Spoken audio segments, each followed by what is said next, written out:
For him now, whether he's a villain or a hero protecting the world doesn't make any difference. Because even as a hero, he still gets betrayed by colleagues, stabbed in the back, and his loved ones are murdered. However, Kasi was given a second chance by his older brother when he unexpectedly reincarnated into a different body, one considered a failure, bullied by friends to the point of being unable to lift his head. But hidden inside is a disaster-level villain, capable of destroying the entire world.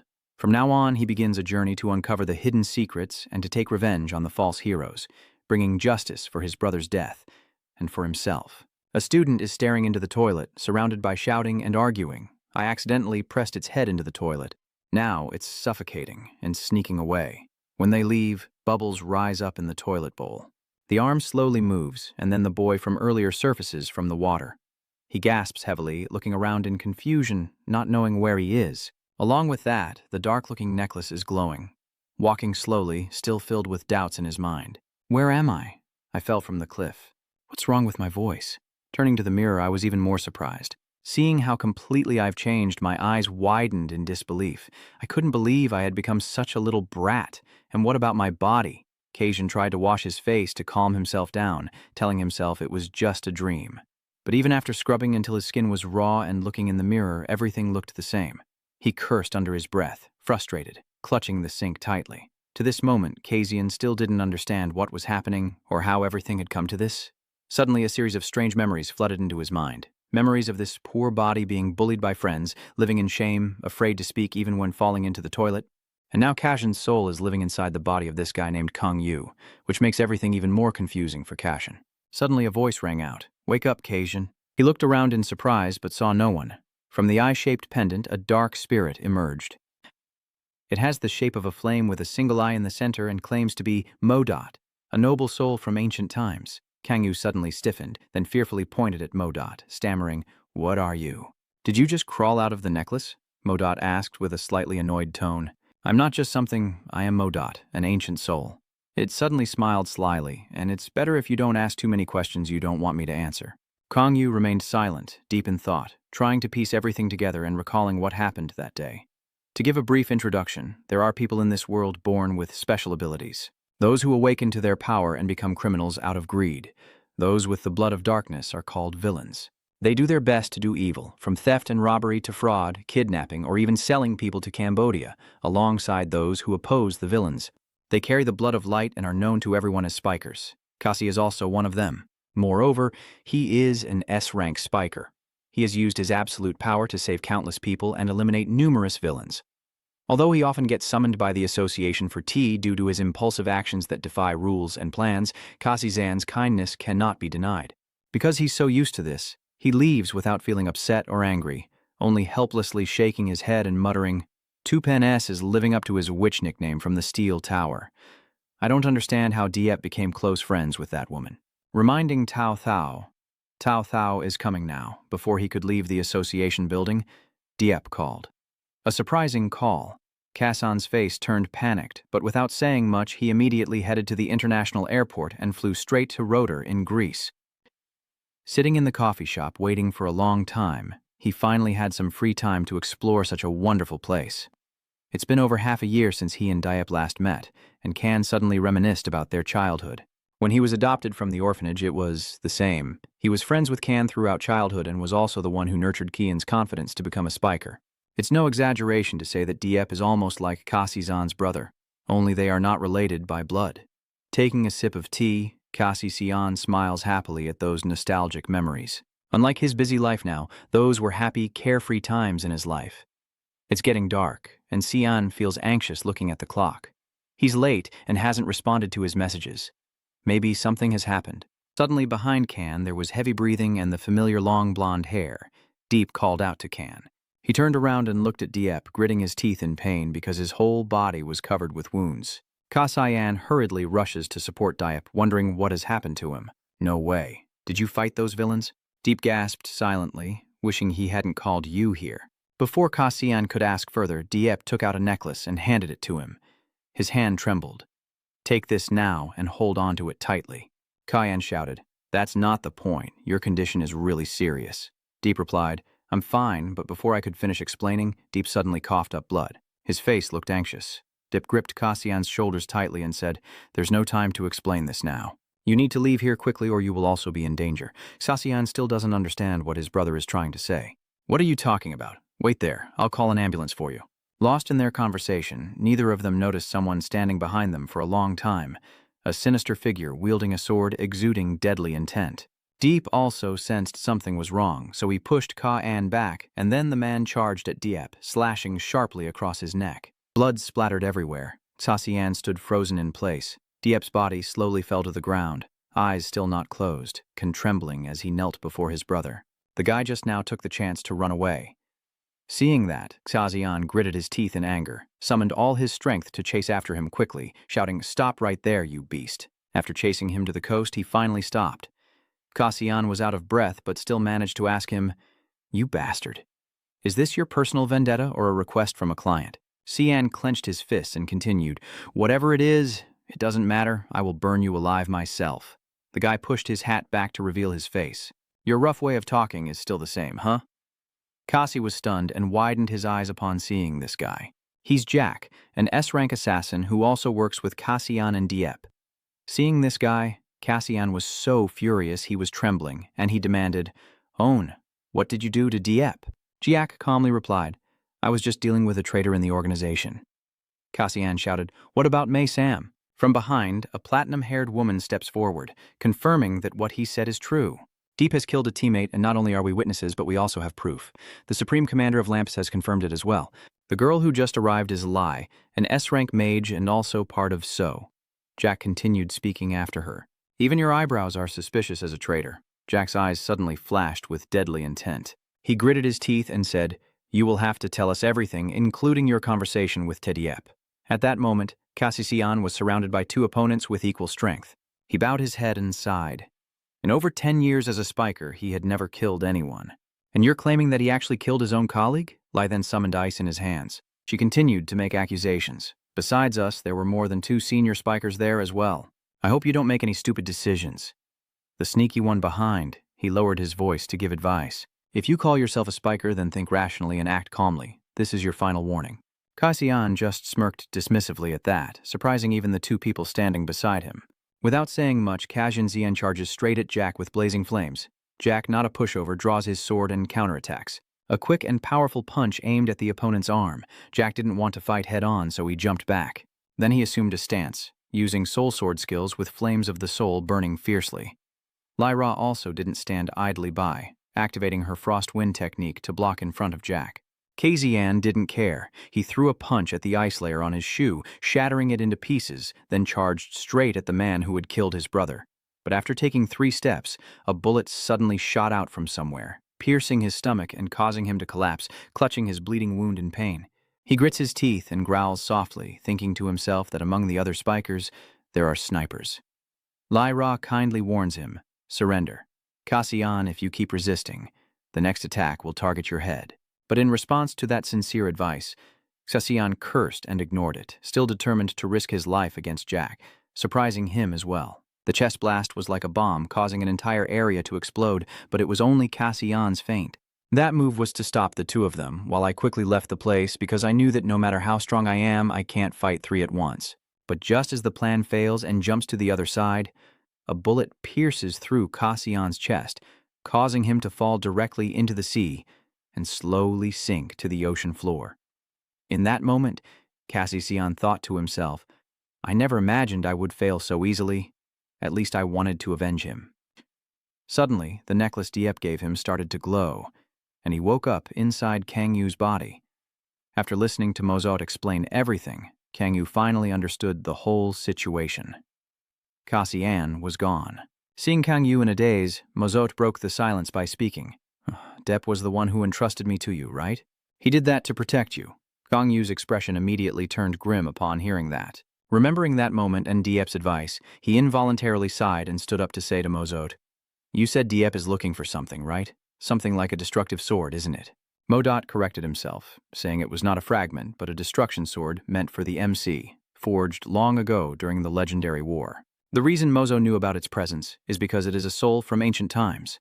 Kang Yu walked away, shaking his head, and said, "How can I believe what you're saying?" "On what basis? I don't know if you're lying to me or not." You know, I had to sacrifice half of my power to save you. Kang Yu casually scrolls through his phone and replies, I can't believe that story either. Suddenly, Kang Yu's pupils dilated in surprise as a news article about the fallen hero, Kan, went viral online, accusing him of collusion with the government, corruption, and accepting bribes. He was already killed by Kazian while trying to stop you. Kang Yu's face darkened, his hand trembling, even unable to hold his phone steadily. Remembering the image of Dayep alongside himself, Kang Yu grew even angrier, his jaw clenched tightly. He shouted loudly, Lampas bastard, how dare they accuse me like that? Instead of protecting the innocent, they try to drown me in the depths of the sea. Seeing Kang Yu losing his composure, Maz tried to calm him down. Stay calm, Kasian.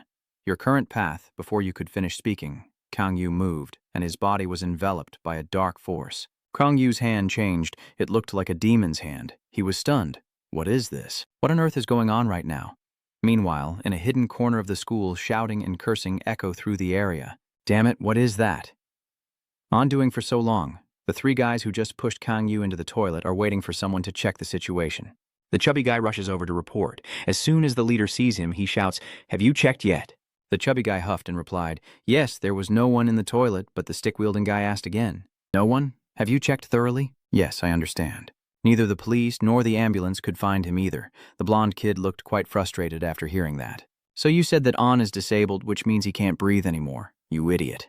The guy with the stick also looks extremely confused. Clearly, he already checked. It's certain that he's suffocated, but now he's nowhere to be found. The fat kid is released after finishing, and the leader takes a sip of milk, then licks his lips with a sly smile. Because that idiot didn't give up, so it's for the best. And now I'll bring his life up and down again. Ha ha ha ha ha ha. Kang Yu has now run straight up to the school rooftop to avoid being seen by everyone. Seeing Mozot keep nagging in his ear, he got annoyed and told him to shut up. Just shut up and go away. Explain why I became an evil person, Mo. Mozot became serious. It explains that your temperament is due to the fact that you came back to life when you should have perished, causing the balance of fate to be disrupted. The original owner of your body was destined to survive and become a villain in the future. In fact, a potential disaster-level villain. Wait a minute, what did you just say? A disaster-level villain? Are you saying that because I came back to life, I inherited that fate from him? Moat confirms that's exactly right. Shang Yu forced a nervous laugh, muttering, I used to be a top-tier spiker, now I've become a villain and a disaster-level one at that. Once again, Kang Yu couldn't control his anger and slammed his demon arm into the wall, creating a dent and shouting non-stop, Why? Why did you bring me back to life? Moat tried to keep calm for Kang Yu. Singer An, even if it's difficult, you need to calm down, but not a single word gets through to him. Kang Yu still screams in anger. Modot speaks up. You probably also know that some villains have their rationality taken over by powerful desire. Right now, you can definitely sense it from within. The surge of malice within Kang Yu suddenly halted. Modot explained further. At that moment, I was still able to control it. But as your anger grew stronger, the malice could have spiraled out of control, and in the end, I couldn't let Modot finish speaking. Kang Yu suddenly stopped and said, Enough is enough, then sat down on the ground, holding his head in despair, unable to accept this truth. A villain? I think it's better to die. Modot directly shattered that thought in Kang Yu's mind. You have to live. If Diep were here, he would tell you so. Kang Yu asked confusedly, What are you talking about? Mojot replied, Before we met, Diep told me that he regretted involving you in this. Even though he knew death was very close, he had no intention of surviving.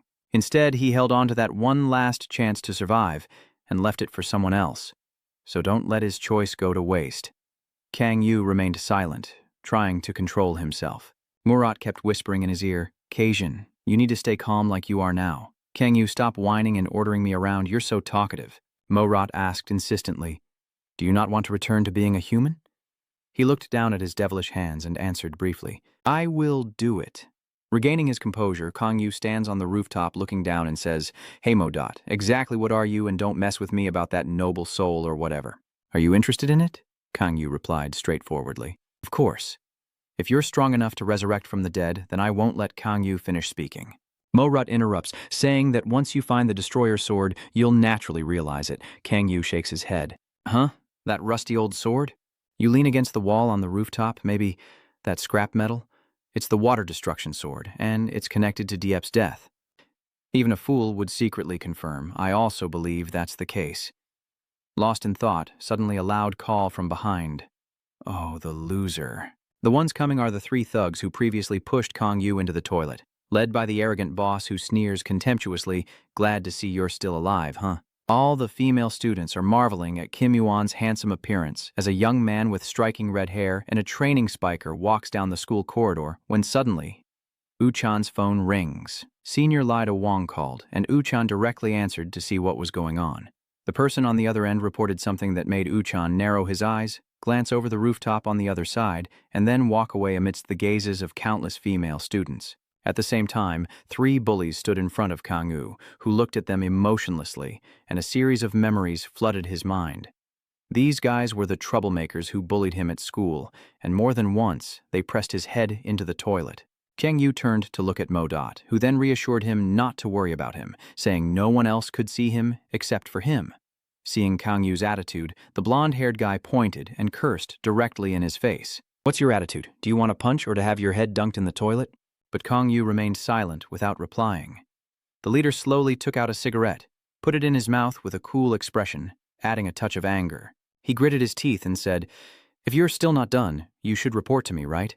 Who told you you could come up here and hide?" In response, Kang Yu said, "Are you done barking?" That statement left all three of them stunned for a few seconds, unsure if they had just heard correctly. But Kang Yu immediately dismissed their thoughts. He continued, "Your father is having a hard time right now. I don't really enjoy messing with those weaklings, but I think you guys need a better lesson."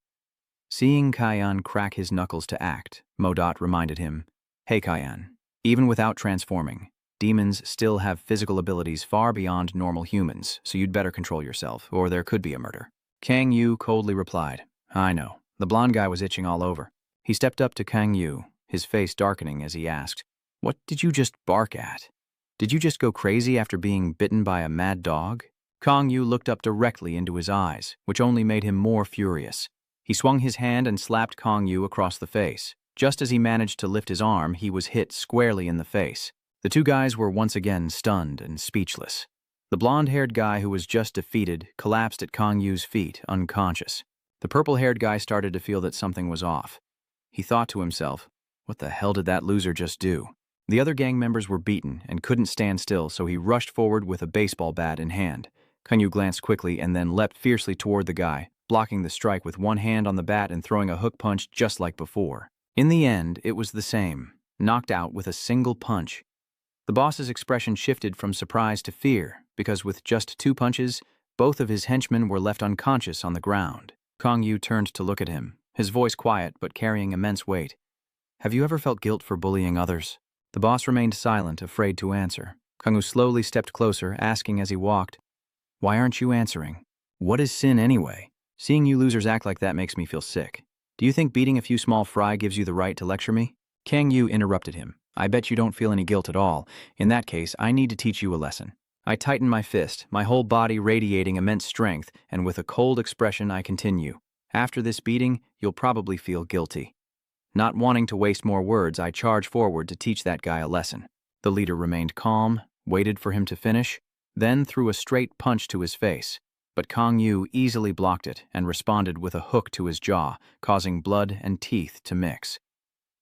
Not stopping there, he delivered a punch to the stomach, making him clutch his belly and collapse, trembling with pain. Kang Yu asked him again, "Do you feel a little more remorseful now?" But the guy still remained stubborn. Seeing that, he angrily grabbed the guy by the collar. "I've tried to hold back, but apparently that's not enough for you, huh? Dad will punish you a bit more." Kang Yu's face darkened, and the guy was so scared he said nothing, or rather, he dared not say anything. Suddenly, someone steps in to stop them. "Hey, don't you think that's enough?" As expected, when Kim Woo-chan appeared on the rooftop, the leader looked terrified. Even when Kang Yu was hitting him, he never showed a red-faced expression. Just as he was about to scold the other guy, he was interrupted, and Kang Yu pushed the purple-haired guy aside, shifting his focus to Kim Woo-chan. "Who are you? Why are you interfering in someone else's fight like this?" Yu-chan replies, "What do you get from fighting someone who's not your match?" The leader finally realizes where the problem lies. What is he thinking? Not suitable for him? Is he saying this failure is stronger than me? The guy clenched his jaw, unable to accept this truth. He rushes from behind to settle the score with Kang Yu, but with just a quick spin and a kick, he's sent flying backward, crawling on the ground. Just as he's about to strike again, Woo-chan steps in and grabs Kang Yu's shoulder to stop him. His murderous gaze swept back to the one behind him, leaving Uchan utterly stunned by that look. Before he could regain his composure, Kangyu delivered a quick elbow to Uan's stomach, but this time Kangyu was surprised by how easily Uchan blocked the sudden attack. Even punches thrown left and right are easily dodged, and when you can't attack your opponents, being countered is only natural. A kick was delivered with incredible force. Luckily, Kangyu is not a fool. He ducks his head to dodge, his face sweating profusely from how fast that last hit was. Suddenly, Mozo calls out, "Cassie." He's a spiker, and given the current state of the person he's fighting, it's really intense. Kangyu was startled by Mozo's words and asked again, "What did you say?" While caught off guard, Uchan rushed forward and threw a punch straight ahead. Kangyu narrowly dodged it to the side but still got grazed on the face. Shizo also blurted out.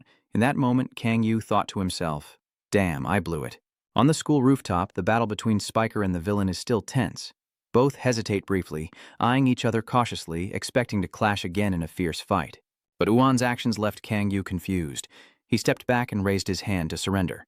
"Let's stop here. Continuing this fight won't bring any benefit." Then he handed Kangyu a piece of bandage. "Your face is injured. Use this." Even though the fight has stopped, the atmosphere remains tense. Kangyu snatched the bandage from Utran's hand, then turned and walked away without saying a word, leaving Uan watching his back. He also has countless thoughts in his mind. A 1 versus 3, I didn't know there was someone like that in this school. And on top of that, Uchan's arm was broken by red bones from blocking Kangyu's attack, cutting to a scene at an internet cafe. Kangyu is trying to access the Lampass Association, but all attempts fail, and it seems his member ID has expired. He holds his head in disappointment, muttering, "I was really looking forward to it, but in the end, there was nothing." "Hey, Mazot, how did you know he's a spiker?" Mazot hovering in response, "You mean that guy we met on the school rooftop? When you fight that guy, I can perceive him through the impact." Kangyu secretly thought, "You're quite resourceful." Mo-Rot is confident. It's nothing special. "If I use my appraisal eye, I can gather even more detailed information. I'm quite curious about it," Modot immediately explained, "because I am a noble soul who observes and carefully studies the knowledge of this world. By the way, how do you plan to turn into a villain? If you need to use your power in the future, now is the best time to discover your potential." Kangyu pondered silently. Seeing his attitude, Modot immediately understood. "I guess you don't want that, do you?" Kangyu shook his head. "Of course not, but I will try." Kangyu looked a bit sad because I have nothing to rely on except this evil power. He wondered, what do I need to do to awaken the villain? Mozart says becoming a villain means losing control over your desires and emotions, and in your case, it seems like your rage is growing stronger. Kangyu clenched his fist tightly, recalling the scenes from that day. That fateful day when both you and Diep had to die.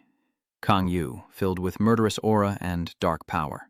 Unable to contain his emotions, he yelled like a madman Lampes, "You bastard, I will slaughter you all." Mo-Rot was startled, not understanding what the guy in front of him was doing. Kangyu replied casually as if nothing was happening. "I'm angry, what else can I do?" Mo-Rot looked helpless at how smart this guy was. "Just release your anger or emotions normally, there's no need to shout your head off. I only meant for you to imagine it in your head." Feeling so frustrated and annoyed, I just want to find a hole to crawl into. The scene shifts to another location. On a blue car, a deep voice echoes. The villain Blah X's identity. He's a crazy guy who loves blowing things up and admiring his own handiwork. It seems he entered the country illegally through Incheon Port and was spotted in Gadam District this afternoon. Uchan scrolls through his tablet, checking this person's information. So far, GLXter has caused 102 casualties, which is quite a lot. In front, DeWong bites into a piece of bread, chewing loudly, and says his one-on-one fighting skills are nothing special. But since he has the power to make explosions, he's troublesome, plus his terrible personality and nerve issues. After hearing that, Uan's face darkened, and he continued the senior's words. "The only answer for villains is destruction. They are nothing but uncontrollable social criminals driven by desire and emotion. We must root them out before they act." "Hey, do you know you look really scary every time we talk about the villains?" Uan replied coldly. "The responsibility of a spiker is to pursue justice. I only say what needs to be said." Hearing that, DeWong smiled slightly and continued enthusiastically. "I will be the one worrying about pursuing justice, and you can focus on supporting me." "Sir, Master," Aya could only stay silent and look at his senior without saying a word. Back with Kangyu, Mizos used his appraisal eye skill to help Kangyu see his personal status window, which looked quite similar to a game interface. Besides the normal information, Kangyu paid attention to his main skills, which were the shadow mirror and self-healing. Moat explained, those are the skills you can currently use, and thanks to self-healing, the wounds on your face healed quickly. Just as Moat said, when did the wounds from the fight with Yu-chan disappear? Sang Yu was quite curious. If my hands and feet were cut off, would they grow back? Moat thought for a moment and replied, it's possible. That power is limited by the amount of mana you have at that time. Additionally, there are blurred areas on the system interface that represent Kang Yu's hidden potential.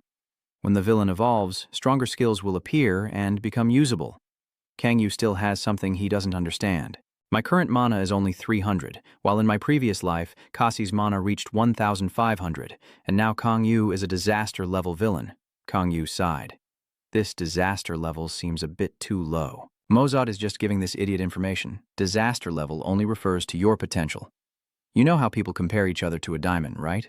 Basically, whether you remain a stone or become a polished diamond depends on the effort you put in. Also, there's an unexpected thing. Mazo's appraisal eye can be used on others, but it's limited to 3 times a day. There was a time when Mazot used it more than 3 times while still with Dieppe, and back then he collapsed and slept for half a day to recover from overexertion. After hearing that, Kang Yu laughed maliciously, making Mazot sweat in fear. Putting that aside, Mazot reminded him to now carefully test the main skill of the original. You don't need to mimic it in the game, shout its name or anything, just imagine the skill in your mind. Think it.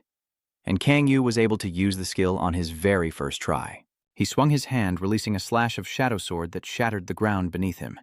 Kang Yu was also surprised that he could do it right away. He curiously touched the shadow sword he just created, its sharpness rivaling that of a dagger. Mo also couldn't help but be surprised, thinking to himself that he thought it would take him a whole day to master the skill. But he never imagined he could use it immediately. This can't be. Could it be that Deep saw this potential in him all along? Mozot also reminded Kang Yu that a villain usually needs a special outfit and a battle robe of their own. Kang Yu understood this and immediately created a suit for himself, all in black, exuding a great power within his body. As the sun was setting, Modot wondered, "Where are you heading now?" Kang Yu replied, "Home." Modot just silently looked at the person in front of him. Kang Yu continued, "Quan Chang Yu has a family. His parents are not here, but he lives with his older sister who works as a police officer. Maybe fate has arranged for him to become a disaster-level villain, but it cannot deny or obscure the truth that Kuan Kang-woo cares deeply about his sister." Modot didn't understand and asked again, "Are you feeling guilty?" Yuan Yu straightened and replied, "So aren't you the one who said that even though he wasn't ready to leave, he was hesitant because of me?" As they were talking, suddenly there was a loud noise, and Yuan Yu turned to see people fleeing from the burning building in chaos. That left him stunned and confused. A few who managed to escape were in a state of panic, and the news spread quickly. This is not an ordinary accident, it's the work of a villain. Not only did he cause destruction, but he also took hostages. Hearing this, Kang Yu immediately ran straight toward the building, ignoring Mo's attempts to stop him. He warned, "You're facing a villain, he's on a completely different level from the thugs earlier. His strength could surpass the abilities of any ordinary human." Kang Yu replied calmly, "So I just need to turn myself into a villain." Mozot warned, "The unwritten rule among villains is not to fight each other. As a former spiker, you should know that. If you go in there as a villain, you might interfere with others' schemes for survival, making you the #1 enemy among villains. Even before you struggled with Lampus, you were already killed by a villain. Standing in front of the building being destroyed by villains, the choice is between living peacefully or rushing into a fight with another villain." And so Kang Yu decided to rush headlong into death, and Moot was panic-stricken by this foolish decision. "Kan, I hope your actions are not driven by the duty of a spiker." He slowly steps inside the building and coldly responds to Modot. "This has nothing to do with Spiker. There's a child inside.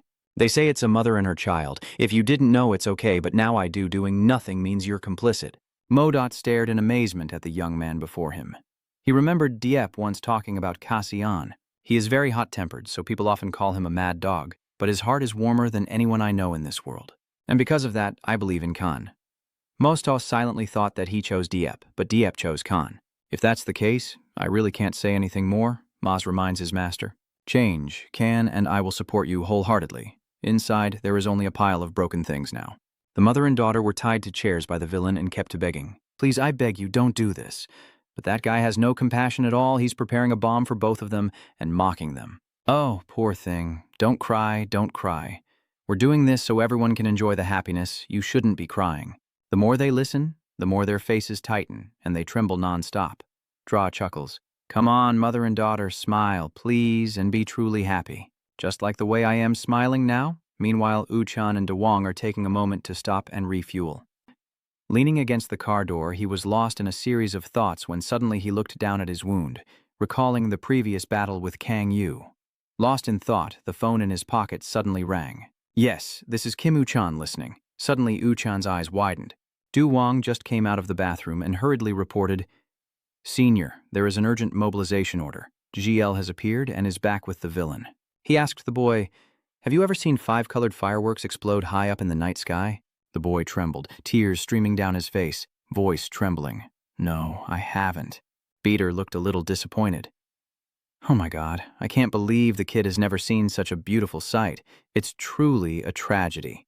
He gently strokes the boy's cheek and then wears a sinister smile, but there's no reason to be sad. Now I will show him something even more beautiful. At this point, he suddenly shouted, because the blood and flesh of the beloved mother would explode in a magnificent display along with fireworks. Dra is truly a madman, feeling excited for the performance he has arranged. The entire body of the mother had been rigged with a bunch of timed bombs, and just as he was about to start the show, the power suddenly went out, leaving him momentarily confused. But within seconds, GER understood the situation and smiled with amusement. In the hallway, he had prepared numerous bombs, just waiting for someone to step in, and he cheerfully said, "Looks like we have a guest. Welcome to the party. No need to hold back, so go ahead." But contrary to his expectation, Kang Yu didn't take the main corridor but broke the glass from behind, leaving him no time to react before taking a powerful punch straight to the face. Gra was punched away, crashing into the wall and debris covering him completely. Kang Yu sighed in relief because the hostages were all safe. But this battle won't be easy, because at some point Blah attached a bomb to him and detonated it directly, catching everyone off guard. Kang Yu reacted quickly, rushing out and jumping through the broken window to another room to protect the hostages. The room is now a pile of rubble, and Blah has also crawled out from the debris. He chuckled happily, barging in without knocking. "I don't know who that bastard is, but he's definitely reckless and rude.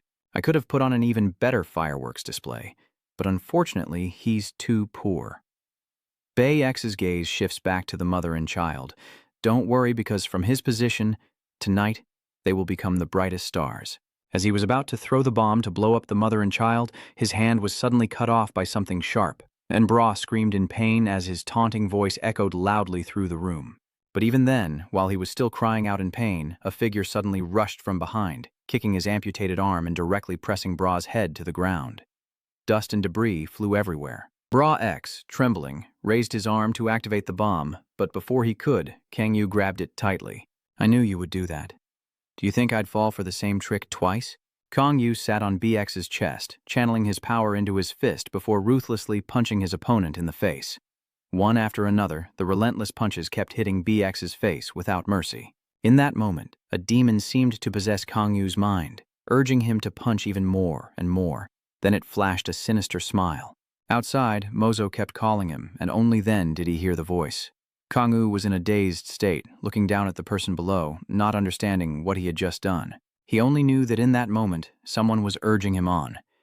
Muzo was standing behind the wreckage. "It explains that you were in a frenzy beyond control just now. Your emotions erupted and went beyond the initial reason.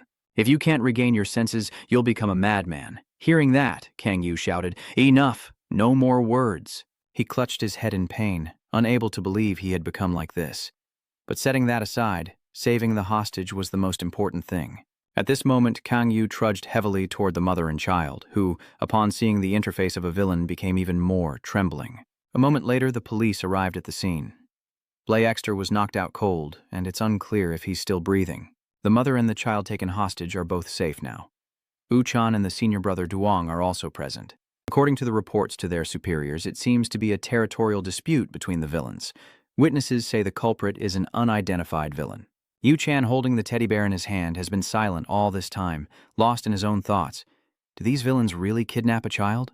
Only death is the answer for these guys. Meanwhile, the police officers inspecting the scene keep talking about how the hostage was rescued by another villain. It sounds ridiculous, even though many witnesses have said the same. Uchan is quite intrigued by the story they are telling. "I apologize for interrupting, but please don't tell anyone about what you just discussed." At the same time, Duong called Yu-chan to inform him to secure the CCTV footage from the first-floor HR room. "I will be back soon." Uhan nodded in understanding, then threw the teddy bear he was holding straight at the corner of the wall. As for Kong Yu, after the recent battle, he found a quiet place to sit. Recalling that moment when the mother and daughter immediately knelt down to beg for his life upon seeing him, Kong Yu was stunned by this sight, and even now that image still haunts his mind. Morat asked, "Are you troubled by something?" But all he received in return was silence from him. After a moment, Kong Yu finally spoke. "If it weren't for your help, I might have already gone insane like that bastard." Now he looked up at the sky and finally accepted that he was indeed a villain. Suddenly, the phone beside him vibrated with a message that read, "Dinner is ready, she's waiting for her brother to come home and eat." Morat curiously asked Kang Yu, "Are you planning to go home?" He remained silent without answering, and the scene shifted to the HR room downstairs. Wang looked confused as if he had just woken up and asked, "Who the hell is this? Is there something wrong with my eyes or what?" No matter how you look at it, he's definitely rescuing the hostage. Wang chuckled and asked Uchan, "Is this some kind of hidden camera prank?" Uchan stares intently at the video clip and he remains silent. Meanwhile, Kong Yu has returned home but couldn't find her sister. Only the dining table and a note left by her, which was her sister's message. "Heat up the rice and food in the microwave before eating. I also bought some fruit and put it in the fridge. Today, I tried my best to cook. This message is from the sweetest sister in the world." Reading these notes makes Kong Yu remember his older brother Giep, who also cared for him in every little way. Kang Yu still remembers a time when he was late for dinner because he was busy playing games, but according to the rules, any child who misses dinner time wouldn't get any food. When his stomach was growling and he didn't know what to do, a loaf of bread was suddenly placed in front of him. Seeing the food and the smell of home made Kang Yu remember his brother even more. "The taste is so good, it's been a long time since I ate something prepared for me by someone else," Kang Yu whispered. "Thank you for the meal." The next morning at exactly 7:50, the alarm clock on the bedside table kept ringing non-stop. Kang Yu slowly woke up, lying on the bed in a daze for a moment before getting up to freshen up. While brushing my teeth, I kept thinking, I am but not really me. I can't believe I'm living the life of someone else. I thought I might feel better after a nap, but that's not the case. If I could, I would still want to go back to the past. Even the stupid early morning is here. Good morning. Just as Kaan saw it, Kang Yu couldn't hide her excitement. As she was about to head to school, a voice came from behind. "Are you heading to school?" Kang Yu looked back at Dudi. Kang Yu's older sister walks out of the room, still yawning and rubbing her eyes, saying, "At least if you're going out, you should have told me," while Kang Yu stands awkwardly with a very embarrassed look. He thought, talking to her like this felt so awkward that maybe he should tell her that he's actually not her younger brother. Suddenly, Dudi remembered something, rummaged through her shirt pocket and took out a credit card to give to Kang Yu. "The ATM card we talked about earlier, your sister deposited your allowance into it, so spend it wisely." Kang Yu took it, wondering where she got that ATM card from. In Kang Yu's own memory, he once told his sister, "Can I receive next month's allowance in advance?" And she asked back in confusion, "I've only sent it to you a week ago." Actually, I lost my wallet, but what my sister doesn't know is that Kang Yu was bullied at school and had her money stolen. Seeing her brother begging like that, Dudi couldn't bear to refuse him.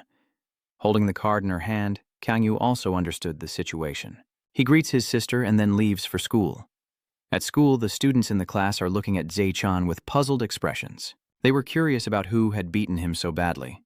Zai-chan, feeling like he was being mocked, glared around irritably, and the students all looked away in fear, avoiding his gaze. "Hey, assholes, what are you looking at? Are you bored? You want your neck broken, huh?" Remembering how Kang Yu beat him into a pig's head yesterday, he's still bitter and grits his teeth, cursing silently. Damn it, it's all because of that failed beast. Suddenly, a hand was placed firmly on Zai-chan's shoulder. He angrily turned around to see who it was, but upon seeing Kang Yu, his face paled even more than a frog's backside. Kang Yu gently asked, "Where is your father's seat?" Zai-chan broke out in a sweat, pointing above. "Over there!" Kang Yu walked away, but he was still trembling and dared not breathe heavily. Kang Yu ignored it and sat coldly at his desk. Mo-dot appeared and asked, "Do you not feel his gaze?" "Someone is staring at you intensely." The gossip in the classroom continues unabated. "An evil terrorist, no way, right in our neighborhood? The one next to me swears they saw it with their own eyes, and those villains even fought each other. What do you think I'm joking with you? Damn it. Even the fool is curious." He leaned close to Kang Yu's ear and whispered, "It sounds like they're talking about you, but you don't seem to care at all." The discussion about the villain is still ongoing. Yesterday's news reported a murder case, with her limbs chopped off and all her blood drained. Just hearing about it is terrifying, no doubt about it. This case was definitely the work of a villain. A bystander interrupted the story. "You know what? I heard that the person responsible for that case is a villain named Driver." This guy's name is the same as the evil zone in Gadam district. Hearing that name, Kang Yu was a little curious. The students keep talking. I heard that Driver is conducting some kind of experiments on humans.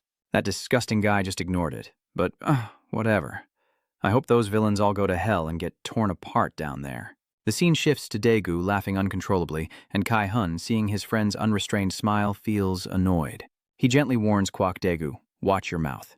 But Daegu still keeps teasing, only to be kicked out by a loser. Truly embarrassing. Ki-hun was about to jump in and settle the score when Daegu just laughed it off. All right, relax. He stubs out his cigarette on the ground and returns to a serious expression. So you want us to go together and wipe out that guy? Kai-hun directly handed Daegu an envelope that looked thick. I can't just sit still and do nothing. I'll make it worth your effort. As soon as they received the money, they agreed to the mission right away. Standing behind, one of the three guys who got punched by Kang Yu yesterday thought to himself, that Daegu bastard is Ki-hun's childhood friend, but I really don't want to get involved with that bastard at all. Daegu slaps Kai-hun on the shoulder, acting like close friends. That's what friends are supposed to do, right? You scratch my back, I'll scratch yours. He smiled in a sleazy way. If you have something to say, just say it. Should I break his limbs or press his head into the toilet until he can't breathe anymore? At this moment, the final school bell rings and the students happily rush to leave. Chang Yu was walking slowly when a voice called out from behind him, saying, "Wait, the person approaching was Yu Tran." He then approached and started a conversation. "Sorry, I don't know your name. How is your wound doing?" Kang Yu didn't say much, just pointed to the bandage on his face and looked at it himself. Modot, witnessing this scene, couldn't help but be surprised. Remembering before, Mozost couldn't understand why Kang Yu suddenly put on this bandage. The wound has healed, so why are you still bandaging it? Kang Yu works very carefully. If he happens to see you again, he will think it's worth it. Thinking of that, Modot couldn't help but marvel. That kid's thoughts run pretty deep. Back in the conversation, Kang Yu asked, "What do you want? Are you planning to pay my medical bills? Besides paying the hospital fees, do you want me to do anything else for you?" Kang Yu just chuckled softly and said, "Forget it." He didn't ask for anything more and immediately turned to leave. Uchan, seeing he couldn't say anything more, asked for his name. Watching his back as he left, Uchan muttered the name to himself, a pensive expression on his face as if deep in thought. Kang Yu has left the school gate, finally able to breathe a sigh of relief. It was really uncomfortable. Modot, hearing this, asked curiously, "Is that priest boy making you worried?" However, all that came from Kang Yu was silence. He narrowed his eyes at him, and not responding was equivalent to a yes. Suddenly, Kang Yu spoke up again. "The kid's name is Kim Uchan. He has fire abilities. His bright appearance can make anyone feel ashamed. He's a good student and well-behaved. With his sense of justice, he would not overlook any wrongdoer. He is the newest star among the priests." Hearing this speech, Mosot couldn't help but sweat and didn't know what to say, and Kang Yu also explained that this was what the internet said about him. Mosot then replied, "He's a guy with everything. Are you jealous? Is he your ideal role model?" The high-ranking priest Xian, hearing this from Kang Yu, couldn't help but be surprised. Kang Yu nonchalantly continued, "What is a rising star like him doing at a regular high school?"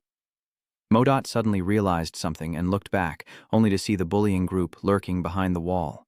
Modot saw that and couldn't be bothered to say anything. These stupid kids are easy to read. They're communicating with someone. What's going on over there? The blonde-haired guy with a grim expression immediately replied, "Yes. We're keeping close watch on him. No problem. I'll stay in touch." What did he say? He said he's been watching that loser. At least this time he's done something useful. Daegu immediately flicked away his cigarette, looking very smug as he led the group. "Then, let's go for it. What are we waiting for? Come on. Over at a quiet corner somewhere. Those stupid bullies have followed Kang Yu all the way here."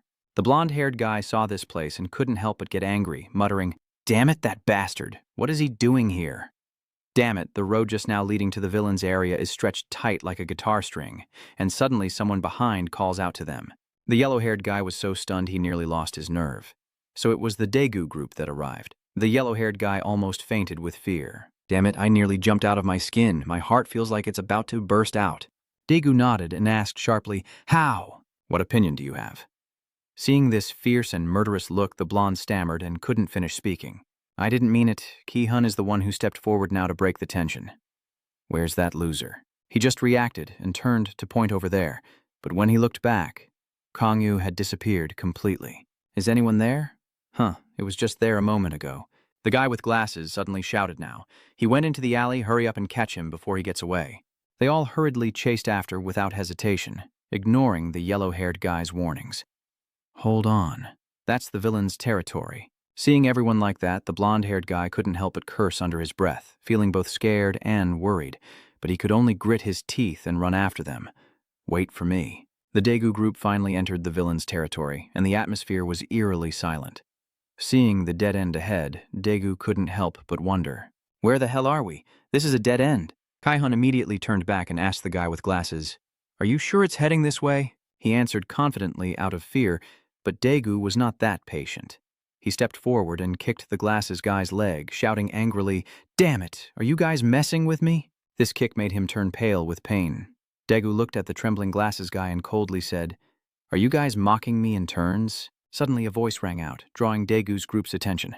"Looking for me?" Kang-ung stepped out like a savior, saving the bespectacled guy from an obvious defeat. Looking at them, he only shrugged indifferently and said, "If you're looking for me, you've come to the right place." But from above, a camera is quietly watching all the movements of both sides, and now all those images are being displayed on a computer screen. Watching everything unfold, the guy behind the scenes can't help but feel intrigued. Looks like we have a visitor. Back on this side, seeing Kang-yu take the initiative to step out, Daegu can't help but greet the room. It's no surprise at all to meet us here. This guy's probably lost his mind. Are you the one who defeated Kai-hun? But Kang-yu paid no mind to these fools and didn't bother wasting words on them. Seeing his attitude, Daegu grew even more frustrated. Damn it, just look at his face. He's so angry his veins are bulging, and he growls out the order. "I'll give you 3 seconds. If you don't want to die, kneel down." The two sides stared intently at each other, and Daegu began counting seconds in a cold voice. But by 3, Kang-yu still made no move, as if a slap in the face to Daegu. Kai-hun's group behind couldn't believe what was happening.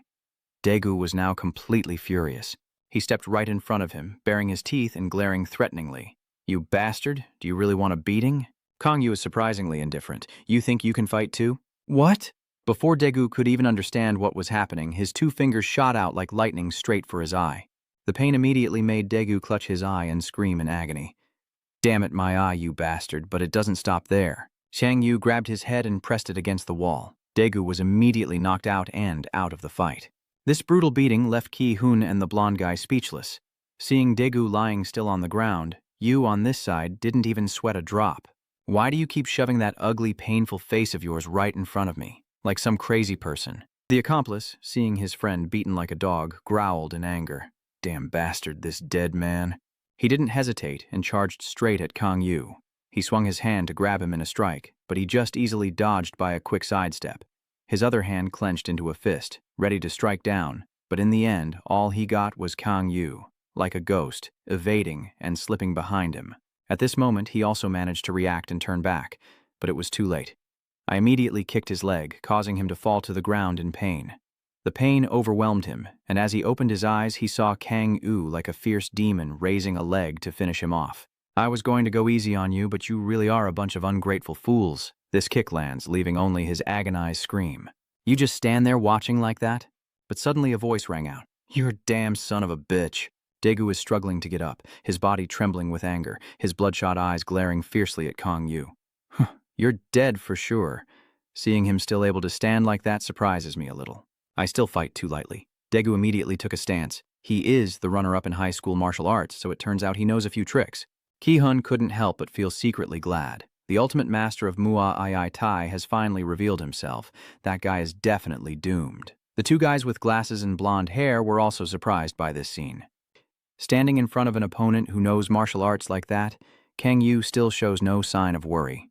This reminds him of his past. In a training room where everyone is being trained, he is now facing a fierce attack from Joe Cloud, a C-class priest, and a physical attribute assassin. The spectators outside laugh and tease, saying, "Take it easy, you'll kill him." That guy Dan just escaped.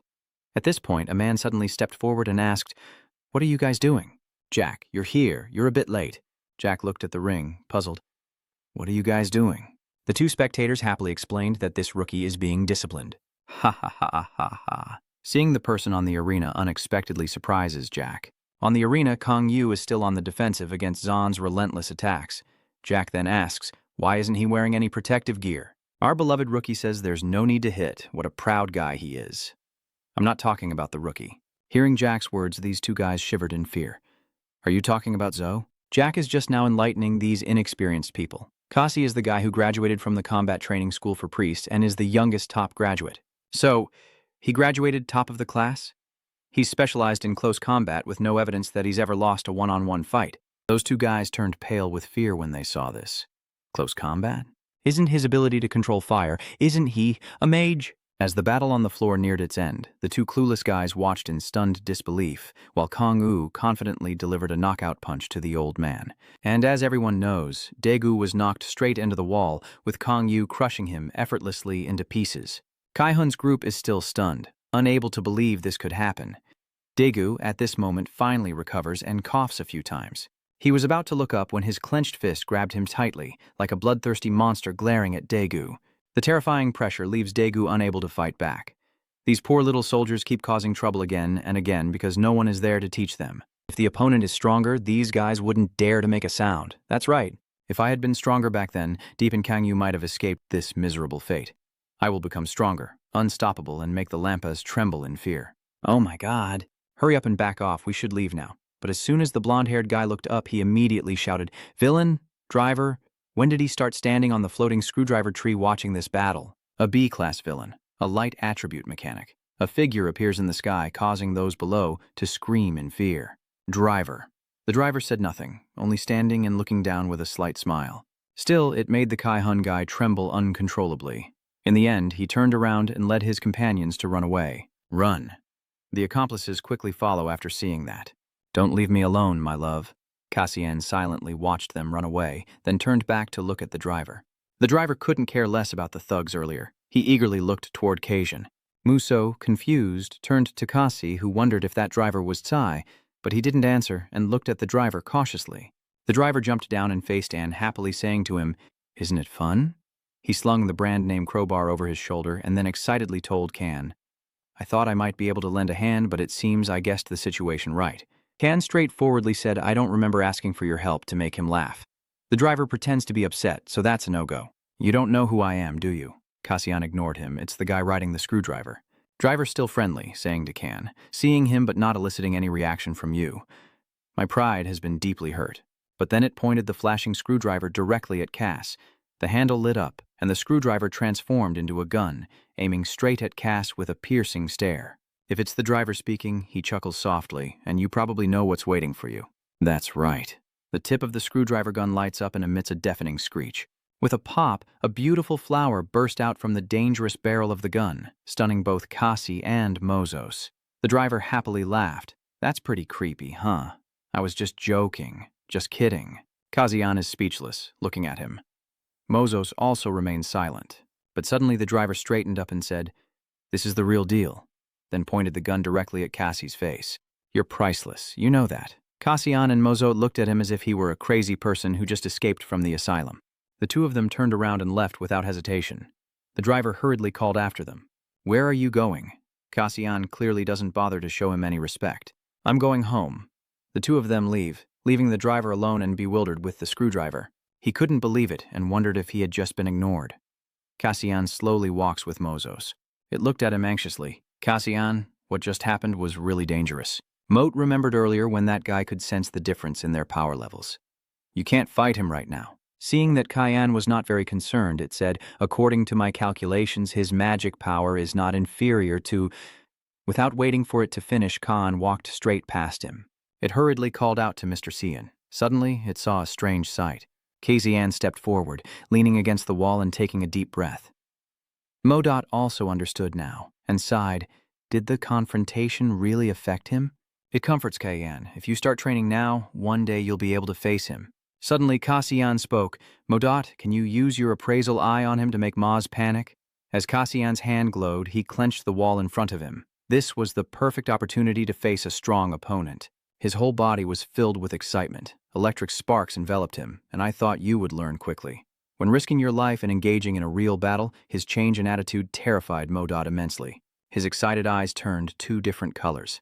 I can't let such a great opportunity slip away right in front of me. Back at the corner where Kan clashed with the driver earlier, he's now kicking his leg.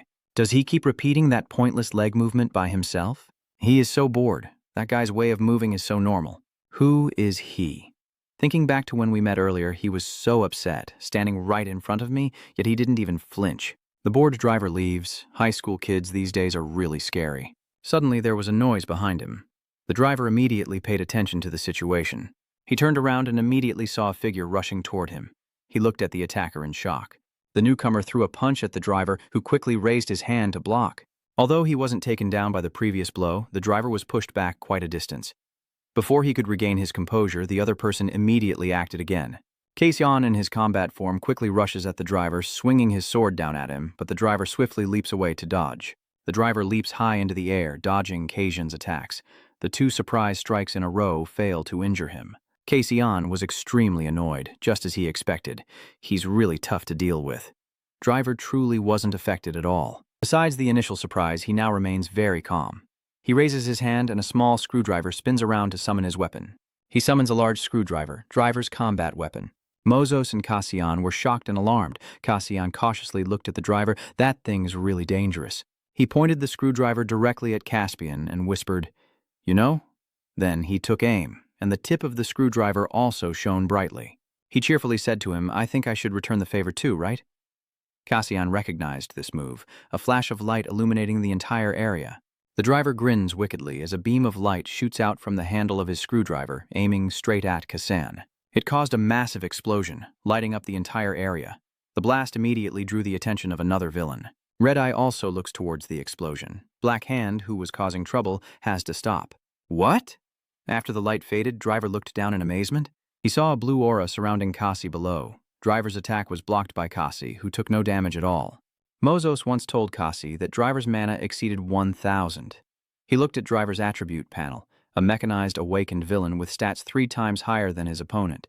Mine's main skills are Driver Smart, Goggle Beam, Driver Formation, and Mana Tool Formation. Current mana is 1,100. Kaseon stared intently at the information panel. Moat saw him just stay silent, then asked, "Do you hear what I said?" Kaseon pondered. This will be a fun match. Moat recalled the moment watching Kaseon calmly block the dangerous attack from Driver, thinking to himself, where do you get that confidence from? The driver was a bit surprised, but quickly regained his composure. If he can block me, he's pretty good. He took the screwdriver and enhanced it. Am I being too easy on him? Then he swung the screwdriver forcefully forward, shouting again, and the driver charged quickly towards him. Casey instantly becomes alert as the driver strikes down hard where Kasi is standing. Casey immediately jumps back and retreats. The screwdriver strikes straight down onto the ground, shattering the rocks. Kaseon is lucky to dodge in time. Before he can catch his breath, the driver charges forward with the screwdriver to attack again. He swung the large screwdriver lightly as if it were nothing, but couldn't land a single hit. He dodged the driver's screwdriver with ease. He just can't hit him. Driver is furious. That bastard. Seeing Kasizan's skillful evasion, Driver was amazed. No way could he predict my movements? He wondered to himself, what kind of freak is this guy? He angrily struck hard, but Kaseon remained perfectly unscathed. He thought to himself that if he had this skill, there was no way he hadn't heard of him before. As he swung at Sai, he wondered, could this be the one? Does he think Kaishin has already defeated Betrayal? In the end, Kaishin didn't dodge, but stood still and raised his hand to block Driver's final attack. Driver was stunned as Kajin, with just his bare hands, shattered his screwdriver into pieces. Kajin, who was blocking the attack, suddenly noticed Driver's eyes blazing brightly. Then his eyes suddenly shot fire at Kajin. Kajin quickly spotted the opening, kicked Driver lightly to the leg, then pushed him back with a shove. Driver was knocked back in shock. Are you crazy? He watched helplessly as Kaseon charged at him in anger. Are you a master of fighting? The driver used the momentum to spin backward and quickly regained his balance. He raised his hand forward and his palm instantly transformed. The mechanical arm, Driver begins to change his fighting style, switching to boxing. He rushes quickly towards Kasi, aiming for a direct confrontation. Kaseon completely ignores how he wants to fight, his eyes shining with a blue light before he raises his hand and fires directly at the driver. The energy beams quickly collide with him, leaving him utterly stunned. Then Kaseon immediately jumped up to attack him, delivering a powerful punch straight at the driver. This time he couldn't dodge and was sent flying backward. He panicked, thinking to himself that he's not joking, and there's a strange feeling about his fighting style. Driver suspected he couldn't fight that well unless he was professionally trained. A voice interrupted their fight. There you are, what are you doing, you idiot? Kasi and Mozos also stopped to observe. Next to the driver, several figures suddenly appear, including a hot villain girl, a villain named A. True, class summoner, Dark skills, gait, and a masked villain with a bow on his back, a villain named Dan, class marksman with red eye light skills. There's still someone behind Kazizan who just appeared, mocking the driver, saying, "Why haven't you finished fighting yet? Aren't you being too easy on him?" The villain with the stir-class skin black is surrounded from front and back, making Cassie a little cautious as he observes around before lightly laughing and calling his subordinates. Because if it were one-on-one, you would have lost badly. The girl with the surprised expression looks at the driver, who is clearly defeated, making him furious. "That's not true. I haven't been defeated yet." She didn't even bother to listen to his explanation. "It seems like you really have been defeated." Driver is still very stubborn. "Just to repeat, I haven't lost yet." Black stood behind, watching in shock as he was defeated. He glanced at Can, the brat's hand on his weapon. That screwdriver." Driver suddenly asked Can, "Why did you attack me from the start?" Everyone fell silent, waiting for his answer. Kassan replied confidently, "Because I want to stand against the strong, and I can't let a serial killer keep killing whoever he wants." This answer even stunned Mozot, standing beside him. "Where did you kill them?" "Are you talking about that notorious serial killer?" Kojiao just stood there, fueling the fire. "Taking the head of that killer isn't really wrong, right? Red, who seems quiet, just stands there watching the two of them. You're saying that serial killer is me, huh?" Kojiao mocking. "It's you." Driver hurriedly explained, "I'm being falsely accused." Who would have thought someone would actually believe those ridiculous rumors? While the other side is smug, Black Hand feels extremely uncomfortable. He stared intently at Can, thinking to himself, who is he to be so bold in front of Driver? Clenching his fists in frustration, he suddenly felt like strangling him. Driver looks at Can seriously and says, "I'll get straight to the point. I'm not the murderer you're looking for." "Casey Ann didn't care," he asked directly. "Do you have any evidence?" Driver hesitated slightly. "No. So that means you could be the culprit." Before he could finish, Kazian sensed the deadly intent, suddenly felt dizzy, and struggled to stand. Black Hen stared at him intently, and at this moment he took advantage of Kazian's distraction to rush forward and attack him from behind. "I will send you to eternal bliss myself, you insolent fool." His hand glows brightly, aiming straight at Kasian. He silently screams, "Die!" then punches hard at Kasian. But he realized his attack missed because you appeared right beside him, as evil and dirty villains tend to do. He hurriedly looked to the side, but Kasian paid no attention to his previous move. "So you're the type of parasite who specializes in stabbing others in the back, huh?" His sarcastic words infuriated Black Hand, who turned to punch him again. But since the last sneak attack missed, how could Kazizan easily land a direct hit this time? He immediately disappeared and whispered to him from the side, "This is a reform method for scum like you." After finishing, he punched Black Hand directly in the face, and he couldn't dodge. The others had no intention of stopping him, while Kodao stood aside in awe. Red Eye was quite surprised. Driver smiled happily, as if saying, "I knew it all along," while Black Hand was knocked back immediately by C's punch. Driver sighed, looking at him helplessly. Truly, Black Hand was knocked out cold. Red Eye looked at him in panic and disbelief. He defeated the third-ranked star. Even though Black Hand was defeated, Kasian's head still didn't recover. Modot hurriedly asked how he was doing. "Are you okay?" suddenly a voice asks. His head was spinning and he felt dizzy, right? Which surprised him greatly. The driver stared intently at Cassie as if trying to analyze him thoroughly. He generously explained that it was because your magic power did not exceed 300 and it was increasing rapidly in a short period of time. Kodu looked very excited. Her magic power was only 300 stars? Unlike her attitude, Red Eye found it very confusing. If it's only 300, then he's probably at the D level, right? He looked at Cayenne and secretly wiped his sweat. How can a low-level D be so powerful, I wonder? Hakchi's strength surpasses that of a B rank. How the hell did he manage to take down that guy with just one hit? Driver said, "There's no need to be so shocked." Kodao looked at him in surprise. Even though rare, a B level can defeat an A level. He remains completely calm. Red Eye approaches Black Hand but keeps his eyes fixed on Kasia. Driver was indifferent, as magical power alone cannot determine the winner or loser. He assessed that he possessed incredible physical strength, combined with agility. Moreover, he possesses a strange fighting skill beyond his capabilities. Driver silently thinks that he is the exception. In mechanical terms, he is called a high-end machine that has been perfectly optimized. He pulls out a gem from his bag that emits an orange glow. He picked it up and held it up for Anne to see. "You know what this is, right?" Kasian and Mozo stared in awe at the magical crystal before them. Driver explains that an evil person can increase their magical power through intense training, and Alpha Lay magic achieves similar results.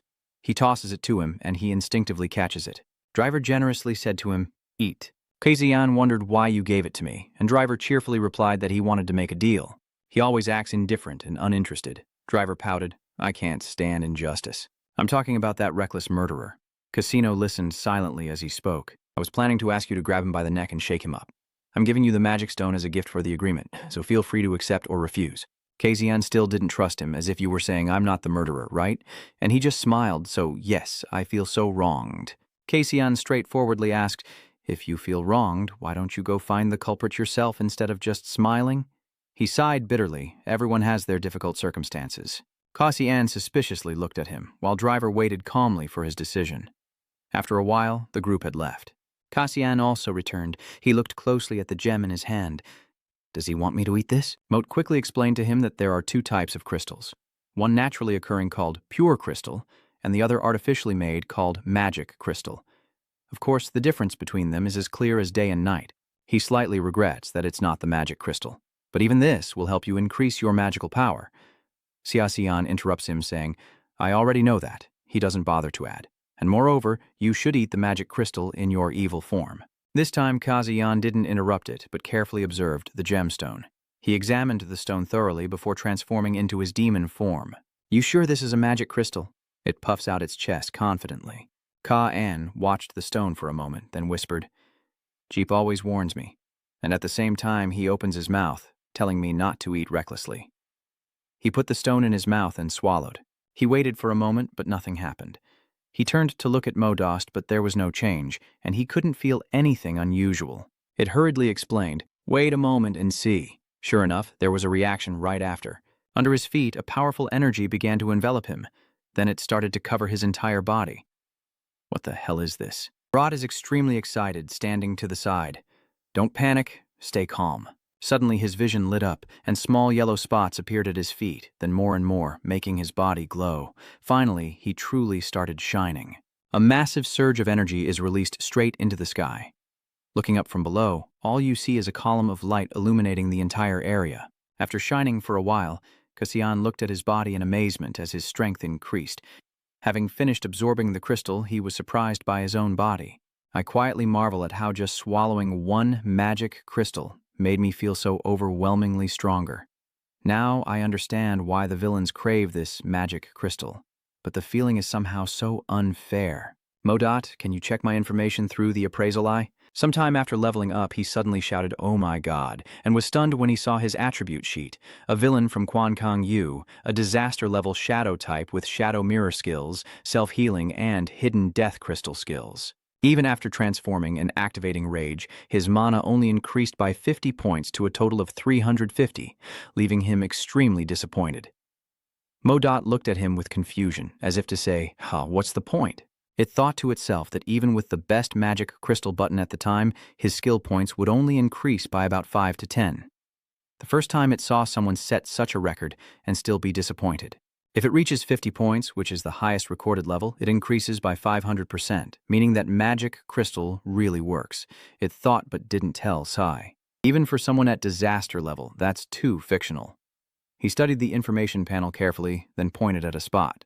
What is this? He wondered. It says that the magic crystal extraction is in the hidden skills section, activated by transformation, main skill shadow mirror, self-repair, hidden skill magic crystal extraction. Mana points, 350. Koan looked at the confusing attribute table. So how do I use this then? Magic crystal extraction. Mozart finds him more confusing than his words, so just use it as he says. He explains that mana extraction from weapons includes things made from crystals too. Casey looked disappointed and scratched his head, thinking it must be some hidden skill or something really powerful. Who would have thought it was just a silly joke? Maud was stunned, looking at him. That's nonsense. It hurriedly explained that it used a skill. Extracting magic crystals from weapons is your unique specialty. So if your mind is made up, you can have as many magic crystals as you want. San isn't fooled, he sighs. Where do I have to go to find those weapons made from magic crystals? At some grocery store in the donut shop, De Wong happily took the sword and excitedly showed it off. Finally, Kung is back in his arms. Your special sword, it sounds really powerful too. It's the Great Protective Sword and the Four Tigers. Seeing no one agreeing, he pouted and looked at the person in front of him, then said, What do you think it is? That is the sword of the king I like. Uchan didn't even look at him. The beautiful sword made De Wong even angrier. Don't talk like that with no feeling. He started bragging that it was made from at least 2 high-quality magic crystals. This sword is truly top-notch. Wuhan interrupted him. Besides the sword. Are you serious? Did you find anything about the villain who fought with BLX? Duong sighed and picked up a piece of cake. That guy is trying to change the subject. He was eating and said, I've searched through all the data but found nothing. It seems he only recently transformed into a new villain. Uchan speculates whether he might be an outsider. Wang immediately retorted. Contrary to the suspicion, based on his appearance and features, he is definitely a villain. He's just Uchan, and now's not the time to think about that guy. Everyone around has already noticed the 2 people in the corner. Such a handsome photo. Isn't that for Wang Li? That bright red head looks really fierce. Wang Li is taking this more seriously this time. You've heard about the serial killer, right? The Gadam-gu Special Task Force had to go on high alert because of him. Yu-chan wondered. Isn't the driver that guy? They say he's the main suspect. Duong waved his hand dismissively. It's not him. Seeing him definitely makes Uchan a bit confused. You ask how I can be so sure? Duong explains calmly. If it's a luxury sports car or electronic parts, then it could be him. But he remembers the image of Driver. He's very different from the killer. Yu-chan disagrees with Duong. Driver is a villain, a crazy person with unpredictable behavior. Duong calmly takes a sip of tea and then says slowly, the chances that he's the villain are quite high given that cold-blooded killer. However, he remained calm, thinking that villains are just some troubled-minded guys or maybe an ordinary person no one would suspect. These words clearly made Yue remember that time. Suddenly, Duong changed the subject. So about your younger sister, the model girl, you said she's a first-year student, right? Yu-chan interrupted immediately, saying I've already reached curfew, which made him sigh deeply. In the end, he concluded that it would be better to be cautious until the serial killer is caught. Yu-chan remained silent. Inside Studio A, with bright lights on, the photographer checks his camera and smiles charmingly, then clicks, capturing a photo of the 2 beautiful young women. He says, all right, it's done. The 2 young women then relaxed and smiled at him. You're having fun, well done. It's already 7 o'clock. Na-on looked at the time sadly. I thought I'd stop by to buy some stationery, but it seems difficult now. She whispered, I want to buy the limited edition bottle. Then suddenly noticed the person next to her. That person was also standing alone. It's Minion from her school. She hurried over to say hi. Minion, are you still here? The other person was surprised. Na-on. Minion's strange attitude confused Na-on. Minion hesitated for a moment, then warmly put her arm around her. Na-yun. Minion's voice was a bit hurried as he said, let's go get the toys, which surprised Na-yun. That was sudden, Minion said happily. It's been a long time since we went there. Let's go. Na-on thinks for a moment. Has it really been that long? Mindyong keeps pestering her. Just one game. Let's go. Hurry up. Na-on feels a bit awkward. I can't stay out late because of my brother's restrictions. Mindyong looked at her with puppy eyes, making her feel flustered. In the end, she just went along with her friend for once, Minion said happily. All right. Then the 2 of them left. Suddenly, a strange figure appears behind them, watching the 2 and sneering maliciously. At a building, the news about a serial killer is on the screen. With a mugshot, the innocent killer will definitely be caught. The special forces have been deployed to calm the fears of Gadam County residents. Cassian whispers that 3 people have already been killed. Modot saw that and immediately asked him, are you considering accepting Driver's offer? He said, that offer doesn't seem appealing to me at all. But his voice was cold. This ruthless killer has already taken too many lives. I can't just sit back and watch that dog run wild. Moot listened silently, looking at him. Cassian casually scrolls through, looking for a murderer who acts without reason. That's not easy. He looks at the electronic map on the computer screen with no information except that the murder happened in Gadam County. Mozot remained silent, then Ju suddenly spoke up. What about what you received from the driver? Cassian calmly asked again. Which one? Make him sweat bullets. Return to the previous scene at the abandoned building. Why did you give me this? We also need something to stay in touch with him, he said excitedly. This is something I made, so I can only send and receive text or files. I don't have GPS tracking installed. Don't worry anymore. Can doesn't care. No need. The driver immediately said straightforwardly. I will also send you instructions about the killer through this, and of course, you can reply to me whenever you want. Casey had no choice but to accept. The driver said seriously, I will support you fully and thoroughly, so make sure the killer is caught. That is the request. He said nothing. Cassian remained silent. It was only then that he remembered about this and quietly looked at the driver's phone. He lightly touched the screen, felt a bit worried, then suddenly slammed the phone down on the table. All right, I give up. Get up and go outside. I also have my own pride. How could I possibly be exchanging words with a villain by chance? Moda quickly asked. Where are you going, kid? I need an answer. I can't just sit still and do nothing. He walks to the door and turns back to say to it, if your brain isn't working, then your legs should stand up instead. At the arcade, cheers erupt as the claw grabs a stuffed animal inside the machine. Hey, you got it. You did it. Just a little more, you can do it.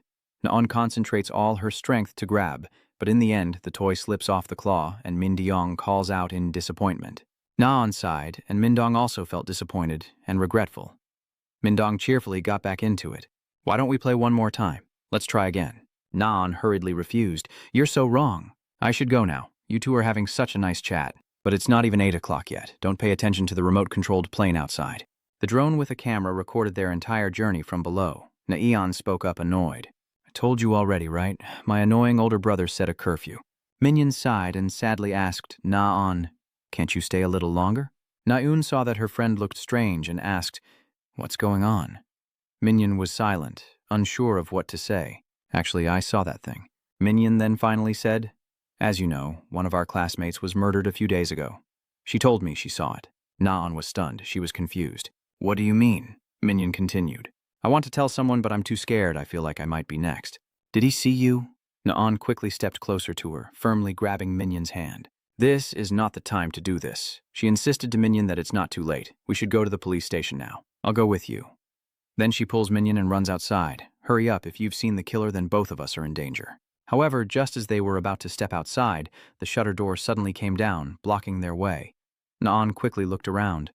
What is going on? Why did the door suddenly close? The power's out too. Who cut the electricity?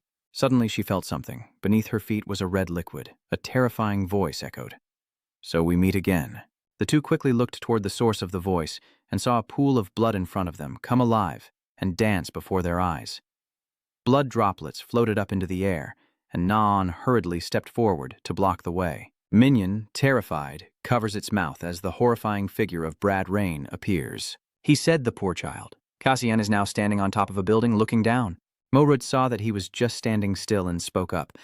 I'm not sure if aimlessly wandering like this is useful. Ka-an speaks up. If you're going to keep whining, you should stay home. Modot grumbles that even if he wants to, he still has to stay close to you within a certain range. Music plays from Kyan's pocket. He pulls out his phone to check. What is it? Stupid Mo was surprised. Isn't that the screwdriver phone you grabbed? It mocks him, but even with his pride, he wouldn't just throw it away. Kyan insists he will toss it if that guy sends something strange. Then he clicked on the message. The message that just opened left him stunned. Inside are images of Na-on, Minion, and the villain Brad Rin. The three of them look terrified at what's in front of them, thinking it's a villain. Looking at the man in front of them with his body flushed red and eyes full of murderous intent, they silently guessed he must be the killer Minion saw. Minion, terrified, asked, what do we do now? Naon clenched her teeth, trying to think of a solution. She remembered U-chan, who had given her an object earlier and said, take this, as she examined it with curiosity, asking, what is this? He said the alarm device and also gave her detailed instructions. Don't press it just because you're happy. If there's an emergency, press it, and I will come to you immediately. At this moment, she had no choice but to put all her hope in that device and press the button. Long silently prayed for Ucha to arrive quickly. This is no joke. You'd better crawl your corpse over here quickly. He steps out into the darkness, his hand reaching out mockingly towards them. Looking at Kwang, you're so exhausted.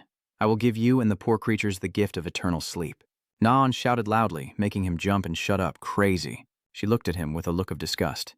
If eternal sleep is so wonderful, then go ahead and give it to yourself. He also felt helpless before this fearless little girl, truly a brat with no respect. He stepped forward, intending to make the two kids truly fall asleep. Naon clenched her teeth, thinking she needed to stall until her second brother arrived. With that in mind, she deliberately asked him, why? Why did you do this? He pondered the question, then without holding back, he said, do you really need a reason to pursue something? Naon thought to herself, what the hell is he talking about? He's gone crazy.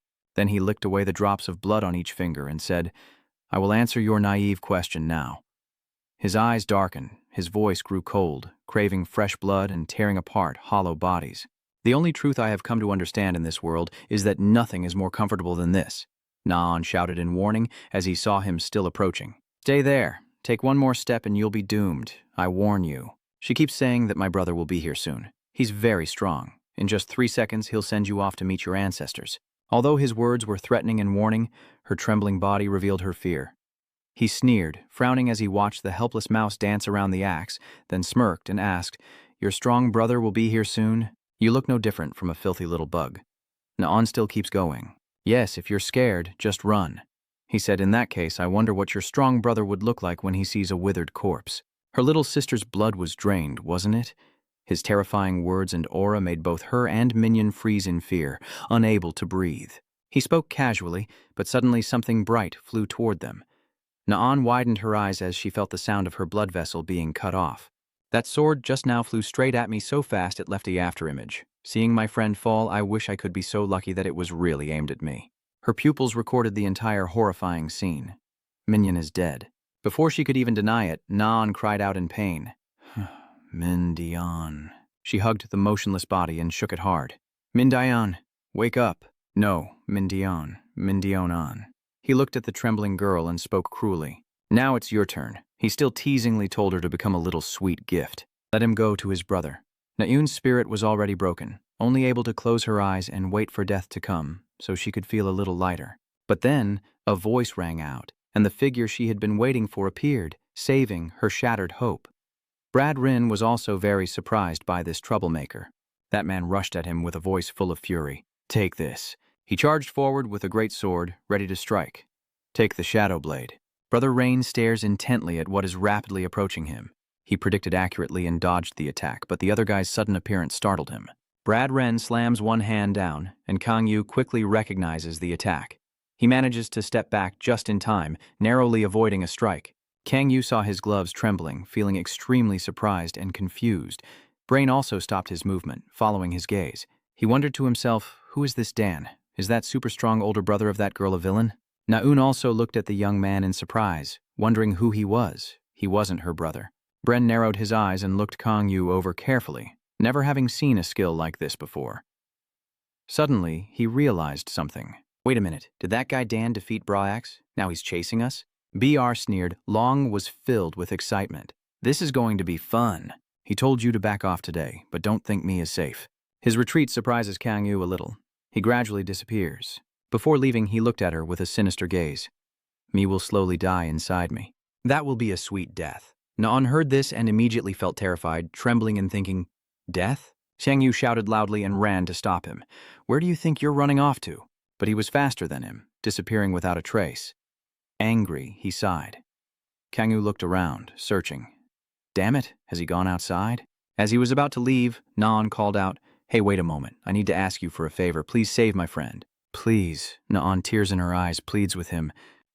On the busy street, someone asked, "Do you think that alarm button was pressed accidentally or as a prank?"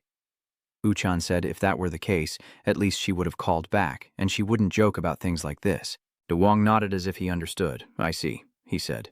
"I also warned the police. They should be on their way here by now." Long Yuchan now stands firm, silently praying for their safety at Villa Intin near the restroom, where they've been fighting all this time. Xiang Yu said there is a critically ill patient here. Na'un also worriedly chimed in. "Please hurry to the emergency room, I beg you." He comforted her. "The ambulance is coming. We should stop the bleeding first. If you have a handkerchief or something to clean the wound, give it to me." She nodded. "Yes, okay," he continued. "If you have something that bounces well, then take that."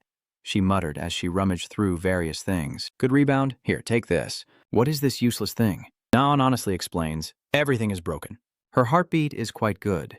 Seeing Minion lying there motionless, it seems there are no signs of life left. "Are you asking me to check how critical her condition is?" "If that's the case, there's no need to use the appraisal eye." It said then checked Minion's overall condition and then said, "At this point, there are no fatal wounds." He lets out a small sigh of relief.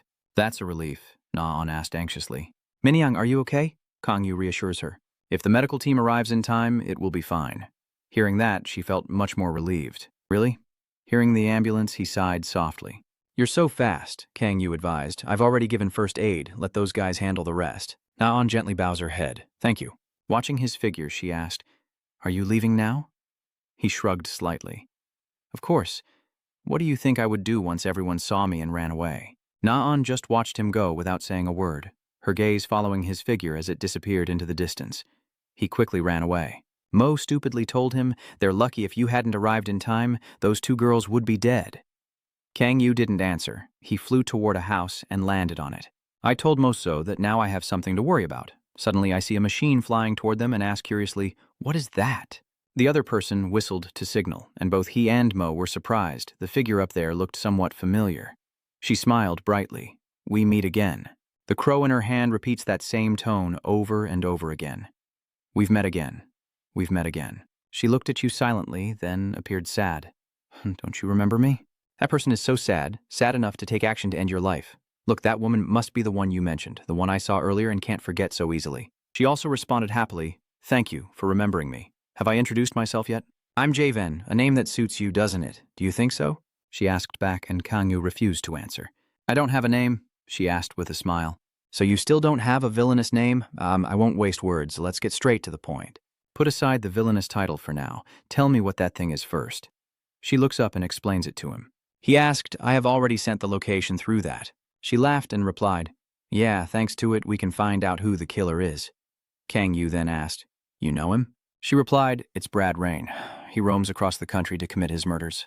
She is straightforward and honest, so I suspected he was responsible for this, but that bastard is really hard to track, so I can't be sure."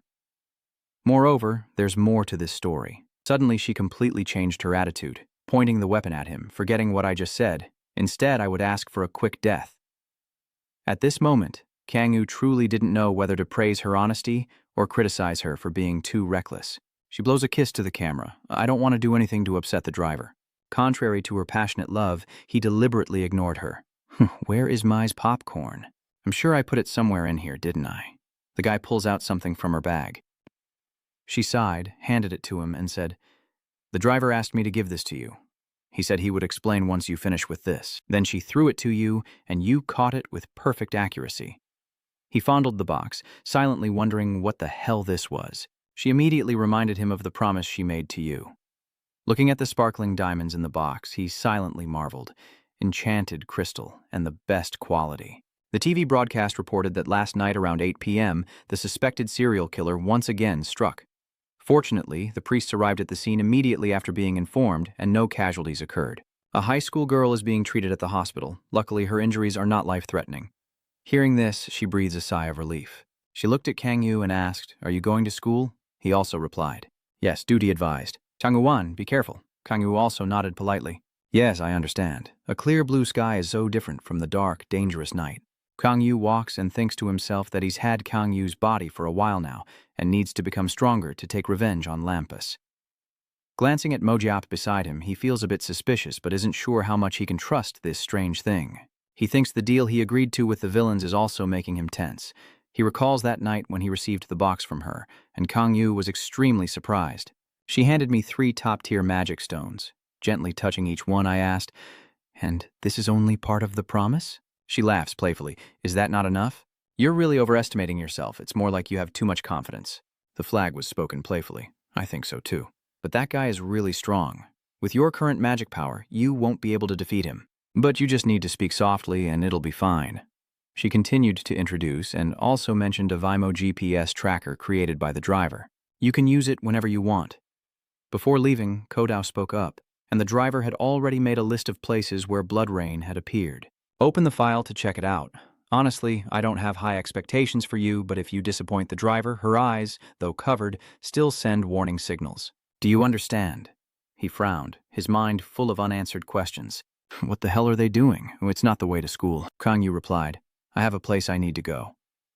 Mojiat sighed softly. The one he serves doesn't do anything but still expects to eat. He skipped class, so I explained and started connecting the data and events, realizing that the information sent by the driver makes Quay High School very noteworthy.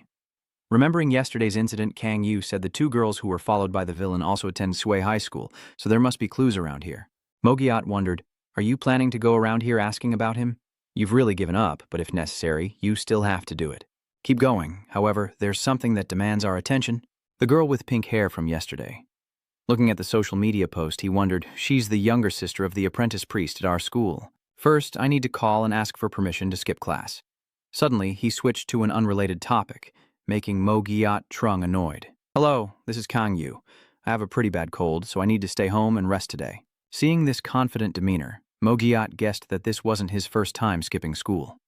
At the hospital, in the corridor outside the ward, a cup of coffee was handed to him, and that voice made him a little startled. Uchan, worried, asked, "Did you stay up all night?" Seeing him, he gently called out, "Senior, let Yuang ask how Naon is doing." I just took a sip of coffee and replied, "She's just fallen asleep." Eugen asked him, "Have you seen the crime report yet?" Wang nodded and said, "I've seen it." He then continued, "It's very difficult to check the surveillance camera recordings because they have been destroyed. But from the report, it's easy to see that the killer is Brad Rain. According to his profile, he drinks the victim's blood without damaging the body. But the bodies of the victims found in Gadam district were all dismembered, so we excluded him from the list of suspects. I can't believe it's actually him." The villain saved Na-on and Minion before Yuang suddenly interrupted. "It seems like the guy from before, right?"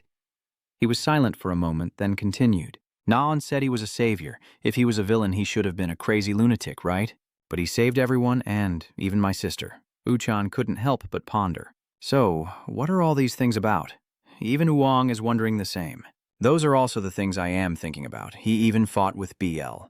Who is that strange guy?" Yusi Tran quietly watches the rising steam from his coffee as their perilous situation quietly ignites and burns within. It's time for school to end, and the students pour out into the yard like swarming bees. The female students laugh and joke happily about some vague story. "It really happened. Can you walks along the busy street?" He sighed in frustration. Someone who had traveled a long way, skipped school, and came here. At the convenience store, he bought a can of Pepsi. Watching the crowd in front, female students surrounded a boy. They asked in admiration, "Are you a model?" The boy shook his head and said, "No, I told you already, I'm not. I'm just an ordinary student," but the girls still wouldn't give up and kept asking, "You're so handsome. Which school do you go to?" The guy also teased, "Why do you want to know that?"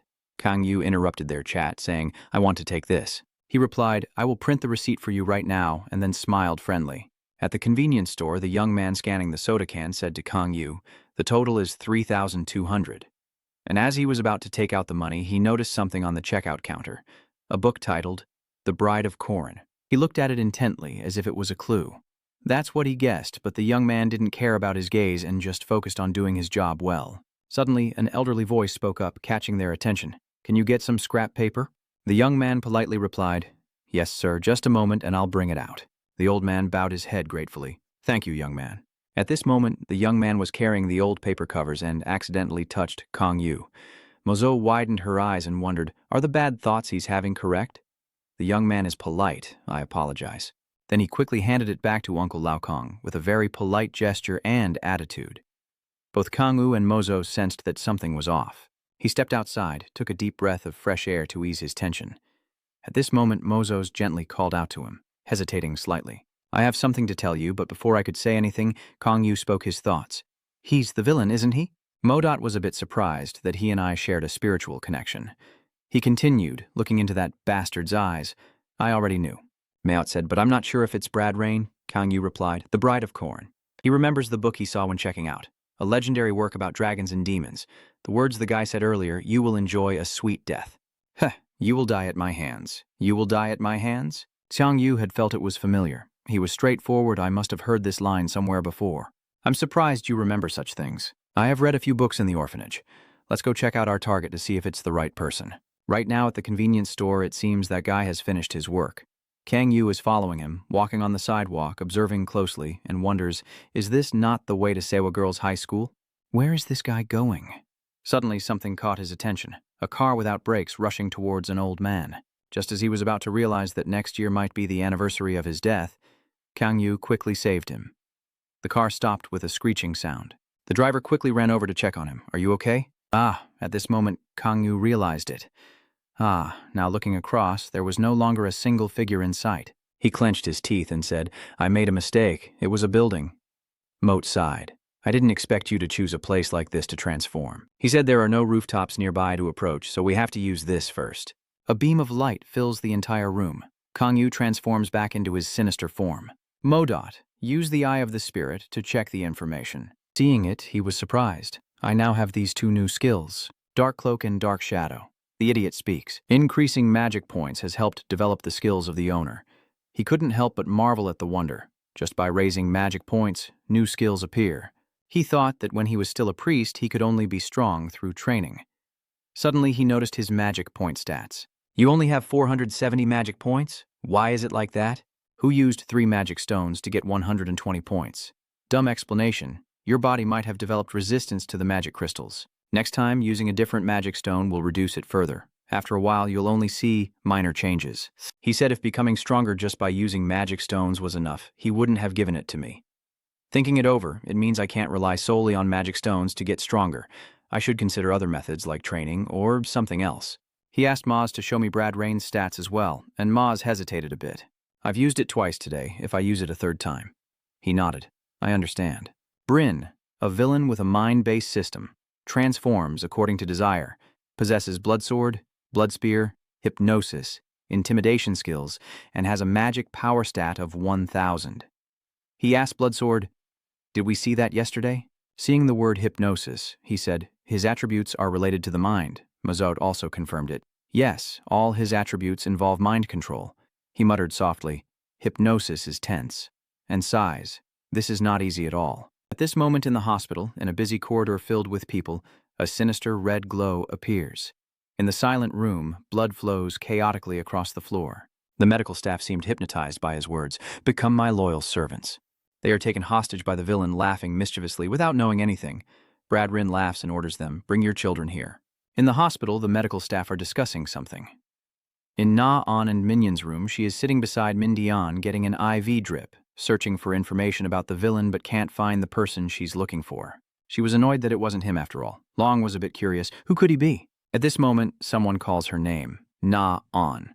The staff member says that Min Dion-On needs to undergo some health checkup tests now. Na-Yun was a bit surprised. What now?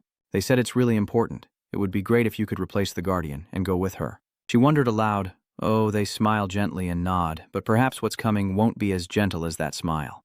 The sky has turned a sunset orange, with dark blue hues spreading across the row of rooms as Kangyu tries to move as quickly as possible. After observing, Kangyu lands in a nearby house and uses magic to pass through the floors. That figure keeps passing through each floor again.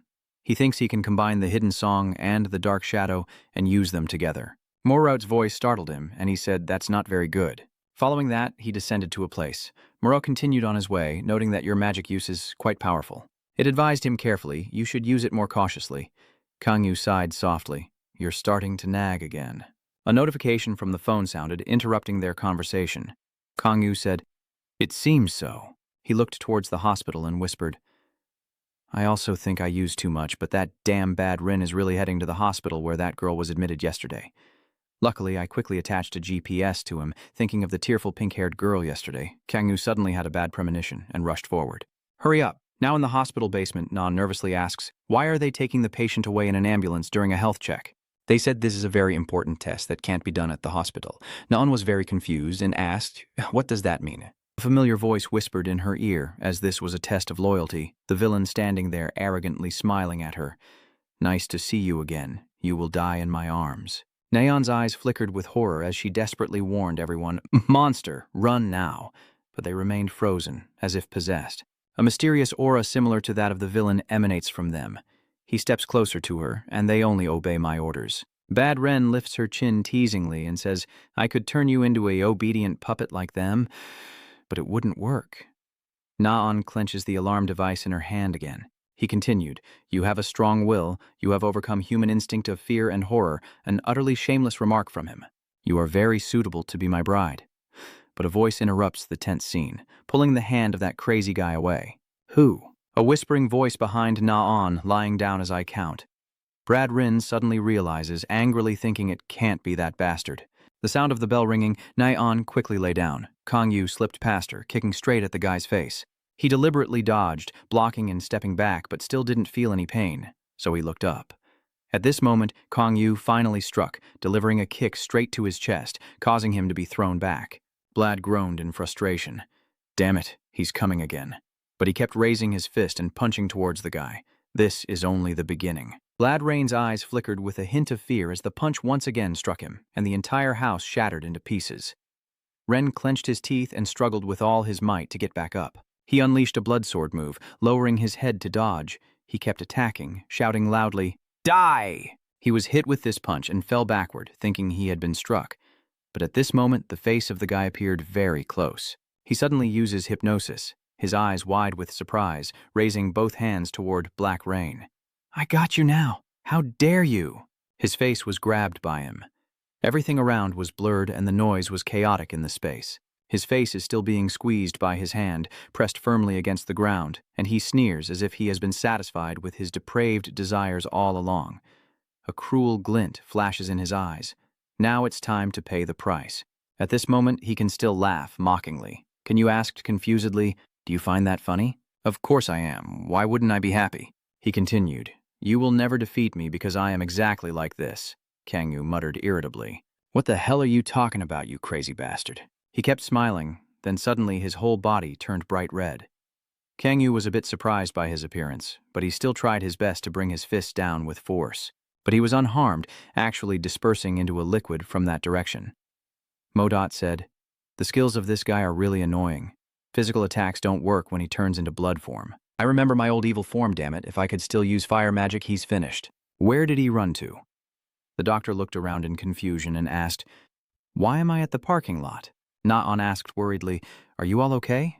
Morat continued, "The hypnosis spell has worn off." He shouted, "Hey, doctor and nurse over there, quickly move the patient to a safe place." The doctor, hearing the loud noise, also reacted and was startled. "Villain." Na-on tried to stop him. Wait, but Kangyu quickly ran away. She watched the figure in front of her disappear with a slight sense of disappointment. He rushed forward, just told Moust that he couldn't go far. "We have to catch up with him quickly. His current silhouette makes her think of Kangyu from the past." Suddenly, two other men appeared right in front of the door. Kangyu stopped just in time, and Dewang shouted, "Evil man!" Kangyu and Yu. Chan looked at each other in surprise, both thinking the same thing. It's him. Dagegong then drew his mirror and threw a flying sword at him. Kangyu also doesn't hesitate to fight back. "Is that all it takes to stop me? Get out of the way and don't block my path, I will attack again." The sword was knocked back by his force, spinning several times in the air. Dewang shouted loudly, "Yu Chan, why are you just standing there like a statue? If you don't act quickly, that guy's life will be lost." Wu Chan was extremely confused, Na-on said. He is the one who saved the girl. He couldn't help but recall old memories. Dewang shouted loudly, causing him to be confused. "Wu Chan!" At this moment, Wu Chan still believes that the true villains are those who must be eliminated. He unleashes his fiery attack, the flames rushing toward Kangyu. Kangyu raises his hand, countering with a shadow sword strike. Dewang now appears behind him, furious. "Damn it, this is really annoying."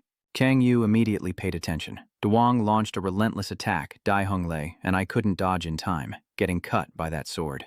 Dewang shouted loudly, "Now give him a finishing blow." U-chan charged forward at the sound. U-chan still uses fire magic, but Nan's words echo in his mind. He has saved me. He was a bit startled and quickly looked for a way to retreat. Seeing the door behind him, he hurriedly ran away. He escaped quickly. Dewang questioned him. "U-tran, where is your mind wandering off to?" U-chan softly says, "I'm sorry." Uwang slung his sword over his shoulder and sighed softly. "You seemed like a different person today." As they left the platform, Yu thought, "What was that just now? It feels like he vanished into the darkness. Is that some kind of shadowing skill? This is the first time I've seen something like this." I turned to U-chan and asked, "How should we report this?" But seeing that dejected face, he couldn't bring himself to be angry and comforted him. "Don't blame yourself anymore. Dewang, cheer up. What are you standing there for? Go take care of your sister." U-chan hesitated for a moment before replying, "Ah, yes." He said that anyway. We really couldn't hide the discomfort from both of them. At this point, Bren has returned to his human state, feeling annoyed and thinking, "Damn it, my throat is dry." He angrily thought, "Damn it, that bastard has messed everything up again." Now it's getting dark. He's annoyed and his throat is dry. He looks ahead and lightly licks his lips. Looking at the flickering neon sign ahead, he thought this place looked quite appealing to soothe his craving. The dim, hazy lights and lively, excited dances. Seeing the young man approach, she couldn't help but ask, "Your clothes are bloody. Are you hurt somewhere?" The handsome guy said again, "No, I'm just thirsty." She asked, "Thirsty? Should I buy you something?" The man refused and looked at her neck, but I just wanted something truly enticing. The car speeds down the road. The news bulletin reports a massacre at the Red Rui Club in Gadam District, Area 3. A villain identified as Black Rain is causing widespread panic among the people. Dewang can't help but curse under his breath. Damn it, he's furious. Ha! Has that bastard really gone crazy? Yu-chan wondered what was going on. Dewang says that Black Rain is still terrorizing the people, and he has lost count of how many times it has happened. He was silent for a moment, then a scream rang out, startling her. Naanu-chan ran over, panting, and asked, "Are you okay?" Nayeon shouted. Your brother spins around her, carefully checking. "Are you hurt?" Naon continues, "That person saved me." "Were you a bit surprised?" Na-yoon continued, "The one who saved me last time." He was silent for a moment as their car sped down the road again. Somewhere, Kang-yu hugs his wound and sighs in relief. Mo-rat comments, "It's lucky it's not a serious injury. You're really not yourself." He asked back with some confusion. "Not like me." Mordeaux said, "You fight very differently when facing an evil person. Do you hold back because they are priests?" He was silent for a moment, then said, "It won't be like that anymore because my enemies are not only evil people." Morwat said the wound was almost healed. Suddenly, something bright caught his attention, and he grabbed the device in his hand. "What is this?" Night has fallen, and the corpses lie scattered on the floor, looking terrifying. But the girl, trembling and breathless with fear, hides under the table. Daewang and Uan stared wide-eyed at the scene before them, Bren raising his glass amidst the pile of corpses, sipping his drink, claiming he finally felt a bit recovered and somewhat satisfied. He whispers softly, "Quiet now. I don't want my recovery time to be interrupted." The boy frowns, while the girl has lost her mind and can only tremble. Daewang looked around and said, "Uan, we will rescue the survivors and then catch him." He claimed his recovery time was over and, like a madman, charged at the two of them, casting a bloodthirsty spell, catching both of them off guard with his sudden attack. Daewang quickly drew his sword and charged at him. Uchan also rushed forward at the same time, casting a spell with a look of fury in his eyes. Daewang stopped him. Uchan hesitated, using fire to trap the hostage in the flames. Only then did Uchan realize his mistake. Black Drain sneered contemptuously, still caring about others. Daewang was startled. That guy suddenly appeared in front of you and shouted, "Worry about yourself." The force threw you back and you hit the wall hard. You scream in pain as he keeps charging forward. He says in a sinister tone, "I will end your life with a mystical strike." "It's another bloodthirsty move," Uchan screams in horror. "Your attack hit the mark precisely. Impressive skill." The man sneered as Uchan charged from behind. You're useless. You can't defeat me with just that." Uchan turned back thinking, since when had he? The claws of the guy were raised again, aiming straight at Uchan. He looked at the wound, feeling extremely angry. Damn it. He lunged again, moving with incredible speed and agility. He struck and shouted as he disappeared. Uhan grimaced in pain as he crouched down, the deep wound making him gasp for breath.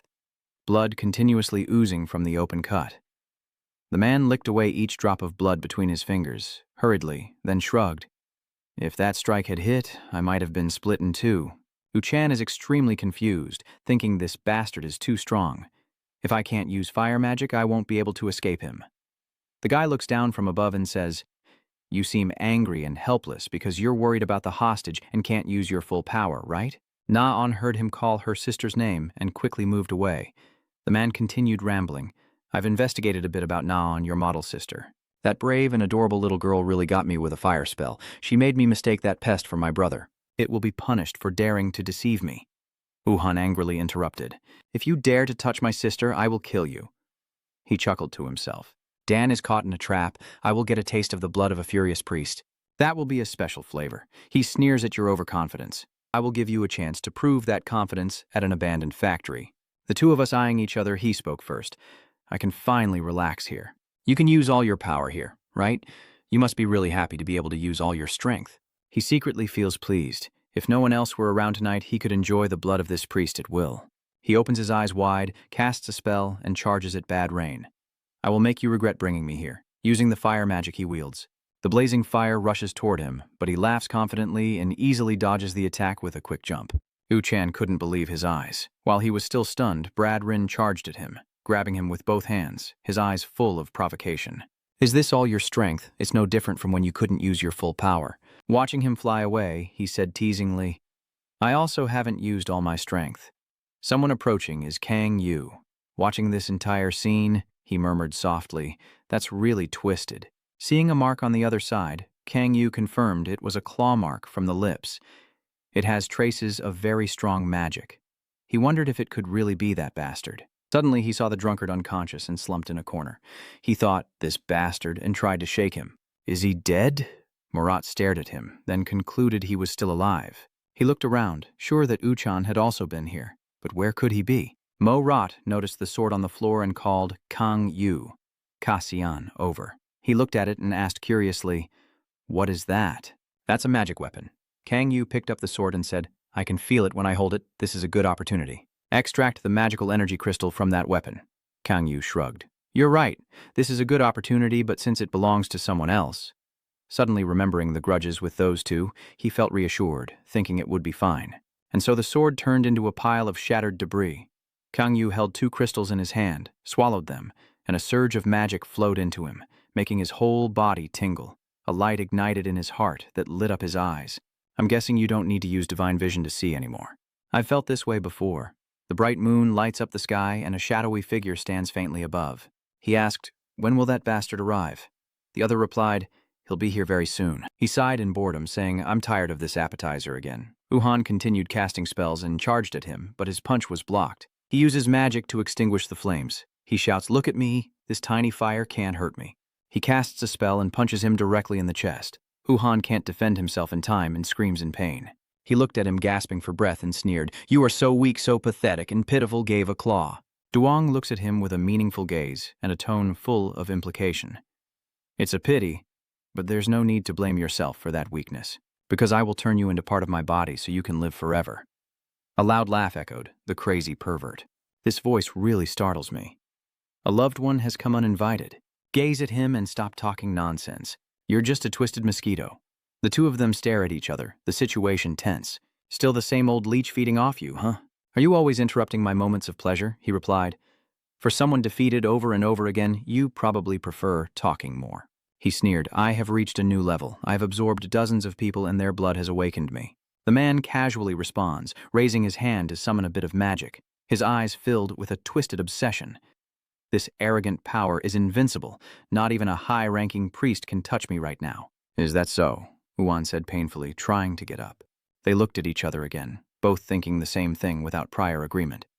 He is the one who summoned the magic, shouting loudly, "Behold my invincible power." Yu Chan's heart grew cold and overwhelmed with confusion.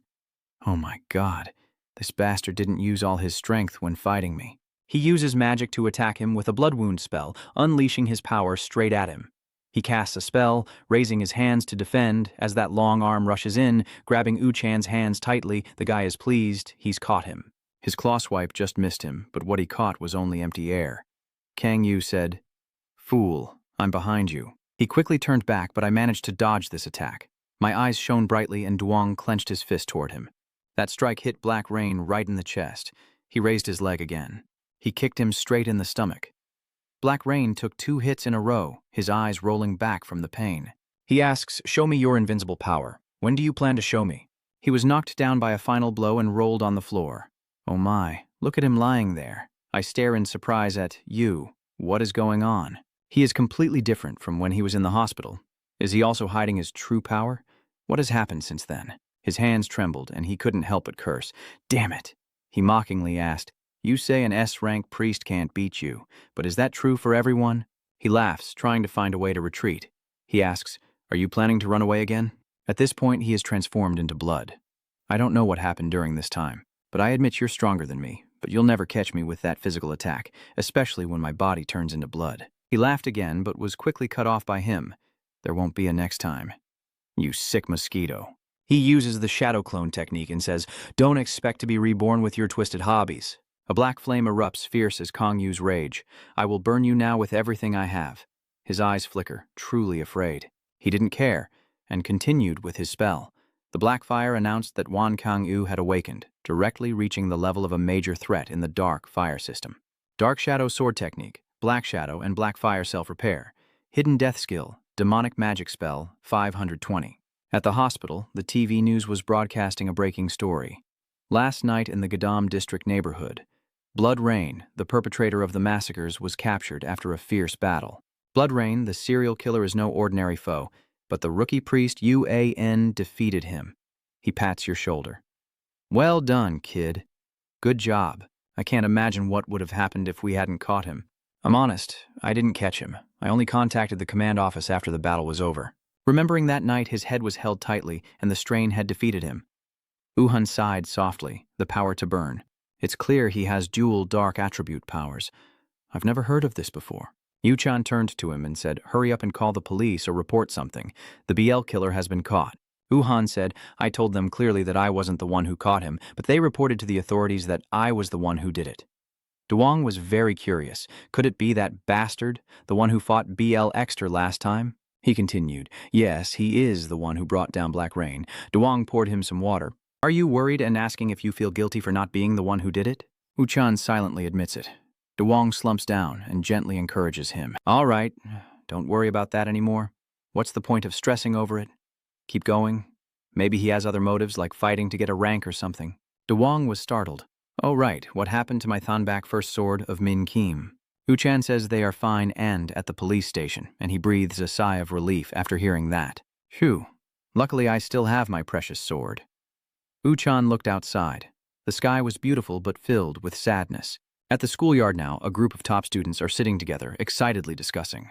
"Damn, did you see that? Uhan has defeated a villain." A shocking rumor is spreading online that the bloodthirsty villain Brad Ren and the serial killer Uhan were arrested last night in Gadam district. The top priest is actually the murderer. Someone sighs softly. "Damn it, this is crazy." A student breathes a sigh of relief. "Luckily, we didn't go to the nightclub yesterday, or we might have been screwed." The remaining guy just laughed mockingly. "With that face of yours, thinking you can protect anyone, are you deluded about your strength? You're totally out of it. He's joking around." "Do you want to die?" Ki-hun asks. "Where is Dong-sung? Why are you sitting here alone?" Daegu sighed and recounted that after being hit in the face, he had to be hospitalized due to a fractured orbital floor and broken bones around the eyeball. Kai-hun shouted, "At least pay for his hospital bills. He almost died." "God damn it. Daegu is helpless. It was beaten like that because you incited it." He asks, "Do you plan to just let that damn bastard go? We need to maintain our reputation too, right?" Daegu quickly dodged the question. "Except for me," he shouted. But if you don't join, he couldn't help but ask back, "Do you really still think he's a failure?" He was scared. "Honestly, I fear that bastard more than that priest over there." The man's spine went cold. How could a person have eyes like that? Ki-hun also remained silent, not knowing what to say in response. Right now in Class 31, everyone is excitedly watching the news and gathering around, constantly praising. "Yu-chan is amazing, he's so cool, I got goosebumps." Mazot said everyone was haunted by what happened last night. He put down his phone and decided to spend some time meeting those people. "I want to get something more than just the reward they mentioned." It asked, "Do you want anything else?" He just remained silent without answering. Somewhere, loud noises kept echoing, stirring the entire sky, as a woman blew a bubblegum and continuously spray-painted on the wall until suddenly someone appeared. A large man with a broom slung over his shoulder. The noise rang out again, the machinery clanking, and suddenly he heard a sound. A voice echoing. "Is this how you welcome your distinguished guests?" Joe said. "It's a mess. You should clean it up a bit." Aoma pinned his nose, probably because of the musty smell. Driver impatiently asks, "What are you doing here?" Complaining right at the entrance. He then said, "Isn't it because you called me?" He was surprised. "I called you." The driver poured water for the guest and asked, "Did you see that guy fight?" He nodded. "Of course I saw everything." I watched intently as if I were watching a movie. The villain, the wizard, the element, the metal, Class A, Royal Gannet. He continued to ask, "So, what do you think?" He takes a piece of cake. With no conspiracy theories, no emotion. A movie criticized for being dull and cliché. The first female character is an A-class villain, a wind clown hunter. Aoma is quite a critical judge. The other girl is an A-class villain, an earth magic wizard named Hot. He gently pinched her cheek. "I think it's pretty good. The main actor is very unique, like a dazzling yet mysterious black diamond. Your expression? Isn't he praising you a bit too much?" He smiled frankly. There was nothing else to say. He asked him, "You knew from the beginning, didn't you, that the guy has dual attributes?" He looked at the three of them in silence for a moment. "Now I understand." Ozip was surprised. "What? You didn't know?" he said again. "I thought he was just different from a few other villains." He sighed. "You don't know about a villain with dual attributes. I've never heard of that before." He continued, surprising the three of them. "Actually, yes. Long ago, they existed in the age of myth. Sang Yu thought the evil zone wasn't meant to imprison villains, but to prevent the war between villains and priests, allowing villains to operate freely. The place where everyone lives in peace is actually the demon territory. Looking at the dilapidated buildings, I can never get used to this place, no matter how many times I come. Your timing is perfect." The driver sits high above, looking down. "Your aura seems quite different from the last time we met." Nice to see you again. The two of you head up to the Heaven Bar in the building. They sit at the bar where bartender is working. A beautifully shimmering glass of water is served. The driver hands you a fresh grapefruit juice here. It's really good. After drinking, I'll take you on a tour of this villainous area. He hands you a box. Here it is. The reward is promised. He continued, but your magic has truly improved significantly. Are you using magic stones or doing something else? Don't lie. Where could I have gotten the magic stones from? He also has some doubts. Really? Observing him, Driver thought, where on earth did this guy come from? The last time I met him, he only had 300 magic points, but now he's up to 500. His magic couldn't have increased that much just from the magic stones I gave him. Could this be related to his dual attributes? Yu Ma-Mi asked curiously, where did you get the magic stone? Did someone supply you with it? He took the magic stone from me. He's a top-tier outsider summoner. Yu Chai, huh? He cast a spell to lift a gate, revealing a delicious sandwich. Cha said, this is a free meal for a very special guest. The driver introduced, this is the owner of this tavern, Brother Yu Sha. He is an outsider in the villainous territory. He laughs and says, I told you not to call me brother. The outsider here means a priest who is not registered with the priest organization and acts freely according to their own wishes. He says, sell me a few magic stones at a cheap price. Shai Ha smiled brightly and said, I'm giving them to you at the lowest price. Cheap customer. He continued, come on, we've already gone beyond the level of friendship, haven't we? How many years have we known each other? But he's still determined, business is business. He glanced at him, considering. An outsider in the villainous zone, he must have his own story. Kong Yu spoke up, cutting in. I have a few questions. Can I also buy magic stones? He said, of course, if you are a member of this evil zone, I ask again, a member of the evil zone. The driver replied, you just need to settle in the residential area of the evil zone. Kang Yu raised an eyebrow and asked, do you want me to settle there and serve you as a boss? He replied, that depends on you. You will have to take a test, and whether you become the boss or not depends on the results of that test. Che-Ha asked, you don't want to be the boss of this evil territory anymore? He replied, I have thought about it for a long time. He sighed. Oh my God, you said I am not interested in becoming the boss of this area. Driver confusedly asked why. Being the boss of the villainous territory is pretty cool too. He said, if you like it that way, then just keep it and use it. The driver continued to persuade him, saying that if he became the boss, he would have full control over the villain territory, including subordinates and a fancy training room of his own. He took a sip of water and calmly replied, I have no interest in anything except how to get stronger.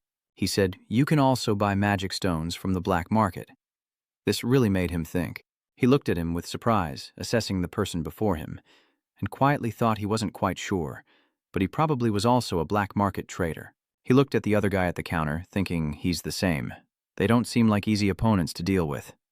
Driver said, think it over. You'll also get a salary as part of your monthly operating expenses. There are quite a few things, and that amount is pretty decent. I'm really curious, how much did you actually get? He whispers into his ear, his eyes shining with surprise. Driver looks at him with a knowing smile, and he frowns, realizing he's just putting on a show. Somewhere else, Black Hen chews and comments, this is disgusting. Are the things I'm chewing really meat?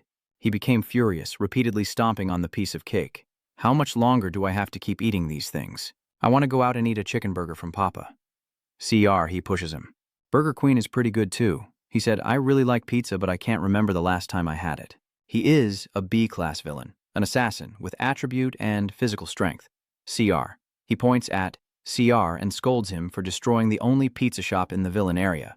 He calmly replied, isn't it obvious? Pineapple pizza is unacceptable. He continued shouting, this crazy guy. A voice rang out, is everyone here? Getting both of them to pay attention, he is a double B villain, an assassin with that attribute. He continued, now is not the time to talk about pizza. Black Hen asks, what's going on? Some crazy priest invading the villain's territory or something? He cursed out loud. That bastard is here. He asked which bastard. He continued, the guy in black gave him a blow last time. Remembering the tension, he couldn't help but grind his teeth. He shouted in excitement, where is that bastard right now? He says he's going with Driver. Black Hand was surprised. Let's go. He agreed, saying, they're at Heaven Pup. Are you going to chase after them? Certainly. Boy said that Driver has restricted the villains from fighting in the villain area. His whole body was burning with fire. From today, I will break that rule. The sunset falls as a person digs in the ground. Driver introduces, his name is Earth Dog. He digs because he likes to dig. He continued, the one behind him is Cleaner. He's a cleaning fanatic. Just seeing a speck of dust makes him unable to stay still. They are both crazy, but they don't harm anyone. Although they don't hurt people, they can still cause material damage. Driver clasped his hands behind his head, which is why we need a place like the villain's territory. He thinks they are different from the villains we've faced before, maybe because of this guy. So why do you want me to catch that Black Rain? Driver replied without hesitation. Because I need a traitor. I'm a bit surprised, he continued. To eliminate the traitor, I need someone unrelated to me and the evil zone, like you. Maybe you don't know. Just like the priest, villains also come in many types. So you mean there is some connection between Brad Rain, the evil zone, and the traitor.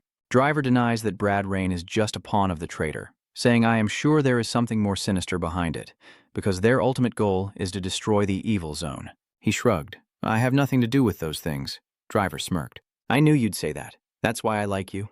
He continued. You should become a member of the villain's territory. Kong Yu couldn't hold back. What nonsense are you talking about? Driver replied. I swear on my honor as a villain. This is a very sincere request. At sunset, in a place called Vesperna, which is a restaurant with neatly arranged bottles of fine wine, Dudi was checking the stock and thinking, I wonder if Kangoo has eaten since I gave the kid the card. I haven't seen him in a long time. Someone asked the manager, and she replied, I am here. He said, the boss is looking for you, and she was surprised. You're looking for me, right? Of course I am. She works diligently and gets along well, with no mistakes at all. The woman on the other end of the line said, I've also heard about this employee. I'm really looking forward to it. The boss told me personally that I would really regret letting her go. She sneered, as if I had just done something cruel. Suddenly, a call interrupted the conversation. This is Du speaking. He said the manager is here. I'll call back later. She hung up, the room fell silent, and he handed her a letter, which she took. He said the headquarters in the U.S. had just sent her an invitation to manage the company. They recognize her hard work and talent, so they want to invite her for further training at the headquarters. Dudi is very surprised.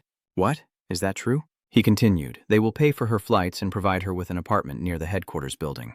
She was stunned. Oh my God. He continued. It's a great opportunity. Are you going? She nodded. Of course. But suddenly she remembered Kang Yu Night fell over the villain district. He stood there looking at the driver in silence for a moment. He said, You should become a member of the villainous region. Kang Yu couldn't hold back. What are you talking about? The driver said, I swear on my demon honor this is a sincere request. He stayed silent and then let out a sigh, asking foolishly, What's wrong with you? Suddenly, Kang Yu noticed something. Black Hen was sitting on the other side. CR asked him, Did he go alone? He looked at them with disgust. Then he slowly approached, sarcastically, still hiding as the last mouse. Oh, hearing that, he flinched. Does he know I'm here? This guy probably isn't someone to mess with either. CR went crazy after hearing that. He looked at me with a frown. I want to turn him into a bloody mess right now. Black Hen pushed him back, saying there must be order. He has to come first. He must be mine first. He grits his teeth. A Black Hand still has magic. I will return all the insults you've given from now on. He couldn't help but think. Is there something wrong with that guy's brain? Wasn't he the one who caused trouble last time? Moat, the kind one, reminds you to be careful, Khan. It seems like they're going to attack in a group. He widened his eyes, then Black Hen rushed forward and shouted, Die! A basket suddenly swooped through the air and blocked right in front of him. Black Hen shouted angrily, What kind of woman is that? It's impolite to say goodbye like that when people are leaving. That's a villain named Chuak. He sneered, You crazy drunk. You've drank too much and now you're a lunatic? She smiled and said, I just wanted to warn you about going against the rules. Attacking someone is against the rules and the evil zone. Black Hand shouted, That only applies if he is also a member of the villainous territory. Another voice interjected, Soon he will become a member of the villainous territory. Making Brett hiding in fear, also startled. They looked toward the source of the voice and saw a graceful woman sitting there. Black Hand trembled slightly and nervously called her by name. She smiled and asked him, Will you let him go? The two of them fell silent and the atmosphere grew tense. At Kang Yu's house, the sound of the lock opening echoes. Dudi enters, sighs wearily, and sees the quiet house, thinking, Is the boy asleep now? She approached his room, about to knock, but the manager's words echoed in her mind. They recognized her effort and dedication, and wanted to invite her for further training at headquarters. She pondered silently for a moment. Then Dudi set down her bag and said, Go take a shower and then just roll into bed. The letter fell to the ground early in the morning at the park. A pair of swift legs kept running. Kang Yu trained diligently. Modot asked, Is that a punching bag? A classic training method. He says it's the best way to improve both strength and endurance. Chang Yu runs off. From now on, I need to focus not just on one-on-one fights, but on fighting 100 women. And so endurance is essential. Moto quietly sighed in admiration. Good analysis, Cajun CR shouted. Wait a minute, he asked with a frown. Isn't he supposed to pass the Evil Zone entrance exam? Will he accept the face of the Emperor or not? Black Hen just stands beside him, losing all reason and shouting about the test. I just want to tear him apart, only then did he speak up. I will take the test. After 10 days, you'll easily pass and surprise them all. The girl said, the welcome ceremony will take place in 10 days, so I will explain the rules. The match will be one-on-one and killing is prohibited except in unavoidable situations. And she deliberately drew out her voice, then pointed at herself. Chuak smiled and said, your first opponent is me. Let's smash it to bits. He thought Min didn't really care much about joining the villainous territory. Everyone around was staring in awe at his training. Unbelievable. He didn't care and kept training, thinking that if he became stronger, he could finally face his opponent and Lampus. Chang Yu clenched the towel in his hand, continuing to think that this was the path he would choose, even if it meant going down to hell, until suddenly something caught his attention. Those two women also noticed him, but Kang Yu quickly ran away. One of them said, that Canadian illusion is real. Is that the guy? The other nodded. Yeah, no doubt. The two of them returned to their evil forms and kept this secret from Gannett. He returns home. The cool water from the shower flows down. After a long training session, Kang Yu washes up and steps outside to find the house still silent, quietly wondering, is she still sleeping? He stepped out of the room and sat down, then realized the mess was taking up all the space. Kang Yu muttered, I should clean this up, it's so messy. Suddenly he saw a letter. At this moment, Duty had woken up, stretched comfortably, and asked him, why did you wake up so early? Seeing Kang Yu holding her letter, she startled. Duty quickly snatched it back. What are you looking at? She asked hesitantly. Have you read it yet? Kang Yu replied casually. It seems to be an invitation to go to America. She was a bit surprised, but still said, don't worry, I won't go anywhere. He asked why? Duty asked why? How can you leave me alone? Kang Yu said I would be fine on my own. His heart is now so mixed up that he feels more like a hen than a rooster. She asked if I said I know how to cook for myself. What about cleaning and laundry? I still have to take out the trash. Chang Yu really is beyond words. He helplessly asked, are you not a kid? Do you know how old I am? Duty also answered anxiously. I'm only in my 3rd year of high school. Kang Yu smiled brightly and encouraged her. Go on, isn't this a once-in-a-lifetime opportunity, 2 stars? Don't worry about me, just do what you want. That statement moved Duty deeply. In the city of villains, Black Hand, Krat, and Bra are discussing something. Bra asks, will he come through on his promise with only a week left? He asked him again. He explained, the kid will fight with Du. Black Hand sighs in frustration. I want to get his story. But I heard he's also skilled with the driver. He shrugs his shoulders, refusing outright. Probably let him go this time. Crash also mocked, you're not also hacked and you got it in one shot. Black Hand is furious. Do you want to die? Who's getting shot in the head, huh? You want to get shot in the head, right? Crash was a bit nervous too. He spat right in my face. So what's there to worry about? Bite said, but you have to beat Duke first before it's our turn. It would be funny if he gets beaten badly by Duak. Black Hen clenched his fist, but this time I will bet on him instead of Duak. His fist was blazing with fire just like his heart right now. To avenge the last attack, I will use all my strength. At Kang Yu's house, seeing him working, Modot couldn't help but ask, are you planning to send yourself to America? He said it was a good opportunity. He couldn't help but ask again, is that all there is to it? Chang Yu was silent for a moment, then said it would be good for both of us. Keep going. I'm not saying this as a singer, but as Kang Yu Modot worries, are you sure you'll be okay on your own? Of course. Did you live alone back in America? But Moses said, I asked about what you're looking for. It's speechless now, you only have a loud mouth, and now you have to find a way to cook rice. Kang Yu honestly said, I've never cooked rice before, I'm used to Western food. The morning sunlight fills the entire room. Dudi gazes quietly at the letter in her hand, letting out a soft sigh. Dudi remembered their words of encouragement. Isn't this a once-in-a-lifetime opportunity? Don't worry about me, just do what you want. A call sounded, and when Du responded the second time, it was louder. Dudi, she suddenly realized in the flickering light of the restaurant. Dudi asked, what's with that face after calling us out? The other person is just calling the staff for our order. Seeing Dudi look upset, they kept asking, are you worried about something? Maybe it's because a man like you is so carefree. Be good, the bespectacled girl continued to ask. Hurry up, big sister will do it, but the blonde girl kept her mouth shut tight. Understand a little. The staff are bringing them your beers. They said just have a drink first, cheers. A little alcohol makes her more open, she just goes along with it. She takes a big sip at Kang Yu's house, and Dudi's face is flushed. She is so drunk that Kang Yu has to help her inside.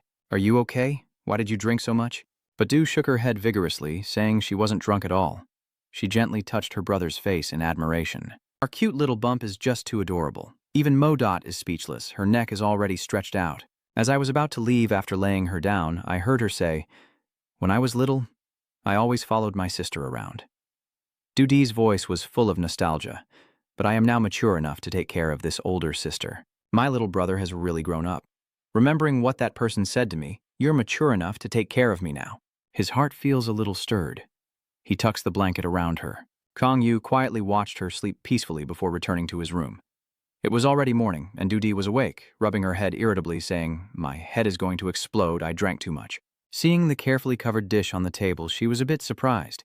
Dudi picked up the note to read it, and she carefully read it. "Sister, I made bean sprout soup to help you sober up. Reheat it and eat with rice. I already got that from Kang Yu. I'm not a kid at the airport gate." Dudi carefully reminded her, "Don't skip meals. Eat 3 times a day. I'll check every morning and evening, so remember to answer the phone. Lock the door carefully. You know how scary the world is now." Contrary to her worry, Kang Yu was very calm. "I told you not to worry. Who wouldn't worry? If anything happens, you have to call me, got it?"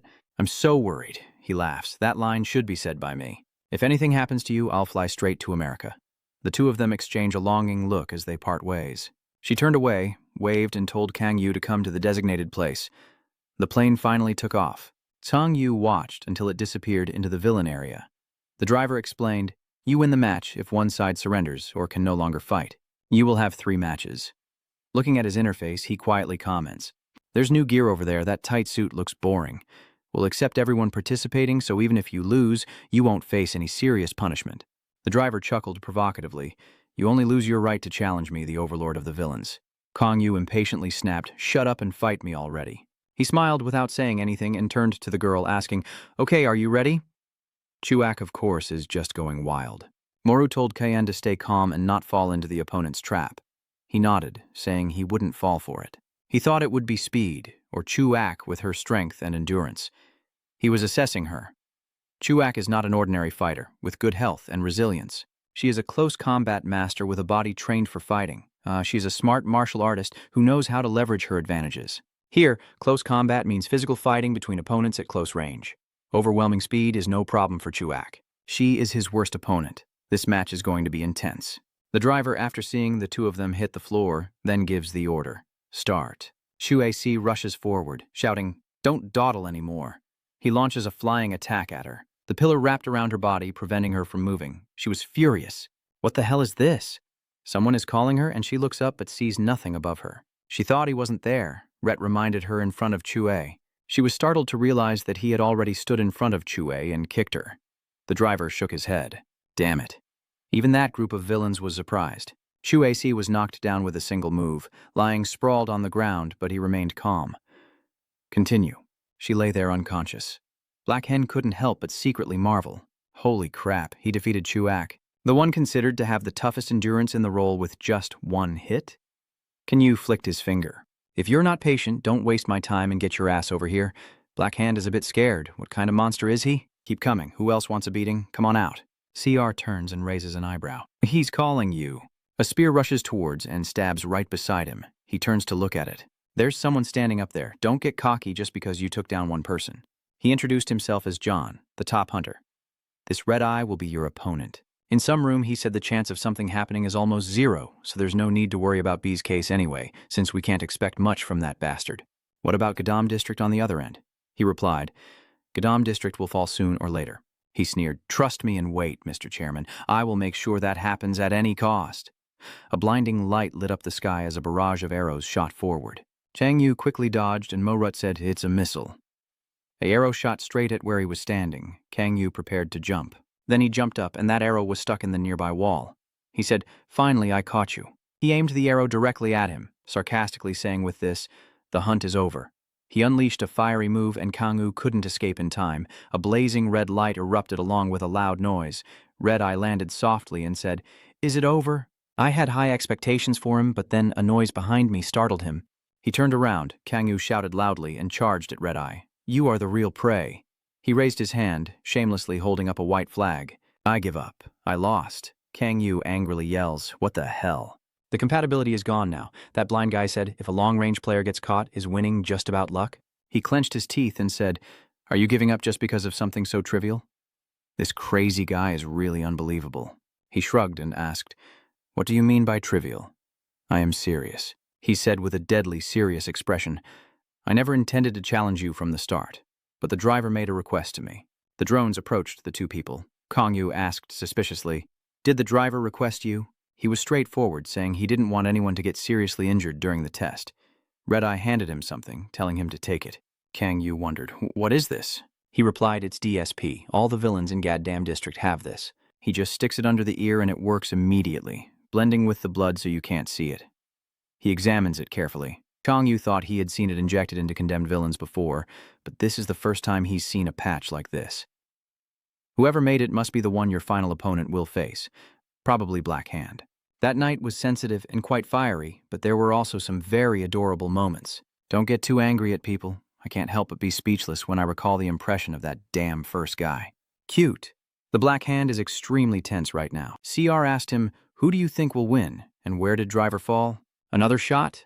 Bet said. "That crazy archer is at a disadvantage. He doesn't usually fight multiple rounds. I don't think it's just about compatibility. If his destructive power is enough to take down Ochu with a single blow, then he's just lucky, the fool." He asked again, "Do you really believe that?" He clenched his teeth and said, "So Crow said, you're saying that it's hard to win 1 versus 1, right? Especially when it's 3 versus 1. Du also showed emotion. Well, not bad at all. Only Black Hen remains alert and insults him. So what? Are you that cowardly? Are you crazy? Do you want to attack him? So what if I am? Chue was already awake. Even a lion can be attacked while hunting a gazelle." He sneered. "Hard to believe." Black Hen shouted, "Don't lump me together with the one who kills in an instant. It's you. I am not a lion, but a lone Siberian hunting tiger." CR raises an eyebrow. The dog looks down on the cat for its fur. He insults his friend. This loser. Chu is really annoyed. "I'm not here to cause trouble. This test, she's just going through the motions. I, along with the one I just fought, am Red Eye, and you are just the final catalyst that makes me shine." "What the hell?" Chue says again. "Just listen to this nonsense all the way through first. I happened to overhear a conversation from the driver at Heaven Pup. Do you know what he said? That he will hand over his position as the boss. They were surprised? Come on. Black Hen insults her. That's so ridiculous. Don't bark that out so casually." She shrugged. "Yucheha is also there, so if you don't believe it, just go over and ask." He widened his eyes in shock. "No way, the undefeated driver. This is so unbelievable." Chu is furious. He's just a petty villain. Does that supreme title really get handed over to him so easily? Aren't you furious that that wandering guy got the driver's favor? The driver we know isn't someone like that. Now's the time to decide. Do you want to join us in fighting against them? Kret wonders. What do you mean we? She laughed mischievously, pointing to the villains behind her and introducing them, saying, "I've brought some loyal brothers here. The more the merrier." In the dark night, an Asina Airlines plane is flying steadily through the lonely sky as everyone on board is gradually being served their meal. The flight attendant brought a meal with bread, meat, lettuce, juice, and a polite wish for a good meal. The other passenger replied, "Thank you." At this moment, Duda was also on that flight, glancing at her watch and thinking, it's still a long way to go. Duda looked out the airplane window, sighing heavily. Outside the window was a silent night, as if it could swallow anything whole. Duda wondered again, does Kang Yu eat proper meals? The scenery had changed by then. Chang Yu, feeling bored, slowly eats the sandwich in his hand as Red A approaches, holding a bag full of sandwiches. He said to Kang Yu, "Eat this, it's good for your health." Then Kang Yu picked up the sandwich, confused, and asked Modot beside him, "What kind of strange thing is he giving me that's supposed to be good for health? Do you think he has some kind of motive?" Then Kang Yu's eyes flickered with suspicion as he said, "Gip always told me to be cautious of those who seem harmless." Then suddenly a young man approached, with colorful braids on his head and a very large glove. Kang Yu looked at him and wondered, "Black Hand?" Then that Black Hand's face darkened as he questioned Kang Yu, "Just as I expected, you are my next opponent. What did you do to Driver?" "What are you talking about?" Seeing Kang Yu's expression, Black Hand thought he was pretending to be innocent, and he asked sharply, "What did you do to Driver?" Then suddenly, from behind Kang Yu, someone appeared holding a large hammer. He raised the hammer high, intending to strike at Kang Yu in an instant, but Kang Yu sensed it and quickly dodged. However, once again, behind Kang Yu was someone holding a sharp knife. Once again, Kang Yu shows them how quick and agile he is. He immediately recognizes the situation and uses his strength. He clenched his fist and struck the guy directly in the chest, causing him to panic for a moment. Then, looking at the current situation, Kang-woo realized what kind of predicament he was in. Countering as a group, huh? Not bad. Then, the guy with the mask and the knife struggled to get up, glaring at Kang-yu as if he was about to devour him. Seeing that, Kang-yu couldn't hide his contemptuous smile. Since you won't fight me alone, you had to bring your friends too. Are you planning to make up for your lack of skill with numbers? Then, sensing movement in the air, Kang-yu's eyes sharpened with suspicion, as if something was about to happen. Then suddenly a wooden crate flew in. Quick as lightning, Kang-yu pulled back her foot to dodge as the crate fell, and she froze as if struck by lightning. It turns out there are not just 3 of them, but 4. In front of Kang-yu now is this red-haired girl with gold and red markings around her eyes. That girl is Chu-ak. Then she smirks provocatively and asks Kang-yu, 3 still aren't enough, right? Then she smiled, the most wicked smile of someone outnumbered 4-1. Suddenly, she aimed at Kang-yu's stomach, but not quite. At this moment, in an abandoned building under the yellow moonlight, where Driver Pretend was enjoying what felt like a vacation, they suddenly asked each other, "Has it been so long?" Driver, holding a soda can, took a sip and then asked, "I wonder how he's doing now. Who is that black duck?" "Black duck, he's a noisy duck. Come to think of it, he doesn't even have a proper name. Maybe call him Spiky Spike." Seeing how much attention the driver is giving to naming the duck, Kojiao said in a teasing tone, "You're already starting to get jealous of that duck." Then her voice suddenly softened as she leaned close to the driver's ear and whispered seductively. She gently lifts the driver's chin with her hand and asks what name would suit him best. Then suddenly Red-Eye appeared. It seems he had been looking for them for quite a while. "They're here." Seeing Red-Eye arrive, the driver was surprised. Noticing their unusually intimate behavior, Red-Eye coldly asked them, "Are you a pair of lovebirds? Why do you always seem to be so close to each other?" Hearing Red-Eye's suspicion, the driver quickly changed the subject and asked back, "Are you done with your work?" "You did very well today." Hearing the rude comment from Driver, Dao couldn't hide her gaze and looked at him. "Hey, don't interrupt and act annoyed like that." Not even bothering to answer, Kodao, Driver still happily asks Red-Eye back, "What about the black duck?" Red-Eye was confused. "I don't know what Driver is saying," he asked confusedly. "Is there duck for dinner?" At this moment, she turns away, revealing her deep resentment. This is really annoying. At this moment, Red-Eye remains frozen. He asks who it is, and then glowing circles appear on the glasses the driver is wearing, as everyone anxiously looks at him and asks, "What is that?" And then the glasses glowed brighter and brighter, with strange patterns appearing more and more frequently, reflecting an old building inside the lenses. At this moment, the scene shifts to someone's phone screen showing a chat with Dee-Doo Dog, who asks, "Where is everyone?" "I don't see anyone at all." The phone owner immediately asked, "What? You can't see anyone?" Then the girl holding the phone looked toward the blinding light coming from that place. At this moment, Kang-woo was being beaten against the wall. That was truly a very powerful blow. The fragments around Kang-woo shattered everywhere. Then Duong glared at the mob attacking him, and Krat raised his huge hammer. He was about to strike Kang-woo with a blow, but then, like lightning, Kang-woo rushed in, snatched the hammer from Crash's hand, and struck him. Seeing that, Black Hand used the strength of his huge hands. At this moment, his hands shot out sparks as he quickly charged at Kang-woo, the bastard. Then his eyes gradually started to glow with rage, but Kang-woo's agility was truly impressive, and he quickly dodged an attack from Black Hand. Then he started to fight back, grabbing Black Hand's hair and pulling it back while continuously kneeing him.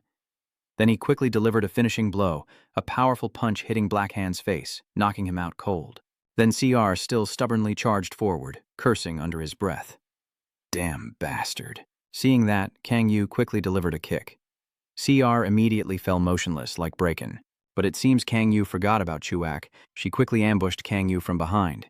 But now the situation has changed. Kang-woo quickly jumps up and delivers a blow to Chu-ak's head. She grimaces in pain, looking very angry. But before she could say or do anything, Kang-woo quickly used her knee against him, then delivered a knee strike straight to Chu-ak's stomach, and she was the next to collapse unconscious. The scene now remains with Kang-woo and the 4 people fighting together, but they are all now covered in wounds. Surely they all harbor a deep grudge. Because of the 4 of them, they still couldn't defeat Kang-woo, that arrogant bastard. He's too strong. After taking all the hits from Kang-woo, Black Hen's men each collapsed exhausted on the ground. They were both embarrassed and furious, but had no strength left to fight back. Lying motionless on the ground, Black Hand silently felt ashamed. How could he be subdued by this insignificant nobody? CR now has no energy left in his eyes and thinks to himself, just imagining being caught in a second. Then he looks at Black Hen, who is holding his face, and asks, Are you still alive, you bastard? Black Hen, angry, looked at Kang Yu, who was now acting as if nothing had happened, and muttered under his breath, "Where the hell did this monster come from?" Then his gaze shifted, and he subtly glanced to the left, realizing that from that direction, a short, blonde-haired man with a star-shaped mark on his face was walking alongside a tall, broad-shouldered man. Above his head and on his body are nails, and in his hand is a hammer. Their names are Pointer and Hammer Boy. Well, you're not so simple either, Kang Yu, are you? The stronger the prey, the more it stirs the hunter's excitement. Then the introductions of these two villains also appeared. Pointer as a B-rank evil character with a fire attribute Night Mission, and Hammer Boy as a C+ rank evil character with a mineral attribute Archer Mission. Mostok beside Kang Wai saw this and couldn't help but be angry. They kept coming, and indeed Modot was right. He continued with sarcasm, saying that flies will always be just flies. Despite his slightly sloppy appearance, he wasn't stupid, and understood the hidden meaning in Kang Yu's words. Angry, he shouted at his face, "What the hell is this fly shit?" Then they looked at each other as if a next battle was about to happen. But as soon as they caught each other's gaze, another person rushed over from afar, running while shouting, "He's mine!" The person rushing over is extremely agile, wearing a full-face mask, and introduces himself as Iron Masik, the security guard. Then his introduction appears, revealing his role as a villain rank B+ with a mission to uphold order.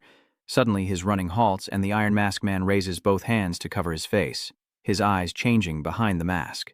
Then he no longer ran but soared forward. As he flew, he said, "I will uphold justice for the benefit and peace of Vile." But how could Kang Yu's agility allow him to attack like that? He shifted his shoulder to the side, causing the Iron Mask guy to crash straight into the wall behind him. At this moment, Kang Yu finally turned back to look at him and asked, "What the hell?" And the Hammer Boy saw that Kang Yu was focused on something else, so he raised his hammer as if ready to attack. Then he threw his hammer straight at Kang Yu, beginning the hunt. A spear thrust. A large stake shot towards Kang Yu at lightning speed, but he quickly dodged the attack. At this moment, the black hand behind you seems to have regained some strength. Then, like lightning, Kang Yu moved from one side to the other, quickly approaching where Pointer and Hammer Boy were standing. Amid the tension, or rather because both of them seem eager to take a hit from Kang Yu or something, there's internal conflict. Hammer Boy, angry, dodges the way of that idiot. Not inferior. Boar replied, "Don't tell me what to do. The trap has been sprung." Boar's face is calm as he holds his staff and spins it in a circle. Flames appeared one after another, he said. "I will let you taste the feeling of grilled fire meat," but at this moment, Kang Yu was also preparing for a counterattack. His hand is surrounded by mysterious blue streams of energy, and suddenly Poer's face stiffens in front of the power that Kang Yu possesses. The illusion is complete. Kang Yu throws those streams of air towards Pointer and Hammer Boy. Black fire. The arrogant expressions of Pointer and Hammer Boy are gone, and they struggle to withstand the blow that Kang Yu just delivered. What is that flame? Seeing Hammer Boy and Porter frozen stiff, Krat, standing outside, couldn't help but shout in anger. "Is that guy a wizard? Stop just standing there. Say something already, and attack." But now Chue with his wooden box is rushing towards Krat in panic as he runs away madly. Then Chue's face shows determination. It seems she's determined to fight to the death with Kang Yu this time. And then, that wooden box flies straight toward Kang Yu, accompanied by Chuak's curse of death. But Kang Yu is not so easy to defeat as you think he already sensed. Then the wooden box, which was intact, now split into two. Seeing that, Krat also grabbed the large hammer from earlier and charged at Kang Yu again. Kang Yu, now quick, flew up to perform a stealthy strike. Immediately after, he counterattacked. This attack aimed straight at Gyar's chest. Seeing the others being neutralized one after another by Kang Yu, Black Hen couldn't stay calm. He cursed under his breath as the others were gradually pushed back by Kang Yu's relentless attacks. Black Hen was terrified. What kind of demon is this guy? Seeing how quickly Kang Yu throws his attacks, Black Hand couldn't help but secretly praise himself for not even noticing a moment of hesitation from him. He pondered quietly. Could it be? At this moment, Kang Yu's power is truly astonishing, his body enveloped in blue flames. Black Hen guesses, we are the ones being erased. But the web-like strands still entangle Kang Yu. Another figure appears. She continues to hold Kang Yu captive. I got you now. Her eyes flickered with purple and white light as she continued, I knew you would eventually break free from the net. Turns out her name is Bender, the villain of AKB with a dark attribute support role. Then she looked at Kang Yu, struggling with the web-like stuff she had shot out. These things are useless. You'll never escape. Then her face stretched into a terrifying smile all the way to her ears. Not only is your body restrained, but even your desires and inner bonds cannot escape. Then she said that since both of them have shadow attributes, resistance would be useless. Hearing this, Kang Yu also realized that his body has had something very characteristic of poison attribute all along. My body feels so strange, damn it. I can't activate any of my power at all. Then, at that moment, Mo secretly called Kasian. Kasian. At this moment, Binder remains proud, restrained by the despair of inescapable fate and the feeling of escaping hell. Seizing the opportunity, Chuak and Pointer quickly moved in, killing him now. With determination, Poer's sword shot straight at Kang Yu. I'll turn you into a piece of meat. But the sword of justice still hasn't arrived, and Kang Yu's hand gently grips the tip of the spear that is stabbing into him. But that iron mask guy keeps holding on like a leech. He smiled and spoke of his great mission. For the peace of the world, I will definitely defeat this rebel. Then he continued to charge himself at Kang Yu to deliver justice. Not only that, Chuak also clenched his fist and aimed directly at Kang Yu, not forgetting to praise the previous strikes. That was a great hit. Then she aimed at Kang Yu's stomach and struck. Take this! Seizing the golden opportunity, one by one they rushed forward to attack Kang Yu. One by one they smile maliciously, unleashing the most despicable attacks, reveling in trampling him down, crushing him, emasculating him as if waiting for their turn. Bak Hen quickly rushed forward, kicking multiple times at Kang Yu's body while constantly cursing, "Die, you lowly creature!" Then, from deep within Kang Yu's mind, Kasian said, "Is this all you have?" Pathetic. Kasian's eyes and face also radiated contempt for Kang Yu to the core. "Are you so desperate that you take my body and this is all you have?" Then he uttered the cruelest words. "Then just die." Kang Yu's state now seems the most hopeless. Old memories gradually resurfaced in his mind, from the worst ones, and then his body seemed to fall into something deep and dark. There, it was just him and himself. At that place, he wondered who he really was, and Chua's face showed something unexpected, a light shining on them. Then Kang Yu woke up. It's still that cold and deadly gaze. Driver focused intently on the ruined building in front of him through his glasses. Are you worried too far ahead? What could possibly happen with that kind of unclear tone? Driver sitting in front sneered and replied, "If only that were the case." He said, "But it would be troublesome if many people get hurt." At that moment, the screen on his glasses suddenly turned red, startling him. A loud noise echoed, and it seemed Ku and Red-Eye had also sensed something. The spaceship stopped, and all three looked ahead. The driver remains calm, seemingly just ahead of them, not far away, a blue light area appears. The car and a few strange shadows. The driver sighs, something real is happening. On the bright side, Chuak looked in shock at what was happening in front of him, cursing under his breath. Bor, the girl of fate, standing beside him, also clenched her teeth and stared intently, as if she couldn't believe her eyes. Grad and Ben also stared in surprise, while Kasian stood among them, one eye shining with a deep blue like the ocean, the other flashing with a brilliant gold, his face cold as the black net around him gradually shattered. Ben stretches his arms forward, trembling as he resists. The connection has been severed. Hearing that, Chue was momentarily startled from nearby. Then she raised her fist wrapped in red lightning, leapt forward, and shouted loudly to reassure everyone, "Don't be afraid, we just need to crush him again." Seeing that, he immediately glared at Chuak. The connection network binding him was instantly cut off. He swung his hand to throw something forcefully, and all the links were shattered in an instant, with countless black thorns sprouting from the ground, destroying the four villains. Chuac struggled to dodge as a black thorn suddenly pierced up from beneath. Krat and Ben were no better off, with no space to stand. Black bones and blue lightning engulfed the entire space, accompanied by countless sharp thorns surrounding the enemy. The wind brushes past his face as Chuak struggles to get up. She clenched her teeth, unable to believe her eyes. This is crazy. At that moment, he suddenly spoke out, determined to take revenge. Singer and Nyan tilted her head back and shouted loudly, "I can't die here." The muscles tense and burst through the chains, a fierce aura rising to the sky. Driver lands while the chess piece stands nearby, watching the person below, and asks, "Is that the little black duck?" Driver activates the scan function on his glasses and sighs softly. The mana points have exceeded 2,000. Kojiao was stunned 2,000 red. No one could believe it.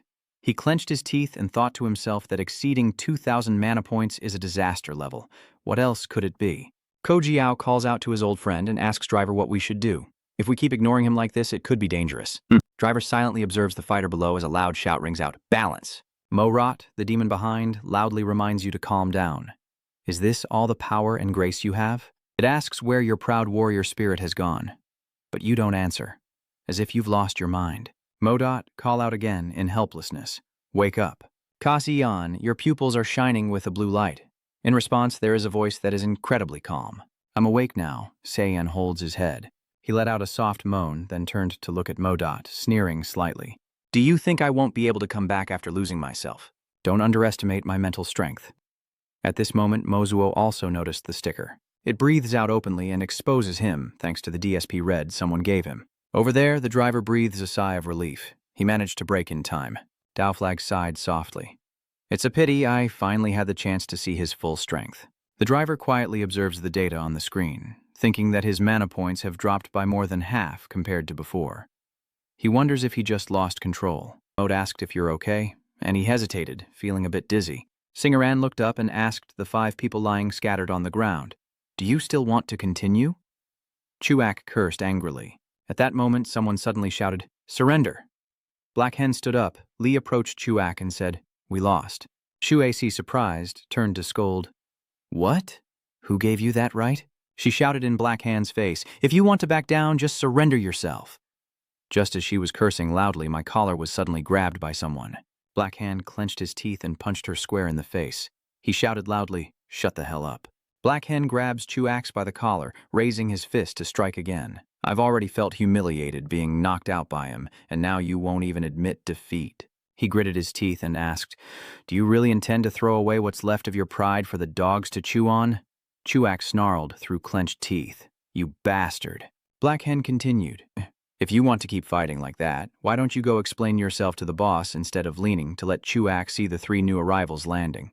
Driver, Kodao, and Red Ice coldly surveyed the battlefield. Cassian lifted his foot and stepped forward. Driver stands facing him and says, Congratulations, you won.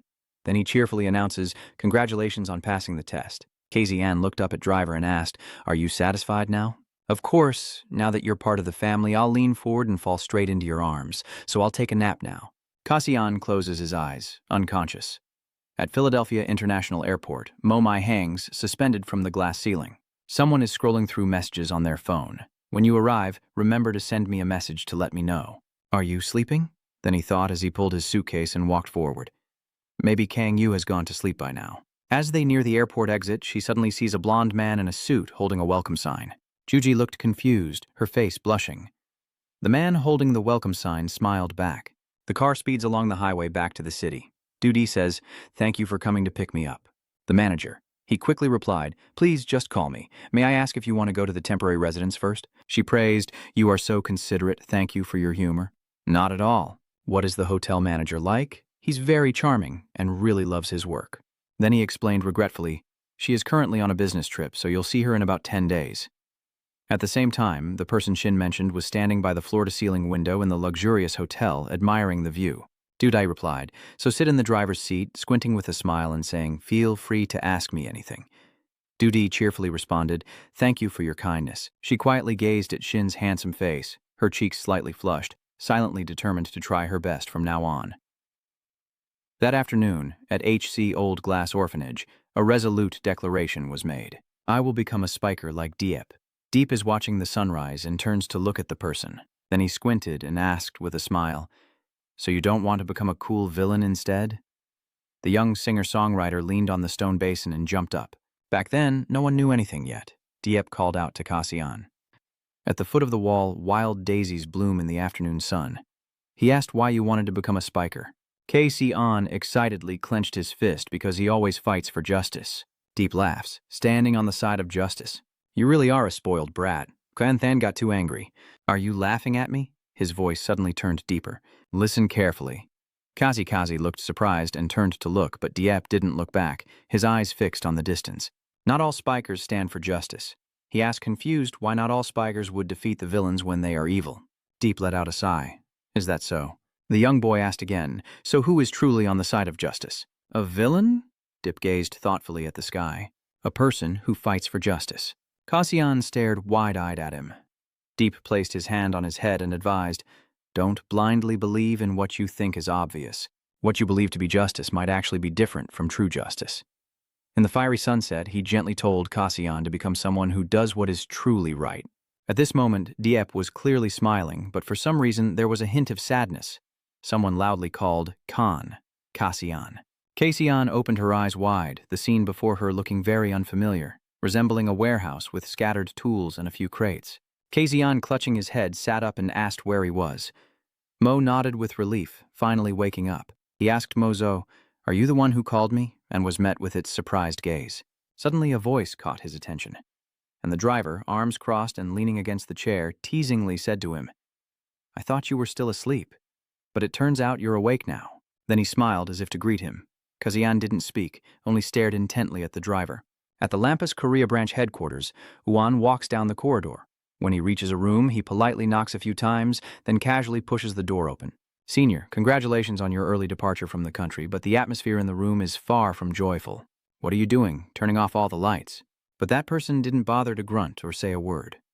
Uchan called out softly, "Senior." Only then did the man finally speak. Uchan's sword. Then DeWong picked up the sword and cried, lamenting. "I can no longer hear the sword ceremony of the 4 North Pole stars?" Uchan asked in surprise. "What did you just say?" DeWong cried out loudly, his hands trembling as if he had lost his soul. "His vitality has been drained. He is powerless." "I've never heard of this before." A flash of insight lit up in Do Wong's mind. It must have been him roaring in fury. BL probably did something. If not him, then who else would be involved? Wuhan was speechless as he watched him go crazy. Aruch cursed his ancestors 18 generations. At Heaven Pup, a voice rang out. "This is the top restaurant in Johan's role." Driver sits back with his legs crossed on the high chair in front of the bar, generously celebrating your passing the exam. "Today, it's on me." Cassian asked, "Is this the only place we can go to?" "Come on, it's all to help Big Brother Cheha increase sales." And then the driver changed his tone, saying, "I also personally punished those who caused the embarrassing incident during that test. Hope you're satisfied." Hearing that, Cassian immediately remembered the 4 guys who attacked him. He pondered quietly, gently shaking his glass of wine in his hand. The dish served as a plate of spaghetti with fries, as if you're at home. Khan looked at the plate of pasta in surprise. "So you're curious and asking Che, huh? Is this place always so generous with the servings?" Che reached out with a gesture to invite him. "It's to celebrate him becoming the Gadam district boss of Vian." Cassian looked at Driver in confusion, while Morat stared in shock. What is Boss Sa talking about? Where did that rumor come from? He casually ordered a soda orange and then explained. "Since you can overpower even those above you, of course, you will be the boss. What about my match with you then?" Driver shrugged and chuckled. "It's cancelled completely. Singer and Nungjian look serious. I refuse that big boss seat. I hate complicated things." "Are the subordinates at Cheha's bar asking to have it added to their bill?" Cheha smiles and replies, "The steak will be billed to the new boss. The driver here is trying to persuade him. I'll take on all those troublesome matters for you, even sending you your monthly advance salary," Cassian asked in disbelief. "Then I will be a puppet boss," the driver replied in a deep voice. "No matter what, I want you to become the boss of Vian." He pointed at Cassi. "Vian's Gadam district needs a leader with strength and charisma like you." Cassian couldn't understand it at all. "You think that's all it takes for everyone to follow me?" Cassian looked down at Lai Ruo and said, "They will only find me annoying." Driver doesn't think so either. Many others also believe the opposite. He put his hands behind his head and smirked confidently. "But I trust you. Nothing can change my decision. I'm sure this is the right choice." Seeing Driver trust me so much, Cassian was quite surprised, and the words Dieppe once told me suddenly came to mind. "So who is really on the side of justice? Someone fighting for fairness? The justice you believe in might be different from true justice. Become someone who does truly right things." Cassian quietly looked at the glass of wine on the table. Just then, Driver suddenly changed the subject. "That's right, you still don't have a nickname, do you? Sharpthorn, Black Duck, I've already come up with a nickname for you." His confident voice rang out. Cassie Driver looked at him seriously. He also gawked in disbelief, leaning on the table thinking that the high-level Spiker C no longer existed. The symbol of the sun in his mind gradually faded. From now on, Cassian will be the name of a villain with a thirst for revenge. Cian stands up and declares, "My name is Cassi." On the roof of an old apartment building, Cian and Mozo stand by the railing, gazing into the distance. Suddenly a plane flew overhead, sweeping leaves into the air. Cassian looked up and followed its path. Morazot, hovering behind, asked, "Are you worried about that sister of yours?" But Cassian didn't answer right away and remained silent. A few seconds later, Cassian finally said, "It's not like something's going to happen. My eyes are still fixed on the distance." He narrowed his only eye and said, "I still haven't asked until now." But it asked curiously, "Is strength what makes you join the role?" He smiled and replied, having strength isn't necessarily a bad thing. The image of last night when Driver, Dowflag, and Red Eye appeared flashed in his mind, and he smiled softly, saying, "If you have some valuable allies by your side." Cassian spoke with determination in his voice, "But first I need to become stronger." Images of endless training days flashed through my mind. The more I move my body, the stronger I become, and the more skills I use, the more proficient I get. As long as those lampas are still causing chaos out there, the only way to forge my heart is to join the role. Then the scene shifts to when he becomes a villain and uses that dark power. I don't know if it's the potential of a disaster villain, but thanks to it, I even gained a dual attribute never before known. Cassian reaches out as if trying to catch the shining sun, sunlight slipping through his fingers and casting a confident smile on his face. If forged properly, I might be able to take the first step in my revenge journey, and Mozost immediately added, and we might even discover the whereabouts of the destruction sword that Dipe is trying to find. Its words surprised Cassian a little, and he quickly turned to look, only to be met with Mozost's indifferent yet calm gaze. It asked helplessly, "You forgot about her, didn't you?" Cassian froze in shock as he looked at it. One fine day, Cassian was still standing on the rooftop, but this time it was the rooftop of Vion. He gently pursed his lips, and looked up at the tall buildings basking in the sunlight, thinking to himself that he had truly become the boss of Vion. At the same time, in Sewa Art High School in Gadam District, the cheerful laughter of female students filled the classroom, and Na-On, holding a milk carton, suddenly saw something. So she hurried over to her classmate, curious, and asked, "What are you looking at?" The friend excitedly showed her the phone with the latest news from Gadam District about her role. On the screen, there is a photo of Khan. Na-On stares at the picture, surprised, thinking to herself about that person. The girl excitedly showed Na-Un her phone and said that the new boss of the Joe role is here. The curly-haired girl sitting next to her crossed her arms and asked nervously, "Don't you think he's pretty scary? And the girl sitting in front of you seems happy. Anyway, if Na-On's brother catches him, he's done for." Hearing that, the girls cheer in agreement, and Na-On's brother even caught the serial killer Blad Ren. Ngao is dead. Only Na-On looked at the phone screen in confusion, silent and saying nothing. In her mind, she images Can, who looks like Joe's twin, standing in an old apartment complex, with 3 people gathered behind the building, one of them shouting, "Let's go, you're too annoying." A notification appears on the phone screen. Gadam District, high-level villains you should never ignore. 1 greener, 2 iron massic, 3 4-star drivers for 5K. Who the hell did this, huh? Cross stared at his phone and sneered, "Come clean, you're jealous you didn't get to be part of that, huh?" Black Hen cursed angrily.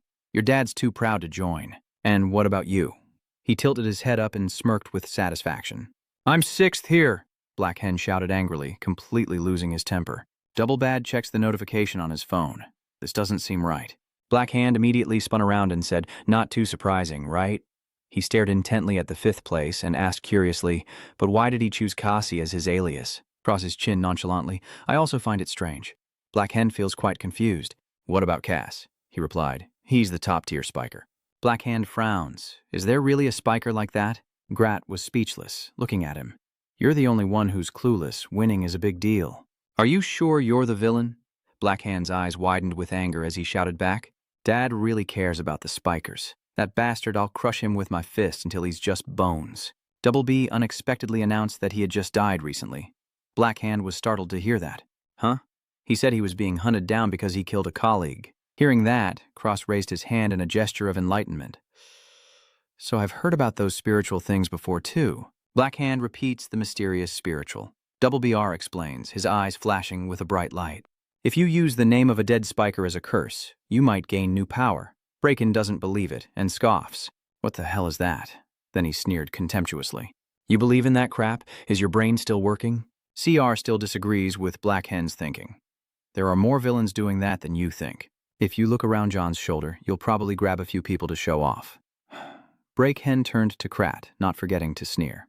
"And that idiot is you, isn't it?" CR warns. "You're making me angry." "Shut your mouth, you shrimp brain." Double Bread steps in to mediate. "Stop arguing. You just got out of detention yesterday." Double Break lowered his head to look at his phone, thinking to himself, maybe it's just a coincidence with that name? The arguing voices of the 2 people echoed in his ears. "Want to fight? You're the one who should call first." But Double Break didn't care and continued to drown in his own thoughts. Otherwise, his eyes would have flicked over Kasi Zan's photo on the screen. A new strength. The weather in Vision today is also very nice. with the early sun shining down on the gray building, making it look a lot brighter. Someone just finished showering and stepped out in the Gadam district training area. It turns out Kasi-zan is shirtless up to the waist, with a towel draped over his shoulder, his wet hair not yet dried, and he breathes a sigh of relief, feeling so refreshed. A voice from behind catches his attention. "Are you training twice as much today?" he asked with concern. "If you keep going at this pace, can your body handle it? Aren't you just casually wiping yourself down, not worried that I'm still training within my physical limits?" Then, Sion raised his hand to examine his current muscles. "My physique has changed compared to before." A memory of the enhancement incident flashes through his mind. "I think my body has changed after the previous Berserk episode." Hearing that, Modot remained silent without replying. Just then, there was a knocking sound outside and a voice echoed in, drawing the attention of the two inside. "Are you inside? Can I come in?" Kyan drapes a towel over his shoulders and strides out the door. "Just a moment, I'll be right there." Maudot hurriedly reminds him, "Cassian, you're not in a villainous state right now." On the corridor, he and the driver walk side by side. Driver asked, "You don't have anything else to do besides training all day?" Can nonchalantly responded to the point. He straightforwardly asked if there was an urgent meeting and whether I needed to be there too. Driver responds matter-of-factly, "You're the boss after all." Kazian asked what it was about. He immediately replied, "The prisoners in the punishment room have escaped." Just as Driver said, when the guard arrived at the door, it was slightly damaged, probably pried open. He said that their escape was just a small issue, but where they were heading was the real concern. Standing behind him are Smoker and Black Ghost. He tilted his chin and said to the person opposite, "You messed everything up, almost got yourself killed, and now you're still daring to glare at me?" Then he cursed him straight to his face, looking no different from a useless pile of trash.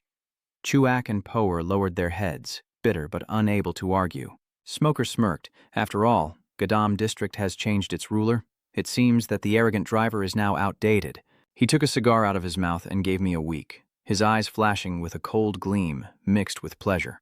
"Then I will take over the entire Gadam district. His name is Barracuda, a villain of ranks class chicker with a mineral attribute." The driver gives Khan a brief overview. John's district in Gadam has about 400 residents. According to his description, an area with 3 or 4 old, dilapidated high-rise buildings appeared before their eyes. The two of them strolled leisurely along the corridor, talking as they walked, where the remaining about 100 villains were mostly petty thieves and homeless people. A typical example is Dog digging in the dirt among the debris. Casually whistling nearby is an old man with gray hair and torn clothes covered in patches, along with his dirty, scruffy dog. Driver's explanation sounds like that of a dog owner because living among villains has now made them a world apart from what normal means. In the conference room of Joe District Gadam, Kasi, Driver Kodao, and Red Eye sit around the table, all eyes on the virtual reality screen. Driver updates the others on the current situation. Juka and Pointer, the escapees from the punishment room, are confirmed to be moving together. A portrait of Zack and Pointer appears on the screen, and after escaping, they headed towards the Joe District in Ban. Kazian, puzzled, asked, "If there are 4 factions in Seun, why are they heading toward the faction area at Baksan?" "Because our relationship with them isn't very good." Cassian pondered. "So they are competitors?" Then he raised his hand to adjust the information displayed on the screen through his glasses. Those people were very eager to find an opportunity to attack Gadam District. Even after being politely warned several times, they continued to ignore the situation. Cassian looked up at the screen, appearing surprised, as if he had just discovered something. He points to the man with blonde hair and black highlights in a ponytail on the screen and asks, "The boss of the Ban District is Barracuda, the leader of the Johan District Barracuda. Driver, give me a definitive answer. It's gotta be him." Everyone in red is involved in the discussion. He's a villain ranks. The aggressive and fierce ones are always ready to fight. Surprised. Ranks driver smiles confidently, casually turning the screwdriver in his hand. "Don't be scared just because he's RKS. He's all about the gear." Then he explained that Barracuda's fangs are his most valuable weapon, and there are rumors that he owns a real magic crystal. A gleam appeared in Cassian's eyes. A real magic crystal. Driver returns to the main topic, saying that their side is heavily outnumbered compared to us. At this moment, a simplified map appears on the screen, which is not necessarily the issue, as they also have high-level villains on their side. Red. I asked if those people intended to attack us. Driver shrugged. "I'm sure they have their intentions too. Even if their hands are quicker than their minds, they can't attack without a valid reason." The assassin gently strokes his mechanical bird, calmly saying that all it takes is a good day and a plausible excuse. For example, she could smile faintly and say that Gadam's villains are incompetent and that we will take over as Gadam's rulers instead of those inept ones. Driver crossed his arms behind his head, pondering. Yeah, there have been a few incidents like that before, but if the two sides face off directly, we might not necessarily lose. As he spoke, he turned to Anne, because we already have a reliable secret weapon here. Then he suddenly noticed Anne standing up unexpectedly. Driver hurriedly called out after him, "Where are you going?" Ken put his hands in his pockets, turned and headed for the door, replying briefly, "Home." He was surprised. Why would the boss be standing outside at this time? He frowned and replied, "The exam is coming up, I have to study." The driver quickly said, "Of course you do." Kojia chuckled again, talking about the exam period. Red was confused and didn't understand anything. On a clear blue sky day in a residential area of ordinary people, 2 steaming cups of coffee sit on the table at Starbucks Cafe. "So we haven't met for half a year, really?" The other responds with helplessness. "Then please contact me from time to time." "Hun," the red-haired man holding a cup of coffee. "I never ignored your messages." The green-haired guy sitting opposite complains, "And you never bother to contact me first either." The green-haired man above is actually Chio, an apprentice spiker in the undefined rank mental support class. After helping his friend, he shifted the topic to autumn, with graduation just around the corner. "So what are you planning to do?" Uchan asked again. "What do you mean?" Chiho replied, "I'm asking if you plan to actively work as a spiker or move on to university." Under the afternoon sun, the image of 2 handsome men leisurely enjoying hot coffee caught the attention of many girls. A female guest asked you out of curiosity, "Is the celebrity revealing?" The waitress blushes and compliments them both, saying they are very cute. Uchan responds briefly, "Of course, it's still the same as before." Then he explained further, "Ideally, I want to be like Chudu and gain some experience for myself." Hearing that, Chiho asked with confusion, "So from the very beginning, instead of going to an ordinary school, you should have chosen to attend the Spiker training school, right?" Uchan quietly looks out the window. "That is my father's wish." As he spoke, his face slightly lowered, revealing a hint of sadness. Chiho silently looked at UAN. A few seconds later, he opened his mouth, saying, "If you become a spiker, rank like your late father," but UAN interrupted, "It's still not enough." Uhan continued, "The title is awarded to the 30 strongest people in the world." In his mind, images appeared like bas-reliefs. First is a person raising their hand towards the sun.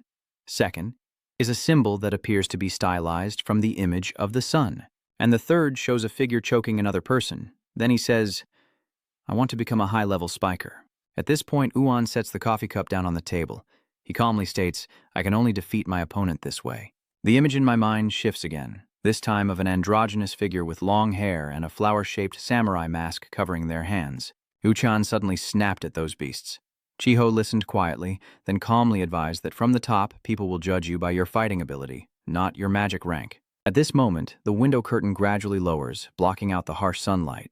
Chiho nods with his eyes closed. For a helper like me, that goal is almost impossible. Uchan quickly replied, "There is also a helper among them." He smirked faintly and looked down on someone. Then Chiho decided to end this topic here. "Complaining is enough. Now let's change the subject. If it were you, you'd probably dare to aim for a high-level spiker position." Chiho pointed out that you caught the serial killer. "It's Brad Rain." Uchan quietly picks up the coffee cup and listens. That's an incredible achievement. At this moment, Uchan suddenly remembers Kasi and Black Rain. Chai is still talking after the incident with Black Rain. Many students from my school are using him as a role model to follow. Suddenly, the phone on the table rings, catching Uchan's attention. Actually, about that, he picked up his phone to check. Then Uchan opened his mouth to ask Chiho, still staring intently at the screen, "I have to go meet my sister for a bit. Do you want to come along?" Hearing that, he immediately showed a happy expression. "Oh, really?" Chiho asked hurriedly. "It's been a long time since I last saw the girl. Is everything okay?" Uchan replied. "Nothing serious either." The two of them just continued chatting casually. Unaware that Kasizan and Mozot had just walked past, Modo asked Sion curiously, "Where are you going?" He coldly replied, "I need to buy a book." Meanwhile, at the shoulder of District Boksan, inside a fully enclosed building with steel bars on the windows, Barracuda hesitantly walks through the gloomy corridor of the punishment room at Joe District Boksan. In a certain room, a prisoner happily hums, "My toys, my adorable toys." Even with both hands bound, he remained unfazed and eagerly asked, "So where did you take my treasure? Do you want to play hide and seek?" Seeing Barracuda enter, the chained man on the upright plank grinned and asked, "Do you see my toys anywhere?" Barracuda calmly replied, "I threw them away." The prisoner sticks out his tongue and threatens, If you throw it away and try to provoke me, I will tear your net apart. Barracuda calmly stepped forward and said, I will give you a new toy instead, then lifted the prisoner's chin. It turns out the prisoner had his eyes covered, and he asked curiously what the new toy was. Barracuda smirked and said, You'll find out when we get to Gadam. The prisoner grinned, saying, Gadam district is my home turf. Barracuda asked, You still haven't forgotten the driver, right? The prisoner replied mockingly, He is the boss of John's role in Gadam district, the dear friend I longed to gouge out his eyes. Barracuda pulled back his hand. That guy was no longer the boss of John's gang in Gadam. Hearing this, the other burst out laughing happily, and his shackles fell off. He orders with a sinister smile in his eyes, Go to Gaddam district, there will be some very interesting toys waiting for you. The prisoner removes her blindfold, a smirk on her lips. One morning on the street, a call surprises her as she turns around. You arrived so early? Have you been waiting long? Minion cheerfully replied, I just arrived. She was surprised. You called with a strange number which caught me off guard. Minion was confused and said I changed my number after appearing. Na'an was a bit surprised by her answer. I'm trying to forget it. And what about your older brother? She replied, We decided to meet at the bookstore. Minion suddenly held out a bag of fruit. She's shy about this, I bought it just like that. Na'an suddenly took the gift in her hand and asked confusedly, Fruit? Mindayoni shyly blushed and said awkward things to her. I am a cute girl who gives love to receive love in return. Na'an helplessly watches her walk into the bookstore. Na'an excitedly holds up the book to admire it. Mindian, confused, asks her, What are you doing? She replied happily, You like the smell of books. Na'ewin said, I really like the smell of books in bookstores. Minion looked at the book in confusion. Really? Ignoring Minion's reaction, she immediately excitedly turned around and left. I want to buy one more book. I'll rush to find it and come back right away. Minion hurriedly puts down the book and rushes after her. She curiously asks, What book are you looking for? The book Na'an is looking for is on sale. Even a dog can follow the recipe. Super easy Korean dishes. Even a dog can do it. Super easy Korean dishes. Limited quantity. Na'an said that the cookbook your older brother needs is only available at the store. Mindian is excited. Is Chan looking for it? I didn't expect Na'an to be busy searching the Korean cookbook shelf. Where could it be? Suddenly she screamed when she saw it. Found it, the super easy Korean dish. As she was about to touch the book, Super Easy Korean Dishes, suddenly another hand quickly grabbed the book from the shelf. Na'an was stunned and hurriedly turned around, saying, Sorry, I took that one first. What are you talking about? I was the one who touched it first. Na'an and Kang Yu both looked at each other in confusion. Then he suddenly realized that upon closer inspection of Na'an's face, she resembled the image of Na'an that suddenly appeared in Kang Yu's mind. The girl who kissed him. Kang Yu watched her intently, and it seemed like she was okay now. Kang Yu coldly hands her the book. Take it. Na'an took the book, then turned and walked away. He immediately appeared beside Kang Yu to complain. It seems like Mai won't get to enjoy the homemade dish anymore. He replied calmly. No need to rush. What if the staff member is Hang? Mindian quickly asked her. Do you know that person? Nayun kept her eyes fixed on Kang Yu, completely ignoring Minion's question. At the training game zone, he clenched his fist and punched the machine. One punch, he excitedly said, My pants are a bit wet now, new record. The glasses wearer sitting next to him teased, Are you just playing for fun and going crazy? Kai-hun sighed. I'm so bored. I remember the time we tormented that guy Quan so badly. The blonde-haired guy is still focused on his game in the background. This will be a new record. The glasses wearer turned around curiously and asked, What's going on now? He's bored. Nothing fun to do, huh? Suddenly a voice rang out. Are you looking for cheap entertainment? Toymaker nonchalantly stepped in front of the three of them. All three immediately started shouting at him excitedly. What the hell? Who the hell are you? He brandished an excited-looking gift. Today, I will give you a special gift. Seeing how you find entertainment so adorable, I decided to give it to you. Seeing the expressions of all three, Toymaker smirked. Why do you look so terrified? Ki-hun was terrified, stammering, Who are you? Villain, he asked calmly. What's wrong? Don't like it? If you don't like it, you can refuse. I was planning to refuse too. All three of their faces turned pale as they hurriedly replied, Then I will refuse it. Toymaker smugly responded, I refuse your refusal because that makes me very unhappy. He excitedly set the gift down and said, I bet you'll enjoy giving it. The gift box was stabbed straight into Kai-hun's head. His two friends saw it and trembled, too scared to speak. The sinister face inside the gift box suddenly appears. Both of them keep trembling, their faces growing darker and darker. See? It turned into a cute little toy. He keeps passing the box to the next one towards them. Why don't we play with the toys together? The villain ANK Class Chaos Attribute Toymaker Craftsman stepped inside the bookstore, his voice echoing out. Uchan and Chiho suddenly looked up. Naan and Min Dian hurried over. I'm here. Uhan is worried. Why are you standing there waiting? We could have met at the coffee shop. She smiles because she wanted to buy a book. Chiho shyly steps forward and greets Na-on, surprising him. It's a book. She excitedly shows off the book she just bought. Even a dog can follow along. Super easy Korean dishes. This is the book he's been looking for. Uchan happily takes the book. You're just joking. Thank you. Chiho stood beside him, surprised, and asked, do you cook? He quickly replied, it's just a hobby. Chiho said, this is the first time I've seen a real-life cookbook. He asked worriedly, Mindian, have you fully recovered yet? Minion blushed when Yu Tran showed concern. Yes, I'm fine. Naan continued to hold up the bag of fruit she had just taken out. Minion shyly says, this is a gift, because you saved me the other day. He replied nervously, it's just Spiker's work. Please accept this gesture of my heart. Suddenly, Naan realized, oh my god, I'm so sorry. Kong Yu turned around and stood at the information desk, saying the book you just mentioned was sold out. We almost ran out of stock immediately. Suddenly, a scream rang out, and everyone was surprised by the loud noise outside. The noise drew the attention of the four of them. What's going on? Outside the glass, something is shaking everything. Uchan panics when he realizes that Kang-woo on this side has also become aware of the situation, and they both shout to lie down as the glass shatters. Uchan shields the two girls with his body. They stare up in shock. What is that? He appears with the Toymaker's gift box, and everything inside is destroyed. He turns to look with a sinister face on the box. The building looks old, and someone is focused on tightening screws. So, that's the driver watching the news, wondering to himself, are you on a secret mission? He sighed. Looks like I'll be busy with studies. The TV is on with a news update. An editor reports, we just received news that in Gadam Shopping District there is a group of box-headed monsters raging. Breaking news, a group of box-headed monsters has appeared. The police suspect this is the act of a villainous terrorist. The news continues. Now we will connect the call to the reporter on the scene. The driver suddenly asked. Fanbox? Kojiao also came to see. The timing of your news segment was perfect, huh? She looked at the villains and directly said, who else could have done this but that guy? And he still looked confused, asking, do those fruit boxes look familiar? The flag relay reminded me that after being destroyed by him 3 years ago, that crazy dog had run away. The driver silently thought about the cold, sharp face as the sound of shattered glass kept ringing out, and then the group of people rushed in. He nervously asked, what's that, villain? Uchan still feels something strange. It's true.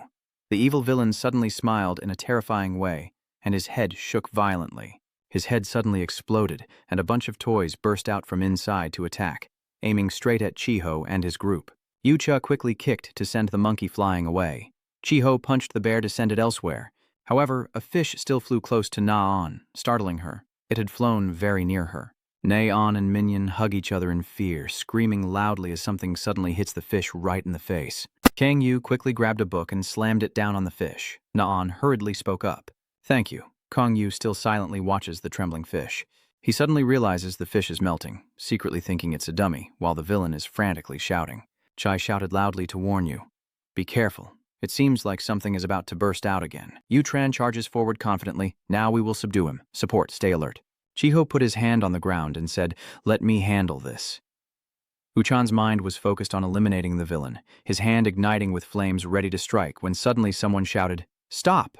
Kang loudly warned, Are you planning to kill a civilian? Uchan was startled, turned to look at him and remained calm. He is a civilian who was exploited and turned into a puppet under control. The villain has kept him as a hostage. Chiho immediately turned around and asked, Is the puppet being controlled? He wondered in surprise. How does he know? He remembered Tueso's words, If you're a spiker, think and act accordingly. I told you to think carefully and stay calm. Kang Yu calmly continued. The most fundamental rule for all spikers is to ensure the safety of the people, think carefully, and keep a cool head. Yu-Chan was also surprised and thought like Chiho, how did that guy know the basic rules of spiker so well? He didn't notice the villain rushing very close to him. Kang Yu suddenly shouted loudly, thinking he's got too much free time to turn around and look behind, then directing his gaze forward. The villain had raised his fist, about to strike Yu-Chan. He immediately turned around. Luckily, he dodged the punch just in time. Chiho suddenly shouted, Yu-Chan moved away from that guy. Yu-Chan is still losing momentum as he just stepped back. Chiho's hands are supporting with force. Yu-chan jumps back, thinking if this guy with the helmet really isn't the villain as the other said, if he's truly an ordinary citizen being controlled, then the villain still charges forward wildly. Chiho gathers his strength in both hands, shouts to recover, and fires straight at the villain. He is immediately surrounded by a beam of light, a human face appears, and then it becomes clear he's a man. Chiho tiredly asked, "Is it enough?" Minion admired, "You're so cool." Chang-yu looked at the man. Seeing that he wasn't the villain, I was right. The man had returned to his original form. Chiho was excited. He had reverted to normal thanks to my power. "I'm so cool. Na-on is also joining in." "You're right." Chang-yu suddenly threw a book at the man's face, causing Chiho to shout and Na-on to turn pale and scream, "What are you doing?" "U-chan, don't just stand there watching silently. Smoke is billowing up in the city. The evil fruit heads are causing chaos non-stop, chasing after the villagers and making them shout, 'Help me.' The toy monkeys attack a woman, and they say, 'Let's go.' Maker stands on top of the building, laughing, watching everyone have fun. Suddenly he stopped. He scratched his ear and wondered, 'I think someone is causing trouble with my toys. Should I go punch him?' He prepares to leave and contemptuously says, 'I guess I have to go find him.' Where is he hiding, that filthy little pest?" Driver suddenly appeared from behind and said, "Don't go anywhere." Toymaker smiled and turned around, puzzled. "Driver," Driver repeated, "I am sure I already warned you." He raises his weapon in warning. "If you dare to cause chaos in Gam District, I won't let it slide." Toymaker laughs maniacally after hearing that. "I don't know anything. Why should I listen to those words?" He stuck out his tongue and continued, "Happy, happy, happy, happy. I'm so excited to see you again like this. These eyes, your dazzling, mesmerizing eyes." Driver remains silent without response. Toymaker immediately rushes forward, shouting, "I will tear them out and hide them." He burst into a furious laugh while Driver remained still, weapon in hand, ready to face him. He immediately strikes the Toymaker in the chest. He is a bit surprised. That puppet is really annoying. Toymaker in front of him turned into clay and fell to the ground at his feet. Driver smiled confidently and said, "To be precise, we do not welcome their reappearance at all." I'm really starting to get fired up now. Back then, Seiyun, also known as John, in the Bogjian district, the city was truly desolate. The news anchor is still speaking, and we have just received reports that a group of box-headed monsters is currently raging in Gadam shopping district. The police suspect this is the act of a villainous terrorist. Breaking news, a group of box-headed monsters has appeared and someone has spoken out, but it's still not enough. Barracuda sits with his chin resting on his hand. The opening scene should be exciting and engaging. That's the only way to entertain the dogs of Gadam district. Smoker pretends to cry bitterly. Rockin remains confident. Let's just charge in and destroy everything, isn't that right? His information appears. The villain ARK class Chiker with mineral properties. Rockin Ice Demon laughs, "As long as I get to freeze everything, it will be fine." His information panel also appears. He is an ARK class Ice Demon sorcerer. Barracuda calmly said, "I don't care what you're doing, but don't touch the driver. That guy is mine." Smoker still pretends to cry and takes the best one. Well, should I host Raven then? The information sheet shows that the A-class dark attribute assassin villain Break Ghost Smoker has recently developed a craving for chicken. Wondering what smoky flavor it would have? Ghost sitting behind asked if I wanted to choose anyone. And Bear generously agreed, feeling a bit intrigued because both share the dark attribute. The info indicates that the A+ rank S-class dark attribute, assassin villain Break Ghost Smoker, is surprisingly interesting. It's rare to see a master like him become curious. Barracuda confirms, "Are you talking about the new appointee as the boss of Gadam district?" "He doesn't care. Do whatever you want," Dr. Gost replied briefly. "Thank you," Smoker asked again. "But what about me, Maker?" Barracuda replied calmly. "Anyway, I was planning to chase him away. His role is just to kick off the festival and do what needs to be done. She's so flirtatiously evil." Barracuda suddenly smiled. He was confident that this time Gadam would definitely be in his grasp. There are screams echoing through the city as a headless villain frantically runs away. He and his gang of toys are frantically chasing after two civilians. Suddenly, a glowing circle appears around his head. Shiho is running to save the day, catching her breath. This is already the third person. We need to catch the villains before any casualties occur. The villain also reverts to the form of a young man. He was startled and looked at Uchan as he spoke up to stop him. "Hey, we need to seriously go after them. It's too dangerous. I've called for reinforcements, so if we wait," Uchan quickly objects. "The longer we delay, the more furious the villains will become." He asked, "So do you know who is behind this?" Chiho immediately replied, "The crazy one from the rumors." "Toymaker," Uchan added. "I once saw his name in the records of villains from Joe District Gadam." Chiho also seems to remember, his eyes slightly sad as he recalls Toymaker. He is a dangerous person, willing to do anything under the guise of fun in another city. Kang Yu looked at the notification on his phone. Morat asked, "What's going on?" He immediately replied, "The driver contacted me. The mastermind behind this is a guy named Toymaker, which is a bit surprising, since he's directly reaching out to you, so he must be quite troublesome." Kang Yu guesses that he seems to be nearby as well. He looks around. "We need to get out of here first." Even the fool is looking around. It's too crowded here. Kang Yu then said, "Just move aside a little, that's all." Naan called out loudly from behind, "Hey, brother, where are you going?" Kang Yu looked at her phone and thought, "Am I caught?" She said loudly, "Staying alone is dangerous. Come with us." The minion agrees. "That's right. Niker should stay with us. It'll be much safer." Moat looked down on Kang Yu with contempt, thinking escaping easily was a breeze. Inside, he was worried and tense. He suddenly opened his eyes in surprise as Toymaker, laughing maniacally in the sky, held a falling box. Kang Yu shouted loudly, warning of danger, but he had already rushed down, causing a big explosion. Luckily, he managed to pull Naan and Minion away. Kang Yu gently set them down, then looked back at Chiho and Uchan, who were also startled. Toymaker praised them. Uchan runs over quickly and calls out loudly, "Ah, yes." Toymaker remains standing firm despite having just fallen from above. He looks at the two people running over and asks if they are the ones who messed with his toys. "I just have to scold you a bit," Chiho and Uchan wondered. "Toymaker, is he coming this way?" He smiles brightly. "Do you know me? I'm so happy that I'll give you a gift since I'm feeling good." He raised a gift box and shouted, "This special gift is just for you, a rare item."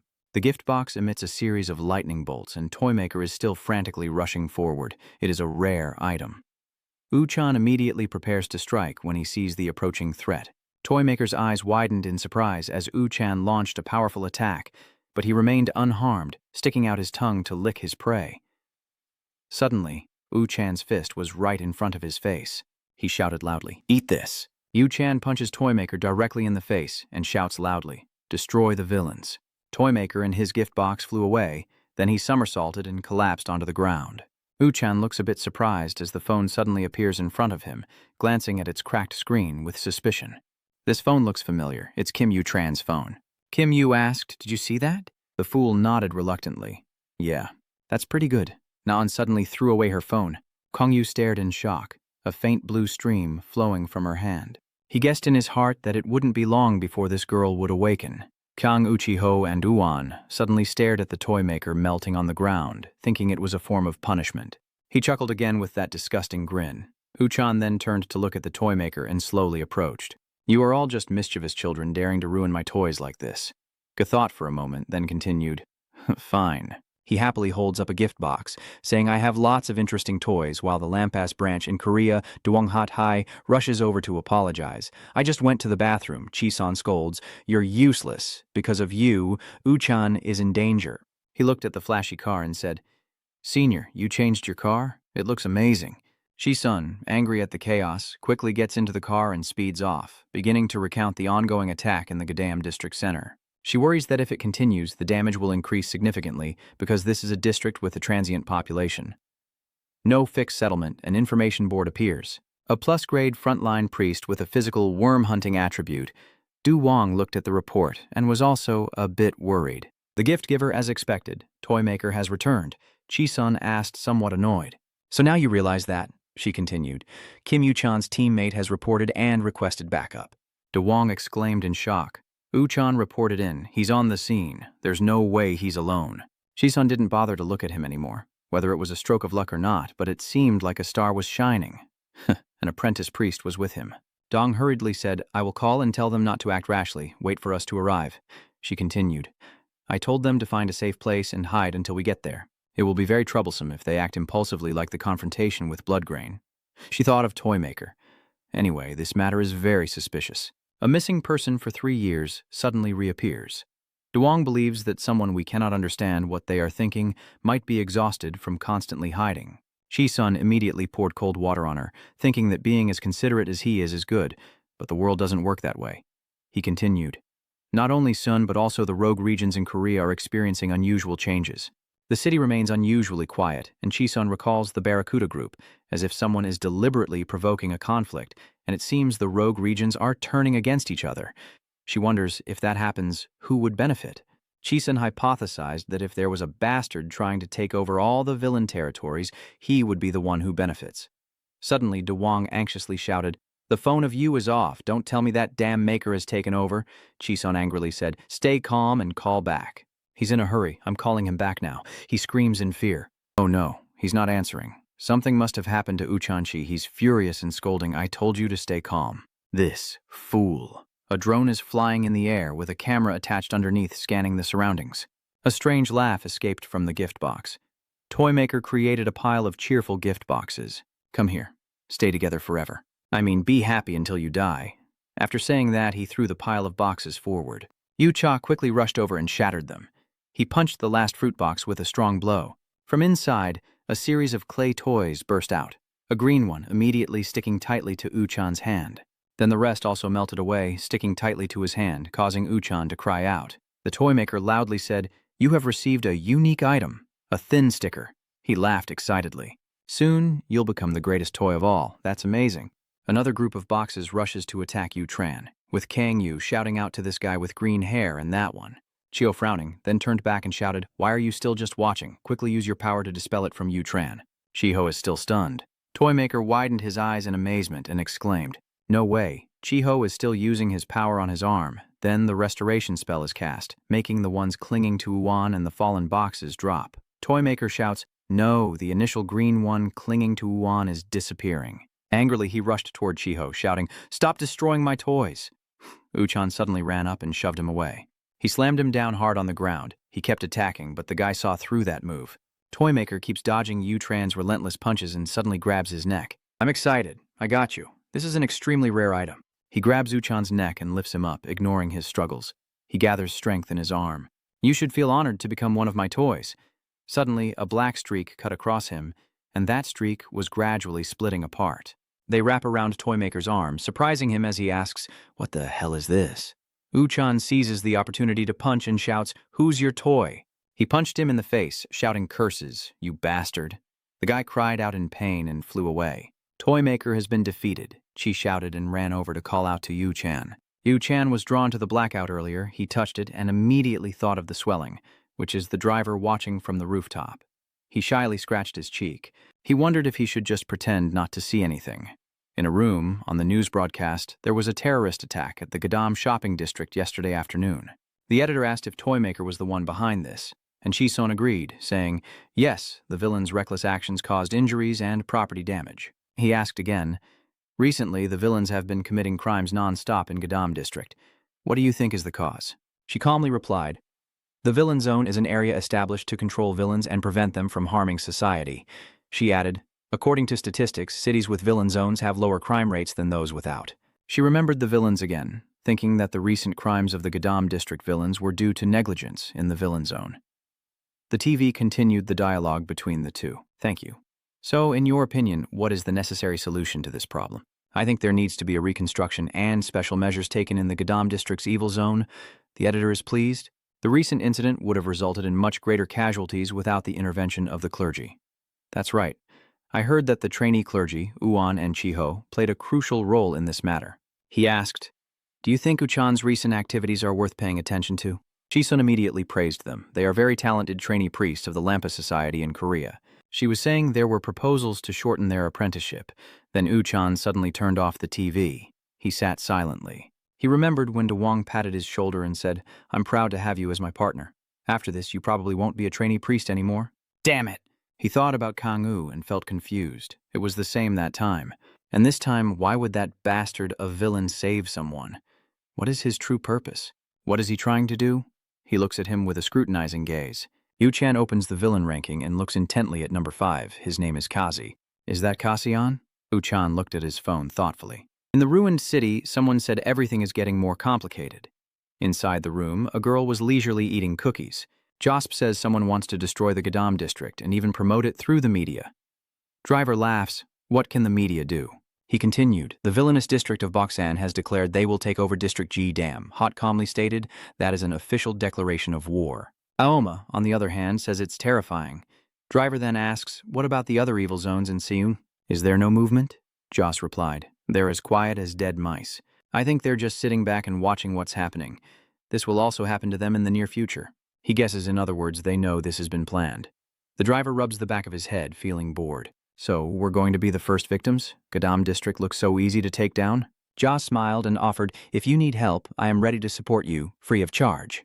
The driver was stunned and asked, "Are you part of the underworld? Are you showing off what you're supposed to do?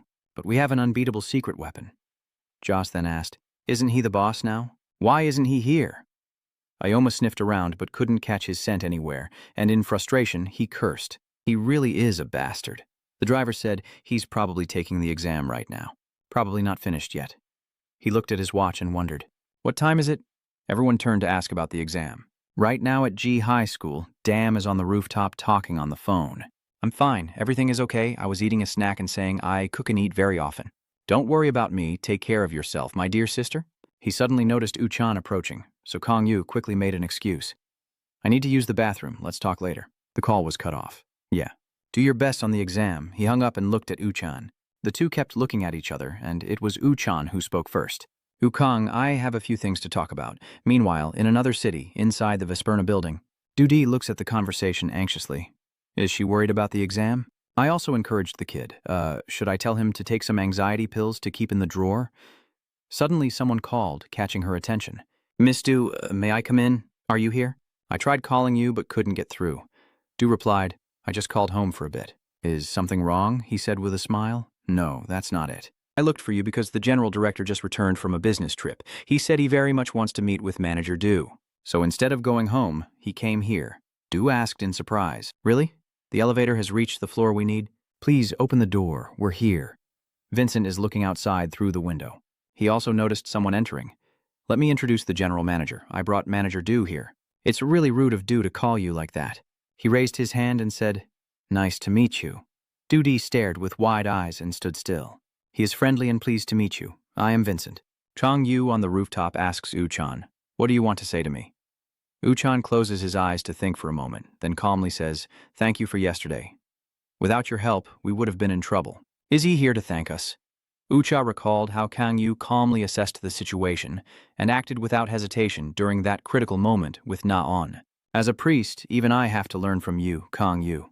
He hesitated as he raised the bag in his hand. Kang Yu looked on curiously, guessing, "What is this? Is this for you?" "Even a fool is no less curious." U-chan continued, "My sister told me to give this to you. She wants to thank you for your help yesterday. That only makes my suspicion more certain." "Is this really a gift?" U-chan felt a surge of anger. "Let me tell you about this. Besides me, she has never given a gift to any boy before. He warned that it's hard to earn her trust, so you should cherish it." Kang Yu is still staring blankly. U-chan stops walking and then half turns back. "You probably saw the person in black yesterday, too." Kang Yu acted clueless, not understanding what he was asking. U-chan looked at him with suspicion, but then shrugged and walked away. "Don't worry about that. Good luck on your exam today." "Stupid. Look inside the bag and ask if there's something inside, Ongdong. We need to open it and see what it is." Kang Yu's eyes immediately lit up. He looked at the cookbook titled, "Even a Dog Can Follow." Korean cuisine is super simple. Right now in Gadam District, a group of people is working near the old building. Driver touches the control panel. "Set up a barrier here." "Hammer boy, step aside for me," he reminded. "Make sure it's strong enough," the driver added. "And dig a trap in front of the fence, one that is really deep." "Are you asking how deep? How deep? Do we need to dig a hole? How deep should it be?" Dao's flag asked if those from the committee were really coming, and Driver confidently replied, "I'm sure they'll come, so I placed everything here." He continued, "They want to spark a war with us." Suddenly, Driver saw Kang Yu approaching and asked, "Did you do well on the test?" "You arrived early." Hammer Boy uses his ultimate furious hammer technique, while Dog unleashes his top-tier slicing move. Sang Yu asked, "What are you doing?" He wondered in his mind about the hammer in the hall. "We are preparing to counter the enemy's attack." "You mean those bastards from Bakjia?" Kojiao immediately said, "Of course, puppet." Driver remained confident. Even though there were only 13 of us, if we prepared well, we could win. He turned to see Kang Yu leaving and quickly asked, "Where are you going?" Kang Yu replied briefly, "Going to meet Yu Hai." Driver was a bit surprised. There's no way he's going for drinks. Looks like he did a bad job. Let's go grab a drink together. Just the two of us. At Heaven P, a bald uncle suddenly turned to look at Cheha and asked in a delicate tone, "How much high-grade magic stone do you want to buy?" Kang Yu confidently replied, "All you have." He added, "It seems you have a lot of bullets. Just so you know, we don't sell debt now. It's very expensive." Kang Yu calmly asks how much it costs. Cheha, After a moment of silence, he confirms again and presses the button under the desk. You're going all in, right? And it's not a fake bank card, is it? Cheha opens the secret door behind it. I'll let you see the goods first. Follow me inside this way. Kang Yu looked at the passage downward. Cheha takes out 2 small boxes and says to Kang Yu, I have 5 high-grade magic stones. You're a bit disappointed. Not as many as I have. Cheha immediately explained. Recently, someone came and bought a large quantity to give to someone. Kang Yu asked about the price and the cost. Cheha handed over the paper. As you know, the prices listed on this invoice, like magic stones, are not part of ordinary business transactions because they are extremely valuable. Furthermore, since this is a premium grade, its price isn't as cheap as Kang Yu's. Without waiting for him to finish, I said, I will buy all of them, so give me a 20% discount. Cheha immediately refused. That's going to be difficult. Kang Yu continues to negotiate. Then I will buy 4 pills and you give me 1 pill. 4C1. He's annoyed but still forces a smile and accepts. Are you serious? All right, I will sell at the price you want, but you have to transfer immediately. Kang Yu held up his phone and asked, give me your account details. You remember saying in the room that I am the only one who knows about a secret bank account under the name Kasi Zan in a Swiss bank. Mo stupidly asked, did you create an emergency fund? Kang Yu pressed the keyboard and said, I told you to do that just in case something happens. I looked at the screen and my pet made a sound. It was amazed at the significant amount. Kang Yu sighed regretfully. If I had known this would happen, I would have invested all my assets there. Mo asked, what do you plan to use this money for? He thinks carefully and replies, I plan to invest this money to build my strength. Cheha leaves Kang Yu happily, very pleased with the transaction. Come again next time. Don't make me hold your phone. He was filled with doubt. Investing such a large sum in a single transaction? Who is he really? In another place. In the coffee shop, Naon asked, what should we eat? On the menu outside, it says, hi. Today's special menu. 3 mango smoothies. Minion replies, 3 mango pancakes. I like this dish. In the glass cabinet are various kinds of pastries. 2 glasses of 3 fet shining with gold look very appetizing. Mien Dion couldn't help but exclaim, it looks amazing. I need a sweet morning. Naon then said, there are too many mangoes. She asked, Mindy, you saved us yesterday. Do you remember where he went? Mindong replied, again, I told you from the beginning. But she guessed that he probably went home, right? Naon asked suspiciously. Right. She was about to put the ice cream spoon into her mouth when suddenly she remembered the moment Kang Yu ran past. Naon reached out as if to stop him, her face still full of surprise. Suddenly, voices calling her repeatedly snapped her awake, and she opened her eyes wide. Naon looked at the spoon on the table with trembling hands. Mindyong asked nervously. Naon remembered Kang Yu's image and covered her mouth in shock. He's the one. Naon immediately left, saying, I'll go to the bathroom first. Minion nodded and pointed down that end of the corridor. Naon walks away without noticing Black Ghost behind her. He coldly watches her. Naon washed her hands and sighed. Sigh. She feels a little sad thinking that back then Minion probably didn't see, and she also thinks that second brother isn't paying attention anymore. She wiped her hands and then wondered what would happen to him if it were her, as a dark hand firmly locked the door. Naon was still hesitating to step forward. Then suddenly she noticed a shadow behind her. She turned around in surprise and asked, Why are you here? Break Goose, pretending to be tense, didn't respond. The sky outside is turning evening. Mignon is worried about Naon. She looked at her phone and wondered, is it already so late? He still hasn't responded to my message. Are you on the phone with someone? Suddenly, a shrill scream rang out, startling her. Someone shouted, I am a villain. Black Ghost stepped out carrying Na-On on his shoulder. Minion asked in amazement. Na-On felt extremely panicked inside and couldn't move her body. Breako asked, are you her friend? Minion, frightened, did not answer. He told her to pass the message and relay it to her brother. If you want to get your sister back, come find me at John's Shoulder in Gadam District. At the old building on John's Shoulder, it was already sunset. Black Hen looked at the barrier in front of him and asked in surprise, what the hell happened here? Double BR explains, we're just preparing for when the Bosan team arrives. They're doing a good job too. Black Hen angrily kicks the barrier. What do we need this for? Just charging in to attack them. Isn't that better? CR sarcastically praises, and sometimes you can even bark out a reasonable sentence. Break Hen is still angry. Should we go there ourselves to deal with them? Double B loudly stops him. Don't go any further. There's a trap down there. He suddenly turned back and asked, a trap, Min? He explained further, there are things on both sides. Kept bragging about how hard he had worked. Hey, let's go. CR just saw something surprising. Huh. He pointed blankly and asked what that was. Black Hen turned around and asked again, why the flag? He saw Uchan rushing toward us very quickly. Isn't that Uchan again? Brick. Hen still looked confused and asked which Lin. The villain, but the district is full of corruption. Double B loudly warns. That Spiker is evil, but his recent antics have become a hot topic on the internet. Wuhan has already rushed very close. Black Hen gasps in shock and shouts. It's Spiker. His hand immediately gathers power into his fist. He arrogantly flies over. Get out of the way now, it's mine. Spiker dares to come here himself? Black Hand shouted loudly. Get in there and earn your bread, Spiker. I'll make you regret daring to step onto my turf. Uchan is about to shout a big reprimand. Get out of here. I'm here to find my sister. He's annoyed and cursing. What the hell is your sister barking at? Dad's angry now. UC Tran just stepped on a trap. He was startled, thinking it was a trap, and suddenly a huge explosion occurred. Black Hand looks a little pale and clenches his teeth as he looks down and asks, What is it? He also got caught in an organ. He fell into a large pit and shouted loudly, Help me! Grat was speechless and exclaimed, So which idiot should we call a fool? Meanwhile, as John from Gadam district stands in Kajin's private training room with his hand full of power, he calmly looks at Mozost and asks how it feels after drinking all 5 high-grade magic stones, then says nonchalantly, Every time I pay, it's the same. I don't get to hold the paper comfortably, just use your appraisal eye to check my status.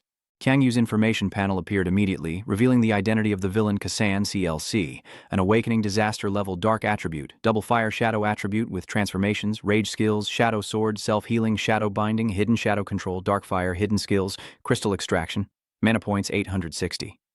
He looked at his mana points with a slight disappointment, nearly reaching the A and B rank mana levels. Moot reminded him again, I told you before, high-grade magic stones mana points are hardly worth money. He suggests that if you have a real high-quality magic stone, its value is another matter, but if not, you'll just have to keep consuming a large number of high-grade magic stones. Kang Yu, looking bored, says I'd rather train to death than swallow all these. He thought about the scene where he lost control and got excited. It's up to you to choose, but if he knew how much his mana had increased during his previous rampage, he would be thrilled to see it. Of course, Xiang-Ut noticed and looked at the 2 skills with added numbers, asking, What is this? Why does the skill name have a number like that? The info panel shows a corner with a dark sword +1, self-healing +1, and dark binding. The shadow concealment and dark fire are what you call the upgraded skills. You're still confused and asking again. Enhancement. Moj is just referring to the time you fought Black. When I fought Black, I could use 2 shadow mirror blades at the same time, right? Kang Yu is sure I must have used it unconsciously. He's thinking to himself that he's never trained to enhance his skills before. Villains are just a bunch of con artists, right? So increasing mana points means upgrading skills? Chang Yu assumes that with Spiker, skills will be unlocked and developed without through brutal training. In rare cases, Spikers can create new skills by combining existing techniques. He believes he should spend more time enhancing his skills rather than relying on magic stones. He thought about fighting many people at once, and it seemed almost impossible to do so without using the same method as before, but someday he would get his revenge. Kang Yu especially... Wait, a combined skill. Modu doesn't understand what he's trying to do. He then orders the summoning of a shadow sword the size of his hand. Kang Yu continues to give more commands, adding a dual dark fire attribute to the tip of the sword. He is a bit surprised.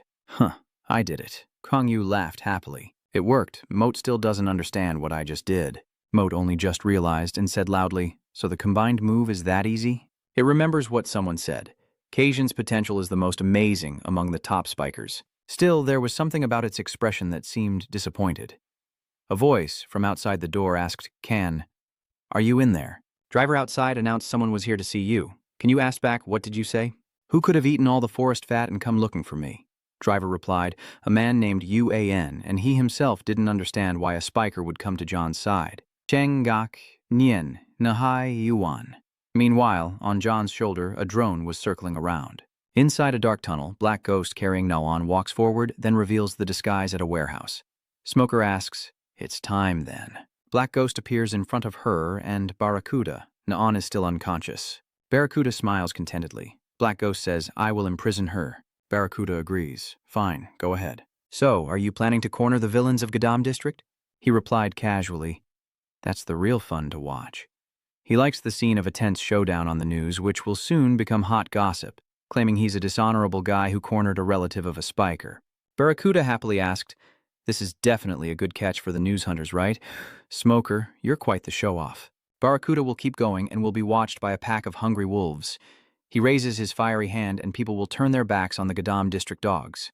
They will be completely isolated. Then he clenched his fist and declared firmly that when the moment comes, we will attack Gadam. At that moment, from Joe's position in Gadam district, the sky outside was still sunset. Kang-woo looked at Uchan, who was tightly bound to the chair, and pulled on his pants to confirm Uchan's purpose for coming here. I caught this guy's sister in a trap. Did the flag bearer ask you to pull him out of it?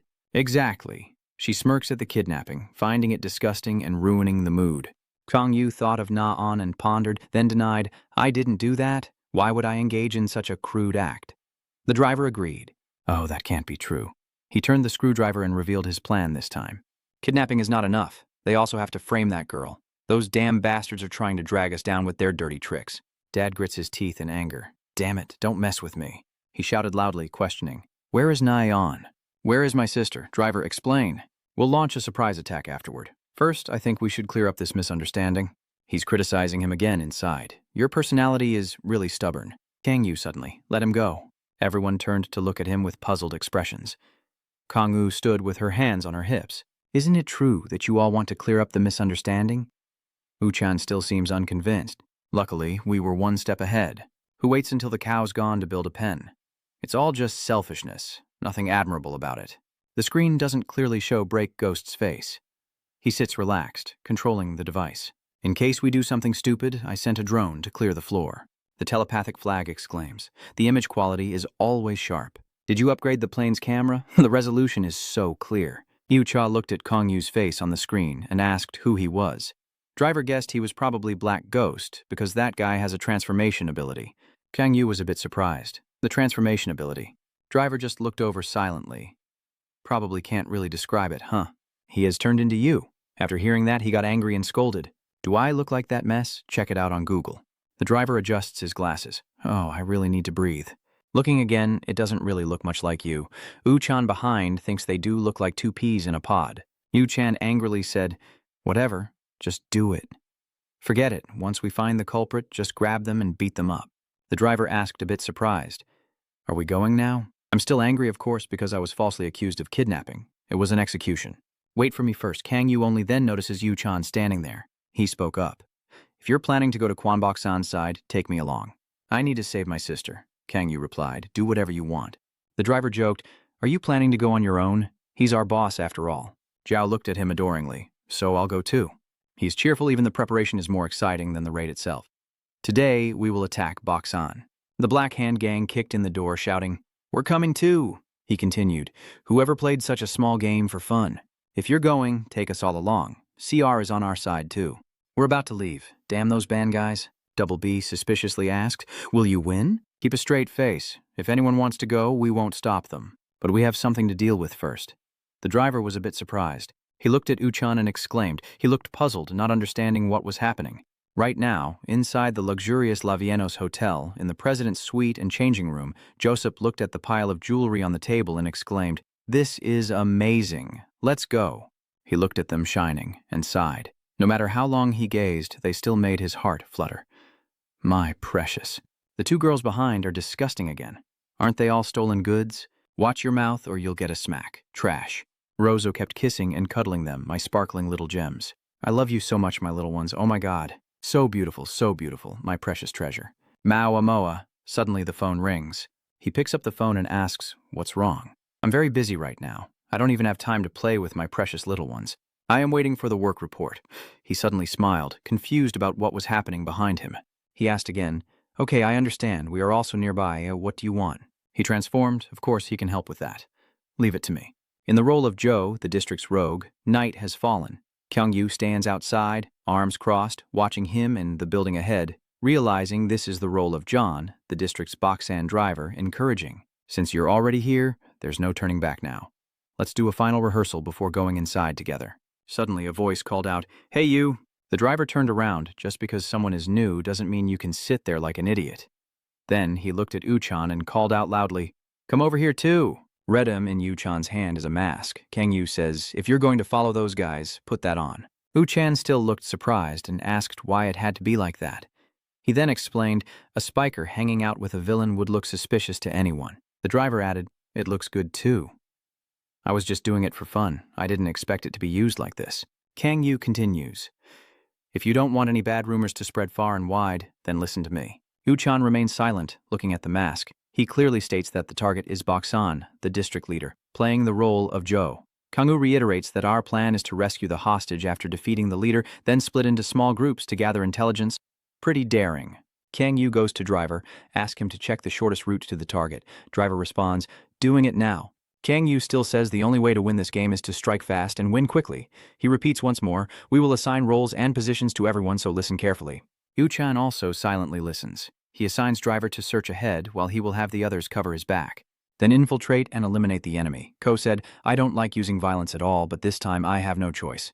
Uchan suddenly asked, "CQB Kangwoo mentioned him, Red M will take charge of the rear." Kodu asked curiously, "What is CQBU didn't stop?" "Now I will assign the sniper team," Black Hand shouted. "Damn it, he's angry. Where did you take us?" "They're here just to make it look like a scene." Cracking a smile. "Isn't it enough to just rush in and destroy everything? Villains should go all out and crush their enemies first." Kangwoo calmly replied, "You each have your own roles, but they are no less important." Black Hen asked, "An important role? CR is getting too arrogant. Of course, we have to be the trump card. You give the direct orders. While we carry out the mission and are on our way back, you must secure an escape route. Until then, hide well and don't get caught." Black Hen angrily retorts, "You told us to stay still and do nothing? So that's why you dragged us along?" You calmly said ensuring the hostage's escape route is the top priority. He angrily shouted and grabbed a stick. He insisted he was lying to whom, huh? Kangwoo still justifies himself, saying that finding an escape route isn't easy and to think more with your brain than your guts. Uchan is scolding that idiot. He remembered during training the only way to win this match was to play fast and finish quickly, not to rush recklessly. Suddenly, someone patted Uchan's head. That person praised him. Number 45. "You're a talented kid, so if someone else wrote this, it wouldn't be unnecessary." He is now contemplating the words of a villain. The Kangwoo team is ambushing from the rooftop. 2 drones are flying around scanning, and the cameras are lighting up one after another.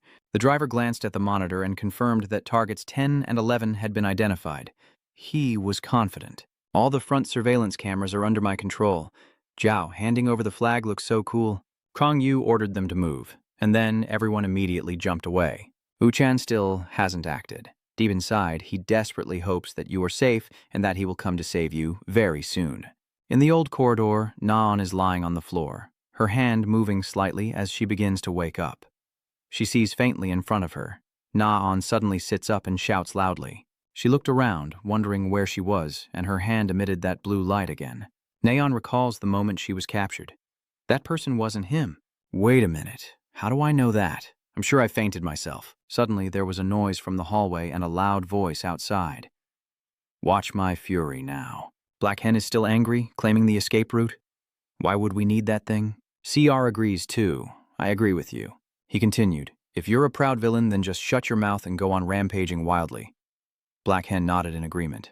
"Yeah, that's right. Can you all just be quiet?" He straightforwardly said, "The reason you were eliminated from the plan is because you keep talking too much." Black Hen, furious, asked back, "Why is it my fault?" Double Break muttered in frustration.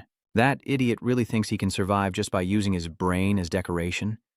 That guy is hopeless." Double B was about to speak, but first asked suspiciously, "Isn't our boss a bit strange?" Black Hand asked again, "What do you mean?" CR isn't surprised either. He's never been one to react strangely. Double B raises a suspicion. When he steps forward to explain the plan, Black Hand dismisses him. "Yeah, how is he resting his chin? How should I put it? Isn't it supposed to evoke the feeling of a spiker?" Black Hand didn't understand what Double Bread was saying and just cursed, blindly. "What kind of feeling of a spiker is that supposed to be? What are you talking about?" When CR gets close and acts innocent, he doesn't shout loudly like you. All 3 turn around together to ask someone. Chu AC and Poer are surprised. Black Hen and Krat panic, thinking they've been caught. "Run, run, run." Chuak immediately questions, "What are you doing here to pick up San? There's no reason for you to come by." Boar recognized them as the stupid trio, whom she suspiciously asked, "No way, you guys." The Black Hand group listened quietly. Chue asked loudly, "Are you here to surrender yourself to Buxin?" The Black Hand group was stunned. Kron asked again, "Does it look like it?" He then angrily shouted, "What do you mean, surrender? Stop messing around. We're here to fight. Get in there and start fighting." Double BR cursed under his breath. This idiot.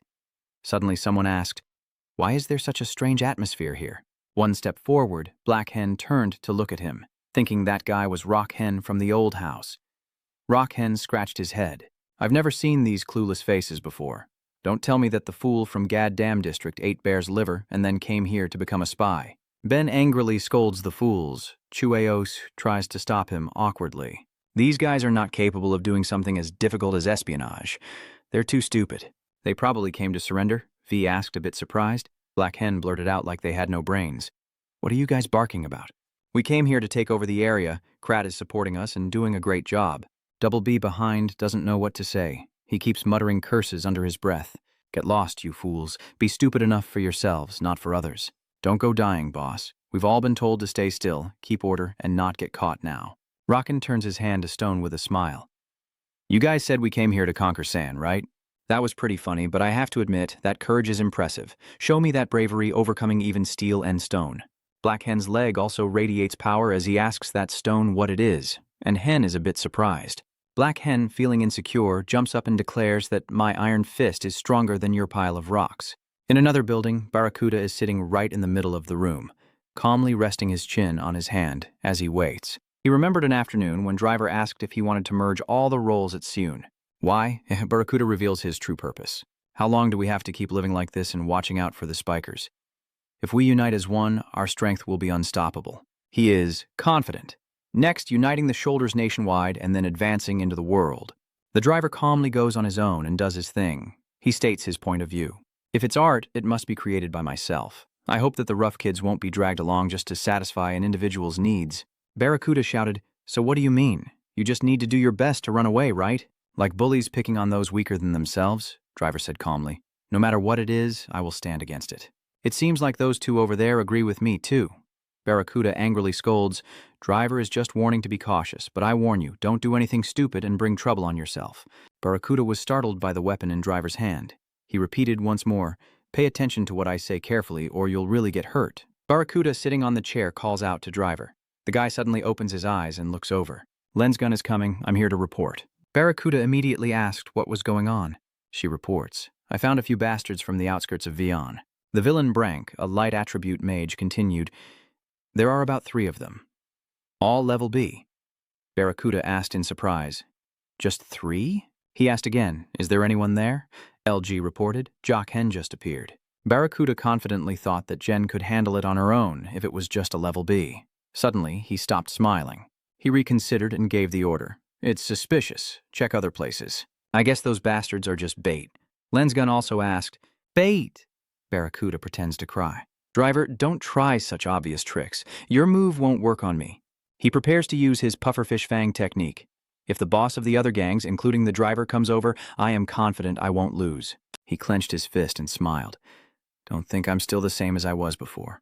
Driver, someone in John Quan Boxan's gang asked, so this is where the boss is. Kang Yu sighed. Wow, that was faster than I thought. The Driver immediately accepted the task and asked me to help him out. He pointed to the drone. Should we check if there's anyone inside the building before going in? What is that Jiao flag about? He responds, an auxiliary drone. Ko Jiao immediately asked to take it. So cute. I want it. Give it to me. The Driver is cheerful. I do a lot at home. Will he give her one when he gets back? Uchan is wondering. If he becomes my enemy, it will be a real headache, right? Suddenly, a noise startles everyone. Uchan asked nervously, why? Please don't tell me they've found us. Kangyu looked down at the ashes. This is a complicated situation. He leaves and gives the order. Since things have turned out this way, we need to speed up the ambush and attack. A sudden cloud of black smoke appears, enveloping Kangyu Uhan, confused, hears crying, and turns to look at the shadowy figure in the smoke, asking, where have you all hidden? Kangyu's group remained silent. Smoker appeared. Apparently a few rats were scurrying around here. Oh my god, I recognize someone calling out. Driver and Javen also came, right? Driver just pointed and asked, is she hiding something? Deny the game immediately. How is that possible? I don't know anything music. Smoker told Barracuda that since the Driver is the boss, he would leave him to him. As for me, I'll just take the little crow. Ko Jiao couldn't help but laugh after hearing that. She goes to see Smoker. I guess I have to handle some business now. Everyone, go ahead, the Driver asked her in surprise. Are you sharing your teenage feelings? Ko Jiao replied. I want to talk to her for a while. She turned her head and smiled. This is a woman's matter. Don't try to interfere. Kang Yu hesitated and asked, is it okay to leave her alone? She seemed to just smile and reply, Vaven is having a joyful moment right now. After saying that, Kang Yu and Yu Chan jumped away. The driver reminded them, play with her for a little while, then catch up with us. Then he also jumped away. Smoker immediately smiled. I'll go first since those obstacles have left. We should enjoy this private moment together, shouldn't we? She asked cautiously. Obstruction? She corrected herself. You've probably gone a bit too far with your game. They're the saviors, not obstacles. Smoker asked in surprise. The savior? Kojiao explains that they are the ones who will save you. She draws her weapon, ready to fight. The flag bearer summoned a flock of crows. She sneered. Since there's no one here to stop me anymore, let's have a wild feast until we both go to our graves, shall we? The building in Boksan is in chaos, with reports of intruders and immediate deadly attacks. Kang Yu's group is running inside, and he quickly looks up to see a swarm of small villains rushing toward them. The leader shouted loudly, "We are intruders from the heavens, B+ rank villains, classicer with water attribute." All together, they shouted, "Take them all down." Driver was a bit surprised when Kang Yu suddenly rushed out like lightning, taking down a group in the blink of an eye. He then kicked again, instantly knocking the others away. Saktut grinned, also knowing how to fight pretty well. He's arrogant, but those punches aren't enough to scratch me. This body of mine is pretty awesome. Saktu opens his mouth wide and shouts loudly, "One bite from him and you're dead meat." He immediately activates his skill, the Predator. He bit into Kang Yu, but he managed to dodge just in time, then jumped behind Saktut. Kang Yu launched an attack before he could react, delivering a kick to Saktu's face, causing him to faint on the spot. Feeling that wasn't enough, Kang Yu grabbed his head and slammed it hard into the ground. Saktu is sprawled on the floor, and Driver walks over to praise him, saying, "Well done." Uchan is amazed and thinks to himself, "So strong." He looked at Kang Yu carefully and silently admitted that every time they met again, he had become stronger than before. Kang Yu dusts off himself calmly. "It's no big deal." Kang Yu orders, "From now on, we split up." Uchan was a bit surprised. He continued, "Driver and I will attack the leader of Boksan while you go rescue your sister as originally planned." Driver throws something to Uan and says, "Take this." Uchan is holding a device that tracks Nadan's location. Driver explains that your sister is locked in the basement of a nearby building and that the drone has already located her, so it shouldn't be too difficult to rescue her. Uchan hurriedly thanks him and immediately changes direction to run away. The driver also thought to himself that this older brother truly cares for his sister deeply. He suddenly realized something was strange. Yet another group of villains was rushing toward them. Driver told Kang Yu to go ahead without him since someone needed to stay behind to handle these troublemakers. He turned his weapon and said, "If we keep lingering here, the number of enemies will only increase. I also need to wait for Javen to finish his task. Don't worry, Kang Yu. I trust you with my back."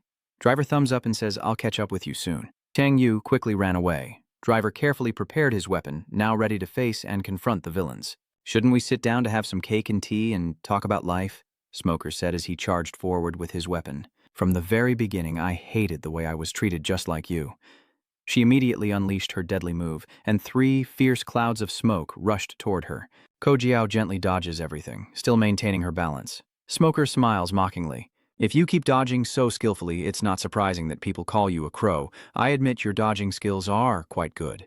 Kojiao immediately argued, "If I say it, I have to tell the truth. My dodging skills aren't the only thing impressive here. Oh, I soared high with confidence. Save those words for your next excuse." Smoker summons a stream of smoke in his hand. It's time to get serious. She keeps powering it up and getting excited. This time, you're really done for.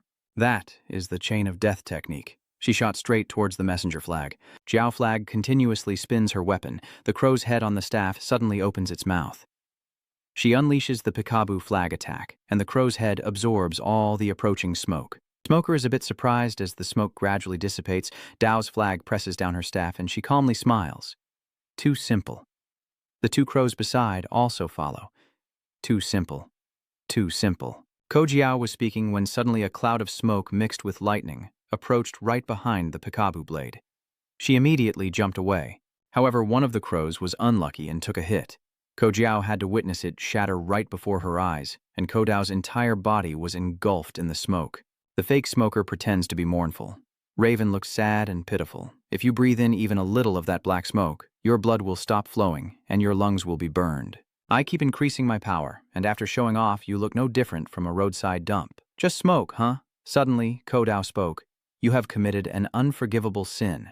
Her entire body was shrouded in a deadly purple aura. She angrily cursed, "Why did you do that to my children? How dare you destroy the treasure that driver gave me?" Smoker exclaimed in shock. "Wait a minute. A creature this powerful again? It's impossible." She panicked and wondered, "Wait, don't tell me it's awakened?" Jiao points at Smoker and declares, "You are guilty," her face darkening. "From now on, you will have to obey the judgment of the crow." Smoker was truly panicked. Ko Jiao immediately rushes forward. At this moment, a shadow just ran past on John's shoulder from the second basement. It was Wu Chan running to find Na-on. He remembered Kang Yu and Driver, and wondered if those guys were just pretending to care about him. Now it turns out he's actually grateful to them. The tracking device is beeping louder. Wu-chan looks around, it's somewhere nearby. Suddenly, an ice attack shot toward him, and Wu-chan was surprised to see his feet had been frozen. Ice Demon stepped forward and said, "I've never seen you before. Are you one of those thugs?" He crossed his arms and continued, "No wonder I've been waiting here. I knew at least one of you would come to rescue that heart." Wu-chan's hand suddenly ignited, and the ice beneath his feet was burned away. Wu-han angrily scolded, then shut up and walked away. Ice Demon sighed. "Fire? Interesting. Opposite elements. A skill that suits hot-tempered people." He prepared to attack and asked, "Fire and ice. Don't you think this will be an interesting battle?" A purple light shot down from the rooftop, and inside the building, on the 12th floor of Kwanbok-san, Kang-woo clenched his fist and slowly approached. You stop and say, "Come out now," hiding and peeking your head out. A stream of purple energy appears in the corner. Dr. G appears, his senses sharp. He continues, "I really want to meet you, a villain like me with a shadow attribute." Kang-yu and Mozo listen quietly. Kang-yu asks him, "Are you the one who kidnapped Na?" Black Ghost did not answer his question. "I've looked into you. You had quite an impressive debut with remarkable achievements, didn't you?" He mentioned your previous battles, where there's an unspoken rule that villains aren't allowed to fight outside the boss's area, yet you ignored that and fought other villains. Black Ghost raised his hand and said, "A common enemy. Even if I kill you here, no one will be responsible for it." He dreams of becoming the boss of this heretical organization. Can you calmly ask, "So what?" Black Ghost quickly rubbed his hands and explained again. "You misunderstood something. Maybe my tone just now sounded too sarcastic. I mean it sincerely." He continued, "If you are truly a villain, then you should follow the madness in your heart. An outlaw, isn't that what a real villain is?" He sighed, "A person who has to live secretly in the shadows. Someone like me can't even try for things like that." Modot turned to Kang Yu. It seems like the kid is praising that person. Break Ghost immediately said, "I want to become like you." He drew his weapon proudly and said, "Not just a shadow, but to become darkness itself like you." Modot asked nervously, "Is he tailing us?" Kang Yu immediately judged, "He's gone crazy." Black Ghost assumes a fighting stance. "I've talked too much. This really isn't like me." "Then let's get started." Kang Yu was a bit surprised by him. Black Ghost keeps darting back and forth, seeming to be very skilled in close combat. His eyes suddenly light up, but then a swarm of his clones appear all at once. One of the guys over there caught Kang Yu's attention. Break Ghost was confident that if all four attacked at once, victory was basically assured. He uses the dual-entity ghost image technique. Is he thinking it's a spirit or ghost? It's impossible that all four are real. Break Ghost rushes forward. "I'm coming." Kang Yu smiles. "Whether it's real or not, if you throw all kinds of throwing knives at me, I will blow them all away." Shadow Blade. Black Ghost quickly dodged, but Kang Yu was right beside him. He swung his hand, but he jumped away. Drake Ghost is still running away. Kang Yu keeps chasing and asks, "Are you planning to hide in the shadows?" He kept closing in and striking, knocking him away. Tang Yu stops to praise him. "Your speed is pretty good." Black Ghost gasps for breath, realizing he's much stronger than he initially thought.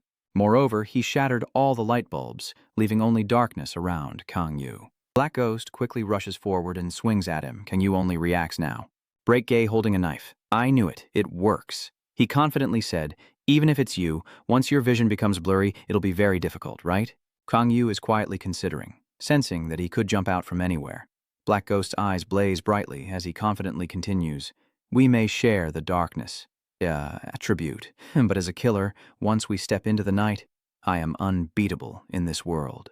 He warned him first, saying that his previous attack was just a test, and that he would make him experience the terrifying feeling of dying in complete darkness, where he couldn't see anything. Kang Yu laughed and said, "A terrible death? You will never understand the terror of sinking into the abyss of darkness, or the horror of waiting for your own death." Black Ghost was momentarily startled, his terrifying gaze fixed on him. He said, "I have experienced death and been reborn."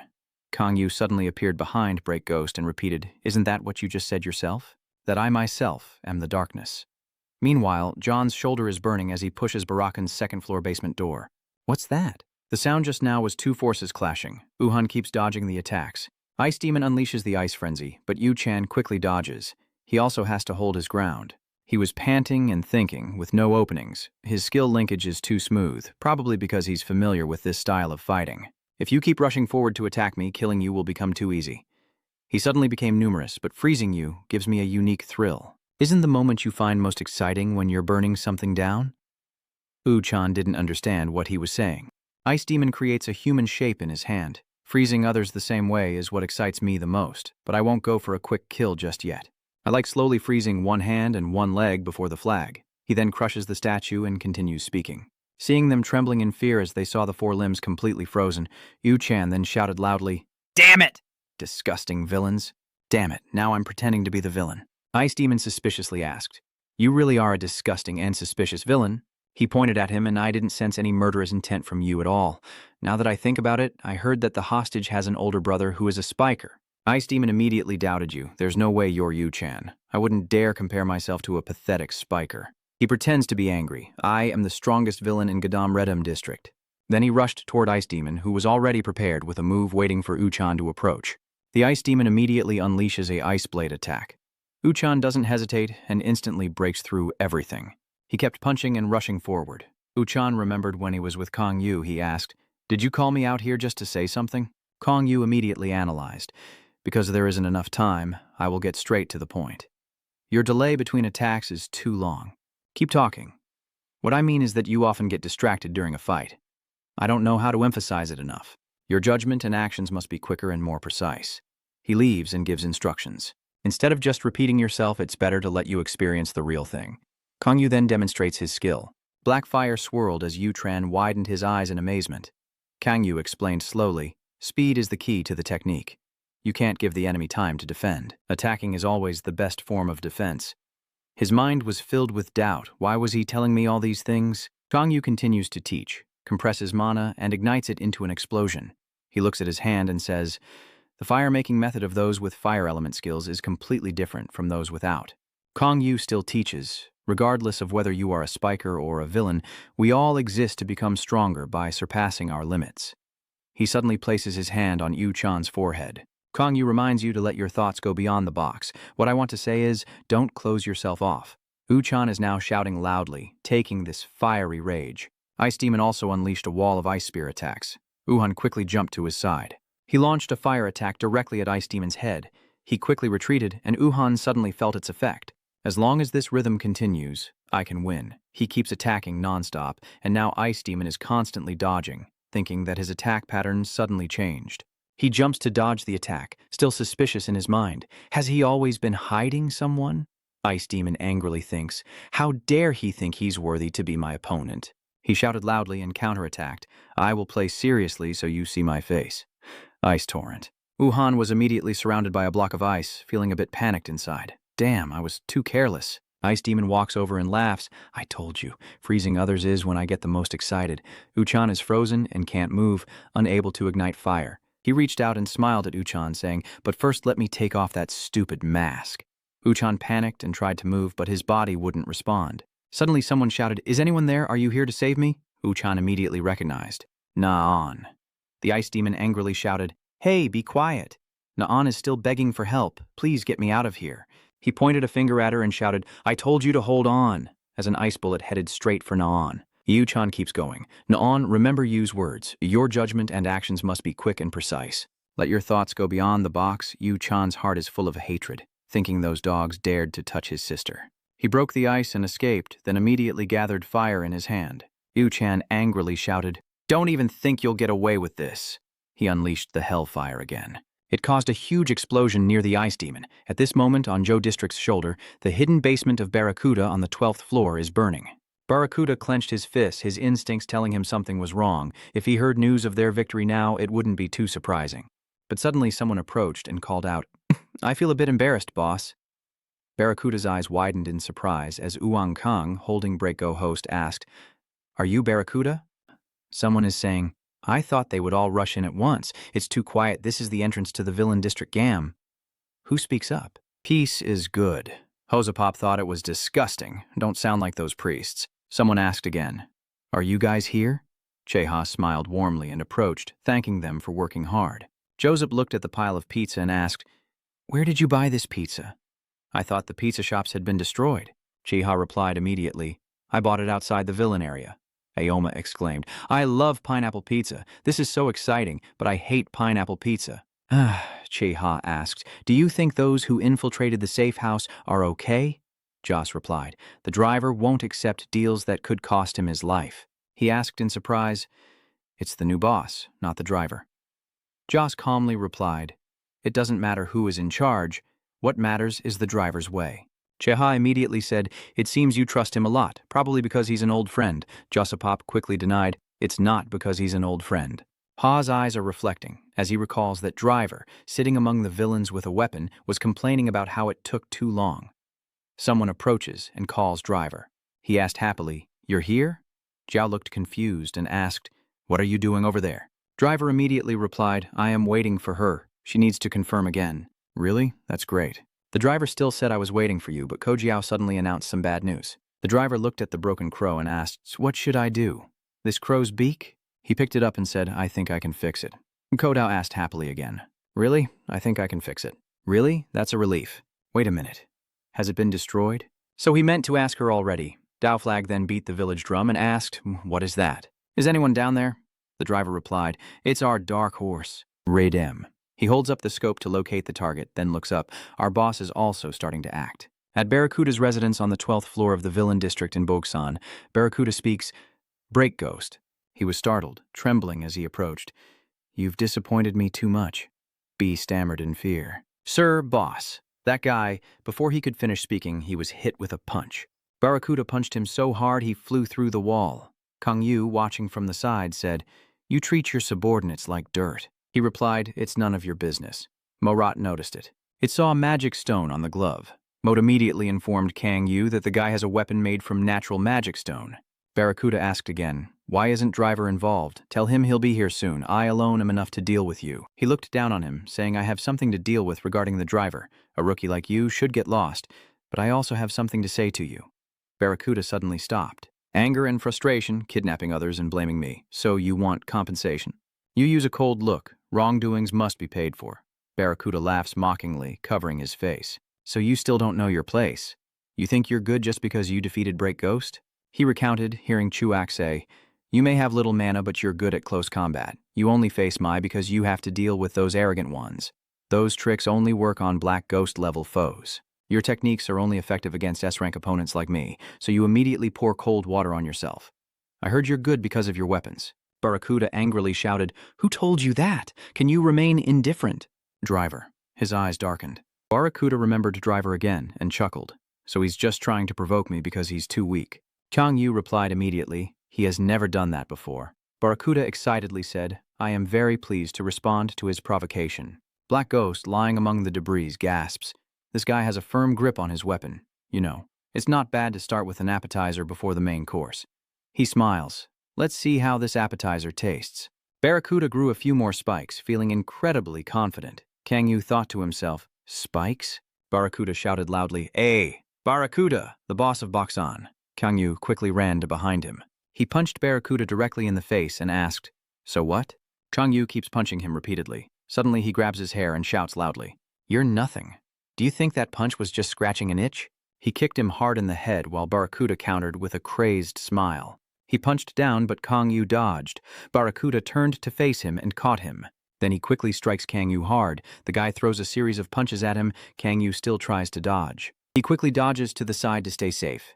Immediately, Kang Yu gathers his strength and charges forward. Suddenly, a spike nearly pierced his head, making him panic and think he was about to die. Barracuda raised his fist again. He arrogantly shouted, "This is my strongest weapon." Nakanyong Villa Inokin Barracuda charges forward, his sword shaped like a long lightning bolt extending out, but Kang Yu jumps up and narrowly avoids the attack, while the ground beneath cracks and shatters from the impact. Even though I anticipated it, that move is really annoying. It probably helps detect moving objects. Clad in iron armor, I fly away to avoid his attack. He kicked off the ground and jumped up, black aura emanating from him as he flew away. The slash marks everywhere seemed to leave no space untouched, but that couldn't stop the sharpness. He moved swiftly and agilely, dodging attacks left, right, up, and down. He lands just in time as Barracuda strikes, two beams of light flying past him. If he hadn't known about it before, he probably would have been hit. He is ready for the next battle, his eyes shining with a terrifying light. Even though I saw it coming, that move still annoys me. He is calculating in his mind that this move might help detect moving objects. In his memory, he recalls his past self, and luckily he has some understanding of what he's facing now. If you've never known about it, then you probably have now. The one you've been fighting with all this time is Barracuda. He stepped forward. So you say you have something to discuss with me, but you just want me to see your dodging skills? He carries two large swords on his back that are bigger than a 5-year-old, with a 4-pronged weapon in his hand. If you become a villain, your driver would probably just be mediocre. After a fierce fight, he still doesn't see me as a rival. The gap between us is too wide. Kang Yu remains the same, silent and unresponsive. He explained, I can't lose this fight. His hand clenched, and that weapon remained as sharp as ever. Barracuda didn't even glance at him. No matter how strong you are like a dragon, you're just throwing stones at me. After a moment of confrontation, I spotted a small mistake in him. But in battle, if you let your opponent find a weakness, that becomes their chance to kill you. Your attack method is too obvious.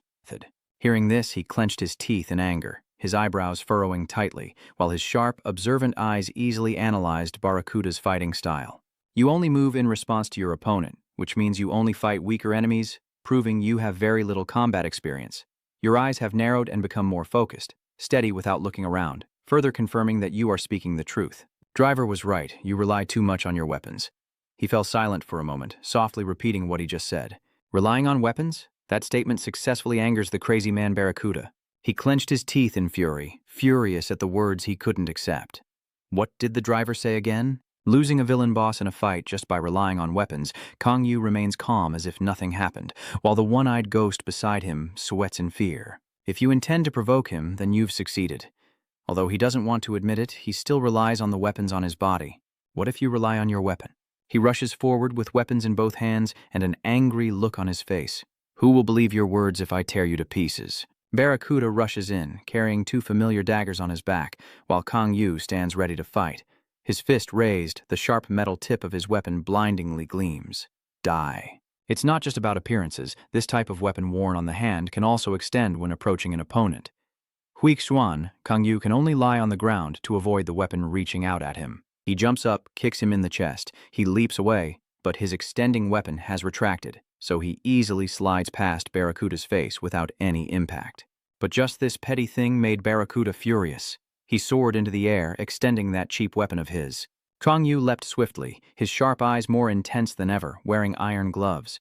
With a light and agile body like a leopard, he dodged Barracuda's attack, but only saw flashes of light flicker past in an instant. This move is called Shadow Blade. It forces him to struggle to defend, still furious from having to exert so much effort. The tense, deep voice rang out, making one's spine chill. Where are you looking? He flies up there facing him below, in the pitch-black night, unclear what attack he launched, but it cut through the 4 sharp points of that weapon. What is he doing? He punched straight at Barracuda, causing rocks and dirt to fly everywhere, while he quickly flew away. Then he turned around and immediately countered with the weapon on his hand. Damn it. In just a moment, Kang Yu disappeared right in front of him, leaving him momentarily confused, his usual sharp eyes widening more than usual. Not far from Barracuda, Kang Yu appears surrounded by dark, spiritual energy and the light of his upcoming attack. Dark flames burn fiercely. Light spreads and flickers past Barracuda as he covers his face to minimize the damage. He realizes that this side hasn't been ignited yet. The continuous slashes aim to attack Barracuda, so he can only fly up to block. Some metal fragments clattered, and he gritted his teeth in anger, but not because of the fragments themselves. Basically, he didn't even know that Kang Yu actually had 2 attributes. You have 2 attributes? I've never heard of that. But what he sees is only what I let him see, because I don't reveal it. He, with his iron glove, kindly reminds him of his arrogance. Don't be too proud. You and I are very different. He remembered his older brother from before, knowing that he might get hurt, his eyes flashing with red veins, he would be injured. Still, he couldn't just sit still and wait for his brother to hold a knife to his neck. Once again, he soared into the air, the weapon extending out as if to cover every corner of this place. Shut your mouth. But sadly for Barracuda, the person he's facing is Sang Yu, a famous swift fighter who can't be defeated by his ordinary weapon. Compared to your opponent's anger, he remains calm as if he already has the upper hand. Still don't understand. He still doesn't realize his own weakness, keeps fighting recklessly and ignores what he says. A devastating punch lands straight on his face, blood splattering everywhere, and he doesn't have time to block it. Your attack is too obvious. With a final burst of strength, he spun several times in the air before landing. The surrounding rocks and debris are victims of their fight, metal shards from weapons flying apart, and the stones no longer intact as they were at the start. As he predicted, he will definitely get hurt, his face covered in blood, exhausted from the fight and gasping for breath. Kang Yu felt that this attack still wasn't enough. Before his old wound could heal, he had to face a new one. He sneered, "How do you feel about facing someone stronger? Maybe pushed to his limit? This guy gets angry very easily." Hearing this, his eyes widened brightly, showing clear fury as blood kept flowing from his wound. While he was still rooted to the spot, I had already taken a step ahead.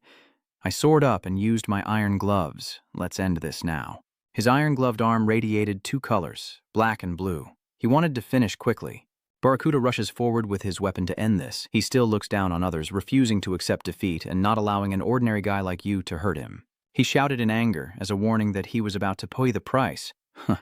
How dare someone like you do that to me? I am the top villain of the district, and with one hand he throws his weapon forward, always boasting about his glorious reputation. I am Barracuda, a level 5 villain. Your iron gloves suddenly turn dark, and the surrounding aura makes them even more terrifying. He punched through the shoulder because the iron glove had a pointed end, so this was a precise strike that knocked away the weapon he was confident in. His eyes widened. Even he was stunned by this attack. This time, Kang Yu isn't using the iron gloves anymore, but the huge sword instead. He raises it up, and ranking in magic is meaningless because of the huge skill gap between us. The great sword still hasn't fallen. A flash of light escapes from his sharp eyes, and the outcome was decided from the start. In the decisive moment, Barracuda, who was in a weaker position, cursed at Yu. "You bastard!" As his hatred reaches its peak, his eyes blaze with a fierce gold glow, ready to strike back. He roars in fury, stance firm, hands behind his back, and he has yet another reason to see you dead. "I will kill you." Small metal fragments shoot out from him, flying towards Kang Yu with just a finger. He calls this move Hell Trap. This time he is putting his all into it, determined to kill you no matter what. Not only do both his hands wield weapons, but even his extending arms are armed. The blinding light makes it impossible for others to see directly, only the arm slashing through. But Kang Yu swiftly dodged past him so quickly he couldn't react. I told you. A fatal strike that doesn't kill only severs his arms from his body, blood pouring like a waterfall into a stream, and the outcome of this battle was decided from the start. The agonized screams are deafening every time they are heard. Barracuda's weapon-armed hand extends, but it doesn't last long because he no longer has an arm. He coughed and blood kept pouring out. Kang Yu advised, "You should have been satisfied with Boxan. For his ambition, he has caused many inhumane things. These two arms are not enough anymore. You say losing both hands is still cheap, much different from your arrogant and disdainful attitude earlier." Now he looks so pathetic and pitiful, trembling all over, face bowed down, his eyes no longer filled with anger but with deep sadness, the rare, narrow eyes reappearing as expected.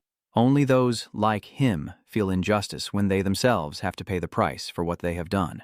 He whispered, "Losing both hands is cheap. Don't talk nonsense." Even though he lost, he still couldn't accept it. Driven by revenge, he screamed wildly, "I will definitely take back what you took from me. I am Barracuda." Kang Yu didn't take his words seriously, unsure what the future held, but with his current appearance, what could he possibly do? He sneered and asked, "What did you just say?" But there definitely won't be a future anymore. This arm is just the beginning. His entire presence radiates a terrifying aura. Promises are only for the living. Considering what he has done, talking about mercy in terms of life is just too kind. Being merciful to someone like him is a crime. Did I say I would let you live? Hearing this, Barracuda fell silent, unable to utter a word, his eyes wide with rage. Rage born from helplessness. His two-colored eyes glanced down at him. "You were right. Someone like him doesn't deserve to be forgiven. You're definitely going to die." Barracuda. He trembles as he sits on the ground, not to mention revenge. Even getting used to this new body is already a challenge for him. "You bastard." He doesn't say another word. This next move will be the one to end his life. A strange blue light suddenly burst into the battle, striking hard and knocking Barracuda against the wall. His sudden appearance was also unexpected, and Barracuda remained unharmed, though he was struggling with his wounds. The person who knocked away Kang Yu was Lens Girl, also known as the girl with glasses. She approached and helped Barracuda, who was staggering and kneeling on the ground. "Are you okay? The rescue team arrived just in time," he praised his subordinate. "Good. Quickly, get me out of here. The two of them stand up. He is completely exhausted and can only rely on her to stand. Yes, let me create a path for you. She creates a blue space portal for them to leave. The space portal is larger and brighter than before. She helped them step through the portal. After they passed, the light circle didn't disappear immediately but gradually shrank and then vanished. The gloved hand with sticky strength on the wall, the surrounding earth also shattered. This person's appearance proves that there is still someone else behind Barracuda, so there is another suspicious individual. He got up completely unharmed. Where did they go? Morizo, flying nearby, replied, "They used a teleportation gate to escape. I'm a bit confused. Teleportation portal.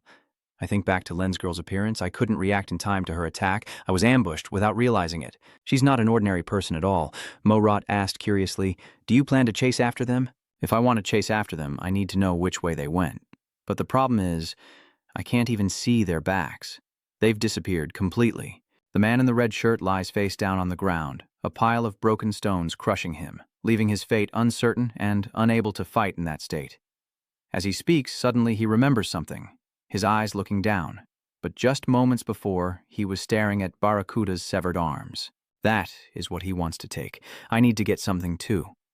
But he hasn't picked it up yet, and he and Mazot are both staring intently at the two arms. The villa inside the building in Boksan district looks luxurious, yet dilapidated. This is actually the basement of the evil zone in Boksan district, where a man and a woman, driver and Kodao, are walking up the stairs towards the elevator. But it would be really troublesome if it gets interrupted in the middle of the battle. Kodao's gentle voice sounds perfect. As they step onto the floor, two people are waiting at the corner to go up to the next level, and Driver is a bit surprised. He silently watches them. Driver was the first to speak, asking him, "Are you here?" They stepped into the room, which had no door and was filled with dust and scraps of metal. The dust is thick, and the guy asked him, "Did you fight here?" He admitted to them that he still hasn't been able to kill Barracuda here. "I let Barracuda escape," he replied. "He escaped?" He turned back to face him, feeling a bit incredulous. "Did you let him escape?" But the truth is indeed like that. He explained that someone was helping him. A girl wearing glasses was assisting him. I was a bit curious about one person whose face showed no expression, giving off a very cold and distant vibe. By the way, what happened to Kim Yu or Redma? He just advised me not to worry about him. To better understand the situation of the two Redmart brothers, he used that special device to show their current images. The two brothers are safe. They shouldn't delay any longer. He urged, "Let's go now. We might meet the people who helped us escape before." "That guy, turn off that blue screen." I was about to say the same. The green screen switches to the red-haired guy punching the curly-haired guy. Even though I had anticipated it, it seems there was a problem. One of those two is one of theirs, and I can't let their teammates get away with it. Let's go help them. Kangyu and Kojiao go down together, but Driver doesn't follow. "You two go ahead. Keep moving." He turned away and entered, explaining to them that there's something I need to take care of first. He smiled faintly, surely planning something, but he didn't want his teammates to meet those two later. He returned to Barracuda's place. After being rescued by Linsgon, he had hidden away here. The evil zone of Boksan district, Barracuda's blood hiding room. She helps him bandage the two bleeding arms, wrapping the hands with gloves and cloth. His whole body trembled. Even he couldn't believe that one day he would be so miserable in this pitiful state.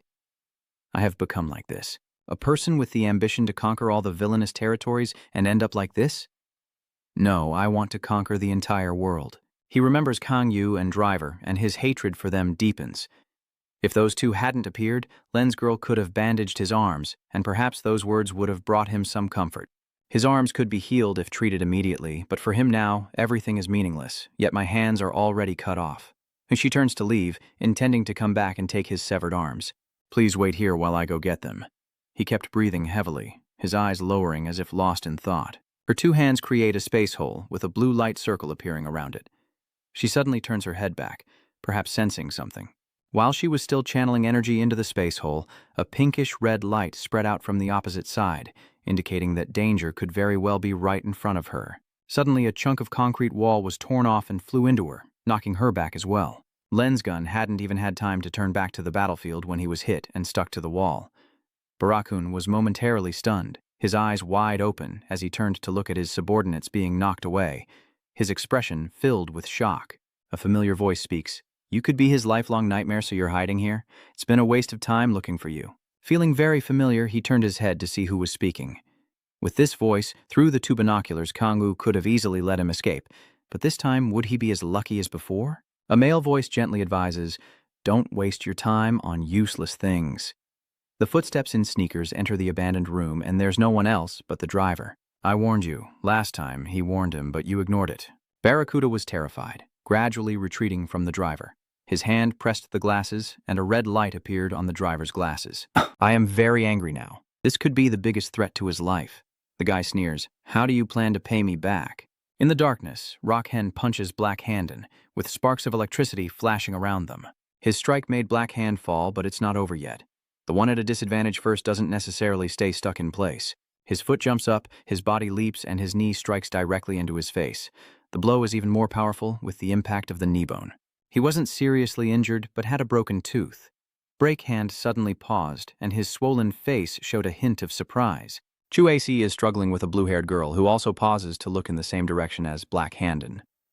On this side, Double Bread and Pointer are also grappling, lying on the ground in a less than ideal state. The familiar eyes that no one could mistake. These two-colored eyes can only belong to Kang Yu. He glanced at them, not alone, but with his iron-gated flag and glove. A blue aura rising from Jock Hen trembling on the ground, who had already been told to run and hide to avoid being caught. In front of everyone's surprise, Chuak gritted his teeth in anger and stood up. He ignored Ven's large body lying on the ground. "So it turns out that all the traitors are here." He raised his hand, his sharp fingers encased in metal transforming into two pieces of metal. "I won't forgive the traitors." Boti quickly tried to run away, turned his back but still looked back to advise his teammate. "Damn it, let's run." Chuak seemed uncomfortable with these two words. Betrayal?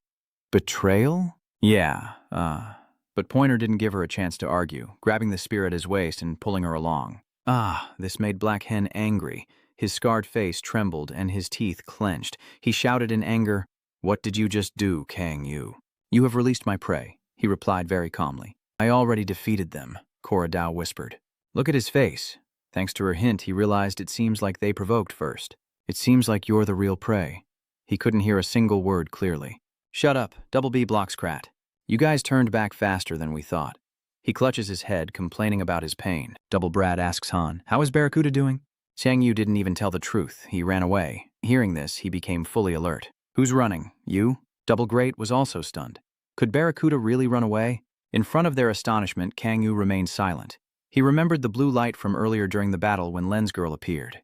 Black Hen suddenly looked very surprised, staring at him with wide eyes and a tense posture as if about to stand up.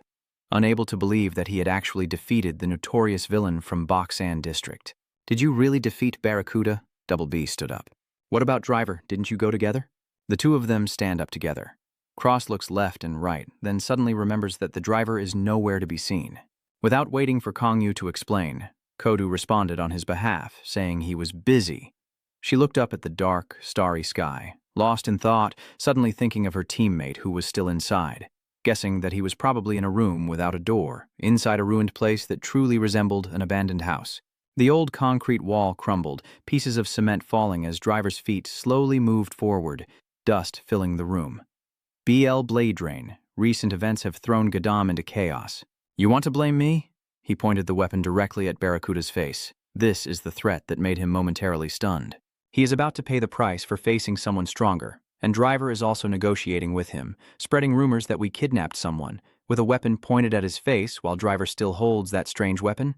"How do you plan to take responsibility?" he stammers, unable to say a clear word, as the image of that weapon appears in his eyes. Oh, Driver just stepped forward like that, showing no sign of anger from the start, only gently threatening Barracuda. "Yeah, right, you wouldn't dare do this." His face pressed close, causing him to panic and sweat to bead on his forehead as he was questioned. Who sent the person? He just watched him like that, but even he has to admit that you are truly as skilled as he said.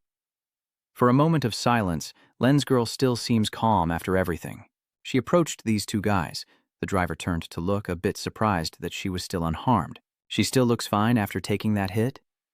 Her confident posture, hand reaching out to the space hole, immediately a blue light circle appears beside her. "He wants to see you." "The space portal?" "A battle could break out at any moment." Driver remains calm, weapon in hand. "I don't meet with unannounced visitors. She's not here to chat either."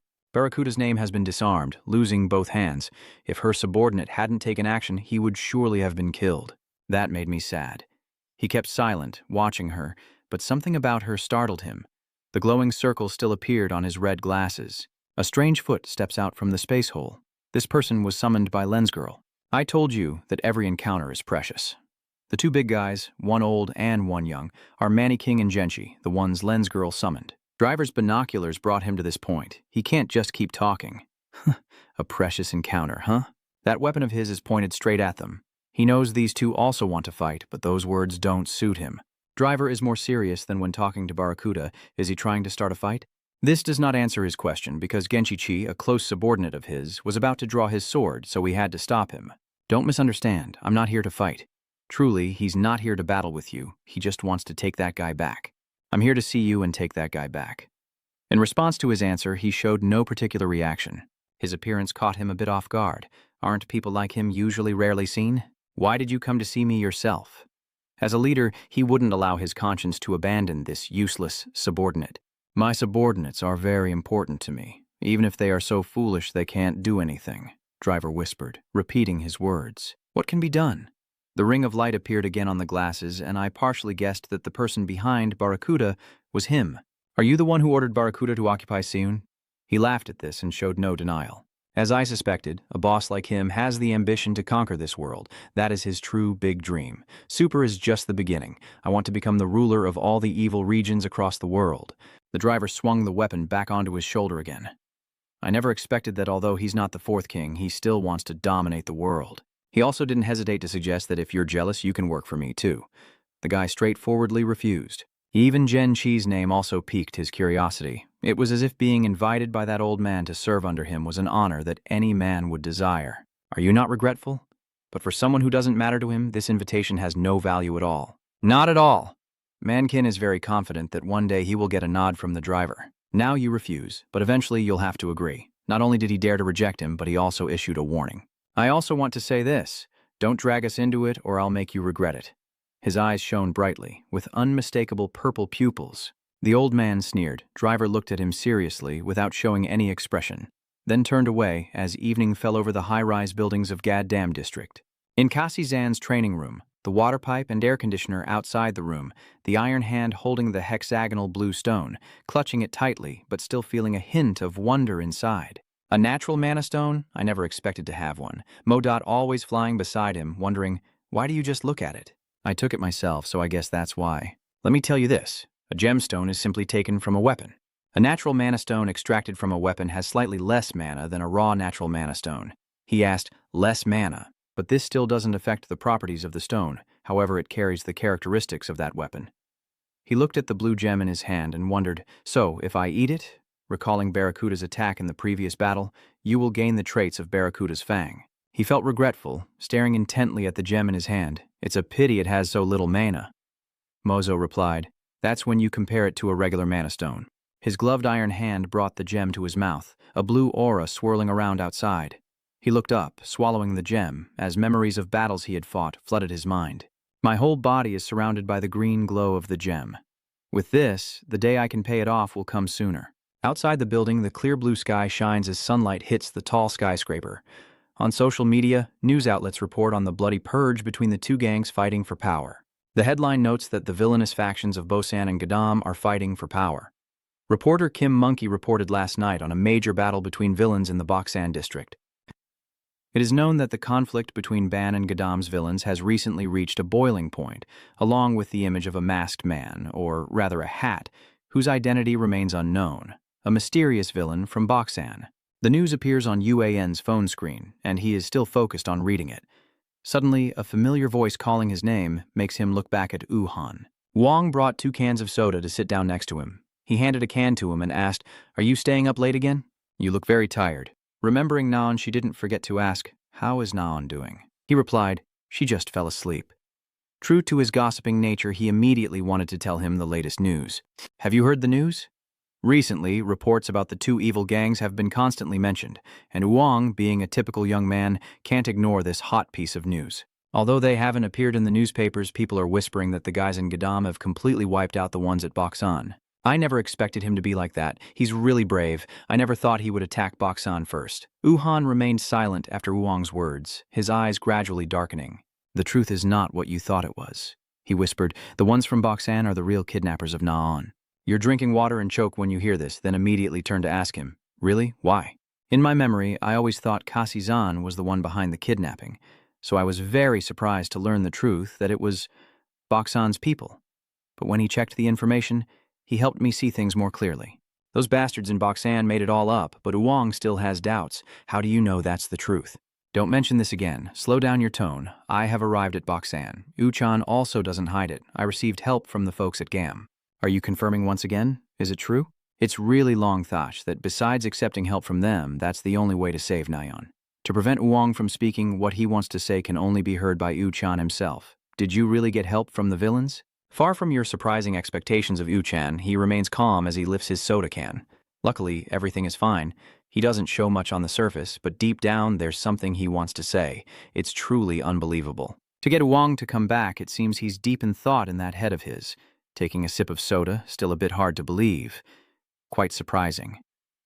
This place is the stronghold of their gang, in the district of villains with dilapidated tall buildings. The man's shout causes the birds perched on the branch outside to fly away. The man in the black uniform, dressed entirely in black, sits crouched, clutching his head and shouting loudly with an annoyed tone. Who just switched to the voltmeter? He stood up but kept shouting and cursing.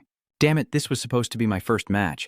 Damn it, this guy is a D-rank villain, a type of mage with the mental control attribute. While he was still shouting, another voice rang out, drawing the attention of both him and the fat man next to him. Cleaner. It said that it seemed like the entire area had lost power. He fell silent and looked over. What was he looking at?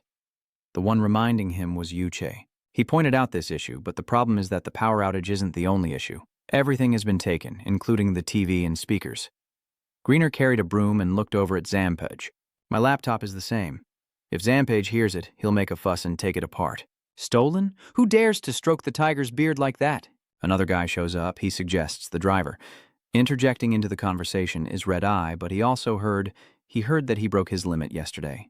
This power outage was caused by aftershocks. Yuche-ha rubbed his chin, slightly puzzled by those two words. The limit, remember his usual appearance. Although this guy always smiles, he gives him a chilling feeling. Whenever he mentions it, he always smiles, so you've misunderstood. But when he loses his temper, it's very terrifying. Jampet glanced at the fat guy. What did he say? Kreener is also sweating. He explains, the limit. He said that the driver broke the limit, but this blackout isn't a bad thing. This is from Red Eye's perspective, but this blackout isn't too bad. He recounts driver's past, always busy installing large, useless electronic armor. This has happened before. Back then, he used to carry electronic devices outside and armor up with those big, useless things. They didn't witness or investigate, but Yuche-ha still needs an answer. What are those useless big things? What did he armor himself with? Red's name fell silent upon hearing this, and he suddenly broke out in sweat, despite the weather not being hot. But he seemed unsure about his answer. That big, useless thing, in his guess, was probably a missile. At least not the worst thing. A perfect example of chaos. The sun shines on the old, dilapidated building near where we are talking, and from up here, our small figures are barely visible in Kang Yu's view. Mo, implying something, says, "Today's too noisy." He turned his back, leaning against the iron goalpost, no longer watching them. Still as serious as ever. You want to hear the truth.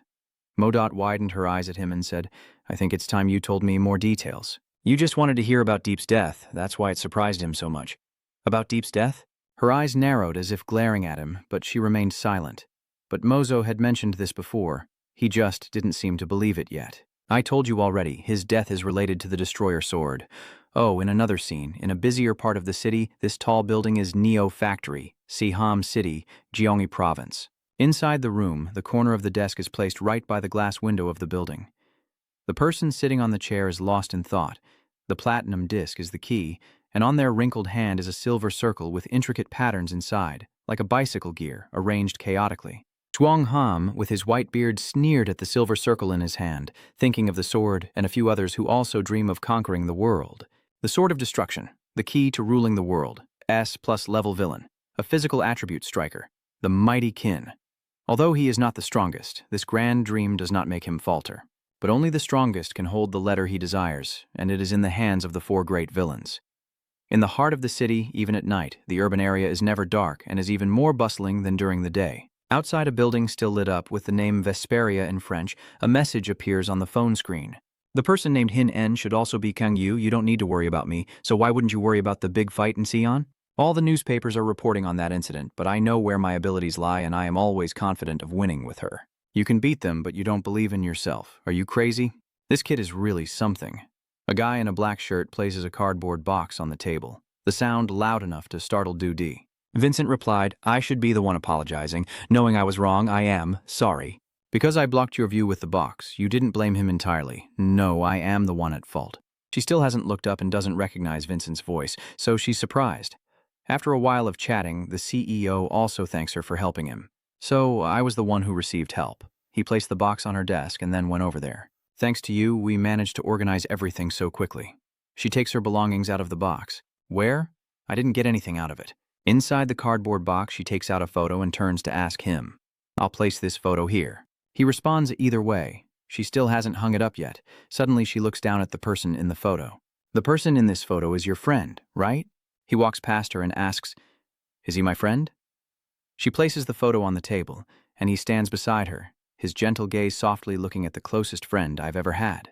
In the photo, he's taking a picture with his friend with a never-before-seen cheerful face. A little about Barracuda in Boksan District, where he is the strongest. Barracuda was once called the Tyrant. With the ambition to control the entire capital of Korea and become a boss of a district, he is the ambitious boss of Boksan who constantly dreams of ruling soon. But things don't always go as he ambitions. However, in the previous battle with Kang Yu, this could be a turning point for a boss like him. After a disastrous defeat in the previous battle, unlike his usual personality, it seems only his trusted subordinates remain after his failure, and he has gone into hiding at the bar. His gang has also undergone significant changes since their leader disappeared. Zan's role at Boksan Barracuda has disappeared, now replaced by a woman named Chu-A, who is under the control of a new group called Chu-A Villa Intakin. Outside the tall buildings, the midday sun shines brightly. Half of the sunlight disappears after shining into a doorless room. On the whiteboard, marker notes and a red check mark are next to the words, Villain. The villain, the four evil kings, the sword of destruction. The white steel disc, a round green stone, falls to the floor, but what's special is that it doesn't break. A hand wearing a steel glove picks it up again. Kang Yu is the one. He holds the black mana stone in his hand, contemplating that the villain can absorb mana stones to increase their magic power and even acquire skills. He throws a punch with the stone, and lightning crackles around his hand. But no matter how unique the skill is, the black stone thrown far away emits lightning, and the ability he mentioned is possessed by very few people, because very few can systematically train to assimilate those skills. Not only can he throw it once, but he can also throw the stone to multiple places around the room, yet his combat skills are still quite weak, but the wall can't hold out forever. The wall shattered, chunks of concrete falling in large pieces. He kept testing, increasing his strength each time, and more large chunks of concrete kept falling. The stone also has its limit. He used it all up, leaving no fragments behind. The stone shattered into two, revealing a red color inside. He recalls the battle with Barracuda when he launched an attack with that extending weapon. It seems the Black Knight sword automatically targets enemies. His hand flicked away some shards. That's right, the weapon's attribute has been added. But that's not always the case. Of course there are exceptions. A few words come to mind. Villain, four evil kings, the destroyer sword, platinum disc. The villains are those with extremely great ambitions, things that an ordinary person cannot catch up with. Among them, some stubborn villains are obsessed with becoming stronger, and a few are considered monsters. Wealth, power, and strength are their top priorities. But one thing is inevitable and certain, because with it, the other two will naturally follow. Power and authority also include some special types of villains who have a specific goal. They all share a common trait that ordinary people always want to stay away from. They are born different and no one dares to approach them. And they are the strongest among the villains, often referred to by the familiar name. They are called the Four Evil Kings. It is the four notorious villains, the Four Evil Kings, Destruction, the White Gold. You used a red brush pen to circle the words White Gold in black ink, the Four Evil Kings, the Destroyer Sword, and the White Gold Disc. After finishing writing, Kang Yu stroked his chin, reflecting on what he had analyzed. You said the key to finding the Destroyer Sword is the Platinum Disc, right? I don't understand, but why does the Tuak Vuong have the Bak Kim Disc? Even though there are two existences here, only I care about this. Moot glanced away. Who would know? Chiz's evasive expression makes me suspect that he's hiding something. Mazot, what exactly are you hiding? The green display shows full information about the boss, Kasan, the villain. The special info reveals the villain's awakening, disaster level, dual shadow attribute, and dark curse. The activation method of the main skill. Dark Dagger with 2 attributes of self-healing, 2 hidden Dark Daggers. Dark Dagger Teleportation.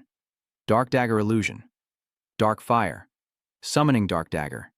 Hidden skill extracting magic crystals. With 1,120 mana points is triggered by your action. Looking at the stats on the screen.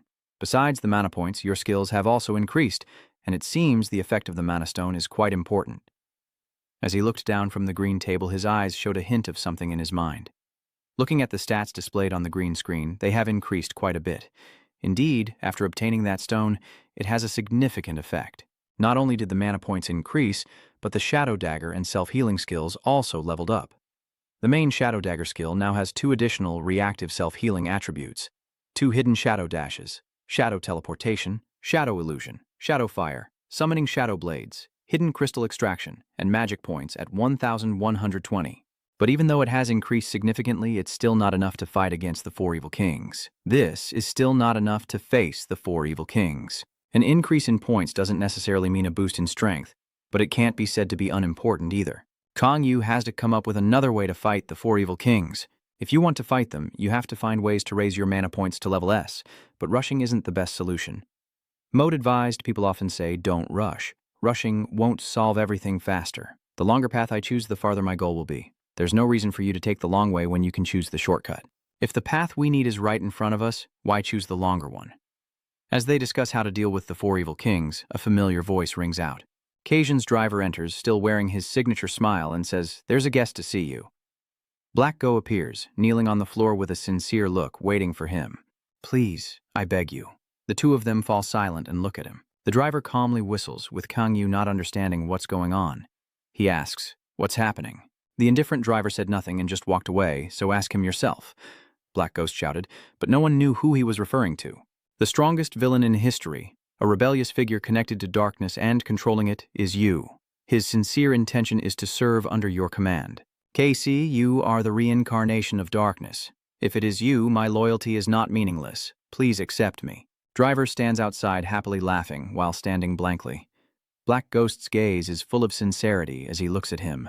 You have no reason to oppose Lai when he wants to surrender. Are you saying you want to give up? I don't oppose that. His eyes, Long's eyes, looked at me and said so I guess you accept my loyalty. He just didn't oppose, but didn't say he accepted either. He glared at Driver and asked about Break Ghost's information. How did his test go? Driver signaled that it was very good. He passed the document screening round. They exchanged words. If it's only the initial screening, then you will have to test the next step yourself. Is it just a document screening? Driver replied. Of course. After a moment, since Black Ghost stepped in and suggested coming under Yu's command, Driver placed a toolbox on the table, unsure what it was, but the purpose was clear. There's a small issue. He leaned against the wall and asked him, what's the small issue? He opened the box, still searching for something. It seemed like electricity, water, and daily supplies are about to be cut off. I think even the transportation needed for the aid I mentioned earlier will be blocked. This reminds you of something, but it's not entirely legal for everyone. Isn't Vion the place legally handed over to the villain? There should have been subsidies from the government and private companies, right? He replied, you're not wrong, but there's still another problem. Thinking simply is what almost every guy does. Bribery or whatever doesn't really work. He turned to smile. Truly the way of a villain. The toolboxes are laid out on the cabinet, and now they face a rather serious problem. The cut in subsidies is a serious issue, just a minor inconvenience, but we can handle it if we find another solution. They can't find an alternative source of support, but isn't the simplest way to deal with the person causing the problem? So, the one cutting the subsidy is the core of the problem. This aligns perfectly with what the driver wanted, exactly as expected. Thinking of the head of the gang, he could only be him. Among the 4 evil kings, there is someone called Manny Kin. I believe it's him. Hearing the name M. Kin, Kang Yu was a bit surprised. The 4 evil kings, Manny Kin. Cutting the subsidy isn't a small matter, but it will become even more complicated if we think long-term. Not only will our subsidy be cut, but in the near future we will also face greater dangers. If he has arranged everything, then Quan Gadam's position will soon collapse. This really is a bit of a headache, facing many opponents at the same time. Why does everyone like to target us? Stupid fool, answer. It's because I once refused that old man's offer. His ambitions are well known to Driver too. Of course, including Sayun, he plans to unify all the roles across the entire country. Are you asking if it's the old man's desire for power? He wasn't sure either, but there were only two things that seemed to interest the old man, who knew if he was obsessed with money or craving power just as much. Hearing him speak, he had already made up his mind. I can also guess that it's not about power or money. Could it be the driver snapping his fingers? He suddenly remembered maybe he also guessed it was because of that thing which is quite special in Gaddam District. He turned to look at you. There is something very special in Gaddam District. Chang Yu and Mozaz looked at each other with confusion, and he also didn't know what he was trying to refer to. Beneath the bridge, the trash was piled high in the eerily quiet night, and this story had been around for a very long time. In this place, apart from him, neither you nor Maz knows about it. He tells of a legendary villain stronger than anyone and impossible to kill by anything. The name of that evil being is a two-character word that best describes his absolute, unbeatable power. The red light of immortality shines into the dark room surrounded by water pipes and wires. This villain always wears something called the black iron armor, which he once used and is now sealed here. Early morning in Namkang district of Seoul at a historic-style house in Namkang-sun. Inside that door, a conversation is taking place between two men. Thank you for agreeing to meet with us. The two men sit facing each other with two subordinates standing beside them. The orange-haired guy spoke. I never expected there to be such a peaceful place deep in the mountains. The shimmering surface of the tea reflects the face of the orange-haired man, as the aroma of the tea blends with this peaceful atmosphere. This is truly a masterpiece of nature. The gloved hand touches the edge of the teacup. He's not hesitant at all. Man King's dog isn't coming here for tea. This guy is Mujin, but he's wearing a full mask, so no one can see his face behind it. Explain why he's here. The orange-haired man is Director Kim. He smiled warmly and said, according to the chairman's request, I am here to present this excellent proposal to Mr. Mujin. Here. Director Kim monitors the system, but he finds Mujin's robotic voice uncomfortable. It's hard to judge that robotic voice of his. He stroked his chin, feeling a bit contemplative about this so-called great proposal. A great proposal, huh? Lensgun is actually Director Kim's subordinate. He explained that the chairman always feels discouraged when the human rights of villains are heavily suppressed. Level 1, villains are like wizards with the Lengon attribute, still smiling as always, but it doesn't bring any sense of joy. A world where villains' rights are protected, villains have full freedom, and the government defends them. Mujin doesn't like to talk much. He talks too much. The gloved hand drew out a dagger, spinning it in his hand before approaching and pressing the sharp blade against his chin like a threat, aiming straight for the vital point.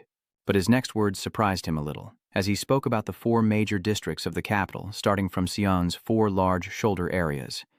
With the threat of the gun pressed to his neck, he finally got straight to the point. The chairman wants to unify all the regions nationwide to create a powerful force. Minin sat down in his seat, inspecting the knife in his hand. So you call that a great proposal? If he wants to have full control and manipulate us, he's got it. He touched his neck. Luckily, there are no wounds yet, but he still forced a stiff smile as if nothing had happened. A puppet each has its own role. Mr. Mujin here will be assigned a special management position, referring to an administrative official, the king's representative in each province during the old French regime. His hands carefully hold out a red box. This might be a gift from the old man. Furthermore, inside are 5 hexagonal stones shining with a golden hue. This is a small gift from the chairman. This is a gift from Man M. Kin to his subordinate to bring to him. It's not much here. He just wants to show some goodwill, hope Mr. Mujin will accept it. Mujin still has no intention of accepting this gift, his hand resting on his chin in silence. After a moment, in the room where the two gangs are discussing some matters, Minin, with his hands in his pockets, stands looking out the window. He understood that Manny King's ambition to unify all factions was a tough challenge, especially since Delop, Min's trusted subordinate, was just rubbing his chin, and the old man seemed to think that unifying all factions nationwide was impossible, especially given his age and greed, being an A+ level assassin with attributes in physical combat. He asked Mujin what he was planning to do. Minin had considered this idea, but he couldn't easily trust what the other guy was saying. The idea of unifying all roles isn't bad, but I can't trust his words so easily. Behind the mask, his outside red eyes seemed to light up, definitely hiding another purpose we don't know. Delop asked him, since there are only the 2 of them left here, shouldn't he change his tone? But he still spoke in his usual mechanical tone. Mujin asked again, what do you think our neighbor will say? Zhou raised his hand and said, the neighbor driver? Mujin is naturally suspicious, so he guessed that old Director Kim was involved. I think Director Kim is poking his nose into a few places. Given the usual personality of that old man, he probably also guessed that Gaddam District might have received a similar offer. Gaddam isn't an exception either, right? He probably received a similar offer too. Zealot knows driver won't agree. If it were Driver, he would refuse immediately. His mechanical tone begins to slow down, as another thought crosses his mind when Driver receives the invitation. If it's him, his black cloak fluttering, and he orders Zoe to quickly investigate the Gadam district, he might find out Manny King's true purpose. Contact the Gadam district. Villa Intin is just a pile of broken concrete by the road. The two nearby buildings are collapsed, and the road is also severed. John's role in Gadam Seun is inside the pitch-dark room named B5, where no light can be seen. Even though it's daytime, light seems to be a luxury here. Kong Yu and Driver enter this place. The driver is holding a flashlight. They go deeper inside. Kang Yu is surprised by the appearance of this basement. The 5th basement level? I can't believe there's a place like this. Driver explained that it was originally a parking lot but was later redesigned as a restricted area for security reasons. He warned me that this black iron armor isn't an ordinary object. It may be hard to believe, but it emits terrifying sounds. The noise itself is a whole other issue, but that terrifying sound helps it enter others' minds to manipulate them. He understood what he meant. This armor can talk. A suit that can speak like a person. Yeah. As if hearing the ghost talk, Modot's eyes widened. A few red spirits floated around, but only he could sense them, and he immediately told him that he had sensed the black armor. I can sense the murderous intent approaching the armor. Turn to the murderous intent. Morot narrowed his eyes. He wanted to verify some things himself. I need to verify it when I see it, but the situation could get pretty complicated. The driver's light is on. He seems to have found something. Here it is. But the black iron armor is a valuable item. How could it be so easily visible? In front of them stands a tall iron door with a large key. It's complicated. It's made by layering lead and concrete with special steel, so even disaster-level villains can't break through. He raised the flashlight and asked him, "Do you really want to go inside? Even though it's difficult, that's why they came here." He replied, "This is why we came here," but he hesitated about something. "I know, but what about the ghost?" "Only the driver fears this spirit, but I am different. I take this matter lightly. A struggling spirit is nothing to me." Hearing this from him, he said nothing more, only smirked slightly as if he knew everything. The seemingly difficult iron lock was opened so easily. 2 streams of black and red energy intertwined, and as the door was opened, they burst out fiercely. The driver fears this spirit, so he stays outside while Kang Yu steps in carefully. The black and red aura swirls throughout the room, all emanating from the dark armor. He steps inside. Morot turns around and looks around. The demonic energy is too evil. Be careful. "Casey-on, you're not afraid at all. This is nothing." But then he looked up and saw something that made him jump. The black iron armor is placed inside a glass cabinet without a door, right in front of him, with red mist swirling around it. Kong Yu watched intently. Is that the black armored suit? Such a retro design. Even though the black iron armor is not worn by anyone, at least for now, its eyes appear as if a soul is present. As the driver said, the black iron armor can talk, and its grin makes others shiver. "Spring has arrived by the river. I am so excited. I don't feel scared. I just think this soul is talking nonsense. What the hell is it saying?" Modot replied, "I guess it's some kind of poem." He was a bit puzzled. The armor can read too?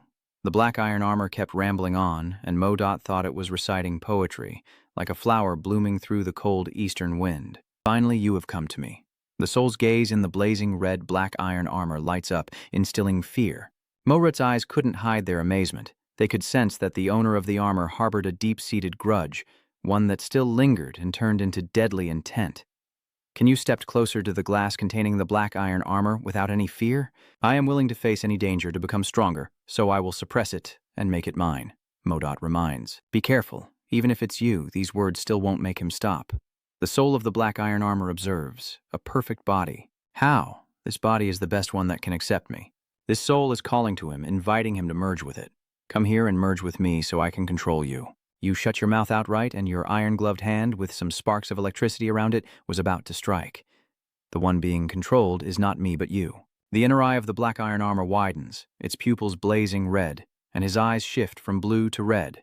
This change may have been influenced by that soul. The lizard narrowed its eyes in frustration, or perhaps realizing what was happening.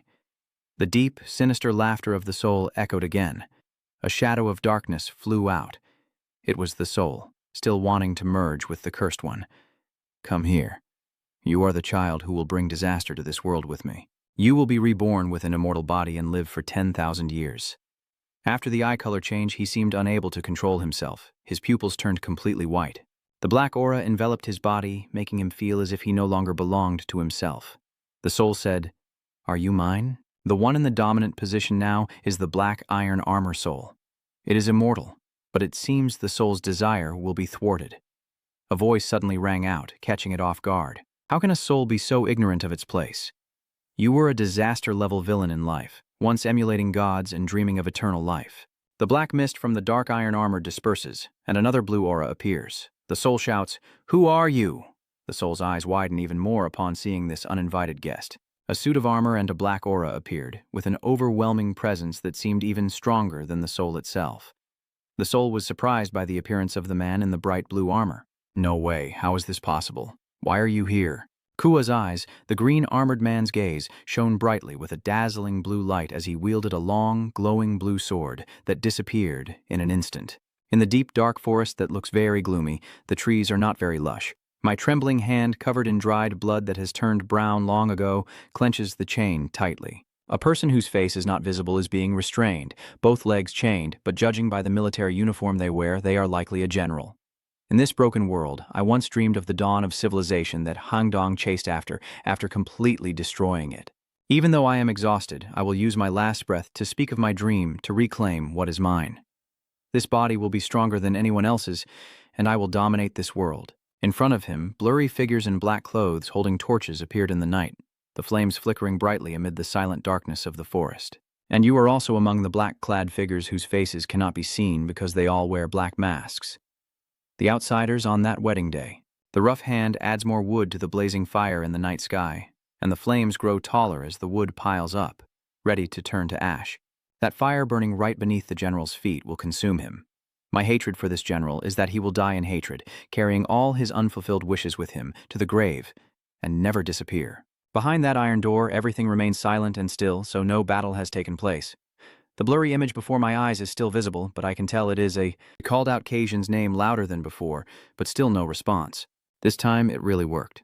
He was startled awake after a long dream. He sat up suddenly, confused about what had just happened. What on earth just happened? The idiot flying nearby explains, "You've been manipulated by the black iron armor." Hearing this, he suddenly remembers what happened earlier. It was right when I was about to confront the Hak Thietjep's soul and show him who truly holds the power.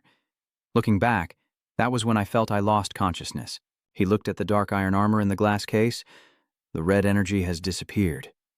What about its energy? Why can't I feel anything? Modot replied. The killing intent of the black iron armor has disappeared. I was a bit surprised to hear my companion's response. It disappears. Morot understands the pain that the black iron armor's soul endures, but it understands even more about the true nature of this. More precisely, it is a persistent and painful hatred. But the nature of fireworks is to shine brightly for a moment and then gradually fade away and disappear. After a while, they just silently stared at the display case holding the black steel armor. The shards of glass on the floor, he lowered his hand, since the glass case was broken and the black steel armor had fallen out. I was too careless. From now on, I will be more cautious. I already told you that with my current condition, fighting it would be very difficult. This will be a lesson I won't forget after today. I never expected to be so careless, so weak in the face of a mental attack. The black iron armor falls to the ground, and he stares at it intently, the legendary weapon. The black iron armor no longer contains the soul's energy inside. He walks over and sits down next to the black iron armor, his sharp finger touching it. Morot asks confusedly, "What are you doing?" Anne replied, "Check if it's still okay." Modot said gloomily, narrowing his eyes as much as possible. It gently reminded him, "It may look like that, but it's a supreme weapon." The hand he extended released a few streams of magical aura. A few white fragments fly out from his hand, and the blue of magic also appears, refracting the crystal of magic. Outside the iron door of the dark steel armor room, it remains silent as his hand spins a colored shape, perhaps a way to pass the time effectively. It's so late. Driver is sitting outside, bored because he hasn't done anything. He should have gone in with him. A noise caught his attention, and he looked up, pausing his game for a moment. This could be a salvation for his boredom. Lock the door and open it. The large iron door gradually swings open, accompanied by a few sounds.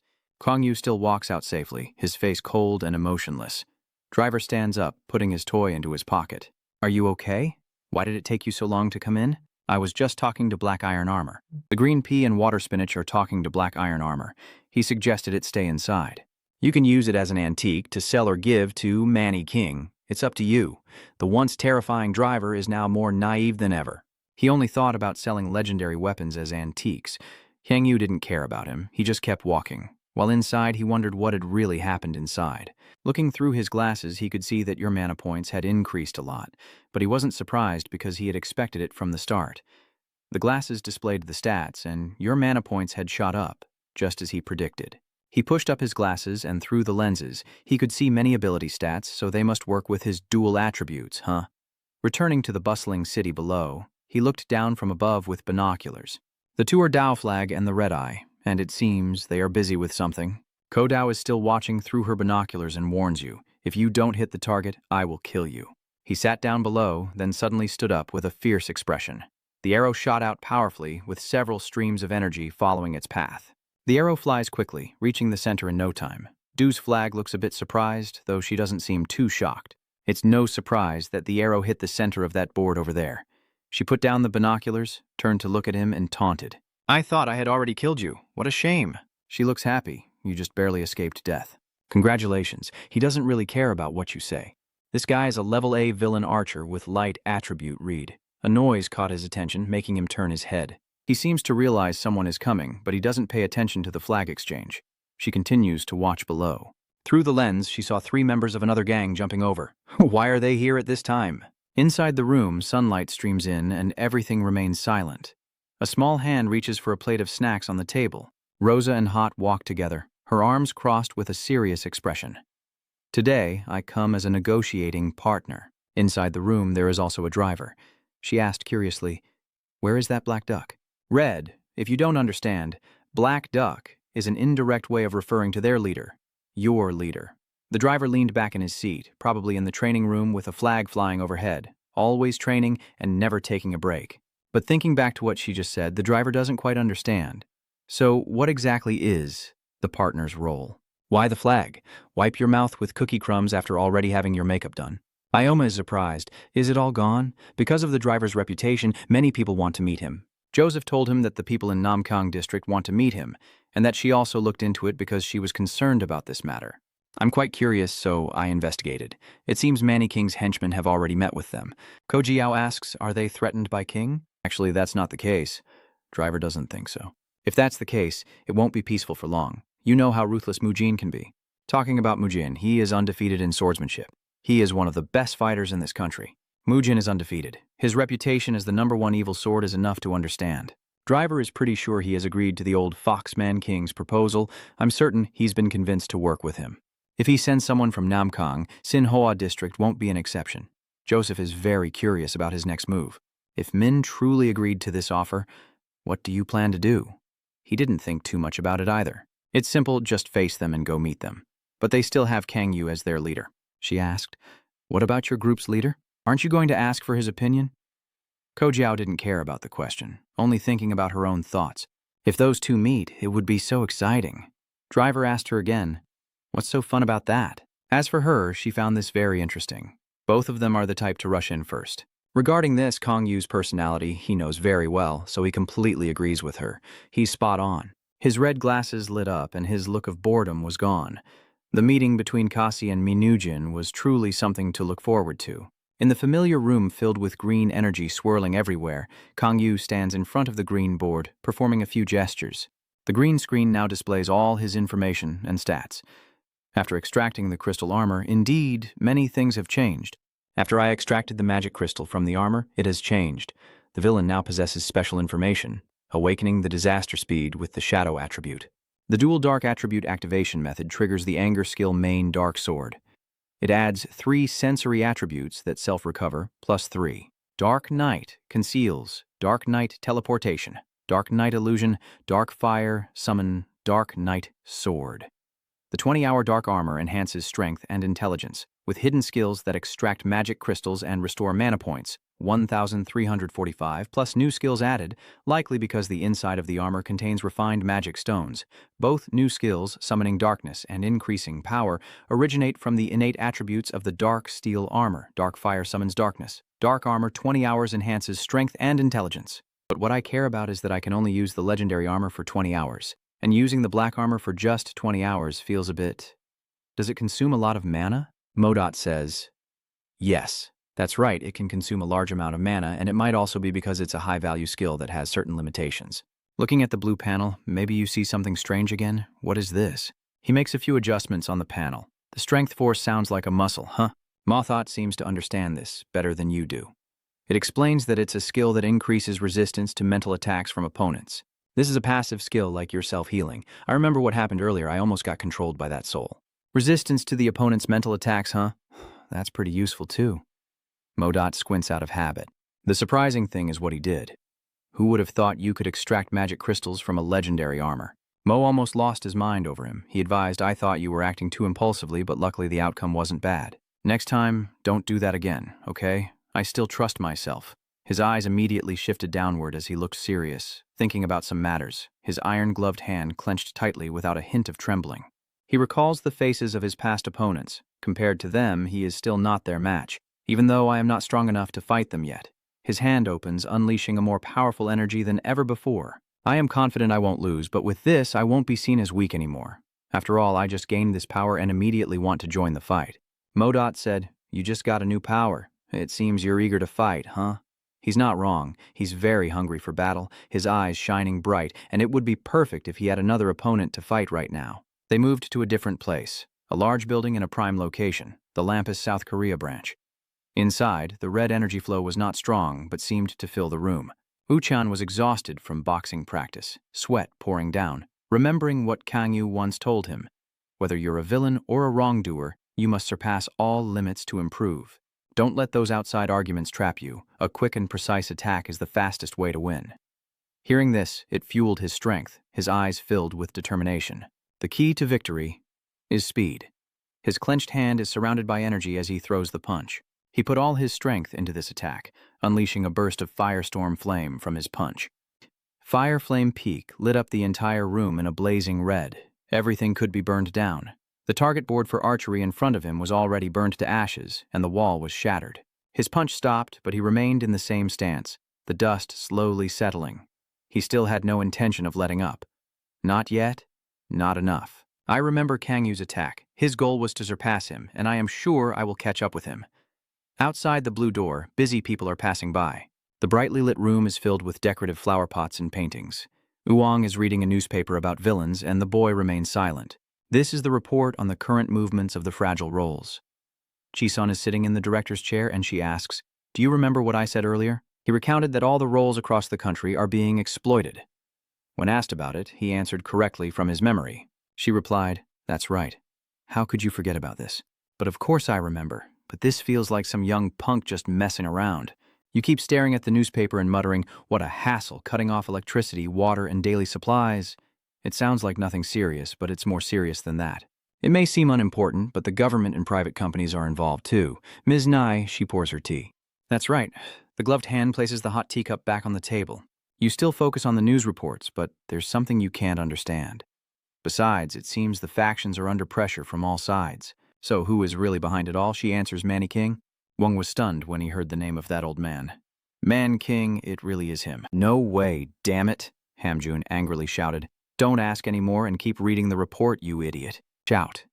Most of the notorious villains already have their own followers. She spoke. All of John's bosses are famous across the country and already have their own subordinates. They have formed a protection team for the chairman called the Seven Managers. She also saw through the old man Manny Kin's ambitions. It seems he wants to control all the roles in this organization himself, but Wong doesn't believe he can. No way, those guys won't fall easily. We can set aside Driver for now, but what about Min? Not to mention Driver, Min in Namkang still refuses to surrender, right? Wong has also heard of Kang Yu's reputation.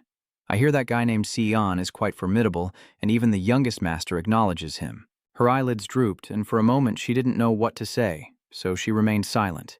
But unifying them wasn't impossible. According to her guess, I admit that Driver and Manujin are quite tough, but the rest of the little shrimp are easy. You got scared. What do you mean by small fry? Are they that weak? Based on Chisun's status and skills, I can understand why she uses this way of calling them. If it were Senior Chisun, a master-level fighter, I would understand why she calls them small fish. A few beads of sweat appeared on his face as he reasoned to himself, but recalling Kang Yu's every move, his fighting style was truly impressive. Quick and precise, making him genuinely admire. It was like a seasoned fighter who had undergone proper training. Seeing you remain silent, she interrupted your train of thought. Hey, the thief is still sitting right in front of you and you're thinking about something else? Look and listen to her shouting, so Uong finally snaps out of it, startled. No, I'm just focusing. Enough already. You repeat her words, there are two very strong guys, but whether they are lone wolves or not, as you said, both are very powerful, but do they have factions? The opponent they face is also one of the four evil kings, the strongest people in the country. Moreover, their opponent is one of the four evil kings, the strongest villains. She whispered, if that old man really wants to unify the factions and still holds the newspaper in his hand, you might wonder what his true purpose is. Or does he want to challenge Lampus? Miss Lai doesn't want to bring up this fantasy. Don't talk about those creepy things. So, Wong can think of a way to handle this. Is there anything we can do to deal with it? Forget about it in this life. Chi-sun shouted again, your mission is to find it, you lazy good-for-nothing. You know this is your task, but you can't interfere without a valid reason. Without a solid reason, you can't get involved with the roles. But that's your business, so you have to find a way, she replied. Then you must find a way to intervene for me. This is the mission of people like us. We must stop them at all costs. For the safety of the people, we have to prevent all potential threats. He remained silent, his eyes still fixed on the newspaper. With Tukan as the director, she understood that this was a step forward. She stood up and said, that is what drives us forward. Her feet, wearing shoes, stepped ahead. There is one more thing, the reason Lampus exists. She stands facing the window, turns back to tell you it's SER's final mission. The scene shifts to a city that looks like it has experienced an earthquake. Everything appears chaotic, and in an empty part of the city, a person sits on a tire wheel, lost in thought. That person is Bakken. He tilts his head in deep thought, clearly contemplating the battle between himself and the fat jock hen. He is trying to find a way to become stronger than before, but how can he get stronger now? Suddenly, a voice came through. What are you doing over there? Krat and Double Bad arrive and ties him, saying, this bastard sitting alone and cursing himself? Black Hen shouts angrily. What are you insulting yourself for, huh? Your head quickly figured it out. You haven't eaten anything, right? When you're hungry, you tend to curse yourself. That's scary. Black Hand acts like a child, getting louder every time he speaks. I told you I wouldn't do it, Krat asks. So what's left to say? Black Hand, annoyed, turns away, resting his chin on his hand, and after a while his mood settles down. He admitted that he's thinking of ways to become stronger, but these two still won't stop. Not only not advising, but even mocking more. You're stronger now, what do you plan to do? Beating people is enough for us to have fun. Double BR guesses that he's trying to impress the girl he likes. Based on his experience, Cross easily deduces that Black H is guilty because his face is flushed with embarrassment. Make sure it's her. Double B just pointed over there. Look that way. CR also turned around and looked. The traitor is coming, Black H shouted angrily. Don't get involved with them. When they looked over, all three of them were confused and didn't understand what was happening. Over there come three strangers, a tall, muscular one, a slim, tall one, and the shortest in the middle. The tall and slim ones are Zilo, who happily sings a few lines. The tall and bulky person is Ma. She licks her candy, steps forward with her boots on, surrounded by a red aura of energy. He is Mujin, the smallest of the three, and this place remains so humble. These three stand together, and even the Black Hen side recognizes them. The leader of Namkang District, Thon the Fierce Sword. The number one in the area, none of them are familiar with their appearance, and no one shows any friendliness. What is he doing coming to Gadam? The smug bastard sneered, unable to resist making a teasing remark. Hey, why are you just standing there staring at each other? Come on, call your boss over. With his temper, Black Hen would find it hard not to raise his voice. What? He has no reason to hold back either. Did you think we were your lackeys? Why should we do that? CR is satisfied with this treatment. Damn it, well done. Black Hand grits his teeth so angrily that you can see his back molars. If you want to meet him, go find him yourself. The smug goat sneered, acting as if he knew this was going to happen. I've heard about them before. I don't know if it's just rumors or something he made up, but the main goal is to mock them. There's a stupid trio in Gadam who are extremely clueless, and it seems they're the ones involved. What did you just say? Not to mention the second sentence, he instantly teleported to BJN's position. Is that guy challenging us? He charged forward with two fists, surrounded by lightning, running wildly ahead while the other three still didn't bother to complain. Who are you calling the three idiots? The goat knows exactly what kind of people he can handle, he sneers. Someone shifts position so quickly that their shadow is barely visible. It's you, who else? Black Hen, furious, with his eyes nearly popping out, angrily punches Delop in the face, but Delop easily dodges and covers his mouth. Even at a pretty fast speed, he still got his wrist caught by the lizard, the green rope wrapping around Black Hand's arm. He was so shocked he couldn't strike anymore. The pain from his wrist shoots through him. Both of his arm bones are broken. He collapses to the ground, screaming in agony as he clutches his arm. My arm, you bastard, mocking me. Your hand is pretty tough, too. Dumbass, sit down, he sneers as he grabs Blackhand's wrist. You usually fall for my bone-breaking move. Consider it shattered. Quickly, Blackhand's two teammates rush forward with weapons. Black Ken, this fool. Maz suddenly ran over, took Doublebread's hand and nibbled like a rabbit, then happily pulled out a burning firework. Mason, the villain, level A, summoner type, water element. She's holding a lit firework in her hand, and though she's smiling, no one feels happy. Sharing Mazmal with everyone is so much fun. She gently throws the firework towards the opponent. Here you go. Marmelo explosive, an arrow of unknown origin that came here at an unbelievable speed. That arrow just hit the firework she was lighting. The firework exploded instantly, lighting up a corner of the street in red. Double B shields Krat, while Mas regrets his own firework. Mas Malau of mine. Delop looks over and sees Kong Yu's people arriving. He lowers Blackhand's hand and casually notices Kong Yu's group. Things are getting interesting. The Ice Gang has 4 members, and this time the driver is also armed. The landlord has appeared. The driver suddenly looked over there, perhaps noticing something. He is looking towards Blackhand, who is lying face down on the ground, trembling all over. Doublebread helps see with candy stuck all over his hair. Doublebread asks Han, "Are you okay?" Driver reminded again, "Look over there." Oh my god, Ko Jiao pretends to be a little surprised. It seems like they are fighting. Seeing the two of them deduce on their own, Minin also speaks up to explain that they don't know their place and are the ones initiating the attack. Ko Jiao sneered. It seems she didn't take his words to heart. She didn't want to talk much either, so she drew her weapon, ready to settle things with her fists. But Driver stopped him. Wait a moment. Ko Dao looked annoyed and asked, "What's the point of stopping them? They are insulting us." He refused to listen on one side and kept advising, "Just listen to what they say a little longer. I should have told you earlier, but we had a meeting with them. I didn't expect them to rush in like this." He recognized this person. Mujin, the boss of Nam Kong. Hearing that, maybe you already knew that guy before. The driver asked, "Do you know him?" Kong Yu frowns. As the host, you can't just give a half-hearted reception. If you're already here, I should at least give you a proper welcome. Mujin finally looked over, though he hadn't paid attention to him before. Maybe he'd heard of him before, but it seemed he knew him from before. "Are you Kan?" Still with that robotic voice, he didn't bother to hide his bluntness. "When I first heard your name, I thought you must be some crazy person, but it seems you've made that name your own reputation." Red Eye helped Break to stand up, but he seemed exhausted. "Are you okay?" Mujin also didn't want to beat around the bush and straightforwardly stated his purpose here.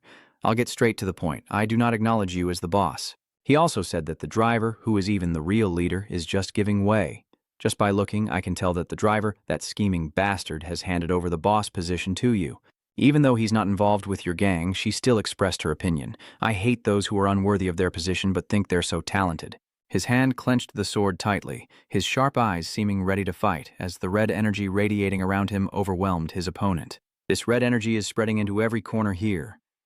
Doublebread is amazed. Red Eye and Black Hand also struggle to hold their ground, trembling all over. This is madness, such a fierce, bloodthirsty pressure. But Zelop is the most surprised right now, as the energy also reaches him. Driver and the Flag Blade remain calm as if unaffected, which truly surprises him. So they can still laugh? I really shouldn't underestimate those two. Looking over Kong Yu, he remains unaffected, which he can't understand. But that guy, the heavy energy still clings to Mujin, and he told me to stay away. "I'm not interested in someone like you. I'm here to talk to Driver, so I warn you, don't interfere recklessly and provoke me." Honestly, I never really cared about this. Do whatever you want. I didn't mind, but I also wanted to set a condition, and in return, I have one too. Hearing this from you, Jop looked up at him in surprise. "The condition? You want to fight him to settle who's better. I hear you're Min. Defeat him and fight me." Ko Dao chuckled when she heard him say that, while Driver sighed and held his head. Oh no, the whole goat's body trembled. It seemed he was very angry about something. He punched angrily, but he was easily stopped by just a hand from him.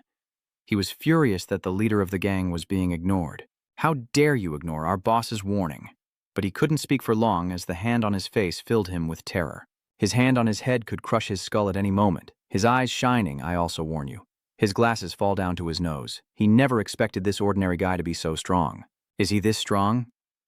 Not just a warning, he pushes his head to the ground and says, "Don't block my way." Mommy, still chewing her candy, stopped when she heard the loud noise. Mujin, the boss, didn't intervene as his subordinates were being beaten right in front of him. "Remember carefully, let go of his hand. It was Zop who was wrong to provoke the leader of Gaddam District. Boss John of Gaddam District is me. Kong Yu raises his hand, blue energy swirling around him. Kodao strokes her chin, standing on the sidelines, feeling amused and increasingly intrigued. Driver remained silent, only sneering. Mujin spoke, and he was also surprised by his way of acting. I really didn't expect such a rough reception. Black Goat, trembling on the ground and no longer looking hateful, was provoked by you. Truly pathetic. He never refuses a challenge from an opponent, but I never turn down any challenge. Kang Yu frowned with displeasure. His mechanical voice made him feel uncomfortable. His voice sounded rough and unpleasant. Minin thought that he only dared to face him after defeating Barracuda. So you were the one who defeated Barracuda? You only managed to take down such a lowly guy and you're acting superior to me. He drew his energy sword, making his cloak flutter, so the price you pay won't be small. The two sides silently stared at each other for a moment. Yu still hadn't made a move, but he focused more on observing his opponent than rushing to attack. You notice he wields the sword with his left hand. Trying to find his weakness will be easier when you fight. So he's left-handed. With my eyes, Mose can tell that guy is different from those you've fought before. You also know about this, I know. Mo, being as clueless as your strategist, analyzes based on the current situation. If it's just a playful fight to test strength, then you might be able to. Before it could finish speaking, he ran over to Minin to say goodbye. It called him Sian. Mujin drew his sword and prepared to fight, slashing through the air and sending dirt flying everywhere. This weak attack is called the Flying Sword Slash. The cut flies over the tense area, and I am still running towards it. The slash of the sword sent dirt and rocks flying everywhere, and he quickly dodged to the side, avoiding the attack. The driver outside can see that he's very serious, about to launch another attack with his eyes fixed straight ahead without blinking. He jumps up, sword in hand, aiming to strike at him, but even at that speed he manages to dodge just in time. His sword strike can only cut into the two armored gloves, sparks flying as metal scrapes against metal. He immediately counters with a high kick, but he also ducks to avoid it. He kept rushing forward, swinging his sword in a long arc. With his agile body, Kong Yu jumped in time, surprisingly able to anticipate and counter that attack. After observing the battle for a while, he still couldn't find this guy's weakness. He lands on the ground, realizing it will be difficult to find an opening. If I can't find his weakness, then I only have one way left, so I reach from the ground and jump higher than Min. He raised his fist, so there's only one way left. Just attack, straight ahead. He looked up, his red eyes narrowing, the energy around him spreading, and it was unclear what had happened. A deafening sound rang out as he struck the ground with his sword, creating a long crack that stretched across the earth. He then raised his sword high again, its blade so sharp it could cut through concrete without a scratch. As he was still preparing to face the attack, a figure moved swiftly towards him. The figure leapt up to strike, and he leaned back to use the Black Knight sword.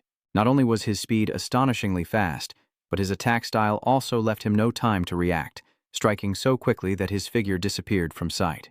This move of mine is called the Black Knight sword chain. The black streaks flash everywhere, attacking Mujin from all sides, but he still manages to defend.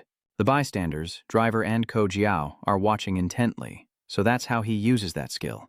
Kang Yu jumps from above, fists clenched in his iron arm.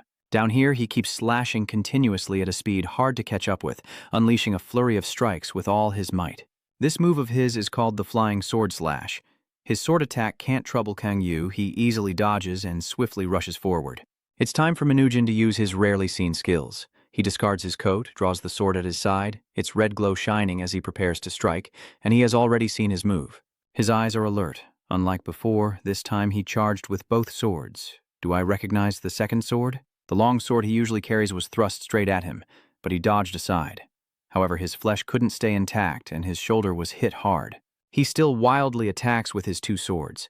He observes that the sword in his left hand is just a base for him to use after the crescent sword.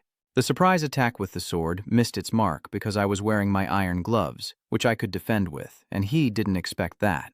I didn't expect my sword path to be so easily deflected. The sound of metal clashing, he saw your hands with iron gloves. Is that a glove-shaped weapon? Even when he swings his sword, you still block with that iron glove. This time he couldn't dodge. A straight kick to the body sent him flying. Yu's leg was still raised high, but he managed to land on the ground with his foot. Being able to withstand this attack makes you reconsider him. He's quite formidable. He recalls the punch he threw earlier, and based on his observation of the opponent, he analyzes the moment he attacked, causing him to miss. His fighting style is very precise, not at all like a villain. This didn't surprise Modot next to him at all because he had anticipated it. I told him he wasn't an easy opponent to test his skills against. He's still hiding his true strength. Honestly, this Muji guy doesn't make me feel afraid. If there is, it must be the thrill, so I should provoke a little more to enjoy the show. Red eye helps Black Hand. The two also watched the fight closely, both sides evenly matched. The Black Hand, after observing, was amazed by Mine's strength and clapped in praise for the recent attack. Excellent. Driver interrupts the match. He wants it to stop here. I guess both of them have confirmed each other's strength already, right? Then let's stop here. Mujin doesn't need it, I refuse. His hands froze, and being so straightforward in his reply didn't earn him any favor. Hey, Minin doesn't want to stop when both sides are evenly matched. How can a duel fight like this just stop? Keep fighting until someone falls. Kong Yu also didn't respond to him. The bank sneered, a few heavy words flying around until someone fell. It seems you're not very sure, huh? His unusual behavior didn't escape his sharp eyes. If you're a villain, act like one. You have to fight with all your might, like a madman. A clear sky with gentle sunlight shining on the rooftop of an old building, Muji says, like a crazy person? Han Duong's red sword flashes, the cold light shining ahead as he continues. Are you afraid I think you're lowly, so you say such rude words? The fool next to Cassian said to him, You seem to have successfully provoked him. Minin's sword emits a light carrying death. He said, The power I possess is the wild energy of destruction. When Minin swings his sword, he can cut through anything. The power from his sword suddenly sliced through Cassizan's head, splitting the large building behind him in two, leaving Cassi stunned. Outside the fight, Driver and Kojao thought, Minin doesn't just possess the wild, destructive energy. They think that when the attribute is a mineral, the person's skills can strengthen any part of the body. His attribute is not only suitable for attack, but also specializes in defense, so direct combat gives him a significant advantage. Meanwhile, the shadow attribute is more about stealth than direct combat. Driver thought to himself, maybe he really is an exception. He looked towards Kajin. Delop slowly woke up. Oh, I see Ma in front of me. Ah, you're awake. She helped him sit up and asked, Are you okay? Do you want to eat Mazmal? Delop didn't say anything, just let out a sound. Then he asked, Where is Mujin? The demon pointed toward the fight over there. Zhou just woke up and looked at the fight in amazement, with Gassi and Mujin battling fiercely like fire and water, their surrounding air crackling with energy. He kicked him, but Mujin easily dodged. Then he kept swinging his sword at Cassi C, but he blocked and avoided every strike. Once again, Kajin uses his dark night sword technique. Minin doesn't hesitate, charging like an unstoppable arrow and then throwing a flying sword to strike. Dark blue, black, and red lights constantly appeared and collided with each other. He moved in a strange way that Minin couldn't see his figure. He quickly used dual swords to block Kajin's dark sword. Mujin thought about his power. His swords are so troublesome. Is it a shadow attribute skill? Casey charged straight at him with black swords surrounding him. Mujin thought about using the same skill to counter, just as he finished his sword attack and wanted to block his move. Cassian uses the Dark Knight sword again, causing stones and debris to fly everywhere. In the aftermath, he adopts a defensive stance, ready to do something. Then, Mujin disappeared, leaving only a shadowy figure behind. He couldn't help but be suspicious, and soon after, he appeared atop the Black Dusk sword. Mujin angrily said to Khan, Why did you dare to use that to fight me? Are you messing with me? As he rushed towards him, launching a series of rapid attacks, followed by a wild wind dance. Minin swung his sword continuously, as if no one could stop him. He was amazed. Minin wondered to himself, Where is he? The spot where Kazi was standing just now is now empty. He has disappeared. D stands outside watching when suddenly he shouts. Behind him, in the midst of the battle, they are searching for Khan's figure. Hearing the warning from outside, Mujin suspiciously turned around and saw him emerging from a shadowy area. Kasi used shadow teleportation to dodge the attack and countered, leaving him momentarily stunned. In a flash, Mujin used a metal crystal on his leg and delivered a powerful kick at him. Kasi was thrown back and slammed into the wall, causing dust and debris to fly everywhere. Great fight. The dust from the aftershock of the collision is settling. Mujin silently curses. He thought that without the lanyard, he would be the one hit, and it felt like Kajin said, Counterattack at the right moment. Very well done. Min holds his sword with both hands, thinking this guy is trying to teach him something. He grips the sword so tightly that he's trembling. He stands up from the wreckage, ready to fight again. Kajin says, Let's start over now. Mujin says, I take back my words that you are a lowly person. With your excellent combat skills and guts, I admit you are a boss. He tightly grips his sword, watching the fight from outside the flag, and says to the driver, It seems like the mood has changed. He doesn't say anything, looking like he's deep in thought. Back to the fight, Min. To apologize for underestimating you, I will give you the next attack. He said, If you don't want to die, then get out of the way. A terrifying wave of power radiates from Mujin. Modat says, his magic power is incredible. It looks like he's about to use his trump card. He, ready to fight, asked how dangerous it was. Modat replied as he said, if you want to die, just rush in. Cassian, hearing that, thought to himself. Then suddenly he soared into the air. Mujin swung his sword, ready to strike, the blade seeming larger than life, as if it could split the sky in two. Mujin shouted, slash! Black Hand and Red Eye are on one side in horror. What's going on over there? He swung his sword down, but Min continued to unleash the Longna sword to strike where he stood. Cayenne did not dodge, only stunned as he faced his attack. The whole area seemed to be engulfed in a terrifying pressure from the power of the moves Minnan unleashed, leaving everyone, even his subordinates, in awe. Really? Mujin was stunned when he heard the reply from him. The dust settled, revealing a figure still standing firmly there. It's Kamian after taking his hit head-on, mocking him, saying, you better hurry up with that arrogant roar of yours, but it's not enough to pierce through my dark armor. Cayenne smiled, looking very good-humored, clearly a successful skill test, leaving Mose beside him at a loss for words. The screen shows the dark armor reactivation time at 1958. Min looks at Kan standing opposite, thinking, I didn't expect him to be able to face my dragon-tooth sword unscathed. I recall what just happened and think that even at S rank, he can't have such a strong defense or predict such attacks. Mujin was terrified, thinking, no way. Could his strength be even greater? You're teasing, right? If you don't say anything, are you scared? Are you really that helpless that you can't even handle a wolf? The singer adopts a fighting stance. Once ready, let's start again. Since I just blocked your attack, now it's my turn. He scolded loudly, acting arrogantly. Mujin is angry. You keep barking like a dog desperate to pee. A terrifying aura radiates around him. Seeing that, his eyes began to glow with a terrifying blue light like a fierce beast. Cassian said, if you want to end it like that, then I will come here. He runs straight to where he is standing. Suddenly, the voice changer on Min's neck emits a deafening sound, then shatters, making him suspicious. An energy source is gathering on the weapon. That is the driver. He has stepped in to stop Cassie and Mujin, preventing them from continuing the fight. The stream of energy emitted a blinding light, creating a large hole in the wall. He asked in surprise, Driver, what are you doing? And was told to just stop. Driver says, are you both done playing? While Yang draws his weapon as if he's ready to fight. If they refuse, he will attack both of them. Driver said, if you're done having fun, you should also know your limits. He smiled confidently as the two others remained silent, too afraid to speak up. Mozost also agrees with the driver. It says it agrees with you. I think you're getting caught up in the fight instead of using it to test your skills. Cassian takes a deep breath. All right, I've achieved my goal. Seeing that, he withdrew his attack stance, carrying a giant screw gun on his shoulder and giving him a thumbs up. Good. Then Driver turned to ask him, and you? But Mujin just left with his men without saying a word, catching him a bit off guard. What's going on? Are you just going to walk away without saying a word? Is the guy next to the flag guessing that? Then what about the meeting in the afternoon at the John Gadam District headquarters? There are 6 people in the John District Gadam command room. Are they really leaving now? It's Royal Gannett, a long-haired man with a scarred face, asking, while the driver scratches his cheek and responds, probably so. Hearing his answer, Gannett leaned his hand on his chin and sighed, then said, wait, fighting is just fighting. So, when will you be done so you can go back?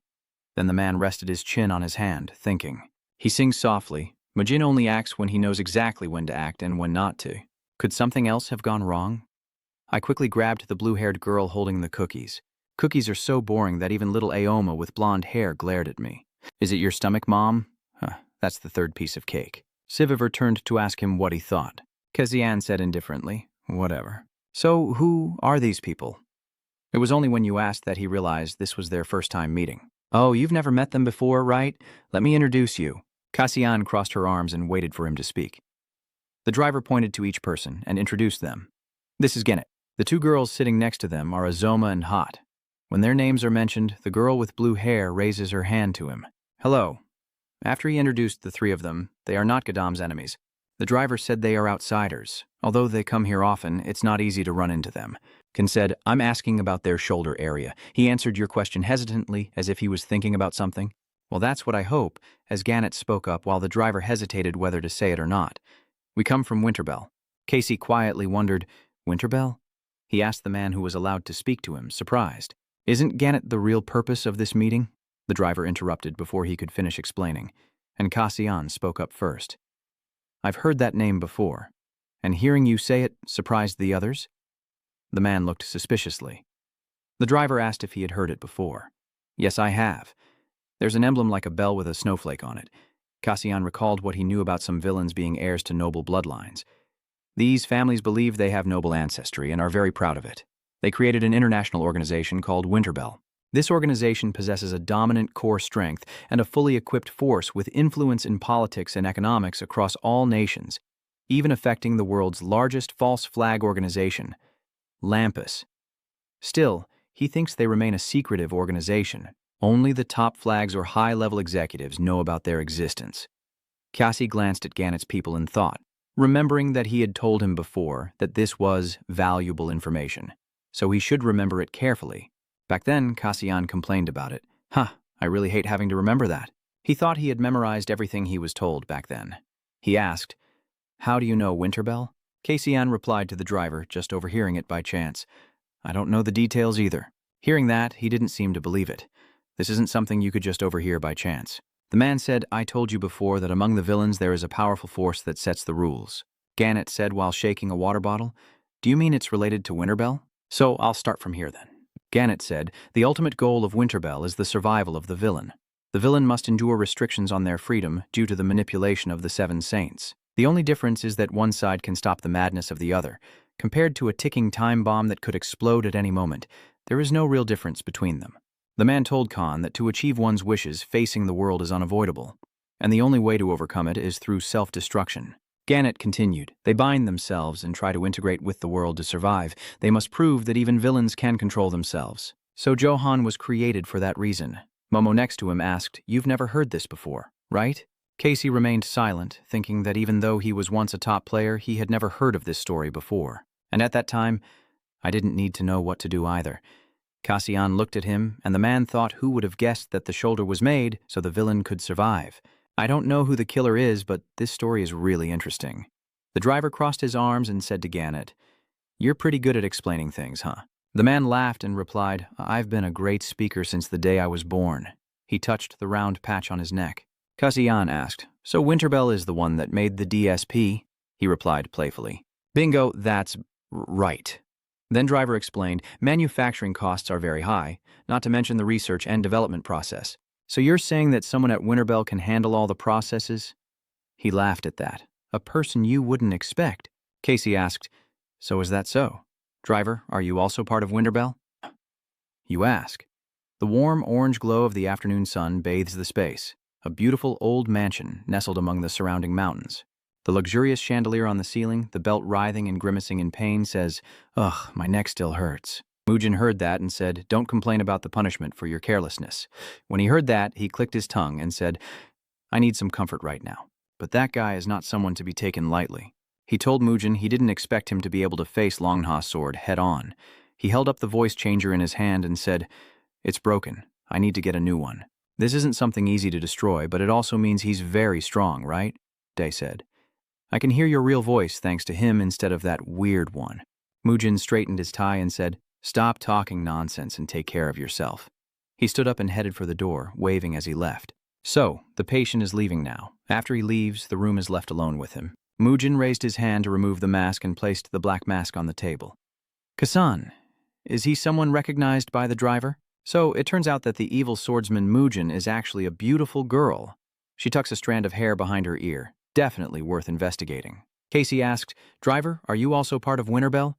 Hearing the question, he exhaled slowly, humming softly. Driver replied, "I have no special relationship with them at all. If I have to specify, it's a business relationship with them." He just silently listened to him. Then Khan turned to ask Gannett, "What about you?" The man didn't answer but smiled and asked, "What do you think?" "Do you think he's a slave?" Hearing him say that, Gannett got furious and cursed at the sky right now. The man stood up as if he was about to punch Khan in the face. Just ignore Aoma's advice and walk away. And hot, add fuel to the fire, and bite him. He didn't back down either, still sitting with his arms crossed on the chair and provoking him with a sneer. "He is a vassal, serving the ruler of Winterbell," Cassian asked with doubt. "What do emperor and vassal mean?" "There are a total of 7 clans that make up Winterbell, and the leader of each clan is considered an emperor," he said, folding his arms as he asked, "What about Mugen? Surely he is also connected to Winterbell, right?" The driver replied, "When it comes to Mugen, we first need to talk about the background behind it." He spoke up, "I think I mentioned this before, right?" Manny King, one of the four evil kings, wants to dominate all the regions. I don't plan to let him do whatever he wants, but that old man is quite powerful, and his influence is enormous. The driver says, he continues, even if the opponent isn't Manny King, to fight against one of the four evil kings, I need Winterbell's support. So you understand now and ask, so Mujin is one of the kings of Winterbello? The driver gave me a correct answer. Mujin is one of the 7 kings representing Winterbell. Then he clasped his hands together in a contemplative tone, but there was a problem. The anti-evil light shone through the window. The driver said, Mujin has not yet gained the right to become the ruler of Winterbell. The hand holding a glass of wine radiates a brilliant light, refracted by the morning sun at dusk. No matter how big our organization is, there's a saying that if you're not smart enough, you'll just become a puppet. So, we have seized the best opportunity, Mankin said. While manipulating the chessboard like a king, we can conquer all roles without Winterbell interfering. In the end, Minnan will be the only one left. He said as only one piece was left on the chessboard, as if speaking to Lingon beside him. I know that kid may have a habit of doing whatever he wants, but he's still very valuable to us. Screwdriver is just like him. Mankyung laughed and thought if he could bring it to his side, then capturing all of Winterbell was also possible. The clear blue sky with gentle sunlight at a hospital in Sai, someone asks, aren't you staying a little longer? That's Kim Woo-chan, talking to his sister. The doctor also said I need more time to recover. Kim Na-eun said, it's okay, I'm feeling better now. The pink-haired girl turned away in a huff. You're not seriously hurt that badly, acting like you've been through a disaster. I'm really tired of being here. Kim Ut-tran had to give up. All right then, he sighed deeply about that.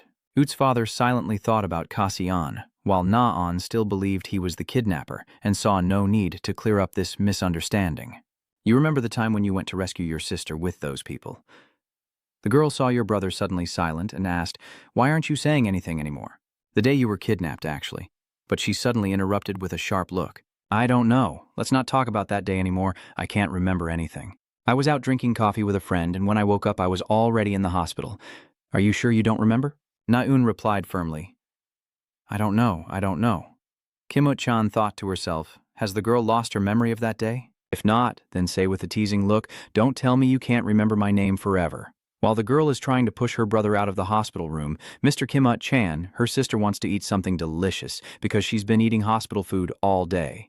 Na-on suggested we go eat spicy rice cakes, but he just let it go. All right, don't push anymore. Behind her brother, the girl showed a contemplative expression, as if hiding something.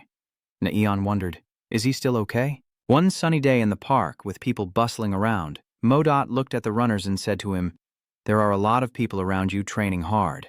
Ka-an unscrews the cap of the bottled water and says, happiness begins with good health. Seeing him lift the bottle to drink, Modot asks, so you're also training to find happiness?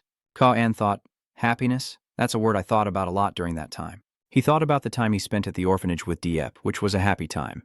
Xasian said, if I succeed in revenge, I will be able to feel happiness. Moot said, then you'll never achieve your goal or find happiness. It asked him, what are you going to do about the proposal those people made yesterday? Kaisi said nothing, lost in thought about yesterday. Gannett said, Mujin, the #1 evil sword, heir of the evil sword clan that rules demons with his sword, is the head of the clan, and also one of the 7 kings of Winterbell. He continued, if you want to gain the Emperor's power, you must pass a special trial, and Mujin has not yet overcome them. Among the 3 trials, Mujin failed the last one. The sealed coffin of the chess flag says, maybe we should help Min gain the king's power first. Driver agrees. Yeah, so I need your help. Back in the present, he takes a sip of water. Mujin, does he really need my help? Casey suspects. Moot narrows his eyes. I think Mujin will need it. 2 guards respectfully bow and salute the girl as the door opens. A handsome blonde-haired boy in white clothes sits with his eyes closed like a prince. A girl with a scar on her face and sharp eyes. The team in red cowboy hats is holding a macaron, and another has red eyes and a familiar half-up hairstyle. It's Royal Gannett. Seeing the girl enter, she was not late at all. Not at all, the girl replied, looking at the clock showing exactly 10 o'clock. Just in time, huh? The girl says, this is Mujin. A meeting is taking place at the luxurious La Viano's Royal Hotel. Someone said that except for a few places in the country, most of the Johan leaders have sided with Manic King. 4 people are sitting in an opulent room. If we keep going, we might lose everything. The person speaking all along has been Joseph, known as Royal Gannett. The blonde-haired young man with the nickname Binding Denis said, don't talk about such ridiculous things anymore. We're not here to sit around and do nothing today. He stabbed his fork into the piece of cake in front of him. Now, it's a bit late to think of a way to deal with it. I can't think of any other way but to carry out the absolute order in the name of a Winterbell, said Hysun's notorious girl, La Finet, as she handled the next slice of cake. Long ago, Winterbell secretly established a peace treaty with the leaders of all nations. The result of that treaty was the birth of Vianzhou. Sochun said, if we use the absolute order, we can retrieve the John bosses who have surrendered.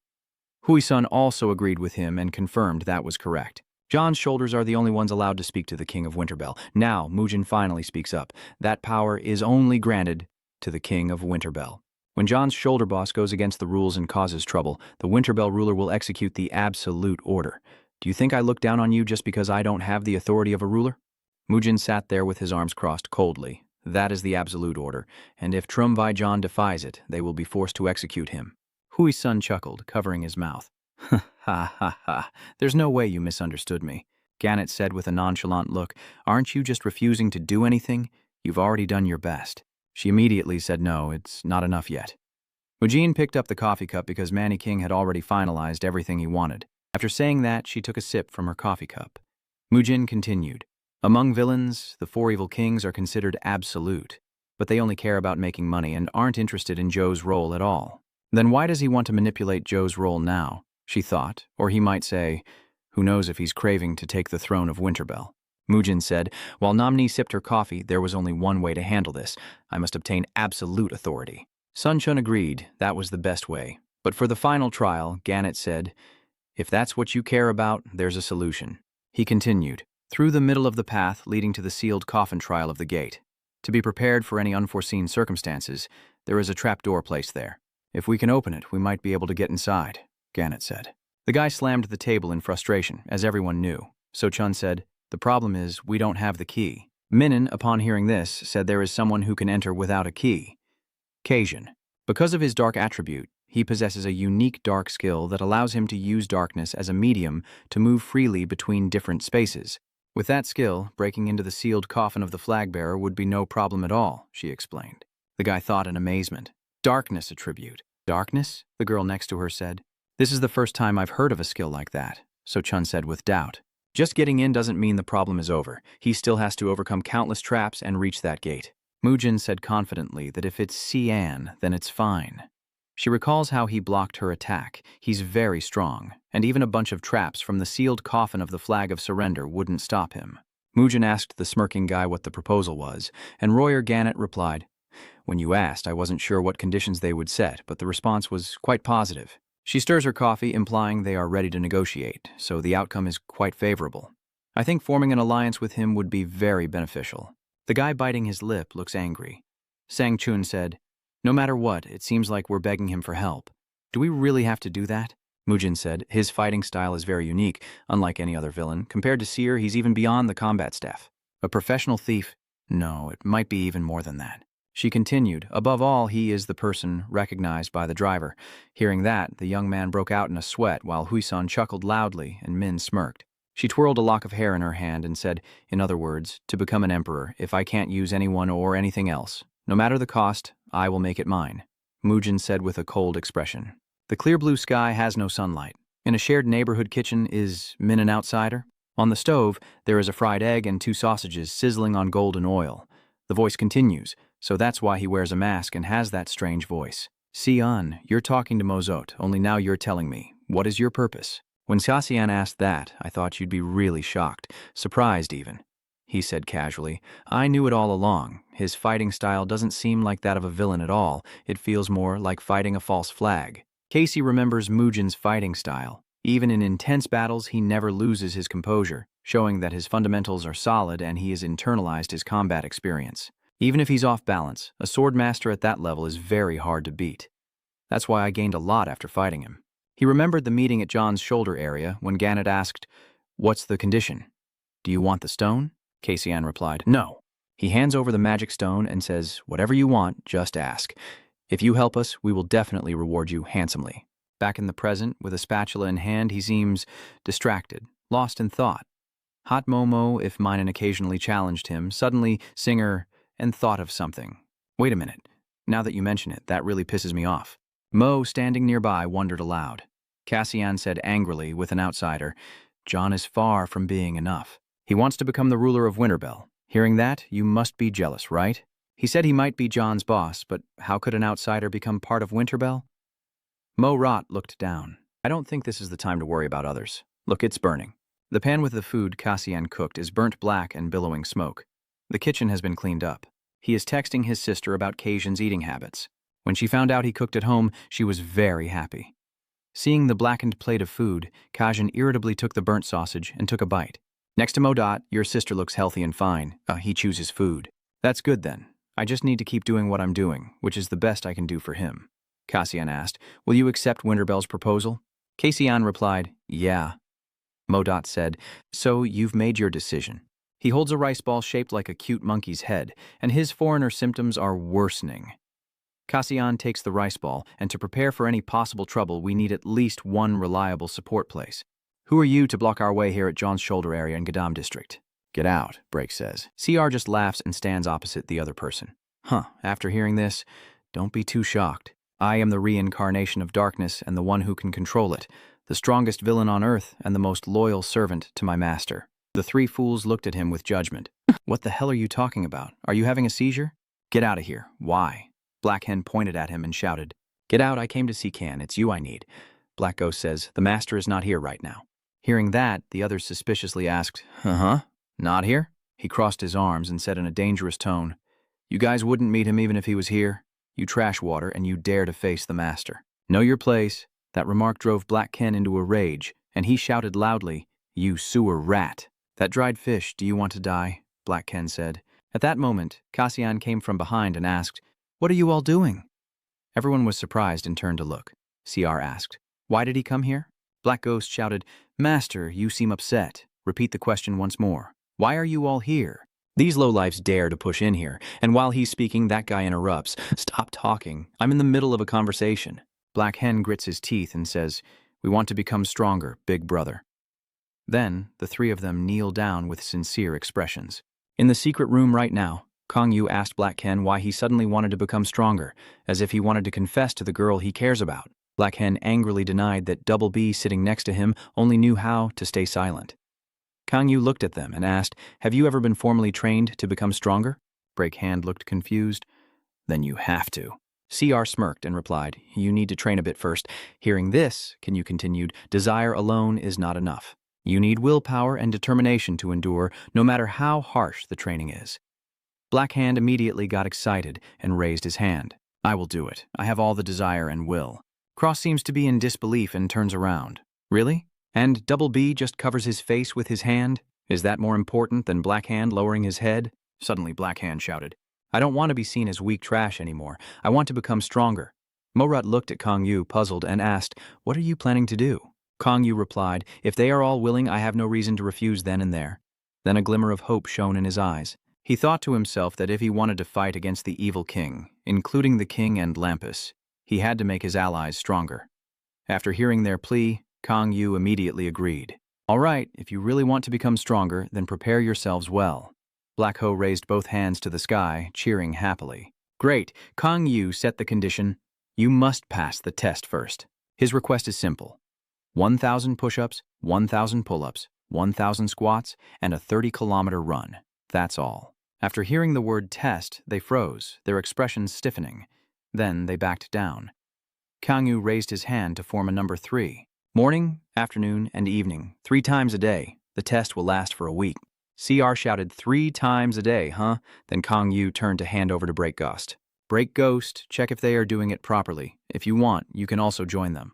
Black Ghost replied seriously, still in that stance. Black Ghost watched Kang Yu walk away and asked, can I lift weights too? Kang Yu replied, if you're allowed, go ahead. It's even better that way. Wait a moment, CR stammered as he saw Kang Yu leave. Just as Kang Yu was about to open the door, a voice called him back. That is, Driver Nation. Seeing everyone, Driver waved to greet them. Is everyone here? What's the interesting thing? Black Ghost clenched his fist and lifted a 1,000-kilogram weight. CR shouted, are you crazy or what? When the driver arrived, you immediately asked, what's wrong? And the driver replied, I have something to tell him. Then he looked secretive, saying it was very important. Right now, in the tea room, Azoma and Hot are sitting and drinking orange juice. Suddenly, China enters the room. Seeing her, Azoma immediately asks, "It's been a while. Has the meeting ended?" "Yes." Hot immediately praised her for doing very well. China Na sat down, tired, and took off her hat. Hot saw that and looked really exhausted. China, just having taken off her hat, replied, "A little bit." Ioma immediately said, "You're pushing yourself too hard, being both a member of Winterbell and the boss." Hot held out a handful of candies and asked China, "Do you want some candy?" China, exhausted, massaged her shoulders and remained silent. Then China Na said, "I must show them a few things as a ruler who doesn't meet any standards." Aoma comforts China, saying it's not her fault that she lost the key to the test room. Then Azoma asks, "So what if we hand Nam Kang over to someone else?" China replied, "If those people abandon me, it's okay. But I don't want to abandon them first." Hearing that, Aoma's eyes welled up with tears, and Hot raised his hand in praise of her loyalty. Then China, Na changed the subject and asked, "So you guys know something about Tasi, right?" Hot immediately replied, switching the subject so quickly, "Him." Aoma quickly interrupted, saying, "All he does is eat and train."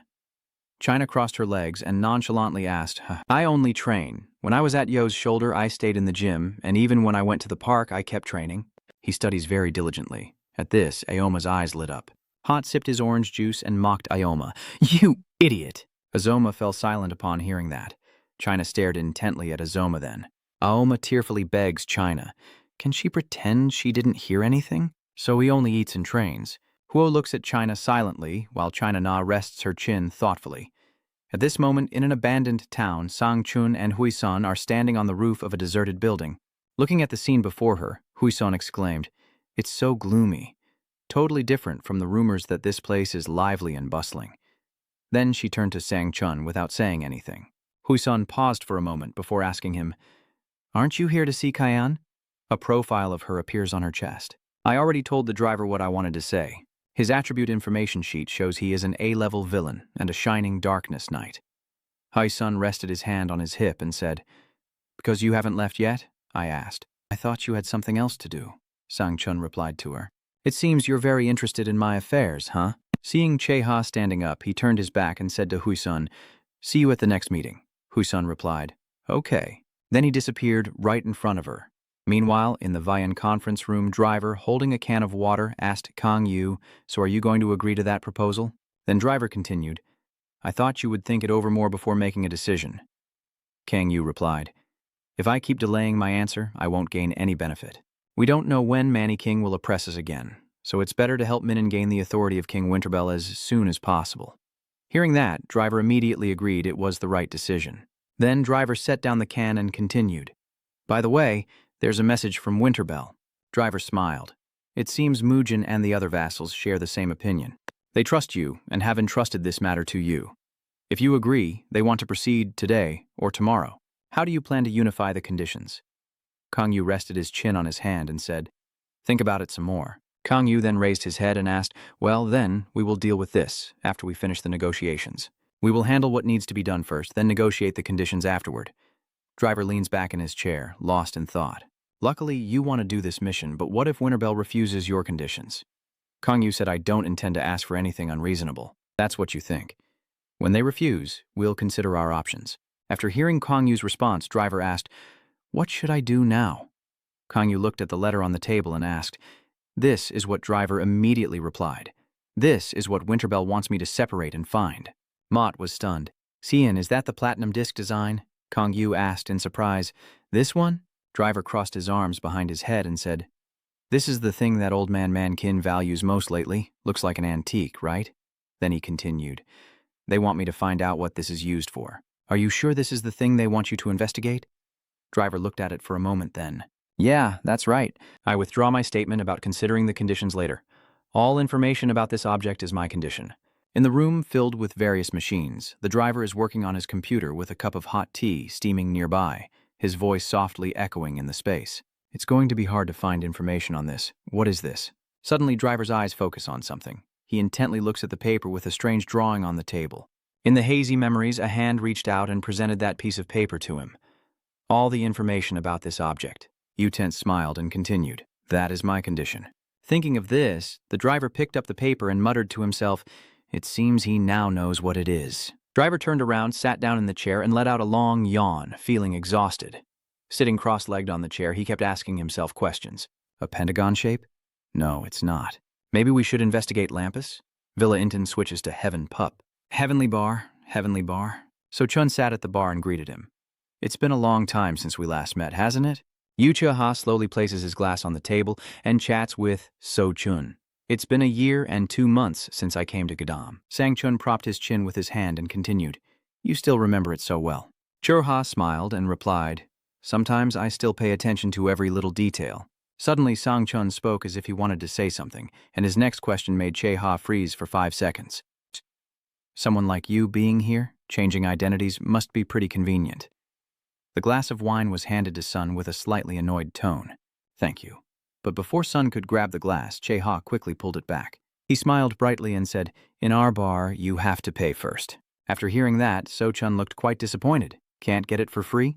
Cheha teased him, knowing it wasn't free and asking why. So Chun still tried to argue, but he already handed it over and is asking for it back. Of course he can't argue with the owner, Cheha. It's my tavern, I can do whatever I want. Enter the house to perform the rituals. Cheha leaned close to Chun, causing the bodyguard wiping dishes to turn and look in surprise at the information about him. You'll get punished for talking nonsense in this bar, you know. He was surprised and let out a small sound. Cheha raised his glass, shook it a bit, and explained, stop talking nonsense and get straight to the point. So Chun lightly tapped on the table. Sometimes he straightforwardly asked Cheha, I've heard about him recently, so I want to hear your thoughts. But when asked the question, he was momentarily speechless and didn't know what to say. After a moment, Cheha finally spoke. I think it would be better for you to meet him in person, rather than just listen to me say it. So Chun outright refused. I want to hear what you have to say. So Chun's sharp gaze focused on every move Che made. In Yu Chi's eyes, the one who was once wronged, So Chun suddenly furrowed his brow. I'm curious to know what you think of him, and what startled the bodyguard enough to make him so surprised. Yu Chi glared at him. In a different scene, playful white clouds are running happily across the sky. The stopwatch is about to start. Next, Break Ghost will shout loudly and run straight, sprinting 30 kilometers. Black Ghost's teammates looked uncomfortable. They sat down on the ground, gasping for breath. Am I really going to have to do this 3 times a day? He said, running a short distance before stopping and calling back. What are you still doing? Have those insects already given up? Those guys started whispering among themselves, that demon has really made me angry. Is Chun's power? Why is that guy still so strong? Black Hand lowered his head to the ground when a familiar voice spoke beside him. Maybe we should give up. But he refused to surrender like that. Black Hand gritted his teeth and declared, I am Black Hand. Then he used all his strength to run away, never giving up and charging forward. The others behind, exhausted and out of strength, still tried to catch up with us. From above, a figure is watching the 4 of them. Kangwoo still keeps his eyes fixed on that direction. They are trying harder than I thought. We'll see if they're willing to keep trying, Morat said beside him. Turning to ask, I guess you've been hoping for this for a long time? This is just my imagination. Kangwoo still didn't bother to look at Modat. Everyone can have the desire to become stronger, but very few are willing to endure all hardships to achieve that. Beneath the surface, paths are racing against time and their own strength. This training is not just a simple test. It will serve as the foundation for building strong body and mind. Mozo also looks at them seriously. It will be very difficult for villains obsessed with their ambitions. I honestly expressed my opinion.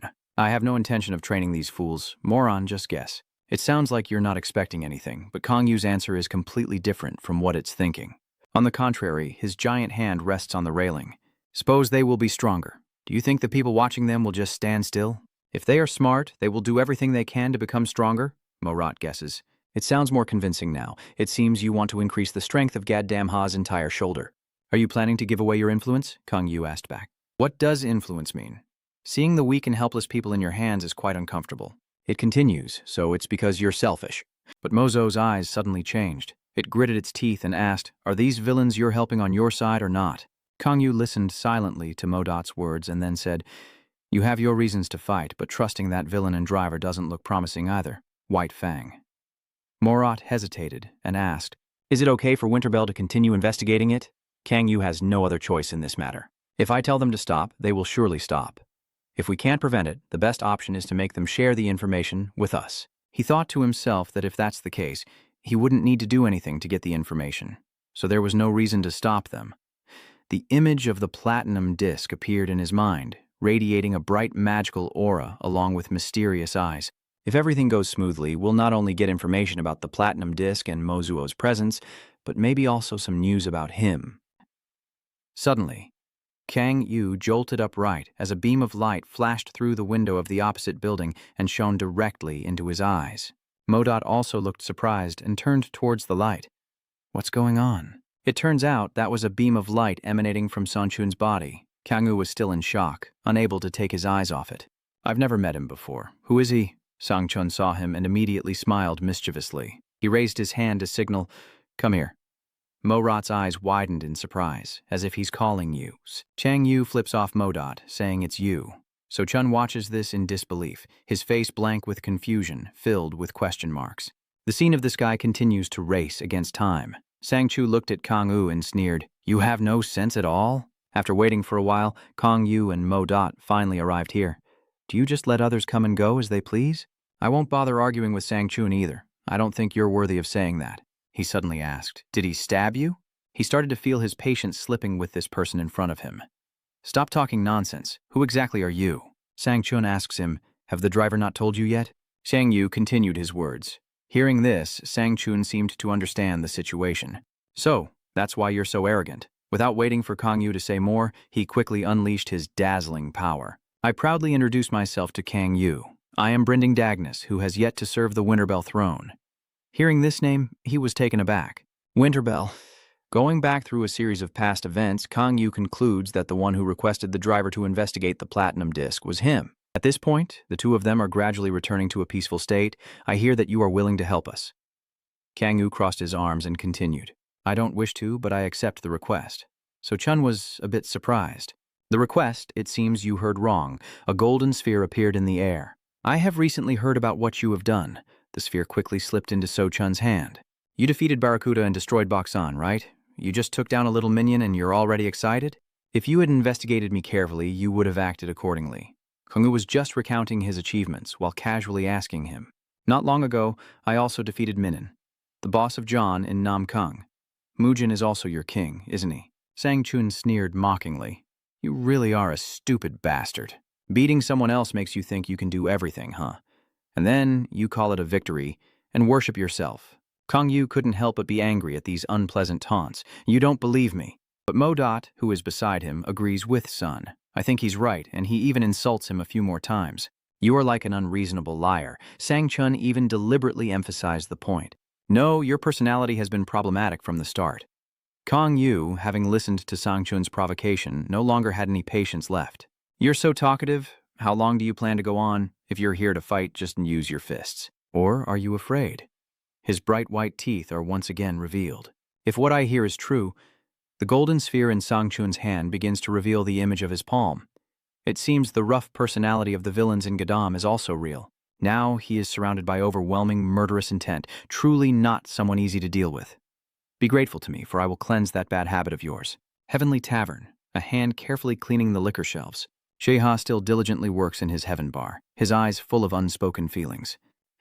Sun's incredibly familiar voice echoes at the bar. "I'm curious to see what Yu Chea, someone who used to be his rival, looks like in his eyes. Did he deliberately press you to tell me, and you just stayed silent in response?" It took a long time before Cheha could tell even a little.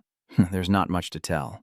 He is a violent and aggressive person who doesn't care about rank. Sangchun was a bit surprised. The ruthless Cheha continued to talk about Kang Yu, but because of his terrible personality, no villain was willing to follow him. Someone had to. The image of him face to face with you flashes in Cha's memory, and just thinking about him made him struggle to keep his anger in check. And one more thing, he's extremely shameless and undisciplined, just like a shameless con artist. So Chun rested his chin on his hand, realizing that Yu Cheha thought that way about him. Then, seeming to remember something, he asked, "And by the way, I heard that Cassian and Manujin fought each other. Did you witness it?" Cheha crossed his arms and shook his head. "Unfortunately, I didn't." "So what was the outcome?" A brief recap of the battle played in my mind. Cheha replied, "I heard it was a fierce fight, but Driver intervened to stop both of them." Sangchun lowered his head to the ground and sighed. Well, Driver really is a troublesome guy. After understanding more about Kang Yu's character, he stood up and prepared to leave. "Thanks for the helpful information." Cheha was a bit surprised. "Are you leaving?" Sangchun turned around sharply and left with only one last word. "The best way to tame a wild dog is to beat it." He just stepped out the door, thinking to himself, I wonder why they don't do that. Instead, Cheha looked at Sangchun's appearance and couldn't help but smile. It's not that it doesn't work, but that it has no effect on that person. Going back to the fight scene on the rooftop, even if it does, it would be counterproductive. Sangchun's lightning orb is emitting a dazzling power. 1 versus 1, but Sangchun seems to have the advantage. Morat looked at the lightning orbs and said to him, It seems your attribute is light, opposite to theirs. Before entering the fierce battle with Kang Yu, So Chun also rambled on, I've already investigated you. I heard you possess a unique skill with the dark attribute. He steps forward a few paces, his confident declaration echoing through the sky. But here, the light envelops us all. Let's see if you can use the dark skill you pride yourself on. Morat whispers to you, your opponent is really troublesome. Right now, Sangchun is overwhelmed with aura, a bright smile on his face as a tremendous wave of power radiates around him. Light overcomes darkness. This is the unchanging law. In terms of attributes, you are definitely at a disadvantage. My rank is completely different from those villains who also possess the light attribute. Not only that, but he also confidently speaks up. You're definitely going to lose. Sangchun gives you a chance to prove yourself. If you are willing to repent for your arrogance, Kang Yu still wouldn't bother to show you any respect. Damn. But Sun didn't feel angry at all, and even expected this outcome to happen. I knew this bastard liked to be cleansed by the light.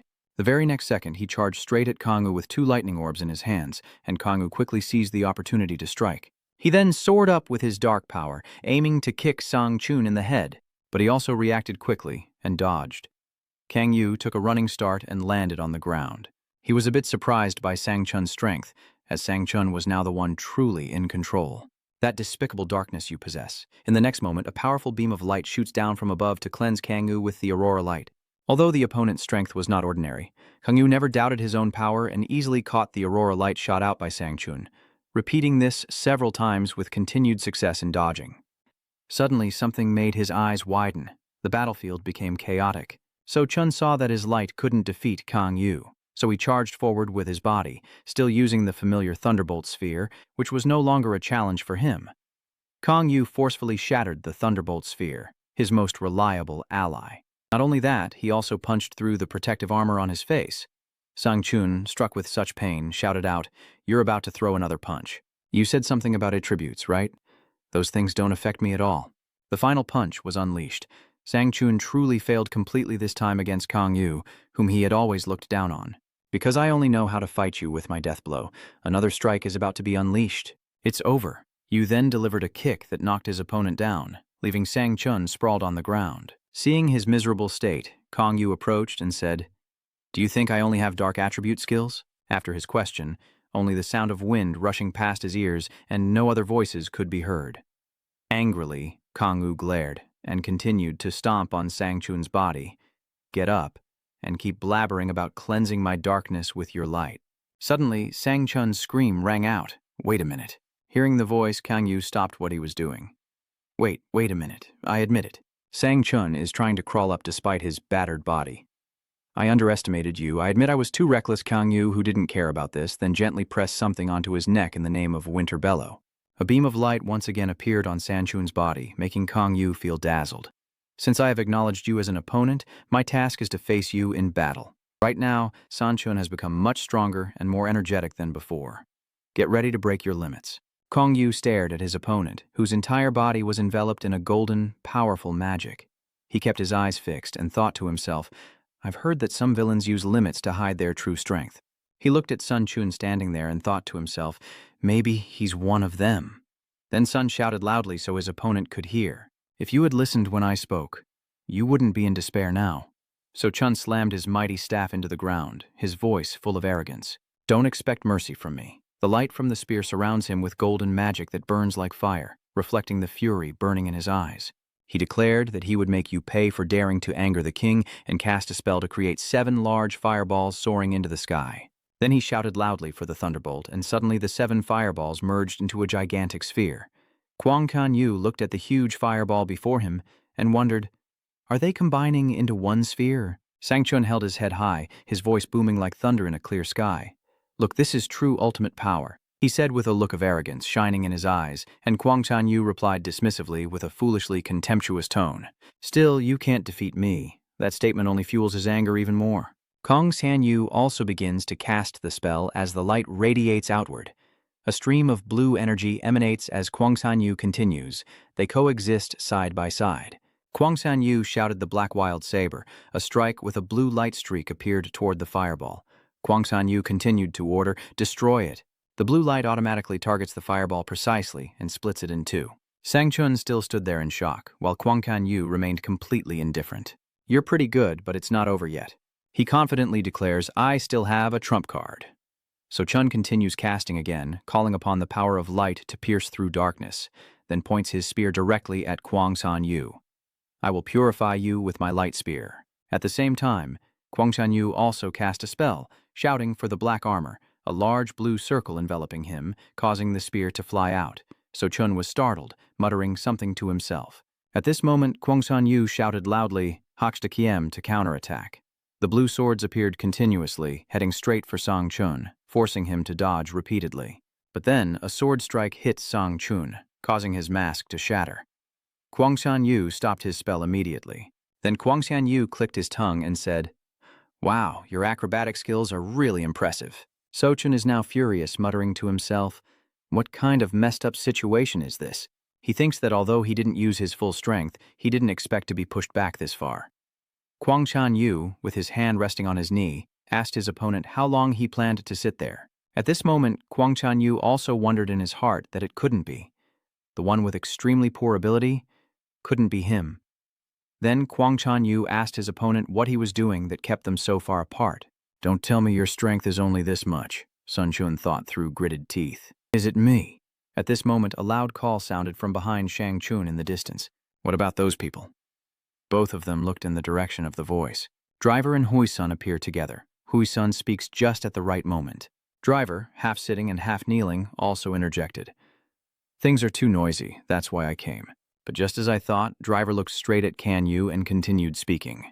"You just fought not long ago and now you're fighting again?" Kwang Kan Yu quickly retorted. "And are you going to interfere again?" So Chun sighed heavily. "So boring." He smirked and continued speaking. "This is a great opportunity for me to show my true strength." He looked towards the two women who just appeared. "Since we've been interrupted, there's nothing else we can do." "Oh, we're just here to watch you fight." Hai-sun grabbed a handful of popcorn, put it in his mouth and chewed. "I even bought popcorn." But So Chun didn't care about what the two women said, and turned to look at Kwang Chang-yu, loudly saying, "I will retreat today," and then pointed at Kwang Chang-yu to threaten him. "But be careful next time." Then he quickly turned his back and walked away. "Over there," Driver also shouted with a regretful tone. "So it's over." Kwang Sang-yu saw him walk away and asked, "Where do you think you're sneaking off to? I still have many questions for you." Then he also declared in a stern voice that until he got an answer, no one was going anywhere. So Zhang, hearing this, was furious and his face darkened. Seeing him stop, Kong Chang-yu quickly asked Winterbell's servant, "What exactly is someone like you plotting?" So Trung turned back and asked with some confusion, "What do you mean?" Kwang Chang-yu expressed his doubts. "The more I think about it, the stranger it gets. You keep asking. That just asking me for help isn't enough. Now you're coming to find and fight me? What's your reason?" Driver now shows interest as he listens to their conversation. Kwang Chang-yu continues, "If you act as a villain on your own, that's fine. But this goes beyond the limit. You ask the most important question you want to know. What is your true motive?" Driver also asks Hui-sun. Maybe he's right after all. Hui-sun just silently watches on without saying a word. "What motive are you talking about? Don't be so vague. I say if I don't do it, then who will suffer damage here?" Kwang Chang-yu asked suspiciously, "Aren't you serving him?" His eyes fixed on Yu Dong-san with a look full of doubt, but after a careful observation, he concluded that it seems like you're trying to prevent the Prince of Winterbell. Am I wrong to say that? At this moment, Yu Dong-san looked surprised as a voice from a restaurant echoed, "Why are all of us here?" "Just to enjoy tea," the driver replied to the other person. "Not necessarily," the Chess family asked curiously. "If not drinking tea, then what else could it be? Are we just gossiping about each other?" Ko Jiao whispered to himself, "It would be better if it was just the two of us." Yuchi also wondered silently, "Why are they gathering here?" Jiao crossed her arms on her chin and said, "I'll listen. But if it gets boring, I'll kill you." All the two crows beside her also chimed in. One cawing, "Go ahead." "Stab them, crow," and the other said, "Kill them." "Really? Then you'll find it interesting once you hear it." "If you've said that, then I'm really looking forward to it." Sang Chun had been silent, staring down at the table, but suddenly he spoke up. "I will tell the truth. Does his voice sound a bit hesitant? But he still decides to continue, trying to prevent Minujin from becoming the ruler of Winterbell. Hui-sun, who had been silent all along, finally spoke up and asked, "What is your reason?" So Chun replied, "Mujin is not qualified to become the king of Winterbell." Kwangjiang Yu immediately asked again, "Not qualified. You said that Mujin once fought me and was a master of combat skills." He asked curiously, "Is it because of lack of leadership ability or a bad personality?" Song Chun immediately objected, "That's not the reason." The driver also asked him, "If there's no specific reason, then why are you stopping him?" Screw suspected, "Are you a traitor?" Cheongsan Wei, Mujin would be very disappointed to learn that Lord Chu, who serves the emperor, betrayed him. Hui-sun countered, "Min is not the type to be disappointed by such things." The spy says, "Traitors will be eliminated immediately." Yudong listens carefully. "What do you mean by shouting angrily that the traitor should be killed? Don't talk nonsense." Then he lowered his voice and said, "It was all just to protect Min." He said if Min becomes the ruler of Winterbell, Minin will become that guy's target. Kwangjiang Yu asked him if that name was Manny King. Yudong San replied, "Yes, M. King might target Mujin but can still negotiate with him."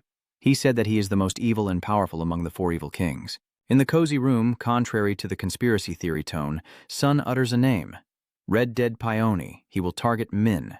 Chang Yu repeats the familiar name of him from memory. Beyond crosses his arms and asks So Chun in a calm tone, "That crazy guy will target Mujin." So Chun confirms, "Yes, that's right." Driver is curious about how Kang Yu knows about him. "It seems you know Red Dead." His question makes you recall. The image of the long-haired man embodying destruction and brutality, just his back is enough to leave a deep impression on you. How could you not know? He is the number 1 or 2 most wanted villain by the secret agents. Under his leadership, based in Shanghai, he has invaded Jiangsu and Tietjiang and become the leader. This was like burning oneself with a hot iron, forcing the Chinese government to take action, and they planned to join forces with Lampus and launch a special operation to wipe out Red Earth and his henchmen. Not only the Chinese government, but also spies around the world joined this campaign, including one top-ranked spy. But that campaign failed, and no one survived. Despite the defeat of the powerful flags in that battle, he has always remained standing tall. The flag-bearer turned to ask the driver, who still endures despite knowing about that dangerous guy, "If they're talking about Red Dead, you probably know him too. Looks like his arrogance is finally showing." The driver said, "Just a guess." But Sang Chun had to put an end to that naive thought. "But I think Min will be ready to draw his sword and attack Red Dead. No, it has to be certain." It seems So Chun knows a lot about Red Dead Peony's plan. He asks So Chun, "So he's going to attack first? Why so aggressive?" He also knows about the old story. It's probably for revenge. Xiao Wei driver continued. Min's father, the previous ruler of Winterbell, was assassinated by Red Dead. Revenge is probably the main reason Mujin wants to become a ruler. Driver paused, and Sister Chun continued. Not to mention Min's revenge, Red Dead will return to Korea, because Winterbell is the thorn in the side of both Red Dead and Manny King. Kang Yu also added. "So, facing Red Dead is unavoidable, huh?" He nodded and continued. "That's enough to clarify things better." He interrupted Sang Chun. "It just means you can't escape the sun. The more we hear about him without fighting, the more it increases our fear. No matter what we do, the rain will still fall and we'll get wet, so just go straight ahead. Luckily, I have a good teammate." Driver fully supports Kang Yu's opinion. "I agree. Being afraid of those bugs and not daring to try only makes things more complicated." Dao also doesn't mind and answers right away. People like to get wet in the rain. Sochun is very concerned about Mujin's affairs. Of course, he won't let those without a plan go in blindly. No victory is worth rushing to the death. Sang Yung raises his voice. "Hey, wait a minute. These fools will do that when they're fully prepared for Minin, right? You don't care about me, so I'll handle those pests." So Chun seems like he just heard a joke at a funeral. He was stunned and stood up foolishly. So Trung stared intently at that confident person. "Why are you so confident?" Hai-sun quickly took out paper to jot down this arrogance. "Our leader said she would handle Manny King and Red Dead herself. She doesn't mind pouring oil on the fire, trying to provoke Sang Chun, say something to help him out." "Ha! This unreasonable arrogance is getting worse." He slammed the table in anger. "How can you be so overly proud? The enemies are the four evil kings, the strongest villains." He looked at Sang Chun indifferently. "So what? You think I would lose if I fought against them? That's obvious, comparing a small character like Kang Yu to the four evil kings." Sang Chun is extremely tough. Of course, a boss like Joe can't fight against the four evil kings, and Kang Yu continues to remain indifferent. "I understand now." Driver sitting beside also chuckled in agreement. He laughed quickly in acknowledgement. Kang Yu understands the current situation of both sides. According to you, fighting them now is completely impossible, but it's not just arrogance. there's also a chance of victory on his part, and he doesn't mind clashing with the four evil kings. So, in the near future, I will make them kneel before me. He turned to Driver and said, now just help Mujin become the Winterbelly Emperor. The date is set. Driver nodded, while Sang-chun could only scream in his mind, thinking to himself, what the hell are these idiots thinking? Dao Chai interrupted the awkward atmosphere and asked herself, if Red Dead fights Manny King, who do you think would win? Driver continued, 5 years ago, Red Dead came to Korea to answer that question, and Laffen didn't hesitate to come again himself. That was a horrifying event. Ko felt that it was a good idea. Why not let them fight each other? It would be really exciting. Then, a huge amount of fighting money will be needed. Song Yu recalls the time before he returned. If it was 5 years ago, then it happened a year after he arrived in Korea for the youth event. It made Kong Yu remember a very important piece of information. I think I read it in a report. It says that many flags from Lampus's South Korea branch have been sacrificed, including a level S flag vehicle. As he reminisces about the past, Sun gets up and ponders deeply, recalling a name. His name is Kim Kwang-ho. Sang-chun stood up and asked Yu Che-ha, who was busy wiping dishes, do you have more dishes? It seems Sang-chun has a serious problem. He stood up, his spirit shining brightly with righteousness. This darkness can't let everything become contaminated and filthy. Sang-chun really seems to have lost his mind. He shouted, with the power of light, I will purify you directly. Get out. That damn glowing bastard, huh. He shouted in the face of that guy. Ko Jiao asked curiously, what's wrong with him? He's so noisy. Chu Driver is watching the crazy guy's show, probably a side effect of breaking the limit. Meanwhile, compared to the conspiracy-filled atmosphere at Kang Yu, Chi-ho and the red-haired Yu-chan here are just peacefully bored. Chi-ho let out a short sigh, making U-chan pay attention to his unusual behavior. U-chan stepped closer to Chi-ho, leaning on the railing and asked, why are you sighing? Are you really a mediocre student? U-chan heard that, then stepped forward confidently, looking at the young man in front of him. Chi-ho's heart was now full of disappointment and confusion, even tinged with a bit of envy towards U-chan. He's doing great. U-chan said nothing, quietly training physically, listening to Chi-ho's nonsense, and just by graduating he's already become a prominent figure. He continued recounting UAN's heroic deeds, the rising star full of hope since catching both Brad and Toymaker. U-chan continued to stay silent, hesitating for a moment before speaking to Chi-ho. U-chan said, that rumor is all fake. Stop being so modest. I was with him during the Toymaker operation. U-chan said you also helped me. Chi-ho continued to sigh and said, that's why I was really harassed at school. U-chan didn't understand. Is there a problem because I was with you? Chi-ho just sighed and shook his head in frustration. He had no idea how they were mocking him. U-chan remained silent. Kim Yu still didn't understand, but because this troublesome issue was still caused by himself for Chi-ho. Yu-chan wants to settle this quickly. If it's a misunderstanding, then you should say something, and I'll go to your school and oh my. Chi-ho feels everything has gone too far and there's no need for Yu-chan to intervene anymore. So he says everything is calming down already. If you come, you'll only stir things up again. And for Chi-ho, his school is full of trash above all else. Because he is jealous of someone outstanding like U-chan, he harbors envy towards U-chan. Chi-ho pointed at U-chan. My school is full of losers because you're a famous person. U-chan still didn't understand. Confused, he asked again, who? Chi-ho found it interesting, even someone like U-chan can look so clueless. Are you curious? U-chan denies it. Well, not exactly. Chi-ho stopped without teasing U-chan and quickly changed the subject since Na-on should be here by now, right? U-chan looked towards the red-haired girl being chased from afar, reminding him of Cao Cao. Cao Cao is coming. She's right there. Chi-ho saw that and looked in U-chan's direction. Someone must be following him. Suddenly, U-chan's gaze turned serious, as if he had realized something. So it turns out Na-yoon is being followed by a male student. I am Chin BM, a student from the Sa-na-yoon training school. Now I just want to avoid him like I avoid the plague, but Chin Belm still keeps chasing after him, no matter what. Don't do this, leave me alone. At this point, she has no other choice and decides to use violence to put an end to this relentless stalker. Na-on threatens with her brother's authority. I told you it's no, and if you keep going, my brother will teach you a lesson. This guy is still as stubborn as ever. I'm not that easy to beat down. He's bragging. I'm a potential mistake that once appeared on the news. Oh, now U-chan speaks up to help his sister. Who is that? Na-on, annoyed by the stubborn guy bothering her, suddenly hears her brother's familiar call and rushes over to U-chan, planning to tell on him. Brother! Father Inbelm suddenly jerks upright. He realizes that the other person is none other than Kim U-chan. U-chan asks Na-on, do you think your friend at this moment wishes he had teleportation or instant movement to get out of here? Running into someone as powerful as U-chan, how could he survive this? And I don't know what kind of unlucky fate it is that brought U-chan here. Why is he here? Naon immediately denies, I don't know him at all, he has been bothering me the whole time. Upon hearing that his sister was being harassed, the fierce Uchan immediately snapped. He asked in a stern voice, who is this reckless guy daring to bother my sister that even the other guy is scared? So, after the injection, your sister is actually your biological sibling? He went as far as bothering the young lady of the main family. At this point, he waved his hand to explain, wait, it's just a misunderstanding. I didn't harass her. She's quite pretty, so I only told him before I finished speaking. Chi-ho, standing beside the two red-haired siblings, suddenly recognized him. Cha-in, buddy. Chi-ho. Cha-in-bi also recognized the opponent. He stared intently at Chi-ho. Chi-ho tilted his head, confused about what this guy was doing. Seeing the crowd whispering and gossiping, he felt this trip was not going well.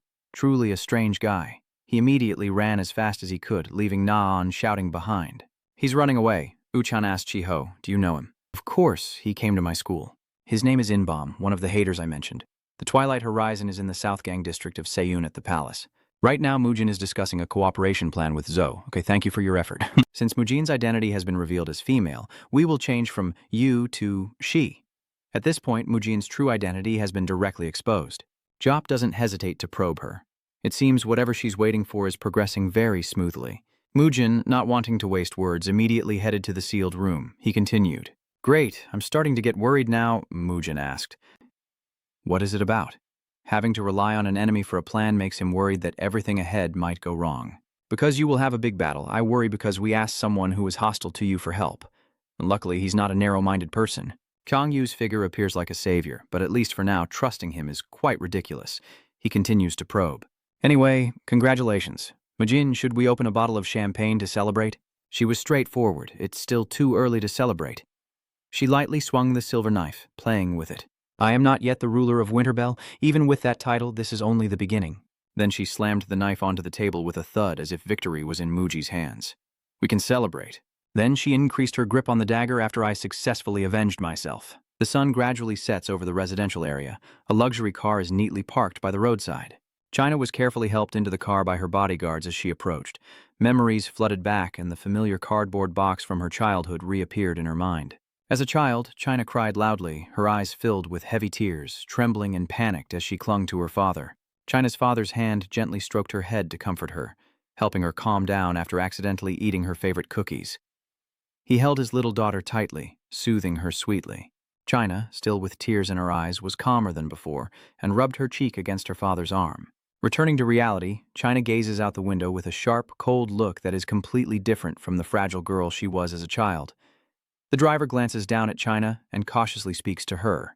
The sun still blazes down scorching rays on the bustling street, as two reporters from the newspaper are passionately interviewing Sang Tae, who is performing excellently. They chat and take photos to gather material for their upcoming report. Setting down the water cup on the table, the student responds happily. Sang smiled warmly at the two reporters and playfully responded to them.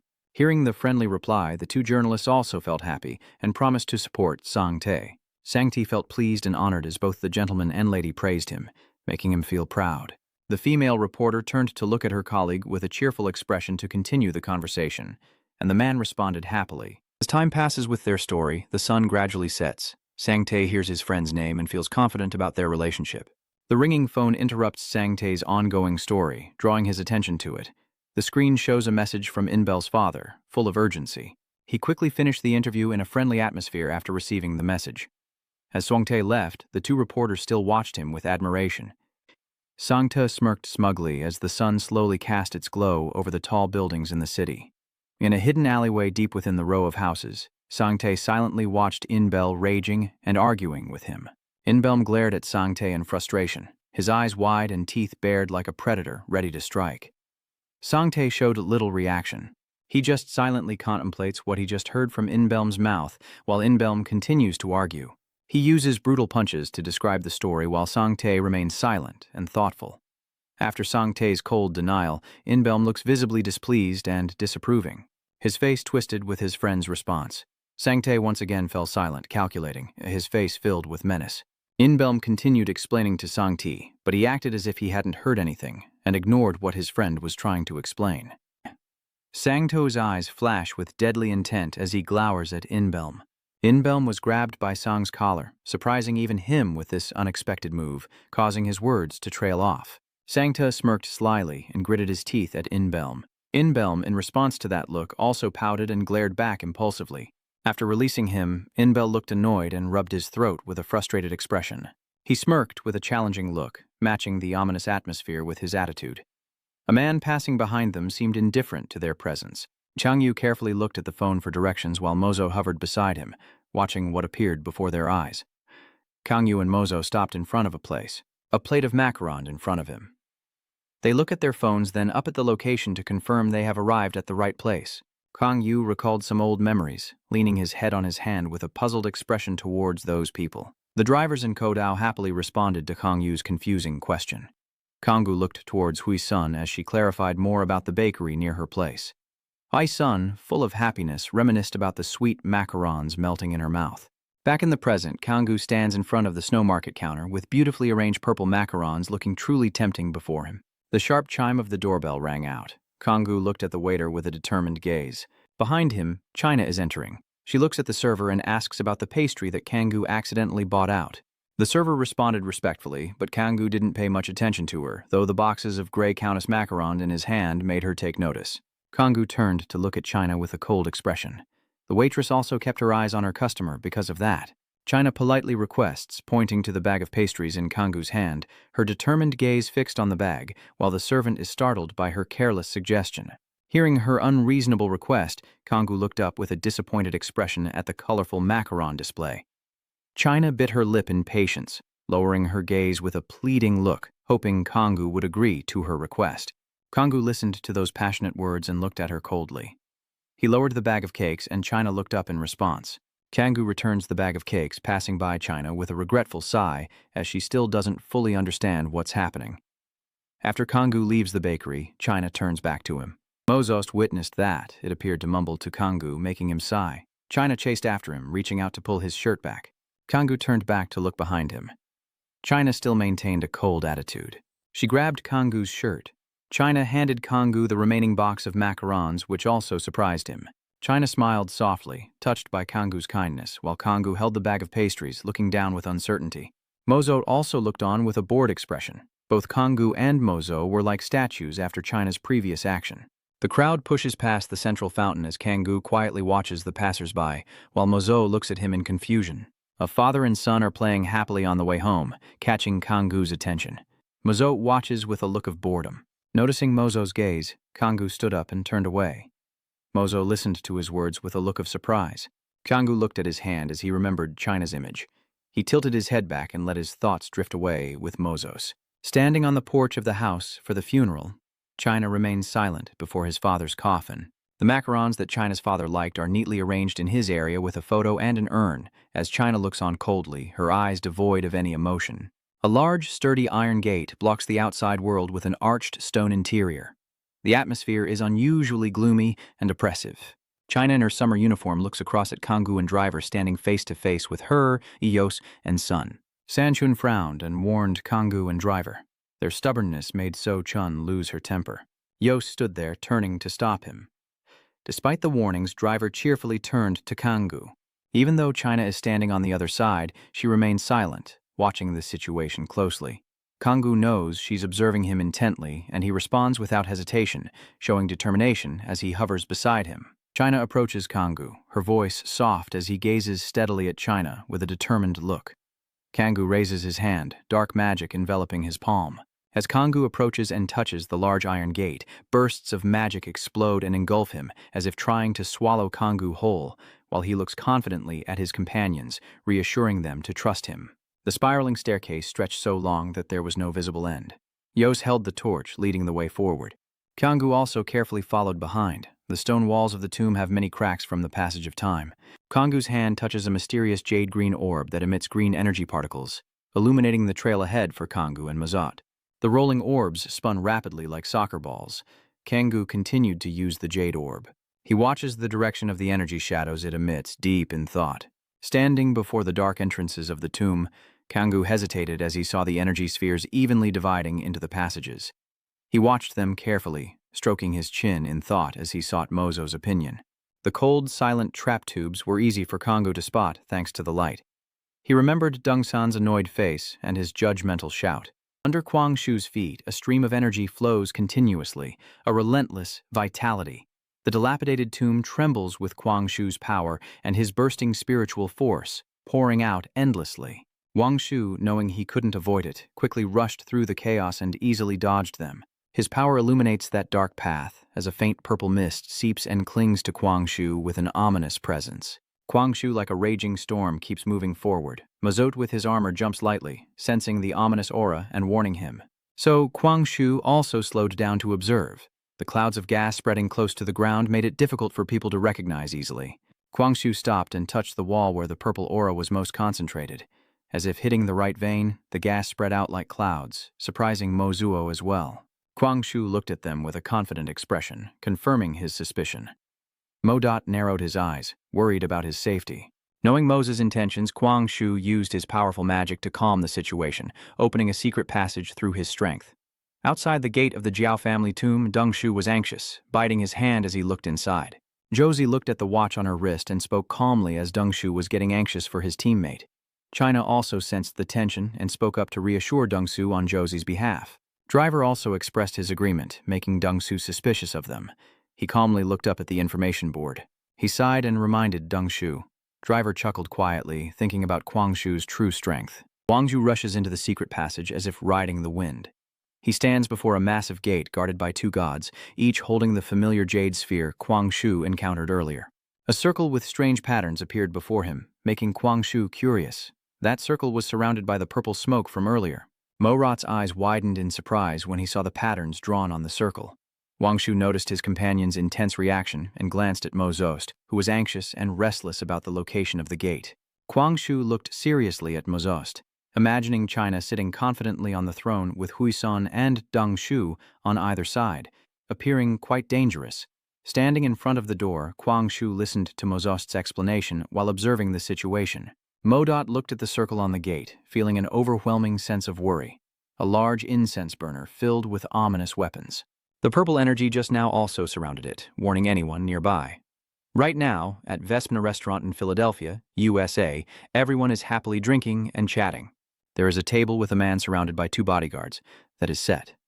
Ri is hiding in the corner of the restaurant, peeking out and looking at the man drinking. She looked at the boss raising his glass, wondering who he was. He even had bodyguards. As she was secretly looking at someone, a voice suddenly whispered in Du's ear, asking, "Who are you secretly looking at?" Dudai was so startled he jumped in surprise, not knowing where he suddenly appeared from. Raise your hand to look around and ask Du, "So, one of our clients is a celebrity or something?"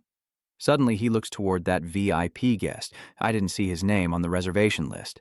Dudi, hearing that, turned to Chin and asked, "Is he a celebrity?" Shin, hearing Ri's question, replied, "Don't you know Set?" Then he looked at Set eating his hot meat.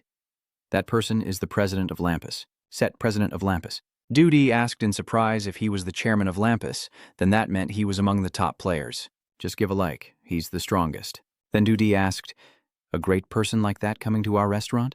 "I am very satisfied to say that. He's a regular customer. He occasionally comes here, so I am very pleased with that." Set is eating and hears their gossip. He thinks it's too noisy.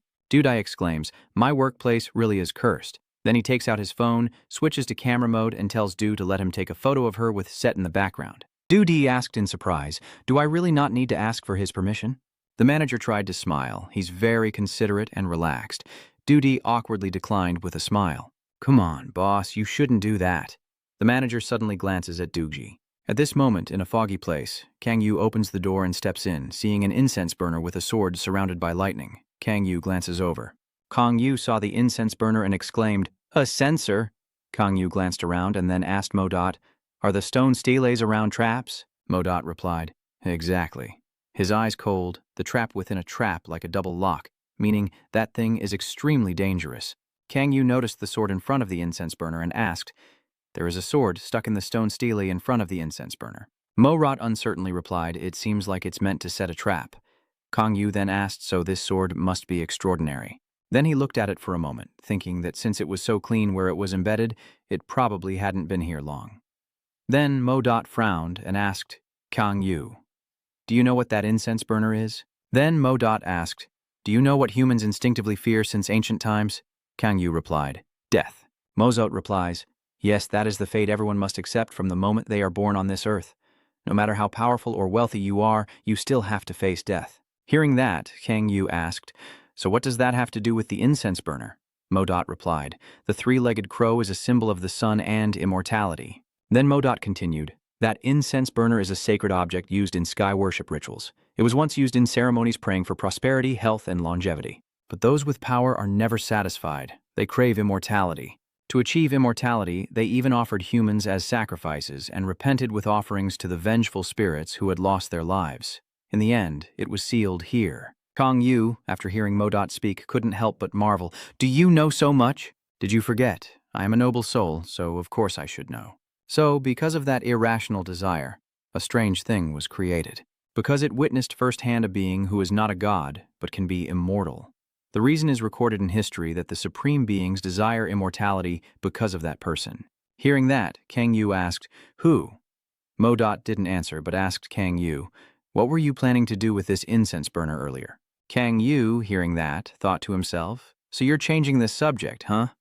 Then he stroked his chin and said, "If that incense burner is a sacred object, as you say, then it might be possible to extract mana from it. Just because it's a sacred object doesn't mean it's made from mana stone."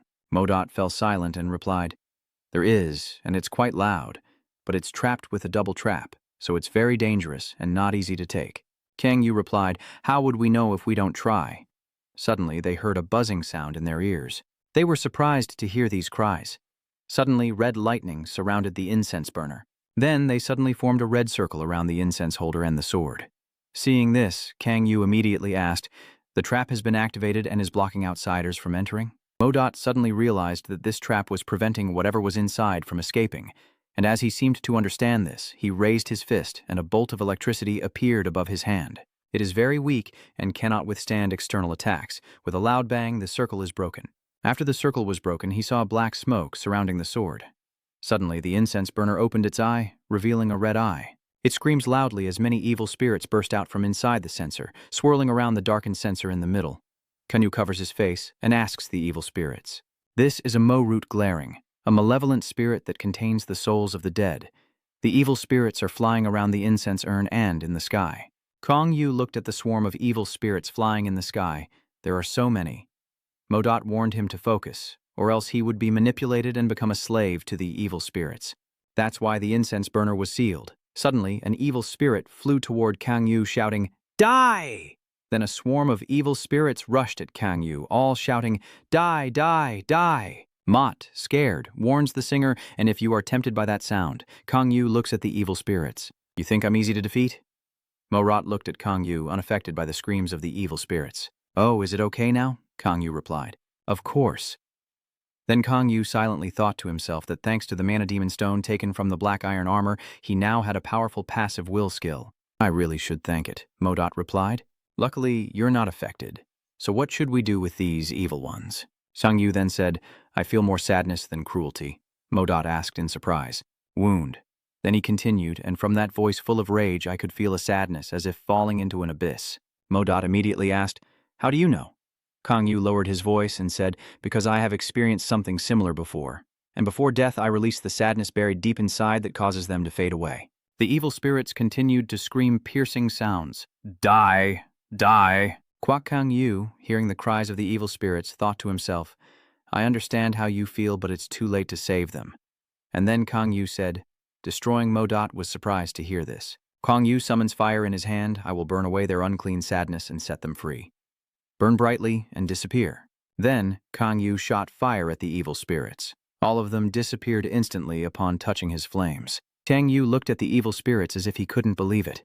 "I have saved all the evil spirits." Modot looked at them and asked, "What now? Are all the evil spirits turned to dust because of your fire?" He replied, "So what?" Modot pondered for a moment, then thought, without extraordinary power, it's impossible to destroy evil spirits. Though not granted, I am sure that within his fire contains that special power. Kang Yu said, "Now it's safe." "Right," Modot said. "All the evil things are gone." Then Kang Yu said, "Let's start then." You cast the spell on the incense burner to extract man. Is Winterbell acting strangely as the sunlight shines on the building in the center of Neil? A few branded cigarettes and a glass of wine placed side by side. Nearby, someone's voice can be heard. It is reported that Winterbell and the Gadam district boss John often meet, including the evil swordsmen Mujin and Kajin. Mannequin turned his chair and the person in front of him immediately spoke. He is the villain who recently took over the role of John in Gadam. He tilted his head and used his cigarette to pick his ear. Is he the new soldier that Driver used as a puppet? The one who cut off Barracuda's hand too? Nam Chan, the director of Neo Center, reports with a serious face that the latest rumor is that he fought Mujin, but I haven't confirmed whether that rumor is true or not. M. King is sniffing that cigarette smoke again, fighting over it.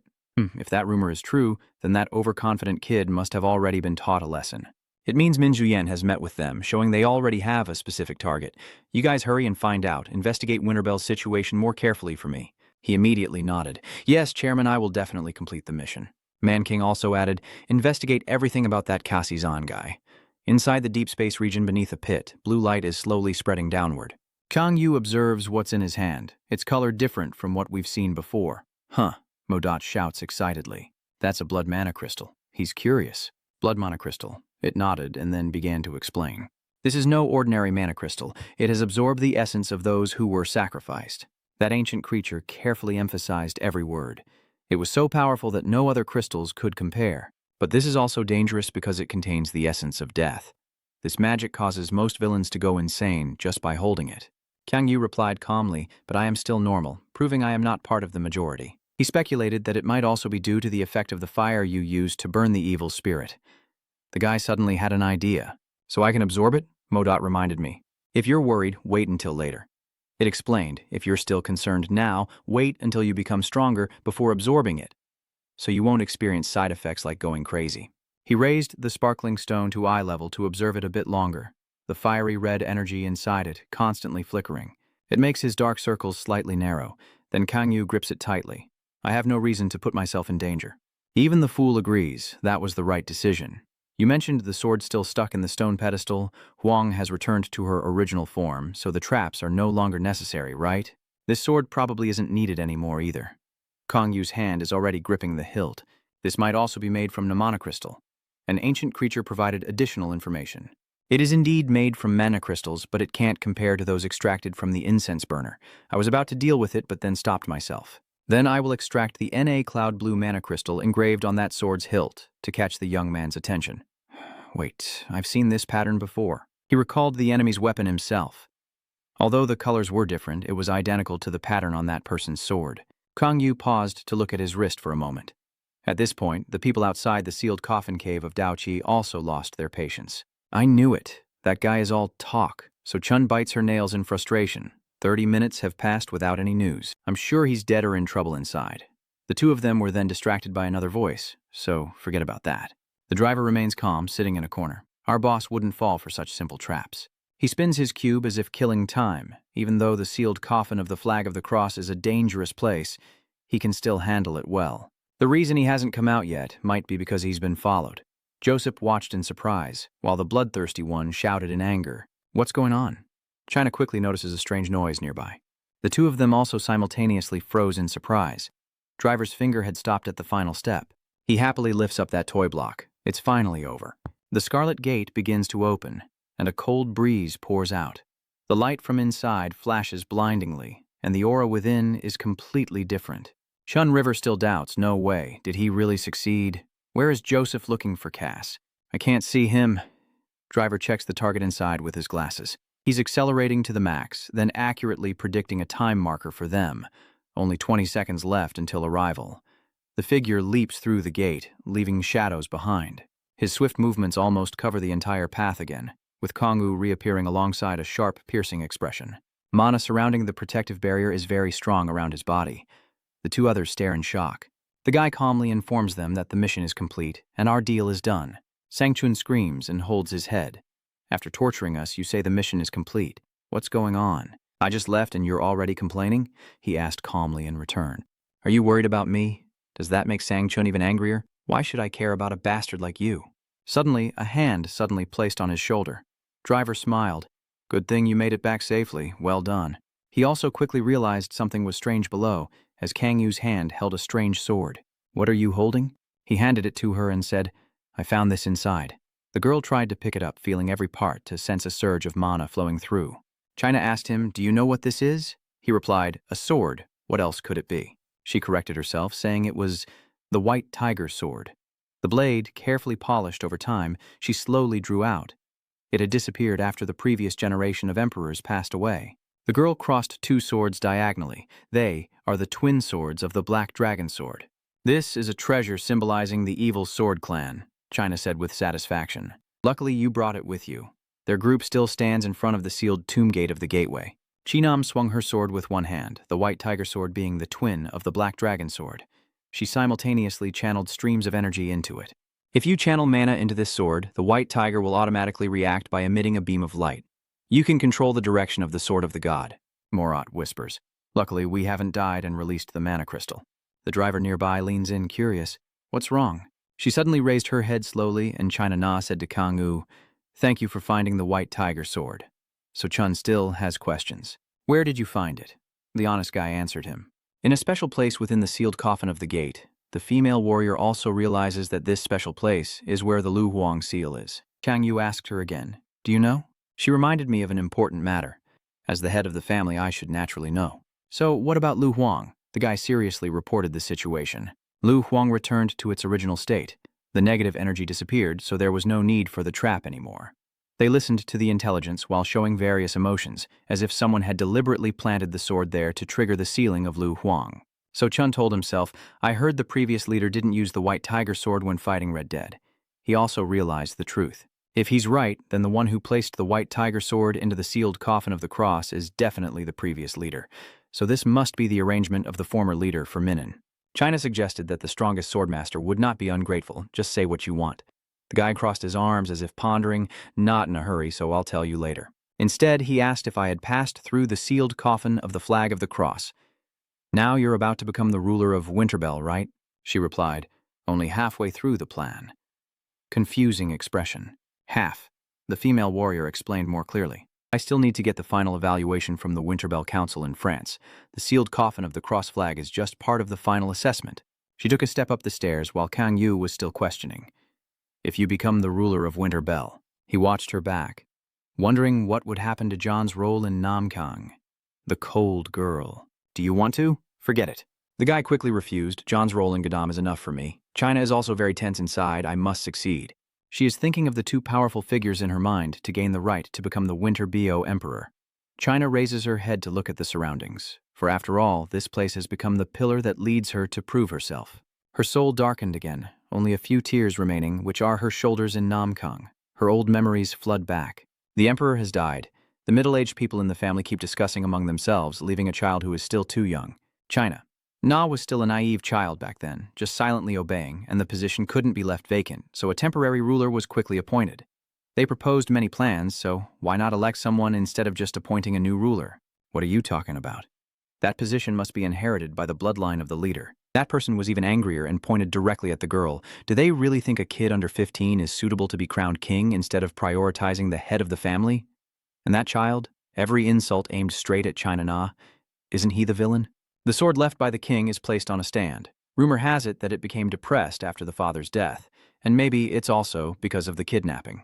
The person you're talking to is right in front of you. Watch your words. How can we appoint a weak kid as the emperor? The girl remained silent until a statement made her lift her head. It's not even qualified to become the emperor. China Na seriously told them, I will do it. Those present there were stunned, some even startled, unable to believe her words. She firmly grasped the hilt of that sword. China, the 27th leader of the evil sword clan. As the clan leader, I will prove myself worthy of becoming the Winterbell Emperor. Although my face is that of a child, I remain determined.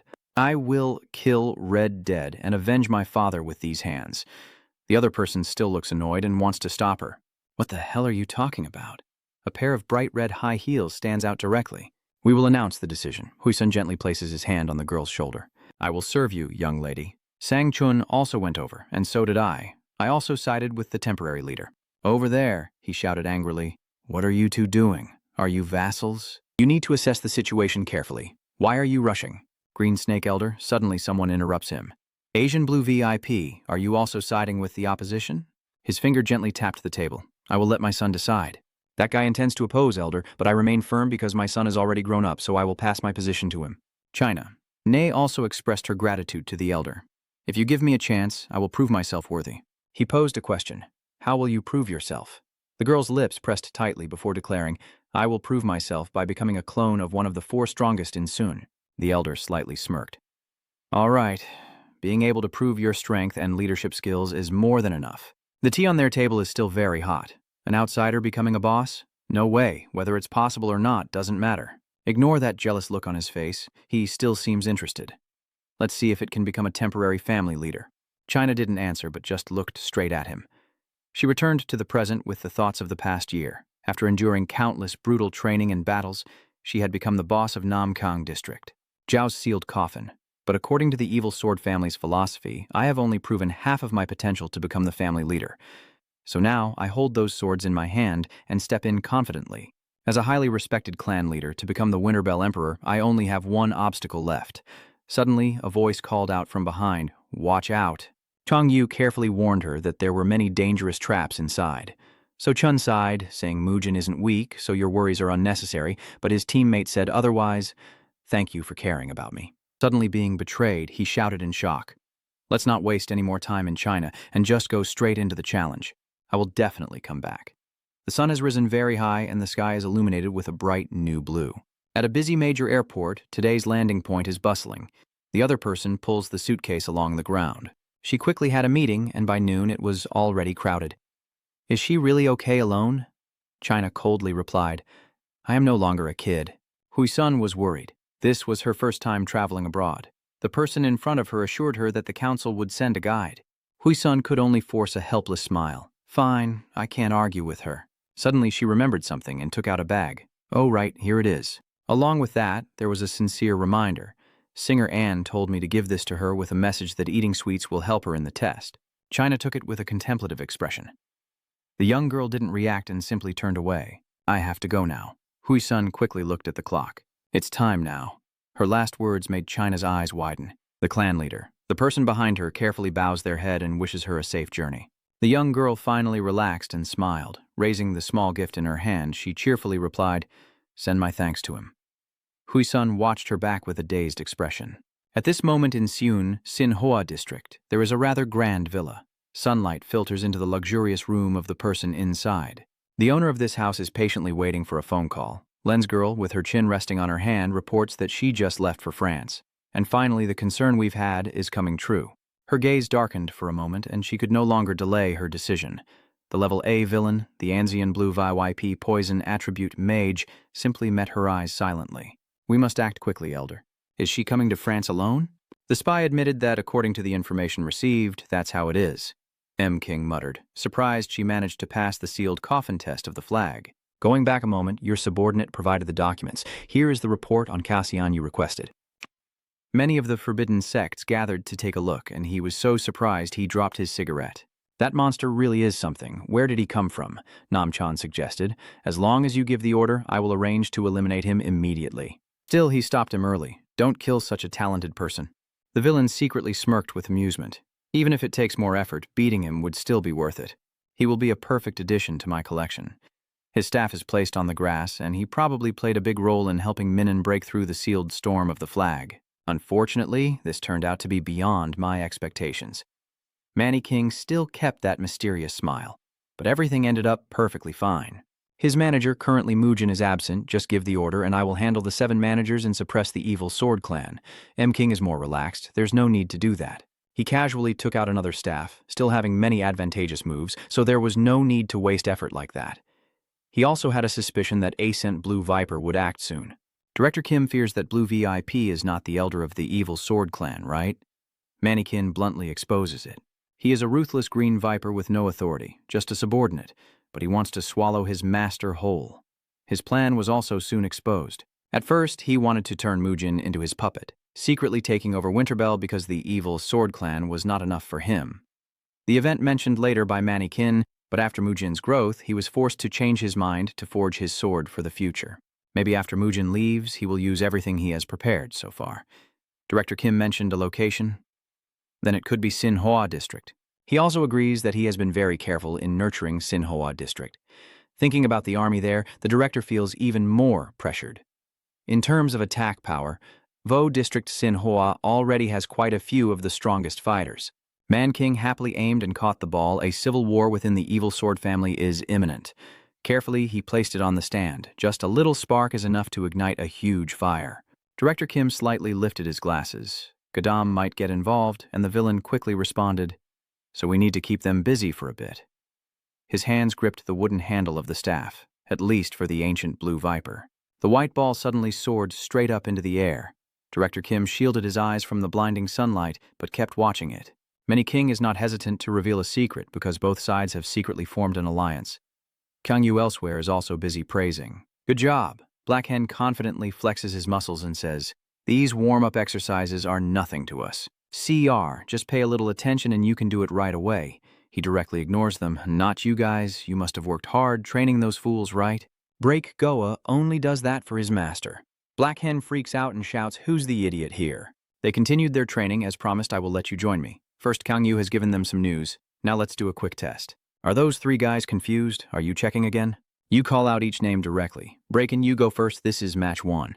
Braken still isn't afraid. "You've called the strongest person here by mistake," Kiar muttered to himself, "because you're the easiest one to take down." His mana flow begins to surge. "I will show you the result of my special training. The result of this Black Hand's rebirth is that I can take him down in just 5 seconds. Kang Yu still doesn't dodge, waiting for the villain to approach him. The powerful aura and the target of the punch were already set on him. Breakhen threw the first strike, but missed. Kang Yu's hand clenched his arm while the other hand was raised. If he carelessly revealed his arm like that, it would be the perfect opportunity for the opponent to counterattack. A deafening sound rang out, causing the other two to panic and flee. He shouted loudly at them while Black Hen lay sprawled on the ground. Next, CR automatically speaks up. "Hey, wait, no need to fight, I already understand." Kang Yu wondered, "What do you understand?" He then strangely smiled and pointed to himself proudly. "Carelessness is the worst. We should not recklessly attack strong opponents." The guy furrowed his brow in confusion.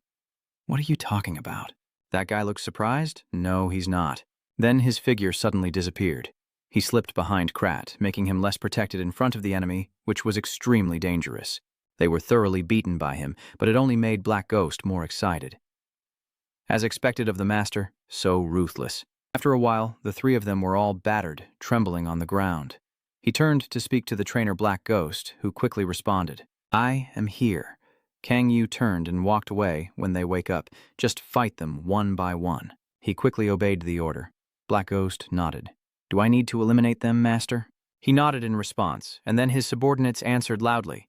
"Order issued. In the Joe Shoulder area of Soon District, 3 people are laughing and having fun. Are they happily trampling on people below? Is this guy stealing our girl? This guy's really making me furious." Suddenly, someone shouted loudly, making them turn to look. "Damn it, you son of a bitch." One of them looks terrified. "Huh?" The guy tremblingly points forward. Over there, everyone hurriedly lifted their legs to run. "Damn it. Run quickly." The beaten person looks up in confusion. "What's going on?" A foot suddenly stepped onto the ground, blocking the sunlight, revealing the silhouette of a woman wielding a large sword. The man quickly bowed and said, "Za, thank you for helping me." She replied, "I didn't help you." Her smile turned into a terrifying grin. "I will chase them away so you fall into my hands." "Got you now, you bastard who dared to steal my love." After a while, the nearby wall started cracking strangely. The money thief had half of his body stuck inside and couldn't escape. The scene shifted to a place with tall, ancient buildings where Officer Jo Kwan-sin Hoa, Min's uncle, was hiding.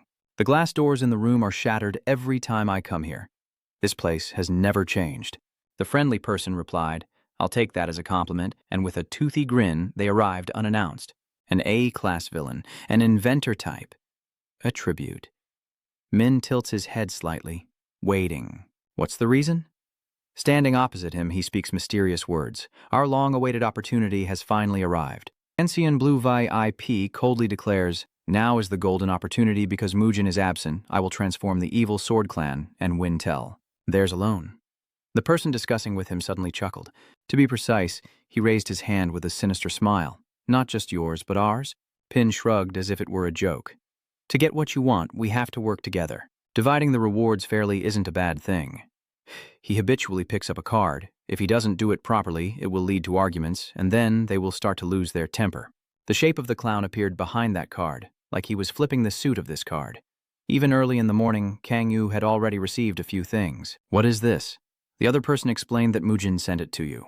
The elegant box is opened, revealing rare golden crystals inside. He wonders why. That person kindly explained, "You found the white tiger sword and crayon sealed coffin for her, so maybe this is a return gift." The guy still shows no interest at all. I told him I would return it. "Well, I won't refuse anymore." The driver lazily replied quickly and succinctly. Yeah, he switched to a different topic to keep Kang Yu focused. I just received this news today. The actions of those guys in Manhwa district are not looking good at all." His chair turned, probably aiming at the people in Seun, Buksan, Namkang, and Gadam. He wondered, do they have a reason? His wise associate replied, "They will just create one. For the strong, reasons don't matter." The screen beside them is showing a globe resembling the Earth. Manhwa district is the strongest faction in the world, with many people who are on par with the boss. Kang Yu stroked his chin and thought, "I've heard of them before." Moat suddenly interrupted, "Weren't you the one who studied this before?" Driver presses a button on the remote, but among those villains, the one we need to watch out for is this guy. The face of the other appears. His nickname is Pawn. He is one of the 3 famous super strong leaders, and this is what he looks like, with a few additional details he provided. Oh, he fought Manny King before, and the result was obvious. He lost, but that match was incredible. However, as far as I know, he is not the ruler of the Life Palace district. Kang Yu deduces himself that he is someone else. His partner smiled and said, "Yes, the true boss of the Life King." He calmly recounted that his name was Min. Usually Joe's boss is very strong, but actually Min is not like that. He shared his guess, implying he's just a puppet, but this time he was met with denial. Number. Driver's finger points to his head as if to mimic. He gained that position with this. He plans carefully to become truly experienced in large-scale battles. One hand of Kang Yu rests on his waist, so the boss of Manhwa district is similar to you. He chuckled softly. How could he be better than me? But his skills really bother me. Driver reveals an important detail, manipulating the mind.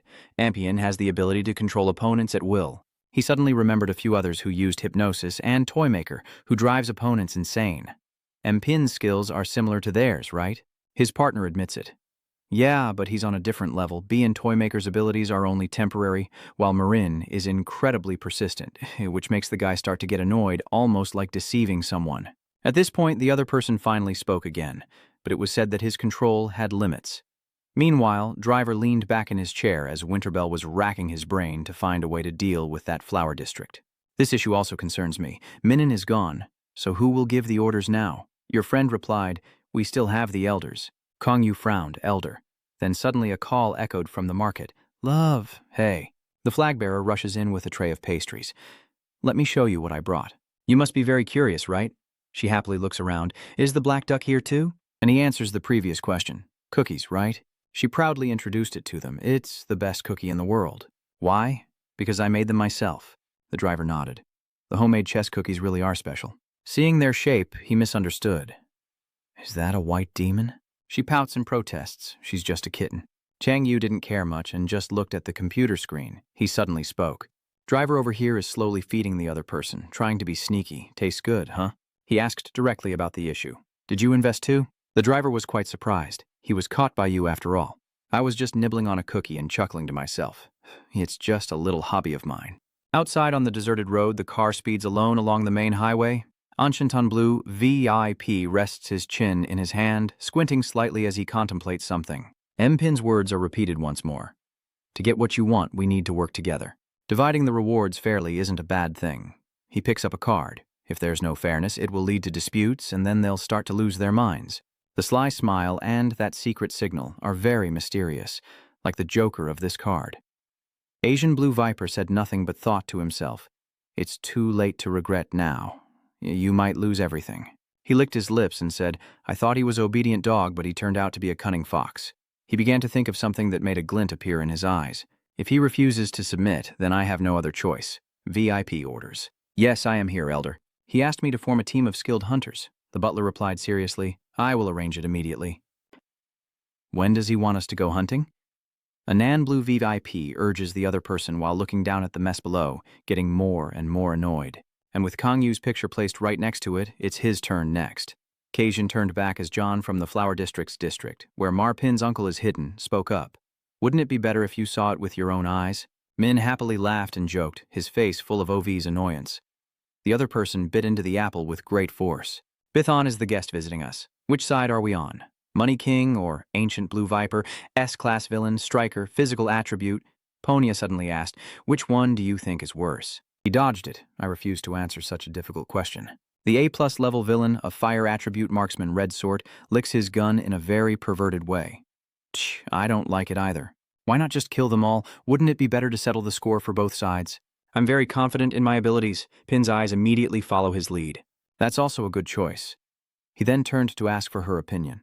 What do you think? Bon replied indifferently. I don't care. The girl takes a sip from her soda can. Ino, full of satisfaction, smiled. I just want to fight Mujin. I don't care about anything else. Red Sod immediately lost his temper and showed his attitude. He pointed the gun at her. Only I have the right to deal with Mujin, you bastard. The girl was not afraid, and even threatened him back. Drop the gun. If you still want to keep your head and leave this room, that guy sneered and laughed even louder. Redot scoffs and spits at her. How dare this crazy woman threaten me? Suddenly a strange force seeped into his very soul. You shouldn't do that. Red Sword's eyes were covered by that smoke. The light in his eyes gradually disappeared, following his instincts. The card in M-Pin's hand was clenched tightly by him. He was cheerful, finally at pace. The card was flipped by Marp Pin, so hold your strength and fight the enemy. Only the loser will face their teammates. He chuckled again. Now let's continue discussing the factions. Feel free to make a decision. Do whatever you want. Even though their side is rotten, just join N Blue Viper. We are on good terms with him now, so let's continue to be loyal to him. MPN also agrees with that idea. After waiting for a while, we'll switch to Manny King's side. If we want to make a big move, we have to face big challenges. This time, he's holding 2 cards and spinning them around. And when everything starts to get out of control, Pin's eyes emit a formidable aura from his own skill. I will take everything for myself. The sky has turned to evening, with a red hue covering everything outside. Moto cautiously asks its owner, "How is it?" Kong Yu's claws touch each crystal to absorb them. My body feels like it's gaining more vitality, but the sensation of my magic power not increasing is strange. That ancient creature has concluded that it seems you have reached the maximum level when absorbing the Mana Stone. If it's not the genuine Mana Stone, your magic power won't increase. The guy thought about the red crystal. I have a bloodstone, but absorbing it now is quite dangerous. Even if it takes a lot of time, I still have to reach level S the normal way. Focus on the information table.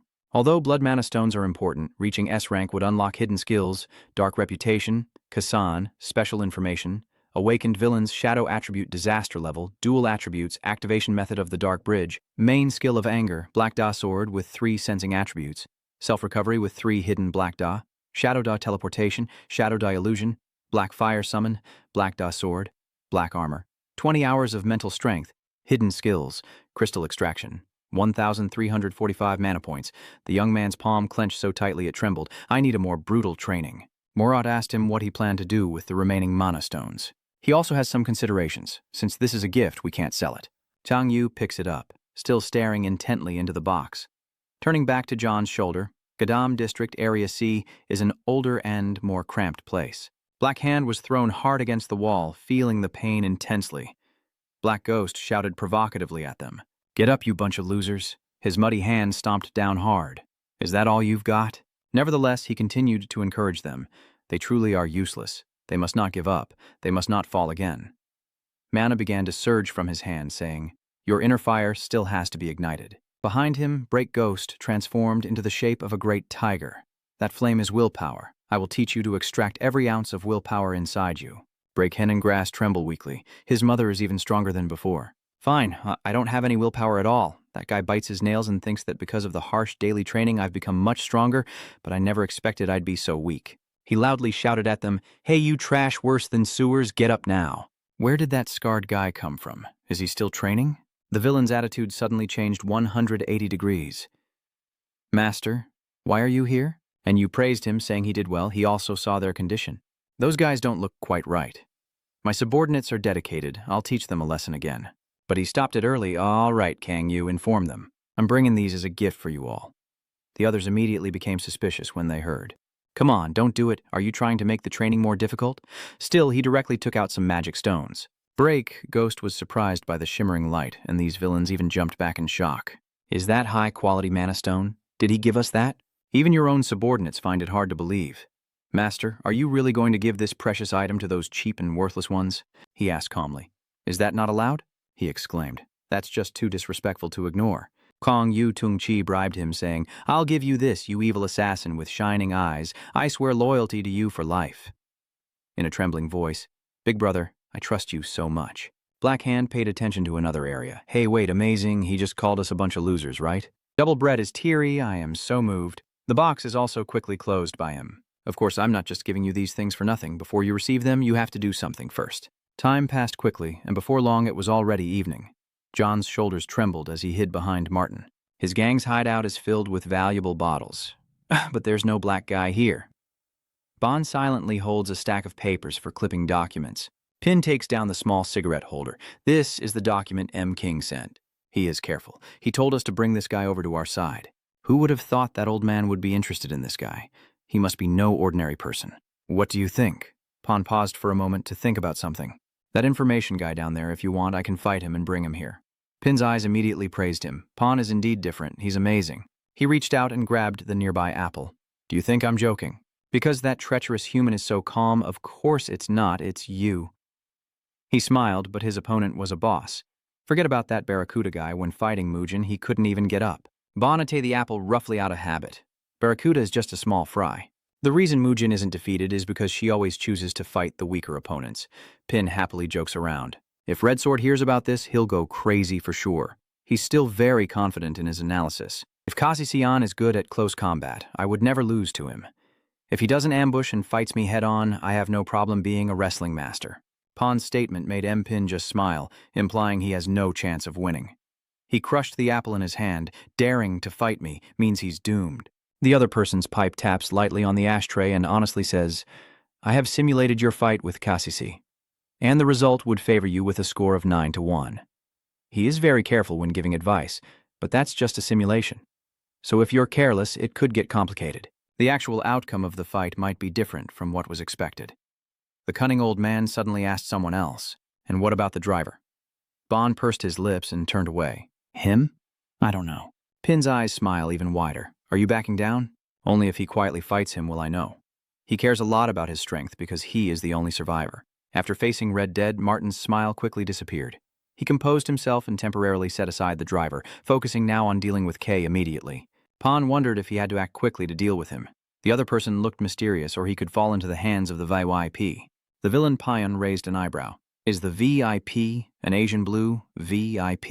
A pair of blue eyes is staring intently at Kong Yu's picture, because he is the type of person who will do whatever it takes in moments like this. That late night, at an old apartment building, the young man and the ancient creature walked down that deserted street. Morat scolds him, saying that even though it's just training, he's too strict with those guys, but his attitude remains firm. The reward is the highest quality mana stones, so at least they should do their best. Besides, Kong Yu's mind is very busy right now. I have to fight against them, including Black Ghost. Even with my current strength, that's not going to be easy. That one-eyed creature hesitated, seeming to realize that Black Ghost had become much stronger than before. He responded to it. Because he trained with me every day, it corrected itself. Do you mean being trained daily? Now Kong Yu only shared a little. You should know they work together very well, and Mozost also guessed it was because Break Ghost trained them thoroughly. The guy stroked his chin and muttered, if we can protect someone who excels at long-range attacks, we can fight anyone. His gaze looked ahead unwelcomingly as three mysterious figures emerged from the shadows. Deho raised a hand to his chest and said, sorry for the abrupt visit. I am Deho, working for the elder of the Evil Sword Clan. He can figure it out himself if he's the elder.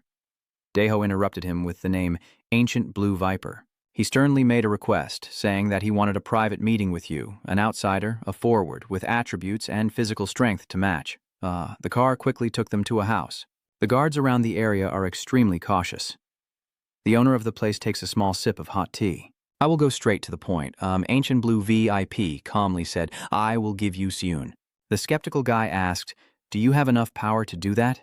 He responded with certainty. We can have this private conversation, which already proves enough. If you want, I can give you half of Seun right now. Kong Yu then brought up that issue again, and in exchange he said, you want me to be a good dog by your side.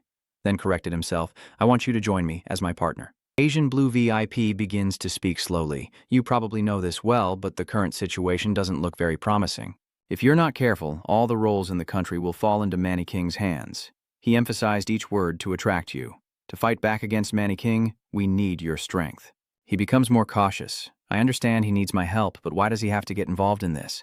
It should have been Minnan, right? He replied. Minnan is still too young and very emotional. Dealing with a capitalist boss like Manny King or Mugen is too difficult.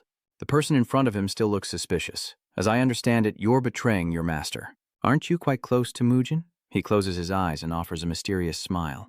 This is the best option. You're questioning again. Are you saying Mujin can't do it, but you can? Anent Blue VIP confidently states his opinion. Of course, for example, the serious face of the confrontation with the tumor appears in the water glass. Currently, Gadam's infrastructure is still limited. For example, water and electricity supplies, you can still endure them now, but problems will arise later. He directly addresses the issue you care about. I will lift those restrictions. VIP just poured some tea and is trying to persuade you. I own a water company. It's quite well known in the distribution industry. I can solve Gadam's problem immediately without reporting it upstairs. Modot gently turns to look at his owner. He quickly responded. I understand what you mean, he said happily. We all understand the issue now. Your hand picks up a piece of biscuit, but Sun still isn't satisfied. I want to add a condition. He is very patient and waiting. Speak then. Kangyu puts a piece of biscuit into his mouth along with a challenge. Give me a real mana stone, and then I will seriously consider this.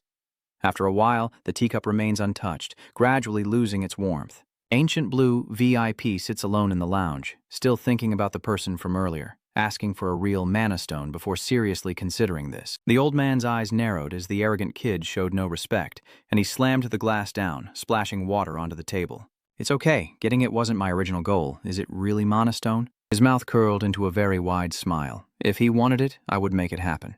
That's easy. He's just eager to probe the driver in his mind. Revenge is just the beginning. If I succeed in bringing the guy from GAM to my side, I wonder what that little brat's expression will be. So curious. His cunning expression becomes even clearer. Even if he tries to do everything himself, he's still limited. His hand quickly reached for his phone.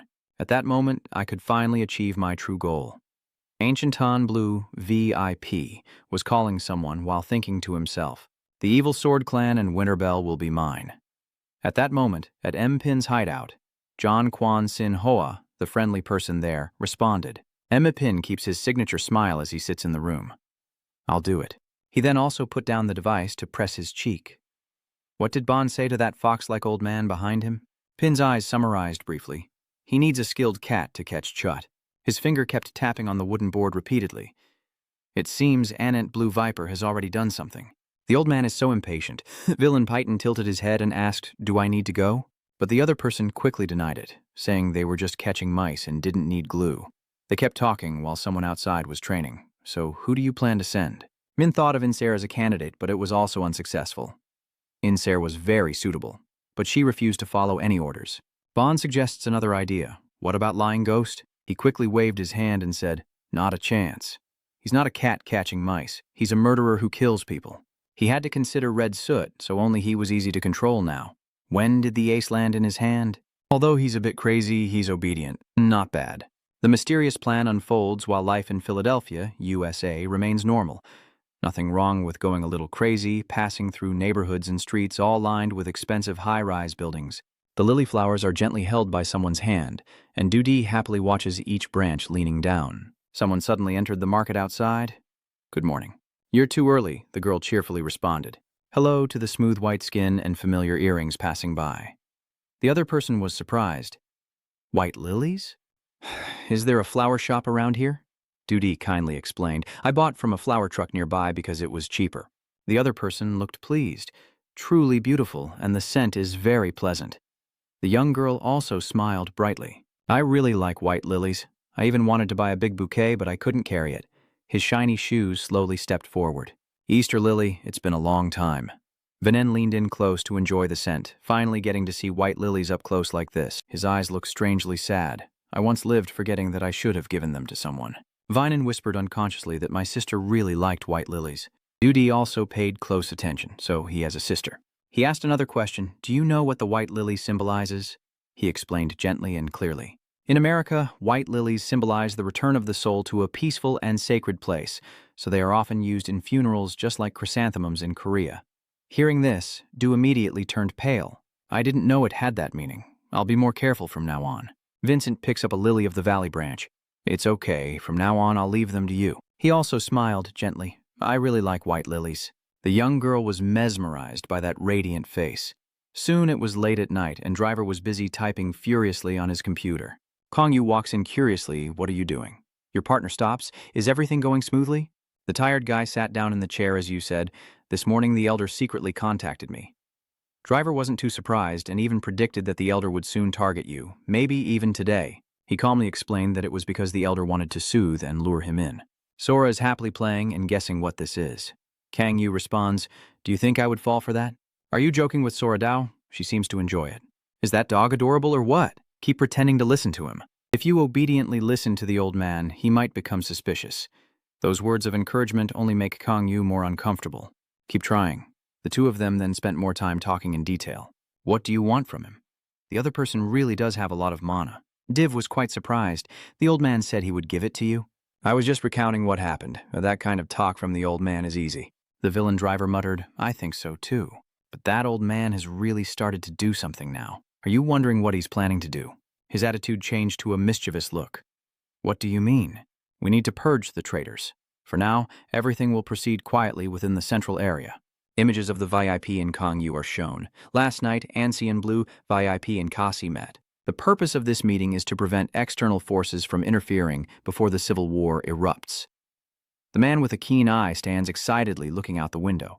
This old fox is pretty good. I admit the way he handles things. Director Kim worries if this continues, Ansi and Blue VIP might get everything. The other person remains calm. If he gains control of Winterbell and the John roles in Seiyun, that's why I am helping him. Honestly, I didn't expect him to go this far. His hand lifts a glass of ice. Mujin needs to try much harder. To become the ruler of Winterbell, she has to get through all of this. He happily lifted the glass, the light shining into it as she returned from France and saw Winterbell fall into someone else's hands. I wonder what she'll think. Feeling shattered, maybe? Lensgun also feels a bit of joy and the sting of betrayal from being stabbed in the back by his own vassals. When faced with such a situation, people tend to break apart like a fragile biscuit. He turned to her and asked if Min would also do the same, to which his subordinate replied. This is her long-standing plan to avenge her father. If it fails, it will be very hard for her to overcome this shock. Only Director Kim is frowning. He plans to turn Ancient Blue VIP into the villain and then win Min over. The one going crazy over these things for our side? Could it be that from the start this was all part of his plan to lure Min in?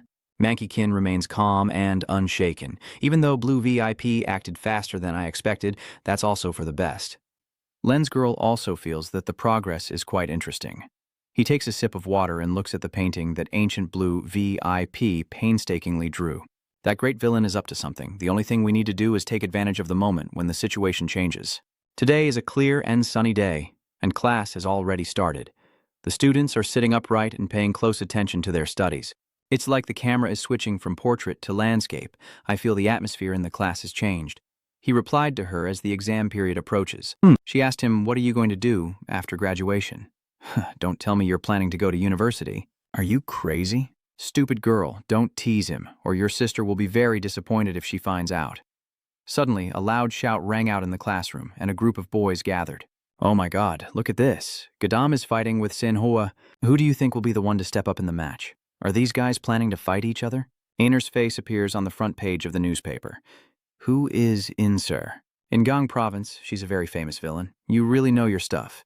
They seem to enjoy joking around, so does that mean the villain of Za and Seiyun is the strongest? Gadam's driver really is a failure. He's been a failure for a long time. The guy and the creature of Daichi squint in disbelief. What the hell are you talking about? The class has ended, and Kang Yu has left his classroom. He tears open a bag of rice crackers while walking and checks his phone. That's interesting, making a video for YouTube and it even gets published in the district newspaper. He secretly thinks these people write about Gadam so badly, so biased. Moet also has some comments. There really have been a lot of things happening lately. It focused on some information on the phone, but the same articles were published at the same time. I'm sure there's someone behind it. He immediately asked, probably to attract attention, who do you think it is? That ancient creature also tried to speak. Judging by the scale of this event, Vion probably couldn't have done it alone. I whisper, so it might be the ancient blue viper. While behind us, there's someone called Kuo Kangyu. Changyu turned around to look behind him, and Uchan was staring at him with a serious expression. Is he also wondering about that? The other person handed over a bag, so he took it. The group of female students behind saw him and started shouting. Kang Yu's feelings began to turn into suspicion. It seems we're not close enough to give each other gifts, he admits. My sister made me give it to you, the clueless guy even added. Why? Yu Cha grits his teeth in frustration. I hate to admit this, my younger sister. He revealed something. Non. I think she likes you. And Kang Yu just raised an eyebrow in confusion. What are you saying? The young man still decided to take it. Since it's you who gave it, I'll accept it. But that handsome guy shouted again. Run faster, you! He was burning with anger as he threatened the other person. If you make Nan cry, I won't forgive you. Chang Yu looked even more uncomfortable while Modot just stood there watching with a distorted face. Huh? Time quickly passed until the evening. The inside of a luxurious building is strangely quiet, except for the conference room, which is noisy. Wait a minute. The person at the end of that row of tables slammed their hand on the table. Are you telling the truth, or are you mistaken? The girl across cut in and said, This is the truth. Chun coldly announced that his father didn't say anything, probably because he was worried about the family. The media will soon find out about GLB's bankruptcy crisis. Chun clenched his fists and frowned in disbelief. No way. He was so shocked he couldn't lift his face. His father's company went bankrupt?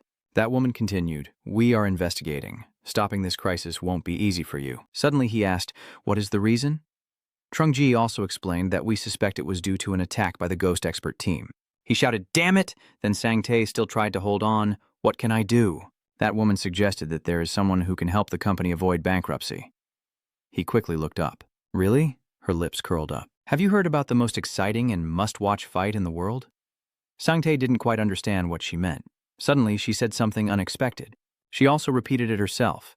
If that match, instead of villains fighting villains, was a game of chess against villains, what would you think? The other person hesitated. Could it be that she wants me to fight the villain? However, Chun denied it. You don't have to fight alone. She subtly hints at something else. For example, if you recommend someone you know, that's fine too. He secretly mutters that he's crazy, and she wants him to use someone from the future to set a trap, huh? That woman kept speaking rapidly. You don't need to worry about finding a villain as an opponent. I'm sure you've heard about this already. The recent scandal involving John Gadam's dirty role. His gulp got stuck in his throat. He's not an ordinary villain, but the entire team too? Damn it!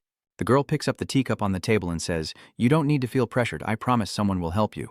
The smile on her face like a threat, and the time I finish this coffee is enough for you to give me an answer, right? Na's friend suddenly called her over to tell a small story. Na is really popular on Instagram. Their faces look strange. Is something wrong? What is this? Are they showing their phones? He is the reason. Was the photo they took this morning uploaded in a post? Hey look, live 34507. Kim Go-chan's secret room today made my heart race so fast I thought I was going to die. The reason your cousin still doesn't have a girlfriend is because she hurriedly shouted no. Meanwhile, the others kept teasing. Oh my god, oh my god, oh my god. The radio broadcast voice echoes through the heavy rain, with leaders of all industries speaking exactly the same. The serious professor insists that we must increase restrictions on the Zon rolls immediately and tighten the restrictions further. Outside the TV screen, there is a very delicious dish, especially in Gadam district. The report states that it has reached the highest level of risk. Bratter, Toy Macacker, and Bloom Rain, the ones responsible for the devastating attacks on the city center. That guy roughly bit into the sausage. I heard that disputes over territory are still causing conflicts among the Johan rolls. All of this originates from Gadam district. They concluded that the notorious hideout of the brutal criminals still isn't enough to reveal Joe's identity in Gadam district. Black Hen is furious. What did the old man say? Who is the cruel criminal? Crow, help him answer. It's you who eliminated someone else. This news was also broadcast from another house. Given the current situation, will the traitors just stand by and watch? We can't help but suspect. A big question they ask is who will step up to protect us from those brutal villains. He expressed his displeasure, asking who this old man was to talk nonsense.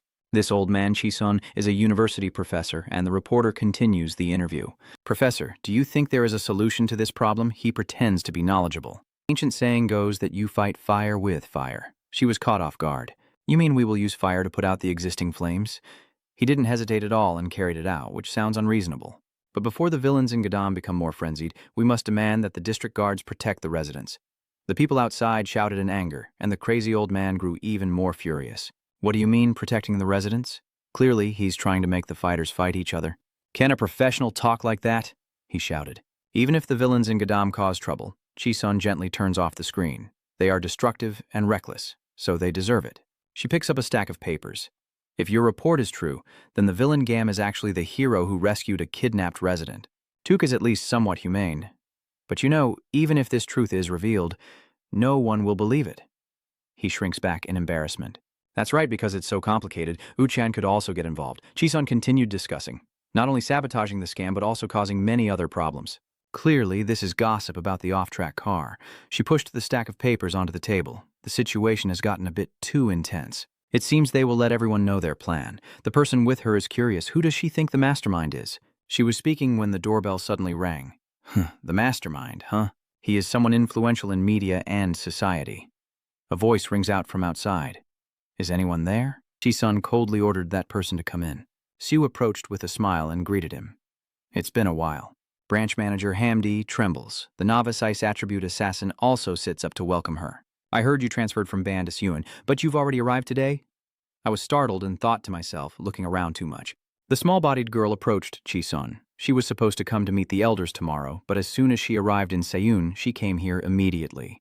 The other person asked, "What's going on?" She still keeps smiling because I want to make a good impression on that senior. You think to yourself, if she's close to Senior Hamjdu, then just a moment later, his attitude changed to shock. Could it really be CO? CU's image in your eyes is incredibly cool. A proper squad emblem, the first to join the elite team, and in just one raid, she caught the notorious Russian criminal in bus. De Wong kept watching them nonstop. So she really is CU, the special anti-evil team leader? Those two are still too close fighting. Step back a little. I miss you so much, sister. Chi-sun suddenly remembered the person in the room. Was it the first time they met? Let's get to know each other. Hello? He bowed his head and introduced himself. I am Laide, the leader of the Special Forces, the friendly girl replied. I've heard a lot about you from the senior. Hello, I'm Sayu. De Huang looked forward eagerly. What are you talking about? Did they praise me? But that woman poured a bucket of water on you, saying you're a fool. She turned to chat with CO. What about the other team members? The girl replied. They are now resting at the accommodation.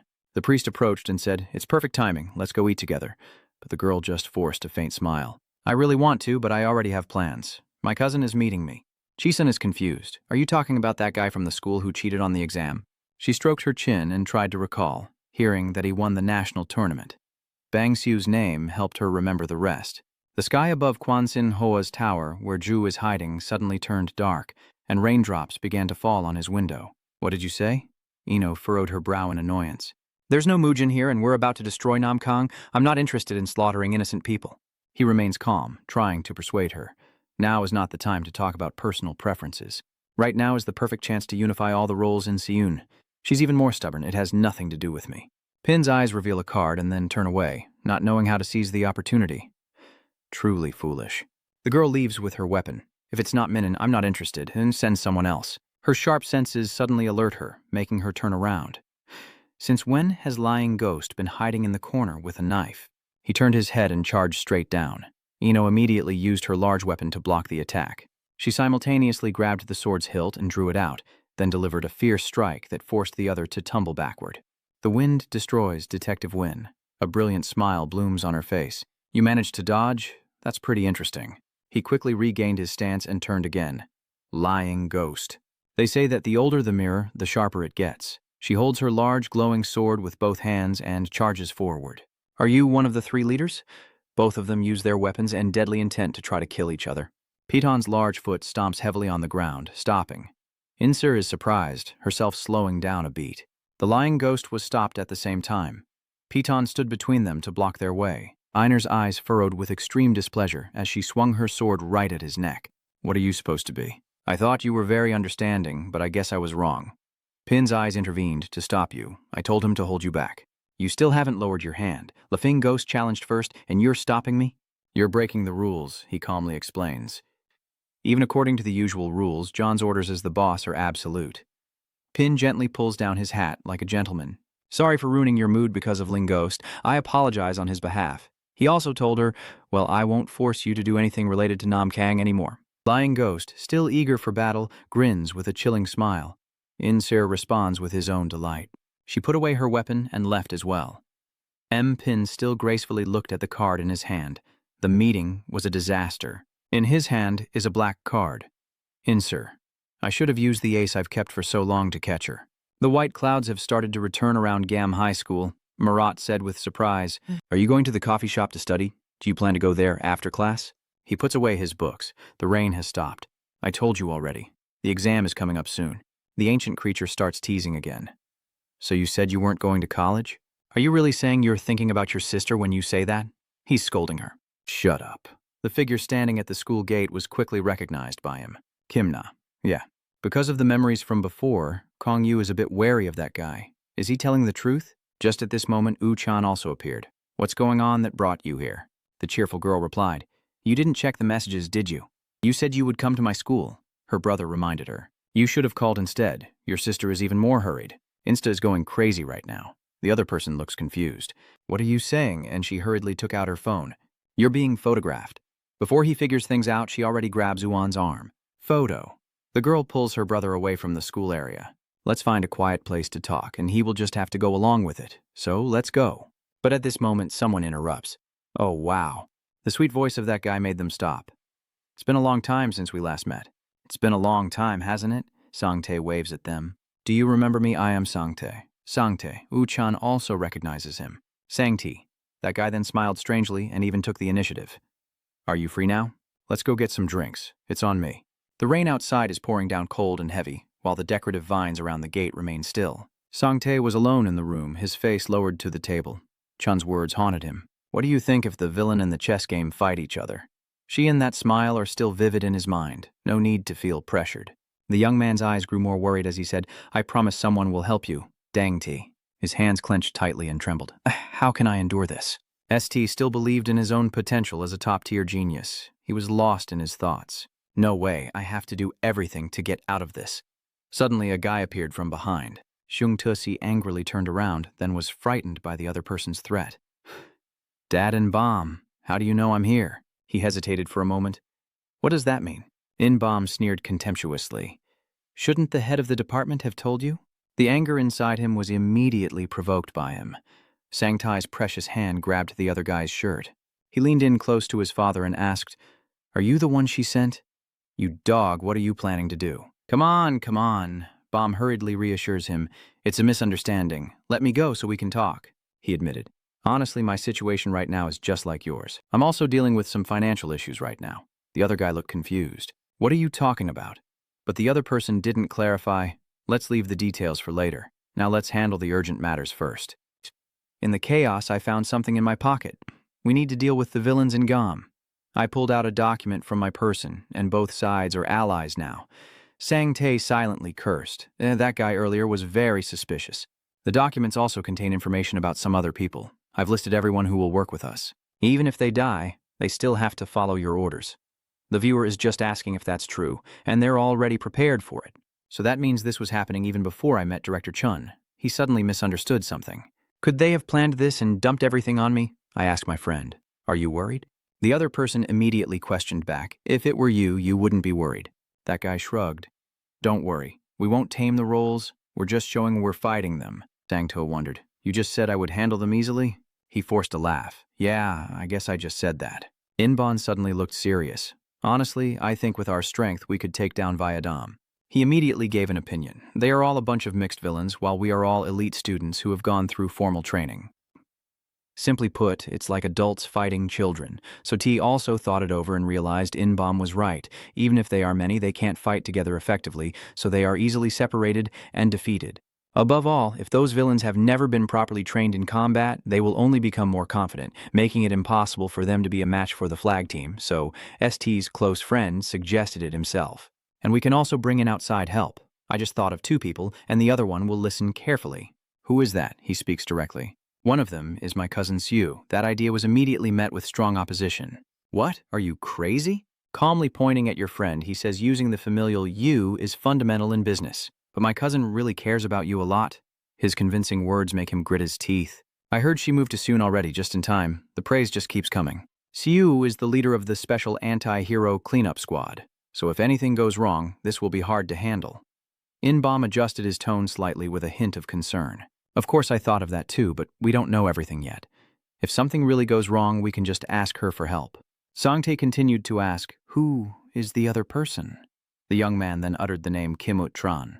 Hearing those words, he sighed in frustration. Why her? His friend immediately explained that he's famous for fighting like crazy against bad guys, and he chuckled happily. According to rumors, Kim Ut-chan's father was harmed by a villain, but that was quickly confirmed to be true. It's not just a rumor, it's the truth. Inbom is even more proud. Really? Then I understand why he's so furious with the villains. If I tell him we're planning to deal with them, he probably won't refuse, right? Sangtae's feelings are very annoyed. I don't like this, but the plan isn't bad. But he glares bitterly at the calm look of that guy. From the beginning, it was still him leading the conversation, but I got led around by this bastard INB. Then he announced himself that he would call Sister CO himself. And Bomb hesitates, so Kim-chan is cutting him off now to go meet him. Now for sure, that guy is starting to back down. You know that. I've fought with Kim-chan before, but the other guy still keeps bullying him. So what? Are you not going anymore? He hesitated more. No, I didn't mean that. If you're confident enough, then speak up. If not, don't force yourself into this. I don't like those debt guys. Even In-Bomb stayed silent and didn't say anything more. That night ended like that, and they returned to the school coffee shop. They started discussing. You guys were planning to attack John Gadam's shoulder. We were going to go alone, but then remembered you. Uchan scolded them seriously. Are you guys even thinking straight? Sangta kept her usual composed face and said, of course we will protect the residents from evil villains. Creating a better world is also part of XE-Co's responsibility. But their persuasion still makes me suspicious. I think the responsibility of the chess piece and attacking John Gadam's shoulder are two different topics. In-Bomb feels a bit uncomfortable. What's going on with that CL? His eyes are staring intently at U-chan. I thought he had already picked up on the hint. Meanwhile, the guy still tries to spark more inspiration. The danger from John of Gadam district is currently a very hot topic in the media. How can we, like us, stand still and watch future official mistakes? The young man facing them questions. So, what are you really trying to say? The guy calmly explained. Do you know how to calm down noisy children? There are two ways. First, give them candy and comfort, or punish them. Every noble word spoken by him, even if I say we will attack the surface layer, is just that. We won't actually destroy that layer. Someone cut through the cake, and for everyone's safety, we have to punish them. Just punishing is enough. Morad interrupts the ongoing speech. I thought you were going to the coffee shop to study. Your tense eyes are looking over there because you're so talkative I can't hear what they're saying. It's annoyed and protesting, not deaf. Is it because you're sitting too far away? Go tell that ancient creature to come out and listen to what they're saying. Your worried look makes me want to reassure you. Only I can see you, so don't worry. Yu-chan is standing here with his arms crossed. In other words, you guys are trying to show off your strength to scare them. They are sure that's the most effective way. The guy still has doubts. Yeah, but... Yu-chan aimed directly at the bomb, making him jump. Being in the same group as someone who once touched my sister made me uncomfortable. All three of them stared at him simultaneously, causing him to feel awkward. Well, I'm really sorry. I was having a moment back then. I sincerely apologize. Naon lowered her straw. You guys are talking about something else, so I'll just ignore it for now. Please remind me. But I have no intention of forgiving you, so don't misunderstand. Sangta secretly harbors resentment. Now it's Yu-chan's turn to speak, and he asks, do you guys not think this is pretty reckless? Both of them furrowed their brows in confusion. Risky move, the other person questions. You're just students with no real combat experience and planning to attack a Gadam role. The young man's attitude is completely serious as he warns them. If you don't want to get hurt, stop now. If anything happens, you'll lose your lives. John's role in Gadam district is not easy to handle. The tense conversation continues, and besides Gadam, there are no other stable roles around here. Sangti sighs and covers his face. Truly a harsh truth. Kim-chan, so strong, chose to step back, and he deliberately stirs the pot. Are you afraid? Yu-chan honestly admits to them. I didn't mean it that way. I'm just worried about you two. Still, that guy is stubborn. Do you think so? He muttered those flowery words. We are all students who have undergone professional combat training at the potential flag school. Do you think we will lose to those villains? In-Bomb smirked quietly beside him, recording it just in case. Sangtae's face clearly darkened with anger. You're crossing the line. You're insulting all the students at my school, including me. The other person desperately defended themselves, claiming they hadn't insulted anyone, but was immediately cut off with a rude shout. He pointed at them and shouted, insulting them. Cowardly bastard, don't you feel ashamed of yourself? Naan looked worriedly at her older brother after those words, and Uchan's tone also grew more serious. I won't stop you anymore. Do whatever you want, but be careful with Mac. Especially the red mask guy, he's very dangerous, so try not to get involved with him. Sangtae sat back down and sneered. In the end, you still disappointed us, while his friend was actually praising the red mask, that damn guy. They hurriedly left the table. I don't know what else to say. Let's go. Yeah. The two of them walk past Kong Yu while whispering non-stop. Honestly, all the rumors about Kim-chan are just nonsense. A complete waste of time. Na-on waited until they left before daring to ask, are you angry? The water in Uchan's cup suddenly boiled. His face remained indifferent, but the fire inside him had already ignited. After finishing school, Kang Yu immediately returned to a familiar place. These trainee soldiers are really fierce lately, always eager to attack a role. He leans against the wall while reading the newspaper, unsure whether it's reckless or foolish. I wasn't like this at their age. So, Kim Ut-tran has joined them, huh? Suddenly a familiar voice responds, I won't get involved in that. Chung Yu's vigilance increases, causing him to put down his phone. His gaze shifts to the other side of the alley. How do you know I'm here? My abilities. She gradually appears in full. You're awake now. The guy's quite confusing, maybe because he's her mistake, so why did she tell me that important secret? Her lips trembled. I don't know, I just wanted to tell you. The girl quietly smiled gently. You're not a bad person. You've saved me many times, and I want to thank you in person. The alley where they stand falls into silence. Kong Yu tilted his head slightly, so it's not a coincidence after all. He straightened up to face her. It seems she already knows who I am. Do you have the ability to identify people? Nyan hesitated. I'm not sure, but it's not recognition skills because I can only see the past, not the present. The hand on her shirt clenched tightly. I remember everything that happened around me. Everything in my mind plays out like a vivid film. This skill makes her full of worries. Even without seeing, as long as I am within the normal range, my mind will still remember it whether I am sleeping or unconscious. Kangyu was also quite surprised to sense the past through intuition. Even a fool appreciates it. I think differently about that. That ability is very useful but very draining. The girl suddenly exposed it. Someone is next to you, right? That's your guess. Even though no one was there, I saw you talking to someone, the guy wondered. Did you hear us talking? But she quickly denied it. No, I couldn't hear, but I saw a little. They returned to the topic of skills. When did she wake up? The girl also honestly admitted. The time I met Toymaker, I remember it very clearly. So she knew my identity since then? Kongyu is even harder to understand. You don't seem to be afraid of me even though you hate the villain. Naeon laughed. If I were afraid, I wouldn't dare come find you. She moved closer to him. Have you received the macarons yet? The young man replied. Kim Ut-tra handed it to me. She muttered to herself, so something did happen. The young man looked confused. What do you mean? Still, she hurriedly took back her words. Nothing. You make a request. Well, it's already clear, but I want you to keep my identity a secret. She bit her lip. Okay. Kongyu sighs. All right, except for you, no one else knows my identity. But this time she responded. Huh? No. Naan revealing more information makes him question everything. There are many people who know about it. That afternoon, the sky of this city was filled with yellow. Are you coming or not, damn it? It's already late. Blood. But then he immediately raised his hand to greet. They're on their way now. Hurry up, you. Zom and Kanhun are already here. Dungtae has arrived. Over here, over here. Kong To is passing by us. Where is everyone? Have you called everyone yet? Your friend next to you happily reports that Ye and S are on their way. Have you talked to your cousin yet? His eyes suddenly narrowed when this was brought up. Just a moment ago, Xiao had outright refused. No, my sister's team was not created to fight villains. Our mission is to eliminate the criminals outside the zone. She even pointed at him with a cold gaze, warning me not to do anything too reckless. The bomb gradually realizes things aren't looking good, huh? The other person responds coldly. Yeah, I didn't expect much from the start, so it's okay. Well, you just met and you're already blaming us? What can we do if even you are late? He simply quietly apologized, and I apologized too. Kong Hun Mat stared at the phone but still spoke. I've already heard about it, but he's wondering if a YouTuber will come tomorrow? I heard they'll be doing a live stream too. Xiangte also emphasized they have up to 1 million subscribers. The girl next to her gasped. That's amazing, 1 million.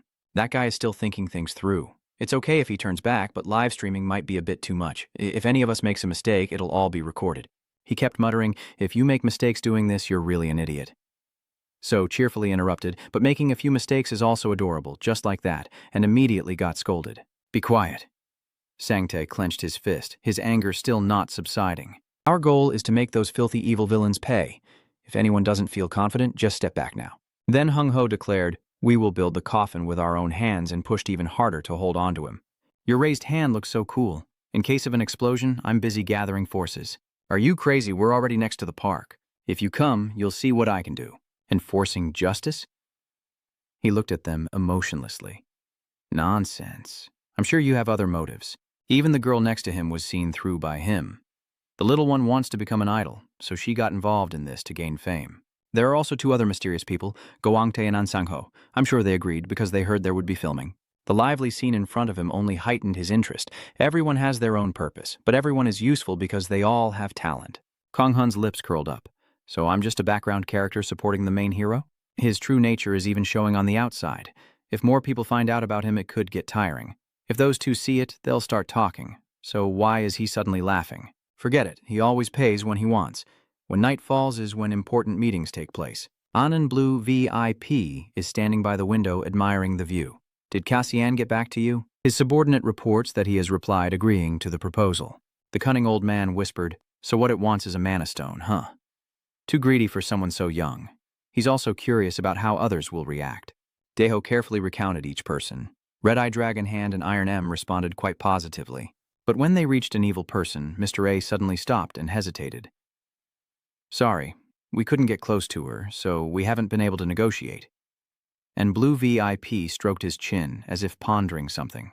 He exclaimed, it's a pity we couldn't lure the Flagblade, but for now I've already secured most of the prominent villains in Gadam.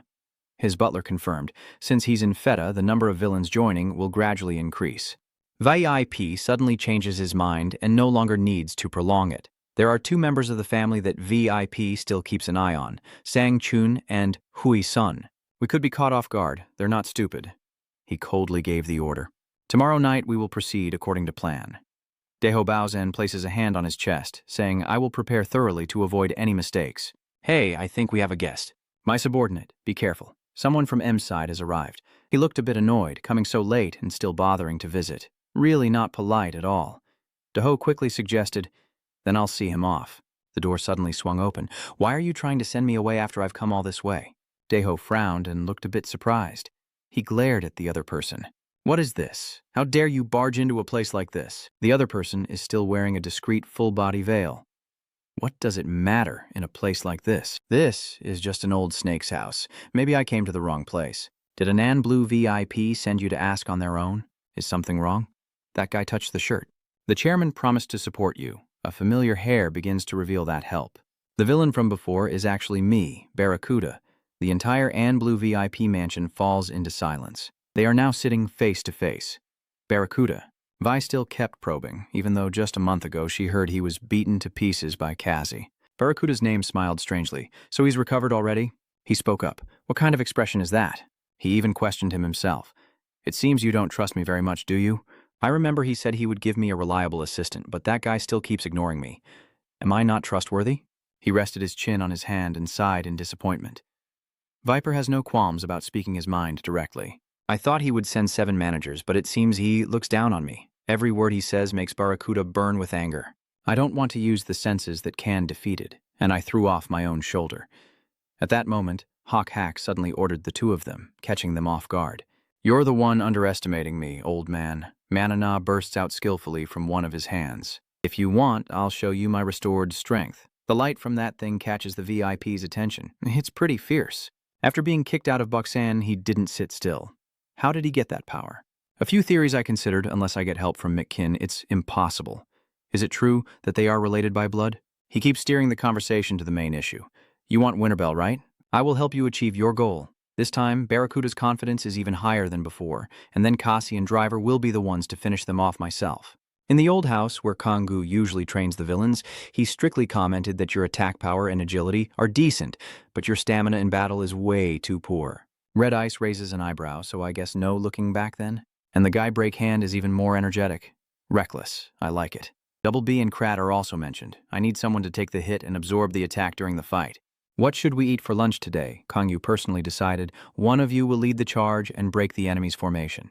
Krat, it's you. He suddenly pointed at me, but I'm the forward. Their coach asked again. What kind of forward always carries that huge, stupid hammer? He proudly introduced himself because he looked so cool. Blackhand angrily shouted, "No, you idiot!"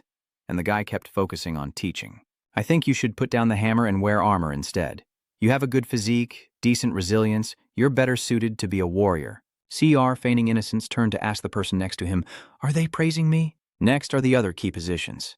Black Ghost and Double Bra will infiltrate and destroy the enemy's front line. He replied enthusiastically, yes, big brother. You should also be cautious and focus on the core forces to disable them. During the fight, I will give you orders. Suddenly, someone interrupted excitedly. Stop! Blackhand pointed to himself. I don't have a mission yet. Kang Yu quickly agrees with him. I will assign you a very important position, he wondered. A very important position. A pretty good spot assigned by him. You will be the DPS and attack the enemy head-on. That guy is holding the key point. DPS. Blackhand laughs happily. Did you hear that? I am the DPS. Are those people gossiping behind his back? Is he going to start a fight? So he's just bait. He almost overheard. The sky is still very beautiful now, and not far from the training area is their rest zone. Is someone talking to you while driver is busy setting up his equipment on his computer? The guy also paused to add his input. First, I found 2 terms related to the platinum disc. Have you ever heard of that before? Not yet. In ancient Greek, it means the open sea. Just looking at the data he explained, it also means flood. The sea and the crowd behind are confusing. How are they related to the platinum disc? That guy is joking around, but maybe there's a connection to the legendary Great Flood after all. However, Kang Yu is seriously considering something. If he asks Mo Dot, he sees the creature from Dai happily admiring the machinery. What the hell is this guy doing with that name? AI, a new tablet? Ignoring that, he asked again, "Do you have anything else?" Driver immediately replied, "M." That name suddenly came out, making him react strongly, but it was just a fleeting moment, so Kang Yu returned to his normal expression. "Keep going, your friend also noticed it. It seems he was just surprised." The emotion changes so quickly. I don't know what Ma means, but it definitely has something to do with the platinum disc. Based on the analysis, driver can only provide some figures. Both could be ancient words combined, not just one, and there might be up to 4 platinum discs. He looked over at Mozo soaring around. 4. Driver revealed that M. King already has one. He wondered, so what about the locations of the remaining 3? That guy's glasses started up. Luckily, according to the search, another result was mentioned. Red Dead already has one. Kang Yu confirms once again. Red Dead Peony. He then also made his own guess. So, the other evil kings are holding the remaining 2. Your friend hesitates. I haven't confirmed it yet, but it's also possible. The young man sank into deep thought and calculation. This is the first time I've heard of there being 4 platinum discs, but earlier someone said the platinum disc was in the hands of the 4th evil king. That obscene smile makes him uneasy. The problem is why the black diamond key to finding the destructive sword ended up in the hands of the 4 evil kings. But then there was another face that shocked him even more. No way. Could it be a trap? Driver suggests now is the time to ask questions. I'm also curious about a few things, but the one who moved faster was Kang Yu. Thanks for the information. He hurriedly said, wait, he's desperately holding Kang Yu back. If you satisfy my curiosity, I'll look into it thoroughly for you. The guy fell silent for a moment, then suddenly started to explain. Ma is the name of a sword created during the mythological era. The person behind also paused for a moment in shock and his whole body stiffened. A sword, huh? I know for sure it's an ancient compound word. An excited feeling made Driver activate the lens in his eye himself. But how did he know? I'm so curious. The streets outside are disturbed by 2 people. Hello. As expected, Tomo is a cat killer. I'm Tiger New YouTuber with 1 million subscribers about to go everywhere. The 2 of them winked and enthusiastically introduced themselves to the audience. Today, I'm here with a promising star from the mukbang village. Duduri is super adorable. Hello, I am Duduri, the goal-scoring King Messi. Are you guys playing the role of John? Why is really the famous Duduri? The laundry owner in Wangni, you guys are crazy. Kyung is totally nuts. Duri is still standing in front of the screen to greet. Nice to meet you all. P has not ranked as a fire attribute marksman. A student Sa has not ranked as a forward with the Unsanghyun attribute. Sangchu gently lifts his glasses. This isn't a place for playing. Why are they here? Come on, change to a more mature look. I've made up my mind. I will entrust my life to Duri's love so you won't stop me. That guy is so fed up he doesn't even bother to believe. Wow, it seems like a few days ago you said the same thing. Sang-chun looks at the guy next to him. The target just switched from a car to Duri, while he blushes looking at his new love. Love is like that. When there's no other way, vows are kept hidden in the heart. Dad is just crazy. Both of them stop talking and turn around when they see the main character today. It seems everyone is already here. Sangto and his team are ready. Let's focus and give a quick summary before we start. He lightly brushes his lips, making the expensive gloves sparkle, and just enjoys this crazy party. Right now, in the abandoned town area, Sang says to everyone over the radio, "Don't split up." Then Sang continues with an angry tone. Our priority is to get back safely, not to defeat those bastards. To achieve that, we have to act as a team like we did during training at school. Kang Hun crossed his arms and asked Sang Tae, "We need to choose a leader to give orders during the fight, right?" Sang immediately replied, "I will do it." Kang Hun heard that. You're on the front line now, but the team leader needs to observe the battle from behind. Sang Tae suddenly looked serious and said firmly, "I will do it." Kang Hun looked at him and said nothing. Sanj put one hand in his pocket and looked at the screen, saying to everyone, "We will infiltrate as John in 30 minutes. Officer Ho raised his hand to interrupt San Tae. "I have a question." San Tae replied, "What is it?" Then Mr. Ho pointed at the YouTubers who were live streaming and joking, asking who will protect those YouTubers. It seems they didn't bring bodyguards. Dangtu looked at them and sighed. They shouldn't have gotten involved in this dangerous situation. With us here, they don't need bodyguards. Mr. Ho turned to look at them. Who knows what might happen next? Then Deong Ho clenched his fist and put it in his backpack. I will ensure the safety of the YouTubers. I will protect Ms. Tuduri. The girl burst out laughing when she heard that. He's so funny. Sang snapped angrily. Stop talking nonsense. Just do what you need to do. Idiot. Dong-sun looks at the cameraman, then back at Turi, smiling with a sinister grin. Sorry, I can't go right now. I have a meeting in the afternoon.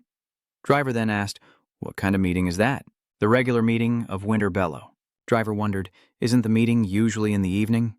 Joss hesitated, then said, the time suddenly changed to 2 in the afternoon. Driver then asked, but why is that? Joe said it was the elder's request. Hearing that, the driver thought, could it be that old man the elder? Then he leaned back in his chair, crossed his legs on the desk, and said nothing. Joseph immediately asked, do you have anything else to say? Driver typed on the keyboard and said to Joseph, I will call you later. Suddenly I have something to do. Joseph asked, what's going on? Is Kasi going to do anything else? After hanging up, Driver looked at the screen and exclaimed, that's interesting. The Sangtae are coming in uninvited, paying us a visit. Driver looked at the Sangtae on the screen and asked, Siko? No, it seems they are students from Sa School. Driver stroked his chin with interest and asked, why are these kids here? The scene shifts to another room where Kang Yu is training his strength. After finishing, he quietly assesses it. The advantage of the Black Knight sword is its ability to penetrate well, but it's quite difficult to use in close combat. Then he looked at his hand silently, and Kang recalled Black Hen's technique if he could master his move. Then he cast his spell. Mazot saw it and asked, are you planning to create a new move? Kang Yu replied, I am still experimenting. Then he focused his power into his hand, thinking he needs more techniques to use in real battles, and also as the final blow to defeat enemies. Suddenly, Kang Yu's phone rings with a new notification. He and Mozo check the message together.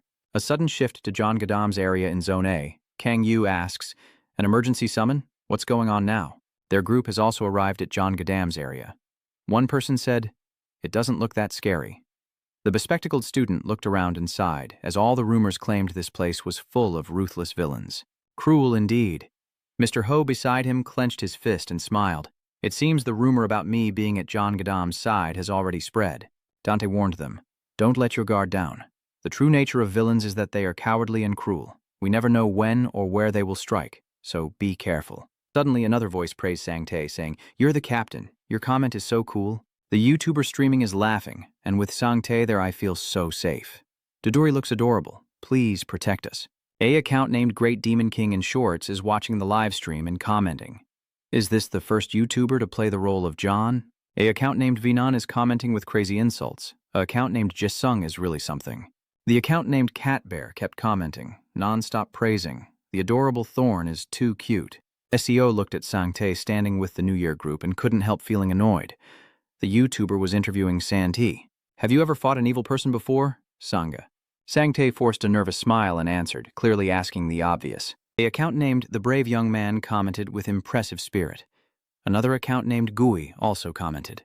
Comment praising Sunti. So cool. I'll call you my brother. Another account named Puchu also commented to praise. Sunti is incredibly handsome. The account named Odama commented and asked, is this a live broadcast? So, Tais continued, we are all elites. Those villains are nothing to us. Ha ha ha. The YouTuber immediately praised his confidence. So arrogant. Hun looked at Sangtae and replied with a hint of sarcasm. Has he fought against villains before? Hivlan replied, nonsense. Suddenly, Tuduri seemed to see something and exclaimed, oh, she just pointed to the person standing over there. Over there, Turi nervously hugged Sangtae's arm and asked if that was the villain. Sangtae stroked his chin and thought, is that a dog? The YouTuber points to the person digging the hole. Did everyone see that? That's a villain. The evil villain from Gadam finally appears. A account named BB Building commented on the villain. Another account with a different name angrily comments in yellow shorts.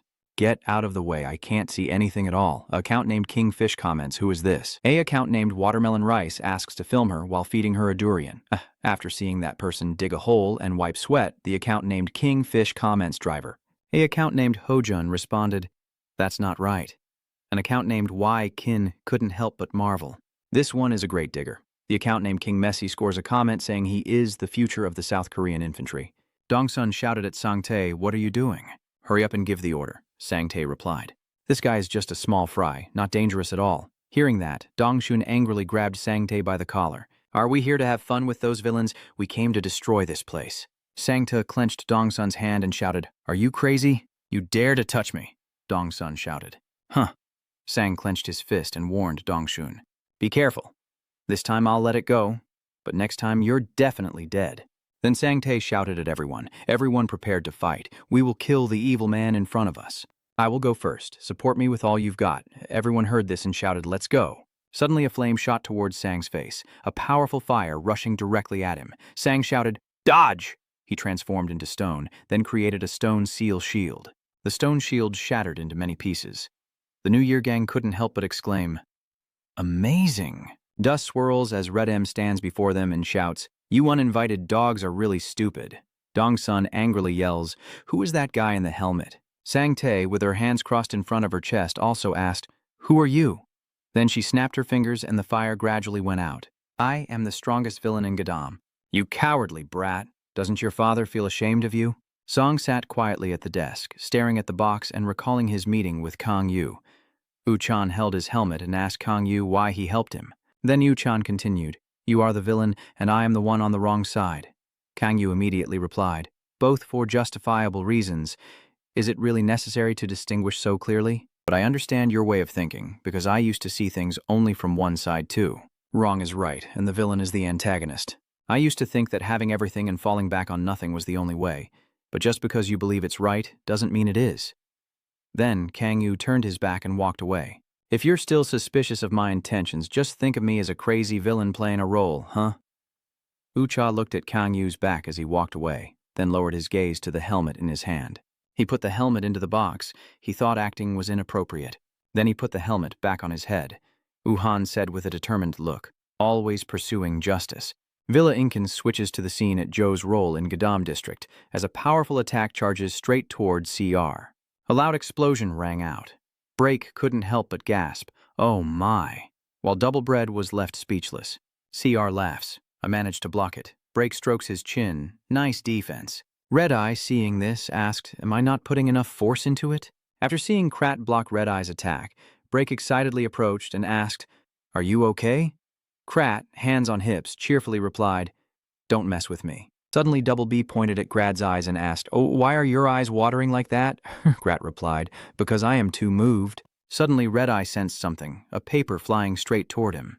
The shooter was the pink-haired girl standing on the wall. "Something bad has happened." Red, hearing this, asked, "What bad thing?" Blackhand looked confused and asked if the boss was having a seizure or something. "What's going on?" She replied, "They are here." Then she raised her gun. "Those guys." Red AI and the others froze. Then, as if they understood something, Break H shouted loudly, "What?" Right now at Gadam District Joe's shoulder area, the crowd looked surprised and asked Radiem, hearing the name Red Mart. He secretly thought that was the guy Kimut Cha said to be careful of. When Hun heard Redem say that, he looked down on him with the utmost contempt. Does he really call himself that? Ram chuckled to himself. What a rustic name, Redem said mockingly. Whether it's a trainee's mistake or stepping into the role of John, it's still a violation of the rules, Redem reminded them. John's role is not a playground, so while I'm still kind, you'd better go back now. The two YouTubers turned their cameras to Redem and spoke with a mocking tone. Did everyone hear that? A villain just threatened us. Wow, I'm so scared. Do scream for help. A account named Bankan Society seemed unimpressed and even mocked them, commenting, "Are they making a movie or what?" Another account named Delicious Fish Stew also commented, "So full of energy." Another account named Leroy commented, "Ha ha!" Sangtu stepped forward to return. Then he sneered and said, "If I don't want to, what can you do? You think you can fight all those demons alone?" Red M replied calmly, "The outcome of a lion versus a pack of dogs is already very clear." Hearing that, Sang-tae immediately laughed and asked, "Ha, a pack of dogs?" Then he smirked and said, "Stop being so arrogant. Let's see who the real bastard is." Redem clenched his fists and prepared himself. "This is my final warning. Go back now." Song-ti then told Dong-soon, "In bum, act based on my signals." "Okay." Song-tu looked down on him with contempt, feeling a bit uneasy because he had no information about him. "But it's okay. With this level of manpower, no matter who the villain is, we can still defeat them. If there's only one villain, then there's no problem because we already have a great plan. Suddenly, a voice interrupted their conversation. Hey, you guys, it turns out they're from Black Hand. Black Hand crossed his arms and smiled. I'm right here. Hey everyone, did you see that? All the villains are gathered together. An account named Kimchi Kukai commented, these guys are screwed. A account named Haru TV immediately replied to the comment above. We're definitely doomed. Another account named Baby Shark comments, it seems it's not the right time for an account named Ochi to comment. Crazy as hell. Black Hen watches the crowd raising their teacups. I thought these guys were Seer, but maybe not. Double B points towards Redmart. CR immediately asked, huh? Seeing Redmart Black Hand surprised, he spoke up. Why is Red M him? Red M suddenly told Black Hen's group, I will handle this, you all disperse. Black Hen angrily shouted, what? If it's you who has to go, then so be it. Red M sighed upon seeing Black Hand's reaction. You're such a troublemaker. Is there anyone like him in Gadam? I've never seen anyone like him before. Black Hen clenched his fist with a sneer and said, ha, it seems you don't know how strong we've become. Red M then asked, do you train specially or something? Black Hen confidently replied, of course. My boss personally trained us. Hearing that, Black Ghost said, it's me.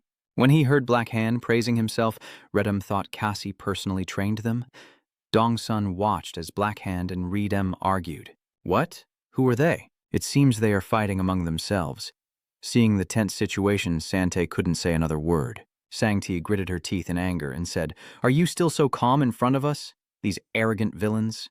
Then Sangte charged at Break Hand, shouting, attack, attack. Black Hand then executed his move with a sneer and shouted charge. Brother CR, seeing this, was terrified. No way, you idiot, attack yourself then. Black Ghost saw that and told CR, Krat, go ahead, just like during training, play your role. Then, what about Black Hand? Black Ghost calmly replied, let him go. Coldly. Black Hand sneered, I will defeat all of you. Then rushes towards Sangte. Take him down first, then immediately use Ice Arrow. He shouted, Ice Arrow, then shot the Ice Arrow toward Braken. Ice Arrow shot towards Break, suddenly catching him off guard, forcing him to dodge to the side. Aim and shoot. I have been waiting for this moment for a long time. Then a bullet exploded and flew straight at Braken, creating a loud bang. The Black Ghost group was also stunned by the scene, with the explosion over and only dust and smoke remaining on the ground and in the air. Seeing this, Mr. Ho sneered, thinking that no matter how powerful the explosion was, he would now be seriously injured. Suddenly, a voice cut through Mr. Ho's thoughts. So boring. Dion Ho immediately froze in shock, staring wide-eyed at Black Hand standing right in front of him, completely unscathed. He sneered, enduring the suffering. After being beaten up every day by Gless, this is the result of his special training. In an old building, Kang Yu and Kodao look at the screen in surprise. He finds it a bit funny, but Driver crosses his legs on the table and smiles at him. It seems those kids are here for field work. Looking at the two men on the screen, I suddenly realize they are the guys from the coffee shop. He looked at the masked man suspiciously and asked, what is he doing? Driver turned to look at the screen seriously. Even though they're just kids, we can't ignore this intrusion into our territory. He looked at the driver's worried face about the kids outside. Are you planning to handle this? You're getting a bit too enthusiastic, Driver replied calmly. No, I still have other things to do. He gestured with his thumb toward the screen behind. I've already contacted Red One. He'll handle this fine. Mungi. Mungi doesn't think that's right. It's not quite appropriate. There's already too much to deal with in this matter. Driver hesitated and asked, which side are you worried about? He remembered Kan Min teaching the three of Break and Krat double bad. Of course, I think it's those kids. Except for Black Ghost, the other three are teased as fools. I squint, but they've been trained as if for real combat. Now, they are the best team working together. He sees this battle as if it's a fight between chickens and chicks. The driver strokes his chin, frowning in thought, thinking he's right. These guys always give it their all. Then he happily sat up, excited. I'll leave the flag to you. Please take charge of the situation here. She smiled. Of course, if the little one asked, they would definitely do it. He glanced at the driver with a confident tone. So the reason you called me isn't because of them, he replied calmly. Yeah. He excitedly twirled the two screwdrivers in his hands. Let's go purge the traitors. In the old buildings of Gadam District A, golden energy light envelops him as Black Hand unleashes a palm strike. Charge forward. Those kids. The pink-haired guy looked surprised. He is a traitor. My bullets will scare him. The purple-haired guy quickly turns his head to look at his teammate and shouts, Everyone hold the line, ignore the tank, and focus on the healer first. Someone from behind him rushes up and says, "Trust me, I'll handle him." He grumbles angrily, cursing the sleeping guy. He gritted his teeth, face pale, as a voice rang out, "Move!" Cross appeared and kicked him away. The tank is coming. The pink-haired guy and the girl behind him are panicking. Are both tanks always here? CR speeds up and rushes forward. The purple-haired guy orders, "Don't let him get past." The spear wielder angrily cursed, "Damn it!" raising his spear high, gripping the shaft tightly, leaning back and unleashing orange energy into the spear as he shouted, "I'll take you down with this attack." The spear tip spun continuously in a 360-degree circle, with the orange light transforming into a tornado swirling around the spear. He shouted, "Spiral whirl!" CR narrows his eyes and watches this scene seriously. Blue energy radiates from his fist. He threw a lightning-fast punch at the spear, which immediately shattered in surprise, his eyes wide and eyes almost splitting open. "My spear," arrogantly. "A toothpick like that can't do anything to me," he said angrily, grabbing his broken spear. "What trick did you just use?" Cross smiles. "So that's what you call a trick?" Cross smiled, full of confidence as he charged forward. "Now I know your true strength. You haven't tasted death yet, so your mouth is so reckless." He gathered his strength to throw the broken half of the spear, but CR dodged with incredible speed. He turned back and shouted loudly, "Zom, get out of there. Hurry up and shoot for me. Hurry up and shoot for me." "Hurry up!" She glared at him angrily and shouted, "Shut up, I'm about to shoot." A blue light emanates from her hands as a red arrow streaks across the battlefield. The pink-haired guy raised his hand and ice spikes appeared in his palm. Ice illusion. An explosion appears in the sky. She looks up in surprise, as if sensing something nearby. She panicked and turned around when suddenly a shadowy figure wielding 2 knives appeared in front of her, making her face drain with fear and scream. The ice energy emitted from the pink-haired guy's fist as he threw a punch at the double bread, threatening the girl. The ice fist, the spear-wielding man shouts angrily, "What are you doing? Hurry up and support properly." The angry pink-haired guy replied, "Idiot, they've gone beyond the front line." A shadow slides down to the ground. A double-edged blade, "You idiot." The girl turns back, her face pale, and there's another guy over there. He pushed his glasses up nervously. "Sorry about that." Black Hen, with an emotionless face, approached him as he looked terrified. A quiet voice echoed, "Sleep well, sweetheart." He's lying motionless on the ground. CR kicks his opponent, and Grat lands a kick back. The two of them are sweating profusely as they watch this scene, while the other two rush in, punching and kicking them excitedly. Now this is a real villain's fight. The comment section instantly exploded. Leroy said he would crush them all, that the Bread Club must really be the villains in this story. Haru TV, they're definitely doomed. Kimchi and Radish, go home and rest. The purple-haired guy kneeling in the thick smoke, panting heavily, wondered suspiciously, how could the fight be so one-sided? Not only are their individual skills strong, but their team coordination is also impressive. Can these villains really pull this off? Seeing the girl turn to run away, the pink-haired guy angrily said, "Come on, fight properly." She freaked out and yelled, "I'm just support, you idiot." A voice echoes out. The purple-haired man gently wipes the sweat from his face, startled as he looks at the man in front of him, who speaks in a deep voice. "I warned you already," the man in the hat said in a deep voice. "Don't underestimate our role." The purple-haired guy, furious after hearing that, sneered and said, "Not yet." He charged forward wildly, but the man dodged all of his attacks. He praised the chain of strikes as impressive enough to become a top-tier potential leader. He tensed his body and threw him off, but it wasn't enough to shake his own body. He remembered Kong Yu's serious back, just like that person. He angrily shouted, "You bastard! When will you stop running away?" Fists threw out countless shards of stone flying toward the man. Countless pillars rose from the ground to block the debris. The man's hand glows with a bright red light. A barrier appears blocking the incoming rocks. The man remains calm and says, "I am not running. I am just letting you attack me." The man clenched his fiery fist. "My anger will never subside." His eyes were filled with amazement. The fist pierced through the storm of flying rocks and shot straight at him. Flame spear ignited. Father frowns. "If I finish this with just one move." John Gadam on the rooftop looks up in surprise. The driver excitedly introduces a strange-shaped aircraft in front of him. A VTOL that just recently completed testing and can take off and land vertically. He looked at the airplane in surprise. "Where did you get this? Wait a minute. You can even buy something like this as an individual?" He casually replied, "I built it myself," happily explaining the aerodynamic design. "You can travel at supersonic speeds, arriving in just a few minutes," he said with a smug smile. "It even has an invisibility function, so there's no need to worry about detection." Kang Yu and Maz are stunned, thinking how terrifying this is. In the old, dilapidated building, flames billowed up into the night sky, illuminating the darkness. The opponent was hit directly. The spear-wielding man looked terrified, while the pink-haired guy and the girl beside him stared in shock, their eyes full of concern. Brake smiled in admiration and said, "Well, that guy's pretty impressive." Grat asked suspiciously, "Is he dead or what? Are you really allowed to do that?" The girl runs over to help him, worriedly asking, "Are you okay?" A voice echoes, "Stop fighting. If you leave quietly now, I won't hold you accountable." If I were the one giving the orders, this wouldn't have happened.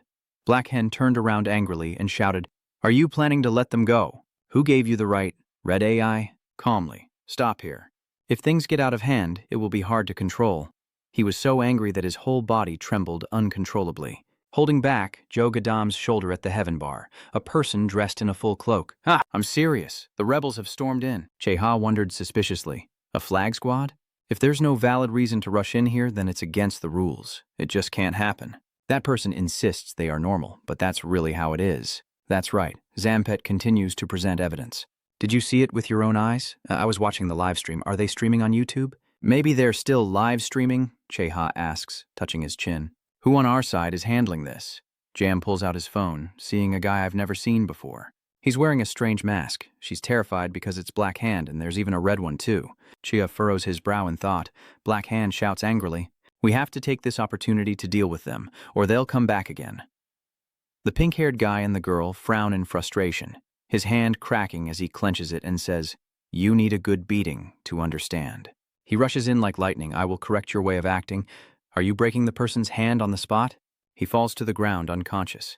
His face turns pale as he tries to support himself and stand up, but his entire body is enveloped by a blue energy stream. What the hell is going on? My body suddenly feels so heavy. A hand grabs the camera lens and a voice echoes, "Stop the live stream." The man in a deep voice says, "I have a hunch, but I don't think I should interfere in this." He points and says, "If I keep just watching, something bad will happen. Support the order, Gung Chun." Kiar angrily shouted, "Who are you?" Black Ghost quickly intervened. "Oh, wait a moment." Cross looked back in surprise and asked, "What, you know him?" "He said he's a regular soldier," BR said to provide. Black Hen suddenly shouted. "What?" He frowned seriously. "He is here." He remembers D-Gun and Suion, which means there are others as well. And Chim Min Red Eye sweat nervously, wondering how long they had been hiding and watching. Thinking of those three people, he felt a sudden fear. I can't sense their presence. A pair of feet approaches. Song-Ti irritably turns around and looks, seeing Seo standing there, and he is surprised. "Siu, why did you come here?"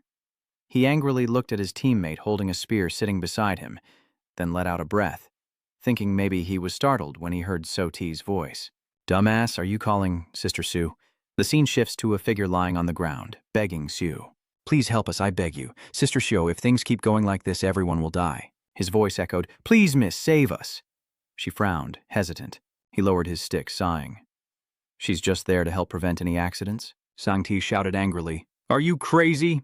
He angrily pointed at Song-Ti's face and shouted, "Shut up! You idiot! Can you still bark those words now?" He said harshly. "If I didn't call Sister Seo, we would all die here." Sangta clenched his teeth, his anger reaching its peak, and slowly placed a hand on his father's shoulder, making everything worse in front of the villain. He was terrified. "Yes, sorry." He sweat as he looked at the man in front of him, calmly announcing that we will lead them out of the area. Siu placed his hands on his hips and threatened, "If you interfere, from today the Gadam district will disappear from the map. Xinghua district, Ansi and Blue Viper's residence. It's been a long time since we all gathered like this. It's because you, the elder, never go there. But we meet often." He praised him, your words still as cruel as ever. So Chun replied tiredly, "Things have been chaotic lately, and we also have to watch Manny King's movements." Annette Blue Viper said, "There is something more important than that." He worried. "The person we need to serve the King of Winterbell is absent." The man remains calm, nothing to worry about.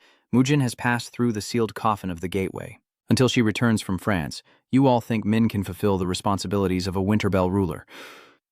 Yeah. Ansi and Blue Viper slightly smirked. "Yes, isn't it true that she can do what our vassals exist for? Serving the king?" Mount High is serious. "Yes, she can do what our vassals exist for. Serve the king." Ansi and Blue, VIP, doesn't think it's right. Mujin alone is not enough. Mikin is a cunning and experienced schemer. Mujin couldn't fight back against him. They were surprised. "What are you saying?" He smiled and said, "I will make an important decision for the family and you will have to help me." Sang-chun slammed his hand on the table, angrily shouting, "No way! Are you planning to erase Mujin from the throne?" Hai-sun looked serious, unable to rebel. "There is no choice for you." "What are they surprised about?" A voice suddenly sounded, making the three of them startle. "You fools, I'm getting annoyed." A footstep sound accompanied by a voice echoes. "Is there something wrong with your ears? Why can't you understand?" Barracuda, with an evil look, told them to behave like good dogs. "You fools and idiots, Lampus Branch and Son." A sharp clang rang out. What the hell is going on?" Dee shouted loudly. "Senior, not branch manager." He kicked open the door and shouted. Currently in the role of John from Gadam District, a man's voice echoes, "I am watching." Chisun resting his hand on his cheek, pondering. "What should I do now?" The Blue Viper Mansion. The three of them looked at Barracuda in panic. He raises his finger to press the red ring on his finger, his voice echoing from hell to keep outsiders from interfering in Winter Bellow's affairs. Joseph sneers, especially since he's also the one who ran away and was defeated by Cassian.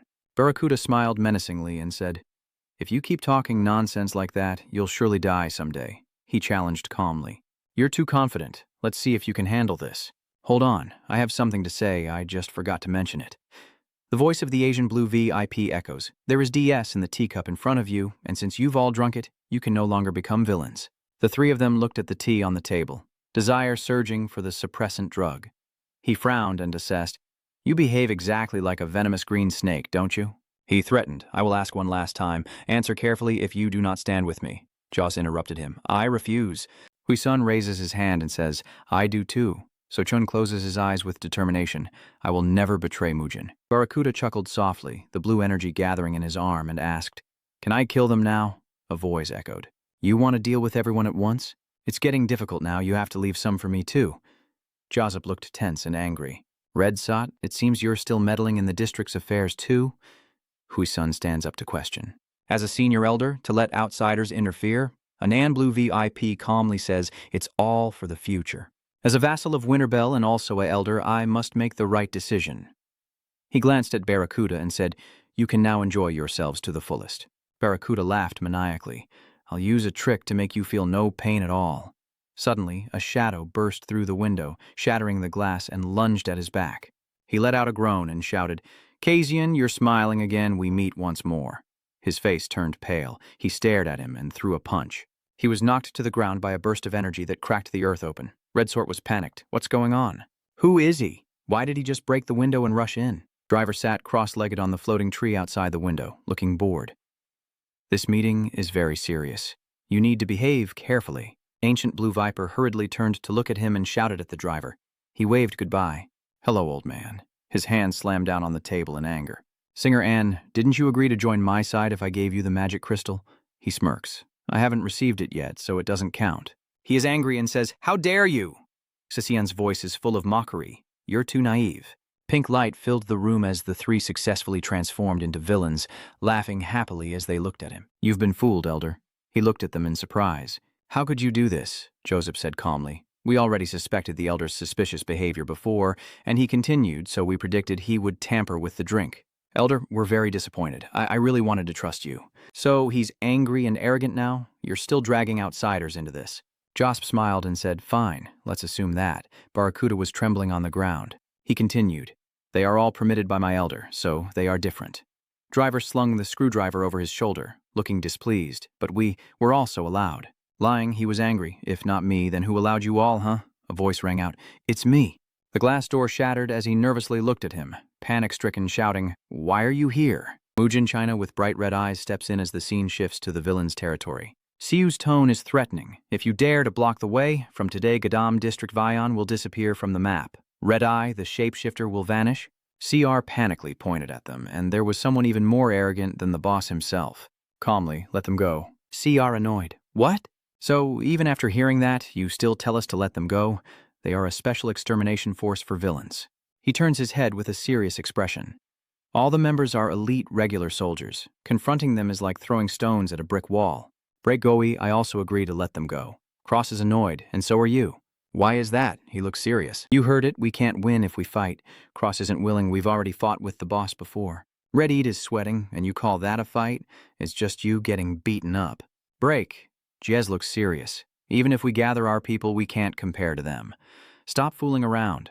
Black Ken's iron hand trembles. Why do we have to go through all this? His face turned pale, trembling and grinding his teeth.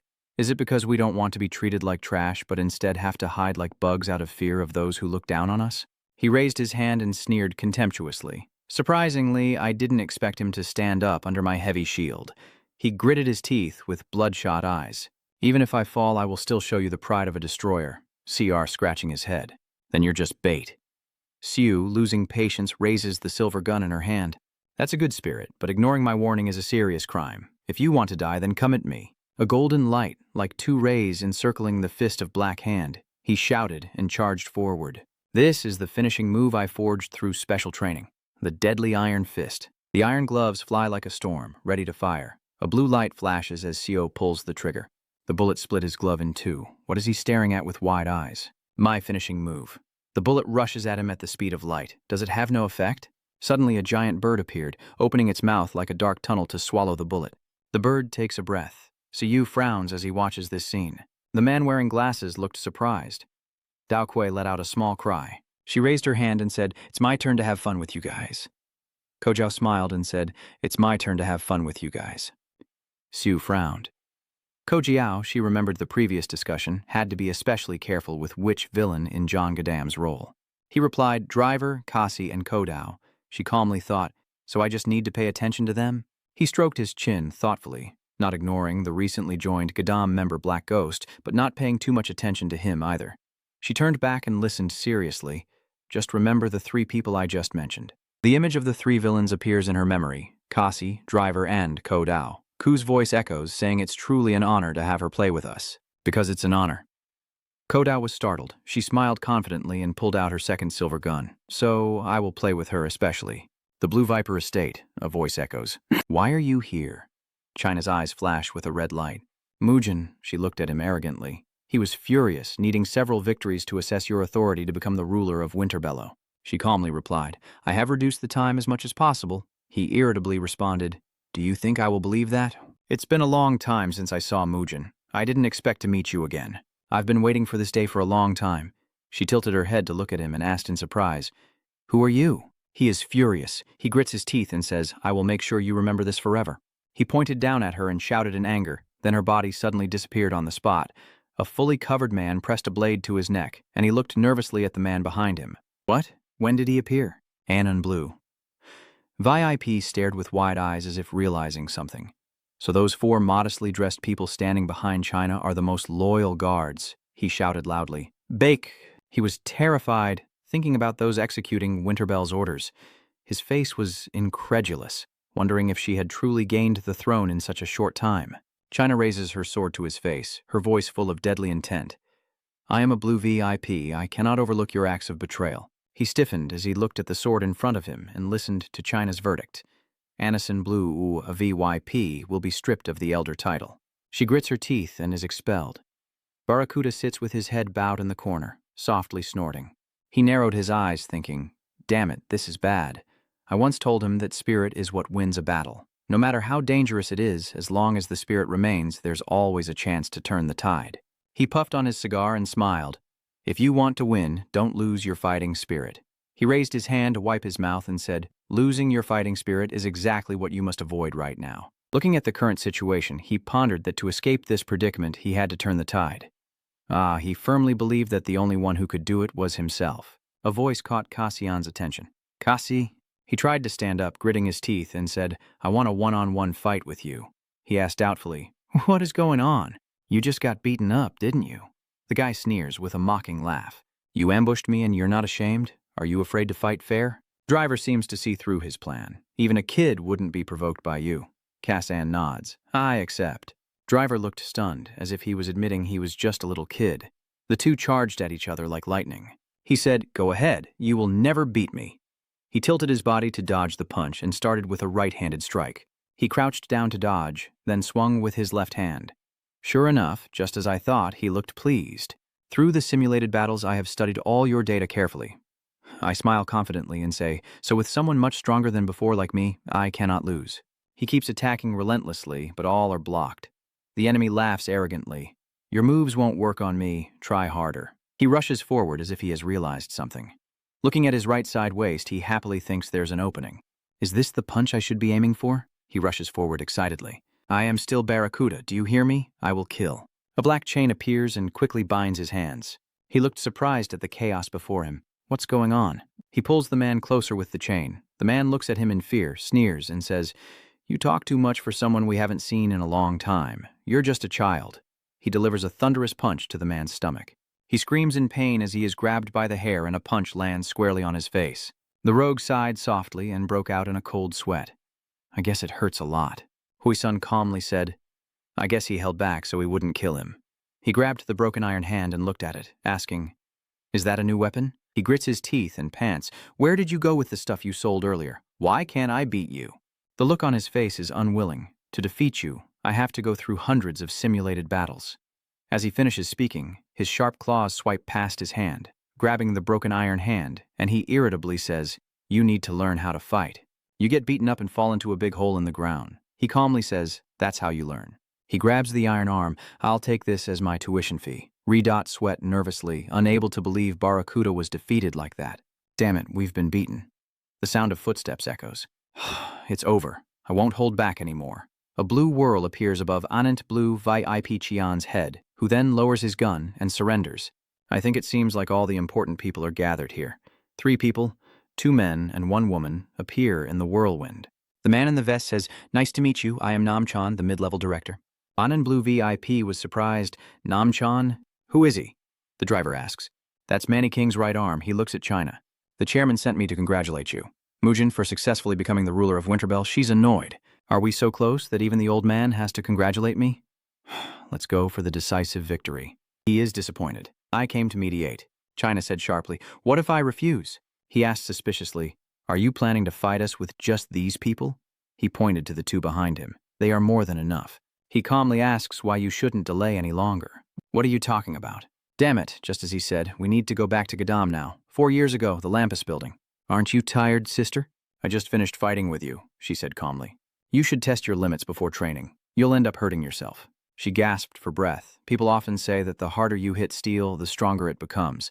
She slammed the weight plate onto the ground. Although the process was boring and dull, it was necessary. There's no shortcut to becoming stronger. Siu smiled and said, Senior, your goal is to become the top-ranked Go player, right? She wiped the sweat with a towel. All the Go games are aimed at that. But earlier she had some hope. There was someone I wanted to beat. She asked in surprise. Even the senior has someone you want to beat? She narrowed her eyes in annoyance at the arrogant young master who became the youngest to hold the top chess title. She was surprised. It's the same person we met during our training in America. She sighed, saying she would give her all next time, but who knows when that will be.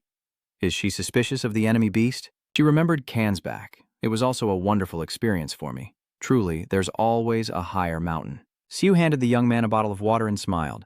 You have so much money, Senior Khan. You must be a very powerful person. She said that among the top players, he specializes in close combat. He once said this. She tightened her grip as she opened the water bottle cap with a serious expression. Whether the opponent is weak or strong, a relative or a colleague, we must use all our strength in battle. He said that if we can do that, we can become as strong as him. Her voice rang out, a much younger, arrogant kid. Siu pondered as the battle erupted across Gadam. Siu furrowed her brow, contemplating what she wanted. The flag rushes forward like the wind. Siu spun the gun in her hand, and as she spun the ice, the illusionary girl jumped into the air to dodge. She remembered that Chisun was as strong as her senior. She rushes at the sword flag as if struck by lightning, using 120% of her strength, not yet reaching 200%. The sword flag looks on in panic. She frowns and kicks. I will destroy everything. Chestao spins to dodge, and she conjures 2 clones to attack continuously. The purple light emanating from her body neutralizes the silver bullets. She keeps frowning and squeezing the trigger, her eyes glowing purple with excitement. The people outside watched the fight intensely and softly sighed. Wow, so fierce. Get out of the way, don't get caught in the middle. Braken angrily shouted, How do you expect us to avoid it? Are you planning to just stand there like a coward? I can't do that, I won't. He shouted loudly, I will destroy all these bastards. Black Ghost frowned and stopped him. CR rushed over to pull him back. What are you doing? He shouted angrily. Hey, let me go. CR is furious. Stand still and watch, Black Ghost says. That's a good decision. Wuhan stands with arms crossed, looking calm. Getting involved with those troublemakers would be a big problem. If you don't participate, they won't take reckless risks. He speaks softly. It's best to stay still and watch. Black Ghost suddenly asked a difficult question. What if both sides put everything into the fight? Which side do you plan to take? He remained silent for a long time. D-Gun is annoyed. Tish, they're just standing still and watching the situation. So boring. Suyeon really wants to fight him that badly? Min runs over. Even though the captain told us to stay outside, fighting these pathetic guys is so boring. She tucks her hair behind her ear and smiles. Our opponent must at least be a boss. D-Gun praised. That sword flag over there is pretty good. She also deserves to face the captain. Suyeon said, maybe it's because she hasn't given her all yet. Min doesn't think it's right. I disagree. Su's assistant said, the plan not to go all out is a flag, not the captain. D-Gun was surprised, saying, is it really true? Yeah, it seems the captain has also realized it. Blue energy floods into the silver gun. 6 bullets shoot out like lightning, icy projectiles. Kodao quickly dodged, her stick spinning 360 degrees as countless dark purple feathers flew toward Seo in a sword dance. The feathers brushed her cheek, leaving a wound. Siu's assistant said, as expected, Gadam has 3 leaders. Shimon stroked his hair, implying that our captain will lose. A blue energy vortex appeared in his hand. He said, I will never let that happen again. He raised his hand to prevent the tragedy from repeating. We can't avoid fighting the villains. The energy in his hand erupts as he hardens his face, whatever the method. The driver plunges down from the sky and he instinctively looks up. A pink light burst from the tip of the screwdriver. The driver's luminous aura. He raised both hands to create a green shield that blocks the driver and prevents the gravity barrier. D-Gun and So Ion looked panicked as they saw him kneeling on one knee, speaking in an annoyed tone. You shouldn't do that. Casey follows behind. He smiles. This guy always jumps into the middle of the fights, and if he suddenly intervenes, it gets pretty boring. The break ghosts look at Cajun, just in time. Boss D-Gun was surprised. They are so young, casually exercising. Let's start warming up gradually. 2 beams of light diverge, and the battle temporarily halts. Seo frowns, thinking, the host is here. Driver's happy. Ko Jiao did a great job. She turned around and smiled. What does that mean? They just started playing a little while ago. Luckily, nothing serious has happened yet. She looked at the group of thugs outside the kids. Cassian was annoyed. What are you guys doing here, Spikers? Why did you come without warning all of a sudden? Siu calmly said, we received information that a group of students was entering the area, so we came here to protect them, he said. Then just quietly take them away. She smiled and said, we also want that, but you are the ones who caused trouble first, Black Hen shouted angrily. He just pointed to the stupid Dogland and said who started it first, and there's also Newtube Cassian, just the black hand, that's what he said. The assistant of Seo arrogantly covers for them. The kids did nothing wrong, but they are a small part that needs careful care. Even if they are wrong in the future, they still must be protected according to the law. He gritted his teeth and said, well, you were the ones breaking the law first, so are you planning to just walk away now? He calmly said, I'm sorry you're angry, but an apology won't fix anything. Seo frowned and asked, what do you want? Say it. The blue energy on the hand emits a fierce glow. You said if you did wrong, you must accept the punishment. Be serious. If you are wrong, you should face the appropriate penalty. Sue and D-Gun's assistant watch anxiously as Breakhand gets excited. That's right. Big Brother is different. I trust you. Who's worried about Red? Wait, how did things escalate to this point? Ko Jiao asked suspiciously. Why is he so angry? The driver's calm because someone is stirring the pot, right? Sue is unhappy about the sudden appearance and the demand to punish us, which is hard to accept. She is serious, and with her veteran experience in the special anti-evil squad, that's just impossible. Anyway, the indomitable spirit is what we always uphold as justice. You're proud, but is that really justice? If you strike first, I'll let you go. To me, that's true justice. A voice echoes from Neo Center. Moojin has returned. Director Kim respectfully looked at the man with his back turned to him. She has become the Winterbell Queen and even executed her entire team. He said, I thought it would take several months. He said, it seems I underestimated Moojin. He casually asked, and Barracuda, the Vanguard Reserve Force, was it defeated again? Director Kim is worried. I'm sorry to have to say this, but according to the reports, that's indeed the case. He asked who they were, and they replied, Cajun. He is disappointed. Although he is my nephew, I can no longer support him. His abilities are only up to that point. Manikin said Moojin and Kasi are about to face a storm. He said, gather the 7 managers. John Gadam's side and Seo face each other. Sung Chun is panicked. What on earth is happening? Chang Hun said you still haven't seen it. The Gadam boss has appeared, so everyone is shitting their pants. he said, but there's that guy's sister from the Zhengtai gang. Sangda shouted, shut up. He's annoyed. What the hell is the enemy shouting about? His face is furious. She looks speechless and emotionless, not expecting even villains to lecture about justice. He smiles and asks, what do you plan to do? You barged in without warning and caused trouble for everyone, so pay the price and get beaten up. Zhao messenger, Xia An, asks suspiciously, are you sure he's angry? He looks so cheerful, but she remains cold.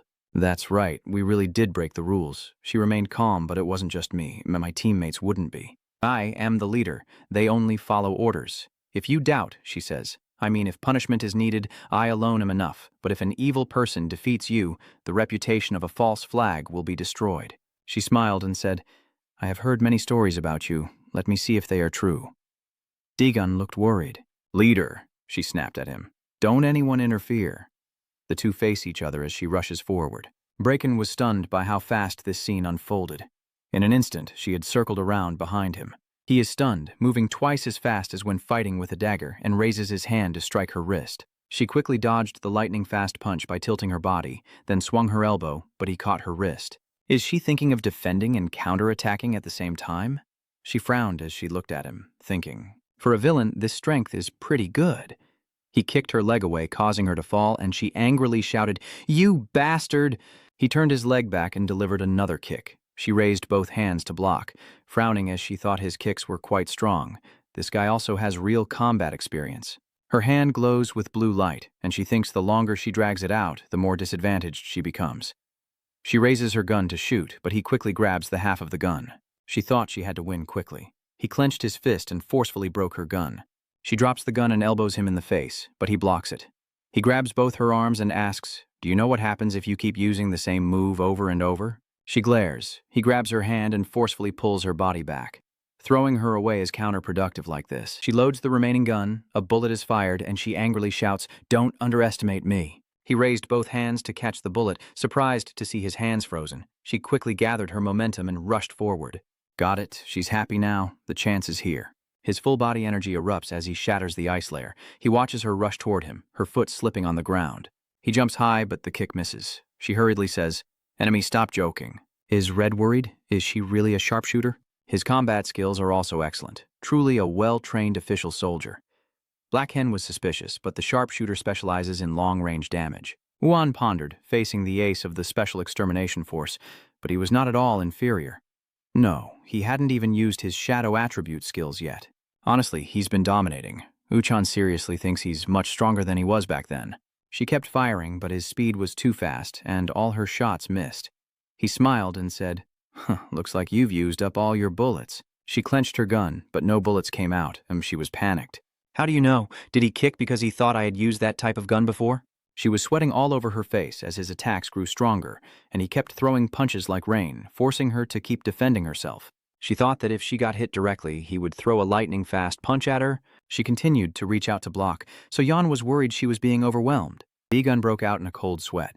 With an attack like that, the shield is useless. Sue's assistant looked at the scene with a look of disbelief, thinking that the tragedy from before could not happen again. The building in Gadam. He kicked her leg with a powerful strike. She let out a cry, the dull pain from her calf spreading through her body. She thought he hit her leg. Daegun and Soon shouted, oh no, Captain. Seeing his shadow overlapping, she feels hopeless. Another low kick? No. She saw his foot coming at her, thinking it was a high kick. She thought she couldn't withstand this blow, even if she blocked it. Suddenly, a beam of light attacked from behind him, illuminating the entire area in an instant.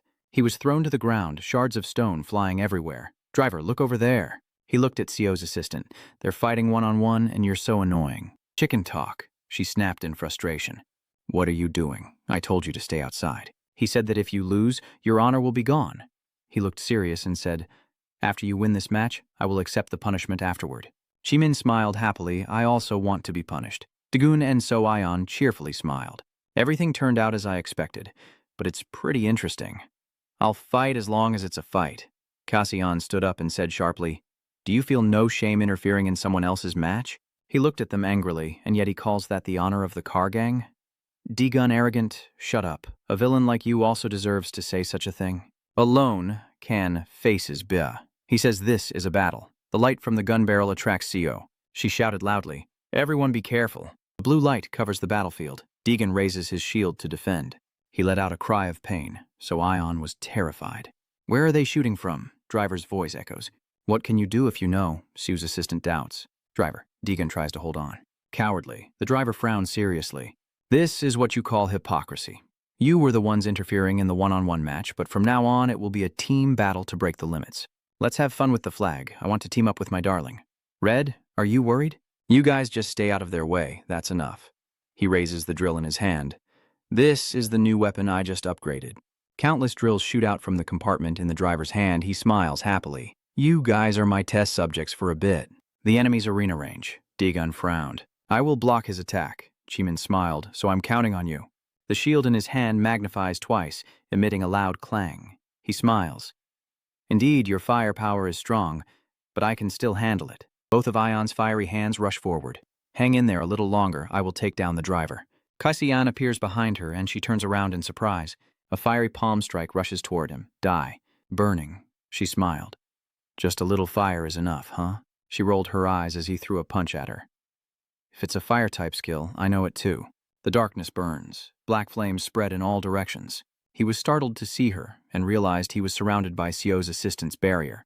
She was terrified and almost died. He hesitated, thinking about using a knife to block and protect his teammate. This guy is such a troublemaker. He looked closely at him, thinking he looked so familiar. Where have I seen him before? So Jan shouted at that guy. He used a fire element skill. Chiman replied, I saw it. She clenched her fists. As far as I know, his attribute is darkness. She attacks him. Let's see how he handles this. He raised his hand to block her punch, but her figure suddenly disappeared. She punches him in the waist and says, Answer my question. He looked at her annoyed. Are you just full of nonsense? She looks proud. It seems you have no intention of answering me. First, I will capture you. Then I will make you answer. You're so annoying with your constant talking. He grabs her by the neck, making her face turn pale. Deegan is trying to withstand Driver's attack. He's quite skilled. Deegan gasped for breath as he looked through the camera at Deegan amidst the wreckage. You've got some nerve. Deegan smiled. He stands up and shouts, That evil monster is lost to you. Your attack is useless against my shield. He twirls the screwdriver in his hand. Then I'll try a different move if long-range attacks don't work. The screwdriver magnifies 100 times, and he struggles. Then I'll break it myself. Degunder watched this scene in silence. He grabs the huge screwdriver and rushes down, shouting, I'm here! Deegan was stunned. Huh? He screamed in fear. Wait. He raises the screwdriver and strikes straight at the shield. He smiles. All right then. Minbird's face turned pale, thinking he had been hit. He glances at So Ion with his flaming hand rushing toward him and kicks him away. You're so annoying. He glances at the blazing flames rushing down, extends his claws, and a blue light sphere forms, blocking the flames. She shouted, Hurry up, Senior Unchan. He glanced at him, and he raised both hands, shouting. It was at this moment that blue chains of gravity shot out from his hand, binding him with countless glowing chains. He looked at him, and he said, This is my ultimate emergency skill. He smiled confidently. These chains can counter Manhwa. If you're surrounded by chains, you'll never be able to escape. He raised his hand and replied seriously, Use the phrase, never carefully. So, yawn, angry, a loudmouth like you. Her hand unleashes countless blazing red flames. She said she would be swallowed by my flames. Hellfire. A giant fireball falls from the sky. Blackhand and CR are terrified. What kind of hellish fire is that? A red light covering an entire large building? Minchi patted her neck and gasped for breath, thinking she was about to die. So Gun stood there with a voice full of contempt. You all have no idea of your place. This is so boring. She smiles. Our team is always the strongest. There's no way we would lose to you monsters. A voice echoes, You seem to lack real combat experience, huh? She was startled and looked up at Sio's assistant, turning her head toward the source of the sound. A figure appeared in the smoke. I told you, Black Armor, don't recklessly use the phrase never like that. She was surprised, her face showing disbelief. No way he can withstand both being chained and engulfed in flames. His figure suddenly disappears. Cheeman shouted in panic, Watch out, he's gone! He appears behind the two of them, causing Sio to panic from behind. Both of them startled and turned to see countless black iron chains emerging from his hand. Continuous shadow chains. You need to keep using the chains like this. The two of you are immediately locked in place. He looked at the chain. Is this the dark chain? He reaches out and breaks free. The three of them, chained and restrained, soar into the air. The group of students turned pale with fear. Vlam, furious, thought, It can't be like this. How could they be defeated on our side? His hand trembled and the entire room shook violently. It's hard to understand. We could never lose. Frustrated, he's already here, but you still refuse to wake up. I told you not to use it recklessly. He asked suspiciously, how could you escape my chain sequence? I already put all my strength into it. Are you serious? Seeing your teammate being attacked like that and all you can say is that you're annoyed. If you hadn't lost your composure, you could have blocked my ultimate move. But you couldn't. If you can't recognize the situation and can't support your teammates, then get lost. Even if you're an S rank with immense power, it doesn't make an exception. He let out a disappointed sigh. I never thought I'd be scolded by a villain like this. He looked visibly disturbed. What's going on? I'm speechless. He clenched his fists in anger as he watched the way you spoke. For the good old days. No, whatever it is, you still deserve a beating to the soul. He doubted the past. A voice echoed. Wait a moment. A figure appears in the distance. He gritted his teeth as he looked at the elegantly dressed man before him. Are you criticizing? Are you unhappy? Why are you interfering? Criticizing. Speak softly, just this once. Can you be considerate and forgive them? He squints. No way. He smiles and bows his head. Of course it's not free. He held up 3 fingers and said, next time you do business with me, I'll give you a 30% discount. He raised his hand and said, okay, half-price deal. Cheha smiled silently. He glanced at Seo, knelt on one knee, and said, take your people and go. If you're still uneasy, just come here and find me. The Chess family said no. The driver looked surprised as Chisun and Do Wang appeared in the distance. If we want to deal with them, we have to do it thoroughly. If everything just ends like this, we don't deserve to call ourselves the flagship. She was panicked, senior. Dad burst out laughing happily. Luckily, we turned the tide. The Bray group is gossiping. Who is that? Hamasako is well known. Uhan remains silent. He crossed his arms. So how does she plan to end this? She said I will put an end to everything. When he asked, she looked at Seo kneeling there. My junior barged into John Gadam's role without any particular reason. Seeing Chimin trembling on the ground again, they also broke the rules set by Lampus and Vion and sparked the battle. She remained calm, and before I could punish them according to the law, she should apologize to them first. Siu's voice rang out, causing Seo to hesitate, thus maintaining the honor of a chess piece. Lavian, at the Rose Hotel, hand holding a teacup, a voice spoke up, asking for the chess piece to apologize. The 4 of them are discussing today's battle. The result is quite interesting. Social media is now in chaos. Now it's Han Jian who is the one suggesting an apology. She really is a terrifying woman, So Chun said softly. You just flew back today and now have a meeting. Are you tired? Don't push yourself too hard. Remember to take care of your health. China takes a small sip of tea. Why is Binding Dark suddenly talking so seriously? She looked at them, wondering why they weren't acting like usual. He said that now she was officially the Winterbell Emperor, a vassal serving the Emperor, and I couldn't do that. Joseph replied seriously, I agree. She calmly set down her teacup and said, do whatever you want. Did Gadam do anything? He replied, very quiet. She asked in surprise, silent. He smiled and replied, as usual, Cassie is still training alone, and Driver is tied up by the little flag apprentices who said, oh my God, look how adorable the little one looks tied up. The Brie guys shouted angrily, catch him, damn it. He ate a piece of cake and now he's caught because they worry about the side effects of breaking the limit. Miss Tran Ni, that's really surprising. She propped her chin and said, forget about Driver. I thought he would go crazy and lose control. Thinking of the scene where the singer freaks out, cold sweat pouring down his body, it's clear this situation is already very complicated. If he goes crazy and Lampus headquarters also gets involved, he said we received a request from Cassie Zan and he mentioned there's someone pulling strings behind the apprentice flag bearers wanting us to investigate. The person behind is likely to be Mick Kin. Chisun said, accept the request. After all we owe him, I will handle this request. He hesitated. What about Shinga District? I have sent the twins to meet with the managers, but nothing has happened yet. China remembers the old man, Ancient Blue 5IP. We can't ignore the fact that Ancient Blue 5IP betrayed us. Shinga District has to take responsibility because they are currently protecting him.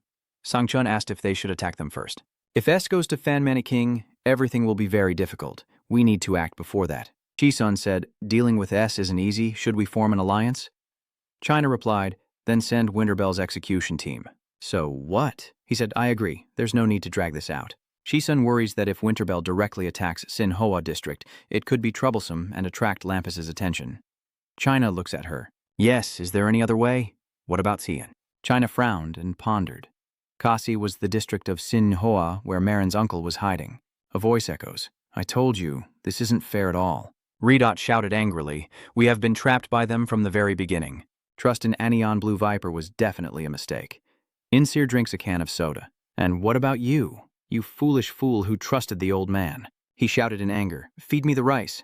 A voice echoes. Things are getting more complicated. Fingers tapping on the table with a voice saying we considered involving Kasi and Driver, but Mind's appearance shows he's still not fully awake. Do you think this will work? Me, if Min is involved, it has to be 50% too. He calmly said 50%. You're not deciding just because of the ancient blue viper, are you? I trust Mannequin's plan. He remembers the students who stormed Gadam today. If I were you, I wouldn't do something so lowly.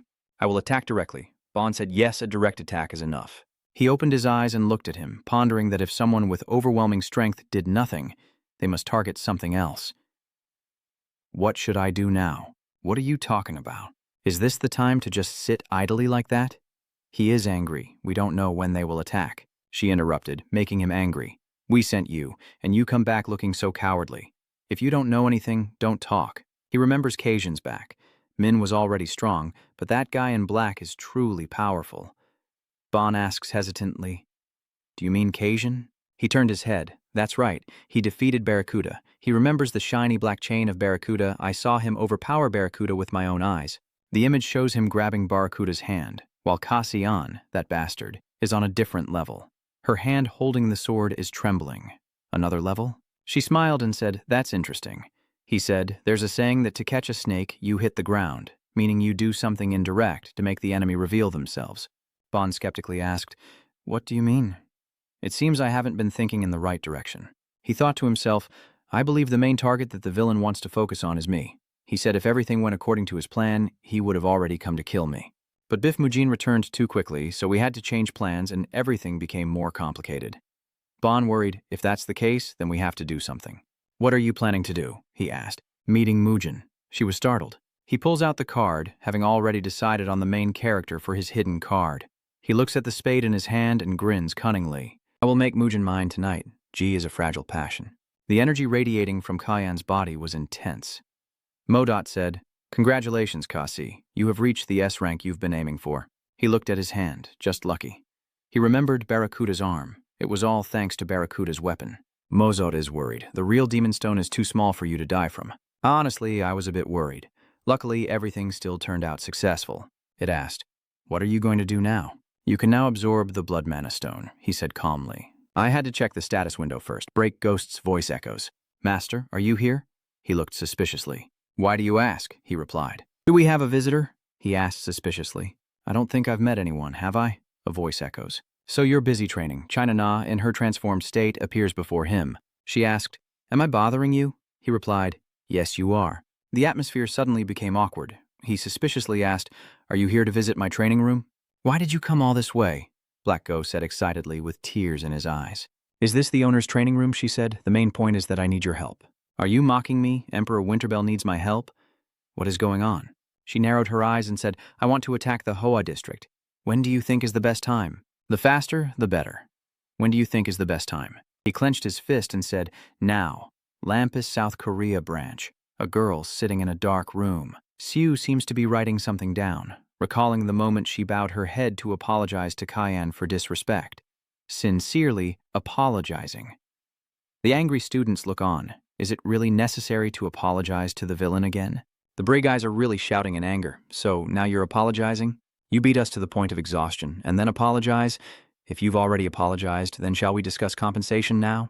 I will send the current status report soon. She covers her face and sighs. A voice echoes from behind the door. From here, I can also hear the sigh. She was startled and turned around. Senior, Chiswang is holding a food bag and asking, Have you finished writing the self-criticism report? She was startled. Not yet. I thought you had already gone home. Going home? What do you mean? She closed her eyes in disappointment. Someone bought my work for me, so I can't go home yet. Shu included you too. I just finished writing the reports for each person. She was gentle. Thank you, Senior. I truly apologize. She bowed her head sadly. I just arrived in Seoul and I've already caused trouble.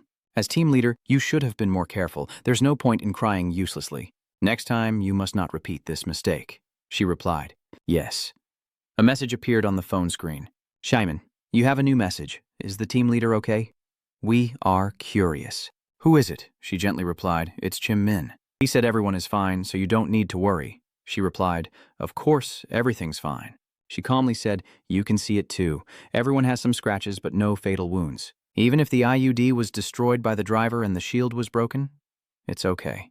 She looked at her phone with a sad expression, thinking that this was already within their control. She clenched her phone tightly in her hand and looked at the night sky, actually thinking she couldn't lose, because they had studied a lot about John from Gad Dam District. She remembered Can's thunderous fist and thought the ones to watch out for were the driver and the flag. The others are nothing, so overpowering them is very easy. She feels sad, but everyone at Gadam is quite special. She frowned, especially at the Gadam gang. Even his name annoyed her. She suspected his name resembled that person. Chisun ponders he also acts strangely, not like a villain, for example, by saving civilians, which surprises her. Saving civilians? She asked suspiciously. According to internal reports, that place is full of notorious villains, Chisun said. So verification is very important. Sue, brushing her hair nervously, asked, "And what are they demanding compensation for? Money?" She's holding a glass of water in her hand. "I'm also very curious. Sin Hoa District. The twin siblings are sitting on the rooftop of a building. Ioma is sitting and watching through binoculars as hot as eating a cake. It looks delicious. Ioma notices something. A car appears in sight. The door opens. China appears. A voice echoes, "Min." China looked up. The two girls swooped down happily. The girl's foot touches the ground. Ioma is happy. "It's been a while. I missed you." Who says congratulations? Ioma says, "Now that she has become the ruler of Winterbell, I should speak formally." Hot asks, "Really?" China calmly said, "We are friends, so we don't need to do the official setup." Hot asked suspiciously, "Official settings?" "Oma, are you surprised?" Cassie looks annoyed. "Why is the seatbelt so tight?" Black Ghost says. "Now that's what I call a seatbelt," Azoma cheerfully says. Kazi-an was surprised and asked, "Is this the flower breeding district?" "I'm not really that bored anyway." She was surprised and asked, "Are you going with Can too?" "Why is that?" she said. "We managed to get to the flowering phase." She was startled, so it's always been like this. "Only 3 people?" "The driver has to come too." He replied to China that due to the side effects he is currently blinded. "I will take over driver's role." Azoma is worried. "No way, even with Mujin with us, just 3 people can't do anything to Singa." He walks in calmly, so fighting everyone in Singa is indeed impossible. But he is serious. "The one we are looking for is the weakest rat of Ancient Blue 6. This is a secret plan. Small group actions will be more effective." "You really think kidnapping makes sense?" Aoma nervously asked. "Do the other vassals know? Are you allowed to do that now?" "You're not happy. There's no way a king needs to wait for vassals' permission." Aoma, looking terrified with a pale face, asked, "Who among the two can attack over a wider area?" "Oh," China asks out of curiosity, "I heard you use poison? What is the range and effect of that skill?" He calmly observed that the poison cloud was as large as a football field and caused paralysis throughout his body. He thought about it and deduced that Lalonde had injected the poison there, reducing its potency to a quarter. Drake Ghost asked in panic, "A whole football field?" "Mahet, wait a moment." She turned pale and pointed at the building. "You said this was a secret plan, and if the poison spreads from there, it will cause chaos." "I was actually hoping for that." China. "Nay, suspects. Are you attacking from the east and west?" "Does it work?" He said seriously. "It would be very effective during a surprise attack." She asked, "Can using hypnosis make the enemy fall into a disadvantageous position?" "I'm preparing something else now. John's district guard is patrolling the eastern area." A man holding a club walks down and yawns. "It's already time for the shift change. But why is it taking so long?" I say, feeling sleepy. He looked around in surprise. What was that sound? A man falls to the ground, trembling. It's the enemy. He struggled to crawl toward Taizan, one of them using poison. He quickly took out his phone and hurriedly said, "Damn it, I need to report this right away." "What are you reporting?" "Goodbye then." His face turned pale. He threw a punch to his neck, a punch of darkness. "Sleep well now." He collapsed to the ground with his head hitting the ground hard. Anhanhan chonginghirang muchtiukwake hoch nela dan luakedich. Anhangiem tuchinghirang ngwaisedam nan niemvudo, tasetuateo len kwachunhan. On the full moon night, John's shoulder blooms with flowers at Martin's hideout. He rushes through the darkness when a voice echoes, and the little cat suddenly appears. Bon asked in surprise, "Xasian, did he go alone?" M. Pin said, "The camera only captured him." He said confidently that he dared to come alone to Bloom. M. Pin was worried. The report said there was toxic cloud around the western guard post. Aino was surprised and asked, "Does Anne know how to use poison?" Pin looked at her suspiciously and replied, "There are rumors that he has dual attributes, but no data has confirmed that he can use them." He squinted and thought, "So he's not alone. Is he using the strongest as bait?" Pin gently stroked his beard and smiled. What crazy person would use the strongest as bait? A voice rang out, suggesting that someone else thought so. Ino was surprised. Do they have a different target? Bon hesitated and wondered. Kan's target is the woman holding a glass of water. Is that me? A voice echoes. Ancient Blue Viper. Bon falls silent. She doesn't trust him much. That useless old man. Why would he say that? The other person with Kasi must want the Ancient Blue VIP. Bon narrows his eyes, guessing that the one who wants the Ancient Blue VIP is Min the Swordsman's tool. He analyzes that Kasi has no sufficient reason or motive to attack us, but mine is different because the Ancient Blue Viper is here. So he was shaking his glass of wine in his hand. Kasi and Minnan are working together. I didn't expect them to come to our house on their own. He smiled confidently. Get ready for the welcoming party, a celebration fit for the ruler of Winterbell. John's role is the flower district in the east. A scream echoes. What do you mean? A non-blue VIP shouted angrily. Is the company about to be merged and acquired? Who dares to do that? The subordinate says it's a sponsoring company called MDC. They already hold 40% of the shares. He slammed his hand on the table and shouted, Why are you only telling me about this now? The subordinate said helplessly. I'm sorry, everything happened so quickly. He asked, What about the butler? Still no news from him? The subordinate sweat nervously, still unreachable since this afternoon. He slammed the table, making a deafening noise. How dare he disappear at a time like this? He gritted his teeth and said seriously, Gather the shareholders for me now. The subordinate was startled. Right now, he said urgently. We're about to lose the company right now. That's not allowed, sir, he asked in surprise. What? The subordinate replied seriously. Your safety now depends on Lord Jo Kwan Sin Hoa, so you cannot leave this place. We also can't let the shareholders come here. He angrily clenched his chin and thought, Damn it, I'm about to become the owner of the swordsman's tool. It is truly humiliating. He remembers Manny King's faint smile and that dangerous-looking guy Barracuda. If Manny King had kept his promise, it wouldn't have come to this. He remembers the fearful look on his face when his arm was cut off in frustration. He dared to send that fool to help me. He clenched his fists, his face serious. I can't give up. I've tried so hard to reach this position, I can't give up now. Casey's evil face appears in his memory.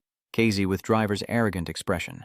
Driver and the cold face of China Mujin. He is furious, thinking you bastards can suddenly appeared, broke the window and stormed into my room. I was right. He, frightened, turned his head to look at the pale face. He raised his hand to block the shards of glass. I was right. You stand there with arrogance. Snakes prefer hiding in corners when they scatter. He was terrified. Why are you crying? Why are you crying? Why are you crying? Suddenly, a cold voice sounded from behind. Don't be so tragic, I was just guessing and I was right, he shouted in horror. Suddenly, a scream echoes. Don't come any closer. He looked in surprise at the subordinate, pointing a gun at him, trembling all over. If you take one more step, I will show you. He frowned and shouted. If you don't want him to act, put down the gun. The henchman immediately lowers his weapon and raises both hands obediently. Yes, China said calmly. Annan, Blue VIP. You probably know well the outcome of betrayal. He was sweating in fear, his eyes full of murderous intent. He was confident, begging for forgiveness, claiming he was still useful. Her thumb gently moved the sword inside its sheath, and she said, I don't need you. Someone who plans revenge is always ready to draw their sword at any moment. Let's go to the Golden Stream. The door is kicked open from outside, and a familiar voice rings out. Min Redsot bursts in with his men, excited. I came to catch you. I knew you would come here. Seeing him standing with his hands on his hips in the room, he was panicked. Ka'an, he was surprised. Why is he here? I thought you were in the West.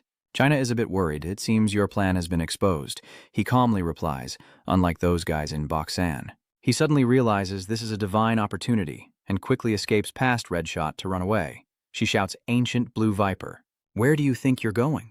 The blackhead quickly rushed toward him, and a figure appeared, cutting the iron chain to rescue him. He looked suspiciously at this scene, wondering if it was cut off so suddenly. China, her eyes red, looked serious. Casey, go catch the Ancient Blue Viper. I will clear the way for you. He turned to look at her. You go ahead. This old man belongs to you. Let me handle this place. She looked at the crowd rushing in. She's worried. You have to deal with a lot of people. He bows his head with an expressionless face. What are these guys even capable of? He smiles wickedly. I will let them die without even understanding what happened. The masked man smiles behind Rito, who is startled. Redot looks suspicious. Are you planning to? He shouted loudly. Redot falls to the ground as a black sword slices through. Serial Shadow Natif. It rushes forward as fast as lightning. It was not just one, but two shadow swords. A flurry of shadow swords rushed toward the shattered glass window. He frowned as he watched China slip out the door and then looked back at Kajin. She softly said, "You've become much stronger." She sped up and rushed forward. "I will chase after Ancient Blue Viper." He calmly said that after dealing with this group, he would go to her as a trembling, empty hand hit the ground. Damn it. Redot was terrified, wondering what that power just was. "We almost all died." A voice rang out, startling him. "Hey, Redhead," you point at him and ask, "I think we've met before." "Are you Redot?" the man said happily, boasting. "I am indeed Redot. What about it?" "You're scared, aren't you?" he sneered. "You're as talkative as people say." That kind of arrogance is truly borderline madness. She's right. "Is he angry?" he asked. "Who said that?" he said casually. Mujin is watching a report about the district's villain, pointing to a photo of the red-haired man. "This guy seems to be the one who accompanied Barracuda earlier. Here is all the information about the district's villain." You're presenting your case convincingly. Break Ghost looks at you in surprise and asks, "Are you doing it?"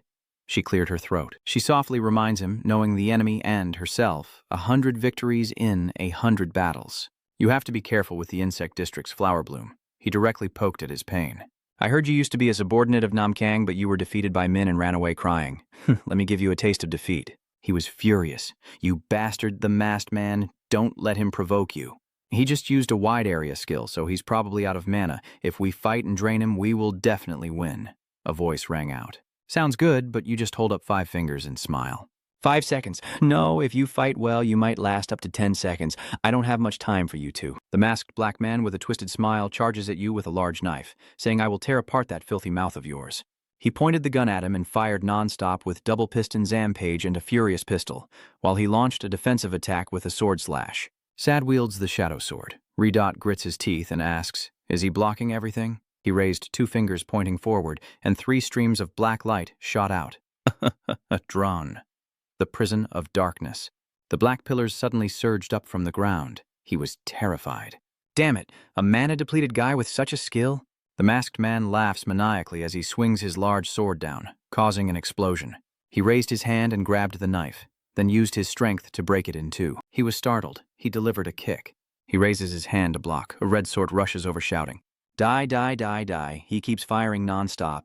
"I told you to die already. You bastard, die." His steps quicken, rushing like the wind as darkness accelerates around him. He was panicked. What kind of crazy speed is that? He rushes in front of him and throws a knockout punch. He is sent flying away, and he calmly assesses, "You're really bad at close combat." He glances at the masked man rushing from behind, who raises his hand, causing a shockwave from afar. He suddenly feels it and crashes hard into the wall behind him, leaving a big dent. He was startled to see his hand frozen. Then his strange laughter echoed again. "So he's happy not to move, right?" "Why is that?" "Because I want it that way." He was surprised. Remote control? He was arrogant. No matter how strong he was, he would still be defeated by this skill. "Do you know who I am?" he replied. "Laingo," he continued, rambling. "Do you know why my name is like that?" He gets annoyed. Who has time to care? He said, "If you don't want to die, you better know that." I wonder if it's been more than 10 seconds already. He looks excited. "The reason I'm called Lying Ghost is because a hand suddenly reached out and grabbed his collar." He grabbed his collar and dragged him away, annoyed and cursing. He forcefully yanked him down to the ground. "Why? Is my remote control ability useless? Are you still not getting it?" The raging energy erupts, causing rocks to explode, and I calmly say, "Because I am much stronger than you." In the dark building, he clenched his hand behind Redsot, who was lying motionless and was satisfied. "That's enough to test the new power," Moat asked suspiciously. "But Lying Ghost's remote control ability doesn't work on you, right?" He calmly replied no. He said he was going to use the black armor. Modot was stunned. "Dark armor?" It sighed and reminded him. "You just used it this morning, so it's still recharging. Don't you know that?" He was silent for a long time, then said she really didn't know. John from Sinhua District, Eastern China, with the ancient Blue Viper. Both of them chased each other across the tall buildings. China ran so fast that he looked more like a crocodile than a snake. "Cowardly fool." She angrily rushes forward. She stopped as if she realized something. She raised her head and looked up, openly showing her bloodthirsty intent. "You're not an assassin." She looked at the blurry figure in the quiet night. "Are you waiting for me?" The woman clenched the water bottle in her hand, her voice tinged with anticipation. "That's right, I've been waiting for this day for a long time. Who wouldn't want to fight the infamous Minujin?" She hesitated. "Who are you?" The woman resting her sword on her shoulder smiled. "Swordmaster Fong Longwei, indeed a perfect knight for a duel." "What battle?" "John's shoulder at Sinhua District." Aoma, sweating and holding her head, looked at Ioma and said, "If you're worried, let's fight alongside her." A voice rang out. Ioma hurriedly ran to Joseph, asking anxiously what happened to Vuong and Cassian, then rushed to Ganin in fear. "Still no news?" Hot replied. He held his head in worry, thinking that although they were reckless, this was madness. To catch Anne Blue Viper, they planned to face Singa themselves. He thought about Cassie's arrogant face. It must be that Cassie guy who dragged Min along. He asked the other vassals, "What about them?" He points behind him and says, "Binding Dagnus and Lafine will arrive soon." A voice rings out, "Someone is coming." A figure rushes from afar. Everyone looks at him in surprise. Chiosop was trembling with frustration. "Hey, are you just going to ignore Minin and leave alone?" Ioma says, "That's not Kajin." She smiled and called him Black Ghost, who was said to be Kajin's subordinate, with a drawing of Red Sot with an angry face and the words, "Stupid bastard." Swordmaster Fonglong, that name's a bit old-fashioned. "You damn idiot, John Quan X, East District. The supreme sword of cruelty is just the same. Can you let me go calmly? I'm in a hurry now." She said, "I can't. I've waited so long for this moment." She raises her sword and smiles. "This is my chance to defeat Mujin, the greatest swordsman. This battle will become the legend of Swordmaster Fong Long." She snapped angrily, "Nonsense. Stop dreaming. She's just a beginner." Before the fight, I have to say this. It's not really that important. Energy like a whirlwind appeared at her feet. You know, I can control the wind, so when I fight, there are always whirlwinds like this around me. She said, "With my enemies it will be a bit troublesome because they will slow you down." She said, "Go ahead." She said, "That's right." She wondered, "Are you crazy? You have the advantage, so why are you telling me?" The woman smiled calmly. "I know you very well, but I don't think things will go as you expect." She wondered, "Do you want a fair fight?" She's always so disappointed, isn't she? The ones who lost to me just make excuses to insult me. She confidently believes you're worried for nothing because I won't lose. She is looking forward to it. As expected of Manujin, I really like you. Both hands holding swords raised high above my head. I am coming. The sword comes down. China quickly jumps up to dodge. She stomps her foot on the ground and charges forward. She raises two swords to strike. Insur raises his sword to block. Enor's sword strikes with power as China leans back to dodge. Ada's leg turns into a crystallized cryptolis metal. Insur raises her sword to block as she spins two blades. "Are you waiting to strike with fire?" She keeps attacking non-stop in a flurry of strikes. Konus performs a wild wind dance, dragging the wind with him. The wind wall bites his teeth and frowns with a grunt. She angrily swings her sword, but China quickly dodges. The heavy attack makes her furious. She's so mad. Her feet slip longer on the ground. She angrily thinks maybe it's a bit superficial, so this move is an automatic skill. So annoying. She swings her sword at me next. Windwall China raises two swords and charges. Who's the winner? Konus launches a continuous attack. Flying Sass slashes with a flying sword. Blue and red lights overlap. She startles. Two slashes cut into the wall, and debris rain down like a storm. She looked up and asked, "How long do you plan to keep this up? Are you going to run forever?" She smiled. "Not at all. My ability to float in the air is a bit awkward, but you're pretty good at fighting. Are you the strongest villain in Sun?" She calmly said, "There is someone stronger than me." She asked in surprise, "Who is it?" "Don't tell me it's Mina's music." China Na teased, "If you want to know, come down here and kneel before me and I will tell you." She was furious, not a chance. She was startled. Pan punched at her. She raised her hands to block, but still was pushed back. She sped up, her foot hitting something. She was startled to see a large net fall from above, hanging between her and the ground. She angrily shouted, "Inso, you planned this from the beginning, didn't you?" A hand holding a control panel presses a button, and the net sparks with electricity. China Na screams loudly. Inso angrily shouted, "What are you doing?" A cheerful voice responded. Pin's eyes grin widely, welcoming the noble ruler with a grand celebration. Behind him stands an owl-faced villain, an A-level villain, a pursuer with a mechanical attribute. "Billy," he asked, "do you like it?" China snorted, then said, "Let her go." A voice rang out, startling the two of them. "Pin Eyes, Billy the Machine, you bastards." She angrily shouted, "Why do you dare interfere in my fight? Release her now, or I will kill both of you." A voice rang out, "It's not your turn yet." The two of them were startled and looked at the scene. The torn net reveals a badass hero holding the Chinese princess in his arms, furious. "I will kill them first." Pin worries that this will be troublesome. "I thought just Red Sot and Lying Ghost would be enough to deal with them." A slight smirk appeared at the corner of his mouth. He thought, but it didn't matter. The outcome would remain unchanged. "I just need to use my trump card." A voice rings out. Singer N. He bowed his head and looked at her, asking, "How long do you plan to keep holding me like that?" He said casually. "You're awake?" she said with a look of disappointment. I'm not unconscious anywhere. He led her down to the ground. You look at her trembling back and ask if she can still fight. She answers without hesitation. I started this, so I have to finish it. I must catch the VIP no matter what. Ino sighed and said, I'm leaving now. Do whatever you want, I'm no longer interested in fighting. You sneaky crow-faced bastard. If you leave now, it'll be trouble. She calmly replied, It's because you guys jumped in and ruined my fight. She sat down on the ground. This is my spot. She gently waved her hand. I will sit here and watch. Keep trying. Ibai said, whatever. He said she kept Min busy, so she fulfilled her duty. She looked at the fingers spinning the blue lock of hair. No cover? How boring. He smiled faintly. Mujin seemed calm, but in reality she had just suffered serious injuries. If it continues, it will be too much for her. If we can handle the singer, we will win. A voice echoes, Will everything go exactly as you want? He calmly said, You are the prey, and I am the hunter. Be as angry, you really are as arrogant as they say. He squints and says, Kid, overconfidence is a deadly poison. I wonder, are you really that big guy, Python? You, with such a huge body, still got beaten by M. He frowned in anger. I hear that even after being beaten badly by M, you still fight fiercely. With such rumors, how do you still dare to show your face outside? You truly are a master of provoking others. Bon is angry, go ahead and try to provoke me, but you will pay a very high price.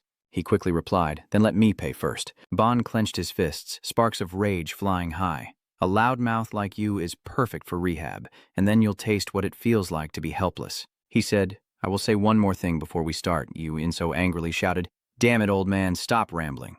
He pointed at him contemptuously and said, If I were you, I would avoid direct confrontation. Facing a sneak attacker head-on is like rushing to your death. You act surprised, as if you really understand me well. I'm just saying this to show respect, but you wouldn't last more than 5 seconds fighting me. He exhaled. 5 seconds? I'm truly speechless. The cunning one thinks, Do you think I would fall for that provocation? Not a chance. The one who makes you face me head-on is actually me, kid. Thanks for the useless advice. Let's start now. He says use all your strength, and when you realize the difference in power, you won't regret it. He excitedly shouted, Go ahead. A stream of pure blue light passes through his eyes. He takes a punch to the stomach, and darkness accelerates. Pin's eyes look surprised as Inzo is startled by the scene. China is shocked and screams in pain. He grabbed his head with both hands. Not 5 seconds, but just 1 second before he knocked him out with a pillow pressed against his head. He arrogantly stood and watched Payan collapse to the ground. You are right. I will remain calm, and when you realize the difference in strength, you won't regret it. The full moon hangs in the sky. Min looks incredulous. No way, Ino thought contentedly. Not bad. I didn't even have time to watch him leave. She remembered China's words earlier. Maybe he is the one Minnan mentioned. He supported himself tremblingly to stand up, his head still spinning, his whole body trembling violently as he stammered. I still haven't given up. I was just a little careless earlier. You're just being sarcastic. Yeah, I only let my guard down a little. If you had actually fought properly, you might have lasted a few more seconds, but that opportunity is gone now. He thought angrily. An opportunity? He delivered a kick, a chance to get hit again. He was thrown into barrels and dirt flew everywhere. He turned to look at them, then both of them hurriedly ran off in a cloud of dust. Run now. What are you doing? Hurry up and chase after them. He turned to look at her and asked, And you? She asked. Me? She stood up. I'm fine. He pointed to the other side and said, There is still someone from the Sinhoa group over there. His voice echoed. I'm not from Singa. She calmly raised her hand. From now on, I will cut all ties with John Sa as the owner of Fong Long Insur. Do you agree that I want to join Namkang? China calmly replied, We always welcome talented people. Ino's voice is cheerful. I know, you're very easygoing. John's shoulder blooms with flowers where M. Pin's hideout is. M. Pin hurriedly orders him to stop. Don't let him in. Hurry up and use your trap skill. He was startled. Am I really alone? He said, Hold on until reinforcements arrive. He pressed a red button, thinking, Sa on. He steps into the elevator thinking he's too dangerous, beyond what I imagined. He grits his teeth, thinking I have to escape. Leaving the helicopter on the rooftop is the best option. You suddenly appeared behind him. You seem very wealthy. Where did you get that helicopter? He was startled. He pressed hard on a button on the electronic panel, thinking he had gone crazy. He runs away from the elevator. You speed up to chase him. You reach out to grab his head, thinking you've escaped. He smiles wickedly. He raises the ace of spades and slams it against your forehead. Die. He smiles. The ace card I've been holding all along. Singer, become my slave. The card stuck on your face. You stand frozen there. He smugly thought, "Do you think you're a chicken? You're just rice." He looked at him and thought missing the chance to catch Mujin was a bit regretful, but this guy is quite useful. He thought of the mask and red sword, raised the jerk card and looked at it, thinking I will use this opportunity to consider the other cards. Just throw away those useless cards. A hand grabs his last card. He snatched back the card and shouted, "Why can you move on your own?" Quickly put the card down. "My brother is angry hearing you talk. It irritates me." He hurriedly stepped back. Damn it, how is this possible? He paled. My trump card holds the strongest control power. He calmly reached out and peeled the card off his face. Don't you understand? Things like mind control are useless against me. He crushes the card. You're dead for sure, he threatened. Just surrender peacefully. If you tell me where the blue VIP is hiding, I won't hurt you. He slightly smirks. I have no choice but to follow your words. He threw countless cards into the air, scattering randomly. Do you think I would say that? He looked surprised as the cards around him emitted a black energy. He smiled and said, the cards attached to you are absorbing your magic power, and at the same time paralyzing you. You will feel your energy being drained and gradually become unable to move, standing still like a statue. He pulls out a dagger. Before that happens, I will send you off myself. The cards gradually dissolve, and Ace looks on in horror. Huh, he replied, taking the opportunity to ambush is also a good idea. But he raised both hands as blue-black flames erupted fiercely. Falling asleep on your victory just like that isn't acceptable. You should have run right away. Was he scared that he might use a fire attribute skill? So the rumor that he has fire attribute is true. He fears and raises both hands. I surrender. That's one way to put it, he said. Aren't you here to find the VIP's location? He turned pale when he heard what you said. I will beat you up. He clenched his fist. Today is the end of the world for the Gadam Lavienzo's flower district. A voice echoed down the dark corridor. It's been a long time since everyone gathered this late. Joseph sighed in relief. Luckily, nothing serious happened. So, Chun is angry, what do you mean? The Emperor is seriously injured. Hui-sun said, it's not serious, he'll recover in a few days. So Chun was annoyed, all because of the singer. If he hadn't persuaded the Emperor to give birth, none of this would have happened. Hui-sun calmly said, he was the one who suggested we go to the flower first. Jawspop sighed. I've heard the same. He was angry, so you should have stopped him, right? We need to hold Gaddam responsible. They say we have no valid reason. In the dark room, although we don't know how it happened, China, lying on the bed, still keeps the Emperor safe. She looked calm as she slept, and since we've dealt with the root of the problem now blossoming, we should be rewarding them. Hui-sun was pleased and praised. All three leaders of Sa, especially the cruelest Empin, were forced to surrender to him. Surprisingly, Cassian managed to do everything alone. He's annoyed, probably hiding something. Joseph calmly, if you're jealous of him, so be it. He didn't shout. Joseph looks at the full moon outside the window. Oh, I overheard a few things from the driver. The image of Tian losing control appears, and he looks serious. Casey has gone crazy once before. I think he recognizes Cassie's destructive power, at least at a destructive level. He was surprised. No way. Casey is a destroyer-level villain? He is worried. From what driver said, it might be even worse. Hui-sun was surprised. If that's true, then he's extraordinary. He broke out in a sweat, wondering if he's actually that much stronger. Could it be a level of catastrophe? Someone like that is very rare. Maybe even countable on one hand. Hui-sun regrets, sincerely, that he couldn't catch Blue VIP, he said. He told me to let him handle Blue VIP. Hui-sun was surprised. What? Who is it? He stammered. Just then, Quan Sin Hoa's shoulder shook as a bottle of wine shattered to pieces. Anan Blue Viper sat on the ground, pulling at his hair and tearing at his hands. I was so sure I would become the ruler of the world. He tremblingly held the glass of wine in his hand, thinking, why did everything go so wrong? He remembers the image of Can. Cassian has been having trouble ever since he got involved with him. His face was flushed. He was right. He was the cause. He trembled as he stood up. I will go kill him. I am sure I will tear him apart. He crushes the glass in his hand and shouts angrily, I will kill you, Cayenne. A voice echoes, Ga is here. A figure steps into the room. He angrily pointed at him and shouted, Yun the butler, you bastard. He said, luckily you are still safe. He angrily shouted, where have you been hiding that you're only showing up now? Daeho said, I brought someone to see you, chairman. What do you mean, a goat? He, the chairman of MDC, who took over the company's management himself as a representative of the board of directors, shouted, what are you talking about? Footsteps echo as a man says, it's been 3 years, hasn't it? He continues, it might even be longer than that. I'm sure I've said this before. He looked up in panic. You, him, he, she, they, be more content with what you have because greed only leads to death. I warned you already. He gritted his teeth in anger and looked at him. Since when has Steward Yun become your subordinate? He replied. He said, he joined me before working for you. Does he think I know all his moves? I was already in his hands from the very beginning. He knelt down. He was startled. He said, I was wrong. I won't be greedy anymore, so give me one more chance. He said, a chance. He said mockingly, do you think I am stupid enough to fall for you? He angrily shouted, you damn dog. He calmly replied, look, you just yelled in my face with your true nature. If I were him, I would have hidden well and waited. This is the difference between us. He smiles. Your life is over. Ancient Blue Viper and MPN have been captured. Lampus branch in Seoul. The 2 police officers arrested Ancient Blue Viper news. The scene shows the 2 villains being urgently detained for drug trafficking and extortion. Pin smiles. I refuse to answer. Call my lawyer. Duong sat on the sofa watching the news, startled. Oh my God. The 2 bosses are always so powerful. I wonder if everything will be okay. Chisun remains calm. What's the alternative? He looks discouraged. We seem like villains' puppets.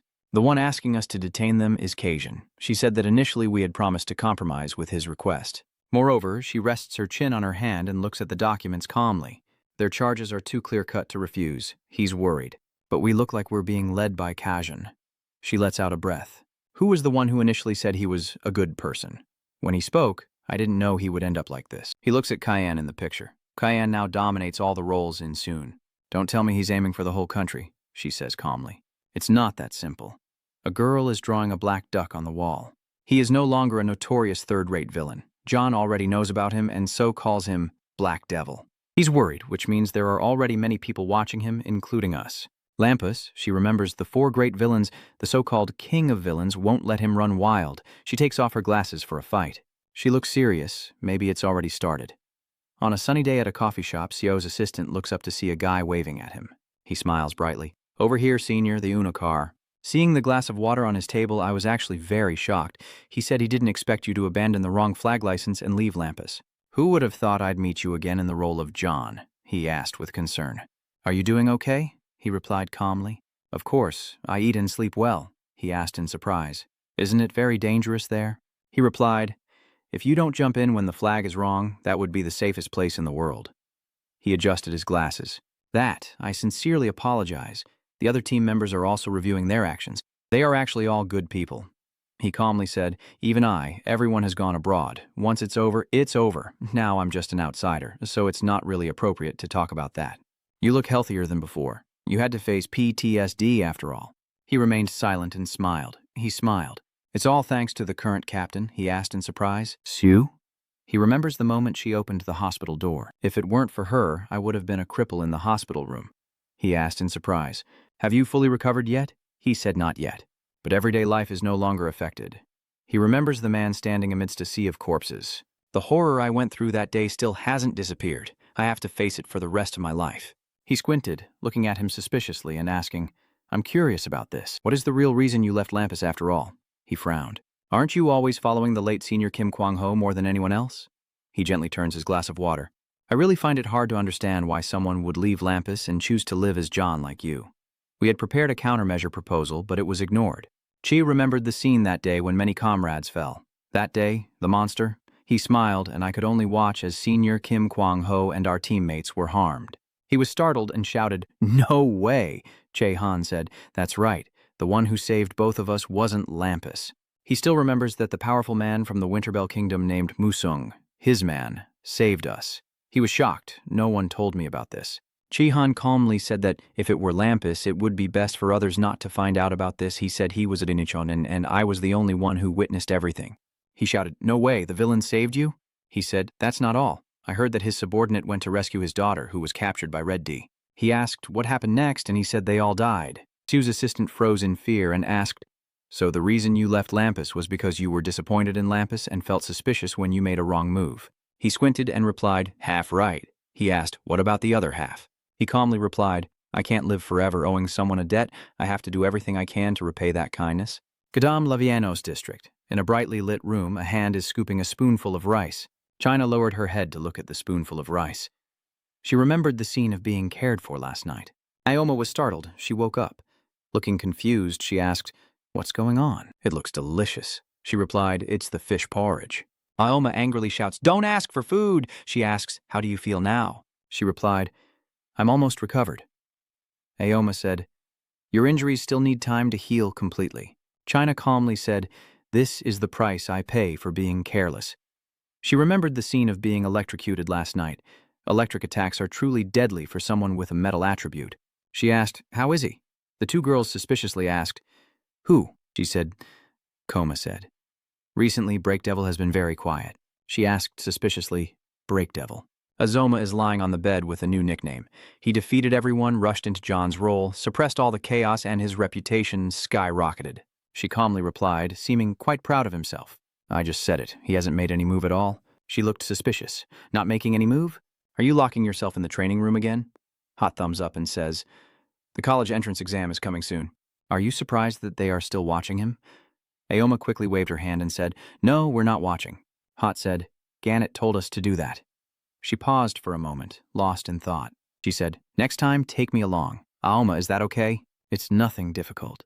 She was startled as if she had just agreed to something terrible. With New A, she said she couldn't? She quickly said, "Oh no, that's not it." She touched her chin, saying, "I will carry Ioma." She was startled. "What?" She steps down from the bed and picks up Ioma. The girl was startled and blushed, or she shyly shouted out loud.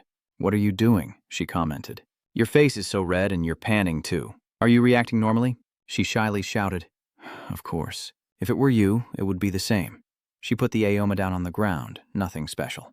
She stepped outside thanks to her. "Now I'm fine," leaving the two girls suspicious. What did she say? Huo said, "That's not the main point." She calmly stepped outside. Duty is worried. "Do you often skip breakfast?" "You need to eat in the morning on an empty stomach." He replied with a sigh, "I already ate." She suspiciously replied, "I didn't really eat properly, did I?" Her tone sounded untrustworthy at all, while 2 fried eggs were steaming with white smoke. "I really did eat." She's worried. "You really need to take care of your health, or how can you pass the exam? What if you faint during the test?" He answered the phone with a sigh, thinking she's as strong as an ox. He looked at the food on the table, while Dudi's nasal voice still hadn't stopped. "Don't sit still anymore, get moving, even walking is fine," he replied. "Yes." She stands near the window, listening to the phone call, softly reminding. "Remember to lock the door carefully and don't go outside in the evening," he replied with boredom. "Yes, I'm eating now." In the luxurious villa, her voice echoed. "Remember to eat 3 meals a day," he replied. "Yes." She said, "See you later then." A voice echoes, "Ko-do." "Are you talking to your younger brother?" She turns her head to look at her phone. He asked, "Am I bothering you?" She replied, "Oh no, I just hung up." He asked, "Is she still okay?" And she looked at her phone with concern. "Maybe so." Vincent looked at her in surprise. He asked if she looked worried. "Is something wrong?" "She is worried. I heard that something happened in Gadam-Seun and the scene is quite close to where my younger brother is." She looked sad. "I was worried something might happen to my brother." He replied that was the case. He stepped closer to her and said, "She really cares about her sibling." He moved closer to her. "You probably listen to your older sister a lot, huh?" She was startled, then smiled and said, "My younger sibling always agrees, but maybe it's because of puberty that she's been rebellious lately." He smiled and said, "Let me help you." She quickly waved her hand and said, "No need, I was just worried." She smiled. "Nothing bad will happen. Thank you for your concerns." She quickly turned around.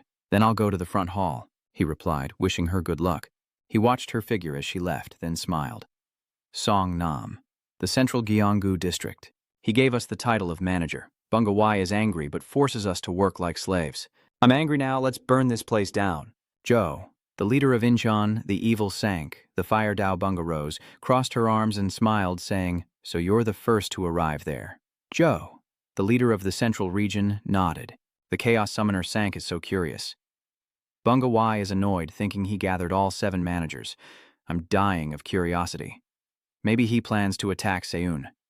Iron Beast was worried a few days ago when Pin was ambushed, but that guy was wiped out in just 1 day. The boss of the United Faction, Kangong, the evil sank, the metal snake of the immortal path, Iron Beast. Bunga is angry. "I heard Shinga District was attacked. I should have just burned the place down." Iron Beast was surprised. "Haven't you heard that place was attacked by those 2? He was startled. The 2 of them. Iron Beast said it was Min and Cajun. Red-faced Rose. "Mujin, I know one super handsome guy who matches a Rose perfectly." Bunga Y is annoyed. Wearing a vest makes him look super cool.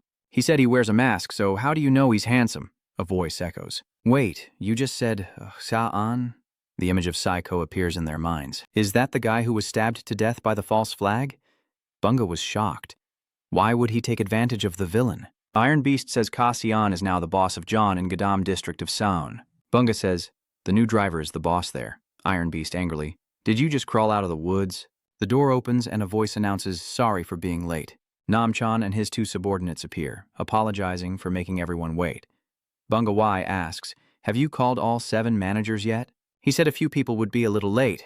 She seemed a bit displeased. Acting like this was already agreed upon, right? Iron Beast squints. The 3 of them looked at the man behind him, thinking he was the most evil.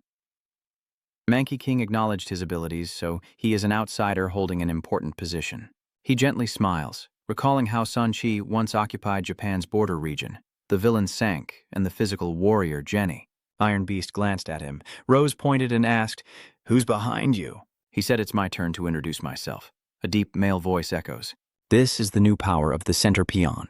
Peon looked at her coldly, suspicious that I know Piton, but that's not what I mean. What do you mean he's here? Bunga Y was surprised. Is he Piton? I met him for the first time. Nam remains calm. Mr. Pon wants to become the manager. Bunga Yi was startled. Rose smiled seductively. Iron Beater looks away. Bon remains cold. It seems you all have objections. A voice rang out. What do you think? She sticks out her tongue and raises her middle finger at him. It's just too ridiculous. What else can I say? That foolish 4th limb growing without knowing its place. Gaddamn district. In the library, his hand glides over the books as Modot asks, do you really want to go to university? He whispered, first we need to conduct an inspection. He worried, I have to think about my sister who is always worried about me. So it's like that? I thought you had already merged with Kang Yu's body. The man kept reading without saying a word. Since you're at the bookstore, why not buy a meditation book to boost your willpower as well? I wonder if he's suspicious. Looking at him like a villain with special information about the awakening of a disaster-level dark attribute, dual chord, shadow sphere. Dark skill, main sword. Dark, plus E, 7. Attributes reactive self-healing, plus 5. Hidden shadow transfer. Binding shadow. Burning shadow. Summon a black sword. Black armor. 15 strong willpower. Hidden skill. Crystal extraction. Dark magic hunger. 30 mana points, 1,500 and 174. He stroked his chin and thought, hidden skill. The hungry darkness sounds powerful. It sweat and looked at it, amazed, thinking I never expected to witness this cursed skill with my own eyes. He is amazed. The cooldown is 30 hours. How terrifying is this skill? Gluttonous darkness. 30 hours. It replied, it absorbs and consumes other consciousness magic powers. You marvel, amazed, maybe only a demon king would use this skill. It replied, saying, that's right. It hesitated, seeming like this has been modified. A disaster. There's no way it could appear out of nowhere.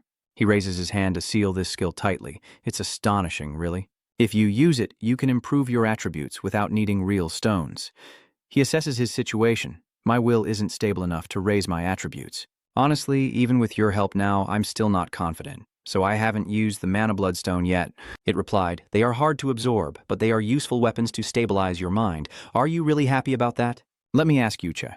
Also, tell him that your skill and strong will are the key to overcoming the illusions and mental attacks. If you level up your skill, it can improve your ability. He asked skeptically, how do I upgrade it? It replied, meditation. He carefully observes and then reaches out to take the book. Nemo sits in effective meditation. Should I take this book? Before he could grab it, 2 hands reached out and grabbed him.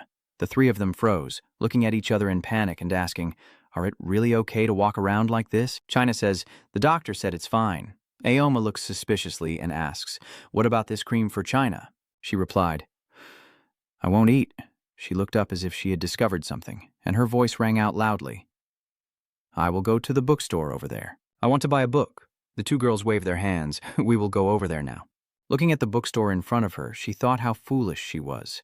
She looked sad, and the more she thought, the more she felt she had been naive, only driven by a sense of fulfillment to become the ruler Winterbello. She remembered Kasizan and became overly confident that she could do everything on her own. She recalled the traitor and how Kasian had helped her. If it weren't for Kasian's help and the image of him holding her in his arms, many people would be affected by her. She thought she must never repeat the mistake again. She clenched her fists and opened the bookstore door thoughtfully. I have to become stronger. The 3 of them all reached for the book together. The 3 of them looked at each other in the library. Yue, suspicious. Kangu. China surprised. Macaron. He silently watched this scene. He asked, why are you here buying books for exam prep? She smiled. Thank you for the macarons last time. He turned to look at her. What macaron? He replied. I met her before. Ioma waved and called out, China. She looked tense and shouted loudly, Cian. She grabs her hand. She quickly goes to check out the comic. Author Un has released a new book. The two men suspiciously watch this scene. Are you looking at the twin girls? He was surprised and thought, wait a minute. They are Yu-chan, who raised her hand to stop him, tense and alert. A flame rises above his head. He is furious. What is your relationship with that girl Macaron? And what about Naan? Explain quickly. In the park, looking at the ice cream in her hand, a voice suddenly rang out. Really? China was surprised. Was that Singer just now? She clutched her chest in panic. Yeah, I was really surprised. My heart almost exploded. Why did we run into him? She said he lives in Gadam, so meeting him is just normal. She said, and that red-haired guy, he's UAN, she said. Uhan Aoma said he was an intern, but he's actually quite famous in Gadam. She was surprised, thinking he must know someone since John, the boss, went to the same school, and they know each other. She is a bit worried. Aoma is happy, don't worry too much, they don't know who you are. We just happened to meet once. She said, what if it happens 3 times by chance? Hot saying that is fate. Aoma doesn't agree. Not for a long time. Hot said, let's go eat something delicious. I know a place that sells amazing beef noodle soup. Let's go. The door opens. Sue's assistant says, if only we could eat together. It's a pity he said we'll meet again, he replied. Next time, let's go eat together. Suddenly, the 2 girls passed by in front of him. Aoma was startled and panicked. She quickly pulled China away. Huge bowls of noodles and steamed buns, and she's gaining weight again. Sue's assistant asks what's wrong. He said it's nothing, I just felt a bit dizzy. Song Niam, this is Jian Central. A room fully equipped with training gear appears. This is a separate training area. Namchan said, the walls here are made from a special material stronger than steel and can withstand earthquakes. This place is also soundproof and shockproof. Rose smiled. Can I go all out? He's worried. Moderation is better. She's serious, I don't like just getting by. Bon, with a cold expression, you're overconfident and won't be able to defeat me. Rose doubled over, laughing. Are you talking about me? It's funny how these two are. You should become comedians instead. He annoyed. Stop talking nonsense. I'm not in a good mood, she angrily said. Nonsense. She remains calm. Do you know why I hate you? He was startled. She gritted her teeth and said, I really hate those who don't know their place and act recklessly. Bungawai raised her hand and said, I agree. She smiled and said, even if you lost to M, your fighting skills are probably not bad, right? Ignore that, she sneers maliciously. I will tear you to pieces. He was annoyed and said, you're so talkative. The more he spoke, the more meaningless it became. And she sighed, her words sharp and fierce. She sneered and said, remember to use your ultimate move. You undefeated ones only know how to boast. She continues to taunt. I heard that during the fight with Kai-An, you didn't even get a chance to strike, so let me put you to eternal sleep. He clenched his teeth, red energy emanating from his body, resisting the pain. She appears in front of him like lightning and offers a rose. Is that right? He throws a punch with all his might. She runs happily across the arena. Here's your translation. I caught you now. She glided past him, and he kept chasing her non-stop. She reaches out her hand and offers a rose as a gift. He is startled and looks at the rose before him. It grew enormous before his eyes. The flower is blooming. Her face appears within the flower, her slender neck sweating. Her voice echoes, your skill has a time limit, right? She smiles wickedly. How many seconds do you have left? He throws a punch and shatters the rose branch. She slips past behind him, smiling. Your mouth is stitched up, why are you not saying anything anymore? He angrily replied, shut up! His eyes widened, his hand grew enormous, and he caught her, smiling smugly. You're happy. I've been waiting for this moment. He thought arrogantly. Those who only know how to boast will have only one outcome. He hugged her and charged forward. Ant pig! Taste the flavor of hell through my move. She smiled softly. Foolish. Do you think I fell for your move? He widened his eyes as countless vines wrapped around him. You pig's stem, a thorny hell. What is he startled thinking? How is that possible? Iron Beast said. She used an summoning trick to trap him. He looked at her and thought she truly deserved her mischievous witch title. You're bleeding now. Does it hurt? She covers her mouth and laughs. This skill lasts a long time because it's an extraordinary skill. The blade is close to his eye and she seems a bit eager. I want to try many things with you. She points her sharp finger at him with an evil look and says, should I poke a hole in your head first? Taking out his brain and putting it in his mouth would look so adorable. He was terrified. Wait, I give up. I'm quitting my managerial position. She whispered softly into his ear. If you give up, will I stop? She laughed maniacally, saying, if you start it, you have to see it through to the end. Nam-chan reminded her. Please don't go beyond the limit. The chairman wouldn't be pleased to hear about any losses. She grumbled, so annoyed she could die. The villainess flicks her finger across his forehead, saying, because you're useful to our side, I have to mark you out. His face turned pale. What a useless piece of trash. She looked so happy and fitting.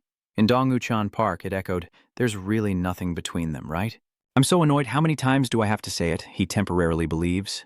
All right, I'll just assume I misunderstood. Stay calm, there's nothing between me and your sister, so don't overreact. He is suspicious. Really? If you say you don't believe, then ask Na-on yourself. He's disappointed. Forget it. He looked at the bag in his hand. Are you preparing for the entrance exam? If I want to study at university, I guess I have to take the entrance exam too. And you, standing there with arrogance. I want to become an official soldier after graduating from high school. You say you're determined to achieve that, huh? He is proud. That has been my childhood dream. He is determined to protect innocent people from disgusting and evil villains. I see that as my mission. Cassian looked grim and unhappy. Disgusting and evil? You're a bit biased. He smiled and said, don't misunderstand. I don't mean all villains are like that. Of course, there are some normal ones too. He stroked his chin thoughtfully, like Driver appearing in his memory, the shoulder-slumped John Gadam Driver. He was accused of being a serial killer, but in reality, he's quite kind-hearted. The image of Red Eye holding a bow and arrow, another person also called Red Eye, he's quite humane. He thought about it and hoped it would stay here. He's losing patience, so forget it. Why did you buy that book? He said, oh, this one? A common method to recruit people into a cult is to approach and ask if you know the faith. He looked at the book and said, a senior gave me some advice. She told me I was weak mentally. 1. Focus on your mental state first. She said my ability to assess situations isn't stable. He wondered if she even knew what she was talking about. He wondered why he told you this, as the sunset draped over him. The driver places the stack of books down, as expected. He looks up at the shiny, cheerful place. Just needs to be tidied up. Everything is tidy now. The equipment piled up in the hallway can be moved into the warehouse tomorrow. He takes a deep breath and relaxes for a moment before pouring himself a cup of coffee. He sipped his coffee and relaxed for the first time in his tidy office. It's the first time I've taken a break in this tidy office, and the loud noises caught his attention. Loud noises are coming from outside the door. Who left this in the hallway? Don't step on it or it'll break. The door suddenly swung open. What did his driver say? He was serious about training us strictly. What surprised him so suddenly? He said, ask Khan. Black Hen gritted his teeth, looking angry. I haven't found him lately. He said, oh, I think he's preparing for the exam. They asked in surprise, what is the exam? He looked at the coffee cup and said, I understand you want to become stronger. He smiled and said, but to do that, you need to prepare a few things first. Black Hen clenched his fist with determination and said, if it's harsh training, I'm always ready. As long as I become stronger, I will do anything. Great asked skeptically. Really? He stirs his coffee with a spoon, showing real determination. To achieve what you want, you also need innate talent. The three skeptically thought, innate talent is obvious, only those born at the finish line can do it. That won't happen later. He is serious. If you can surpass your limits and awaken your innate talent, you will experience something entirely different. What is called the second awakening. The words echo in Black Ken's mind. The second awakening, he said, your magic will advance by leaps and bounds, and your strength will help you surpass all limits. Is he telling the truth? He remembers Z Street. Of course, this world is full of monsters who have undergone the second awakening, some even matching or surpassing the level of a catastrophe. He looked at him in horror, unable to believe. Driver, you, he hurriedly said. Isn't it me? He crossed his arms and smiled. Don't be disappointed so soon. As John, we also have someone who has achieved the second awakening. He asked in amazement. Really? CR suspiciously asked, who is it? A sweet voice rang out. Sweetheart, I just baked a batch of cookies today. Both of you turn around in panic and look at Dow holding the tray, eat them all. Washington imagines an explosion, an evil villain smiling wickedly. The man's hands are grabbing gold and silver from the shop, and a voice shouts, hurry up! He quickly grabs the gold, and that voice rings out again. Don't leave anything behind, take everything. The clown villain holding a bat in his hand. Raph, come here, cheer up. More mallets appeared in his hand, and he excitedly said we could create a terrifying and horrifying Raftland, wiping out everything. He paused, suspicious. Does that guy not know how to observe the situation? It ruined my mood. He touches his face and says, wait a moment, I'm allergic to dust. He raised his hand to grab his shoulder and said, what nonsense is that? He stared in shock as cuffs appeared, locking him again around the neck of the man wearing a Lampus symbol necklace. Lampus's special task force. We arrived together with the mobile police to stop this. Raon Galato pointed at the villain. Clown Raff, you are under arrest. He widened his eyes as he angrily charged it with his baton. He looked in surprise at the stick in his hand, frozen. He turned pale as he looked at the 2 sticks in his hands. What is this? Another man appears. Are you deaf? He just said you've been captured. Rich smiles and raises his hand, a blue light emanating from it. Stop playing tricks, or before you go to jail I could trap you in that droplet. Everyone's henchmen looked panic-stricken at the clown. Boss! He shouted in anger. What are you waiting for? Kill them.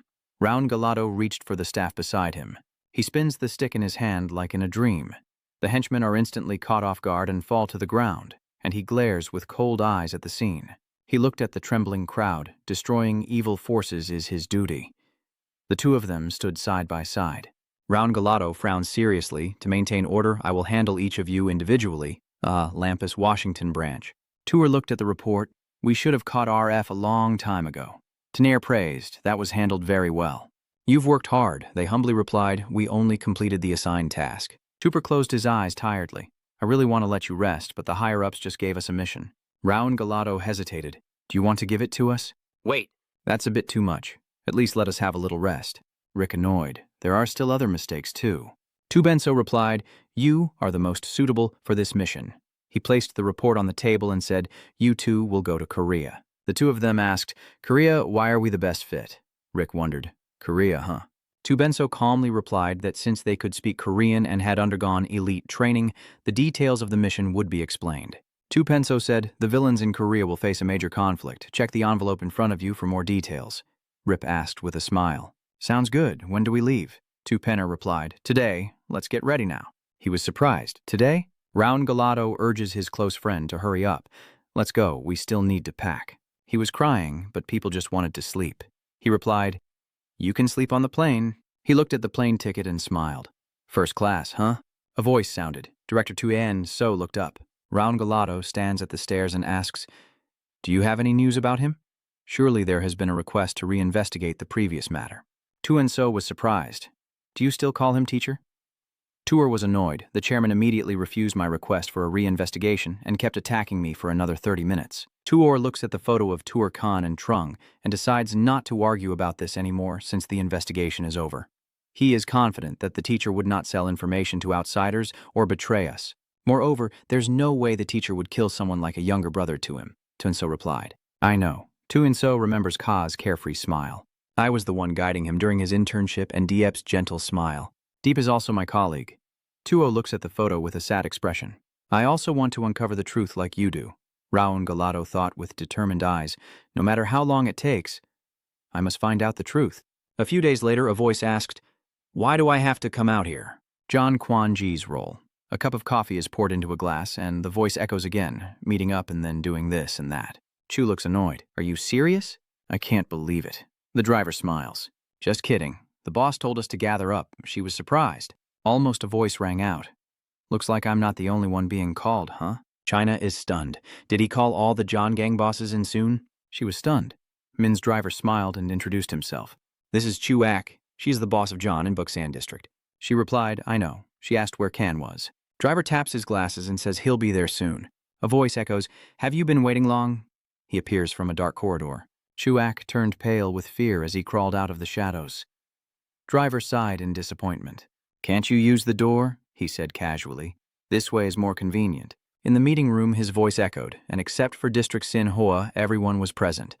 He looked at the 3 people and said, I've contacted them, but chances are he won't show up. Driver smiles. Redot takes advantage of the chaos to become the boss. Even though he doesn't seem to be widely recognized, the factions are busy fighting each other. He stands with his arms crossed, looking dangerous. We need someone stronger than Rita. It's already happened, so it's best to choose an ordinary person who will listen.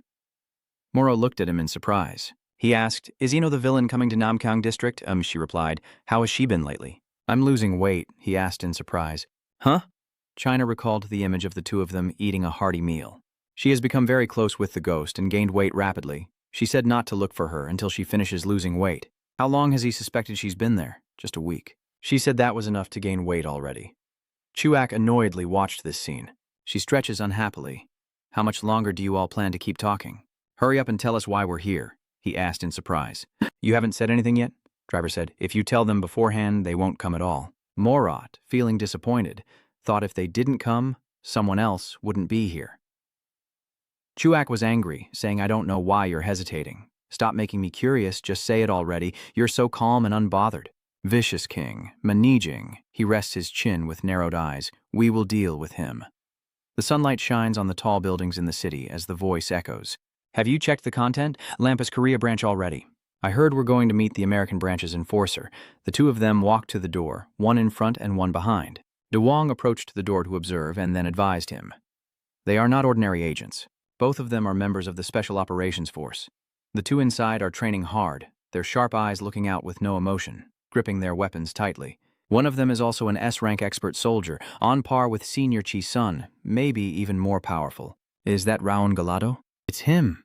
De Wong opened the door in surprise. Unlike him, Yu, the father, as expected, looked inside without any expression, while inside, Chi-sun couldn't help but be angry as he looked towards them. There are two more people nearby also turning to look. They arrived late. Seeing her anger, De Wong quickly explained, No, we arrived 5 minutes early, just afraid of feeling annoyed when looking at him. They arrived early and had to wait. You guys are the ones who were late. The two of them turned to greet each other, and he extended his hand for a handshake. Nice to meet you. I am Ron. He happily greeted from behind. I am Rick. De Wong greets warmly. Hello. You both speak Korean so well. U-chan still keeps her cold expression. It's been a long time since I saw you. He stands beside him, reacting with surprise. What do you mean? The two of them moved closer together, happily watching and inspecting him. Hello, U-chan Rangalado. Nice to meet you. It's been a long time since I saw your family. Under the spotlight, Kang Yu, with cold eyes and crossed arms, looks at her. We will defeat the evil king, Manik King. Hearing those words, Chuak's face was full of anger as he gritted his teeth and looked at him. Mujin listened silently as they discussed. She angrily stands up to confront him. King. Are you crazy? And you just glanced over. Only a mad person would say that, right? She grimaced. He remained silent. Kang Yu closed his eyes and sighed. We will attack the old man first. No ordinary person would think of that. Driver cheerfully praised. That's exactly right. Chuak, after hearing that, stiffened and pointed at him. You're just going along with it? Are you really leaving again? He won't listen, but he's happy. At this moment, Chuak knew there was nothing she could do, her face dark with despair. She looked at her with slight contempt, frowning. It all happened too suddenly. If you had a plan, you should have acted sooner. Currently, King is strengthening his defenses. He sat there silently, lost in thought. I also think this is a bit too much. Are you doing this on purpose? Mujin suddenly spoke up while sitting there. You must have planned this carefully, right? Driver raises his hand to let me explain. He adjusted his glasses and spoke. Information is one of the key factors in determining the outcome of a battle. Money King may have more intelligent and powerful resources, but compared to what I have, it's nothing. The cameras are constantly moving around every corner of this place. I have placed cameras and autonomous drones everywhere, even outside the universe, so I can monitor their actual positions using remote-controlled nano-satellites. Shu AC was stunned and panicked.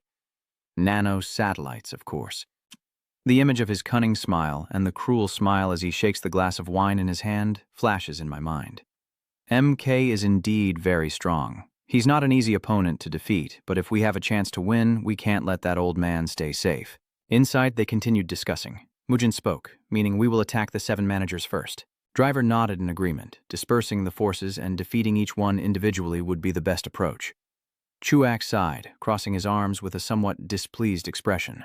Split up the 7 managers? Do you think that's easy? Each one is nationally recognized. Driver spun the screwdriver in his hand as the air currents radiated outward. Aside from the key points, this mission is still feasible. Kang Yu turned to ask him, who do we need to pay attention to? Driver smiled and looked at him. Let me pick a typical example. Driver thought of a girl with petals and thorns as if taking her body. That's the mischievous witch Rose Min, who knows a bit about her. She's a member of Man King and holds the position of the 2nd strongest among all villains nationwide.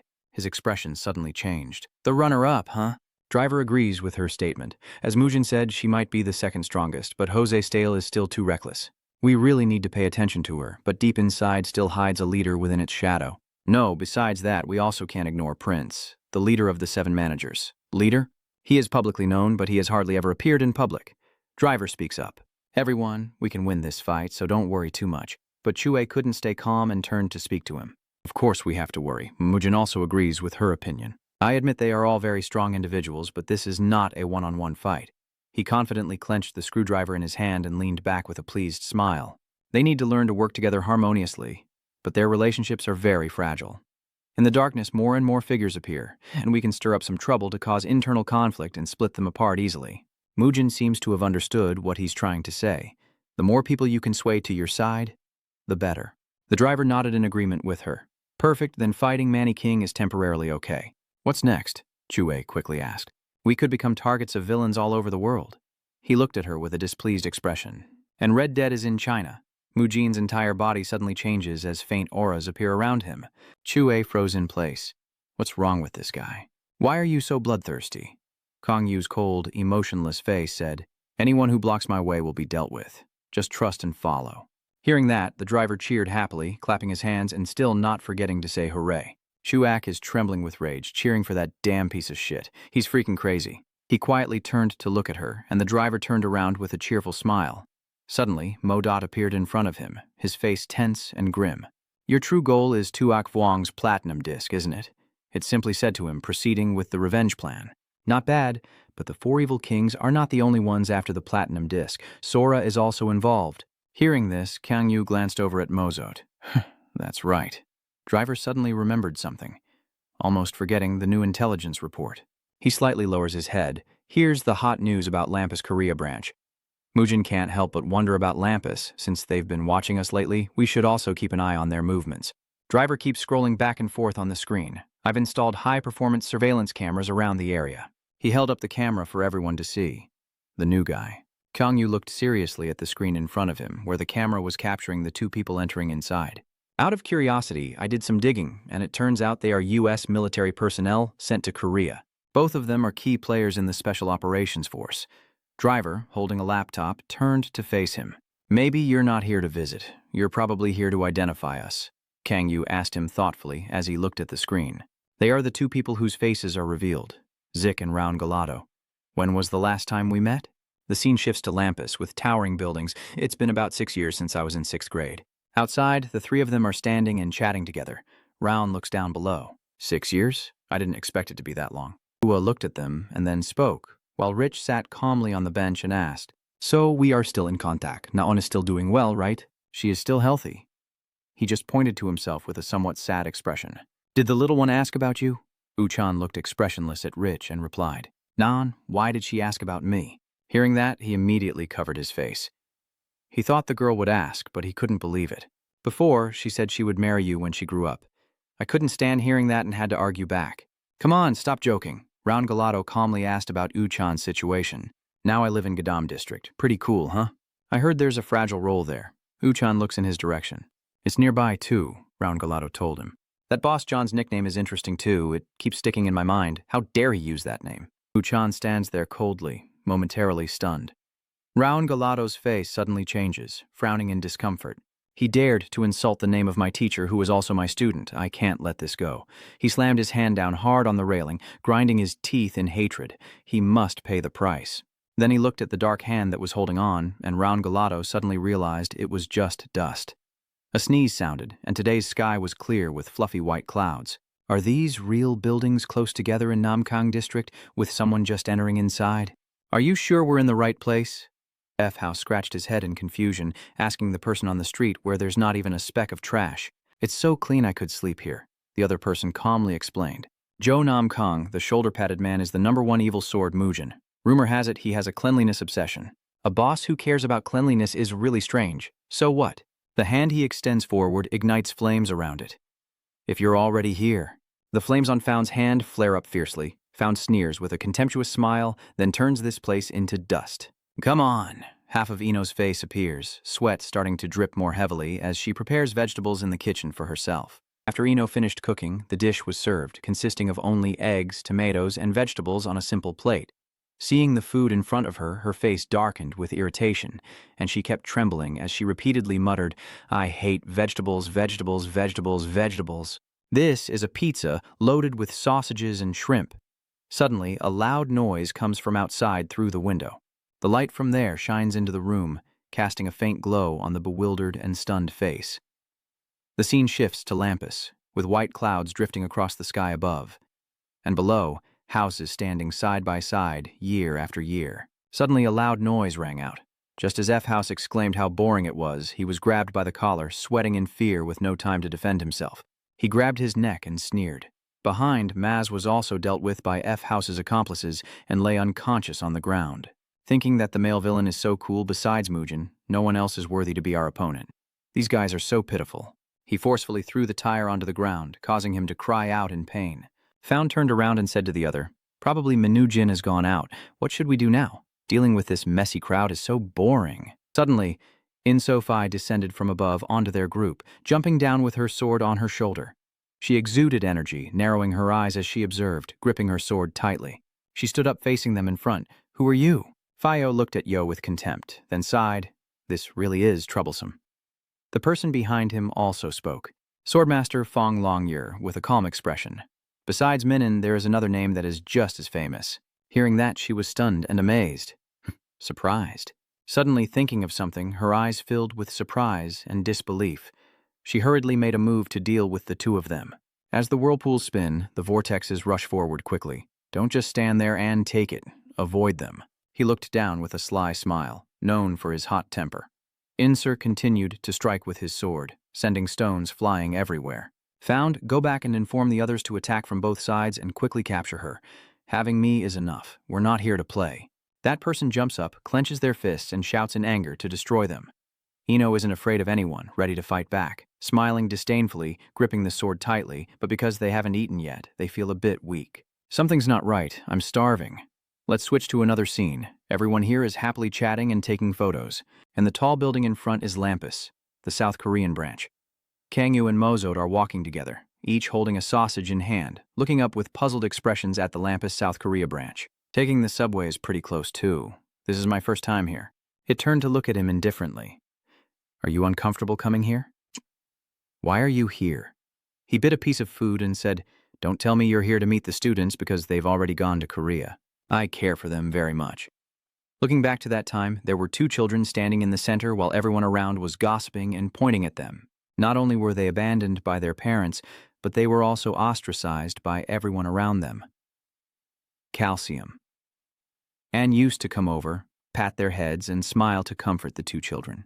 Although they were still young, they had the abilities of a squad leader and joined 7 years ago. I have guided them since then. After eating, he threw the stick into the trash can beside him. Then I lost my life before I could say goodbye. A boy timidly sat down and curled up, holding his head. Inside, the two kids looked serious as Khan asked, What color is your hair? Did you dye it? Rich remained silent without replying. Seeing things were getting out of hand, Raun Galato turned to explain to him. He dyed his hair red because he thought he could use fire if his hair was red. So silly. Tears gathered in his eyes. Calcium. Anne sighed in frustration and crossed his arms to confront him. Why fire? Rich stammered, his face blushing and tears falling, looking pitiful. He clenched his fists with determination. Teacher, I mean sir, I want to be like you. But he gently stroked Rich's head, making him look at Kangyu in surprise. He simply smiled happily. Your attribute is water, so you also want to use fire? He exclaimed in a slightly surprised voice. Dual attributes. Rune Galato also spoke up. There's no such thing as possessing two attributes. He angrily turned to be quiet, and Kangxian just stood silently there, explaining to the two kids. He wasn't sure if having two attributes was possible, but fire and water repel each other, so it's probably difficult to use both. After hearing this, he felt a bit worried and scared. But if you could use both, it would be really interesting. The two of them looked at him in confusion, not understanding. Kanan proudly watched over them. Maybe if reborn, it could be possible. Young Shichoi's face couldn't help but show admiration. His sparkling eyes didn't allow him to dream any further. Raun Galato immediately said, So just stop dreaming about it. And Mozot, emotionless, asked him, What are you planning to do? Do we just meet like this? Naon suddenly appears here and says, Hello, Kangyu. Hearing the call, both of them are startled and turn to look. Why are you here? Kangyu replied with an emotionless face. I was just passing by. Naon approached. Him? How do you know I came here? Are you here to see Uchan? Yes, I am. But now I came to see Kangyu. She continued, I was sitting at the cafe across and saw you. After hearing that, Sangyu also turned to look for the cafe. I see you. Are you using your skill?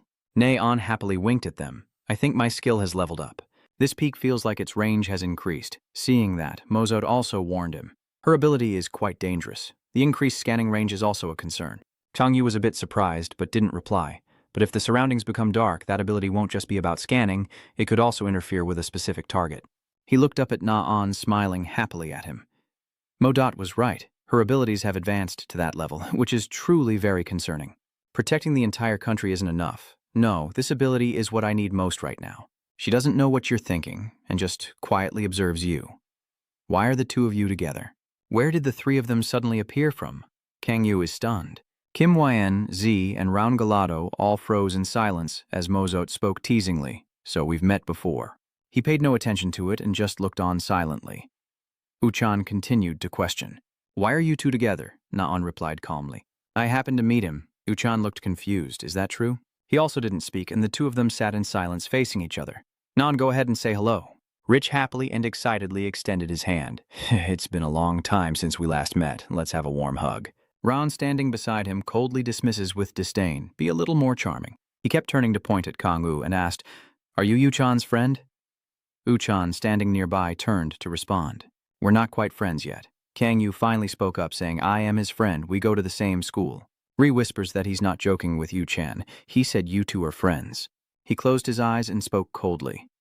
It's not like he was surprised to hear what I said, but he just responded with a harsh reply.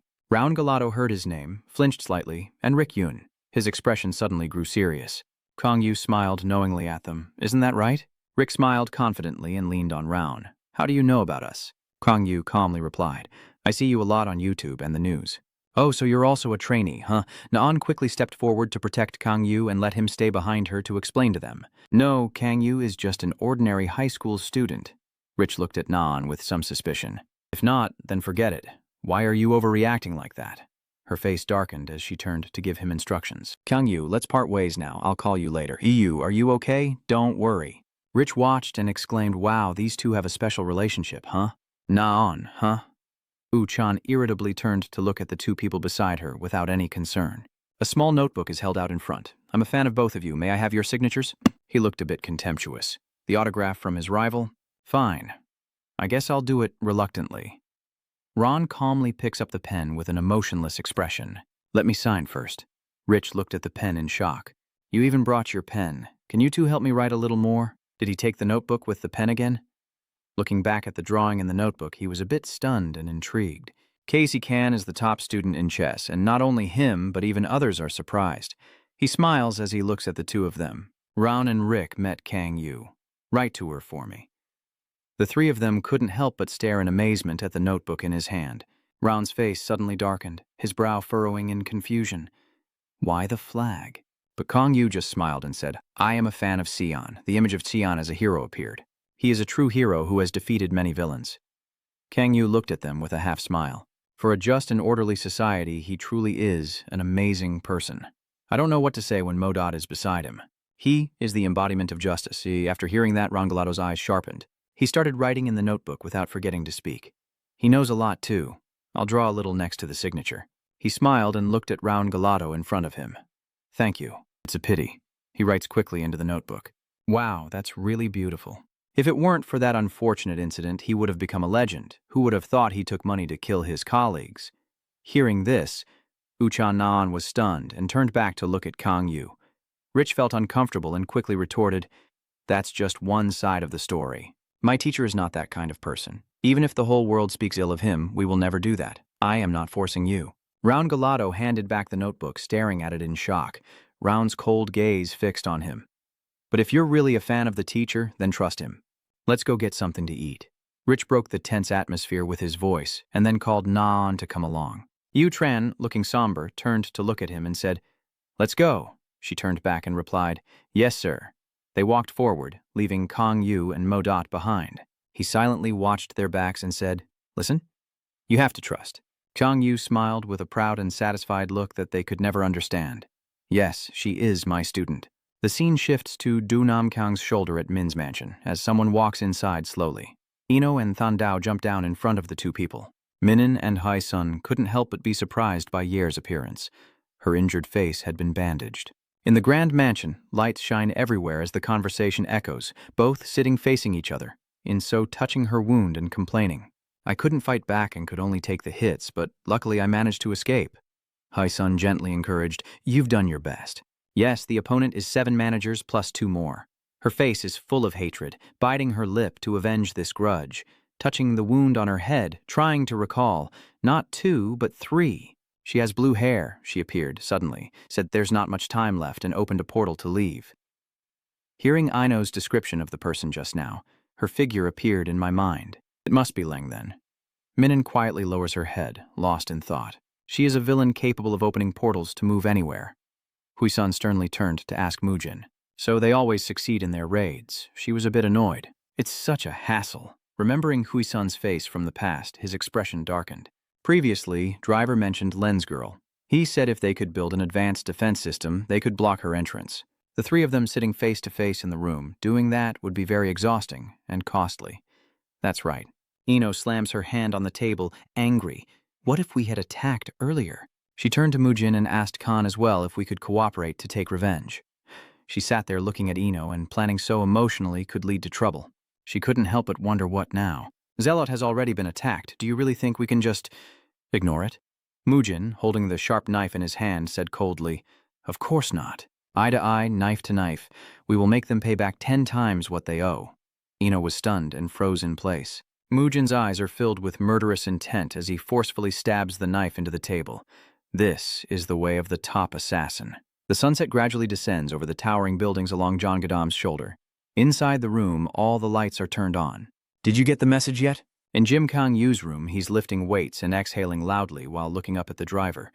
I heard Nam Kang was ambushed. Mujin must be really furious. He's sitting there with his legs crossed, smiling with amusement. But even Mujin won't seek revenge right away. The message isn't fully explained yet, but it seems Len's girl is connected to the 7 managers. He takes a towel and, exhausted, closes his eyes to wipe the sweat running down his face. If someone can open the gate, if we're not prepared, we'll pay the price. Driver snapped his fingers excitedly. Don't worry about Gadam, I have already set up the defense system. It also protects Lavios. The Winterbell headquarters is surrounded by a layered defense system. He just wiped his face and slowly approached where he was sitting. What about Baksan? Maybe they'll target that after Nam Kang. Driver thought of something and smiled. There are no defense systems there, but there is a security system that can identify intruders. The 2 in the training room continued talking, their faces tense and exhausted. Basically, the trap is set, now we just wait. He asks him again. Are you planning to fight back? You bastards, how dare you come in? Get out, I want to see the boss. Someone's voice echoes. His eyes turn cold as he glances over. They rush fiercely into the training room. Black Hen angrily shouts for the boss. Dr. Gost quickly approaches and whispers, You're too rude. Unlike them, Kang Yu calmly wiped the sweat from his hair and asked, What's wrong? Break Hen pushed Break Go aside. What is the supervisor doing here? He seems a bit surprised. Supervisor, what are you talking about? Kang Yu said calmly, turning to face him. You said you would train us to be stronger. Just do it now. After training, we're done. He yelled out his frustrations as if he wanted to die, asking if bothering him would do any good. That's why we came there. Black Hen couldn't help feeling annoyed as he looked at him. We just broke through a huge wall. Cross eyes helplessly. That's right, we can't get through on our own. Kang Yu watches them seriously, building a wall. Modot calmly reports to him. They have leveled up. Black Hen smirked with a sinister smile, taunting. Are you planning to fight, Manny King? If I become stronger, I will eliminate them all. CR behind him was so terrifying it made people tremble. Seriously? A fool just silently laments. It's rare for a villain to want to get stronger and willingly let others lead. He turned to ask Kang Yu, who was standing beside him in a daze, what he intended to do, but he didn't bother to care and simply asked back why. Kang Yu drapes the towel over his shoulder and suddenly smiles, saying, If they want to go to hell, I'll be the one to lead the way. Outside, the sun is setting, clouds are drifting by, and below are tall buildings. Na-on smiled brightly, waved goodbye, and said, See you later at home. Ri happily turned back to wave and didn't forget to suggest next time we go alone. Bye-bye. Both Uchan and Raun Galato turned back and reminded, Be careful on your way home. The 2 of them walk ahead, leaving UAN behind, and he can't help but feel curious. Why did you tell me to come along? Nabin calmly replied to Uchan's question. It's nothing, I just wanted to ask something. I still have some questions, so I speak up. Nah, On doesn't need to hear this either. The sunset is clearly visible in the sky today. I plan to take on Joe's role. It seems Uchan still doesn't understand why. We want to protect the teacher. Raun Galato replied with a blank expression. We want him to stop using the name Kasian. Uchan was shocked after hearing that. I don't think he's going to agree. Rich turned to tell him that we also want to know what kind of person he is. Is it just a rumor? If talking doesn't solve anything, what should we do? Raun Galado continued to patiently explain to UAN, then decided to use another approach. He waved away irrelevant thoughts, reminding himself to think carefully about fighting while playing Yo. Otherwise, it would be chaos. Uchan doesn't understand what they are trying to imply here. It must be done. A villain who dares to insult the name of the deceased must face the appropriate punishment. This is justice. After hearing that, his face darkened and he said nothing. He's not the kind of villain you guys think he is. Both of them understood what Uchan was referring to and responded calmly. I know he's not easy to fall for. I heard he even defeated the special anti-evil purge force, right? That's not what I mean. He's not a shamelessly evil villain. That statement now confuses the two of them. Juan's expression suddenly turned cold as he looked at them. Please reconsider meeting Kasi. After hearing the implied meaning in Uchan Rangalado and Rich Su's words, they fell silent. All right, we'll reconsider. Uchan turns and steps forward. Behind him, he raises his hand to say goodbye, feeling happy inside. Uchan has changed. As Rich pondered silently, he remembered that before, just hearing the word villain made the kid become super scary, or admit that John was the boss, but either way, he was very dangerous. Raun Galado's face grew cold, his eyes dark and brooding, as he still wanted to seize all the roles in Seun. The more he thought about it, the more the surrounding darkness seemed to intensify. Now, he even wants to face one of the 4 evil kings, Manhwa King. He is seriously watching over your figure. Both of them are reckless, so Uchan might be involved with him. Rick can only cross his arms, close his eyes, and accept it with boredom. It's too early to jump to conclusions about Cassian. The setting sun's rays gradually become visible through the evening clouds in the sky. There must be a reason we don't know yet. He turned to smile excitedly at Raun Galado and said, "Let's go find out why." The scene shifts to the large headquarters, his voice echoing, feeling ashamed when I think about it. Outside the window, sunlight streams into the new room where 2 people are sitting quietly. Talking, doesn't it? Feehouse is extremely annoyed, almost winning. The robot immediately turned to look at him. She is very strong enough to be famous. Ino's smiling face confronting them appears. He falls into deep thought, thinking that if she tries to run, it will take a lot of time. He turns seriously to ask for their opinion. Is the next target Boxan? We won't go there. Hearing that, he couldn't help but be surprised and wonder. Really? Then who? Someone is outside the door. He suddenly opens it and steps inside with his hand raised. It's me, the amazing person used to a life of etiquette. The 2 of them inside turn around in surprise to look at that person. Dasta laughs happily and excitedly as if being warmly welcomed. The most handsome man in the world, a level S villain, a shadow attribute summoner Da, and the great ambassador of the DST generation. There is a man behind him holding a camera, taking pictures of Da. What kind of photos? This is a level B villain, Steun. He looked at the camera and also started posing. Found was watching the 2 of them. Long time no see. Da, he became excited, striking a pose while greeting back. Hello, I guess I arrived a bit late. Dasta smiled smugly and said, "'Cause I was busy taking photos of the autumn sea." He closed his eyes, resting his hand on his forehead as if feeling guilty.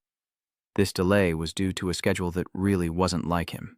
I really apologize to the designer UN, who never stops praising this move. Hey! From the top of the peak, the camera clicks. Continue non-stop. Found then turns to look at him. Are you going to the ban? The robot turned back and said to him, that guy in Booter will go there. Unfortunately, Darkstar overheard what was just said and turned back to warn, don't call me that metal guy. Cut it out, he then turned away and said, sorry. He looked at him and couldn't help but wonder why he apologized without offering any explanation. Then he turned to Darkstar, who was striking a pose. He was definitely a crazy guy, but also very famous, a monster comparable to Sister Gadam. He took a photo while asking them, the one sent to eliminate Gadam, where are they? Found was a bit startled by the name. Rose Noonan, Rose Tue, where is she? He avoided looking away, his voice trembling. Yeah, she's probably nearby. So why are you looking for her now? Does DTA fell into contemplation. I plan to go to Gadam. He was stunned and confused why he suddenly went there. He thought of something and got excited, touching his own heart. It feels like my body is glowing. I fell in love at first sight and I want to see him as soon as possible. It's been a long time since my emotions have surged like this. He also uses darkness like I do. A very difficult person to get along with. Yun happily watched the shapes he had made, laughing nonstop. This style is truly a masterpiece revolution. Dasta sighed with a smile. Her expression also changed. Cyan. I am a hardcore fan of his. The blinding sunlight shines down on the buildings below as the scene shifts to John's shoulder inside the training room. Black Hand's face is battered and bruised, with more wounds appearing. He screams while clutching his hand, sparks flying from it as he rushes forward, his face furious and gritting his teeth, throwing a brutal punch. Jealous eyes pinpoint his weakness as Kang Yu endures Bake Hand's blows, calmly sidestepping and watching him, then suddenly launching a flurry of punches that send Black Hen flying helplessly. Black Hen was beaten so quickly that he couldn't react, retreating backward and dragging his battered body, but it was all in vain. Kang Yu stepped over to him, looking down at Black Hand lying beneath with a cold, contemptuous voice, as if he had had enough. He trembles in pain, biting down on his suffering, then suddenly sits up and roars in anger. "I didn't come here to hear you insult me." He stands there watching Black Hen. "Then what do you want?" he said helplessly and irritably. "I told you, I want to break down the wall, so there's only one way." The people behind start to enjoy it, their faces excited, and finally they speak up. Dumb Mo appears beside him, looking down at him with a tense, emotionless face. "Are you really sure you can achieve something? Because I will destroy that way of thinking of yours." What do you mean?" He stands seriously watching Black Hen, trembling with anger. "Just keep kicking that wall and someday it will fall." He couldn't believe the answer he heard, honestly.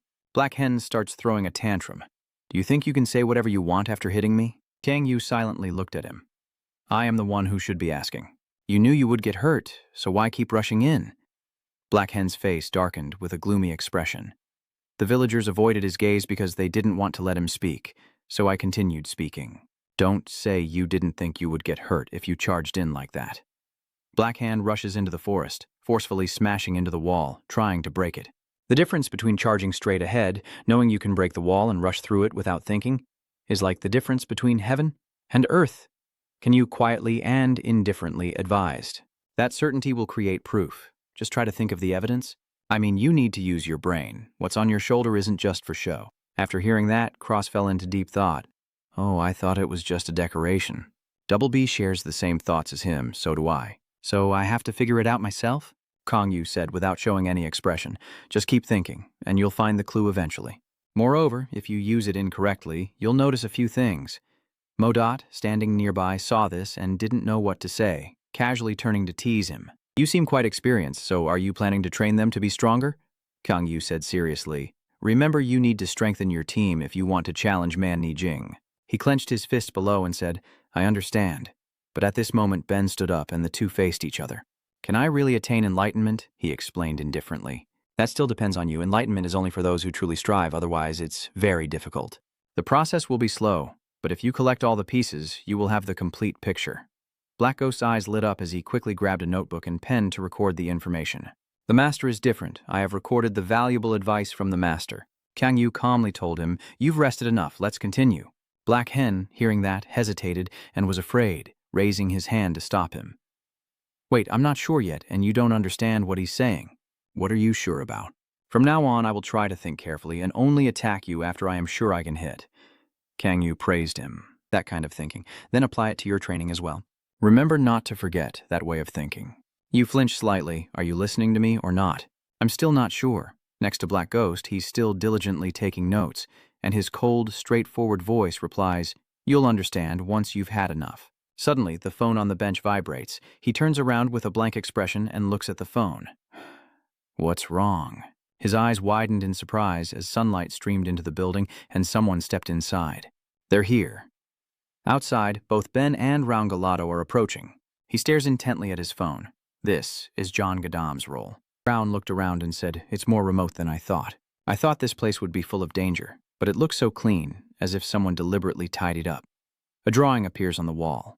"The next step is the strongest enemy. This place is full of villains after all." He was looking at his phone while smiling excitedly. "I just found this really interesting. The result of Gadam's survey of the residents. You know which villain no one wants to face the most, right?" Raun Galato simply replied coolly, "Of course it's the villain, sir," then immediately denied his answer. "No, it seems like someone is busy doing something up ahead. He's the cleaner." A bald man wearing a mask and carrying a bomb hears the sound of the broom in the cleaner's hand and turns back, and they face each other. He watched those people in shock and amazement. When he turned back, the two of them couldn't help but be stunned. Cleaner Raun Galato with a serious expression and no emotion. He's the #1 villain you definitely want to avoid. Rich looked at his phone, and it says here that he's very cruel. Did you ask Rich if he's really that brutal? Suddenly, Greener's eyes lit up brightly. He quickly threw down the broom and hurried over to the two of them. Both Zik and Round Galato became panic-stricken and shocked. Attack now? Damn it, he took advantage of our distraction to strike. He's gripping his weapon tightly, ready to fight. Villains are the same everywhere, all a bunch of cowards. Greener spread his arms and approached them, glaring with piercing eyes. Both of them are also ready to defend and fight him. Come on, first block him and then the vehicle. But what happened was not at all what they expected. Greener ran to the cat lying beside him, causing the two to freeze in surprise as they prepared to fight back. He approached and gently picked up the little cat, checking if it was hurt anywhere. The two of them looked back at him, confused about what just happened. Huh? What's going on? The cute little orange cat in his hands meows. Night falls and the stars shimmer in the sky.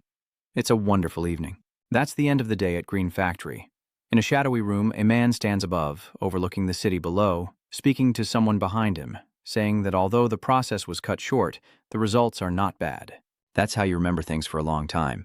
The person behind quickly responds upon hearing that. Yes, how are the 7 managers doing? Namchan's face darkened as he pondered. Is there any new news from all the members, including those who have already left? MK turns his back, holding a glass of wine. The main character has already taken the stage. Namchan stands behind, watching his back. Just give the order, and we will attack John Gadam's team tonight. Mannequin smirked slyly. No. The moonlight outside shines through the window into the room as he places the glass down with a scheming look on his face. Using force to suppress is always an option, but I don't want to do that. The glass on the table is empty. Mannequin's cold, detached voice echoes. I want a stage that can attract everyone's attention. I need a different plan. Namchan hesitantly asked again, do we really have to do this? Fighting and destroying without any real reason is just meaningless, so there's nothing interesting about it. M-Kin calmly pours the wine into the glass. What the audience wants is a play that is dramatic and exciting, but more importantly, the script must also touch the hearts of the viewers. Otherwise, it will easily be forgotten. He held the glass, smelled it, and it felt like the scent of cheap whiskey touching a person's heart. Behind Namchan, he fell into deep thought as he spoke. I'm not very familiar with this term. Mankin turned back and stood there watching him. Too bad, but don't worry. He raises his glass and coldly announces that you will experience it soon. The man's buried eyes suddenly sharpened. If you say so, I will trust and look forward to it. Outside, the moonlight softly illuminates the buildings as the mother cat happily licks her kitten. I'm glad we found her. Greener is taking care of them. Rich happily crouched down, smiling cheerfully as he advised, don't get lost again. Losing your mother is really hard. Next to Round Galato, he stands silently, observing coldly. He suddenly turned to ask Rich, why are we here? We didn't come here to help the lost kitten, did we? He excitedly watches the two cats walking ahead, gradually disappearing into the darkness. But it's still okay to do that, Round Galato's cold voice said. Not only are we helping the kitten, but we're also cleaning up. To be precise, we're not actually saving the kitten. He closed his eyes and sighed. Rich could only feel helpless. That stiff guy again, it's getting dark. We have to meet Can before it's too late. Round Galato, feeling discouraged, walks away. So just ask Cleaner directly. He saw him walk forward and called out carefully. Cleaner heard the call and quietly turned back.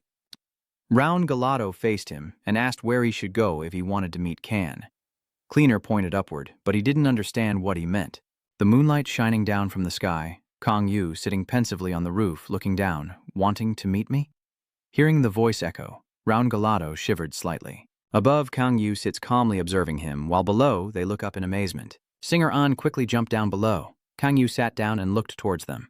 I don't remember having an appointment with Sach Ser, do I? Kang Yu's voice was cold as he watched the two of them from beside Mo Dot. Why do you want to see me? Rip stood there and started negotiating with him. We don't want to fight, we're here to make a request. Kang Yu spoke without fear.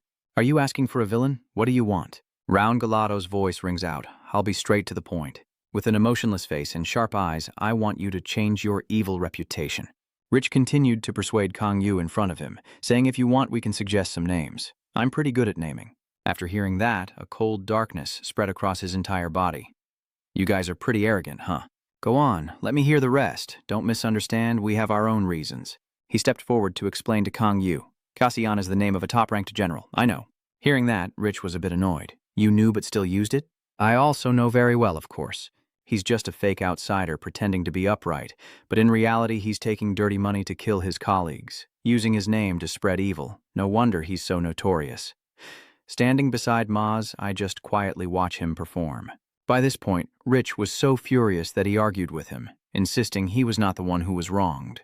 Kinyu doesn't even bother to care about that and keeps challenging, framed unfairly. Do you have any proof? Round Galato couldn't take it anymore, closed his eyes and tried to control his emotions. The teacher is not the kind of person to take dirty money to kill a colleague. Dit continued his words and said, yes, the teacher is not that kind of person. He can't bear to pay attention to their continuous provocation. That's not evidence. You all know it well. On this side, Cleaner quietly took the broom and started sweeping. You're just as clueless, refusing to compromise with them and then turning away. If there's nothing else you want to say, then go ahead. Wait a moment. At that moment, Galato's face changed, becoming dark with a look of disgust and contempt for Kang Yu. I will never call you Kan. You are not worthy of that name. Kang Yu suddenly smirked maliciously. Qualification? I quietly turn around and challenge them. This can't be ignored easily. Are you saying I'm not qualified? Kang Yu asked without any expression on his face. What was the reason? I told you, the glorious achievements of his past flashed through your mind. Tell Kang Yu that Kian is a top-tier cheat. This is a prestigious title awarded to only 30 people in the world, Round Galato said indifferently. That person is also my respected teacher, whispering softly to him beside Mozost. Unlike those 3 henchmen, you've raised them well. The tense voice doesn't care at all, so what? He clenched his weapon tightly, ready to challenge. If I've said so much and you still refuse. Round Galato's eyes turn cold. He draws his weapon. Then you have to prove yourself first. Kang Yu chuckled softly, a grim look on his face as he scratched his head. You want to fight? Talking like that on someone else's turf is really troublesome. A scumbag dares to stab his teammate in the back, and his disciple is no different. Rich is furious to the extreme. This is your last warning. If you promise to change your evil ways, I will let this go. Kang Yu doesn't even bother to care as the two calmly provoke him. Is that so? Keep provoking their emotions with words. So, what do you think about a disaster-level villain singer? Rich can no longer contain his anger and retorts. You bastard, I will kill you. Wait, let me fight him. Round Galato's mood darkened, reaching out to stop him. There's no need to fight, just go all out together. The atmosphere grew tense, both of them on alert, ready to fight him. The energy of Kang Yu surrounds the body as he smirks arrogantly, his voice full of dominance saying, a disaster-level villain. You are worthy to fight this Cassian. Are these two willing to accept such humiliation? Round Galato's face darkened. Fighting both of us? Stop talking nonsense. Rich sneered mockingly. Don't take it too seriously, he's just barely enough. You refuse to let them have their way and mock them. I won't hold back and start gathering my energy, clasping my hands together with sharp eyes. Stop wasting time and get moving. Rich was so angry he wanted to rush forward immediately. You bastard, I will fix your attitude. He quickly stepped forward to stop him. Wait, I'll take him down first. As they were distracted and unprepared, Kang Yu suddenly rushed forward. Both of them couldn't help but be terrified and panic. Don't look away. When facing the enemy, he uses his punch to send them flying away. Rich and Round Galato are stunned by the sudden attack. Kang Yu looked and sneered, then spoke contemptuously. Kids in the sky, the moon has been obscured by clouds and the scene shifts to the big buildings. Inside the room, Driver sat seriously, continuously controlling the computer in front of him. Red Eye hurriedly opened the door and rushed in to inform him. Driver, it's chaotic outside, but he's still sitting there calmly responding without a hint of fear. Yeah, I know. Driver watches the screen intently, continuously moving on the keyboard. Did the two spies come to visit? He looked at him so calmly that he was a bit stunned. It's more accurate to say they came to fight. They are fighting at the entrance. The driver is repeating Kang Yu's instructions, telling him not to pay attention no matter what happens. Who, hearing that, was so shocked they couldn't believe it? What? Who? Is there anyone else? That's the boss. The driver turns around happily to inform him. We're not allowed to get close to them, and drones are banned too, so I turned off all the cameras set up in the fragile roll. Outside the building, 3 Black Hand members are standing guard to keep anyone away. They are carefully watching the surroundings. CR speaks to ease the tense atmosphere. Everything will be fine now, right? He replied irritably. Don't ask me. Red, I slowly approached where he was sitting and asked what kind of crazy plan this was. Who knows what you're doing? Just designing masks. The two of them continued talking, while a simulation of 2 masks played on the screen. Driver shows him the boss's orders. At this moment, Round Galato's expression is solely focused on revenge, using his Tong Fu to fight Kang Yu, and he doesn't give up without a fight. He skillfully uses his weapon to focus on fighting Kang Yu, but is always anticipated and avoids Round Galo's attacks. Re-watches the situation between the two with astonishment and shock. He's quite skilled, dodging very well. Suddenly, he breaks into a cunning smile. But when you realize the position you're about to jump to avoid the attack, Raun Galato tightly holds Tongpu and continues fighting with him. It's a deadly zone, and Kangwoo shows no fear, ready to fight back when they strike. His face was furious, as if he wanted to destroy him immediately. He decisively grabbed his weapon and aimed to charge, but it was already too late. Xiang Yu blocks the Tongpu rushing at him, and the two face each other eye to eye. Ri is truly surprised and panicked at this moment, never expecting this. Did he catch him? Kang Yu immediately let go of his weapon. Raun Galato stepped back, facing him, and remarked with a sigh, "You're very strong, but too stiff. Is this really strength or just stupidity?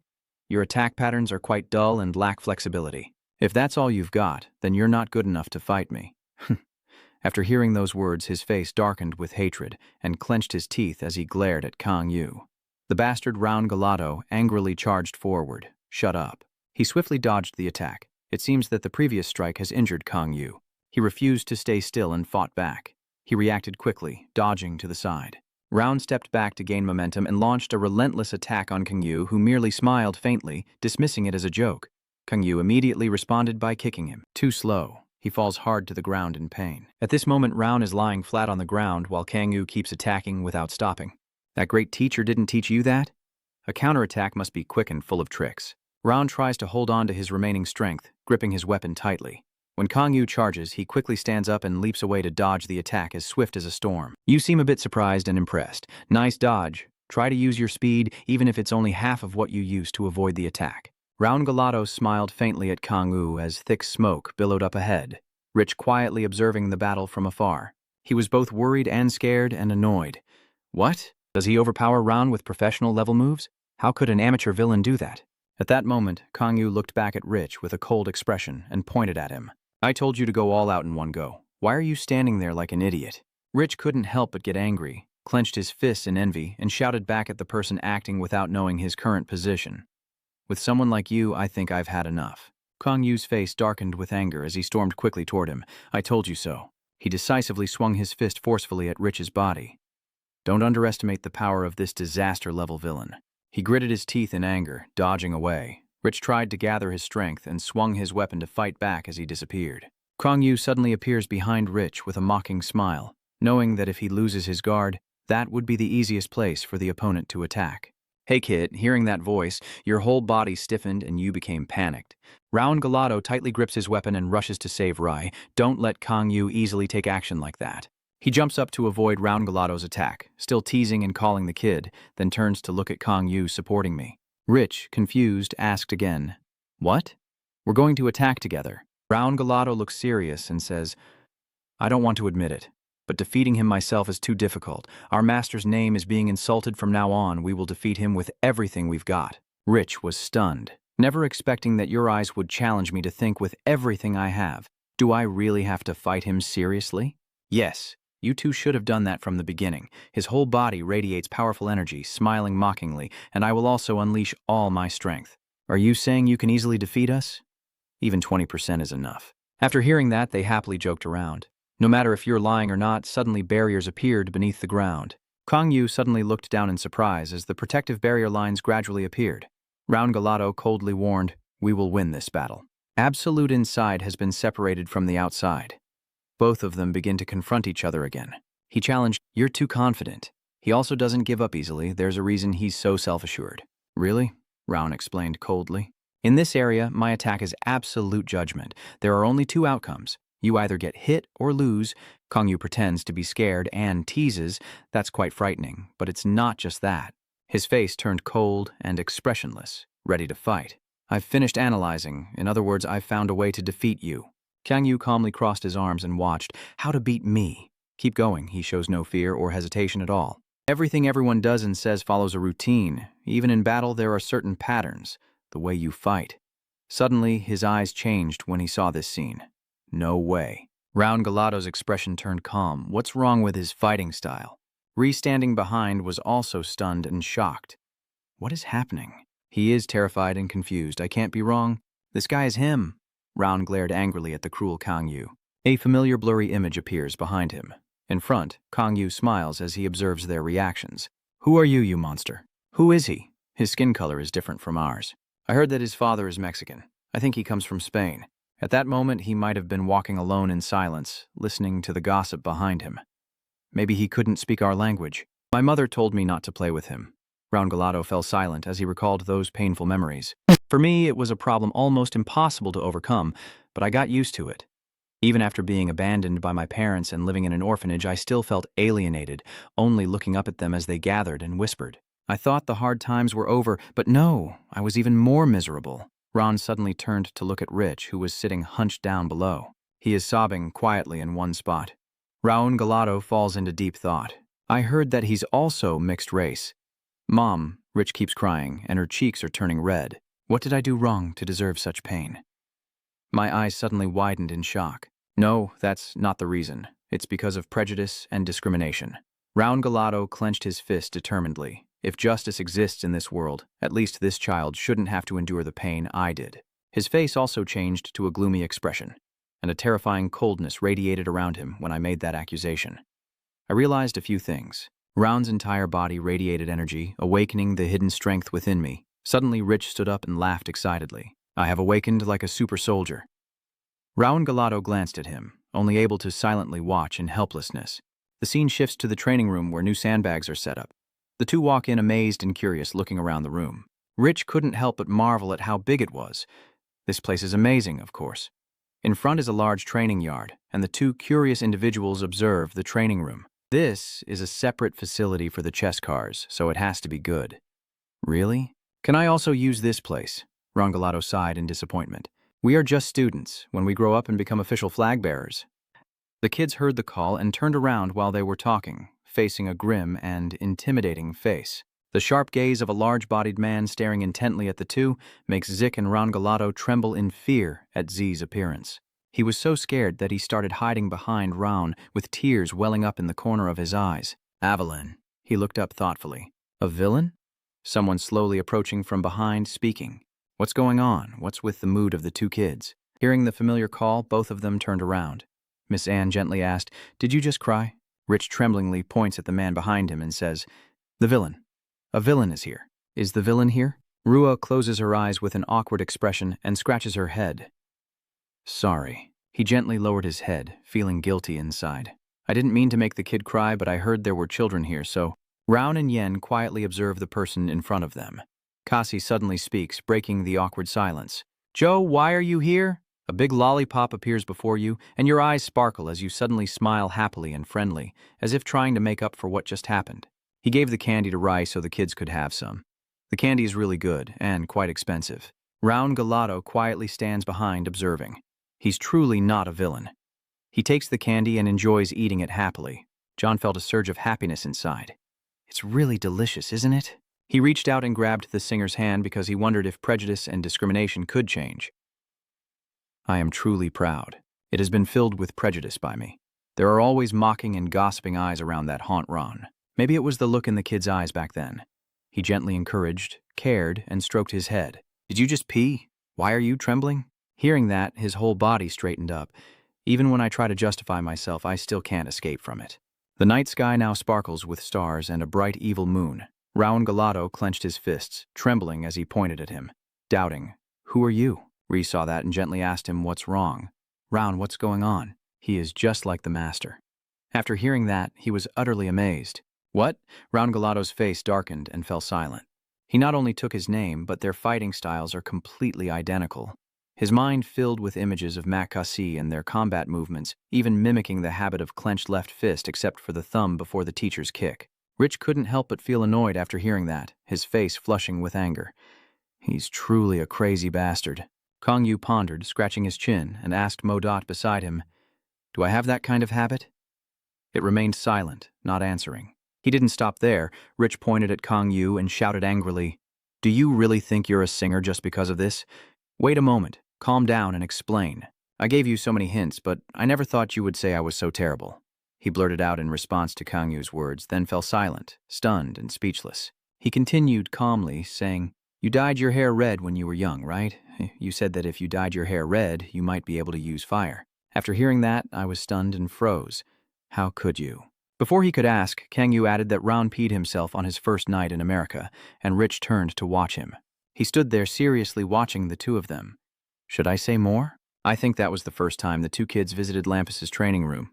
The two boys were sobbing because they were scared. The person came to give the kids candy. I think the kids called him the villain. Ree pondered deeply, his voice trembling. I've never done this before, have I? Round sighed tiredly, with a gloomy expression and cold, wary eyes staring intently at Vo Kang Yu. You? What kind of monster are you? Kang Yu silently hints to them. Even if the mind cannot recognize it, I think the heart already knows.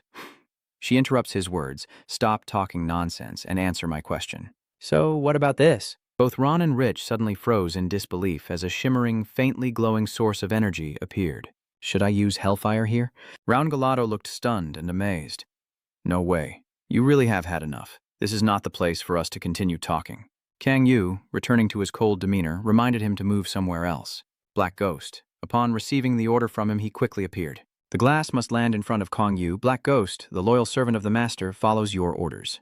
He told him to leave with these two for a while. Seeing Sang Yu's terrified and incredulous face, I wonder if he's hiding himself. Round Galato also didn't expect this and was just silently watching. He sternly demanded to transform into me and finish what needs to be done here so I can take over. Master Break Ghost uses spiritual power to change his appearance. It's the task you assigned to me. I will complete it so as not to betray the trust you have given me. Rip was surprised to witness this scene. Look, he's transforming. He jumps up and flies away, still calling after them. Follow me, both of you. Seeing this, they couldn't help but be suspicious. Switching to a deserted place, a panicked voice echoes out. The teacher died and came back to life. He held his head, unable to believe this could really happen. Kang Yu warned, can you stop reacting like that? You've done it too many times already. Rich was still in shock, constantly curious, but if he wasn't crazy, no one would believe this story. Coming back to life isn't enough. Thinking about how our teacher was reborn as a villain, he immediately turned to ask Round for an answer. Round, what do you think? Does that make sense? Round Galato closed his eyes, accepting the truth, and after thinking countless times, there was only one conclusion. It has to be our teacher. On this side, Kang Yu and Modot are seriously watching them. Rich turns around, deep in thought, with a blushing face. If you say so, then it probably is. Next is the part about reuniting and ignoring him. Round slowly approached him. I'm curious about a few things, so ask away. His face grew serious. Why didn't you come to us instead? There are many ways I could contact you through email or phone, for example. Hearing that, Trick turned around in surprise. I am a villain, Kang Yu calmly explains to the two of them. Do you believe if I am your teacher, doing all these things and you still haven't realized it, contacting me through email and phone calls is too dangerous because it could be hacked or listened to? If Lampus discovers my identity, things will become more difficult. He keeps pressing for a satisfactory answer. So the reason the teacher used the name Kasi is because even though my body is that of a villain, I don't want to lose my identity. Only then did Maz realize his purpose, so that was the reason. Kang Yu continues to analyze for the two to hear. Also, by using the name Kan, we know the two of you will come to find me. Drawing his eyes cold and emotionless, just like the two of them did, only then did he understand the reason. Closing my eyes, I feel satisfied and content for finally understanding the reason. I get it now. Next question. Who was the one who killed the teacher and the others? Both of them are curious and eager to hear your answer, Lampus. The scene falls into silence as the three of them face each other. Kang Yu gently covers his face in helplessness. I'm also pretty annoyed. He doesn't quite understand what you mean. Kang Yu's face shows a cold expression. My blood boils every time I remember that memory. Even the fool next to him is silently observing him. But it's true that they killed me. And hearing that, both of them couldn't help but be stunned in shock. They began analyzing and clarifying the issue. So what is the reason? They are talking nonsense about killing the traitor Lampus and his team.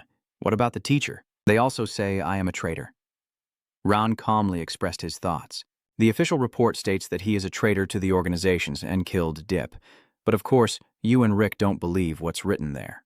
Kang Yu simply spoke calmly. It was obviously all lies. Suddenly his face darkened as he remembered the person who wielded that sword. The one who attacked Deep was Jack. Jack, how could he have a sword? Seek's face was filled with shock and surprise. He formed a team to kill me and to kill. The people involved are listed one by one. Jack, Leah, Snip, and one more person, according to Leah. So there are 4 high-ranking officers. He was very curious, wondering if it was them, then that force might even be capable of dealing with the 4 villains. In the deserted night, the 3 of them discussed the issue together. What does the teacher plan to do next? That bastard who accused us and the deputy of holding high positions in Lampas. I will find him. At this moment, Round Galato also didn't hide anything, and directly told Kang Yu, the truth is we investigated the teacher's death, but the information is top secret and very hard to obtain. Investigating those in high positions in Lampa is even more difficult. I suddenly have an idea. Kang Yu's face grew serious as he said, "If the door is locked and they can't get out, then I just need to make them open it themselves." Rich stammered in curiosity. "I want to know a few things." He also explained to Rich without hiding how curious he was about how he could come back to life inside the body of a villain. I received help from the Jeepduong necklace. Rich was confused and surprised by the necklace. Kang Yu then mentioned another person among them, an ordinary and strange guy called Mott. Hearing him speak as if slightly annoyed, he immediately retorted, "I'm not ordinary. My appearance is strange, but I am a noble soul." Kang Yu looked at it with confusion and asked, "How should I explain this?" Mo just answered casually as if nothing was wrong. "If you want, I can reveal myself to them." "What?" He stands there in confusion. "Wait, are you only telling me now?" "You didn't ask, so what do you need to do?" Rich and Ron watch helplessly as this scene unfolds. Has he turned into a villain to drive the teacher insane? The teacher is talking to himself. Round doesn't respond and just quietly observes. Xiang Yu gently takes out the necklace from her body. Both of them touch it here. They slowly approach. He is very curious and points at the necklace. "What is that?" He interrupted and said, "Let's ask about it later. Hurry up for me." Both of them stare intently at what's in front of them. Slowly reaching out to touch it, an eye opened like a crystal block. "Do you two see me? Are you dust?" Mo Rot angrily widened his eyes. "My name is Mo." Both of them screamed in fear, shouting, "A ghost." The scene shifts to the next day with the blazing sun shining down on the large building in Levios. Understand clearly what you want regarding your goal and your beliefs. A book appears that enhances meditation effectiveness. Outside, warm sunlight streams into the room, while inside, a girl is intensely reading the book Heaven to help control chaotic thoughts and bring peace to the mind. China puts the book down on the table, murmuring to herself to stay calm. She picks up a piece of cake and enjoys it, lost in thought, then questions herself whether she can do it when her goal is revenge. Yanqi seems to be doing better. China quietly sinks into thought, recalling the figure of Kang Yu, her face, eyes, and fighting movements. She is stronger than me. No matter the situation, he remains calm. Even though he's just a high school student, how can he stay so composed? What's the difference between us? Experience? China. Na gazed at the scene outside, lost in thought. No, it's not just that. Maybe it's because he's quick-witted. She looked back at the open book and started studying seriously again. You can sharpen your sensitivity through poetry. A loud call suddenly echoed, "China!" She was startled and turned to the door to look at the two girls. Aoma lifts her laptop to inform her. There's some shocking news on social media. China has no idea what's going on. What's going on? The latest news keeps popping up on the computer screen. The paradise of harmful outsiders, Seon Gadam's role. The people of Gadam are panicking. The villain is too terrifying. Even the flag was attacked. She looked at the screen in silence, all of them talking about Gadam. She became panicked. There are many articles about Gaddam as Zon A. Just a quick glance at the headlines isn't very good. Aoma's face darkened. A similar thing happened before, but this time the pressure is too much. Isn't that putting Gadam as Zon at a disadvantage? Ho standing nearby also sees that there's a problem with this. That's right. Aoma's emotional state is no longer stable and she's crying loudly, so angry. She's inciting the people by spreading false rumors, including comments. China hesitated and pondered. Tramnagam glanced around. If it were him, he would probably keep a cool head in this situation too. The scene shifts to Gadam's side. Those articles have already flooded the internet. Wait a minute. The paradise of the evil outsiders, Seun, Gadam's shoulder. The people of Gadam are panicking. The terrifying villain is so dangerous that even the flag bearers are being attacked. Kang Yu focused and wondered, are these guys all into gadgets? Are they serious? You're a bit angry. Clearly someone is behind all this, Driver said while typing on the keyboard. Looking at how this is being handled, it must be Manny King. Kang Yu, not understanding, asked him, is this something one of the four villains would do to embarrass themselves? The driver chuckled happily. The bosses really like to fight this way. Because they have many things to protect, they are usually cautious in everything, which makes them lax in some areas, but of course, not everyone. His eyes turn cold, and his face darkens. So if that's the case, then it must be a top-tier summoner, which means he's a boss of Lampus. That's the badge. Images from the past flood back in his memory as he tries to resist the false accusations and wonder if that is the boss behind it all.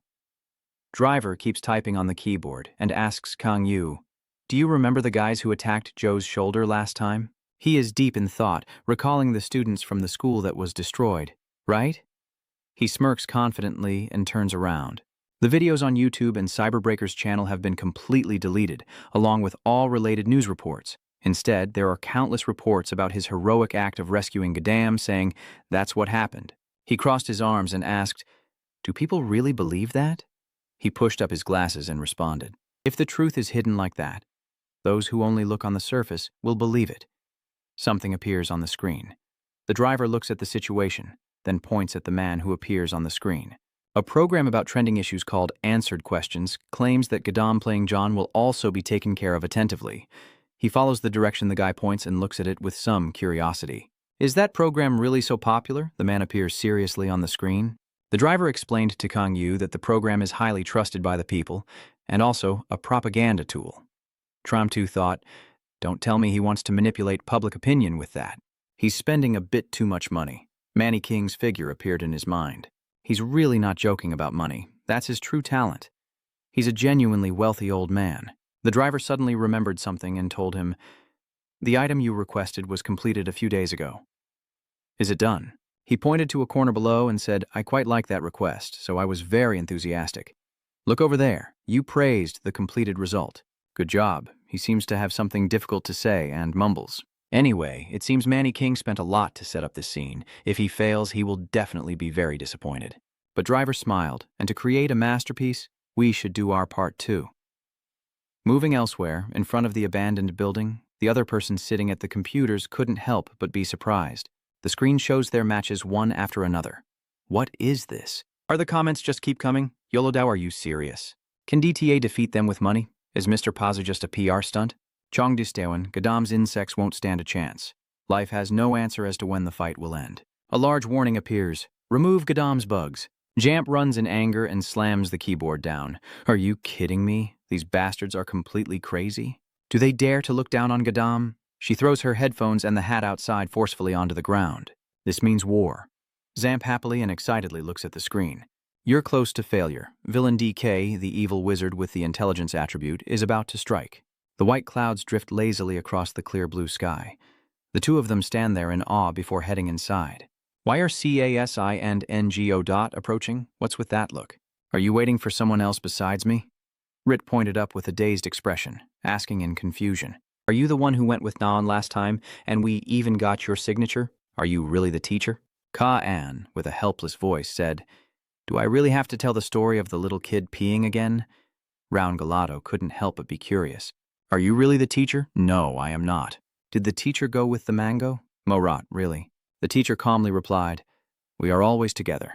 He was so surprised after hearing that he gasped for breath, even when going to the bathroom. Morat squinted in anger, unable to speak. He took out his phone and interacted with me through it.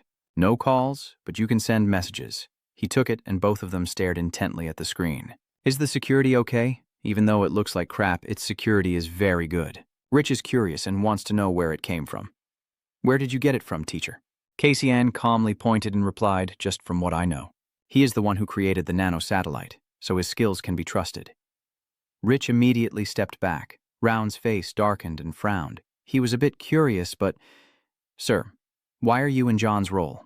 Round Galato looked up directly at him, feeling proud of his many achievements, respected and admired as a high-ranking officer and a hero to everyone. His voice grew cold, but the real issue is... What? The two of them felt guilty for crossing this line. My master told me that now I am the villain, not just a villain living as John, Cassian continued.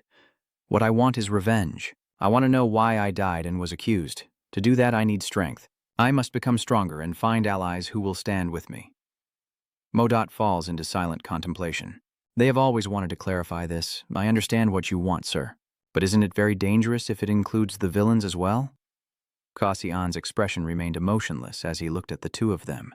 I know what you're afraid of. That's why I didn't let them get involved in my fight with Lampet. The most notable person in his mind is Manny King.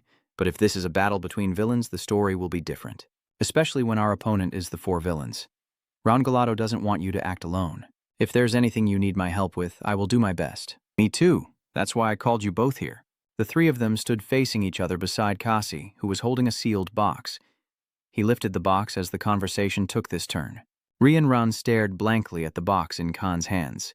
He had to speak up and tease, but with that look it was quite embarrassing. Kazian smiled happily at their reactions, knowing she had prepared gifts for their children's day. The sky is clear and the air is fresh, with white clouds drifting slowly.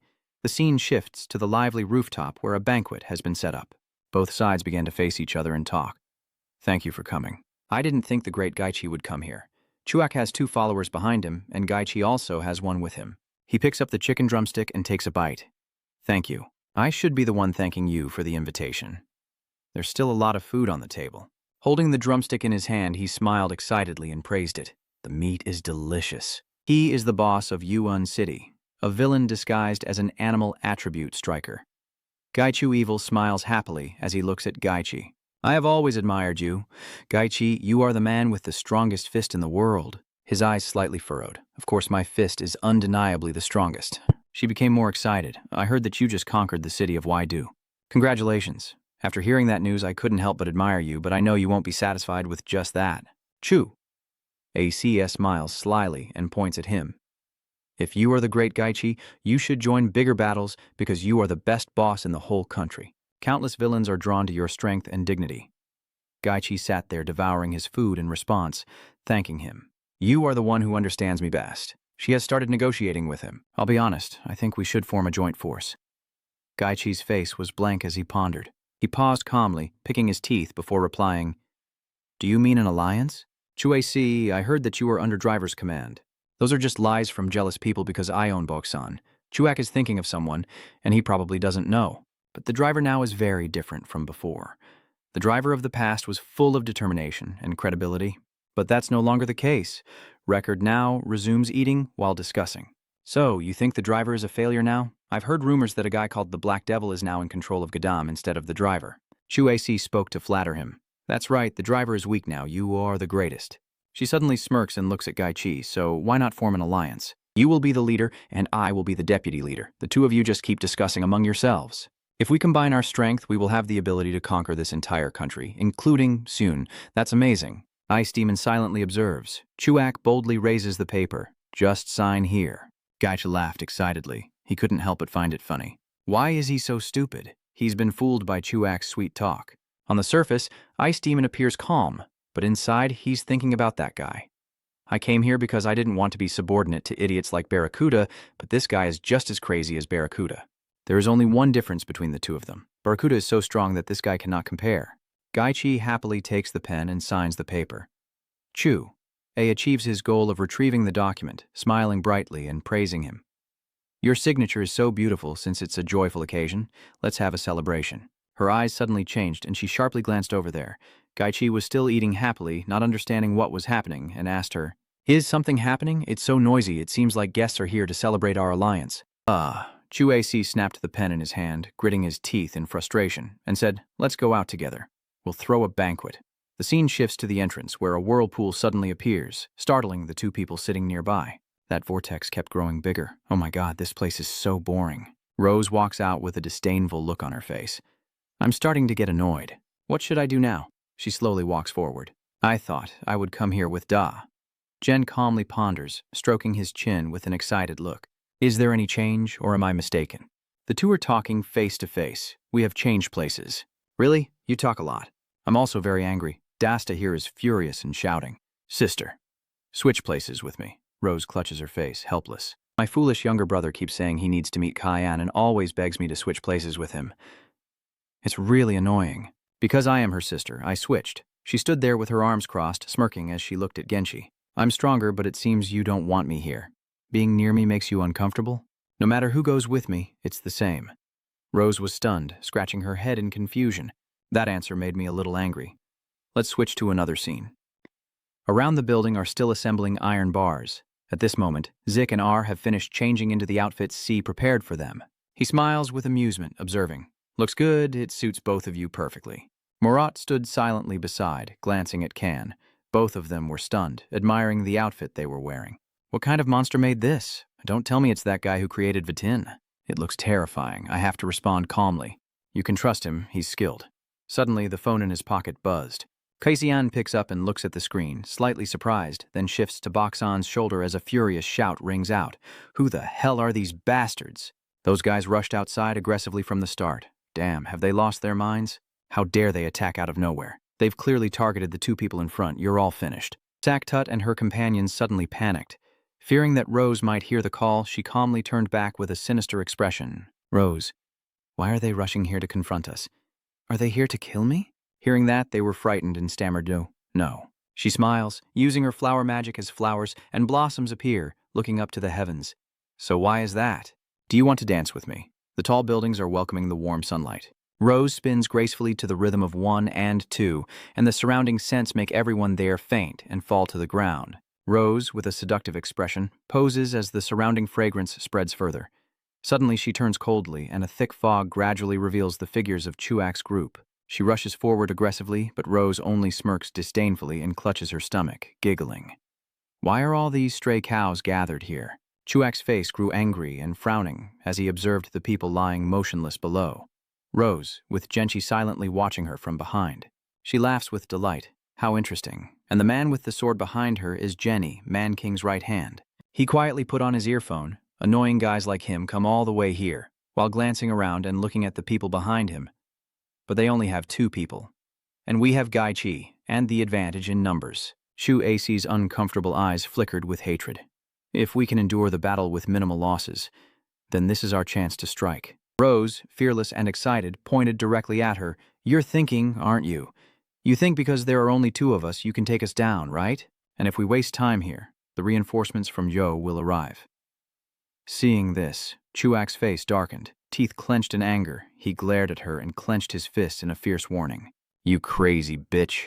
You're talking nonsense. Why do we need backup to deal with a small fire? Don't underestimate us. We can easily handle trash like you. In the distance, Genenchi calmly observes and contemplates. Chuak excitedly raises her fists. Do you agree, Your Majesty? Gaichi. Behind the joyful laughter, a voice said, You are right. She frowned and smiled happily, thinking to herself, Jay's power is impressive.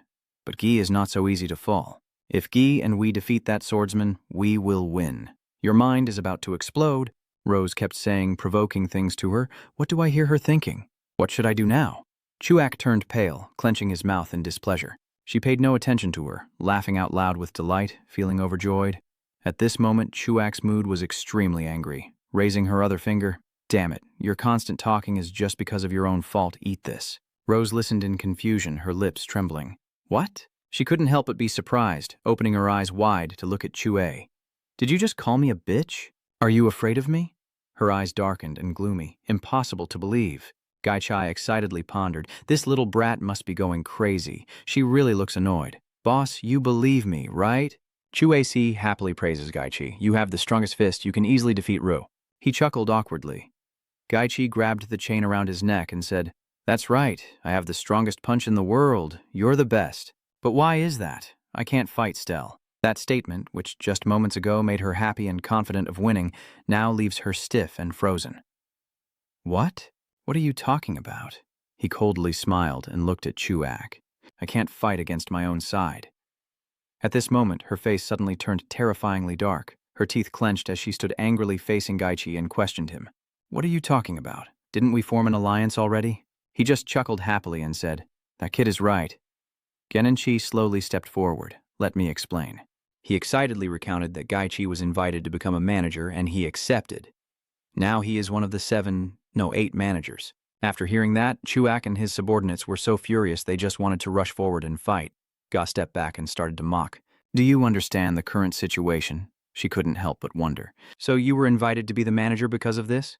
Bor asked him about it yesterday. Ice Demon. Have you been deceiving us from the beginning? He also looked confused. I just found out about this myself. Ice Demon was a bit curious, thinking he was a simple fool, but it turned out he was a cunning fox. The floral scents carried by the breeze pierced through the wall and then shattered into pieces. Both Chue and Poer stared in horror, looking up as powerful energies radiated from ST's body, his face tense. How much longer are you going to try to provoke me? If you understand everything, then let's fight. Chue Si's face turned pale with fear as he hurriedly tried to stop them. Wait a moment, calm down, I can still talk. It's not over yet. A flower appears in her hand. With deadly eyes, the petals burst out and Rose points the flower directly at her. Now only this crazy dance party is left and I want to join in. The voice screams from above as they look up in surprise and confusion. This voice is like sunlight shining down as someone rushes from above. Kang Yu lands on the ground and uses his power to send them flying backward. Rose coldly glanced over, took off her earpiece, and sneered contemptuously. Gaichi smiled happily as thick smoke billowed up. You observe the three others. The key to a fun party is having many people enjoying it, right? Standing beside Kang Yu is Modat. I may not be the best dancer, but I will try my best. She touched her cheek, lost in thought, gripping the flower tightly with a seductive look at Sang Yu. I wonder where I saw you before? I can't remember, and I don't really want to know. Gen Chi coldly replied. He's Cassian, the clone of Gam Dam. She looked surprised and turned to look at him. Oh, is that him? Rose sighed in boredom, that puppet clone chosen by Driver. No, that's not it. Driver appears with his weapon and a superior power source. Can you still talk like that? His expression said indifferently. The Driver slung his weapon over his shoulder and glared at them, warning, We've proven ourselves countless times already. That was rude to our boss, Chu-A just remembered, feeling a bit curious. Wait a minute, why did both of you jump down from the sky after hearing the alarm? We arrived here by plane and landed on the rooftop of the building. She was both shocked and panicked. Guy the plane turned to mock.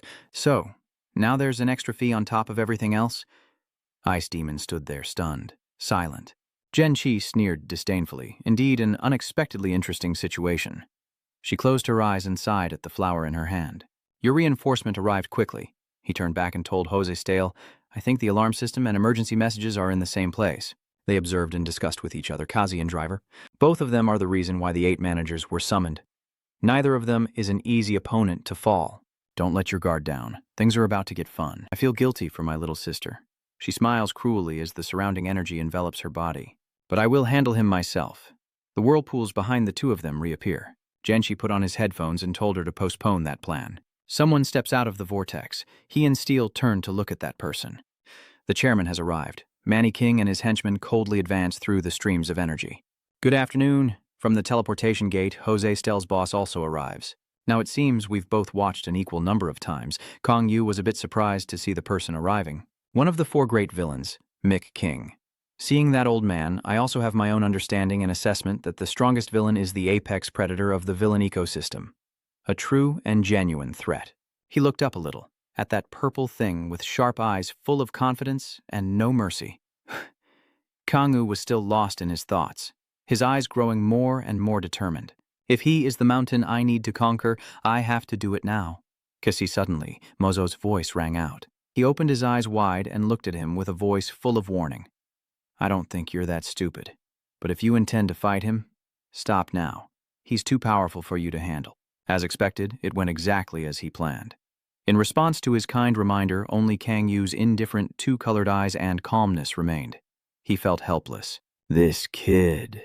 The voice of that old M. Kin echoed, interrupting a soul and a person glaring at each other with wide and narrow eyes.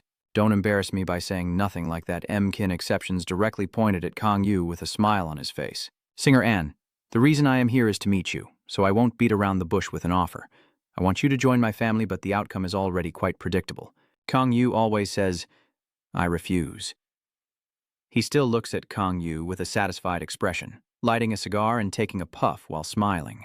You refused without even hearing the conditions? Kang Yu is like a spoiled child. The moment they finished speaking, I responded indifferently. The conditions must be terrible, I don't want to hear them. This makes the old man at Phi House next door furrow his brow deeply. This guy, Kang Yu, is truly impressive with his confidence. He clenched his fists and loudly told the others, instead of saying you want me to join, you should say you will serve me as a boss. This not only shocked the other side, but Chuak also looked panicked and shouted, Is he crazy? Driver was just watching the show outside. Suddenly he also burst out laughing, unable to stand this arrogant guy anymore. Another high-pitched laugh echoed again. Rose laughed so hard she doubled over, but still restrained herself to mock Kang Yu with a few words, like an insect with a broken jaw and no idea where it was. Disgusting. Her true sinister nature is revealed with those beautiful yet terrifying nails that seem ready to kill at any moment. That kid makes me want to crush you. Tsk, tsk, tsk. Mannequin's voice, which had been silent until now, suddenly drew their attention. He said, just as I heard, you're truly ambitious. Even at his age, his presence is truly not to be underestimated. And there's also this look of satisfaction, he said with a calm voice. If you want to fight me, you must have the courage to do so. But every courage without strength is just recklessness. Kang Yu clenched his fists and then confidently responded, My fists are stronger than my words. Are you going to keep talking? Mankin remained calm and composed. In my eyes, all I see is arrogance. He straightened his coat, still holding a cigarette in his mouth. I will give you a chance to prove what you've said. The outer coat smiles, revealing a readiness to fight. Manny says, "Don't disappoint me, Cian." Jose Stale's shrill voice shouts again, wanting the whole city to hear. Wait a minute, you're still shouting so loudly, damn it, Manny. Auntie, what do you mean? What? That's annoying. Seeing how calmly he was walking ahead, Rose kept shouting at the top of her lungs. Why are you involved in this, huh, you faker? Manny King continued walking, adjusting his watch and saying, sorry for this old man's rudeness. Rose, the smile on his face remained unchanged. In fact, he seemed even more pleased. I promise to give you a better chance next time. This time, let me, Rose'll spit in your face. At this moment, Mozos is still trying his best to advise Kang Yu to know when to advance and when to retreat, to understand the enemy and oneself for 100 victories. Cajun Manny King is on a completely different level from those he has faced before. Besides his overwhelming firepower, he is also extremely skilled in close combat. Stay away from a direct confrontation. Kang Yu signals him with his hand. No need to say more. This isn't the first time I've fought a powerful villain. I have a plan, so don't worry. No matter how terrifying it is, Kang Yu is confident he won't fail easily. I've wanted to fight Manny King for a long time. Fighting someone strong will help me more than training alone for hundreds of days. Modot still keeps trying to persuade him until the very last second. Honestly, Kang Yu is still too young. He can't die so soon. This isn't just training, it's a real battle and a dangerous one at that. Kang Yu still stands firm and refuses to surrender. If I think I will lose, then I truly will. Then he looked at the person with glasses standing behind him and straightforwardly ordered, Driver will handle the rest, so I just need to focus on the fight. Soon, both he and the old man were facing each other, ready for battle. Both sides know not to underestimate their opponent. No matter how confident they are, nothing can be predicted for sure. Kang Yu is the one to attack first, charging forward like a missile. But on the other side, Manny King still stood still, slowly smoking his hypnotic cigarette. Renchi carefully watched their every move, a smile of interest on his face. A direct attack? He's confident he can handle it and take him down? Kang Yu lands a powerful strike on M King, but Manny King finally raises his hand to block it. No matter how many hits come, he can easily deflect them all. Kang Yu suddenly broke the cigarette Manny King was smoking with a strike. He smiled excitedly and secretly praised. Not bad. He must have been through many battles. Watching each of his strikes, he also concluded that your foundation is solid and systematic, unlike many villains. Both sides switched to using their legs for kicks, but after so many kicks, Kang Yu steps back far away, feeling his legs trembling and also experiencing pain. Mankin still maintains his smile and calmly offers his critique. I don't feel my heart pounding. Shu A outside kept watching them intently and shouted in surprise, Cyan, this bastard, he wasn't pushed back by Manny King. Bor is also watching Kang Yu. Can he win? Manny King calmly pointed at Kang Yu and asked, how's your leg? I think you're having trouble standing up right now. Kang Yu still kept a stiff face, half true and half false, calm and uninjured. Manny King smiled and said, well then, I don't need to hold back anymore. Kang Yu suddenly asked, really? Then suddenly like a thunderclap, he rushed forward, using his shadow sword skill to envelop the old man. Then, I am the same. Mannequin, despite being under relentless attack, still calmly pockets his hands and weaves through. Good skill, but you're too slow. From now on, I'll use shadow speed to be faster. Having just used it, he managed to hit Nikin's face. The old man was struck, his face turned to one side, then he fell backward and was thrown far away. Kang Yu quickly used the shadow dash skill again and charged straight at the old man. It's over. The figure of the old man still lingers in front of my eyes as if about to fall to the ground. Suddenly, he smiles with a mysterious expression. At the very moment Kang Yu struck, he finally stood upright to face him head-on. The old man's face had a red mark from the previous blow. You're quite brave to laugh like that. Is Kang Yu really unharmed? Mani Jing still looks teasing, so I'll make him hit a bit faster. I don't know what secret move that guy used, but the punch was very powerful, so this is the reward. He used the royal scepter to respond with a single blow, and Kang Yu was sent flying very high. The strike generated a powerful gust of wind that shattered the windows of nearby buildings, and Chuak and the others were almost unable to hold on. Wow! Rose just covered her dress to keep it from flying away and yelled at him, so annoyed. Only Mozo, terrified, stared wide-eyed at the person soaring high into the sky. He had been struck so hard that he was thrown up high and then slammed back down onto the concrete, half of his body buried in the ground. Kasi Chuak looked at the tense body buried underground, his heart pounding fiercely. and everyone else's faces turned pale with shock, their breathing labored. What the hell is wrong with that old man? He is on a completely different level. He is not human. It's truly terrifying to think I could fight that monster. The four evildoers are not the kind of people anyone can mess with. Driver is the calmest. He spoke calmly. Don't overdo it anymore. The eyes behind those tinted glasses seemed completely unfazed as he said, the battle isn't over yet. Shu Evil shouted, what? That's really how it is. Chong Yu crawled out of the concrete rubble, muttering, this old man is really strong. There was a streak of blood on his lips, but Kang Yu paid no mind, just smiled and said, I thought I was about to die. Modot walks over and asks, are you okay? Kang Yu slowly wipes the blood from the corner of his mouth, nods, and is still breathing. Mozot wondered why you didn't use the armor. Kang Yu shrugged, saying there was no reason to do so. Nevertheless, Mozo still reminded him that thanks to his regenerative ability, the damage he received had been healed. Kang Yu snorted, but Mozo continued to advise him earnestly that his mana would gradually decrease, so a longer battle would not be advantageous. But if you still want to fight, try to end it as quickly as possible. Because Kang Yu is not an ordinary human, he fears nothing. When you are shaken, it means the battle is worth it. With eyes sharp and full of confidence, unaware of how close you were to death just moments ago, the real fight begins. The entire city was silent, as if it had been wiped clean. Kang Yu emerged from the rubble and dust. Rose exclaims, is he still alive? Ganchi's interest in Kang Yu only deepens. Did he manage to defend himself in such a short time? M. Kin has been standing still, rubbing his wrist. He glances at Kang Yu and says, still alive? I won't hold back that blow. Kang Yu continued to mockingly taunt. Henry felt a bit awkward. By this point, the fake smile on M. Kin's face could no longer be maintained, but it seemed Du Kuang glanced at Kang Yu's trembling legs and remained calm. Just standing is difficult for you? Is fighting in this state too much to handle? Even if Kang Yu dies, he still responds bravely. Instead of worrying about other things, I think you should be concerned about being defeated. Many Kin nodded. I acknowledge your fighting spirit, and because you are still alive. He revealed a murderous gaze, so let me enjoy myself a little. As before, Kang Yu charged forward with the same reckless attitude, taking this first hit before I get cut down. The man from Kin extended his hand and unleashed a golden light. That technique once again. The golden light gradually grows larger, King's orb. The fight between the two sides is intense. The old man initially thought it would be easy to handle, but soon he realized something was wrong. This blade blocking his orb could do anything. Suddenly, a sword slashed across his head, causing the building behind him to collapse and leaving him stunned. The old man regained his composure, quickly twisting his body to dodge repeatedly. Sad couldn't see the blade returning, and he clicked his tongue in annoyance. Kang Yu's peripheral vision was right in front of him as the beast growled and warned that he was about to lose. He kicked with a swift strike, catching the opponent off guard. Even when kicked, he still charged forward to smash the guy's head, just as Kang Yu was earlier stuck to the wall by a kick.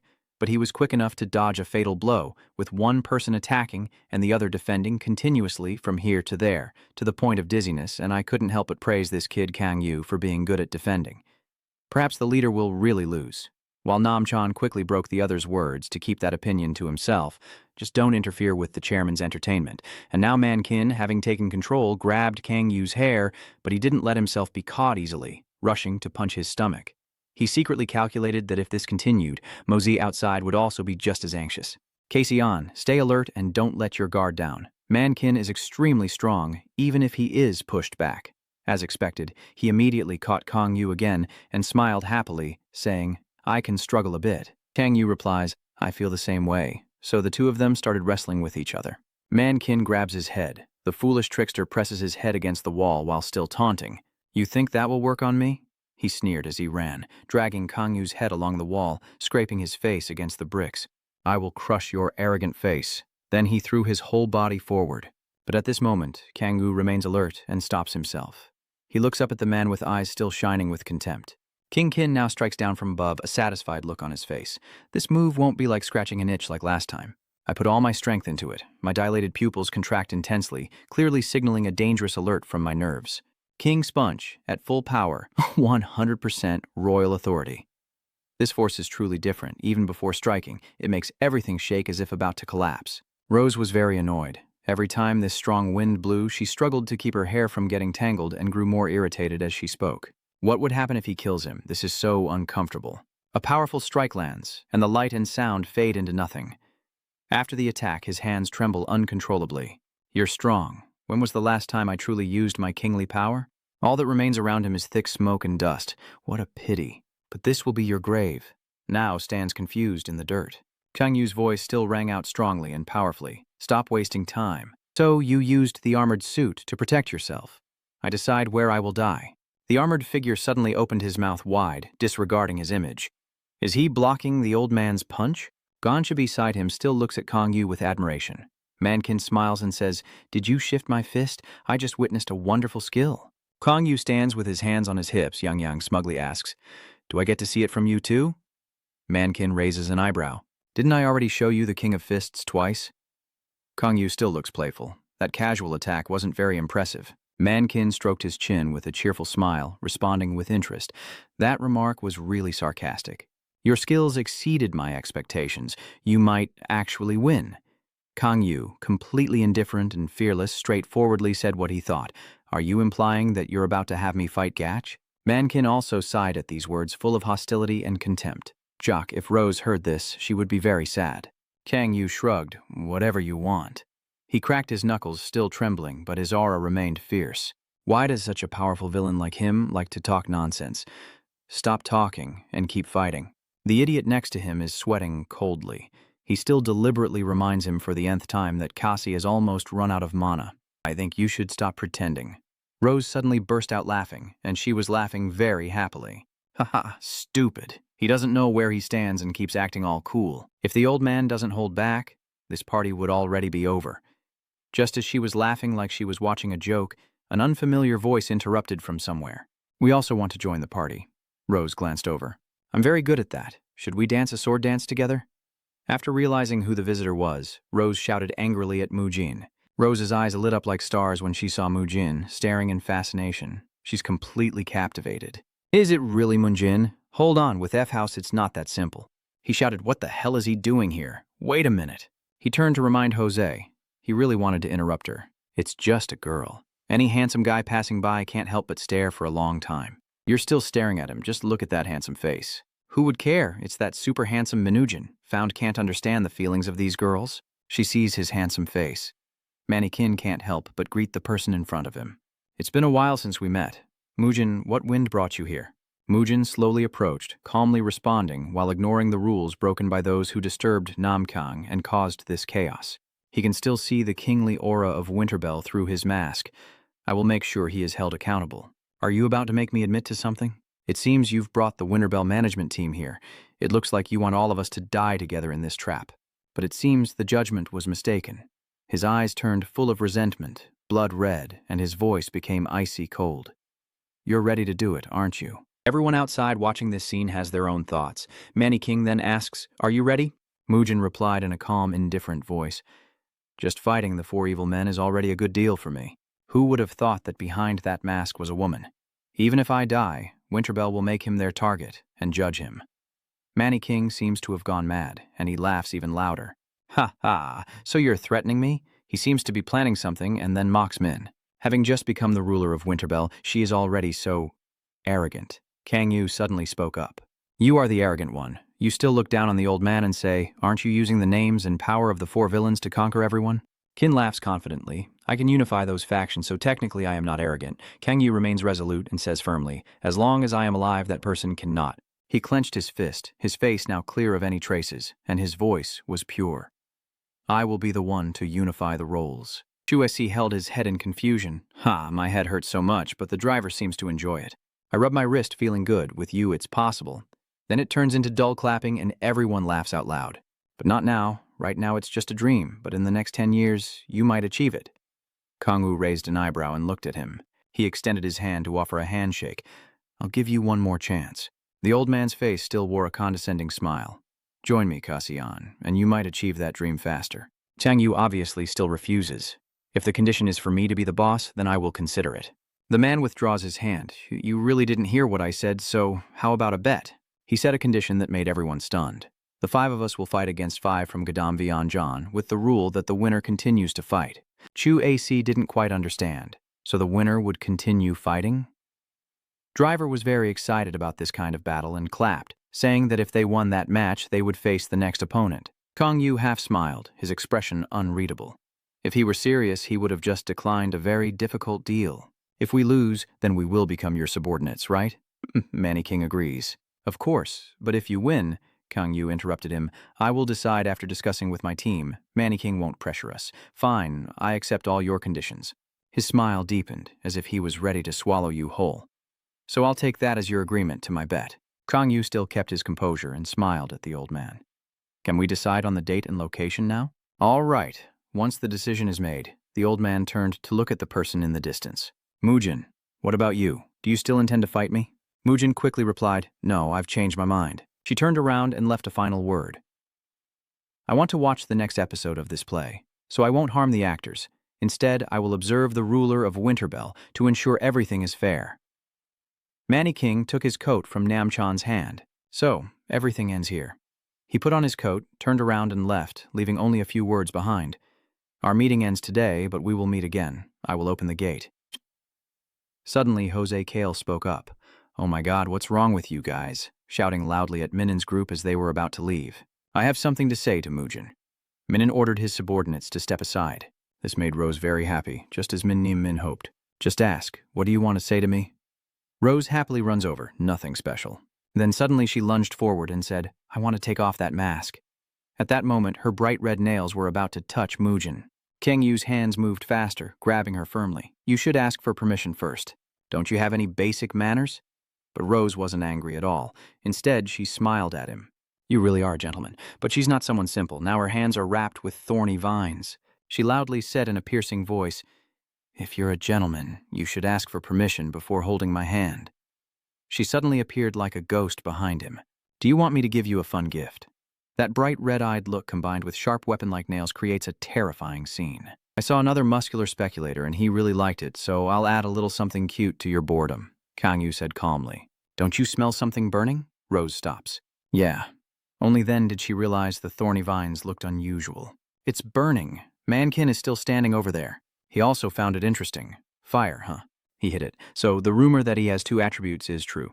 Kang Yu, after breaking free from the ropes, rushed to inform Trin Trong about Dao, and this is my reward. But she's no novice either. Spin, spin, spin. Your whole body is covered in roses, and yet you still tease him with your tongue. Those things are useless. Unexpectedly, she was hit in the next second, her face colder than ever as she wiped away the blood from her wound. You just hurt me. F-House has known Rose for a long time, so right now it feels like the sky is about to fall. Oh no, this is bad. Sure enough, Rose gritted her teeth and shot like lightning back to Kang Yu. You damn dog. You're dead with her. Kang Yu's eyes widened in amazement. She was too fast. Just as she was about to reach Kang Yu, Driver suddenly appeared and cut in. Rose's deadly attack was slow and deliberate, saying, Time's up, go home, while his face was now filled with murderous intent, looking terrifying with his eyes wide open. Damn it, I will kill all of you, another calm voice echoes. Mujin had been standing still all this time. Now she finally spoke again, and in the end she's still so annoying. Mujin slowly drew her sword from its sheath on her hip. It's been a long time since I last got this angry. Provoking the evil sword minion never ends well. Whether they are a woman or a man, the price for making me angry is death. Wait. Trong Yu once again stepped forward to Jay Stell, calmly informing Mujin that the person facing her was not him but me, but not today. Manny King, to ensure the next grand event goes smoothly, I propose an inviolable treaty. The term starts now and lasts until then. MK nodded silently in agreement. I accept. Did she hear what he just said? Finally, he turned and walked away. Let's give the order. Rose was determined not to leave. She was very angry. This is the first time I've lost control like this. She ruffled her hair, making it a mess. This is so annoying. Why do we have to wait? We can settle this here, but it's still possible to control ourselves. She looked up and growled curses at Kang Yu. You're lucky, Singer, but when we meet again, I will tear you apart. The driver still carried his tools on his shoulder, calmly criticizing Rose's harsh words. Rose turned and walked away. After all, she had to obey the leader. Don't think you can hurt my face and stay safe. Kang Yu honestly reminds you to stay determined. Keep that mindset until we meet again. Before she entered the gate, she still used that deadly face to smile at Kang Yu. You too. Then they all went through the gate together. Chua was skeptical, wondering if they really left like that. Did he really leave? Boar was also a bit surprised. Looks like things are getting better. Gaichi suddenly advised them like that and then waved goodbye to Chuak's group before leaving. Thanks for today's meal. See you again. Those people entered the gate one after another without looking back.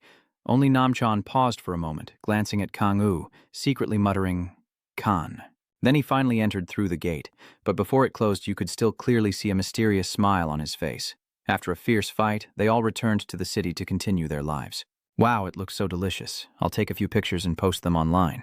Round Galato, sitting next to him, said, "Stop it, you're too embarrassed." Uchan sat across from them, drinking water as he asked, "What's the sudden reason for wanting to meet me?" Round Galato looked up at him. Then for some reason, Rich was the one to answer. He smiled and replied, "Nothing important. We haven't had an official conversation since the last time we met." Uchan slowly sipped his orange juice. "It could be at Lampas." Rich still smiled as usual and scratched his head. "That's where we work." He agreed with Chungjiang that they should meet in a place with a good atmosphere to enjoy some good food. Uchan seemed to find Rich's excuses a bit amusing. He keeps throwing cold water on it. The coffee shop in Lampas is fine too. Rich has no choice. He really has to get to the main point. Round Galato, the leader of Gadam, crossed his arms and looked serious, completely different from Rich. "I have studied him. He is not as cunning and contemptible as you said." Uchan calmly asked, "Have you met him?" Round Galato shook his head. "No, why would I meet him?" "On what basis do you make such a conclusion?" Yuan said matter-of-factly. "Why are you getting so defensive?" Round Galato raised his eyes to look at him and said, "I only got some information about the villain can that my father saved, that's all." Ri beside him silently judged his friend. He never blinks when lying.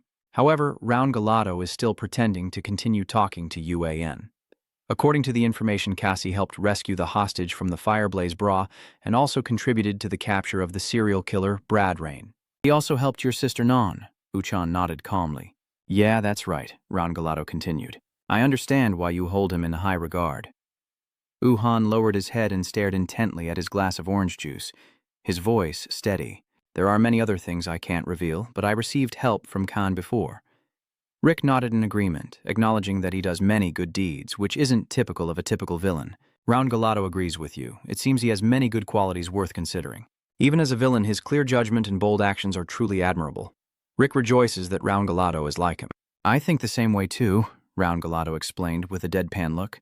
"Weak justice is a sign of incompetence, but Kasizan has the strength to uphold its faith." Uchan, slowly sipping orange juice, looked at the two of them and after a moment said, "That's enough. If anyone else heard them, they would think the two of you are fans of Cajun." Raoul Galato crossed his arms and shook his head. A villainous fan. How ridiculous. Ri also doesn't think so. That's just too unreasonable. "Do you remember the kid we met earlier at the park?" Uchan seems to have some memory of that person. Kun nodded in agreement. "He must look really smart and handsome, and the two of them are close, right?" Number Rich feels a bit disappointed when he hears the answer. "Why shouldn't we get along with him? Wow, he looks at him like he's a fool." "There's definitely no chance with Kwang Kang-gu," Rich still quietly said. "Why set boundaries like that?" Uchan said as she stabbed the beautiful cake really hard. "That annoying insect keeps following Non. He has to be eliminated." Rit turned pale as he looked at the sad, ruined cake. "That insect, I mean that guy, likes Na." Uchan overheard Rich's mistake, but didn't think it was quite like that. So he asked the master. Rich panicked and denied it. "Oh no, the teacher makes shoes. Next to you, Round Galato receives a message from someone." He read for a moment, then suddenly widened his eyes in shock. The scene shifted to another part of the city, a section of Gadam Vian Yo. Right now in the Paradise Chamber, a voice echoes as it pushes the box on the table toward the other person. "The item you requested is here." A creation that enhances resistance against mental attacks. It's quite rare and takes some effort to find. Kongyu lifts it up, opens it to examine it. Well done. Inside the box is a shiny, beautiful ring. Kongyu reached out and took it to see clearly if it was the item he was looking for. Moto confirmed that it was. Chai-ha stood there smiling and asked Kongyu, "I've heard what's been happening. Did you accept a challenge from Manky King?" Kangyu nodded without hiding it. "Yeah, a 5-on-5 match." Che asked further, "Have you chosen your team members yet?" "Not yet." He quickly sensed something and asked, "Why do you want to try?" Che-ha waved his hand. "No, I just want to enjoy the match with some popcorn." Kongyu didn't ask any more and turned to look at the bracelet. "How much is this?" Considering the 50% discount from before. Chi-ha crossed his arms and calmly said, "Just take it." Kongyu, who doesn't like ambiguity, wanted to ask for clarification. "Free of charge?" Che-ha asked, as if it were a completely normal thing. He simply said, "I have a debt to settle with Miking, so I'm giving it to you in the hope that you will defeat him in the match." Soon, Kang Yu arrived at Gadam's Zon training room.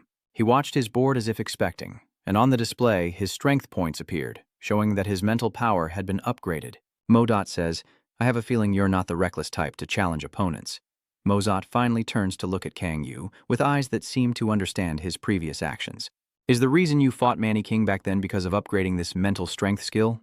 Kang Yu didn't say it directly. There are many reasons. Fighting a terrifying guy like Manny King offers more benefits than just upgrading a skill. This should meet the minimum requirements.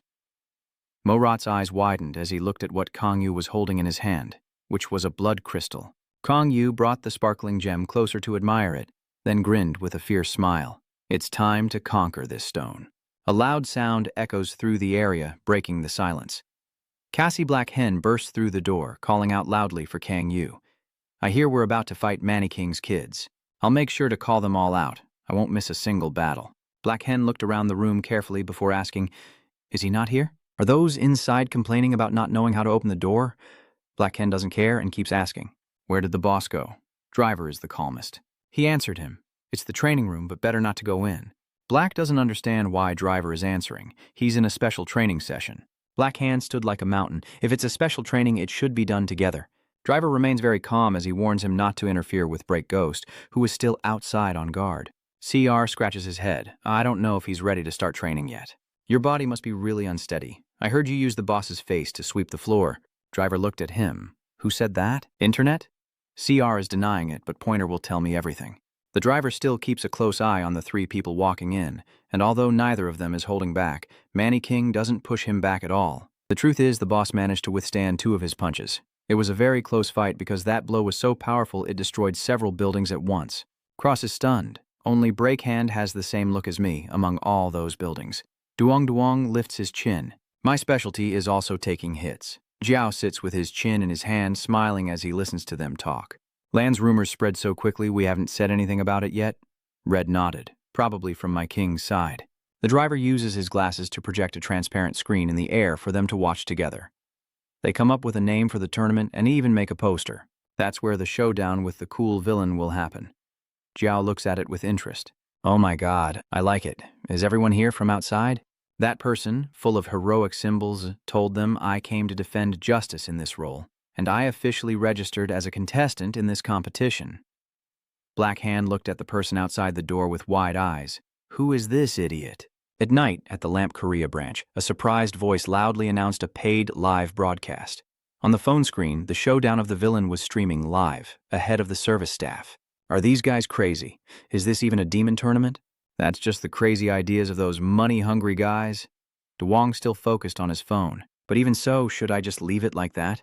There's no reason for us to interfere, and even if we did, we wouldn't gain anything." Uong said uncertainly, "But if we do nothing, Manny King might conquer Gaddam with ease." At this point, Chisun finally looked away from the other person and calmly continued working, clearly confident that Saan would lose. Duong was sweating profusely. "Yeah, the opponent is Manny King. They've fought before, and clearly Kasi was destroyed. The two of them are discussing this topic together. I think Manny King will join the tournament and the selected participants will be under the 7 managers. They are not easy opponents either. Better than fighting Mannequin, and Kasi is not the only one at Gaddam. I think it will be a close match." Duong still isn't convinced by Chisun's earlier words. He still has many doubts. After hearing what she said, I also think so. But Chisun pushed his glasses and looked again.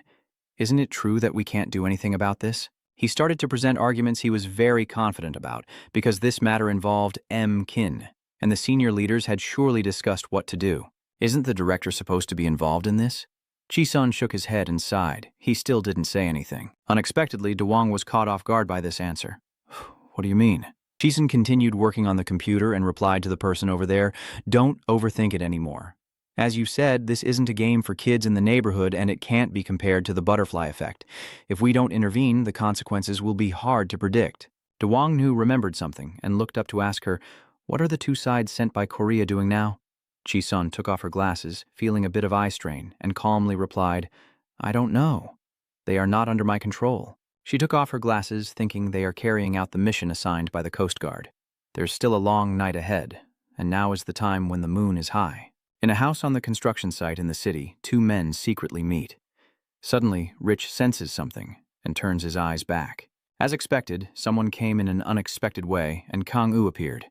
He was like a ghost, terrifying the others, but he only asked if they had been waiting long. Rich reacted in many ways, clutching his chest and shouting, "Ah, I'm so scared." Only Round Galato calmly greeted you as sir. Kong Yu stood fully upright and asked directly, "Sorry for calling you two here so suddenly. I need your help and have no other choice." Round Galato replied seriously, "We will do whatever you need. Rich is different. He asks about everything carefully. Are you okay, teacher? I heard you fought Manny King." Kong Yu was a bit surprised. The news spread so quickly. Round Galato nodded. "I think someone spread the news for a certain purpose. I've been browsing the internet mainly about that." Round Galato finally addressed the question he's been curious about for a while. "And what about the match against Manny King? Kang Yu isn't hiding anything either. He is truly very strong. I can understand why I can't reach him without hesitation." Round Galato, who knows Kang Yu best, asked this, "Have you already gone all out?" Kang Yu calmly replied, "He's using about 80%, but that old man hasn't even used half of his strength yet. That truly makes people tremble." Rich is the same, not even half yet. Round Galato makes his own judgment. It seems he can't defeat him in a one-on-one fight. According to Lampas's calculations, at least 3 high-level chess pieces are needed to capture a 4 evil person. Kang Yu agreed with your statement and said, "The only chess piece capable of confronting a 4 evil person alone is the top 3 most powerful chess pieces known as the Great Masters." Round Galato frowned and said, "If it's them, it's hard to see them. But soon I will be able to do it too." Even if Round Galato trusts his master, he can't just talk about beating that old man without proof. My teacher just said that fighting him 1 versus 1 is very difficult, but Kang Yu remains very calm. It was like that this morning, but now things are different. I've had a special training session afterward. As I think about it, I can't help but recall the scene from earlier during training. Kang Yu's hand drags a long line of strength across the ground as he gasps for breath. Modot, always by his side, asks, "Are you okay, Xie? Kang Yu sneered because it was really delicious. "If I hadn't listened to you and kept chewing that blood crystal, I would have been in trouble." Modot, your eyes are wide open, so I don't believe you. Don't force yourself to sit up anymore. Just lie down and rest a bit. But Mozo's words never made Kang Yu stop. He supported himself to stand up, and then, a little more, just a little more. Although his body was trembling violently, his will was clearer than ever, and our efforts would be rewarded. Sure enough, after a moment, he managed to stand upright. A surrounding wave of energy envelops me, a power I've never felt before flowing through my body. This is Op. Now I find it hard to estimate my own mana level. Looking at my unchanged hand, but deep inside, it is already transformed. I'm satisfied. After eating that blood crystal, I have gained immense power. Round Galato couldn't believe it. "That's really dangerous," Rich added. "Eating it? Why did you swallow a magic crystal?" Round Galato added, "An evil person can increase their magical power by eating a magic crystal." And Rich's eyes widened in surprise. Really, even Kang Yu isn't sure anymore, and I didn't know about that until Mozot mentioned it. Round Galato overheard them waiting for him to speak again, so he continued. "But I heard that bloodstones are very hard to find, and cases of people dying after eating them are quite common." Rich shouted in surprise. "You ate something so dangerous, teacher?" "What did Mozot say? Didn't he stop you?" Kang Yu recounts the truth. He only looked, but still, Kang Yu looked at his hand filled with power and felt satisfied. "Thanks to eating the bloodstone, I gained great strength, but I failed to control its energy." "You said something you might not even be able to control yourself. If it continues like this, I might go crazy and become berserk." Round Galato suddenly steps out of the shadows and slowly speaks each word clearly. "Do not give up or lose motivation no matter how bad the situation gets. The only solution is unwavering determination." Round Galato looks at Kang Yu with full of hope and strong belief. "If you have willpower, you can overcome anything." "That is what you told us, teacher," Kang Yu whispered to himself again. "I understand." Round Galato places his hand on his chest in a gesture of complete dedication. "I am ready and will do my best to help you, sir." Ri is also on the same page. "I feel the same." Kang Yu is a little moved by his 2 disciples. "Thank you to the only 2 I trust." Moat glances at the cunning, sly one beside him. "Are you planning to let them be punching bags, even though everything has gone off track from the original plan?" Kang Yu growled through clenched teeth and once again entrusted the 2 of them with the task. "From now on, it will be hellish training," Red announces. "It's been a while since we trained together, sir. Round Galato still remains loyal and dedicated to fulfilling your every need. We are ready. Have you decided where we will practice yet?" Kang Yu suddenly smiles with satisfaction. The location is Gadam Vai. The 2 of them both looked confused. "What?" It's night again. Kang Yu is annoyed. These 2 really didn't come. I just saw Ban Num Num and he left quickly after making some weird excuses. Don't be too hard on them. Remember how awkward and disgusting those kids looked earlier? My stomach hurts so much, teacher. I have a sore throat. Even a fool finds it funny. They need time to prepare themselves. It must have been very difficult for you to accept that they would need to pretend to be the villains while they've been wrong all along. Haven't you experienced that yourself? Hearing this, Kang Yu glanced at him before finally speaking. I've overthought things too much. Modot is speechless. Are you willing to admit it now? Kang Yu didn't blink at him, just continued speaking his mind. If you need an explanation, it's probably because I was too hasty. He then examined the power from the crystal. No matter what, I have to control this bloodthirst. I don't know if it's because of that craving, but I keep hearing the voices of those bastards. Do those crazy villains hear this sound? Moron, are you asking?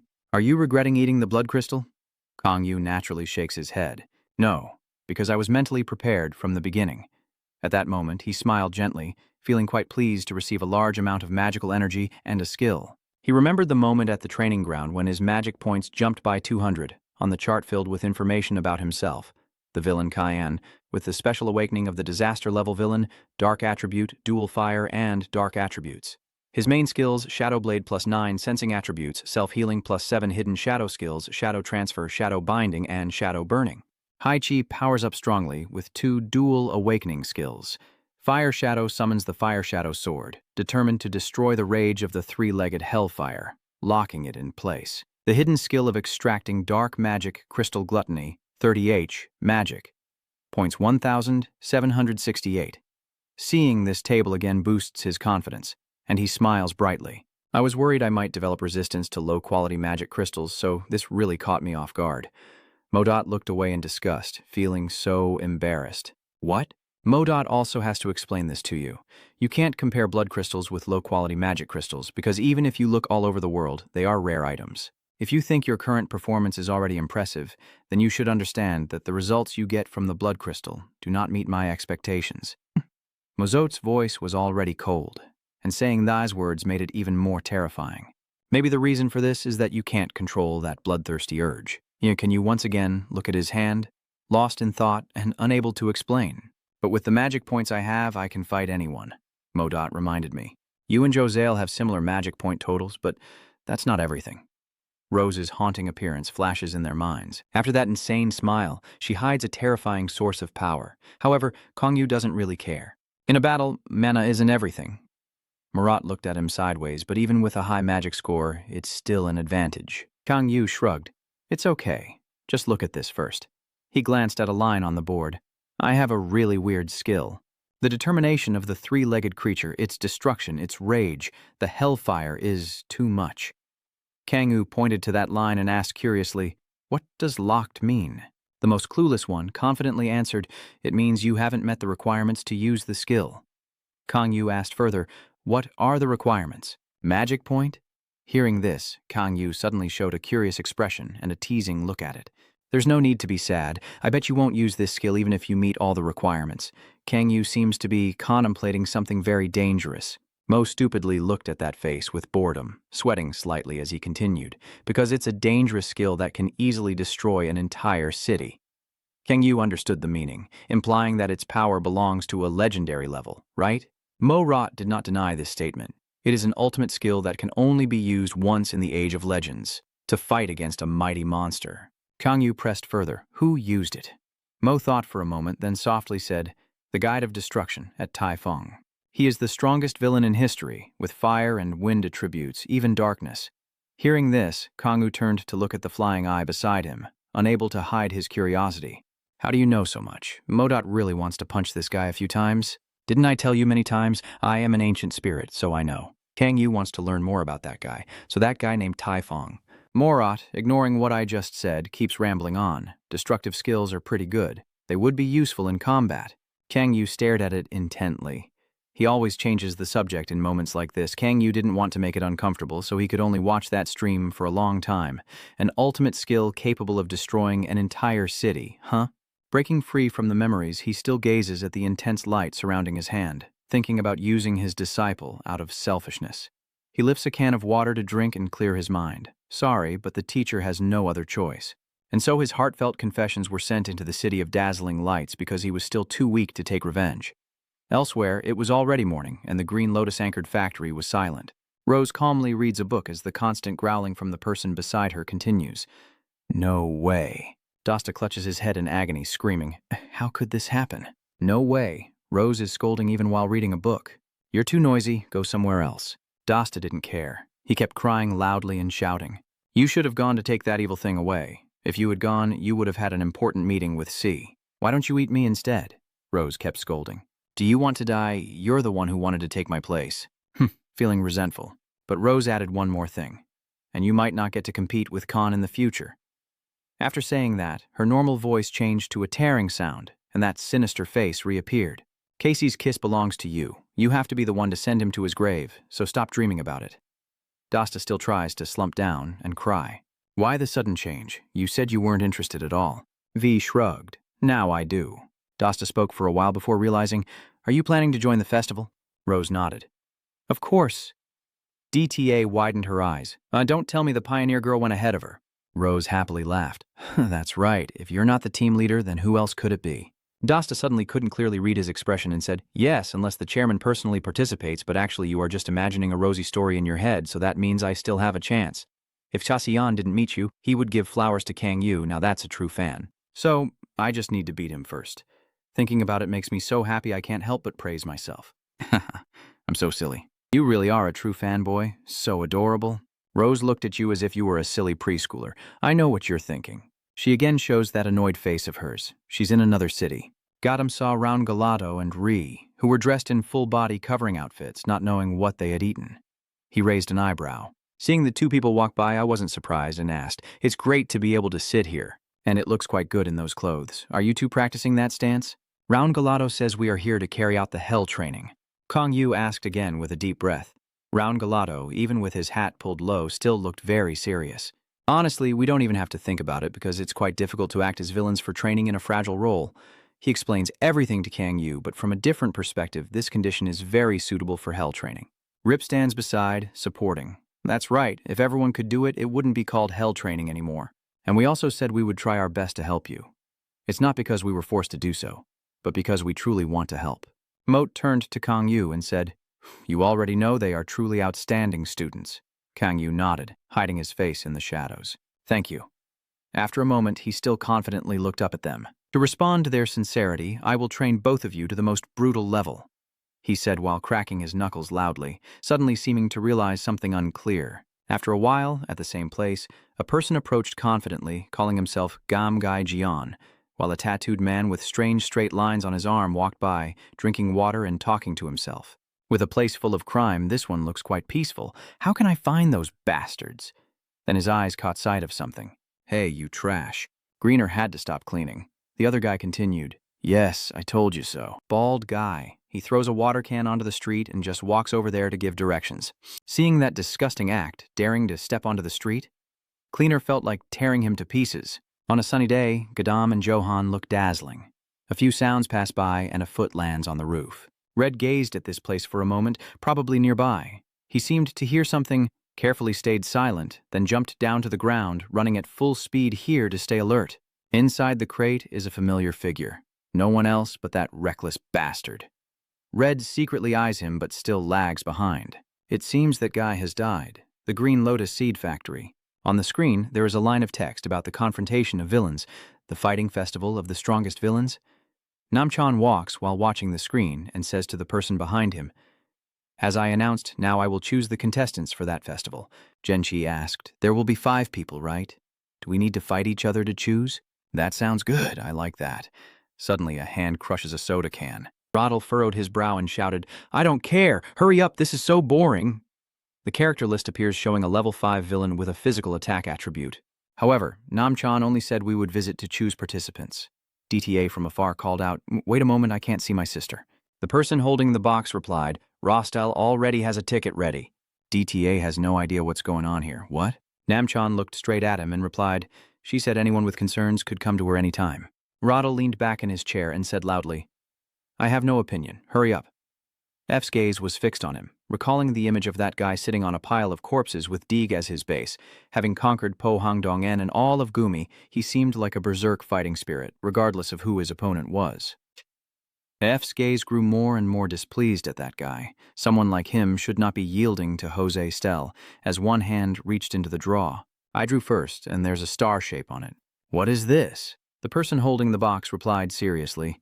You've lost your turn. Gaichi held up her card and smiled. I have one card, next is F House 2, then the others. Including, surprisingly, Dafor, who doesn't care about his sister's warnings at all, is very happy. This is the number I wanted. If I am number 4, that means I can fight Ka-on, the strongest opponent. At this moment, the deafening scream of the guy echoes again. Damn it. He tore the paper apart, glaring with one bloodshot eye. Why did I lose my turn? Ridiculous. Draw again. Nam remains calm. Those who draw the star will be assigned a special task. Rail quickly asked right away. And what is it? Confidential? Nam Chen shook his head. I can't tell you right now. Genchi feels intrigued, laughing excitedly. A high-security mission? Sounds fun. REL wants to swap tickets with Found. Trade with me, no way. Fire is scolding him? Weren't you the one saying you wanted to join the festival? Black Rattel scolds and kicks. Except for the first to fight, the others just stand and watch with their hands behind their backs. I don't think the 8 managers will lose to those fools. Feehouse glanced at him before speaking. Looking at what Kian is fighting the boss with, he's not that weak, and Gadam also has a driver. Roddle genuinely trusts Mankin, speaking confidently that any boss can easily handle him, so there's no need to overestimate that guy. This guy is definitely 10 times stronger than that driver. Gaichi agrees, you're right. The armored figure rumbled, why don't we go to Gadam and wipe them all out? Rael immediately laughed happily. I agree because you mentioned it. Let's go together. Nam suddenly interrupted. No, you can't. His expression remained calm, showing no sign of anything unusual. We have a ceasefire agreement with Gadam Von until the festival takes place. Neil Senshi is a company that highly values its reputation. Even the 8 managers need to pay attention to that. Roddle clicked his tongue and asked casually from beside the empty space, who do you think Gadam will send to fight first? I'm very curious. A teasing voice speaks out. Are you here to fill your quota? That battered face of Piton had to be, and the 3 Kang Yu men stood in front of him, asking his father. I heard you're with Man King, so why did you come here alone? You've been beaten up and switched sides, Bon honestly replied. The truth is, I trusted Man King, but he looked at Kang Yu with one eye and a confident expression. I went there because that place isn't suitable for me. I am very sincere. Believe me. Kang Yu looked back and forth at the bruises on his face. It seemed he had been beaten. Driver sympathized. Money King really isn't easy on anyone, but Red Eye coldly said, kick that guy out of here. Chang Yu disagreed and listened to him first. He crossed his arms and asked, what is the reason you surrendered to us? Tell the truth or I'll kick you out of here. Bon bowed deeply before trying to say a few words. I want to join the Villains Festival. The driver chuckled to himself. I didn't expect that, but I do. Kang Yu still continued. So you want to be on Gadam's side to fight Manny King? Pion nodded. That's right. Why? Bon is sweating. I have my reasons. Kang Yu frowned, seeming to dislike it. Stop beating around the bush. I'm starting to get annoyed. Red. I turned to ask the thing in the driver's hand. What is that? The lie detector. Bon felt a chill down his spine after hearing it and wanted to stop them. Men always have their own secrets. Kang Yu couldn't take it anymore and decisively ordered him to leave, kicking him out of the door. The driver pulled him back and told him to speak first. You look at him. If you want our trust, then you have to reveal your secret. Bon raised his hand to hide his face and took a long time before saying, this is a shame I will never reveal. He tore off the sticker on his forehead, revealing a character that means disgrace. All 3 of them were stunned. Bon was about to cry, trembling as he answered who had done this to him. Rose, with her cold, steel-hearted expression, wondered why he was crying. Bon calmly stated from the start, she didn't like me. She said the management position wasn't suitable for me. Can you nods in agreement? She has good insight. Recalling the past, we faced each other head-on. Driver is interested. A confrontation. I lost because of a small mistake, and then she exploited that weakness. He slowly revealed the shameful truth. When I woke up, that word had already been written on my forehead. Kang Yu understands. Can't you erase it? Bon sighed. If I could erase it, I wouldn't have bothered sticking tape on it. I just want one thing. The guy looks at Kang Yu with hopeful eyes. I want to regain my lost honor. Kang Yu seems to understand. So the reason I want to join the festival is because Pon was right. To fight the 8 managers and win. I want everyone to know who I really am. Kang Yu surprisingly nodded in agreement. All right, you're letting him join? Kang Yu continued, but obviously I couldn't simply accept his request. He pointed directly at the guy and said, from today, there will be a hellish training to prepare for the festival, and you have to join us too. I am making a list of those who survived the training to select for the festival. Moat, who had been observing for half a day, concluded that he would probably become a useful ally. Baitan was pleased. So you mean I have to go through the training if I want to reach the festival? Kang Yu nodded. Yes, everyone can participate. Bon agreed. Then I have no other choice. I also have conditions. Please keep the secret I am only half telling. I have no idea where that crazy black hen is hiding, causing all this noise. So it turns out you're here. I've been looking for you forever. Isn't this Pawn? He just showed up and caused a scene. What's that on your forehead? What? It's real. Kang Yu is used to it, so he ignores them and only asks Pawn what his condition is. The black hand guy keeps interrupting without letting him speak. Why is this word written on his forehead? Is it a trend? The guy following Black Hand is still laughing loudly. Ha ha! The snake of Gadam, the Black Hand, keeps shouting. I'll go first. I will destroy them all. Rick is joining in. That bunch is doomed. Those bastards. Take them all down. Binder is fired up. As for me, I will hide and pick them off one by one. Double B reminds you, that's cheating. Kang Yu is very happy with this enthusiasm. Thank you very much for bravely signing up. The selection criteria are simple. Anyone who completes the training will be considered, and those with the highest scores will be chosen. Black Hand asked, who will grade us? Kang Yu quickly replied, professional assistant. Assistant? None of those people know Galato and Z behind the mask, so now Kang Yu calls them Black Mart and Blue Art. I invited them here for this hellish training. Driver looked and chuckled. The mask looks good. Jiao turned to ask, is that you doing those things, love? Driver nodded. Yes, break your curiosity. Who are they? We haven't seen them before? Black Ghost replies, he's a student of the master. Black Hand shouted, really? So the boss has a student. Red Eye here asks Kang Yu when we will start the training. Kang Yu responds, right after this brief conversation. Let me warn you in advance. This training course is as tough as its name suggests. Hell, so be prepared. Bon is still taping the bandage on his forehead. That's what I wanted. Yu Chang pulls the bell to signal that if during training anyone finds it too difficult to continue, they can use this bell to leave and will be automatically disqualified. Soon it was already afternoon. The two sat eating in a room. Yu Chang looked at Chi-Ho constantly tapping on his phone, then complained about both eating and texting at the same time. Chi-Ho suddenly finished, then turned to ask Uchan. You know about the Villains Festival, right? Uchan asked back, the event where villains fight each other? Chi-Ho agrees. Nel Senshi has announced the names and order of the villains on Mannequin's side. First is Gichi, second Bungai, third Iron Beast, and finally Rose. Upon hearing this name, Yuan suddenly stopped eating. Chi-Ho exclaims, they're terrifyingly strong. These people are all insanely powerful. Yuan is curious, what about goddamn? Nothing has come in yet. Chi-Ho scrolls through, we already know who will win. Yu-chan disagrees with you. Why would you say that? Chi-Ho explains, Gadam's opponents are all notorious villains. His hand kept scrolling as he kept talking, following Sa's instructions to stay away from them, thinking that Gadam was risking everything. Uchan kept slurping noodles, only knowing the outcome when he saw it with his own eyes. And yes, this match would probably be very tough for Gadam. Chi-Ho continued to focus intently on the screen. If you look at these comments, Ucha is reminding you that your time is almost up. After saying that, he bends down, lost in thought. Gaddam's fragile hand raises, trying to hold on tightly. Black Hand's scream pierces the sky. On the Rich Kovu building, don't back down. Are you already exhausted just from starting? He grit his teeth and went up and down 3 more times, then he even played a little trick to encourage them to shout out loud, I can do it. Black Hen growled angrily, wanting to kill him. Ree said, I couldn't hear clearly. Kang Yu reached the rooftop, moving lightly as a feather, still rambling. 1, I can do it. 2, I can do it. A Black Hand shouted, I can do it too. Round Galato asked Kang Yu, aren't you going to rest for a while? I've done that 30 times already.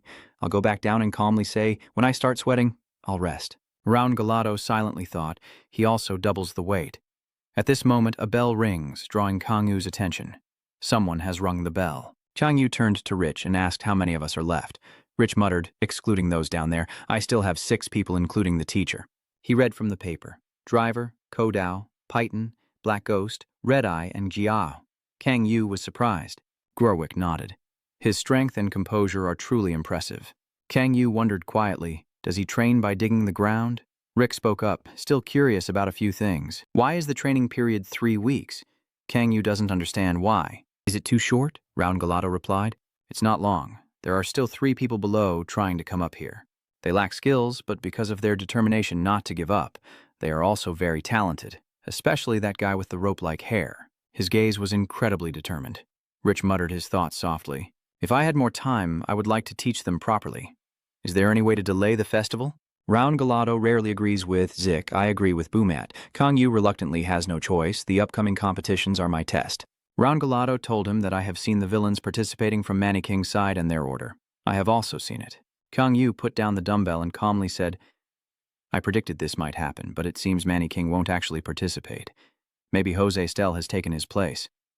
Round Galato looked up at the distant sky with a hint of worry. This battle won't be easy. Ri also gave his opinion. We need data on their fighting style. Kang Yu encourages, don't worry about it. Kang Yu puts his hand on the training bag and laughs. The driver says he will gather information about them. He's really good at these, so you can trust him. Once we have the data, let's discuss the tactics together. Round Galato stands seriously and asks, when will the teacher announce the time and location of the battle? Kang Yu quickly replied, tomorrow all participants will be kept secret except for me, because I need to select the team based on the training. The two students were surprised, and on the other side of the building, there was also a person dressed in a full hooded outfit, floating in the wind. Kim Yu-chan wondered, who is that? You're really paying attention, huh? Why does his outfit look just like ours? The person didn't say anything, jumped over to them, and stood in front of the three of them. Kang Yu calmly asked, what's going on? The mysterious person replied, I came here for the festival. Kang Yu remained firm. Does that have anything to do with you? I'm not planning to join. That person stood straight with a straight back, and even without seeing their face, they seemed trustworthy.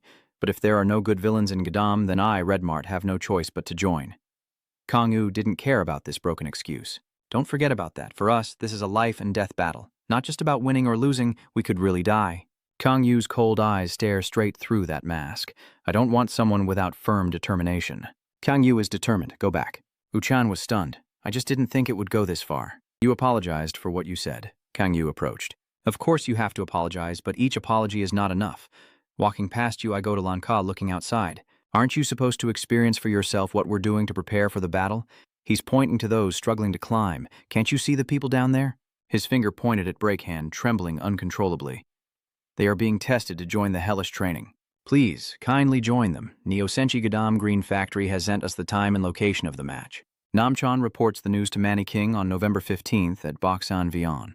It seems they haven't chosen the contestants yet, sooner than we expected. There are a few things you should know, Mr. Chairman. You furrow your brow as you look at the news on the tablet. We give them options for the location and time to start the battle, as well as the team members and the order of deployment. I don't understand the need to be so generous with them. Emkin changes the subject. Which side do you think will win if we fight now? Namchan Kien replied firmly. It's definitely us. Emkin turns around. That's the reason. He just took a sip of his drink, still smiling as before. I am giving them a chance to win. Manson looks confused. Do you want them to win? Man calmly replied, you don't. I just want them to have a chance. Wiping them out is not enough. We need to crush them completely so there will be no trouble afterward. Thinking again about that boy's look, those eyes, Kassian has already won Seun over. That means if I defeat Kassi, Seun will be ours. Seun is the final piece to unify all the villains, and if everything goes according to plan, Winter Bill will be forced to join us. Namchan understood clearly without many words. I understand your intention, Mr. Chairman. However, we don't know what will happen in the battle. If Man King intervenes, I will fight Kassian to see what it's all about. He picked up the bottle, a look of complete satisfaction on his face, as he told you, but he's just a rumor, that's all. If he can't even match half my strength, he doesn't stand a chance against Jay Stell. The enchanting girl with a smile, her title not just about high or low mana points. The difference between Kazi and Gel's abilities is clear. She was defeated because she let her guard down last time, so this time Jose Stell will prepare more carefully. Namchan watched his every move and asked, what about Driver? Don't worry about him. Man King pours wine into a glass. He's not interested in this fight at all. All the villains in this land must be united into one entity around me and Neo-Senshi. His voice grew low as he looked down at the city and said a mysterious sentence. That's the only way to fight him. Gadam and Driver hand over the device to Kang Yu. This is the data on the 8 managers you requested. Kang Yu is surprised as he takes it. That was quick, Driver said sincerely. Hurry up so I can focus on the training session. He sat down casually and spoke to him. But I have no data on that Prince guy, the leader of the 8 managers. Honestly, I couldn't even find a single photo of him. Oh yeah. Driver leaned back in his seat and said that he's not on the list, so it's not really necessary. What should we do now? Kang Yu looked at you, as if he didn't know who this person was. You know that guy. Right now, Minin is standing still in a building in the city, listening to their shouts. The sweaty and terrified Black Hand asked, why is Min here? Does he also want to join the fight? Chang Yu suddenly responded, he's only here for training. Black Hendra. Oh, I see. Minin, still wearing a mask, was the first to speak. What is hell training? You should come here to check, but I see a guy. Halfway through speaking, she looked at Bon, which was inappropriate for this place. She then turned to ask Kong Yu why someone like him was here. Kong Yu didn't bother to glance back and answer. He had his reasons. She completely disagreed. Are you so free that you have time to take care of someone like him? Kang Yu, unconcerned with her words, called Bon back. He told him to sincerely apologize to Min, and unexpectedly, he agreed quickly. Okay. He went in front of Min and bowed his head. I apologize for what has happened. I'm sorry, Mujin reminded me. Don't bow your head. That's not what I mean. I will not forgive you. I don't care about the reason you're here. The only reason I let you stay quiet is because Kant and Kong Yu spoke up to disperse them. Now that it's over, go back to your position. Keep your hand up if you have a question and point to where Yu-chan is standing. Is he also training with me? Kang Yu looked over. He has passed the test, so he will also train with you. Black Hen wanted to say more, but Kang Yu cut him off, saying if there's a problem, just resolve it with your skills. Black Hen chuckled. Are you okay? Kang Yu crossed his arms, looking serious. I don't want a joke. I'm not here to pick talented children for a talent show. I'm choosing warriors who will fight for Gadam Van's honor, and they will be selected based on their scores, so compete and win to earn a top position. Black Go's eyes shine brighter as he looks at Kang Yu. I will surely meet the expectations and trust of my master. Kang Yu gathers everyone before making an official announcement. The training camp truly begins today. Focus on endurance and strength training. We will train in one-on-one combat to improve our strength. The flag exchange is also here. She still smiles gently, teasing me. The only thing I'm good at is baking for love. The driver chuckles softly, his tense voice echoing again like an exam. If you can't keep up, the result will be the same. Losing your turn as usual, the driver's smile grows even wider. Wow! Philadelphia, a girl walking on the street, always looking at her phone. Lately, she hasn't been listening when I call her. She's so forgetful. The CSAT exam is also approaching. She must be busy. At this moment, in an alley, a masked man calls out to her. Sorry, miss. The girl stopped. What's going on? The old man replied, I keep coughing. She went inside and asked, Are you okay? Did you suddenly get hurt with a gun pointed straight at you? He laughed maniacally, then suddenly fell silent, handed me all his money and expensive items, or something bad will happen. Understand? He looked at her and then said, Why not start with the phone in your hand? Then he paused. You're quite cute. Why don't I try dating you? Stay silent and follow me. The girl was panicked. What? The man looked at her trembling, with a pleased expression inside. If you don't want a hole in your head, follow me. The girl is scared and wants to run away. What should I do now? Can I escape? Suddenly he shouted loudly. You bitch, are you listening? Huh. Then the gun was pointed straight at her head. Die, she weakly shouted. Someone. Please help me. Suddenly, a hand reached out and grabbed the gun from him. That person with long white hair, like the morning sun. The girl, panicked, calls out in shock. Manager. The manager looks at her and smiles in greeting. Good morning. You anyway. He is still charmingly talking to her while holding a gun in his hand. This should have been a good morning. But it seems she's in a pretty uncomfortable situation. The old man is trembling, yet he doesn't move an inch. He glanced at the old man, his eyes completely different from when he looked at Duty. I heard this street is very safe and crime-free. What a pity. He snatched the gun from the guy's hand, but unexpectedly the guy lunged to grab it back and shouted, You bastard! Duty ran forward and blocked the gun for the manager. Number. As the bullet leaves the gun, the manager's pupils contract sharply. After shooting, that guy ran away. The manager held Duty in his arms and asked her, Are you okay? Duty, on the other hand, cared about him. Are you hurt anywhere? I'm fine. But you... His eyes grew calm as he reminded her, Please don't do such reckless things again. I'm glad that bullet missed. Otherwise, things could have been much worse. Duty stood up and bowed her head, saying, I'm sorry. The manager shook his head helplessly, saying, I didn't mean to make you apologize. She still bowed her head and said, I just don't want to repeat my mistakes. Duty's voice softly echoed. There was a time I hesitated and did nothing. I paused for a few seconds. Then I realized I had lost someone close to me. I don't want that to happen again. The manager looked up at her with calm eyes and asked, Is the phone on the ground yours? Miss Duty, you see the broken phone. Ah, you were right.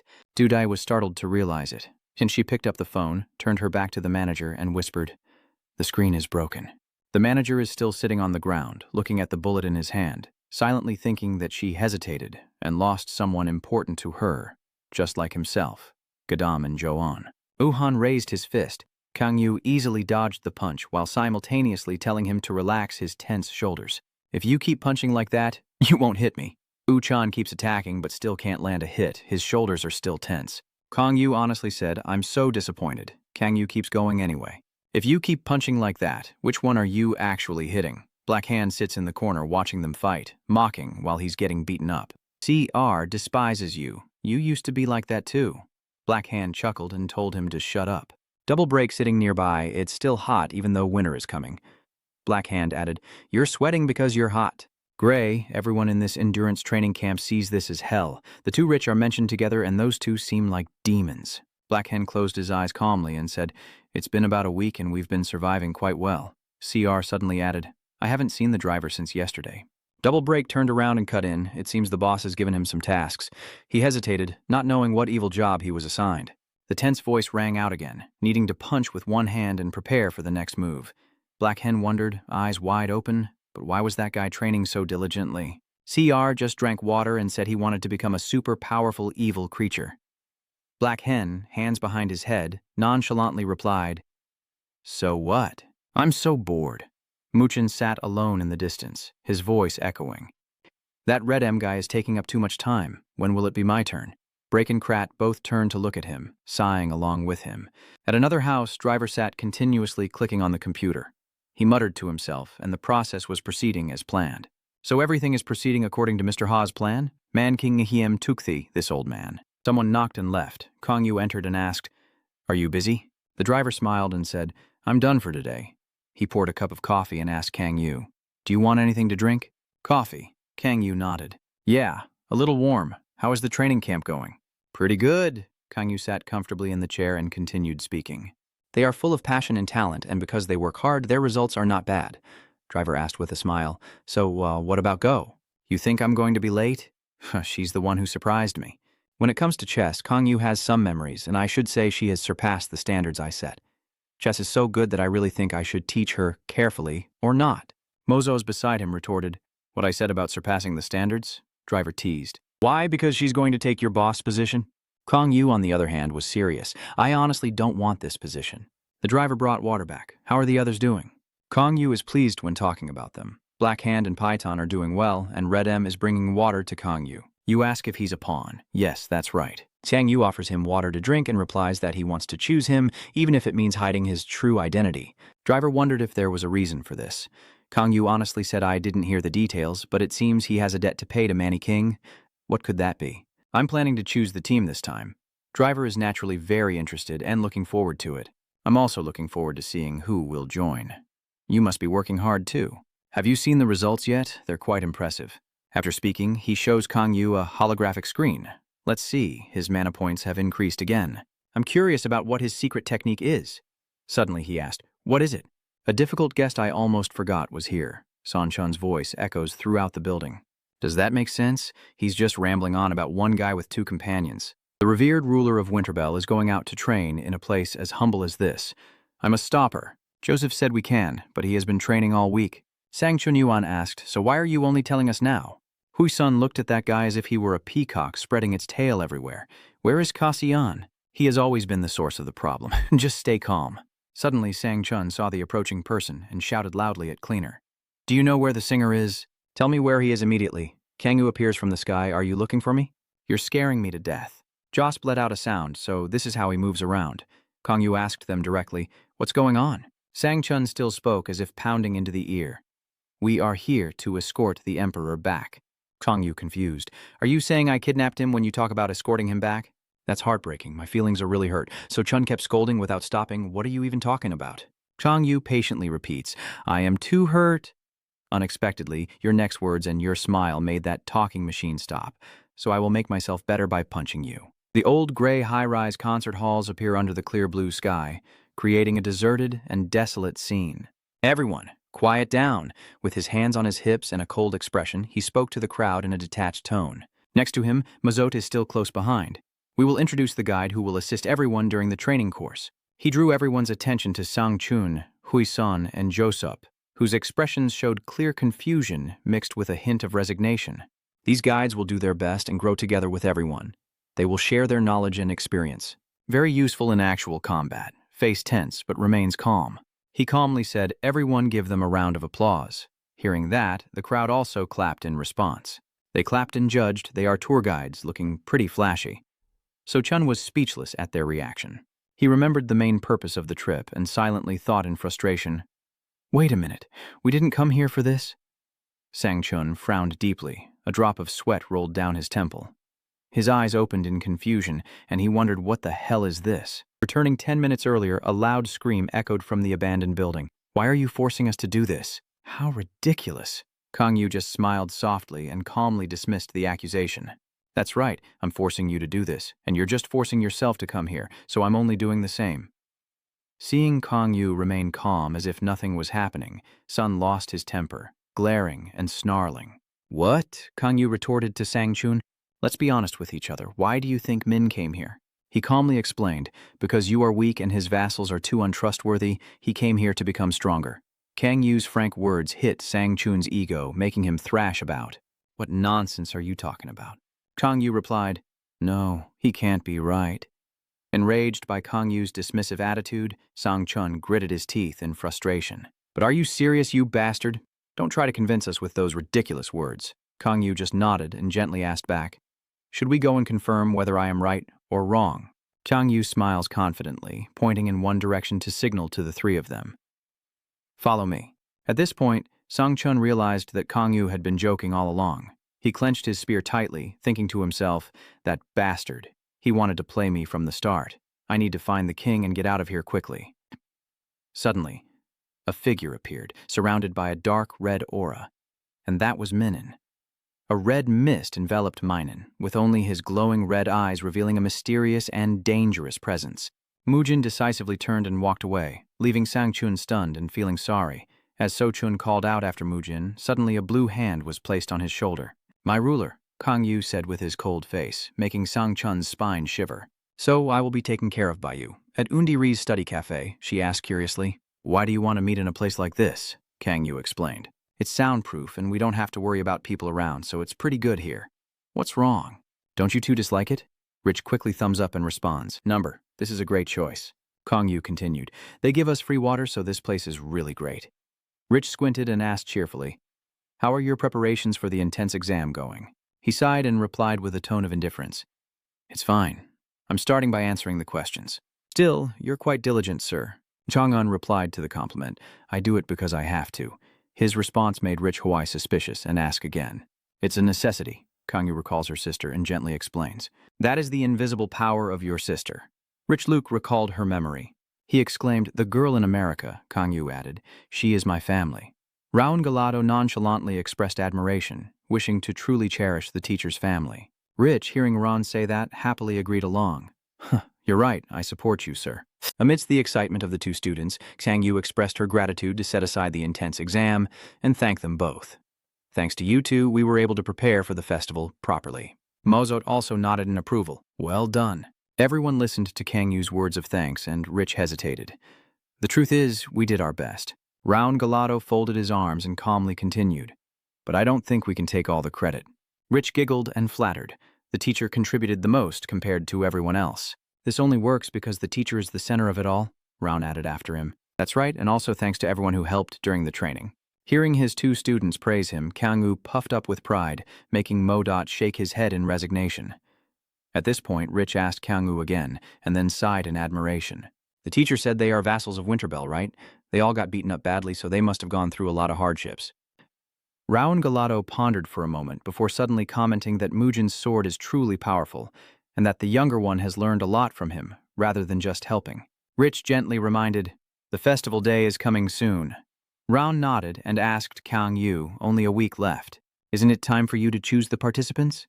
He could only reply, "I called the two of you to decide together. I want to hear both of your opinions. We have discussed and made a list." Raun added, "Teacher, driver, flag sword, bonneton, and black ghost." As soon as Raun Galado finished speaking, Kang Yu immediately dismissed Black Ghost, saying he had a task for him. Hearing Kang Yu's words, Rip rubbed his head and sighed in frustration. So choosing the final warrior will be quite complicated. After careful thought, he said, "Black Ghost is out, so I think we can only choose Black Hand or Red M." Kang Yu didn't hesitate and asked immediately, "Which one is better?" The scorpion, resting its chin in contemplation, took a moment before answering, Both their strengths and weaknesses are obvious, so it's quite difficult. Both of them expressed their opinions. We appreciate Black Ken's reckless determination, but his foundation is still weak and rough, and he's also quite foolish. They added that the desire for power to succeed is also very strong. I saw him training himself after we finished our practice. Chang Yu listened carefully and took notes as he asked about the other person. What about Redm? Rick replied quietly. He has everything Black Hand lacks. Suddenly, his tone becomes more serious, but is choosing him really safe?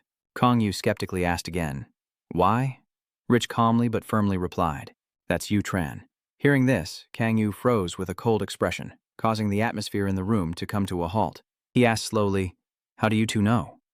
Round Galato asked back, Have you forgotten my abilities? Rich sighed helplessly and explained to his teacher, We trained together for 2 weeks, so how come we didn't know? Remembering U-chan's image, Rich hesitated to recount in disbelief. We couldn't believe it was U-chan when we first recognized him. He's the type of person who would go crazy when talking about villains, so what should we do? Round Galato explained further to Kang Yu. After investigating, we found a lot of information about Redmart and his activities. What on earth happened?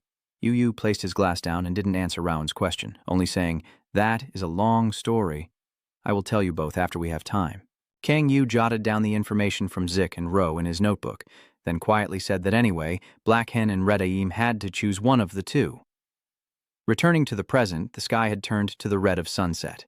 Kang Yu announced that now he would reveal the team lineup for the upcoming festival, standing with arms crossed in a commanding posture, and before announcing the team, he had a few things to say to everyone. Kang Yu's gaze slowly swept over everyone present. He continued, I sincerely thank everyone for your efforts, even if you are not chosen. Well done. The atmosphere now is extremely tense. Kang Yu calmly continues, Now I will announce. Kang Yu calls out the names of the first two people, driver Ko Dao. After hearing her name called, Dao turned to driver Trung Vui. Congratulations, baby. The driver also chuckled and responded in a teasing tone. You too. Ko Dao tense up and call out the third name. When Pion's name is mentioned, Piton can't hide his emotions. He continues to confidently add, I will also be part of the team. He pauses for a moment with a serious tone. The last warrior he calls out makes them jump in surprise. Black Hen and Redmart. The one who wins the battle between them will be the last to fill the lineup. Redem impatiently asks Kang Yu when the fight will start, and Kang Yu calmly replies, right now. Hearing these words, Black Hen couldn't help but feel excited, radiating oppressive sparks of lightning as he spoke. Fine. No need to wait any longer, let's begin.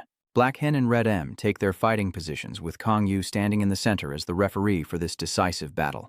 I will now explain the rules of the match. He continued to explain the rules, saying the match would end when one side could no longer fight or admits defeat, and Black Hen nodded eagerly, seeming very impatient. Understood. With that, Kang Yu raised his hand to signal the start of the match, and now it begins. Immediately after, Black Hand charged forward, and in an instant, his fist unleashed powerful lightning bolts while shouting, Let's go! Redium swiftly jumps up to dodge the attack and simultaneously controls the flames to strike towards Braken. Focusing the fire on his palm, Redium confidently declares, Victory is mine. As soon as he finished speaking, a huge blazing red fire was about to rush toward Black Hand. Not willing to be outdone, Black Hand responded to Redim's arrogant words. Who said that? Causing the upcoming attack to suddenly halt. Black Hand begins his counterattack, unleashing the Gon Shield technique, shooting out a hand-shaped lightning that shakes the surrounding space, confidently declaring, I won't let you win. Black Hand smirks, his face showing unwavering confidence. I will win. The sounds of the fight echo loudly from the abandoned building. Redem swung his fist and delivered a powerful punch to Black Hand's head, so fast he couldn't dodge. Redem rapidly followed up with a series of kicks, forcing Black Hand into a struggle to defend himself. His kick was so fast that only the shadow could be seen with the naked eye. Black Hand used his strength to punch back but was easily blocked by Redem. Then Redem immediately kicked powerfully into Black Hand's leg, causing him to groan in pain. Cross-eyed in relief as he watched the tense fight. This fight is tough, Double B added. The person being attacked is Black Hand. Driver strokes his chin and adds, but he hasn't taken any deadly blows. He only took light hits or blocked everything. Hearing Driver's comment, Double B looked suspicious and asked again, Really? Just as the driver finished, Redmart delivered a deadly kick to break Hand's head, leaving him unable to defend himself. He felt a pang of guilt. Oh no, the force of Redm's attack was so strong that Black Hand was knocked to the ground painfully. Before Black Hand could react, Redm lunged forward and slammed his head into the ground. Redm raises his right hand to focus his energy and coldly shouts, It's over.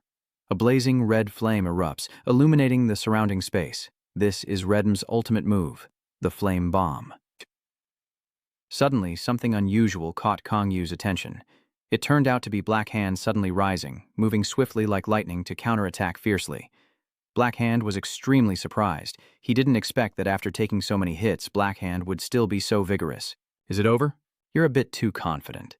Despite the lingering pain from the previous hits, Red M still smirks arrogantly, flipping his middle finger with a sneer. Ah, it doesn't hurt at all, you bastard. Now the situation has shifted to Redman Black Hand facing each other directly, and the atmosphere is extremely tense. Mott suddenly exclaimed, the attack sequence from Red M now resembles his own. Kang Yu simply replied coolly, I taught him that, although his final strike was still a bit lacking. Moat continued to observe that Black Hand was cornered but almost escaped.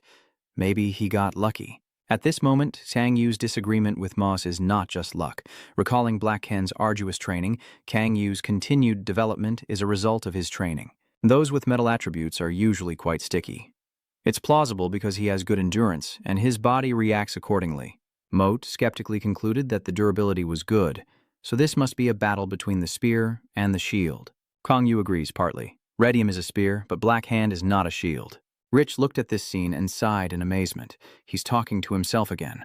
Ron then responded, perhaps speaking with Moso, as Kang Yu narrowed his sharp eyes and spoke. He may be really foolish, but Black Hand is a hammer with powerful destructive force. Right now, Black Hand is using a taunting expression that leaves Red Mart unguarded. At this point, charge in without hesitation. As soon as he finished speaking, Red Mart immediately charged forward like a streak of light and delivered a direct punch to Red Mart. Red M keeps punching break repeatedly, but he has noticed some issues. His body is as hard as stone, and his endurance is also impressive. I'm in the advantage, but I can't be careless. CR standing outside can't help but comment. He keeps getting hit. After careful consideration, Red M thinks his opponent's strategy is probably to prolong the fight and drain his energy. Redeem keeps dodging Break's attacks, silently realizing one thing. Redeem throws a punch with all his might, secretly deciding to launch a swift attack with full strength. Break Hand's green eyes flash. It seems he's been waiting for this moment all along. He shouted, I've been waiting for this for a while. Redman Black Hand charged at each other simultaneously, both aiming their punches at each other's face. Standing outside watching, Gon comments that Red Mart didn't expect a counterattack, so the damage he takes should be greater. But isn't there someone who disagrees with him? Driver calmly interrupted Python. That is the advantage of Redmco. He asked why out of suspicion. Driver patiently explained. That mask can absorb shocks. CR suddenly realizes this and shouts loudly when he sees Black Hand being knocked away. That's right, Black Hand has collapsed. Black Hand is lying on the ground, groaning. Damn, absorbing the shock? He turned around just in time to see Redum with a fiery punch rushing toward him. Black Hand growled in frustration. He should have told me earlier. Seeing the unfavorable situation, Black Hand gritted his teeth and charged forward, using all his strength to pin Red Mart and deliver a Del Sparia attack. Redem was caught off guard and couldn't react in time, his eyes wide with shock. Break's eyes widened in shock, his neck veins bulging as he fell to the ground. CR, stunned by Black Hand's attack, asked, when did Break learn that trick? Pawn crossed his arms and replied, I taught him that. Turns out Black Hand had gone to Piton the day before to learn some wrestling techniques. He continued, I just suggested the idea, but I didn't expect him to use it like this. Red Eye hadn't fully recovered from the previous attack when he heard Black Hand's voice. I told you so, he arrogantly declared while gathering strength in his fist. The final position belongs to me. His eyes widened as he shouted, the last spot in the Festival of Defeat is mine. One punch from him completely defeated Red Mart. The ground around him cracked from the shockwave of the fist, and Driver and Dao Flag watched in excitement, exclaiming in awe. Zik and Ron also stood by to witness the result. Ron seemed surprised by Black Hand's victory. Kang Yu spoke up to cut off the noise and announced that the match was over. He continued, Black Hand has won. Hearing Kang Yu's announcement, Black Hand couldn't contain his joy. Night falls on the rooftop of an abandoned building where a figure is sitting. It's Redum. He was deep in thought when a voice came from behind. I thought he had gone home. Kang Yu, holding 2 cans of drinks, asked Red Mart what he was doing. Are you just going to sit here? Are you too crazy because you lost to Black Hand? Upon hearing Kang Yu ask, Red Mart suddenly fell into deep thought. After a moment, he finally replied, No? Kang Yu asked again, Is that true? Red M insists that Black Hand deserves to win. Mo asked, If that's the case, then why are you sitting here feeling so down? Redem didn't answer right away. Then Mozo heard Redham sadly say that sometimes we win, sometimes we lose, but accepting failure is so hard. Kong Yu continued, telling him that he could beat Black Hand 9 times out of 10, with Black Hand only winning once, and the other time he was too hasty and lost at the last moment. Black Hand is also lucky. Hearing that, Redham just bowed his head in silence. Kong Yu sat down next to Red Mart, offering him comfort. But you know luck is also a skill, right? Hard workers also encounter luck. Are you saying to fight with the thought that you will die if you lose? He continued to advise, you need to build experience with that kind of determination. It's the best thing you can do. Then he pressed the spoon into Red Mart's hand, persuading him. Drink it while it's still hot. Kang Yu suddenly said, don't cry while you're drinking. Redham hesitated and shouted, what? Chang Yu only replied, I hear you sniffling. Now we are at Neo Senshi, also known as the Green Factory. A voice asked, why did the driver join the festival to defeat? Are you sure? Namchan replied. Got him, as John has officially announced it. It seems my king is very interested in this news. He exclaims. That's surprising. He really is unpredictable. Does Money King continue to browse the tablet? Is Pawn rejoining Gadam? That mouse. This is the first time I've heard the name Black Hand. Hearing that, Namchan replied, they say he's quite strong in Gadam. Then he coldly added, but he's not on the same level as the 8 managers. Manienkin warns, do not let your guard down. He then asks, have you analyzed their strength? Namchan replied, yes. He then gave an order, summarized it, and sent it to the 8 managers. The festival is over. The only one enjoying the festival is the winner. This can't be considered an ordinary celebration. He smiled cunningly and continued, this is a battle where it's not surprising if someone has to die. Outside the Lavios building, it's pouring rain heavily. Minin turns back to watch the rain, deep in thought and hesitant. The battle is tomorrow. She read the comments on her phone and sighed. Public opinion about Gadam isn't very favorable. They say defeating Gadam is the right thing to do. Just then, Aoma walks into the room carrying a tray of cookies. Azoma placed the tray on the table and asked Mujin, who is truly righteous? Mujin replied curtly. Mankin Mujin recalls what happened earlier and explains further, maybe because the broadcast aired some time ago. Aoma widens her eyes in confusion. He made Gadam look like a villain's den. Next to her, Hot kept reaching for the cookies nonstop. Mujin replied, because it was broadcast on the public library, everyone will think that way. Aoma let out a sigh of lament. Public opinion is terrifying. Hot doesn't care as much as Azom does. She was humming while eating a cookie, chocolate biscuit. Hurry up. Aoma asks Mujin for his opinion. Who do you think will win? She replied with a cryptic answer. He's more worried about the exam than the battle. Aoma skeptically asks, who is it? Casey... Anne? Minin's hand holding the teacup froze as she explained further, I heard that from the supporting teacher he brought. It seems they know quite a bit about Cajun Anne and me, more like teachers and students. Aoma closed her eyes in suspicion. A villain having students too? That's really rare. Well, it makes sense if that's Cajun. Mujin suddenly said, his students are also pretty strange. Aoma asked nervously, what do you mean? She replied, their behavior is very strict, like soldiers. It seems their level is lower than Cajun's. Hote reached out towards the tray to get more cake, but suddenly realized it had been gone for a while. Aoma propped her chin up, sighed in wonder. It's strange.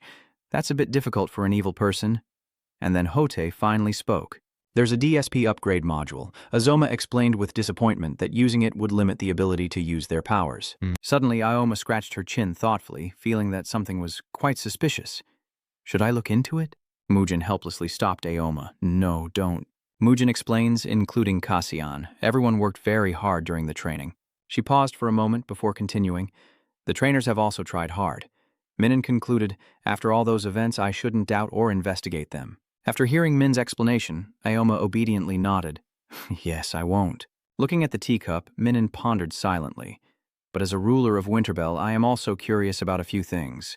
She said it's probably not just an individual's problem, but involves all the villains. Aoma furrowed her brow in confusion and asked, so what do you want me to do? Hotbin calmly placed his hand on Aoma's shoulder and advised, don't do anything. Minin coldly said, decide after the match. She propped her chin with one hand, a look of contemplation mixed with a hint of excitement and anticipation. Will they conquer a mighty force and leave something new to be remembered in history? We have to wait until tomorrow to find out. The scene shows abandoned buildings in Bonvion. There are 2 men filming here now. Not only that, but many reporters have also come to gather footage and report on the match. How many cameras do we have here? Chu A.C. mistakenly calculated and replied in surprise. It seems to be more than 100. There's also a drone for filming up there. A camera suddenly catches Chuak's attention. She asks excitedly. Does it have DBS written on it? Boar replied. It's the radio station run by Man King. Chua curses under his breath. Crazy. Suddenly, Boar notices something and exclaims, They're here. A pair of elegant high heels stepped forward, each step causing roses to fall from her. A group of 6 people approached, coldly scanning the surroundings, while the pink-haired girl happily brushed her skirt and looked around. It seems we arrived first, and in front of them are the reporters still pointing their cameras at us without moving. Gaichi looked at him, frowned, and asked disappointedly, Is this all the audience? He tilted his head in confusion at Gaichi's words. He explained that we will fight risking death. Having more viewers is the real strange part. Gaichi stroked his chin with his hand, smiling cunningly. Killing them while being filmed would be fine, right? Fee asked speechlessly. Isn't that up to you? A cold man suddenly said. He said that if possible, don't kill them. The cold man added, That's the chairman's order, but it's not your duty. DTA nodded in agreement. Life is precious. What do you mean? But I was planning for Anne's shift to lose money today. Namchan placed his hand on his chest, reaffirming once more. Victory. That is the only mission the chairman has given to everyone. Behind him, Trungan has always been following closely. Found crossed his arms and commented. He states the obvious too much. The metal-headed guy next to him grumbles uncomfortably. Waiting all this time has worn me out. Are they not here yet? Suddenly Namchan looked ahead and turned around to inform the steel group. Oh, they just arrived. Found, and the metal-headed guy both looked in the direction Namchan was pointing. Kang Yu's group is now marching forward with high spirits, led by Kang Yu with his hands on his hips. His expression is cold and indifferent as he asks in a cold voice, Were you guys here early, waiting all this time? You're late even though you're on top of the game? I'm speechless. F. House stands behind, nodding in agreement. Kang Yu calmly replies, It's fine. We weren't even late. Suddenly, someone greeted in a flirtatious tone that caught Kang Yu's attention. Hello? Da, holding up a bouquet of blue roses towards Kang Yu, winks and introduces himself in the most charming way possible. The second most handsome and cool guy in the world. He's very adorable and charming. And his name is Da. He held out the bouquet and kept talking excitedly with a tense face. I'm a fan of yours. Can we take a picture together? Run kept snapping photos and complimenting him nonstop. Bro, your pose looks amazing, Kang Yu asked helplessly. Lai Huanda stepped beside Kang Yu, posed with his hand and ordered Run to make sure we take many shots together in the same frame. The emotions are also great. Run kept talking nonstop. The emotions are also great. Yu's face suddenly darkened, looking extremely unpleasant. Run said loudly, I think the photos will also be very impressive. Seeing this scene, Rose Stell was furious and muttered angrily, That fool. Black Hen unconsciously, he's so strange. He asked, What is he talking about? Ko Jiao stroked his chin, looking pleased. Oh my, it's already chaotic just at the start. Minin coldly interrupted the conversation, saying, How rude. Are you playing around while lives are on the line? Next to her are Huisun and Sun Chun. As soon as Rose saw Mujin's figure, she was captivated, blushing and shouting sweetly. Mujin Rose excitedly ran towards Mujin. I knew he would come. In response to her enthusiasm, Mujin simply looked at her coldly with disdain and walked away. Mujin coldly declared, I didn't come here to play. I am here in the role of a supervisor to ensure the match is fair. Rose closes her eyes and smiles happily, her hands clasped tightly together. That honesty is what makes him so captivating. Seeing everyone gathered, Namchan finally nodded to signal that it was time. Since everyone was here, let's begin. Chu A.C. is disappointed to be forgotten. She whispers in frustration, We haven't revealed ourselves yet. I am the boss of the Vine John group. Boar stood beside him, speechless. The reporters have taken their positions to cover the event, standing on the building to capture the entire match, while Smoker checks the microphone volume. Testing the microphone. Smoker enthusiastically greets and interacts with the entire audience. Hello everyone, I am Smoker, the host of today's festival. She then asked, Can everyone see me clearly on the screen? Trung-ak pressed her face close to the glass, disbelief at Smoker's appearance. Why is she here? When was she chosen as the MC? Smoker keeps stirring up the atmosphere, the festival everyone has been waiting for. Now we will start the first match. With that, the woman, holding up the program card high. Now I will start introducing the candidates for the championship, beginning with Black Ken, the first fighter from Gadam. The boy fears nothing, a strong man. Black Hen appears on the break hen screen, full of energy. He mutters, I will destroy you. Now I will introduce the next fighter from Neo Senshi, the man who fights for Ujong and Yu with the strongest fists in the world. Guy doesn't look like the fierce Black Ken. Gichi remains silent, stroking his chin. Suddenly he sneered contemptuously and said arrogantly, "This is so boring. He's not even worth my punch." Hearing Gaichi's words made Ben furious. "What?" Guy suddenly asked, catching Pon's attention. "Who is the next opponent?" Gaichi challenges him to shake hands and start right away. His face gradually twisted, his features contorted, and he beckoned with a deep voice. "One is not enough. I need 2 to be satisfied." On the night before the match, heavy rain was pouring outside the Neo-Senshi Green factory. Inside the building, a voice rang out. Draken, then Python. "Is Sia the third fighter?" The dim light shines through the glass on the table. Namchan says, "Sir, the fourth and final one is the driver." Manny King also said he thought Cassie was the final fighter. "What do you think about that?" Director Onam Chan, with a cold face, replied, "I don't think he has any plan, but choosing fewer fighters suggests this could be a strategic move." Hearing that, Manny Ni nodded and said, "That makes sense." He picked up the glass of wine on the table and grinned slyly, asking, "So should we plan a little to crush the opponent's spirit in one go?" Outside, the rain still poured heavily but did not drown out their conversation, and Nam Chan replied, "I think showcasing the difference in our strength will be effective." Mani King looked interested. "That's what I wanted. If Gaichi's strength is what I think it is, I believe it's feasible for him to eliminate Black Hand and beyond. That's our plan." Driver takes a sip of water and says, "Red A." I immediately asked, "Are they planning a one-on-one fight?" Kang Yu also spoke up, "Isn't that cheating?" The driver replied to both of them. "Looking at the rules, it doesn't seem so, though." Then Driver tapped on the board behind him. "If that provocateur loses, they'll become a joke. And Bungai, Neil Senshi's next fighter, will have to fight both Black Hen and Python at the same time." Kang Yu stroked his chin with one hand, saying nothing, only thinking that it would be an advantage for them if they win. But if they lose, the next opponent will have to face the penalty. Red Eye crossed his arms and stood beside him, questioning if there was any reason to accept their provocation. Driver responded. "Why do you say no then?" Red Eye continued. "If Black Hand and Python are defeated by whom?" Driver snapped his fingers. "That's what the king thinks will happen." Then he smiled confidently and continued because they had analyzed my data, but the king didn't know that Pion and Black Hand had undergone special training. Wang also said that although one-on-one fights are quite risky, if it's 2 against 1, I can handle it. Driver thought to himself, the real issue now is the choice of Braken and Python. In the burning building, Boksan Vaigai raised 2 fingers, but 1 was not enough. 2 are needed to satisfy me. So he quickly forced a very cunning smile, making Kun and China Na frown. China Na said, "Do you mean you want to fight both of them yourself?" "That's crazy," a shout echoed loudly. "Damn it, how dare you speak up, huh?" Fishhead. Turns out Black Hen is furious, shouting loudly and clenching his fists. Hastily mocking, "It seems like trash doesn't know its place, huh?" That made Black Hen furious and shout, "Shut up! Your way of speaking is too arrogant." Unlike Black Hand, Pon nodded and said, "I agree."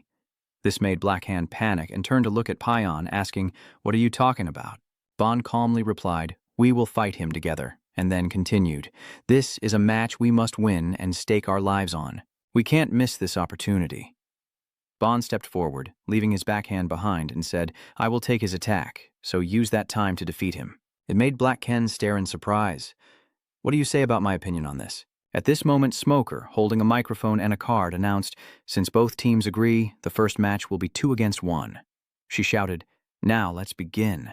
Gaichi quickly rushed at Black Hand and Python with a big smile, making Break grit his teeth and think, "Too fast. He looked so big, but he didn't give them time to react." Now Gaichi is right in front of Pion, ready to throw a punch. Bon silently wondered, aiming at the face. Then Bon quickly raised both arms to block the powerful attack from Gaichi.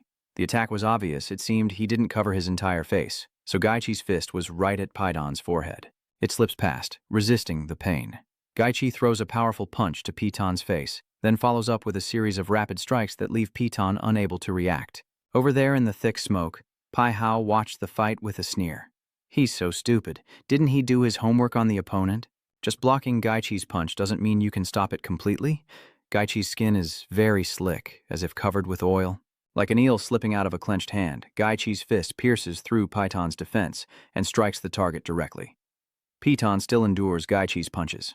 He shouted, "So your resistance is good? Is that because you can endure pain? I heard it has a time limit. I'm curious how long you can last." Break. Hen quickly appears to rescue Python, raising his fist and shouting loudly at Gaichi. "Did you forget this is a 2-on-1 fight? But before you could even touch a single strand of Gaichi's hair, his pointed strike hit your stomach, causing Python pain." Gaichi angrily shouted, "How dare you!" Then he quickly grabbed Python's hair and smiled happily. This is so funny. Gaichi threw Pion forcefully against the wall.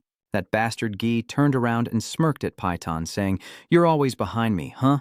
Surprised, Python threw a punch and shouted, "Your useless skills don't work on me." Feehound here is flicking his ear. The battle's been one-sided for so long, they still aren't enough. The guy next to him also spoke up. Shouldn't he be done by now? He's dragging out the fight too long. Then Faiho's eyes glance over to Kongyu on the other side, puzzled. How can he be so calm? His fighter is being beaten, but he shows no emotion at all. Did he know from the start he would abandon the first match? As the fierce battle rages on, Gaichi has the upper hand over both of them. He delivers a powerful kick to Piton's head, saying, "Die, useless." Behind him, Black Hen rushes forward and shouts loudly, "Don't be arrogant." That bastard's name, but Guy quickly saw it and sneered. Gaichi grabbed Python's ankle and said, "I am not that great." Then he threw Pawn and Black H away, but they were too weak and too boring. This made Guy notice that it was J. Stell. She yawned and asked when it would be finished, while DA on the other side was focused on her phone, waiting for her turn later. Seeing Black Hen lying scattered on the ground, Gaichi realized the viewers were getting bored. He quickly decided to do something more interesting, smiling maliciously as he raised his foot to finish breaking off. "Die!" Suddenly, Pawn rushed in and hugged Gaichi, catching him off guard. But Gaichi also smirked confidently. This body wouldn't be caught. A surprisingly loud voice suddenly rang out. "Hey, fishhead, do you think we didn't prepare anything when fighting someone like you? Is that Black Hen?" He stood up suddenly, surprising Gaichi. Black Hen raises both hands in front of Gaichi and laughs. "I've equipped the super-strong adhesive made by Driver." Seeing that, Jose hesitantly asked, "What is that thing he's holding?" Did DTA say the gloves are absorbent? But still looking very proud, "It won't change anything even if we wear it," Bond said with a smile. "This is now our strength." Black Hand's iron gloves with their powerful source of energy are floating in midair, controlled by him and called the divine gloves of Get. Braken also smiles confidently. Now it's time to finish this. Bond still held Gaichi tightly. Break Hand shouted loudly, "Take this." A surge of German Swaki power shot straight through Guy, making him stagger. Gaichi now looks panicked by what is happening. Breakhand unleashes the power from his deathly glove and slowly flies over, shouting loudly, "It's now or never." Black Hen, with his great strength, his fist smashing straight down where Gaichi is lying, sending rocks and debris flying everywhere. Both Chuak and Poer are stunned and exclaim, "It hit!" After the smoke cleared, it became clear that Black Hen's punch had missed Gaichi because it was dodged. Braken was very surprised, wondering how he managed to avoid the attack. Before Black Hand could think, Gaichi pushed him away. Seeing that, Pawn rushed in and shouted, "I won't let you escape." But Gaichi was still a step faster, quickly aiming for Python's head. Then he suddenly opened his foul-smelling mouth to reveal shark-like sharp teeth and bit straight into Python's shoulder, causing him to scream in pain. "Rose, why are you just standing outside disgusted, wasting time with those scrawny guys?" Seeing Python bitten, Black Hen quickly rushed over to that bastard. Guy quickly threw his divine kick, but it was easily dodged by Black Hen, catching him completely off guard. Then Guy immediately delivered a punch to the bastard Ben's shoulder. Black Hen also kicked him in the face, shouting loudly. Feehauso wonders if Giti got hit. Is it because of that suction cup? It's quite surprising that he immediately counterattacked. His recovery ability and toughness are beyond normal. Seeing the advantage shift, Viton also stood up and punched Gaichi, then strengthened his left hand with muscle. A punch sent Gaichi flying away, and chose to go. Seeing this, Chuak was delighted. "We will win." Hearing that, Poer was stunned. "Really?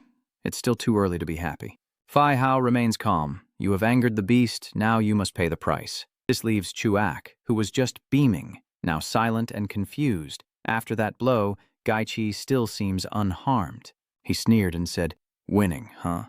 His eyes widened, showing his anger. Gaichi quickly stood up and declared, "I will crush your bones into powder at Frenzy in the Lampus Korea branch." It seems to be lunchtime now, so everyone is heading to the cafeteria to eat.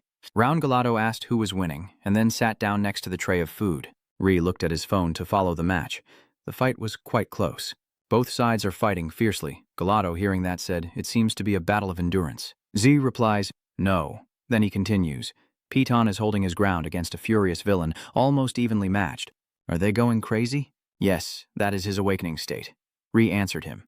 Then Ri added, "Even if they are not sure to win, they fight very bravely." On the phone screen, Payin is fighting Gaichi fiercely. Both of them throw punches at each other's faces, causing Payin to start staggering. Seeing that, Gaichi was about to throw another punch and said, "Die!" But a force came at him from Black Hen, yet Gaichi fought back fiercely. Luckily, Black Hen remains standing after that blow, gasping for breath as he looks at Gaichi. At this point, Kangyu and Moros are also watching the fight, quietly thinking that he's doing very well but reaching his limit. Then he says, both sides are exhausted. His stamina has dropped after losing control. Gaichi is also quite tired now, wondering why these guys haven't collapsed yet. Why? Why is that? Kangyu continued speaking to Moros. Of course, both Piton and Black Hen are in pretty bad shape. Their current abilities are thanks to the training lock they underwent earlier. They have surpassed the data we collected. The opponent must be really surprised to see Python and Black Hen still full of life after the battle. Guy is furious and going crazy. They look like they want to fight again. Black Hen's gaze remains steady in front of Guy. They're really crazy. Gaichi frowned and looked to the other side. Both Jose Stel and Darkstar remained silent. Namchan and the armored man also fell silent, and the atmosphere grew unusually tense. Namchan let out a deep sigh, and Gaichi took notice. Suddenly, Gaichi spoke. Stop, this surprises Pawn. Gaichi then said, I lost. You've won, and turned away, leaving Black Hand confused and shouting, What are you saying? Smoker also announced on the mic that Guy has conceded defeat in this match, meaning the first victory goes to Ben and Python. This announcement stunned both of them. Sack and the others cheered. We won. Those two bastards really won. Chu and Pointer here are just as happy. She congratulates them on their victory. Kangyu also praises them for doing well, but Black Ken is still confused about what's happening and asks what's going on. It's like they just left in the middle. Bon spoke from behind. For the next match, Kangyu continued, There's no reason for you two to fight with your bodies like that anymore. You should rest. I will join the second match. Smoker also took the mic to announce, We will immediately proceed to the second match. Contestants for the second match, please gather at the center. While F was still cursing Gaichi after the previous match, the idiot with the fish head on the other side was called out by Kangyu. Come here quickly, I have a proposal for you. That makes Fai Hao wonder. Then Kangyu added, One is not enough. At this moment, Fai Hao was all surprised by Kangyu's words. The iron helmet looked suspicious. Kangyu continued, 4 of you need to oppose me to make it interesting. DTA widened his eyes. Rose frowned in annoyance at Kangyu's words, and seeing that, he challenged, Everyone come at me. Sang Chun was also surprised. What did you just say? Chu Assi suddenly exploded in anger, shouting loudly. This crazy guy, while Power just stood there trying to hold back his laughter. Rose waved her hand arrogantly. If this is a joke, it's quite funny. Kangyu quickly interrupted. It sounds like a joke even though I'm telling the truth, huh? Let me say it again. Slowly and clearly. All of you, go at once. Hearing Kangyu say that, Jose Stel gritted his teeth in anger. This crazy bastard. Not letting Jate keep cursing, DAR steps forward with arrogance. It would be very rude for DAR to refuse that kindness. Seeing F-House sigh, the armored man behind spoke up. There's no need to keep your pride forever. F-House looked down at DTA and asked, So are we going to interrogate this guy? DTA replied to him. If Can says so, then just do it. And they all turned to look at Jozel standing behind. She shouted in anger, What are you looking at? DTA quietly thought that, as expected, the proud lady Rose Steele would not participate. This is also fine. Rose crossed her arms and looked at them with annoyance, while Jana and Dita, with satisfied expressions, thought to themselves that they didn't expect this to happen. But no matter what, if they won, they could save Can from Sister Rose. Over on the other side of the arena, Black Hen and Python are resting after the previous match. Black Hen asks if everything is okay this time. Bon is drinking water nearby, probably planning something. Smoker walks over to the arena and asks, Do we really have a 3-on-1 match? Yes, the next match will be 3 against 1, with both sides agreeing. She started shouting, beginning the second fight.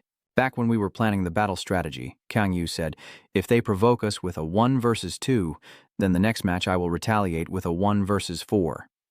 Mozost looked at him in surprise. Everyone was shocked and asked, 1 against 4, are you crazy? But on the contrary, Driver seems very interested.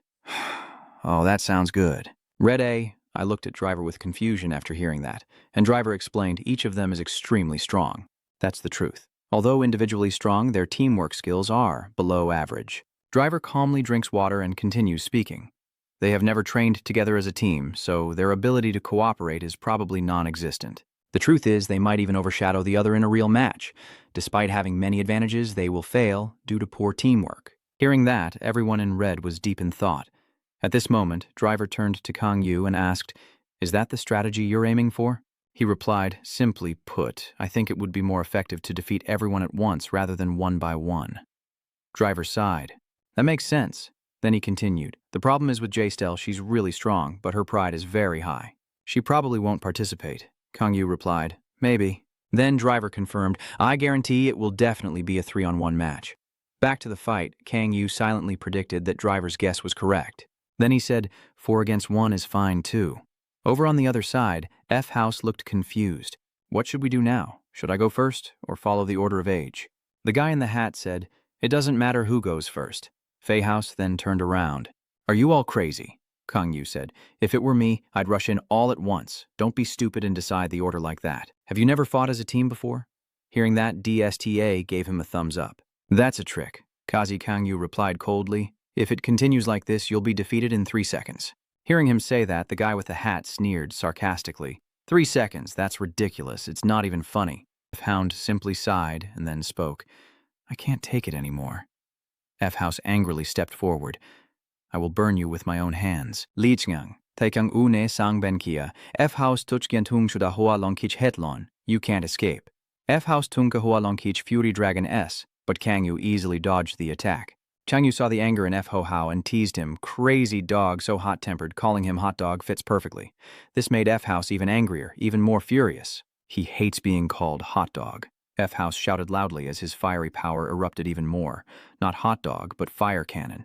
Then he threw a punch, rushing quickly at Kang Yu, cursing, damn it. But Kang Yu uses a clone technique to move at incredible speed, making all of F-House's attacks miss. Damn dog. Then Kang Yu soared into the air. Hey, hot dog, you sarcastic bastard, you still know how to bark. F-House was knocked away by Kang Yu's punch. Kang Yu continued rushing towards Found, shouting, You are the weakest among the 8 managers, right? The weakest one gets eliminated first. Then Kang Yu raises his fist. Suddenly, the helmeted guy appears, blocking the attack with his spear.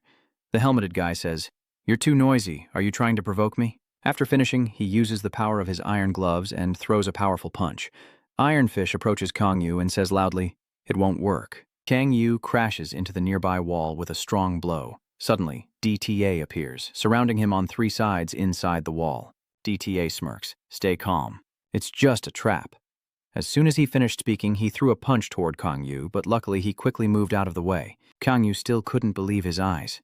Was it an illusion or a summoning spell? Before Kang Yu could think further, Dista's clone quickly rushed in from 3 directions. You won't escape. I'm here too. Dasta still wears a bright smile. Let's stop here without any trouble. This is all a fan service. Moat speaks up. Be careful, Kya-an. We're surrounded on all sides. Kang Yu suddenly glances to the side. Get out of the way. Found is rushing toward Kang Yu. I will never forgive you. I will burn you to ashes. Phi House's face now looks very resentful. He shouts, My pride, my claws have all been violated. As he finished speaking, Fundo unleashed a tremendous surge of power, a roar of flames burning fiercely. Seeing the overwhelming strength, Dita looked panicked and annoyed. He's really crazy, burn it out, my clone is also being attacked by it, but it seems Fundo doesn't care and now looks filled with wild satisfaction as he laughs loudly. That's a good flame. Kang Yu's voice echoes through the fierce fire, perfect for roasting marmallow. The iron helmet was amazed, and Kang Yu continued, A small flame is always devoured by a bigger fire. That's the law. Then he extended his iron hand. This kind of flame doesn't affect me at all. Then Kang Yu appeared without a single wound on his body, as if Fundus's power meant nothing to him. This made Fundus open his eyes wide in surprise and wonder, What is this? How can I not give Fundo time to think? Kang Yu said. Now surely you have all shown your full strength. There is no reason to hesitate anymore. The power from his gloves begins to erupt. Now it is my strength. The iron-faced man throws a steel punch, creating sparks of gold like flames, arrogantly sneering, full of reckless bravado. When his punch hits a point, the ground shatters and a dark aura pierces through. The iron-faced guy turns his head, thinking unpredictably, so fast. Where did he jump to? His teammate in the iron helmet F points above. Kang Yu, high above, watches the 2 enemies battling in the raging tornado. Darkstar raises his 5 fingers upward. I am determined to catch him. He uses the devil hen technique to try to control Kang Yu. The dark evil hands hold firm, refusing to lower. He is surrounded by a dark purple aura, looking a bit hesitant. Darkstar clenched his fist and thought with relief. All right. Kang trone hung bao hon raleningien nat han hu mot kon moidi. Bong hien mot giong noi fatra to fies au langen. I lang giong laplai hien nat muiha. Kang Yu's punch comes straight at him, Fee House is holding his ground, but droplets of red water keep splashing out non-stop. He delivers a decisive strike directly at his opponent's groin, even joking that it's for a hot dog. He frowns, trying his best to focus intensely. The yellow-faced assassin charges at both of them with his arms wide open. Iron swing blade, a chain appears in the air, stretching tight before releasing it downward. This is what it looks like on the shadowy chains. The gold-eyed, iron-faced man is spun around by the coiling chains. But suddenly he broke free from the rope, and the two of them continued fighting fiercely. Fragments from the ongoing conflict keep falling apart. The yellow-eyed guy secretly admits he's too strong, even his steel arm feels aching.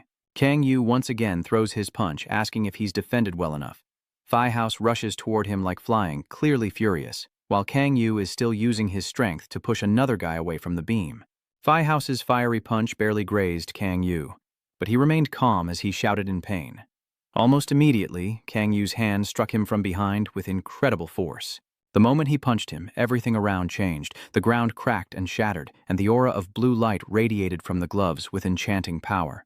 Seeing this, Darkstar curled his hands and cheered excitedly. Casey looks so cool, so exciting. Rose is not happy, scolding, "Are you crazy? Why are you laughing at him?" A dark aura slowly rises. He grinned cunningly and nonchalantly said, "If you've enjoyed the show, you should pay the price, right?"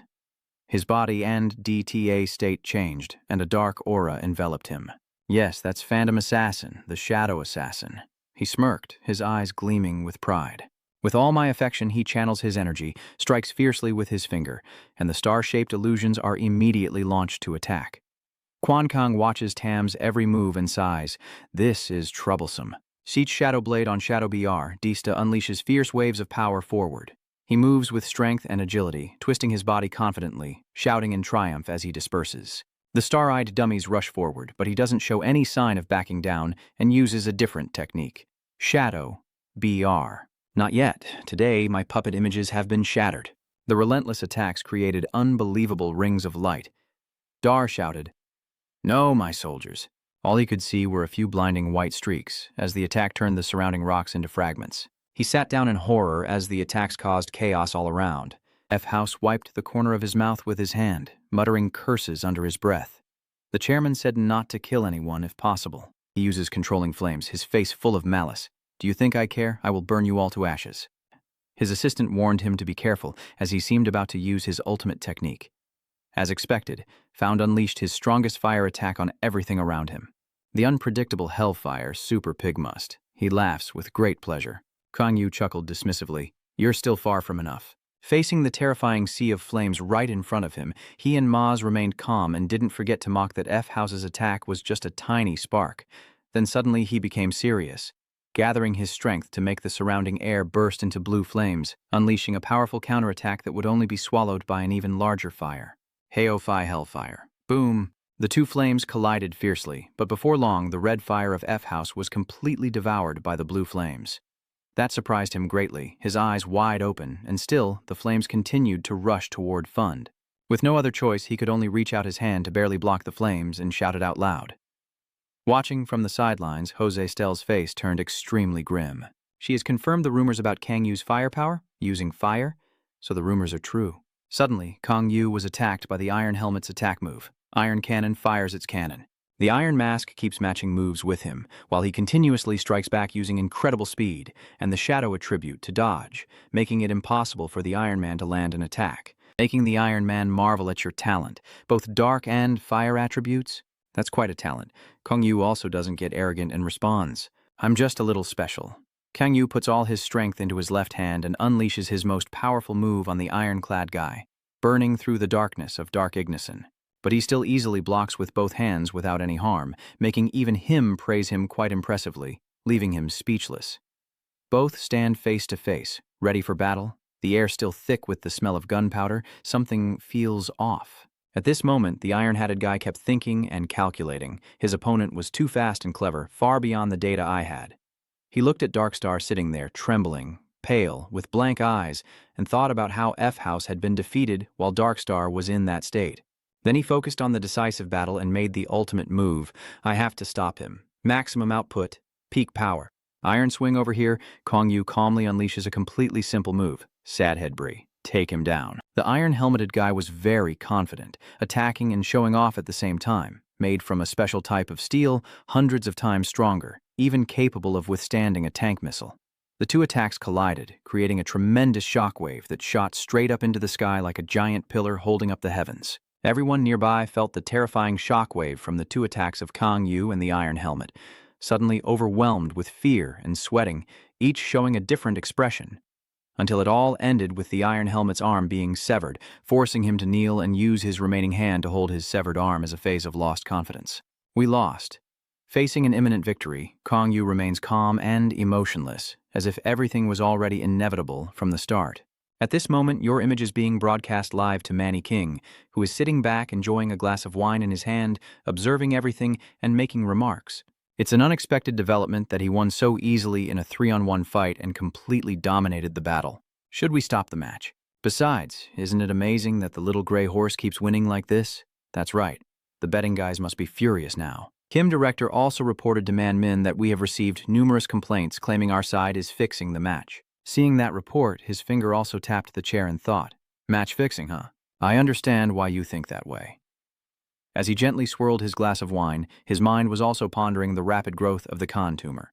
He has become stronger compared to when he fought me, even showing surprise and doubt at how quickly he's developed.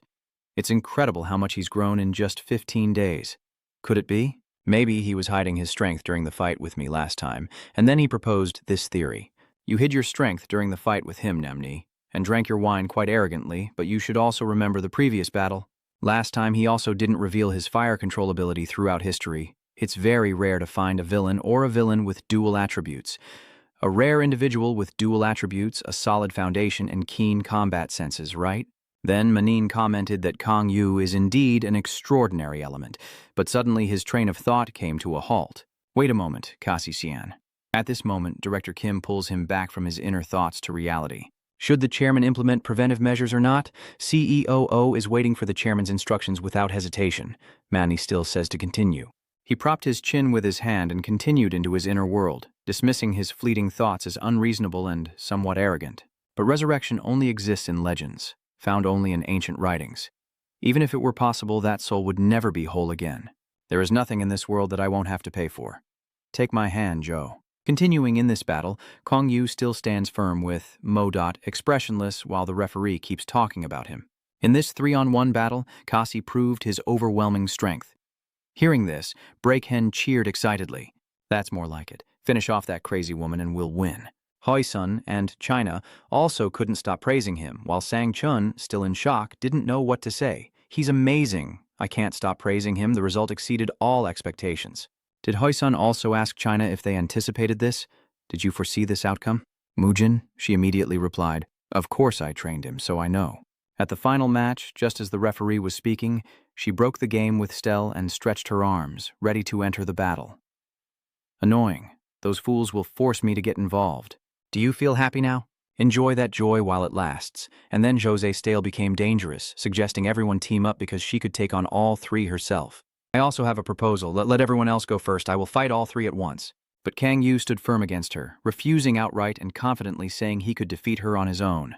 I refuse. I will defeat her myself. But she also warned you that you would regret it. Kang Yu immediately retorted that she was the one who should regret not joining the three of them earlier. Rose laughed while clutching her stomach, dismissing his arrogant words as a joke. Hoi Hana, ki la tro du avuithoi. And then her claws grew longer and sharper, making her words more ruthless and cruel. Her face exuded a colder, more dangerous aura.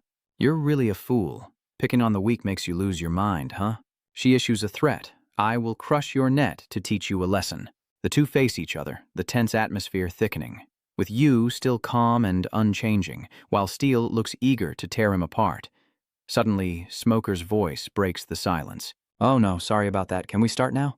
Both are ready. Let's proceed, thank you. And so, the battle begins. Will Cassie's winning streak continue or not? With Manny King's approval, Chunga relayed the signal from Chairman Nam Chan. Okay, got it.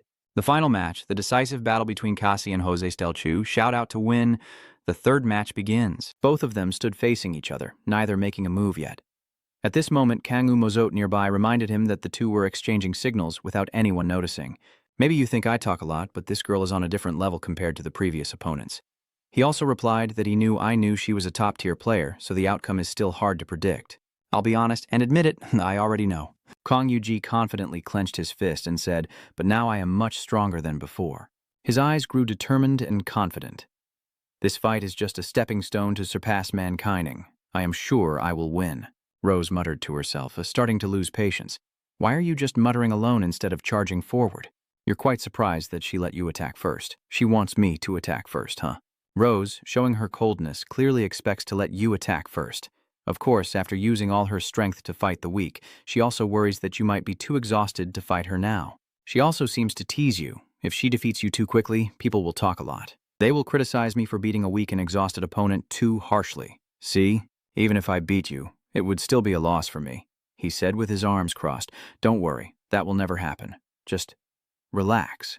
Then I pulled out an orange-colored orb. I've prepared a few backup items just in case. Rose looked surprised. You're not planning to swallow it, are you? To answer her question, Kong Yu bit into the orange energy orb to break it. Nothing better than this to restore stamina and magical energy. Even Chu-Ak was stunned and frowning at his greedy actions, as even low-level demon stones cost billions. So he just chewed it like that? Jose Stel's face turned ugly with anger as he pointed at him. Does this break the rules? I'll tease him back without hesitation. If you're jealous, why don't you make a few moves? Then he suddenly attacks her without hesitation, catching her off guard. All right, this is the first punch. He immediately launches his attack directly at Rose Stale, setting the surrounding area ablaze in a hellish inferno. Hellfire? No way. Smoker comments in amazement about his technique. The flames are truly impressive, a powerful move right from the start. But then, a voice from within the flames sounded, surprising Kong Yu slightly, saying that starting with such a strong attack was a good idea, and then around him, rose petals floated, while thorny vines sprouted into a blooming thorny rose from the ground. With her words still echoing, especially her fire attribute skill, he looked up at the rose, hearing Stale's voice coming from it. So you've prepared well to fight me, haven't you? The rose flower gradually grew larger, revealing her face with a big grin. Suddenly, Rose Astu opened her eyes wide, her face contorting as she challenged Kong Yu. You thought I would suffer defeat against fire attribute, huh? I was right. Suddenly, with the fastest speed, he immediately launched a straight punch into the flower on Steel's face without any mercy, destroying the delicate bloom. And then she acts like she already knew all my plans? Oh no, she knows everything. He didn't stop. He kept punching her in the face repeatedly. Give her another blow. Finally, Steel looked angry. That's enough. A sudden voice came from behind, causing Kong Yu to turn around. Roses kept rising from the ground, each with her face, attacking a sweet girl in the face. It's a crime. It's cowardly. Rose was truly angry and immediately judged him. The faces within each flower became terrifying, with sunny smiles and mesmerizing eyes. A cruel judgment for the wicked and brutal, pinning him down with sharp thorns and draining all his blood. Yes, I agree. Her face appears countless times, certain that Kang Yu will never find her. Who I really am, you'll never know. But she doesn't know that he has Hach relying on Mazo, making it easy for him to locate her. Modot knows where the true body is, receiving a definite answer. Okay. He no longer hesitated and directly attacked Jose Stel's true form, only to hear a piercing scream echoing out. Kong Yu aimed at J Stel and launched her attack, but she jumped back easily and dodged it. Standing in the air, she looked down at him with a smug smile. Rose smugly stuck out her tongue, teasing him, thinking he could never hit her. Do you think you can actually land a hit on me? Then suddenly Rose Steel swooped down from the sky and attacked him at incredible speed, also praising Kang Yu. But you're pretty good too. How did you know it was me? He replied to her with a nonchalant remark before attacking, causing Stale to freeze and also succeed in angering her because she is the worst of the bunch. So rude, huh? Suddenly, a rose appeared from under his arm, the very flower she had given him, catching him off guard because he had guessed her true form and attacked. But since you attacked me, I will give you a reward and then unleash an artistic explosion of rose bombs, roses flying everywhere. Even Rose Stale can't help but praise the fiery blaze I created, powerful and majestic, yet for Kang Yu, the master of hellfire, that little impact is just child's play. He then launches a skill to tear through the flames straight at her, mocking Jose Stale. She quickly reacts, jumping high to dodge the deadly attack, surprised that he can still survive after taking her move. Oh, you're still alive. Suddenly a chain made of darkness wraps around her arm, startling her and leaving no time to react. If you're not serious, Kang Yu swings the chain hard and charges straight at her, warning her that if she doesn't give her all and take it seriously, she'll regret it. But who is Jose Stale? How can an arrogant villain like her take his threat seriously? She just laughed and struck back. You regretful Kang Yu, huh? She swung the thorny vines at him, laughing and telling him to keep going and struggle more. But he simply dodged all of them and kept charging straight at Zale. She was startled, her eyes wide with surprise. By the time she reacted, he had already delivered a kick straight into her leg. Not finished yet, with incredible speed, he delivered a forearm strike to Rose Stale's stomach, causing her to crash into the wall and shatter rocks in immense pain, her face dark and struggling. Seeing this scene from outside, Black Hand was excited, with a very happy expression, unable to hold back, clenching his fists. Got her. Kang Yu smirked, gripping the chain tightly, ready to strike the next blow, still not done yet. At this moment, Jose Stell, hearing this, looked at the chain still wrapped tightly around her arm, his face filled with disbelief and confusion. He swung the chain around her, creating a tornado. Her eyes rolled back, and she could only scream as he, looking handsome, pulled the chain to slam her into the buildings. Goodbye. Stuck to the building, Stell grits his teeth. Kajin thought she would get angry, but a smile crept up her lips, showing she was extremely excited. Soon she entered the second state. I will tear you apart in fury. The scene shifts to buildings in Gadam Gubanoni. On a computer screen, videos are being replayed, just uploaded, and already attracting a large number of reactions. Comments are pouring in continuously with sensational headlines. Should I tell you about the lies on the public television channel? A statement from a prestigious student at the promising Miss Flag Training Academy, revealing for the first time whether any forces are behind the slander against Gadam Vi. A hand is quickly typing out sensational headlines to attract viewers, so please make sure to like, subscribe, and share this video widely. It's none other than Zambet, still working on the computer with his face covered as the next file is sent by driver. At this moment, a fierce explosion shakes everything, causing Zambet to turn pale with panic and shout out loud. What's going on? What's going on? What's happening? Outside, with Rattel and Genshi appearing, it all seems so ordinary. Is this really an important mission? So it was just theft after all? I should have swapped with Bungai back then. Along with a group of people with grim faces looking extremely annoyed. Look at them. Their faces are just like monkeys eating chili. Then Genshi suddenly spoke up. How is it over there? Next to her, Lens Girl is using her skill to search for something. Nothing special, she just needs to find the trap, and that's it. She continued using her skill while talking. I'm searching for a teleportation jamming device, but haven't found it. Yet looks like we'll have to go deeper. Everyone around overheard the conversation and asked what's inside. Lens Girl patiently replied, It's probably Driver's personal workshop, so what's inside? Her face smiled confidently, surely holding a treasure trove of data. Hearing that, Rattel smirked and rubbed his chin. So a data vault, huh? Then he gave orders to his gang. Everyone's face was extremely excited and fierce. He also cracked his knuckles, sped up, and finished this quickly. Come on, you guys go ahead, Lensger said as they rushed toward the buildings. There's a map here. Should I split up and take different areas? But no one listens, only Genchi-Chi responds to her. Forget it, they're not the type to follow the plan. That group is rushing toward the buildings. Just destroy everything. Everything was going smoothly when suddenly an explosion erupted near them, catching Lensgun, Genshi, and Rattel off guard. And then a voice suddenly echoed with footsteps approaching the crowd, knowing this was going to happen. And then comes a sarcastic remark. As soon as the treaty ends, those little rats will always find their way in. With that cool and stylish appearance, it's clearly the driver showing up, and of course, the cleanup crew always has to be there. The driver was caught off guard and asked, Why are you here? And Lensgun and Genshi are calmer. Is he really a driver? It seems so. So who is that guy in Boksanjan District? Meanwhile, in Boksan District, driver really is my owner. Keep going. Then comes the Q&A session between Lensgun and driver. Are you also planning for us to take action? I've been smelling some foul stench ever since that old man challenged me. What would the fight look like if you were here? He's confident because he's got guts, isn't he? Genshi also interjected. Do you mean C will defeat Jose Saint? Then Lens Girl added a sarcastic remark. I can't believe you actually think you're so smart. I'm smart, that's why I said so. The driver issues a warning. So can you all leave quietly? But LG still confidently asked again. Is that a request? 2 warnings, the driver also emphasized, clearly making it a warning. After finishing, Rail let out a sarcastic laugh. How amusing. A warning? Who are you to speak up? Then Rail ordered his men to charge, and he and his team rushed in like a dam breaking to take down that bastard. They all shouted and rushed to surround the driver from all directions without any blind spots. Then suddenly he moved, activating his skill while still appearing calm, raising his weapon in an attack stance towards you, then quickly struck Rathel's henchmen hard, causing some to be hit, some to be thrown away, and even making one shed tears. Do you not understand what the warning means? Rathel looks extremely terrified, eyes wide open. The driver still stands there with a cool pose, as if everything just happened was as simple as killing mosquitoes. If you don't know, you need to learn, and I will teach you step by step. Over here, Genshi turned to ask Lensgun. Is there a variable in the plan? Have you reported the situation here yet? Lensgun already called and is waiting for a response. Why are you shouting and waiting for a reply? Stop messing around. He then smiled dangerously, then confidently fires a rapid shot at driver.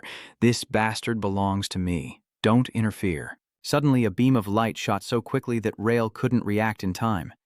Looking back, the smell of soy sauce on his arm had spread everywhere. His face darkened, and his eyes showed surprise as he could only groan. Driver stomps on the ground and speaks. Fools always end up smashing their own feet with stones. Driver prepares to unleash his next skill, ignoring the warning that it will cost him his life. The two stand face to face. The tension is extremely high. Rael, wounded in one arm, trembling with bloodstains soaking through, but still trying to look arrogant. I enjoy this feeling of shivering. Then, suddenly he laughed, spreading his legs and arms to perform a healing skill that completely healed the wound on his arm. Driver remained calm and emotionless. Healing factor. Seeing that, he smirked arrogantly and said, I am immortal. Then he confidently bares his fangs and claws, revealing that the demon warrior skill dominating the northern region is mine. W over here remains as calm as ever, making a judgment. There must be a limit to the regeneration, right? That seemingly simple statement suddenly made Rel panic and open his eyes wide as he looked back to see countless guns aimed directly at him from Driver, a phrase that sounded completely normal coming from him. Then I guess I should reveal my real trump card a little, making Rel turn pale and shout in panic. Wait a minute, what are those things? Seeing that, Genshi also drew his sword, ready to respond to Rathel. Lensgirl remains calm, her face unchanged as she observes everything. With that level of firepower, Rathel won't be able to handle it alone. There are also stars in the sky. But Mr. Rel still pretends he can handle everything and charges at the driver like a madman. I don't need help. This level of difficulty doesn't scare me. Seeing that, the driver still calmly aimed the cannons at Rael lying on the grass and issued the order to fire. The beams of light targeted every part of his body without missing a spot. He still smiled, but inside he was momentarily startled. When the beam of light reached his face, he only managed to grimace and mutter, "Ah, that crown." And then the sound of explosive art echoed loudly. Seizing the opportunity, Genshi leapt into the air, looking up at the driver above him with a start, but quickly took action to attack Genshi. The gears fly straight at Genshi at incredible speed, but he calmly deflects them with his spinning gear skill, though inside he's anything but relaxed. My head hurts to the bone. Genshi's sword hand trembles, yet he uses the skill so effortlessly. The driver then swings his enormous weapon, leaping onto Genshi and using a counter skill that startles Genshi. Mega Screwdriver. He swings his weapon down forcefully at Genshi. Luckily, Genshi managed to turn back and block the sword in front of his chest, but he was still shot down and pinned to the ground. Clever. At this moment, Genshi's mouth was bleeding, and Dung's body was trembling with pain. Genshi struggled to push the sword into the ground, gritting his teeth and trying to stand up. Seeing is believing. Truly impressive. Worthy of the chairman's recognition. Are you still able to endure? Maybe my sincerity still isn't enough? Then he continued to unleash his skill, warning Genshi this time to be more careful. You might die. I've never used my full power before, so I don't know how strong it really is. Then suddenly he froze, recalling, "Oh, I think I tried that 5 years ago." Suddenly, a sound rang out in the middle of the battle. "Excuse me, may I ask about this for a moment?" That was an order from above. It surprised him that she blocked the attack earlier without any sign of effort. Looking at Lensgun's smiling face, he thought that girl was not an ordinary person. Then the two started to talk and exchange words. "You ignore the warning and now want to negotiate? Clever. We will extend the contract without interfering with Gadam." But he's not satisfied yet, is he? Then his face turns dangerous. "Look around. You've already caused chaos everywhere. Are you planning to leave without any compensation? You also need to compensate for the mental damages suffered by those in John's position." Lensgun still smiled gently and replied, "Of course we'll compensate everything, really? I swear on the name of Neo Senshi. Standing above, a bowman retracted his bow and said, Okay, that old man is a bit tricky, but his words carry weight. I don't even know where to start attacking. Finally, after the agreement, Driver allowed them to leave quickly. You have 5 minutes. Take those guys with you and disappear immediately. At Banvone returned to the battle. How was the fight going? Rose had completely fallen into a frenzy, rushing to attack intensely. She swung her claws, aiming to tear him apart, but he bent down to dodge. Die! Then he quickly counterattacked with a punch straight into Rose Stell's stomach. Did you just try to kill me? Not only that, he delivered a high kick that sent her flying straight into the sky. If you want to deal with someone like this, you have to fight like this. After taking the kick, she spun in the air and landed on the ground, not forgetting to curse out loud. You bastard. Suddenly, an old memory flashes in Jose Stua's mind. The dark images in her mind prevent her from focusing on the fight. That memory. Seeing that, Kang Yu launched a surprise attack while she was distracted, catching her off guard and leaving her no time to react. Why was she so distracted? Rose launched her attack skill, and without hesitation, she only managed to raise her hands and wrap vines around her defense against his assault. Ditya was startled and broke out in a sweat, unable to believe what he was seeing. If she gets pushed back, both Haisun and China are also amazed by Kang Yu's strength. It's truly incredible. Casey's assault overwhelmed even the crazed Jose Stell unexpectedly, surpassing him in technique, strength, and speed. At this moment, Kang Yu lands on the ground, looking ahead as steel is wrapped in thorny vines like a cocoon. Next to him, Mo exclaims in amazement, "Nice defense." Suddenly, the thorn cocoon burst open, and a smile appeared from inside. Rose is now extremely dangerous. Her body is trembling violently. It's fun to be pushed back this far. Her eyes have become vacant, her face distorted, her body like a chaos zone, and she says, I thought there was no one besides the old man who could amuse me this much. Kang Yu also blurted out, as if until now you still underestimated me. Momo suddenly spoke. I'm not joking. She was sweating as she looked at Steel. That girl's magical power was increasing rapidly. Namchan also realized something. This is the second awakening. At this moment, Rose has completed her cocoon and is performing a ballet pose like a doll, emanating a dangerous aura. The woman now radiates a powerful wave. The other three standing there were stunned for a moment, unable to believe what they saw. Suddenly, Huisun stared intently and exclaimed in surprise. Ma's wave from her suddenly intensifies. A girl then looks and mutters, Is that her second awakening? A level that only a few villains can surpass? The two men watching were stunned, unable to believe it. The two others are just as surprised. Suddenly, a thorny rose blooms swiftly toward the front. It turns out he quickly attacked Kang Yu, but his body moved swiftly to dodge. The rose petals fluttered in the wind. Someone stepped down and said with a condescending tone, The game is over now. Rose, dressed magnificently and carefree, is wreaking havoc. I will torment you by peeling off each layer before killing you. Suddenly, the system displayed a notification, Villa Inns plus rank, class, Summoner with chaotic attribute, and Rosiel Knight. Kang Yu looked at Rose for a long time, then softly muttered, Cass and her magic points surpass yours, almost reaching 2 zeros higher. Higher magic points don't necessarily mean better fighting skills. Kazian immediately replied, I agree. Suddenly, Jay Saint approached Kang Yu face to face and said, But not every increase in my magic points. Hearing that, Kang Yu was surprised and hummed softly, then suddenly realized something, clenched his fists and threw a punch at Steel, but she easily dodged his punches. Then the two of them seemed like cats chasing mice, as if they wanted to play all day. Rose ran while laughing happily and asked Kang Yu, Do you want to dance together? Right now, Rose is still dodging his punches and criticizing him. Your footwork is all over the place. Rose is about to hit Kang Yu with a punch. She continues speaking. Time to learn again. As soon as she finished speaking, Kang Yu was thrown to the ground so hard that the cement cracked. The cold voice now echoes. You're still alive, aren't you? Kang Yu's face covered in blood, gradually grimacing as she silently thought to herself that everything about her, including her speed, had doubled. Kang Yu, with eyes wide and whites showing, leans in close and confidently says, You can't die yet. I still want to have some fun with you. As soon as she finishes, Kang Yu quickly grabs her by the throat and screams, Got it. If you touch a lady without permission, her vines will wrap around Steel and she will sneer, saying, You will be scolded. Without wasting any more time, Joe Stale quickly wrapped the thorny vine around Kang Yu's arm, cruelly yanked it hard, and said, Reconsider your behavior. She then sent the vines flying everywhere before shouting loudly and telling her to die. Rose now smiles kindly and announces that I am not finished yet. The sharp thorns, now under her control, are wrapping around a large building.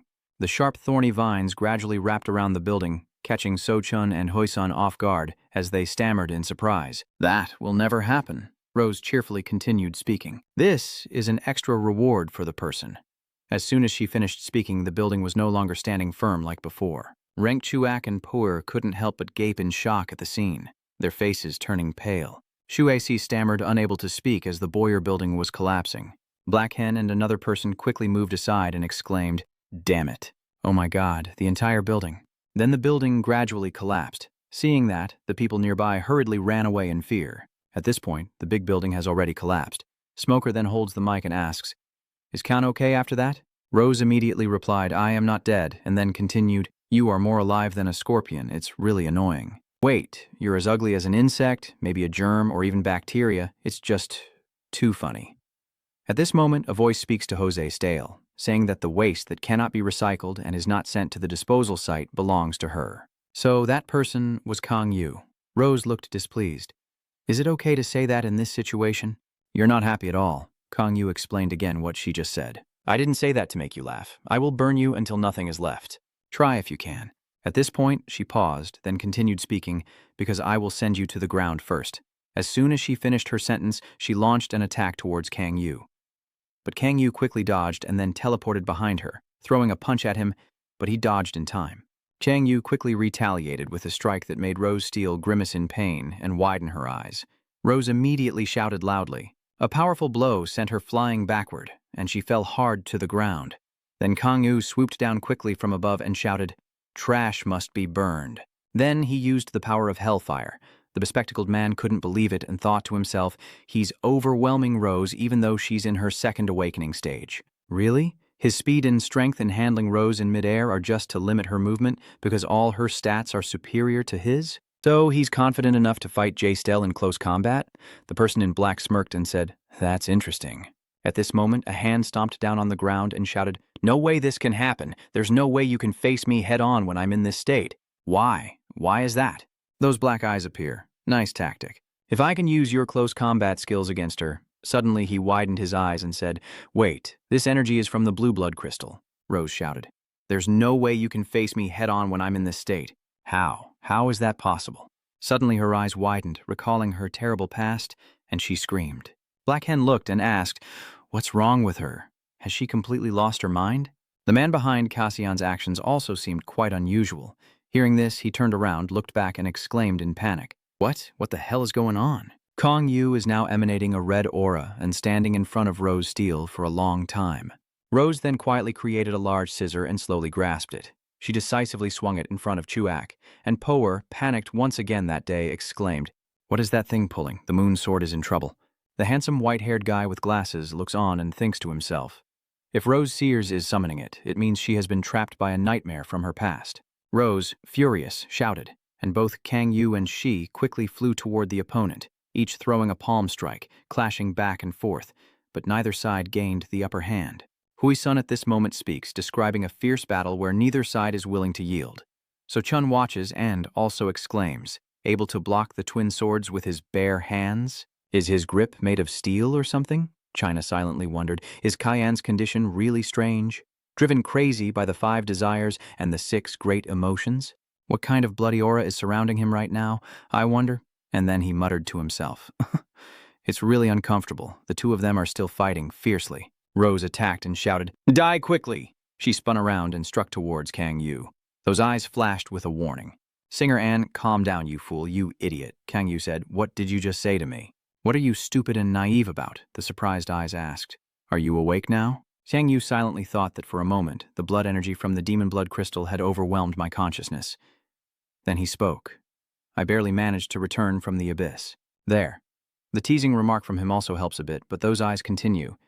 It's not the time to talk about that now. Thanks to the bloodstone driving you crazy, you were able to counter Steely, but now it's no longer possible. All her stats are higher than yours. Kang Yu then said, even if I lose in speed and strength, I can still win. And her mind isn't very stable right now. I can win without relying on the blood crystal. Then he shouted loudly, "Come up here." Hearing the noise, Rose Steele glanced over, swung her sword, and said, "Die." Then the two of them chased each other to fight to the death. This time I won't miss. Is he planning to start another dogfight? But things have changed. Now Jay has summoned his sword during a dogfight where all movements are restricted. Her chances of winning are 0. Suddenly, Jose Stale shouted, "I got you. In the end, you're still the prey caught in my trap." Her trap quickly says, "It won't work," because from the very beginning, she was the prey hunted by the three-legged's determination. Then he attacked her, shouting destruction. Then the two of them fought another fierce battle, destroying everything around them. Smoker saw that and raised his hand to block the flying shards of glass. The two red-haired people did the same, shouting out, "That guy really destroyed everything." Kong Yu looked down from above and asked suspiciously, "Is she dead?" The eyes responded, "No, she's still alive." "I'm surprised she's still alive, and her mana is rising rapidly. You might not believe it, but I think she's just awakened for the 3rd time. She must be awakened for the 3rd time, even though she is still unconscious. Cassian, you have to stop her before she wakes up, or the world will face a new disaster from the emergence of the 5th great evil." Tang Yu said, "Don't overreact." The black eyes said, "I have a way to stop her." Gan Yu muttered, "I don't want to use this skill, but I have no choice left." Suddenly a voice called out, "Haram, wake up!" Haram. The girl looked at her hand and saw something. She quietly thought it was blood and suspiciously called her sister to wake up. "Sister," suddenly a voice called out, "Haram." A tall figure holding a weapon stands in front of her, making the girl tremble in fear. She cries out in panic, begging, "Stop it. Please stop. Please spare us." The guy keeps advancing, making the girl even more scared. Then she sees a pair of scissors, looks up at them, trembling as she reaches out with her hand to grab the scissors and mutters, "Please, someone." At this moment, the other person raised their weapon to hit the girl. She shouted loudly, "Save us!" "What the hell is that?" Someone behind hit the guy about to attack the girl and said, "Drop dead, you bastard," and sent the other flying away. Then that person's voice rang out, "Are you okay?" The girl with tears in her eyes turns to look, revealing the black eyes of the other person's body. Now returning to the present. Black Hen Ha looked up and asked, "What's going on?" "Something big is happening." Sang Chun exclaimed, "This energy." Hui Sun interrupted again. "It made my chest ache quite a bit." China speaks, "That energy. I have experienced something similar before. It's not a memory I want to recall." "Red Dead Peony. I feel the same energy coming from him," Hui Sun exclaimed. Then Sun shouted, "Don't tell me Rostel is awakening for the 3rd time." China then said, "If she is fully awake now, she should be very calm, so I am quite sure she is in that stage." Hui Sun immediately asked, "So I need to stop her." China. Nay continued, "Kenan over there is the one turning the impossible into possible. Trust him. This situation is beyond my imagination." Chuak could only stare with wide eyes. At this moment, Mannequin said, "This is so different from what I expected to happen. Isn't this a great play?" Someone asked aloud, "Why did you come here?" Hearing that, Mannequin replied, "I am allowed to come here as the host. So you came here to interfere with the outcome of the match?" Hearing such a question, Mannequin replied, "Even though I did many dirty things in the past, I didn't oppose the laws I created. Everyone saw it, but still don't understand why. If this is not stopped, an unstoppable disaster will fall upon us." Black Hen exclaimed, "An unstoppable disaster." China stepped forward and said, "You are also a disaster, one of the 4 great villains." Mannequin replied, "I have reached the peak, so returning to that glory is not easy at all. But not for her, Rose could even become a disaster beyond my comparison." At that moment, a voice suddenly spoke up. "Wait, don't tell me you're planning to stop my sister. She's been following you all this time." "Then why is that, huh?" Mannequin said. "I also trust Jose, but if there's something bothering us, shouldn't we fix it?" At this point, someone muttered, "You're talking nonsense even more now? No wonder you're old and talk rubbish." The ferry operator from afar said, "Why don't you hand over everything and leave before you keep talking nonsense? Follow the flag behind." "Oh my God, it's here." Everyone was shocked and exclaimed, "What? Are there really 2 drivers?" "That's B-Ghost," Power says. "He's not a real driver, is he?" my sister said. "Hand everything over?" "That's not what I wanted to hear." "That will happen, but not today. I still have a lot to do." Driver said, "The longer it drags on, the worse the situation will get." My kin said, "Driver, I acknowledge your ability and intelligence, but it's hard for me to overlook your lack of manners." Hearing that, Driver asked, "So what about the new ceasefire agreement?" Mannequin smirked and replied that the treaty was that he wouldn't interfere with Gadam Vayo, but he wanted you to know this was a bluff, not Gadam. Driver chuckled softly, paused for a moment, then said, "I'm quite scared because words are now powerless." Hearing that, Go asked, "Who scared you?" "Babe will teach him a lesson." At this moment, Smoker stepped forward. "We are live. So what about the match?" Seeing that, Manny King turned around and replied that the match was over and the live broadcast had also been stopped. Where are you going?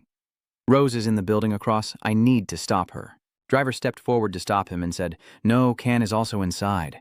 Mannequin, confused, asked, Are you planning to stop him? Do you think this is something can handle? The driver replied, Of course. Then he smirked and said, Because my trust is absolute, the sky is now sunny and no longer dark like before. Kin looked up and exclaimed, Oh my God. I thought you were very smart, but it turns out you're very foolish. Suddenly a voice shouted, Look, Chuak said. Casey muttered to herself, He's holding someone. Everyone was watching him. Suddenly the handsome, bespectacled man ran out and shouted, Rose lies still as if she is no longer alive. Kong Yu stood to one side, watching her lie there as if savoring a dish at a banquet. He asked Mott, Such immense magic power. Can I absorb it all? Modot stops him, saying, Wait a moment, Kasi. It begins to remind him based on what it understands. The Voracious Shadow is a cheating skill that absorbs the opponent's magical energy, just like its name, but the process is very dangerous. But Kong Yu doesn't really understand those things. Isn't it just about absorbing magic energy? Modot looks at him sincerely, advising not to think there are no consequences when absorbing someone else's energy. In the process of approaching the opponent's spiritual world to devour, the predator also takes risks. You will understand. Kang Yu shrugged. So what? It's pretty certain. To prepare for any situation, I will merge with you. Kang Yu seems a bit distrustful. Is it possible? You seem so indifferent. But telling Mozo this made it angry and scolded him. It's quite rude to ask that of a noble soul, but it's entirely possible. Kang Yu nodded, then asked another question. Can the appearance be changed? Modot looked down for a moment before answering that it was possible because it was limited to the spiritual world and not reality. Seeing Kang Yu holding Rose Stale in her hand as she stepped out, Dista immediately shouted, Sister! Kang Yu looked at him and then calmly replied, She's not dead. Don't yell like that. She was brought back by her sister, and it seems like she's just sleeping a long nap. So Chun saw the girl with no visible injuries and couldn't believe that was Jose Stell.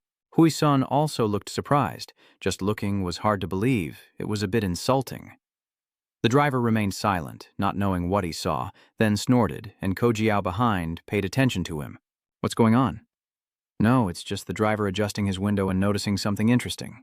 Has his magic point increased significantly again? That's really surprising. King looks like nothing has happened involving him. Why did you decide to prevent Dao from awakening but not kill her? Chang Yu is just acting out of kindness, DTA suddenly shouted. Wait a moment. He's like a madman out of control, holding his sister in his arms and shouting in fierce anger at Manny King. How can the boss say that? My sister and I have been with him all this time. Does he really intend to kill her? Mankin already predicted this situation, so he wasn't very surprised. Actually, I do cherish both of you very much. How can you say you truly value us when Lensgun and Namchan are both looking at them? Manny King's voice remained calm despite the accusations from his subordinates. For an evil person, awakening is as rare as winning the lottery. Talent and luck, those two conditions must be met, but that lottery game is like a bomb planted in someone that can explode at any moment. That cold and ruthless voice keeps speaking as if offering sincere advice. With each awakening, he probably gains great power, but he gradually loses himself to the 5 desires and loses his consciousness. Rose became like that, and in the end, her younger brother turned into a ruthless demon.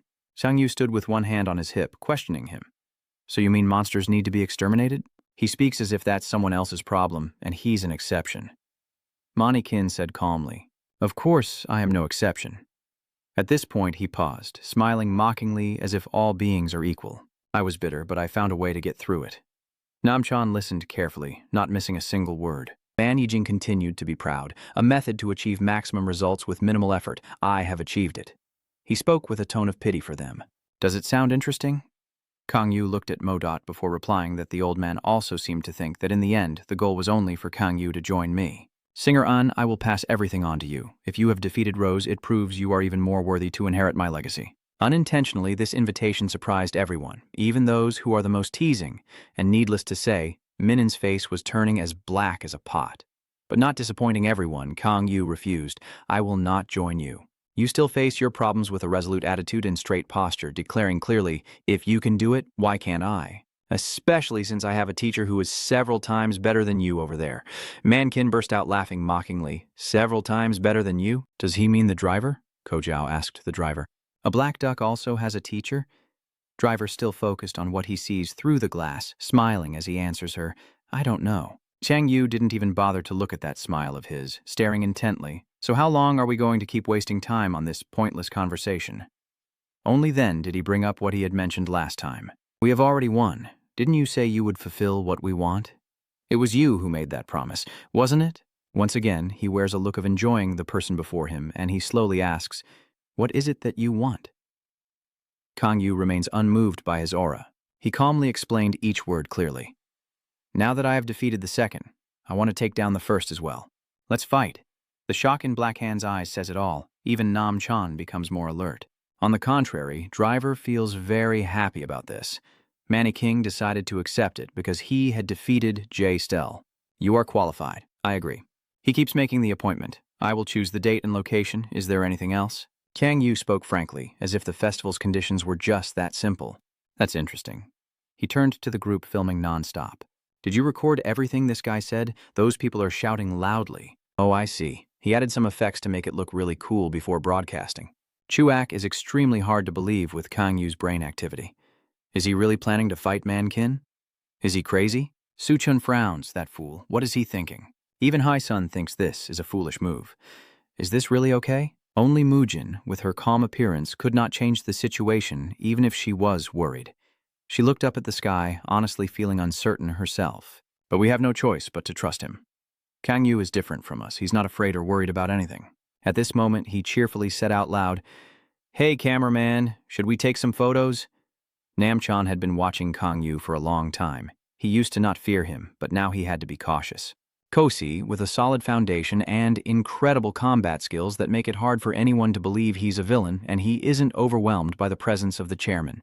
Seeing Kang Yu still in a good mood, talking with the ancient spirit, Namchan has to marvel at how different his spirit seems, almost like he's a different person compared to the fight with Jay Stell back then. Could it be that he has leveled up so much in such a short time? Catching his mysterious smile suddenly, Namchan has always been an enigma. He gritted his teeth. This is more interesting than I expected. Gotham is in the personal training room with Kang Yu and Godot observing his ability stats, quite surprised. All skills are upgraded nearly equally, including the villain, special information, villain awakening, and disaster level dark attribute. Dual attribute, dark sphere, 9 shadow sword skill, plus 10 reactive recovery attributes, plus 8 hidden dark shadows. Transfer of darkness, shadow clone, rapid black ink, pure 9, powerful plus 3, fire resistance. Dual awakening skill, fire image, summon fire sword, determination of the 3-legged crow, destroy the fury of the 3-legged crow, fear lock. The hidden skill, extracting dark magic crystal gluttony, 25 magic points, 2027. Just look at the last line. The magic points have already exceeded 2,000. Mott continues to speak, explaining that during Jose Stale's absorption of magical energy, a significant portion of the blood crystal also seemed to melt and merge. Again, he focused on the locked item. Kang Yu stroked his chin in thought. The fear skill still locked. However, Mozo continued to diligently intervene. "I don't advise you to use it unless necessary, but if you fully embrace your kin and absorb his power through the voracious darkness." At this point, Mozo's was interrupted by Kang Yu's words. "No, I don't want to use that method anymore." Modot looked at him in shock as Kang Yu continued. "This time I have to use this skill, but it's a card I never want to play again." He remembered what had happened and couldn't help feeling a bit tired. Interacting with Gel's spiritual world had already taken a serious toll. I didn't think we would end up sharing some of our memories after all. Memories of being brutally abused by my stepfather. I might have gone crazy if he hadn't helped me. Mothdot fully understood these words. Then it asked about a long-standing question. "Is that why you feel sympathy for Jose Stale?" Kang Yu is usually very straightforward, but now he's changing the subject and doesn't want to talk about this anymore. "No, but my magic power has already exceeded 2,000, so why haven't I awakened yet?" Modot won't bother you anymore. It carefully answered the new question. "What does it mean for an evil spirit to awaken depending on the 5 senses?" "You mean I need to go crazy, huh?" Mazot's eyes turned dark. It remembers Rose's crazed look, similar to what Manny King said about a awakened villain being like a double-edged sword. Kang Yu simply wonders, "Even if I don't awaken, will I become stronger in the future?" Modot nodded. "With size power, maybe, but for villains, each level has its own limit. Although you are outside the standard, you will eventually reach a state of calm." Kang Yu couldn't help but think of his smug smile. "So, what is the awakening method that Manamkin mentioned?" Modot understood immediately. "Are you talking about superior evolution?" Kang Yu slightly widened his eyes. "Superior evolution. Mazaz is a good soul. It sees you are curious and will answer. I don't know how he knows about this method. but that is also one of the answers. Kang Yu listens seriously. That's safer than a normal awakening, right? Yes. Mozost reveals a reluctant eye as if seeing through Kang Yu entirely. There are a few things I want to tell you, but the reason you challenged Mannequin under similar conditions as the festival, Kang Yu does not hide. You knew all along but still asked? Is it to get the white gold battle disc? Her ID card. Check again if it's in the pile. Kang Yu replied to his sister while putting on his shoes. I'm not that young to forget something like that. Duty smiled. Are you worried I might forget because you're stressed? She still thinks of me as a child, so don't get too stressed. Read the whole page first and then solve the problem. Kang Yu left the house and replied, all right, don't worry, while munching on bread and listening to his sister's chatter. Have you had breakfast yet? You need energy. I can't do well on my exam when I'm hungry. Even though you're not very patient, you're still my brother who cares about me and always responds fully. I've eaten a lot already. Over at Dudee's place, she's walking down the hallway, still talking on her phone. What time is it over there? If it's too late, I'll take a taxi. Kang Yu is very reserved. She only responds with whatever Dudee says. If I walk, I won't be late either. I think this kid is definitely rebelling. He responds so curtly, at least he should listen to me. Suddenly she stopped, a bit surprised as she looked ahead. Who is the person talking to the manager in the hallway? Kang Yu's voice sounded on the phone. I need to catch a taxi now. I'll hang up now, she responded immediately. I don't want your brother to be late. Okay. It's fine. Since you've prepared well, everything will be okay. Good luck. Kang Yu is just simple. Thank you. However, Dudee still feels uneasy and suggests you check again to see if you forgot your ID card. He also obediently opened his bag to check. I have it. Suddenly, a girl passing by bumped into his arm. She turned back, looking as if she was bathed in sunlight, and said to him, I'm sorry. Then she suddenly stopped, looked at him for a moment, and said, what a coincidence. I accidentally bumped into you, but you look familiar. It's interesting. She asked, do you live here? ID card? Could it be that you're taking the exam very seriously today? At this moment, Kang Yu finally said, covering her mouth with her hand in a very natural way. Oh my, what a coincidence again. Actually, I do know someone taking the exam today too. Then out of nowhere, she handed him a box of pastries. Here, take it. This is a lucky charm. Kang Yu naturally didn't accept and just looked at her with a puzzled expression. The girl seemed to know what he was thinking, so she hurried to explain, I accidentally bought 2 identical boxes. Kang Yu reluctantly reached out to accept it, and as soon as the girl handed over the item, she hurriedly wanted to leave. Well then, see you later. Good luck with Kaith. After she left, Mozost finally spoke up. Her acting skills are so bad, you can tell just by looking. It seems she knows who you are. Kang Yu didn't comment on the situation. Lampa's Korea branch hasn't even arrived yet and already heard De Wong's shouting voice. Is he crazy? He keeps shouting while sitting with everyone. He must be crazy. Only someone like that would want to fight Mankining, one of the villains. Chi-sun remains very calm, perhaps quite greedy for having defeated Jae Stell, the second strongest villain in the country. She takes a sip of coffee and continues, which is why the high-ranking officials also started to take an interest in Kasi.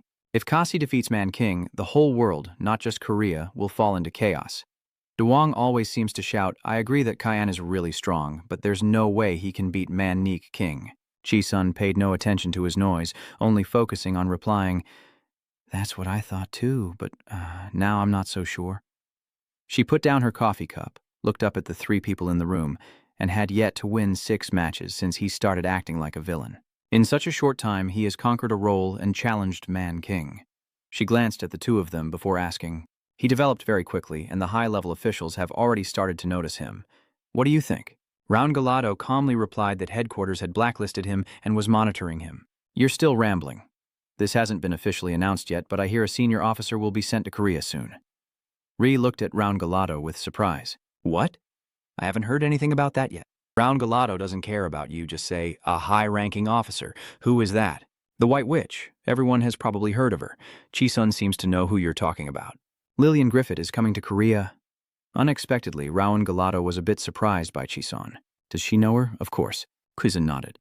She is my combat instructor during my training at the headquarters. She is not a witch, but a demon. De Wong guessed randomly. A teacher. She must be very skilled. Chi-sun didn't argue with him about the high-level mistakes. She is a close combat expert. Raun Galado disagreed with her again. Teacher Kasian is the best in close combat. Chi-sun looked at the 2 students of Kang Yu praising their teacher to the point of exaggeration, feeling a bit speechless, but ultimately following them. Yeah, probably. After all, Rit rolled his eyes at the time. Raun Galado stands up wanting to leave. We have some matters to attend to, so we will be going now.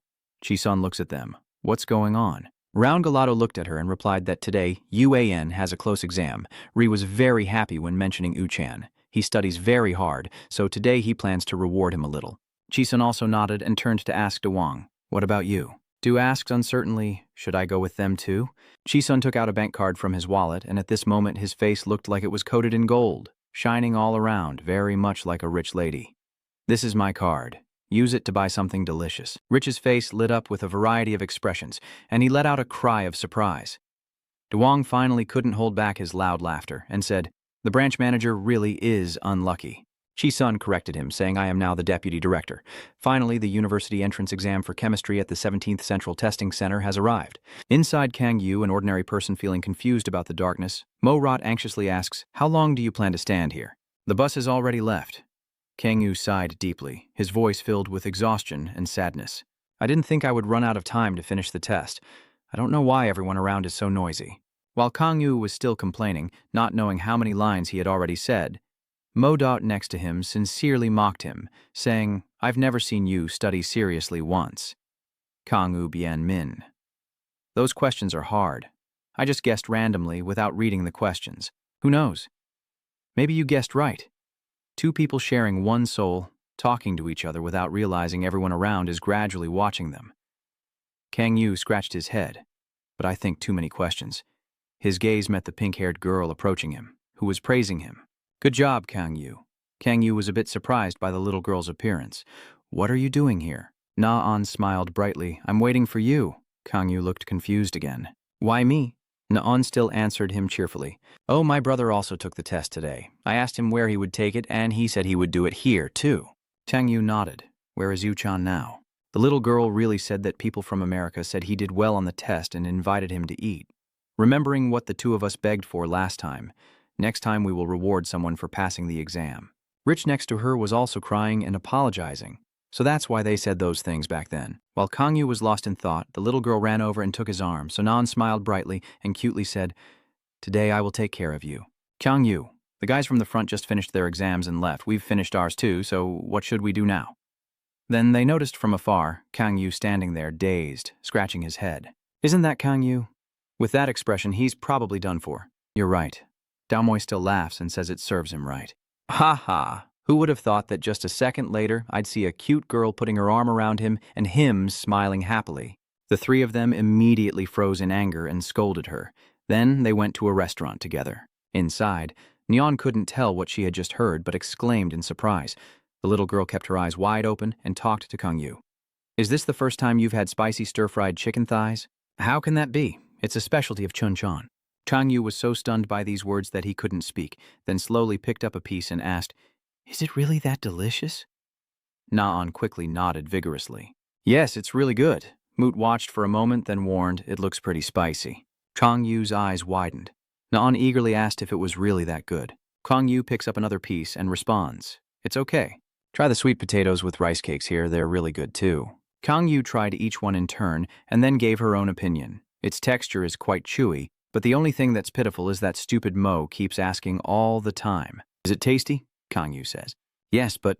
He looked up and asked Na-on, "How does the kid know that Yu-chan, Trung, and I are at the same exam location?" I didn't think that guy would tell the kid. The girl opened her eyes wide and made a very funny face, pointing at her head. "Just as you said, my abilities have improved, my scanning range is broader and more accurate. From now on, call me the expert." Moet beside him, unaware of what he was thinking, said to him that he had developed far beyond what I feared, and soon he would become someone the whole world would pay attention to. Na-on happily continued introducing to this picky eater. "You haven't tried the cold buckwheat noodles here yet, right? The noodles here are also really good." Kang Yu is curious. Cold buckwheat noodles? The phone rings with a notification. He reaches out to check. While Na-on kept rambling, spicy stir-fried eel and cold noodles were a deadly combo. Not sure what the news was, her tense eyes grew cautious. After putting away the phone, he continued eating with the little girl, just politely declining as some unexpected things happened. "Sorry, but next time, let's eat cold noodles," Na-on asked innocently. "What's going on? Is something the matter?" Kang Yu nodded. "I need to find someone urgently." Na-on couldn't understand his situation. Is he going to find someone before eating? Kang Yu's face turned cold. "I don't have time. If you want to find him, you need to move quickly." Then suddenly he looked at Girl A. causing Nyan to be even more confused. He's the expert here. Sun District Namgang, DSTA, is standing there at a small alley. He holds his head, surrounded by swirling purple energy, as a middle-aged voice echoes. Oh my god, the boss was right. I never expected to meet the famous DTA in this Namgang district. He introduced himself saying, I am Job from Nam. I am here to assist you under Lord Mujin's orders. I am Mai. Dostar looked at them and asked, Where is Mujin? Why don't I see C and Driver? Zot replied, Boss is meeting in, sir, and Sai and Driver are probably on their way. Then he asked, But what exactly happened? Dosta suspiciously questioned, Did they come here without knowing what's going on? Has Mujin said nothing yet? Ju shook his head. I heard about the asylum request. It makes sense. He said I would find out the details when I arrive.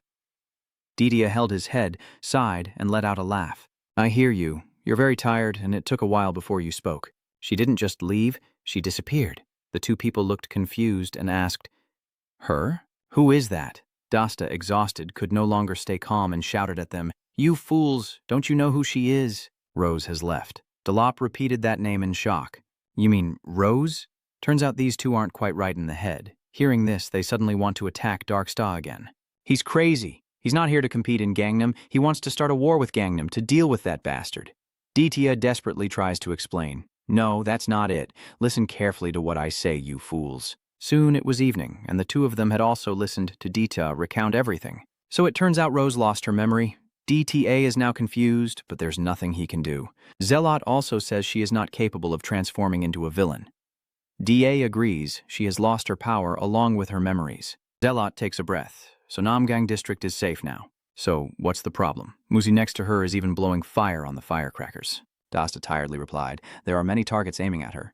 I can't protect her from those guys myself. I lowered my head in helplessness and said, That's why I asked for help. Delop, on the other hand, doesn't feel pity. He simply pointed at you and said, It's all because of the sins you committed. That's the punishment. Dosta did not argue with his words. If it is a sin, then it is a sin. But this punishment is too harsh for her current state. You suffer for your sister. At this moment, she only has memories from before awakening as a villain. Zelot is curious. How old was she before awakening that memory? DTA doesn't know either. Maybe around 20, or even younger. So if that's the conclusion, then he's just a kid too? He tilts his head, pondering. Who is targeting J. Stell, not his sister? DA sighed again, repeating his thoughts. As I said, there are many. Not just the 8 managers, but the entire Neo-Senshi. Those dissatisfied with the leader. He asked again, Isn't the 8 managers allies?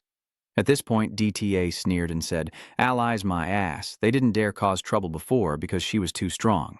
Delope also thinks that's true. What about Many King? He's the boss of the 8 managers, yet he just stands and watches? Speaking of that damn old man, DAR only comments, The boss is no longer the boss. Delope now also understood how serious the situation was. You targeted Jose Stale. Lost your memory and strength, just like aiming at a tiger that has lost its fangs and claws. Muzi, standing beside, really is a cowardly supporter. After a moment, he finally said to you, I understand the situation now.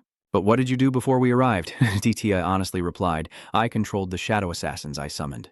You push up your glasses, your sharp eyes scanning. Working together is more effective than wandering alone. Now, in the city, countless shadows rush around before gathering into a familiar figure. Kang Yu. Get up. We're here. Wow, you're really fast. Song Yu looked at the girl and smiled softly, saying, I thought you'd be a bit overwhelmed, but you're tougher than I expected.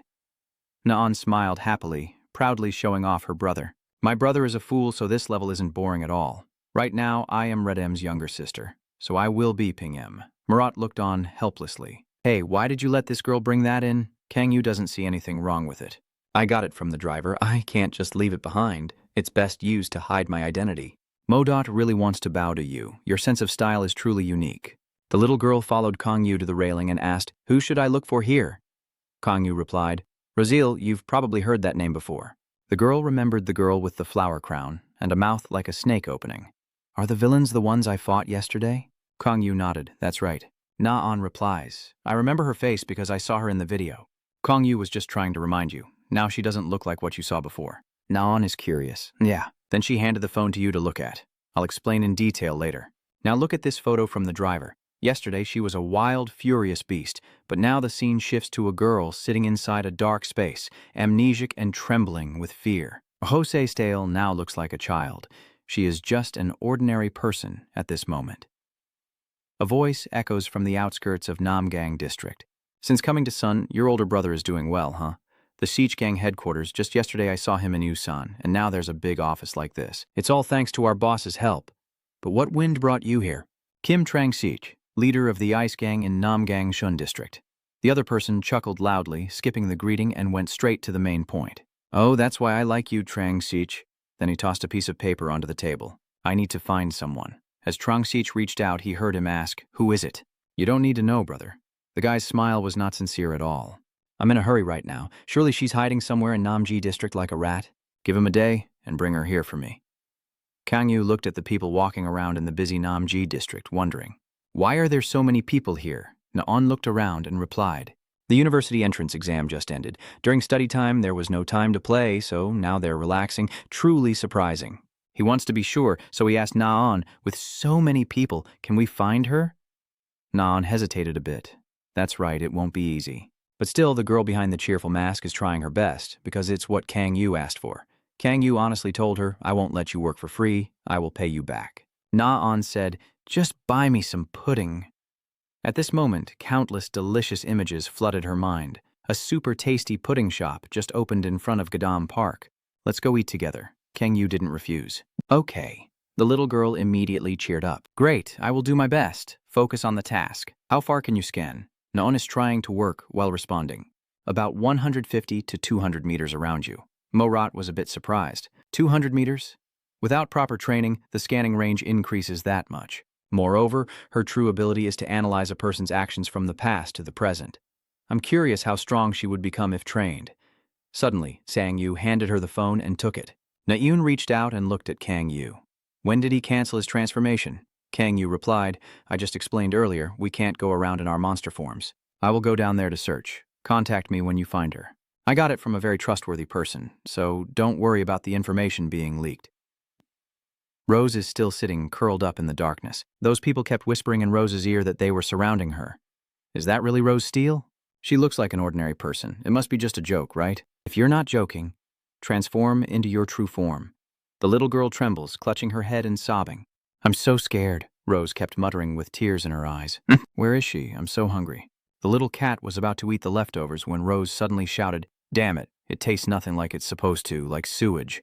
It ran away in fear. There are two people passing by outside, talking. It seems today is not our day. I don't even want to breathe. Yeah, they said it was really good, so I came to try. Mom, crazy. Blonde hair, take a puff and move on to another place. But the other guy snorted. He saw Rose and asked, what's wrong with that kid? Those two starting to act perverted are kind of cute. What are you doing here, little sister? Wait for the two of you. Rose, terrified, kept stepping back with a pale face. Who are you all? Those two keep coming forward. We're just curious about you. Did they rush in wanting to hang out with us? Unexpectedly, Jose Stale took advantage of the moment to push them away and run. But unfortunately, she was pulled back by her hair. That's so rude. How could you leave without saying a word? She kept shouting, let me out. Close its curtain first. Suddenly, Rose grabbed his hand and bit hard. That guy slapped her across the face with his hand. Are you out of your mind? Rose fell and hit her head on the wall. The black-haired one turned to scold the blonde-haired guy. Fuck, why are you hitting her? He doesn't know how to behave, it hurts a lot. Those two are watching him. What's wrong with it? It's not dead yet. Is that right? The damn thing is just unconscious. They saw someone coming from behind and were scared, trying to run away. Hey, get out of here quickly. Why? That's the cost of leaving. Someone's voice echoes. You shouldn't have done that here. The blonde-haired one turned back and shouted, Who? Who's saying what? They quickly got scared. The gangster chuckled. Things aren't looking good, you two bastards. Then a sound of fighting erupts, leaving only the two of them lying motionless on the ground. The gangster makes a call. Boss, we think we've found her. He looked at the picture then, at Rose. She looks exactly like in the photo. We've also cleaned out those pests. Yes, we will bring her back immediately. At this point, a familiar figure appeared at the alley entrance. Kang Yu spoke up. Yes, we found her, just as the kid described. Are you kidding me? Of course I will buy everything on that store's menu. The gangster saw you blocking the way and shouted, What are you doing? Don't come any closer. He still doesn't know who he's dealing with, but he boldly says, Go ahead and nothing will happen. Kang Yu said again, Are you men not ashamed of yourselves? The guy scolded back, Do you understand human language? Bring that kid here. Those guys immediately charged forward. Moto reminded Cassian, They are just ordinary people. And Kang Yu smirked.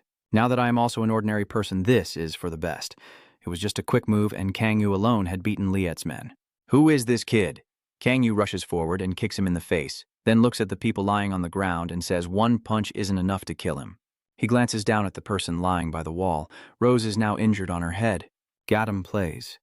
John, inside heaven, P. Rose is sleeping alone on the bed. Cho mentioned that she only sleeps at dawn. She and Kang Yu are talking at the bar. Chu continued, I also can't sleep all night because I have to soothe the girl's emotions, but what we really want is to charge extra fees. Kang Yu replied, sitting opposite. I've given everything to you, Che wondered. But that really is J. Stell, Kang Yu replied without hesitation. Yes, Cheha. Frowning as if in disapproval, he asked if everything was okay. I think to myself that I am not used to the appearance of the villain before and after transforming. Meanwhile, Kang Yu remains very calm. Is there a problem? Che openly expressed her worries. She seems to be a gentle sheep. Who knows if she will become violent or not, but Kang Yu has actually come up with a solution. For everything. He looked up at Che. There's no need to worry. To be safe, I prepared a DSP 3 times stronger. Still, Che-ha isn't entirely sure if the DSP can stop it. Moreover, she won't sit still, will she? Kang Yu replied. That's why I brought her here. Che-ha squinted and voiced his suspicion about what Kang Yu was doing. You won't consider provoking Mannequin, right? Kang Yu calmly drinks water. He closed his eyes and answered. I've already done it anyway. The two continue their conversation, with Che-ha still the one asking questions. What would happen if it leads to a full-scale war? Kang Yu continued to answer. Isn't a promise meant to be broken? I don't believe he will keep his word. Kang Yu replied. He never said he would never break the promises he makes, because if he breaks the treaty, he only faces disadvantages as long as the treaty exists. Gadamvai will still be the safest place, he said confidently. That's why DSTA wants to let Jose Stel seek refuge here. I will ensure Jel's safety while she is with you. Cheha chuckled softly, declining. That's a tough request, but Kang Yu still won't give up. I don't trust ordinary people in the hands of any villain. Only you are suitable for this. Che is looking for a fair reward and says, I want an appropriate reward along with the risks.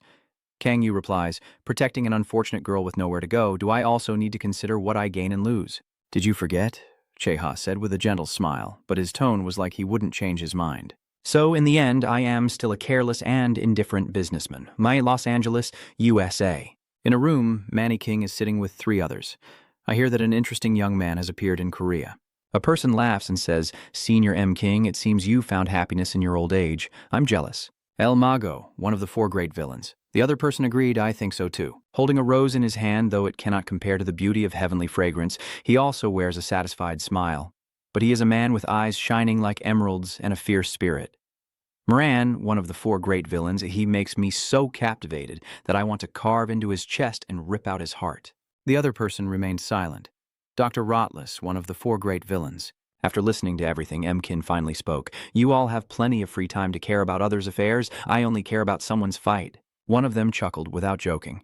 If this old man's blood gets on someone else's hands and not mine, I won't accept it. Mankin taps his hand on the table. Moran, I've also lost my temper just like you. He still shows that greedy look when talking to them. The fact that we haven't finished 5 years ago still troubles me to this day. The long-haired person's smile deepens. It's too late to regret now. Haha, but it's not too late just yet. Someone else interrupted their conversation and ignored that. We must not forget the reason we founded the Evil Heaven Society and organized enemy meetings. Among them, there is one person who remains silent all the time, with mysterious dark eyes. An image of a white-haired person appears in their mind. As long as we still have that, we must not forget that he can target me at any moment. The person holding the rose has now torn the flower apart. So are you worried now? If you're worried about it, why not transfer everything? Give it to me. Mankin commented, it's like handing fish to a cat. The person holding the rose must not be hated. He acts like a useless old man. Really disappointing? M. King replied indifferently. Speaking of disappointment, there's also a guy in Korea I don't like.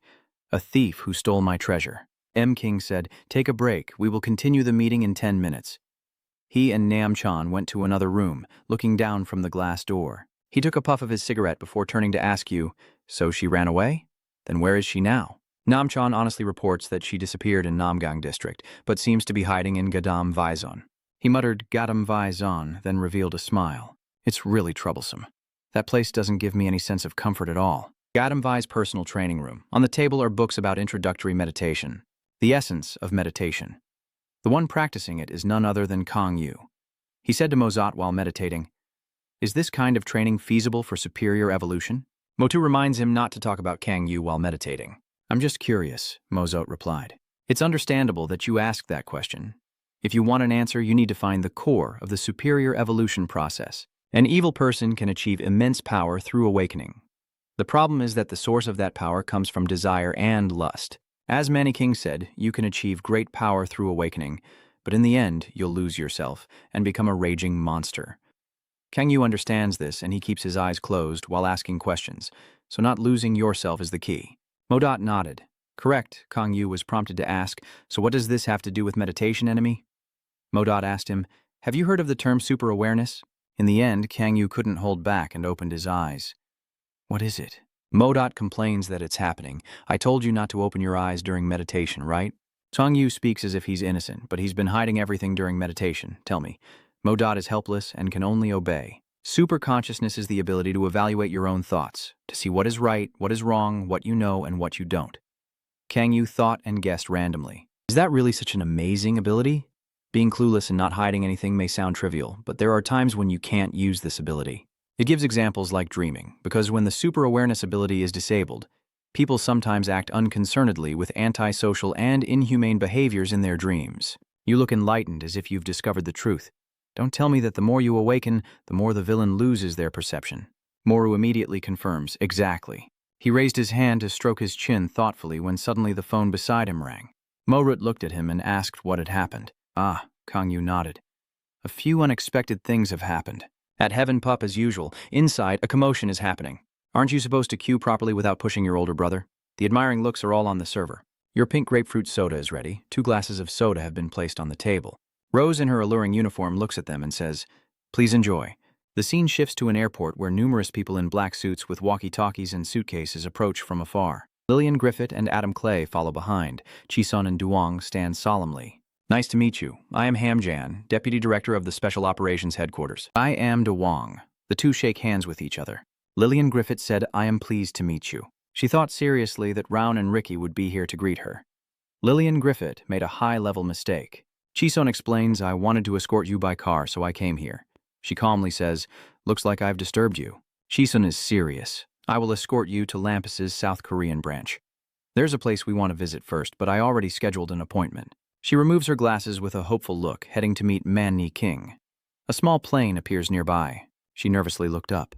Does she think someone is following her? Sunlight shines down on the old, crumbling Gadam buildings. A voice echoes. Why did you suddenly call me? The most powerful figures in Gadam Von are in a meeting room. Driver smiled.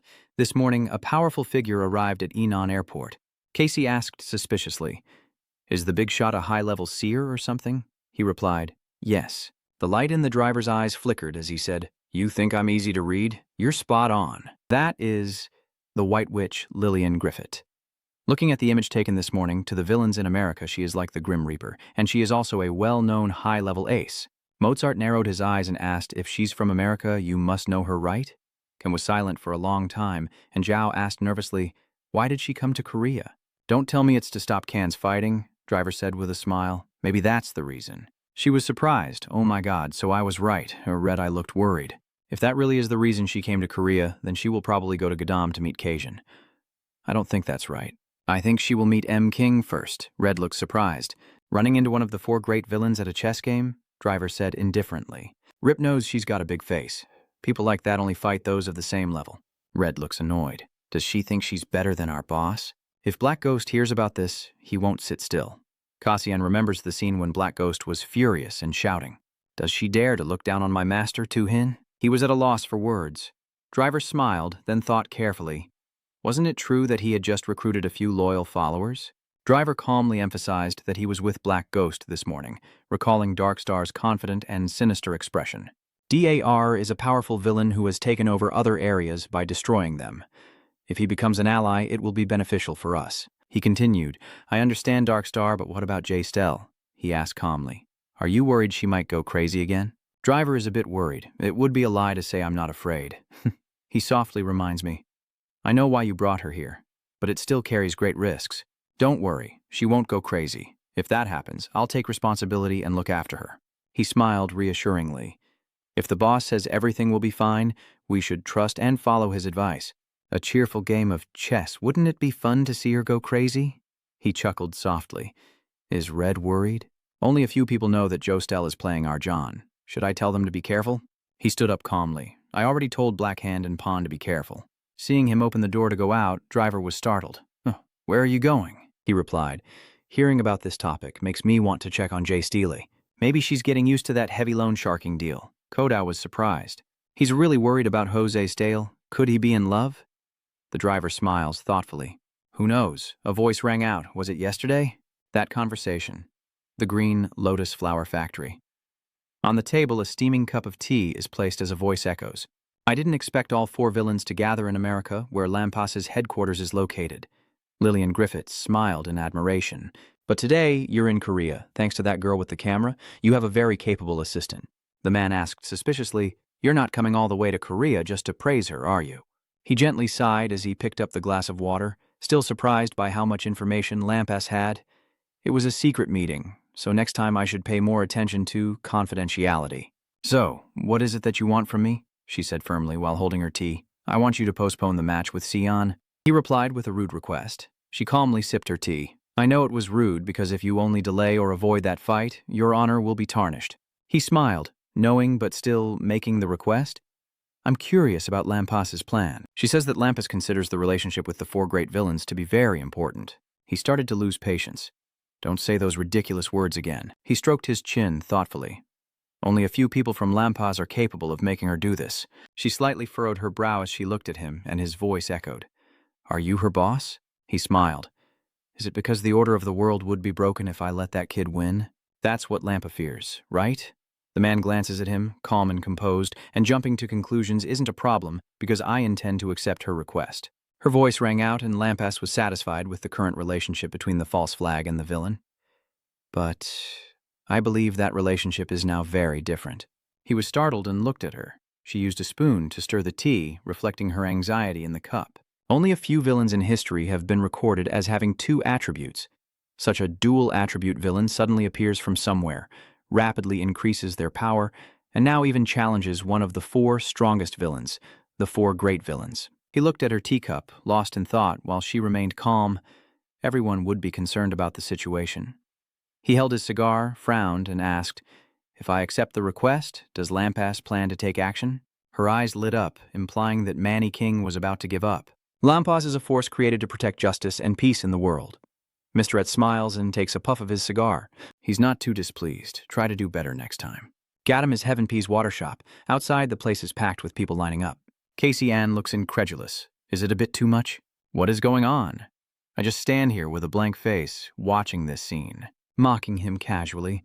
Don't you see the line outside? Even as a boss, you have to follow the rules. He denied it. I'm not here as a customer. He sighed in disappointment. It's just as crowded inside as outside. Don't criticize and feel proud. Because I'm good at business. A man blushed. Please give me the best drink here. The beautiful waitress smiles. We only have pink grapefruit soda. Cassie's face was incredulous. Everything you say is a lie. You are the real villain here. You only sell pink grapefruit soda? He looked at the girl, smiling happily. He calmly says he's happy. She's happy, but not to pressure her too much. He smiles and explains that today we had many customers, so I only hired her to fill in for a few days. The crowd waiting suddenly looked pale. CR was annoyed. Stop holding back, and there's only 1 drink on the menu. Double B looks serious and does not take cards here. Please pay in cash. The break time sign is placed in front of the door.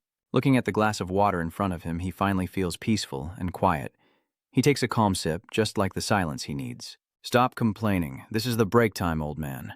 A voice suddenly rang out, making him startle. Are you the doctor? The gentle girl, I still haven't thanked you. Thank you for allowing me to stay here. He calmly replied, The one who should thank me here is this guy. Thanks to me, he's become super busy. He replied, So you're still sitting here, huh? She asked cautiously. There are a few things I want to ask. Please go ahead and answer. She eagerly asked, Do you know who saved me? You look very much like that person. He looked at her with suspicion. She is gentle. He has very bright eyes and a kind gaze. I even drew him, he asked in surprise. You drew him? She held up the painting depicting a person dressed like him with a huge single eye for a head. Cheha looked surprised and asked, Who is that? Modot was stunned. One-eyed demon? Na broke out in a cold sweat, thinking to herself, Be nice in the morning. She hurriedly asked, Do you know who that is? A voice rang out. She really did take a risk. The Green Lotus Factory is impressive. Huang is surprised, meeting Miney himself. Is it the same for senior executives? Chisun calmly replied, it's just because she believes in herself. He's a bit worried. Who knows what might happen? I wonder if he's being a little overconfident. Chisun said, to become the strongest, you must first believe in yourself. Chisun looked at Dewang in surprise, raised his hand to speak, but Chisun pushed it away and said, silence, she's coming out. The two hurriedly approached her. Kin watched the scene below thoughtfully, wondering if she came because she was worried about me. Then what was her true purpose? Is he suspicious, trying to provoke him? He looked at the man behind him. What do you think? The director said Griffith is one of the top fighters in the high-level chess squad. He is serious, and what makes her famous is her mind games like her poison. Believing her words is extremely dangerous. He smiled. So is this a provocation? He expressed his thoughts. Yes. It seems Lampus intends to use the chairman as a pawn. A faint smile touched his lips. He set the glass down on the table in a ridiculous way. They think too simply. I didn't expect them to rate him on the same level as this old man. He's cold. If they don't understand why a monster is called a monster, he smiles dangerously, and we will teach them with force. Gadam stands in front of driver's office. A voice suddenly but seriously announced the competition date on behalf of my king. He asked when he would be annoyed. In 10 days they chose the date without asking us. He's disappointed because we already handed over the decision to Manny King, so there's nothing we can do. Modit is worried. Still, it's too rushed. The driver said it's probably because Griffith's visit to Korea influenced his decision. Why do you suspect that? He replied that Manny King and Griffith met this afternoon. He was surprised to think this guy knew everything. He seriously asked if he had confirmed it with the drone reconnaissance. He remains calm. No. Reconnaissance drones are easy to detect, so I installed tiny surveillance cameras throughout all the buildings. You suddenly realized something. He hurriedly asked, are there any other planes? He asked suspiciously. I asked, do you have any more? But what do you need it for? He looked seriously at the buildings outside. John's shoulder might be the sniper's position. Morat looked at him with boredom. The driver was suspicious. Sniping? He asked. Who is aiming at whom? Kasian replied seriously. I froze in place. His cold face reflected in the driver's glasses as he turned his head, his expression also turning serious. If it's outside Joe's shoulder, the surveillance area is too large, and we probably won't have enough planes. You closed your eyes as if you had anticipated this. We have narrowed down the suspect's location. He was surprised. Oh, really? I remember the new villains who joined. There are a few with abilities here, so I asked them to work this morning. Driver's hand kept typing on the keyboard. We also need equipment inside the buildings to track the enemy's escape routes. Are you suggesting attaching it to the plane? Then we need a heat detector and also high-resolution video recording. His serious expression and voice echo. I don't know the details of the story, but he turned around and smiled, and it looked quite happy. It should be fine. Last Korea branch. The hand holding the key. This is the means she requested. She replied, thank you. Dewang asked, do you need a guide? She replied, no thank you, I am fine. She squinted and asked, Raun and Ricky still haven't shown up, right? He scratched his head and said, they don't feel well? She was surprised, remembering the 3 bottles of alcohol from last night. One of their colleagues just passed an exam yesterday. They probably had a party all night. She didn't look very happy. It seems they've gotten used to Korea's drinking culture. He forced a smile and ran into the office, waving goodbye to her. I'm going in. Her voice was cold. Thank you. The car door opens. Adam Clay, with his hand on the steering wheel, looked at his phone. No tracking or listening devices were found in the car. If they do that and get caught by us, there will be no excuse, he continued. Griffith, it seems Manny King has informed us about the day of the match. She sighed. Surely that old man is feeling very tense. He chuckled softly and asked, do you think Manny King will lose to Kasian? Flirting with another girl. In a battle, she remains calm, and only after the encounter do you realize who the real winner is. She is a bit worried. If I had to choose, if this were Manny Nikin at the peak of fame, I wouldn't hesitate to say it's him. But now, I do feel a little worried. He frowned. They say worry is a poison. Is she planning to go to Gadam to meet Kasian? She sneers. It's a stupid question. Do we really need to meet him? It's best to eliminate him from the start. You're the most suitable for this task. He clenched the steering wheel and replied seriously, of course. The metal attribute sharpshooter Adam C. A gentle sunlight bathes the ruined city outside Gadam Vian. Under a high-rise concert hall, a camera is placed at the broken edge of the glass. In a dark place, a person looking through binoculars has found them. Kasian is blushing as he talks with a beautiful girl. He looked down on it all and couldn't help but laugh. He didn't even realize he was about to die, standing there like that. He should be lying in a coffin. I will send you to hell. Kasian confidently holds a sniper rifle, thinking the target is about 2 kilometers away.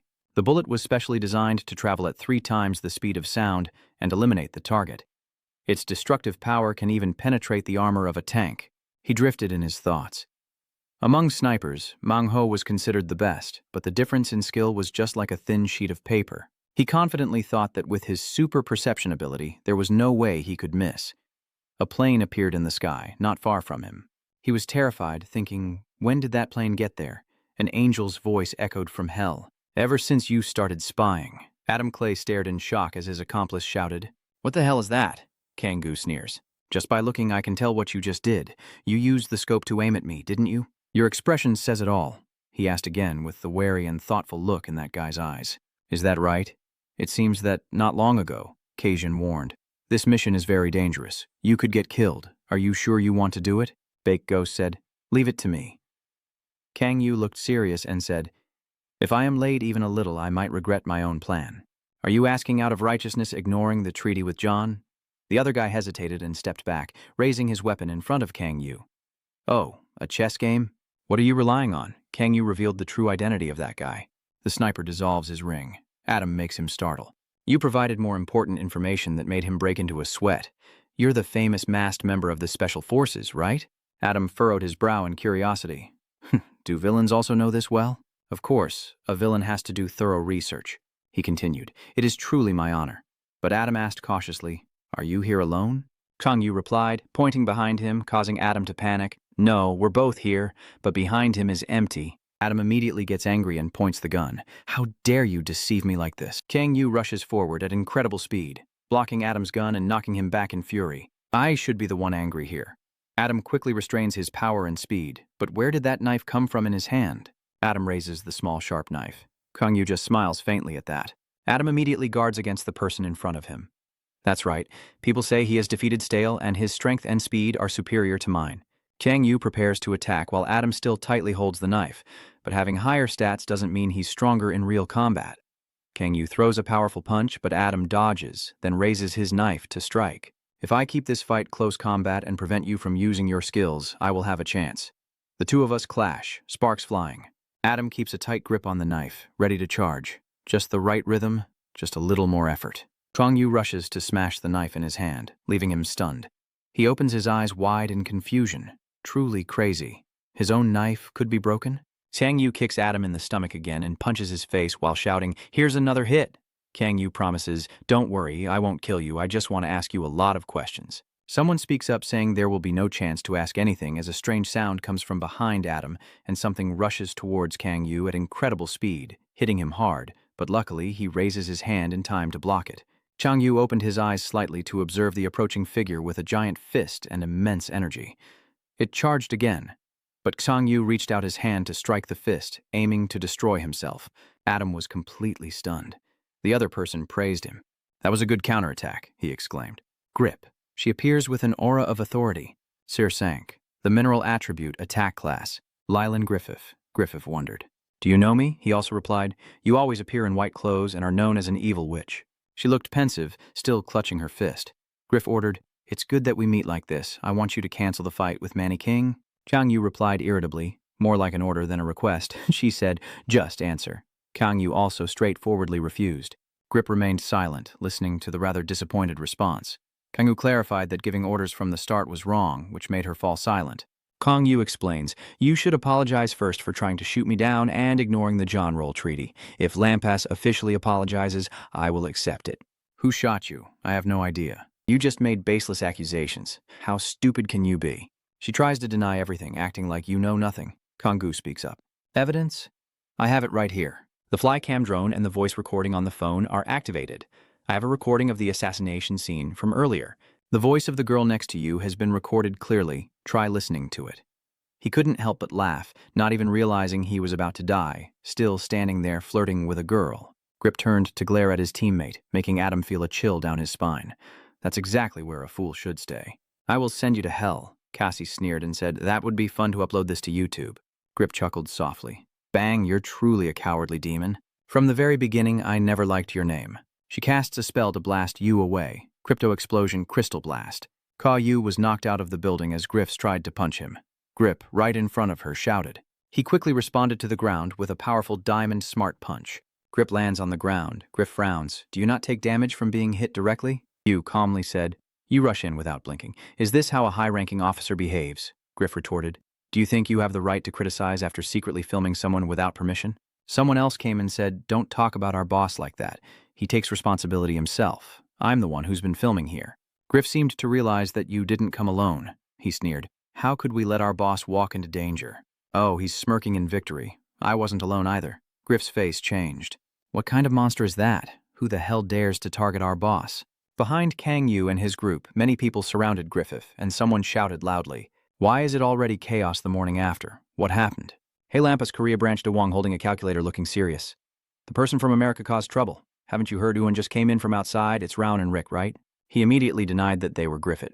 Uhan seems to already know who they are. Was it the high-ranking officer who came to Korea yesterday? DeWong put his hand over Kojia's mouth to signal him to be quiet. She tried to assassinate Kasi Zan. That's secret information, so don't say a word. Uchan was confused. Another high-ranking spy trying to assassinate Khan? Uchan sat down, handed the water to DeWong, calming herself a bit. So what happened next? DeWong reluctantly accepts the water from across. She has failed. If she had succeeded, things wouldn't be in such chaos now. DeWong's face was serious as she took a sip of water. In truth, she had crossed the line. All the directors and higher-ups were summoned to the branch manager's office. Uchan wondered, have the people found out about this? Dong only responded by continuing to hold the spreadsheet. They only know there was a fight between the spy and the villain that night. Uhan asked again, so there's no problem then? The image of Griff appears on the newspaper. The problem is that she is a high-ranking secret agent and one of the top Lillian Griffith in the world. A high-ranking secret spy entered Korea and fought against villains in a residential area, but that's not really the main issue. DeWong grimly reports the harsh situation, mainly that she was recorded discussing the attempt to assassinate Kan and Gadam, who currently possess it. Uhan frowns in confusion. What does Gadam want? DeWong replied calmly. I don't know either. That's why everyone has to endure the training. Uchan also fell silent. If there was a fight, does that mean Kan and Griffith fought each other? DeWong observes the spreadsheet and responds, yeah. Another question from UAN. Who won?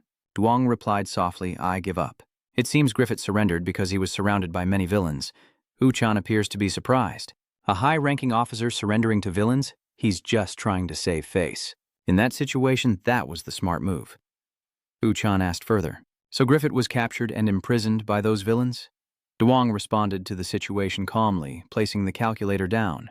They said she was released. Such relief. DeWong crossed his arms and sighed. Thank goodness. I'm glad she was released. Yu Chan doesn't quite understand. One mistake and you're imprisoned in John's role?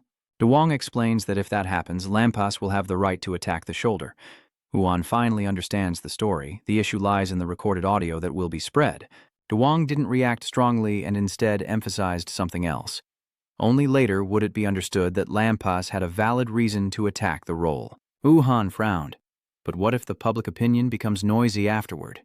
DeWong pointed out the direction will be resolved by minimizing the incident. Attacking C was not Lampas's intention, it was just Griffith's independent action.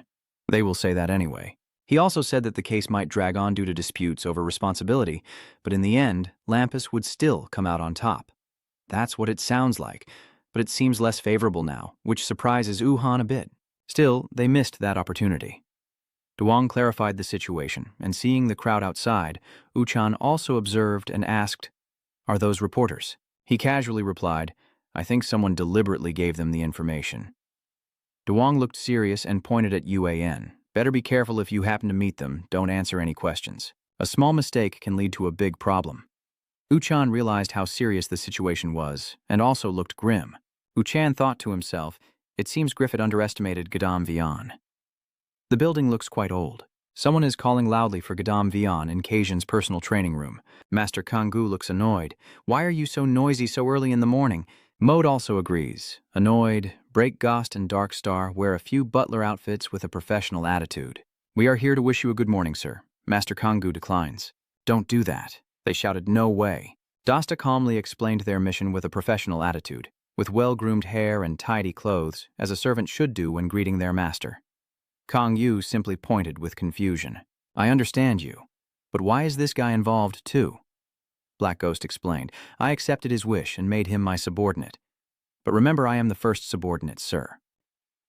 Someone suggested that when holding the camera, the brothers should take a really nice souvenir photo for me. Everyone immediately got to work except Ta Ang Yu, who was reluctantly hesitating. He exclaims, "Truly a masterpiece. I'll take another shot. One more time. Smile now." Angu begins to feel uncomfortable. Modok glances over and assesses. "You look so tired." Dasta immediately let go. He spoke up saying, "Since the master has gone through a difficult period, we prepared breakfast, a special nutritious meal." Kang Yu helplessly puts his hand on his forehead. The two of them silently eat their meal. Break Ghost and Darkstar shouted, "You can't say that, master. You have to take care of your health." Kang Yu yelled back, "I told you to stay silent."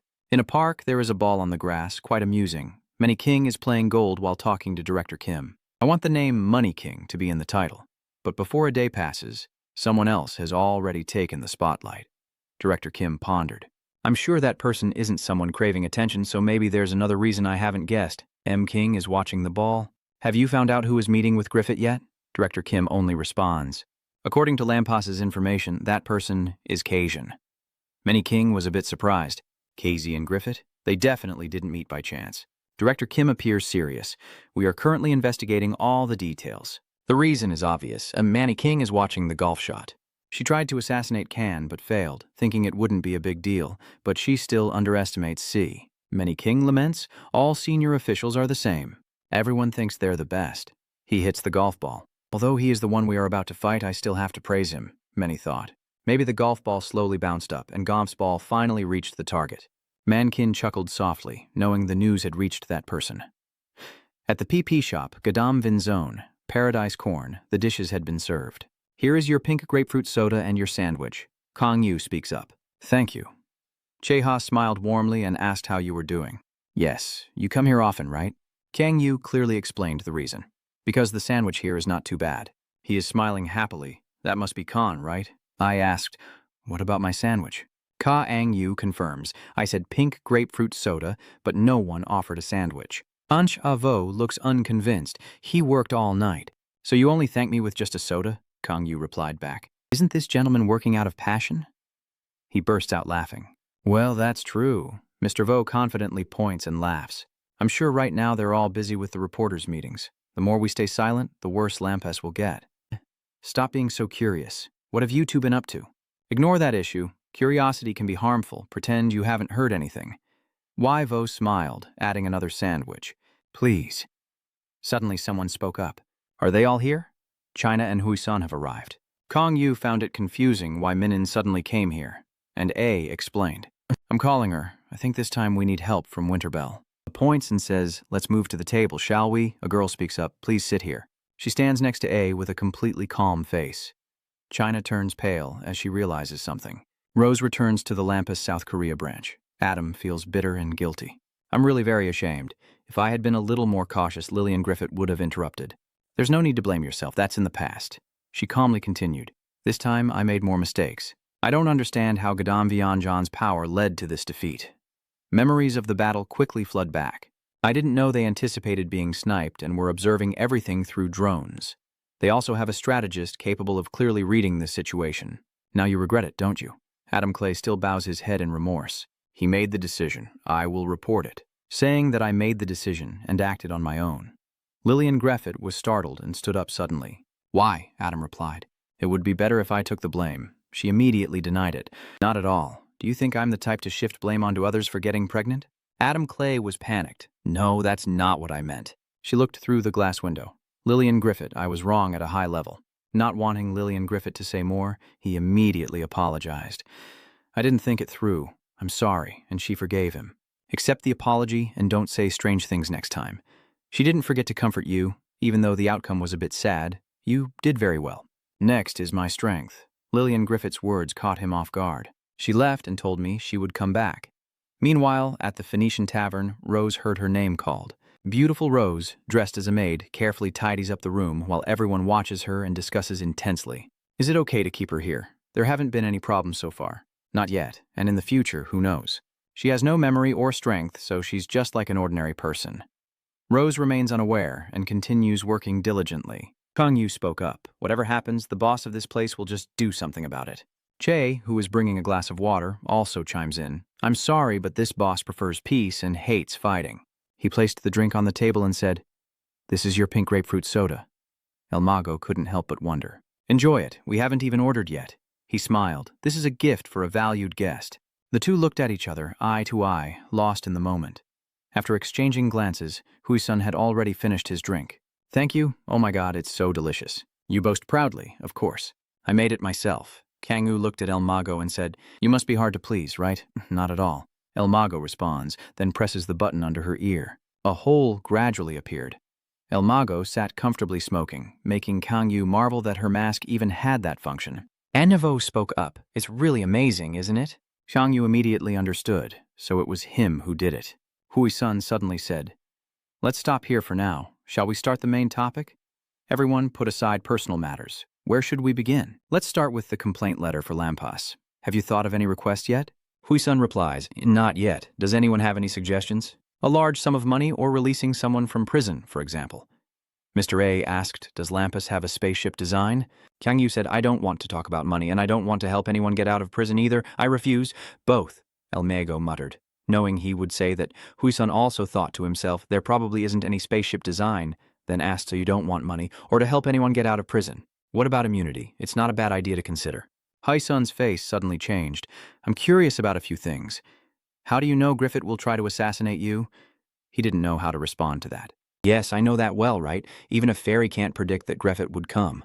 Kangwoo simply replied perfunctorily, Griffith will do everything to kill me because she hates me to the bone. He silently analyzes, while El Mago remains cautious. Hui-sun then asked, Are you enemies? No. He quickly replied. She asked again, So what is it? They kept confronting each other endlessly. One person asks, one person answers. Griffith wants to erase the name Can from this world. Why is your name Space Station? And A remains silent, analyzing. Kasi is my name. He replied thoughtfully. Kangwoo's expression was also calm, as if it was unintentional flex.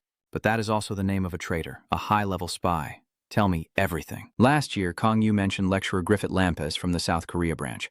The scene replayed as if it were just yesterday. The two professors are walking down the hallway. Don't make it sound suspicious like that. You still call me lecturer, huh?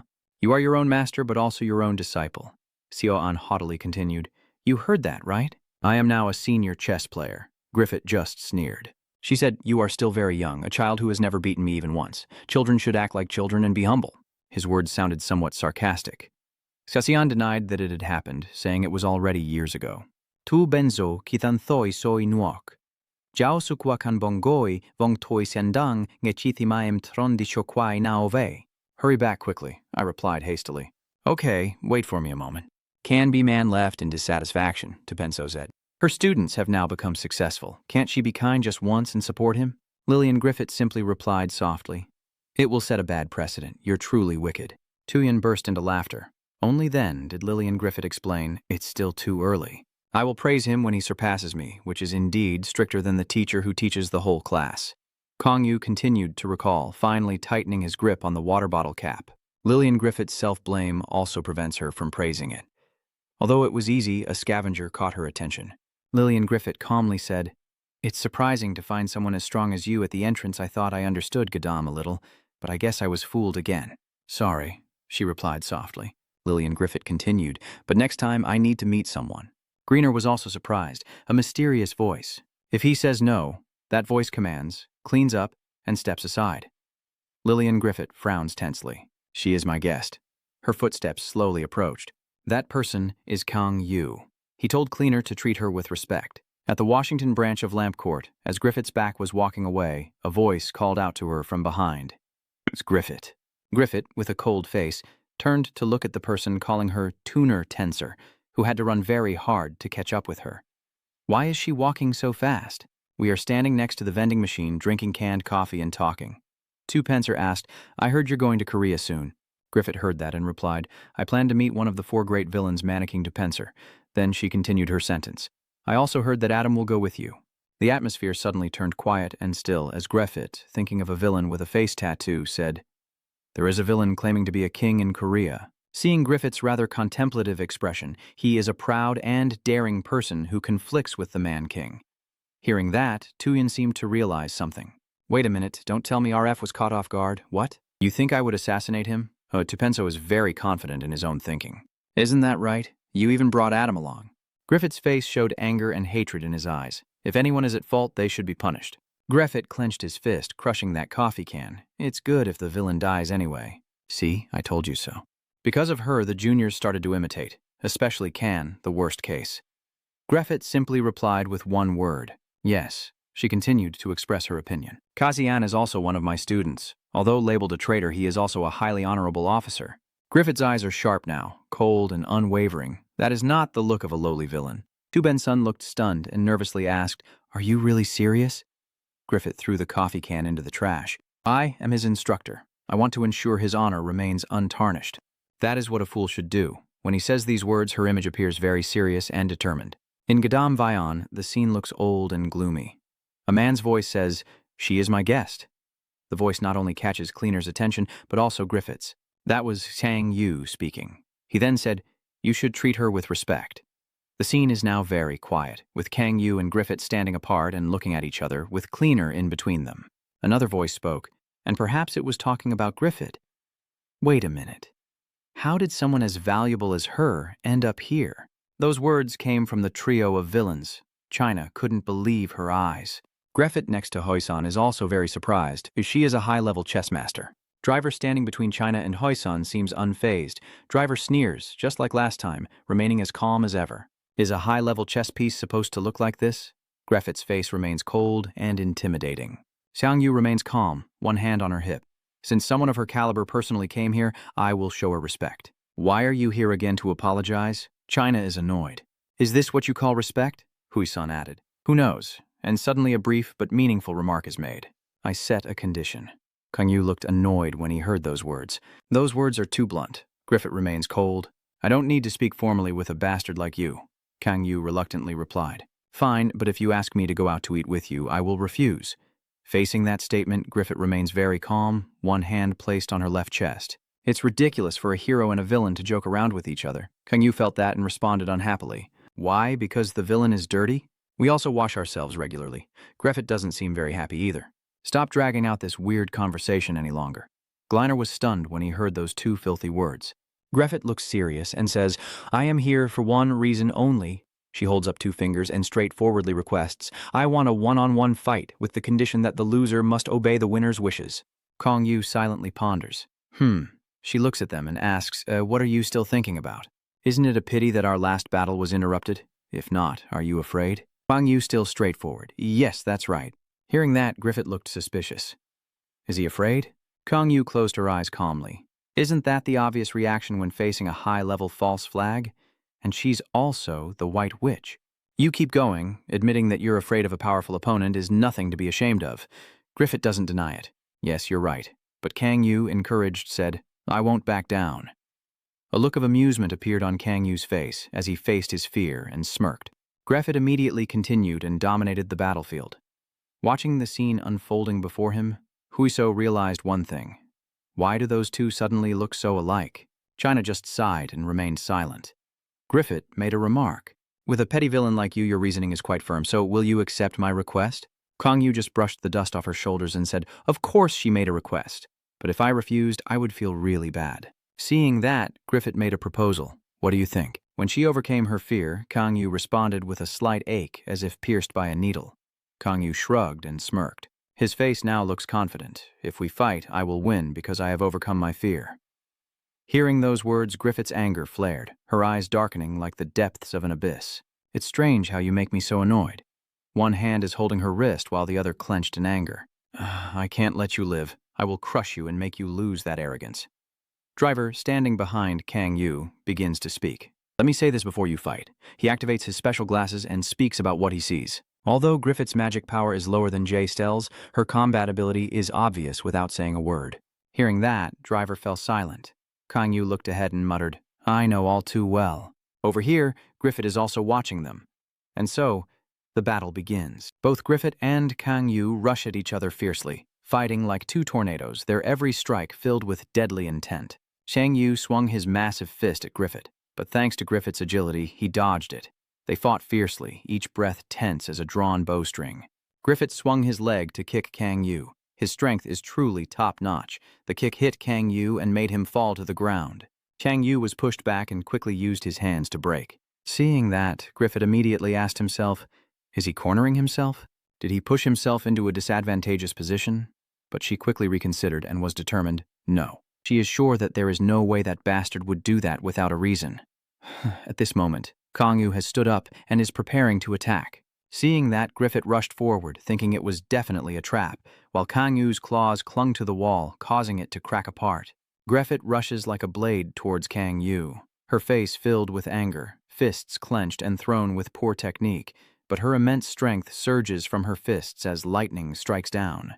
Griffith clenched her teeth and said, "I will crush you into pieces," as that power struck and shattered everything. But seeing that, Griffith was stunned. There was no sign of any power. Is it always this hard? I will admit that's a top-tier skill. She continued speaking, but hesitated. Griffith didn't feel more insecure, but became even more determined. But it won't work on me. At the South Korea branch, someone suddenly burst open the door, and in front of Zik, Galato, and UAN, there was news that it was a pretty serious emergency. So it was Duong. He recognized Raun here too. Seeing Duong in a panic, Galato wondered what was going on.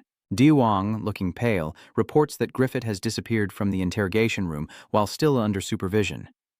Hearing this, everyone immediately panics. Everyone wondered silently, disappear? Don't tell me she went to Gaddam. Duong reports anxiously that the special forces have been summoned and everything is in chaos. It's an emergency. Next to U-chan, a sudden thought of the name Kasi crosses his mind.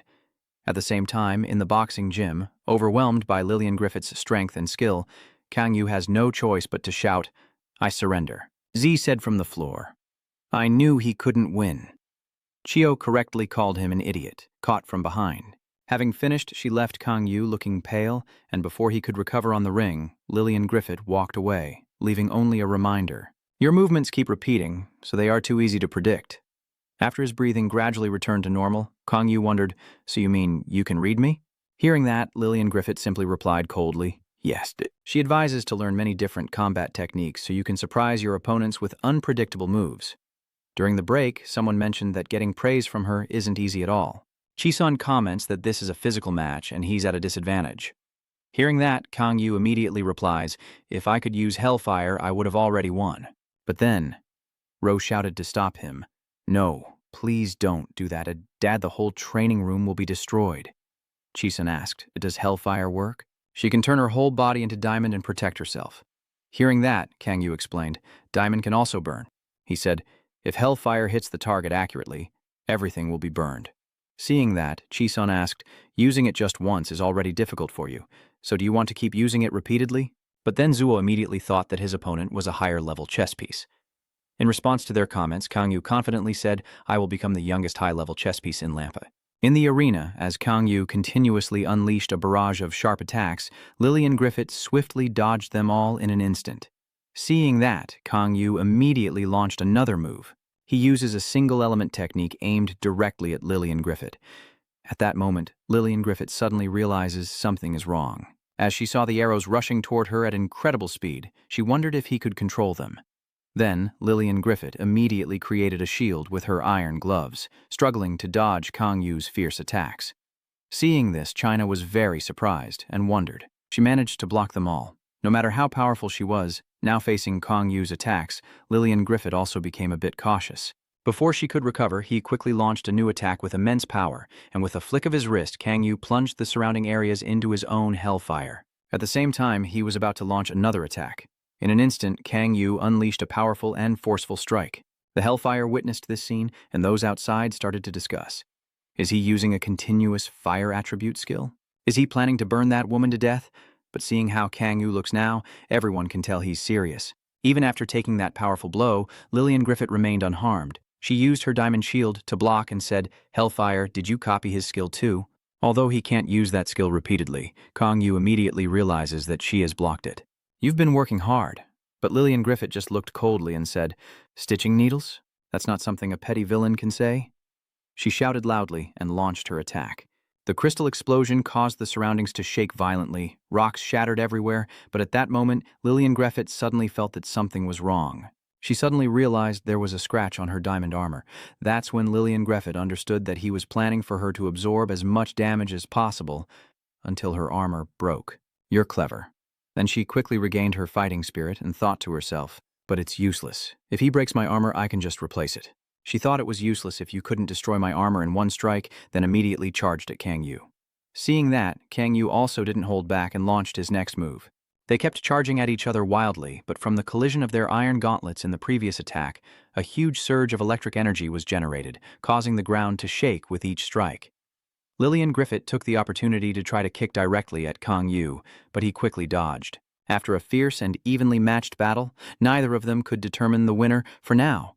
Lillian Griffith was running out of strength, her half-body paralyzed, but she still struggled to hold on. Lillian Griffith asks, "How does he have that fighting style?" Then she continues, "You learned how to fight from someone, didn't you?" "So what? Because I move pretty well?" Hearing that, Lillian Griffith snapped in anger. "Just answer my question and stop talking nonsense." Her cold gaze commanded. "I've learned it from many people, so naming a single individual is difficult. Just give me your answer." But then Kang Yu suggested, "If you want an answer, defeat me." Hearing this, Lillian Griffith wondered, "What will you do if you win?" Kang Yu replied, "I will just tell you to go back to where you came from." Lillian Griffith asked in confusion, "Is that all?" "So." Kang Yu thought that was all. "What more do you want?" Lillian Griffith insisted that I also hate the name Kang Yu from outside. He was just worried and wondering. "So his name is the reason for this battle?" Seeing that, Kang Yu wondered if she really didn't want me to use the name of a high-ranking dead traitor. Is that the reason she's trying to push me away? He assured her not to worry, he wouldn't disgrace this name, but was met with a cold reply that being a villain had already sullied it. At this point, Kang Yu said little and replied, "If that's what you think, there's nothing more I can do. Let's see who will be the winner and then fight immediately." But to everyone's surprise, suddenly appeared, shielding Lillian Griffith from a sniper shot. With his agility, Greener was able to block a bullet with just a broomstick. Seeing that, everyone outside thought it was part of Griffith's plan to attack. He quickly ran to check the surroundings, believing that by calculating the angle and trajectory of the bullet, he could locate the attacker. If you're trying to find the attacker, don't waste your time.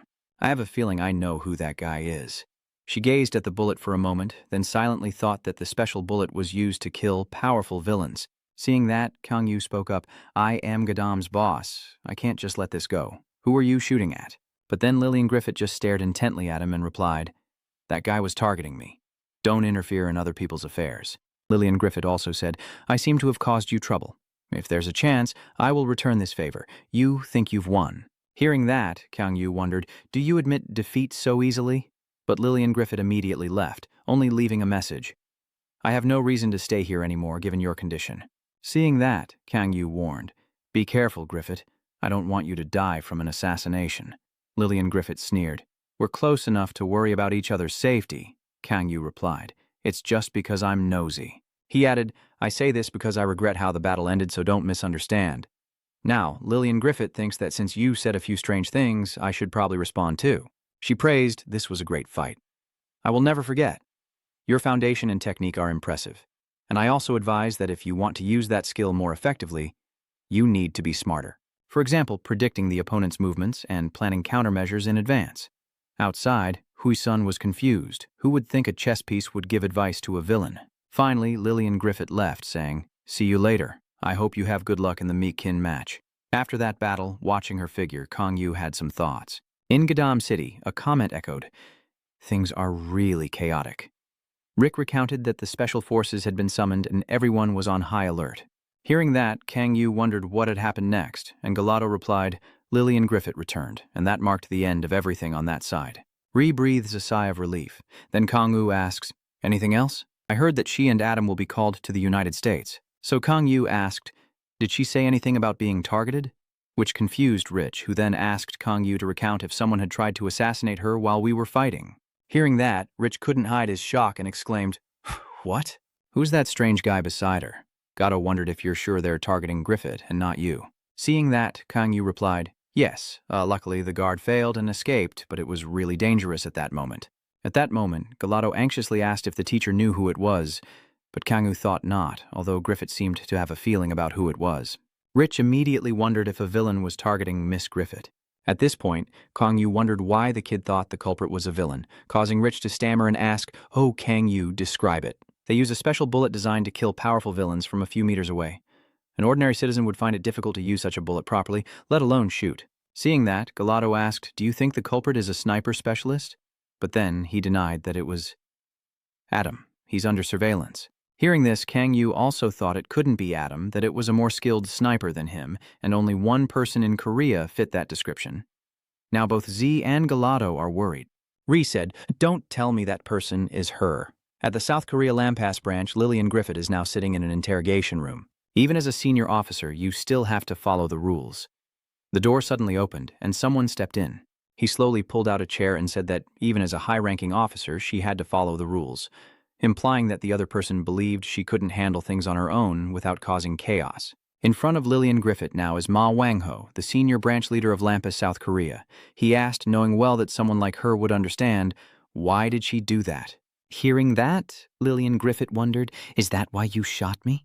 My father asked, is that an order from your superior? If not, then it's your own decision, right? Hearing this, Wang Ho said nothing, but only sneered cunningly. He calmly thought I didn't know why she asked me that. Aren't you better off worrying about your future right now instead of asking such a stupid question? Seeing that, Lillian Griffith replied, I will take care of my own problems, so don't worry. Wang Ho said, your business is your own. You should do so because you are a high-level chess piece, he threatened. Although I'm not sure if I can still call you a high-level chess piece after returning to America. Lai still calmly commented upon hearing this. You like to meddle in other people's affairs, don't you? Wang Ho thinks we're not strangers, right? We are both high-level traders. So Lilian, let me ask you something since we're not strangers. With a cold gaze, she asked, are you the high-ranking person who shot Kansa? As soon as she finished, Wang Ho slightly furrowed his brow. He thinks that question is interesting, but I have no reason to answer. Are you still trying to clarify what happened to that trader? Then I was about to leave when Lai Lian said, should I give you some advice? As soon as Wang Ho reached the door handle, Lillian Griffith thought that if he was the one who shot him and threatened him, he would pay the price, causing Wang Ho to momentarily lose his condescending attitude. He smirked and replied, I look forward to that. At Lavianos, while China was having tea, she watched her two little sisters happily show off their new dresses, asking, what do you think? Isn't it cute? China wondered who they were talking to. Hearing that, Bila excitedly replied to her sister, it's so adorable. I'll buy it right away. Bila excitedly asked, want to try it on? Senis. But Sela thought the bust was too small. Seeing this dress, China suddenly remembered Kang Yu and Jose Stowe's comments. She didn't think that design suited the two of them. But then Sla thought, I think there is. Next to Bella La also wondered why it's not cute. Do you just want to try it on? Suddenly, a loud call echoed through. Bella. Sen is coming here. Seeing that, the two kids left and said, we'll visit Gannett. It's so annoying to forget the dress in China's room. The dress immediately caught her attention. Picking it up, China remarked, it's really tacky. Does she actually wear this? But then she still curiously tried it on. At Gadam Vizon, Driver sat on the chair scrolling through comments, wondering why Kasi would lose. Aren't those guys ashamed to sit here all day and talk nonsense? Tony Fish, if you had any brains, you'd be criticizing Crazy Duck for losing soon.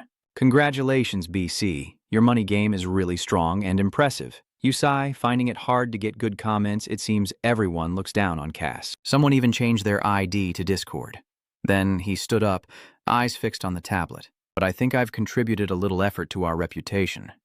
Isn't it true that it's not effective? Gadam Von's reputation has improved a bit. The problem is our boss. Jet is typing on her computer, seemingly closely monitoring the comments. Now she comments that it's fitting. He has been commenting quite a lot, then suddenly realizes something. Oh, him? He's also a BC king. Driver asks a lot. How do you know? She explained. I know because they are the only ones leaving negative comments about CN on the site and they share the same IP. Returning to the office, Driver muttered to himself, always rambling. He couldn't understand the hostility many people felt towards Kazi. I don't know why, but it seems he hates C. If he's someone who hates C, the names BC King Tony Fish keep repeating in Driver's mind. He wonders why he's the only one appearing in his thoughts. Jampet clenched his fists. At this point, there's no other choice. Besides proving his skills, Cassie needs to defeat Manny King and use every possible trick. She boldly added, why don't we send Manny King some fruit laced with stomachache medicine? Would he accept it if we pretend to be fans? The driver drives away. Good idea. Jampet continued. Think about it. I haven't seen the flag you sent respond lately. She went out to do something I asked her to do. She muttered, you asked her? No way. Is this a secret mission? Probably so. It's quite important. Driver's smiling face responded, revealing a secret mission at Lav Jose. In a luxurious room, Josep, So-chun, Huisun, and China are discussing. The battle between Manny King and Cassie An will take place in a week, so Chun asked what Kan was doing. Hui-sun replied, I heard that besides eating, he locks himself in the training room. Joss, resting his chin on his hand, jokingly suggested, if he wants, I can be his training partner. She sighed, a bit disappointed, and asked back, do they really need our help? China gently turned his coffee cup and took a casual sip before speaking. Since the strongest are gathering at Gadam Vian more than ever, we can help him in a different way. Hui-sun asked China, are you planning to directly intervene in their fight? She replied, this battle could change the flow of power, so Winterbell must also get involved. Cannon can beat Manini King? He clenched his fists and firmly denied it's impossible. Why? His opponent is one of the 4 great villains. Even though he's old and not as formidable as before, he's still not someone Cassian can beat. Joseph argued back, propping his chin as he thought. He had defeated Jose Stel and also won against a high-level SA. You don't think that guy has a chance? Hui-sun added. Griffin is also a well-known player. Qian quietly said, I think he can. Sangchun remained silent, feeling puzzled. Qian continued to comment with a hint of confidence. Cassizan's potential surpasses expectations. Putting down her cup, her gaze was firm. He will go beyond what we expect. Sangchun seems more intense, but there isn't much time left before the fight day. Qian remains calm, as you said. Almost impossible for him to beat Manny King with his current skills, but he's the kind of person who turns the impossible into possible. We just need to support him in focusing on fighting Manny King. Joseph decided to speak up about other concerns. Are Manny King's subordinates really troublesome? The 8 managers? It's already 6 o'clock. I wonder if they can do anything now that they've lost their pillar, Rostel. Rose is the face of the 8 managers. So Chun frowned and warned, but their leader was someone else. Qian mentioned Prince, saying he will appear soon at the Neo Senchai Green factory. In the empty long corridor, Namchan, Lensgan, and Barracuda meet. Barracuda, arms crossed and frowning, asks, where did the chairman go? Really? So, you can pass on a message for me? The director was silent, feeling a bit confused by the sudden question from the guy. The villain sneered, pointing at himself, and said, he shouldn't abandon the manager's positions when a major event is coming, and I can fill that spot. That damn insect singer, I know he's like a leech. If he wants, I can lead and destroy him. Namchan frowned as he listened to him ramble and then replied, to become a manager, you have to meet the standards. Barracuda changed his attitude, becoming anxious and disappointed as he asked you again. So you mean I haven't met the standards? Namchan coldly. Yeah. Filled with rage, he pointed his finger in your face and accused you, you bastard. You look down on me because you're always by the chairman's side, huh? Namchan remained expressionless and replied firmly, I'm just telling you the truth. The villain grits his teeth and punches Namchan in frustration. Damn it, stop already. Lens Ji smiled brightly and stood between him and Namchan, blocking his fist with her hand. She continued, even if you share the same bloodline as the chairman, you shouldn't cross the line.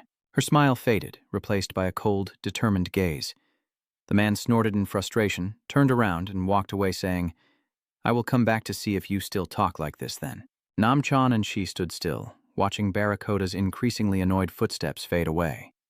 Gadam City, bustling streets in the afternoon sunlight. Kang Yu struts along the sidewalk. Modot asks, are you heading home early? I don't feel very well. I need to go home and rest during times like this. You're not feeling well, but you're out and about a lot today. Is there a reason for that? Kang Yu replied, I'm thinking about a lot of things, like hitting the nail on the head. Modot asks, who gave Griffith's advice? Stop for a moment, Kang Yu simply replied, without denying. The image of Griffith appeared in his mind, and he continued, I fight too fairly, so she always comments on me. She scolded me because what I did was not smart. It seems like you got scolded for fighting the opponent head-on. A mother and daughter pass by Kang Yu, the boy holding his mother's hand, looking curious and saying to her, Mom, he's talking to himself. The mother responds, yeah, that's right. Moron said, I wouldn't advise you to face him directly. To fight Manny King, you have to be clever. Kang Yu asked back. Clever? If I do that, will people like me?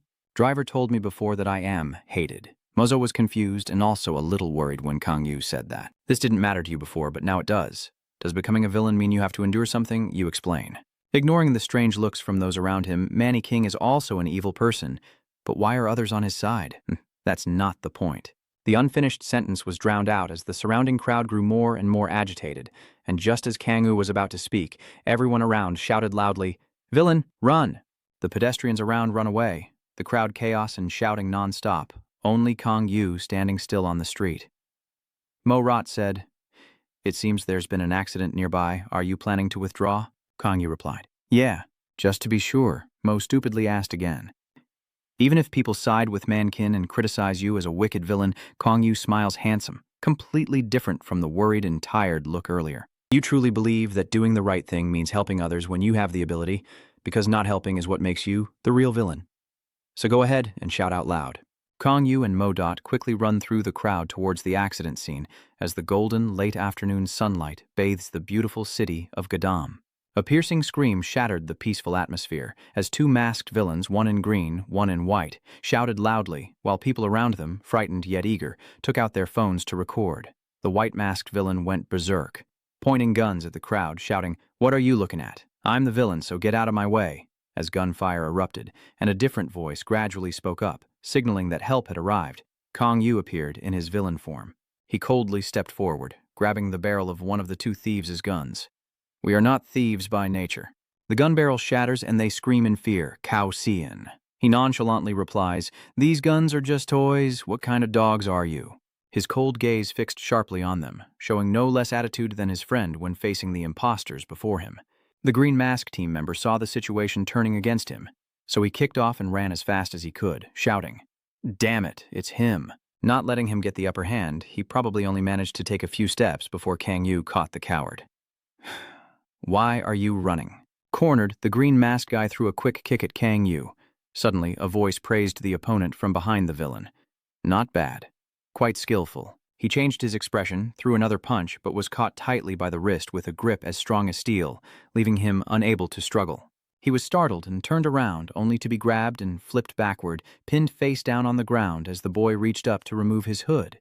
"You said you're from Arjan, right? Then let me see your face." The mask is completely removed, revealing an older man with gray hair who seems to recognize him. You say, "You look very familiar." The Nam Korea branch of Lampas Building watches the news about the robbery scandal and Kang Yu's recent actions, with Duong fuming as he reads about the chaos. Chisun sits nearby with crossed arms, trying to explain the background and identity of the masked man who was defeated by Kang Yu. He was expelled from school, involved in illegal gambling, and even borrowed money to keep going.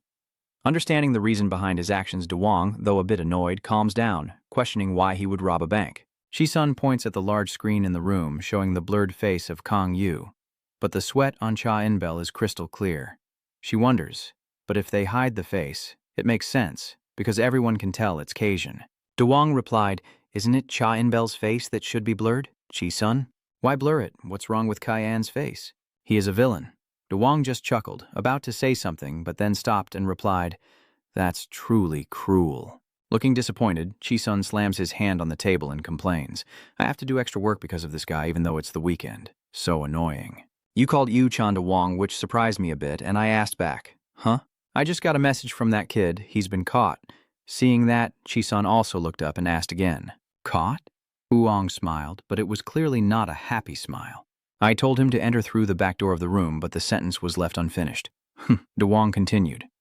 "But it seems the reporters have already caught him." Surrounding Uchan are countless reporters and microphones waiting to get the latest news for the day. "Please tell us about this accident. I heard you're friends with the bank robber's father. Is that true?" The red-haired boy calmly answers the question. "We go to the same school but are not close, so I won't answer any more questions." Another reporter asked if the accused was falsely blamed, and if the real culprit was the villain Kazi. Uchan's eyes showed surprise at the statement, with suspicion that Kasi blamed Inbom's father to hide the truth that he was the real bank robber. He asked the reporter, "Where is this information from? Accused falsely? This is the first time I've heard about it, and the Can I Know wouldn't do such cowardly tricks." Continuing from what you said, you want to protect Kazizan. I'm not just telling the truth. But Kazian, the ace reporter, was interrupted as he was rapidly gathering information. Furthermore, there was a hostage situation in Gadam City months ago, where a mother and her child were taken hostage, and the mastermind behind it was the insane Beater, who always enjoyed explosions. The questions kept coming rapidly.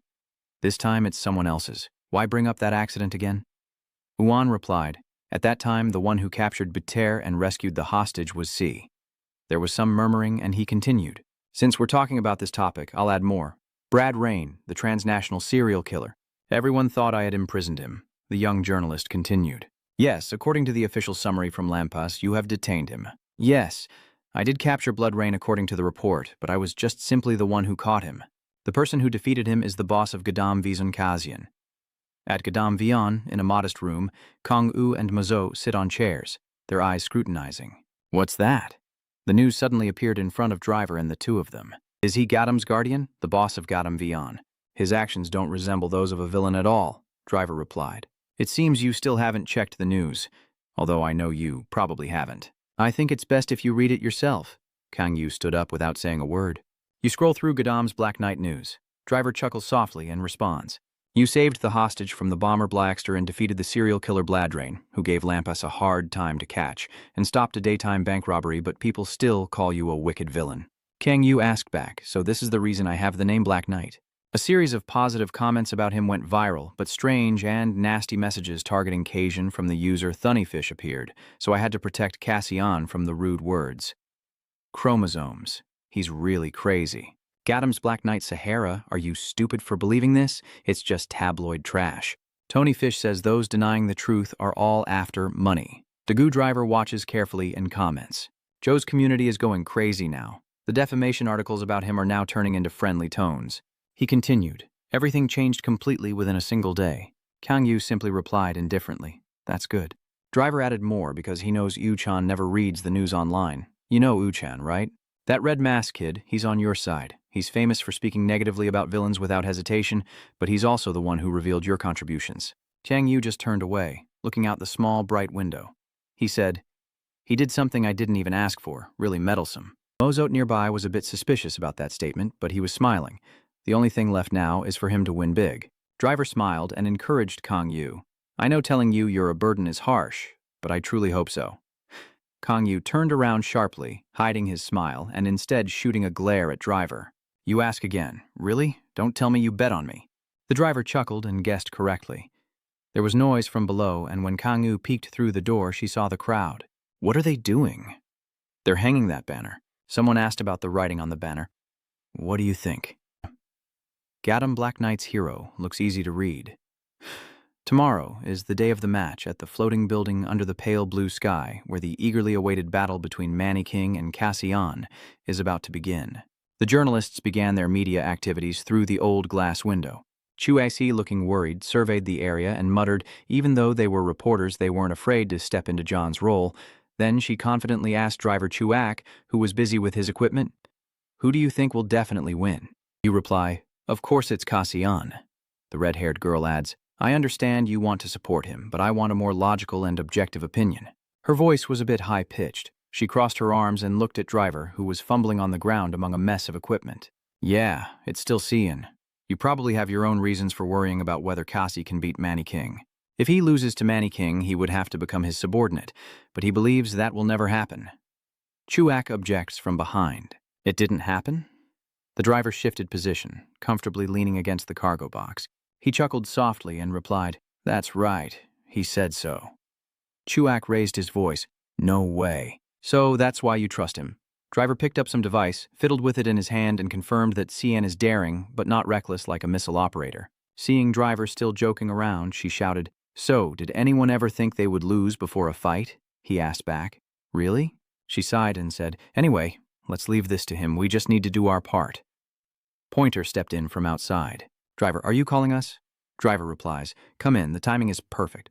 Pointer asks, What are you asking about? You explain, I will teach you how to use the metal detector. The masked clown boy asked in surprise, Metal detection? What's it for then? The driver responds briefly, checking if there's a bomb or something similar in the area. Chuak has been silent all along, frowning in thought.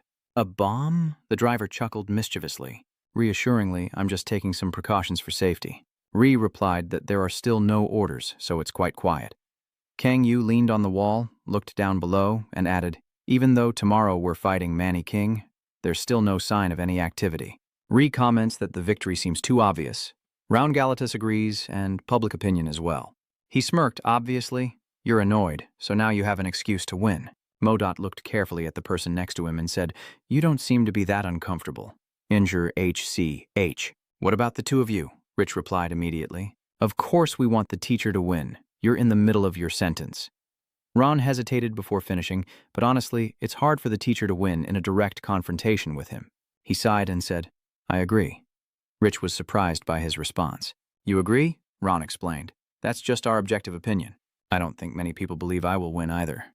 Rich nodded. Yes. A sense of anxiety and tension filled the atmosphere as everyone clenched their arms tightly. This time I won't be stubborn and face him head-on because Griffith said I need a strategy. Are you asking if I have a strategy to win? I simply respond with another question. You kids think I found a winning strategy in just a few days, huh? Rich then suggested. The two teachers asked the great soul Mozost to see. At that moment, Mozost said to himself that he didn't even want to hear what I had to say. So what do you plan to do with the battle then? Kang Yu looked directly at the two students, his hand glowing. After fighting him once, I realized I wasn't confident I could win, but I was sure I wouldn't lose if I faced him a second time. So your strategy is to be confident then? He replied, that's right, you could say that. Modot, with a voice full of doubt, boldly scoffs. Rich keeps worrying, but if the master wins, there will be trouble. What is Kang Yu asking? The empty-handed boy replied, I know. You describe the consequences if Kang Yu wins. If he truly defeats Manny King, meaning he will become one of the strongest villains and sit among the 4 demon kings. Just those notorious titles alone will make everyone's eyes turn toward him. Kang Yu calmly said, I will defeat McKin, no matter the outcome. Because that's how I get what I want. Round Galo asked if you were talking about the platinum disc. You just nodded and said it's the only clue, then explained to ease my anger and frustration. He reached out to catch the sunlight, wondering how the disc ended up in the hands of the villain. I don't know. I asked Mozot, but he didn't say anything. Moron also remained silent and didn't speak. Not far from where they stand, Jose is looking around. It's unclear which of the two students is teasing the beautiful girl reaching out to her. The beautiful girl looked up and waved at someone. To end her student's illusion, Kang Yu spoke up. It's not a wave to the guy, it's a sound. Both of them are surprised. What? Do you have any relation with her? Just a casual acquaintance. Ron observes, that girl doesn't look like a typical villain. Who is she? Is she the notorious J Street? Finally, Sang Yu concluded that she was suspicious. That night in Songnam City, an old man and a young man, Manny King and Nam Chan, were discussing something. He said he wasn't sure if that child survived. Without touching the glass of wine in front of him, Nam Chan asked, Are you talking about Jocelyn? Manny King replied, She has lost her memory, so maybe she is now living a completely different life from her past. It seems you care a lot about her. He takes a sip of the bitter wine and says, It has been with me for a very long time. Isn't it natural for me to care about its life? Nam Chan's face remains calm. He is simply listening. You have an important battle tomorrow. I advise you not to drink and ignore the young man's worries. Many Kings replied, This much is fine. He adjusted his monocle and said, It's not that I look down on the courtiers, and indeed my heart is pounding with excitement. He lifts his empty glass confidently, but honestly, I don't care who my opponents are. Because of my age and experience, I am already a seasoned veteran. The servant pours more wine for him. There are people like that. The half-filled glass of red liquid shimmering in Manny King's hand. People curious about how an old man over 70 would fight. There are also those who disagree and shake their heads in pity, saying I should give up my position. Nam Chan's face slightly furrowed, perhaps listening carefully to the old man's words and contemplating them.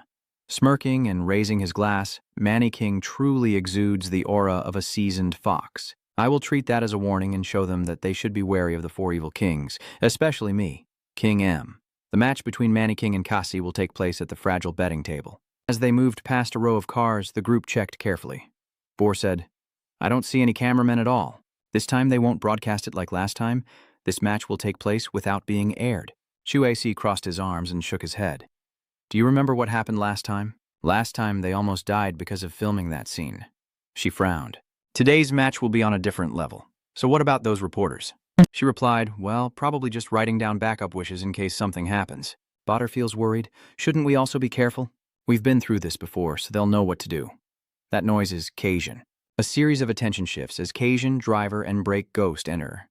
The blue magic gate opens and Man King's group is also present. He arrived just in time. Now is the golden hour. Cajun's group has arrived. All of them look confident and cold to face the Man King group, and the tense atmosphere fills every corner. Bohr, with eyes betraying his unease, glanced around the gathering crowd and whispered to himself, Please don't let both sides start a fight. Chuak, although worried, lowered his voice to reassure, but only spoke softly for fear someone might overhear. It's not that serious, if that really happens. A sudden voice breaks the silence, cold and full of danger. No one can escape this holy war. Emerging from the shadows, Huisun, Insero, and China declare defiantly. Those who cheat and bend the rules will be executed by my own hand. And then, with excitement, we can also dive into the battle. Driver smiled and said, A bit late, but someone responded immediately and firmly, No, we arrived on time. Huisun leaned close to Driver's ear and explained, We were late because we were busy arranging executioners around the area as a precaution. He nodded slightly. Around the building, there were rows of black-clad figures standing. They are the Black Seekers. It seems they brought most of Winterbell's elite to the front. Since this battle involves a king, Winterbell's preparations are understandable. China asked, "Why did you reveal confidential information to outsiders?" Hai-sun turned away and whispered, "With Driver, it's fine." Round and Zai watch Manny King's team compete and comment, 4 people coming. Including Manny King, isn't that a bit few? Ron guesses maybe because he's confident. Is he looking down on you? A bit annoyed, huh? Ron replied. All the important people are already here. The person next to him added, those less important ones just cause more chaos showing up here. Rich truly felt uneasy deep inside.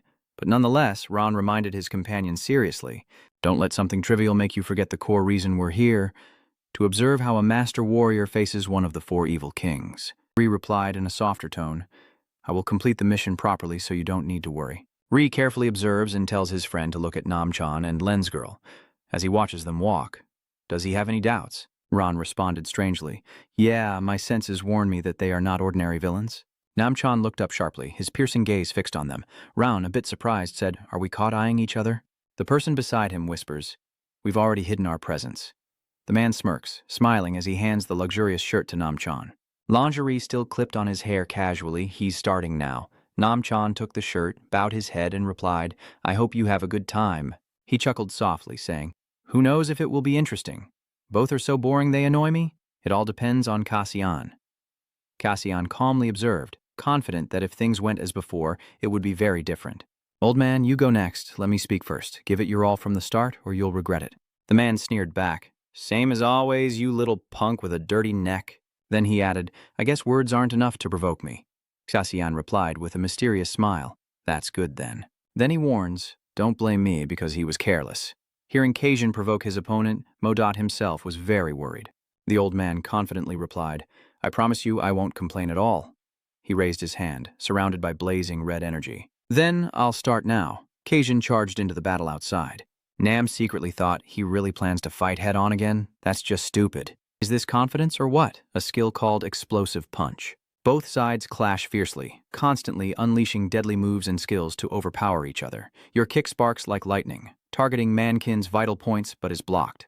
It's his turn now, and he doesn't hold back, firing back at Can. Luckily, he managed to dodge just in time, and a flash of anger and surprise appeared in his eyes as his attack was blocked. But very quickly, both of them charged at each other again, fighting fiercely and with great intensity. He kept launching attacks, but this time Yu proactively dodged into a defensive stance. Finally, he performed an extra jump and launched a surprise attack that he couldn't block by directly hitting the man with a spiritual barrier. Chuasi watched from outside in amazement as Cajun charged straight ahead and fought head-on. Are you saying his tactic is hit and run? Driver doubts and wonders if this is really the Cajun he knows. Don't tell me that's Black Ghost. She just glanced over here at me. Everyone was tense. Watch carefully during the practice. Mani unleashes a move. Cajun uses another skill called Shadow Blade Sadonif. He keeps baiting his opponent to strike, then dodging to drain Minute King's stamina.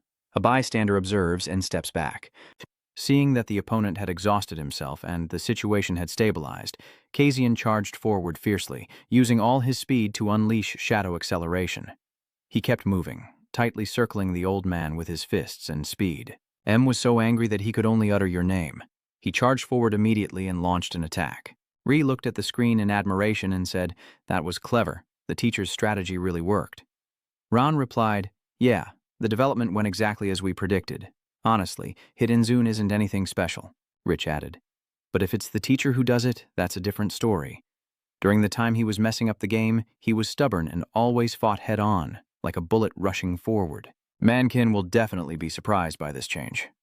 Ron suddenly realized, saying with concern, the old man's eyes have changed, and the person beside him guesses that the teacher's strategy will no longer be effective. Mankin laughs loudly in delight. Good job, kid. You're happy now. Is that question a compliment? He replied briefly. Yeah, the perverted glasses still haven't fallen off his head. He smirked. But how long do you plan to keep dancing? This tactic doesn't suit you at all. Cajun smiled faintly. Are you bored already? Don't be so difficult. Singer Ann smiles confidently and declares I still have many dances to show you. On the day before the match, Gadam, the high tower of the concert hall, waited for the dawn of the evil Man King. with special information that the evil man had awakened, physical attributes, activation of awakening, worldly desires, main skills, Dragon King's authority, breaking the mountain, divine right, lightning skills, hidden evolution, superior demonic energy. 1907, startled. How did he do that? He was surprised and said, "Is that Mozo's ability?" "Why is the armor so thick?" Muzo proudly said. "That's the wisdom eye, a skill only I, a noble soul from a distant era, possess." Kasian boredly interrupted him. "Stop being so full of yourself." Roundgalato calmly said that if the master could know and prepare in advance about the opponent's abilities and stats, even if it was Manny King, there would still be a chance. The master replied nonchalantly, "I should also consider the experience gained from the previous fight with him." He hesitated and said, "But the problem lies here. Superior evolution." Rit was startled and asked, "Is it a superior evolution?" Roundgalato suspiciously asked, "Is that Manny King's awakening state?" He said seriously, "Think of it as an upgraded version of the awakened villains we've known before." He casually added, "We've already seen Stale awaken last time." They remembered that dangerous girl and nervously said, "Wow, she looks so fierce." He sighed and said, "Who would have thought that such a cute girl like Jose Stell could be her?" He said he couldn't believe it, even after seeing her with his own eyes right now. The two of them looked down from the rooftop at her smiling and talking with everyone, surprised. And she's even older than me, so it's hard to guarantee victory, and he didn't even use the advanced evolution. Roundgalato said, "We need to prepare some backup plans. What if Ree suggests ending the fight before he can use the superior evolution? You're surprised and say, not giving him time to use it?" Roundgalato thought he could try saying, "Yes, that trick is a bit cheap, but he will definitely throw a few punches before evolving." Moat doesn't think that's effective. Moodot squinted and said, "Ultimate evolution doesn't take as long as a Sailor Moon transformation. He can evolve the moment he decides." Rich exclaimed in surprise, "That's even more intense." Roundgalato nervously said, "So we have to consider the worst-case scenario." Rich turned around in surprise and asked, "Worst case?" The image of Manny King evolving superiorly appears before him, meaning we must prepare to face Manny King after he completes his superior evolution. He squinted and said, "This battle will be tough." He politely asked, "Can you show us more about Manny King's stats and skills?" Modot, feeling disappointed, said, "After he evolves, I can't show you guys." He helplessly said, "I can only check his current status and abilities with Yosemite. So after he evolves, he's done." Rich said, "So after he performs that move, I won't know what skill he'll use." Roundgalato looked at him and spoke. Lampas also had no information, not even a picture of him in that form. He helplessly sighed. "Oh my God," he calmly said, soothing the tense atmosphere at that moment. "It's okay. Sometimes not knowing anything is more fun. Thanks to that, tomorrow will be very interesting." Man King and Kasi. Anne clash in a fierce battle as yellow and blue lights collide. He throws a punch, but she ducks to avoid it. His eyes sparkled like lightning as he headbutted him, grabbing his head with both hands and forcefully pulling it down. He raises his hand high, golden energy radiating out. He stares wide-eyed at him, shouting as his hand like a sword slashes straight down. "Longi Kai-san," the old building splits in two. Modot seriously warns, "You've tasted the old man's authority, so you should be used to it." The next move you need to watch out for is Longi Kai-san. Like its name, it's a technique powerful enough to split a mountain in two. It looks at you and says there's no preparation step to activate it, so you must be especially careful. He replied seriously. He appeared in the distance and he was startled, thinking, he avoided it. He smiled and said, "You dodge well, as if you could foresee my skills. I prepared some notes before heading into battle." "Did the driver tell you?" He replied, "No." He stroked his chin and smiled. "Isn't he the driver?" Then the raging flames suddenly appeared before him and he said, "What's so important about that?" He was startled as you threw a blue fireball. Hellfire. The second flame appears in the other hand. End of Hellfire. Morawat gasped, "Kazan, run."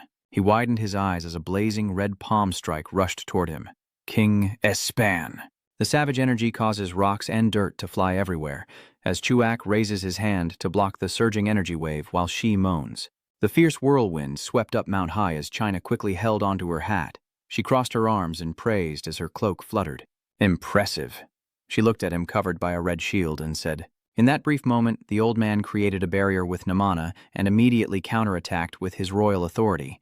She thought that although he was an enemy, she couldn't deny his skill. "Your quick escape really irritates me." He clenched his fist as the raging energy burst out, but escaping into the sky was a bit off because you can't move freely. He swung his fist and smugly said, "Surrender obediently to my throne." Stop being arrogant, I told him. I despise him, saying he's just an old man who got caught in the same trap twice. My head is just a passing image. A black energy seizes his legs tightly. My figure disappears into the darkness. I point at him and say, "It's not me who will fall, it's you." He looked a bit worried at this scene. He stepped into the shadow rising from the ground nearby and said, "It's my turn now." He raises his hand and a black sword shoots toward him. He angrily says, "Eat your fill." Shadows wielding a curved blade. He glares fiercely as the giant sword rushes forward, tearing through the space. Maximum at its peak, Break Ghost looks like a fan meeting their idol. Driver smiles softly as Linsgun and Namchan look on anxiously. He paused for a moment and said, "That attack could have killed someone. Wasn't it effective?" He sighed and said, "At least you should have begged for an arm." A voice echoes through the thick smoke and dust. "Don't be too sad. You've become stronger since the first time we fought." With his eyes glowing bright red, he smiled faintly and said, "Maybe when you fight Rose, you deserve my respect." The energy and violence centered on him spread outward, causing the ground to crack open. Chu AC was terrified as he watched this scene. China Huisun and Ino looked surprised as Driver, with a serious face, said, "Is it really to this point?" The old man with the giant staff in his hand emits a fierce red glow and sinisterly says, "I will sincerely kill you." The villain S plus Lank, an attribute attack class of physical mannequin villain SSRK, an attribute attack class knight mannequin. He smiles and announces that the real battle officially begins now. Cajun Zig and Round Galado watch anxiously. Is he using a hidden skill? It's a bit beyond expectations now. His mana energy is at a different level, Round Galado said anxiously. I didn't think he could summon it so quickly. He should have lost an arm from the skill of the master already. He looked at someone standing on the rooftop of the adjacent building and said, "Why is Yu-chan here? Didn't he say today he had something important to do?" Uan, looking frantic, watched him in his advanced evolution state, recalling 5 years ago when many soldiers died as my kin avoided fighting Red Dead. He was angry, thinking his father was one of the victims. Yes, Red is the culprit, but Mankin must also take responsibility. U-chan squinted and whispered, "You need to beat Kan." The sarcastic voice echoed through the smoky scene. "Advanced evolution. You've become a muscle pig." He smirks provocatively. If he loses in that state, he won't have any valid excuses to show how strong he really is. I didn't expect you to remain unthreatened by this appearance. Truly, you have exceeded my expectations, Kan. Then he stomped the ground with such force that it left a deep footprint, and he shouted with a grin, enjoying himself even more. A burst of yellow energy envelops him and the staff, creating an overwhelmingly dazzling scene. He grips the staff tightly and charges straight into the ground. He quickly dodged. His fiery red eyes tracked his footsteps. He clenched his hand tightly, startling him. He smiled wickedly. He forcefully throws him to the ground as rocks fly from the side, then raises both hands above his head and says, "Get serious. Case." He forcefully swings his hand down, unleashing a wave of energy that instantly turns the ground into a huge crater. He smugly said, "Don't disappoint me." The earth trembled as he exploded, and Yu appeared behind him. He drives his elbow back for a knockout blow and contemptuously calls him an idiot. He threw another punch, smugly saying, "How much longer do you plan to sneak up behind me?" He raised both hands to block as the force knocked him to the ground, rocks flying everywhere. Not only stronger, but also significantly faster and more reactive. Modot nervously said, "Look down. What do you think he's planning?" He pointed at him with one hand, holding the staff in the other, and charged, saying, "Do you think you can dodge this one?" He threw the staff towards him. The stick spun 360 degrees in the air at lightning speed as he smugly said, "If not, you'll definitely die." The battle axe shattered a building with a swing of the stick. Chu Ak Huang screams in fear, truly going crazy, but also falling apart again. Hui-sun anxiously searches around. "Where is the kiss?" China squinted and asked. "He is still alive. You appear above the sky." A faint smile appeared at the corner of his mouth. He charged forward at lightning speed. He sighed as he brushed past his face and said, "I really wanted that skill, but you should have used it more carefully. You will be defeated soon." Namchan narrowed his eyes as he looked at Kasian lying unconscious on the ground, thinking he believed he could endure a little longer, but maybe he was wrong. Ongat raised his hand triumphantly and said, "It seems I had too high expectations." The staff shot down swiftly, and he held it in his hand, saying, "Who would have thought this battle would be so boring?" That suddenly jerked as if he had discovered something. He asked in surprise, "Still want to fight?" He calmly replied, "Of course. I never lose a fight I participate in, I can win." "So why give up?" The man sneers and says, "Winning. Huh. You got beaten like that and still think you can win?" he said. Even after experiencing the skill gap between us, you still think you can win. I admit you're stronger than anyone I've ever fought, but I wonder, if you're so powerful, why did you avoid fighting Red Dead 5 years ago? Driver smiled and said, salt in the wound? He smiled, his face holding back anger, and said, that question hits the nail on the head. You remind me of painful memories, but if you wanted to provoke me, you should have done it sooner. Anshan annoyedly replied, yeah, I should have done that. I am indeed stupid. He grabbed the top of the staff and said, you're not just stupid, but also naive. He smiled dangerously and said, because of that, you will pay with your life. A terrifying wave of energy erupts from the tip of the staff, sounding like a heavenly roar. The hero's eyes widen in worry as Driver and China stare in shock. A black-purple shield appears to block that raging energy. He looks on in surprise. Did he block that attack? I told you, I won't fight any battle where I know I'll lose. The black-purple energy radiating from within me, I confidently say, I will win this fight. Are you relying on that shield? I am sure this time I will destroy you. Let me clarify this. He disappeared on the spot and suddenly appeared right in front of him, saying, you're the one who's arrogant, not me. He throws a punch and knocks him out. Chu Hao excitedly says, you hit him, take him down. Maybe I should teach you a lesson, he said as he swung his fist. His hand grabbed his head and said, you're too noisy. He sneered and said, you talk so much but can only show this much, then drove his knee into his stomach. He says you're still too weak. He stared in shock and fear, thinking, no, if this continues, he will really give him another punch and say, here's a gift for you. The fist strikes, causing the building's throne to collapse. Ino asks worriedly, has he been hit yet? China remains silent. He looks at the large hole in the building and smugly asks, why didn't you use the shield this time? He realized that he thought he couldn't use it. It's a powerful skill, but has a time limit. He walks toward his massive staff and disdainfully says, I thought I would enjoy this a little, but the ending was too quick and shaky. In the end, you're nothing but a sacrificial offering to prove my strength. His hand touched the staff and a voice rang out, you call that a sacrifice? I didn't know you were skilled at irritating others. He suddenly turned his head to look at me and said, thank you. I remember the time I was brutally trampled. He was startled, sensing that the dark energy surrounding us was growing thicker. Could it be that he is holding the staff in a defensive stance, trying to awaken? He still has the strength to throw the staff toward him. The spear strikes Commander Sak. The stick shoots like an arrow, but suddenly stops. He worriedly wondered if he had hit it. As the dust cleared, a hand appeared and grabbed the end of the staff. He smiled and said, open your eyes wide from now on. He smiled wickedly and charged out of the rubble. I will show you how blind hatred can drive a monster to madness. SSR, K villain, Shadow Assassin class with cursed fire attribute Cassie. A voice echoes, superior evolution, is that true? Raun Galato happily said, so we still have a chance to win, King Zich said. That's right. He squints his eyes and listens. He nervously said, it's not fully developed yet, so it's hard to control. If I use it incorrectly, it could backfire. Dick asked in surprise. Backfire? I might go insane or lose my mind. He strokes his chin and says, the best plan is to defeat King without using the superior evolution. Keep it as a last resort. Mozo silently listens and says, but if I have to use it, I need to end the fight quickly. He nervously said, if it drags on too long, I will lose my humanity. Raun Galato worriedly thought, what will happen if the master goes insane? He calmly said, what do you two think? I might really become a disaster-level villain and destroy this world. Rich broke out in a cold sweat at these words. I will truly become a disaster-level villain and destroy this world. Please don't say such scary words, he said seriously. I am only telling the truth. So I want to ask you two. If I activate my superhuman state, please watch me carefully. If you see any signs of abnormality, do whatever it takes to stop me. Raun Galato suspiciously asked, so we have to act before you completely go crazy, right?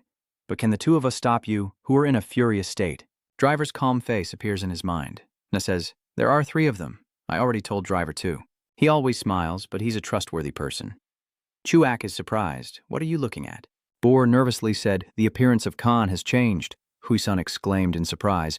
Is it awakening? China doesn't think it's right, does it? I think it's the Driver who believes in superior evolution. He adjusts his glasses, thinking he just saw something like horns on his head earlier. He looks closely at Kasizan, pondering. But now it's gone? He laughed and looked at him, saying that was his smile. The superior evolution you achieved surprises me. Genchi looked startled. Is this the superior evolution? Ino exclaimed in surprise. What do you mean by evolution? He suddenly said, so all along you've been holding a trump card. No wonder you're so confident. I never expected that. He impatiently said, what are you still admiring from there? He rushed forward at the speed of light. If you're not confident, let me go first. The blazing flames surged as he rushed straight to him, engulfing the battlefield in a storm of fiery flames and flame vortex. Shu screamed loudly. Uang looked at the sea of flames and wondered if that was a fire attribute skill. Einar asked where M. King was. Driver smiled and pointed up there. He looked up at the sky and said, "Old man has jumped to the heavens." He quickly sped up to catch up. He rushes at lightning speed. Behind him, with a look of disdain, he asks, "Do you still see me as a sacrificial offering?" He angrily turned around and threw a palm strike, saying, "How arrogant." He quickly dodged. He raises his fist as the three-legged crow phantom flickers in and out, smiling wickedly. Resistance is futile. Everyone will soon hear the three-legged crow's resolve. He throws a punch, causing him to fall down. He shouts as his scream of destruction collapses everything. Kang Yu delivered a fatal punch to Manny King, causing him to crash into the wall. His punch created a massive shockwave that shook the entire area. Ron and Jay couldn't help but be amazed. That is the skill their master used to defeat Jose. Einar carefully asked Mugen if he had won. She replied, "Number." He blocked its attack. Through his glasses, Driver observed everything. He smiled in admiration, realizing that even at his age, he was still sharp. Kang Yu coldly looked at his opponent. Without hesitation, he made a decision to strike again before his opponent could recover. Manikin struggles to break free, shouting out in anger. Immediately, Kang Yu quickly clenched his fist and charged straight at him. Manikin also regained his senses, punching back toward him. The clash between the two sides was incredibly fierce, with the pressure so intense that anyone would shiver. Truly, their strength was not to be underestimated, and the battle continued evenly matched. To change the tide of the battle, Kang Yu quickly pulls back his hand. He spins around and jumps up, catching his opponent off guard. Immediately after, he delivered a straight kick from the air towards Mankin. Although he managed to block the kick, it didn't seem to be easy. Chang Yu saw that, he guessed he had blocked it, but the damage still seemed very serious. Without stopping, he continued to unleash more moves so the opponent couldn't react in time. The two fight back and forth with several moves, unable to determine a winner. However, Kang Yu's strength seems to have the upper hand. The opponent is still seriously injured, and he throws a punch directly at M. King's face, who is completely unable to defend. Seizing the opportunity, Kang Yu continues with a kick to the opponent's chest. He smirks provocatively. What kind of expression is that? If he gets hit again, will he cry? That sounds about right. Manny King immediately loses his temper. Outside, Rich Hot is panicking. But right now, isn't he the one dominating M. King? Ron asserts that in close combat, he remembers his teacher's figure from before.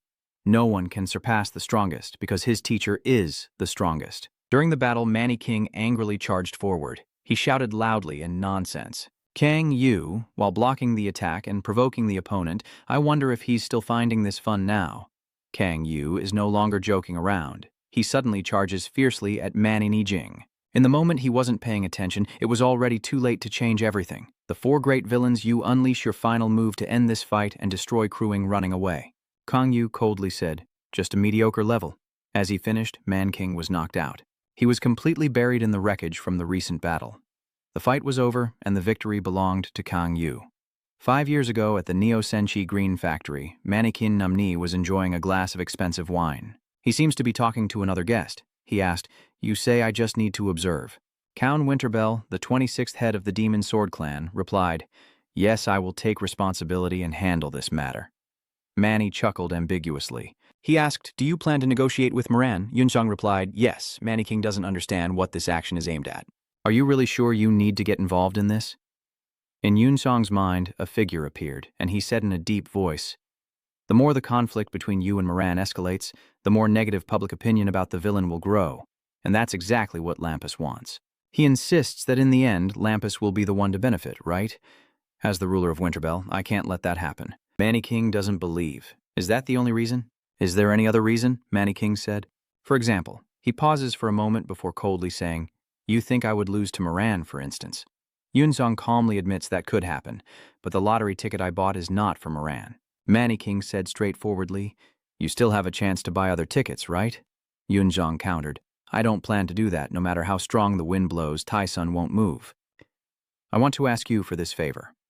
Please become the mountain that stands against Moran, the junior who fought alongside you at the same school. I want to ask for your help." Manny King didn't answer immediately. He sipped his drink calmly and said, "You are making a request with a risk to your very life." Then, he confidently added, "Then how could I possibly let you down? Suddenly, a loud explosion shook the entire city. Manny smashed through the wreckage and charged out, shouting, "You pathetic rookie!" Seeing he was still alive after that blow, Chuak and Poer were terrified. Damn it, what kind of endurance is that? Minin ponders what might be hiding behind that mask. Returning to the fight, Kang Yu was pushed back by his strength. Modot sighed in admiration. So resilient, rising after 2 devastating blows. Kang Yu calmly continued. The old man's endurance and recovery are beyond normal, but the damage we cause is definitely still significant. I guess one more hit might take him down. Modot warned, don't be careless. A wounded monster will become even more furious.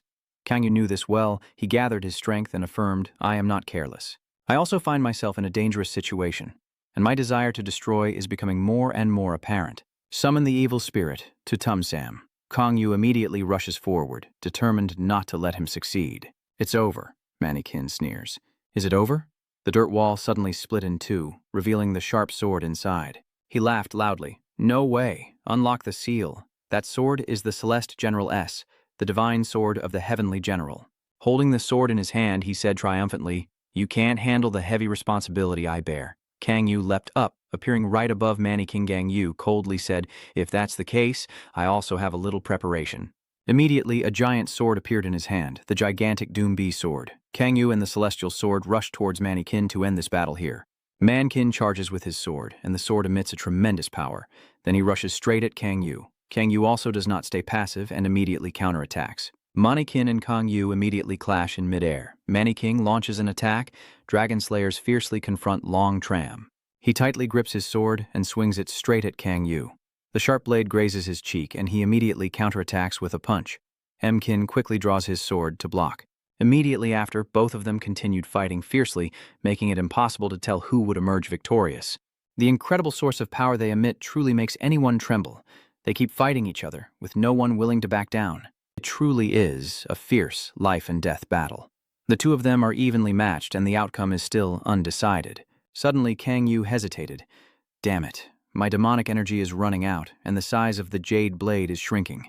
He worries that if this fight turns into a war of attrition, it will be very dangerous, and Kang Yu interrupts. I know, but seeing Mannequin so smug over there, Kang Yu sneers coldly, it seems he's also eager to end this battle. Mkin stomps his foot hard. He's quite pleased too. He immediately launched a relentless attack, the sword in his hand shining with a sharp light. But that's enough. Insur stands outside watching and praising. That stance is so cool, Min seems to realize something. She stared intently at Mannequin's sword, a stance that was incredibly familiar. She couldn't believe it. No way he could know the secret technique of her family that had been lost. Kang Yu rushed forward, shouting loudly, Give it your all, King responded. Come on. He unleashes the infinite sword technique, infinite, breaking through the sky-splitting sword. This sword strike will cut through heaven and earth and destroy everything. Raun and Yish are amazed. What the hell is that? His aura is incredibly terrifying. Kang Yu remains unfazed, rushing forward and swinging his sword, unleashing his ultimate move, the gigantic Doombray sword attack. Renchi is horrified as they collide. The two swords clash in midair. The situation is still unclear about which side is weaker. Driver stands outside watching as both swords gradually shatter into fragments of magic. The winner of the strength battle suddenly saw Mannequin's sword break in half. He was utterly stunned. Kang Yu seized the opportunity and charged straight at Mannequin. He took a direct hit from the great sword of Kang Yu at close range. But Mannequin was faster. He grabbed Kang Yu's neck with his huge hand and then threw a punch at him. You're truly impressive, but then he seemed to think he had already won and became very proud. In the end, I, the Kid Nostar Overlost Fish North Star King of Power, am still the winner. Kang Yu seems to have heard something very funny. He curled his lips and said, Do you think you've won? Then he immediately unleashed the shadow illusion. Once he made that mistake, he had already lost. Mannequin was completely engulfed by the dark energy. He was panicking. What? Kang Yu from behind suddenly attacked him and disappeared into the darkness. Before destruction could occur, the dark new Stardova unleashed a blow that shook the entire world. Everyone outside is watching this fierce battle. Mujin, Insur, and Huisun silently observe. Driver remains calm as he watches the fight, while Gaonun and Z hold their breath, waiting for the result. Genshiluggi and Namchan are also anxiously awaiting. The outcome of this match is clear. Mannequin is officially defeated, and Kang Yu coldly looks at the defeated man lying on the ground. He sneered, So you still think you're alive and are showing mercy and pity to me? Kang Yu denies it. Don't get me wrong, I just can't kill you because I lack the strength. I told the truth, honestly. If you had used that final technique in its complete form, I would have been the one to fall. Min smiled and said, I have completely failed. He raised his fist to the sky, defeated. But I have no regrets. This was a great fight, I gave it my all. He smiled, and there was no longer any reason for me to be called one of the 4 great villains. Min looked at him thoughtfully. Manikin happily continued, Chi Hoan has been gone for 5 years now. He seems very relaxed. Isn't this a perfect retirement celebration? At the Lampus South Korea branch, a scream suddenly shattered the quiet atmosphere. Impossible to ignore. Dewang couldn't believe it and asked again, Did Kasian really defeat Man Nikin? What the hell is going on? Chi-sun calmly said the power structure surrounding Manking will collapse soon. She continued, so we are also very busy with that. Kasi has risen to the top of the watch list and we need to prepare a report on him. Dewang hesitated. Could Kasian really replace Mannequin and become one of the 4 demon kings? Chi-sun didn't confirm. She only said it's too early to tell, but if the other demon kings accept Kasi Xan, then it could happen. Dewang concluded, so a new group of 4 great villains is about to be formed? Chi-sun pondered. But if someone refuses a battle, it could lead to chaos. Wang hesitates about the battle. Chi-sun remains indifferent, having her own thoughts on how to face what's coming. This is a brutal battle to crush each other, and perhaps some are trying to take advantage of the chaos. In a quiet private office, a man is on the phone. Yes, I understand. He said to the other end, I will follow your orders. That man is Lampus's priest. He suddenly smiled in a strange way, as if something was about to happen again. Outside the shop, there are heartfelt thank you messages displayed. We are truly happy that you are our boss. The clinking of glass cups echoes, accompanied by the loudest whispered words, Gadam Vian. The inside of the shop is crowded, everyone happily holding glasses and constantly smiling and excitedly sharing. Defeating even the Manny King, I knew he would win. Wait a moment, a young man clearly annoyed and dissatisfied said. His face flushed red, reflected sharply in the surprised eyes of the young men sitting at the table. Even on such an important day, he still had to drink Pinkha grapefruit soda. The young man with the red earring added fuel to the fire and said, actually, beer might be better. A deep, commanding shout came from somewhere else. Silence. Choha smiled brightly and responded with narrowed eyes. Selling alcohol to those people could increase criminal behavior. Who knows what they might do when drunk? Honestly, that's just what he says outwardly, but inside he thinks this is the only drink on the menu, so if you don't like it, just leave. That young man was so angry he shouted, it's just prejudice. That guy really. Ignore what they're criticizing. I'll still answer calmly. Fine. Let's say that. At a corner of the table, Rose Stell looked surprised to see the man in black. She took a few steps forward, then turned back to look at him with the item in her hand. She opened her palm and saw a beautifully folded paper bow, her eyes fixed on it as she pondered. It was very late at night, in a high-rise area with no lights on at all. Rose slowly stepped out alone from a dark alley. A shadow was cast onto the street. The sound of heavy footsteps hitting the pavement is clearly heard in the darkness. Black Ba, tall, fat, and skinny, stood facing her and said, I knew you would come. One of the 3 facing her, with sharp eyes, realized that her thoughts and memories had returned, and she just stood, with her arms crossed silently, listening to the other person finish speaking. Her eyes now seemed to question others. What brought you here? Oh Sang-mu, realizing she might have mistaken the name, stared intently at the cold, icy-eyed person, and said, No, the evil prince of the Chaos Mage class. His entire body radiates a green aura, and he answers with his hands behind his back, I came to take you away. I didn't expect Jose Stel to also cross his arms calmly like the boss lady and say no. He continued to ask, why not? She quickly replied, because I want to stay here. He calmly asked again, I'm asking for the reason. I feel like I belong here. A series of images of handsome young men flashed through her mind endlessly. She cheerfully replied with cold, icy eyes, I have value, and my younger brother seems to like this place too. When he hears the answer, he raises his hand to touch his chin and whispers, I see. He looks up at the sky where a strange flying object is approaching and says, if that's the case, I might have to give up on bringing you home. She hesitated and asked back, you cut ties with the boss, right? The 3 people facing her still smiled calmly and replied, actually, it's more like ending the contract. A series of images of old acquaintances flashed through his mind, accompanied by their voices echoing. I pledge my loyalty to Manik Kaining, one of the 4 evil kings. Then suddenly, the thought vanished. He added, if I am no longer one of the 4 kings, I have no reason to remain loyal. So it has to be the 4 evil kings. And Ka-an, then? The night sky gradually darkened, and the full moon illuminated the faces of the 3 people facing each other clearly. The prince responds casually. You're becoming quite famous. I ask when I already know the answer. He and I are on opposite sides. Tonight's sky is filled with countless stars connected to form a dazzling band of light, for some reason. In the morning, on a street near a tall building, the sound of someone answering a phone echoes. You're still okay, right? Yes, Kang Yu said while holding her phone. I know you always prioritize safety. Duty sat at the coffee shop, hurriedly explaining on her phone. I was just worried because I heard about a major accident in Gadam. The person on the other end replied, that has nothing to do with me. Hearing this, she seemed reassured and continued speaking. That's good, Kang Yu, still holding the phone, said. I'm out shopping now, so I'll hang up. The other side responded with the last words, don't get too stuck. Just buy something nutritious to eat. The purple-eyed girl behind teased him. The more he lied, the better he got. His hand holding the phone, eyes seeming to regret something as he responds, don't mock him, as if I could tell the truth. The girl with purple eyes looked a bit worried. That problem is a headache. He responded quickly. It's not too much of a headache. Just do what we usually do. He looked up at the sunny morning sky and wished, only hoping that the sister in America was safe. The purple-eyed girl kept rambling. You're used to calling her sister already, huh?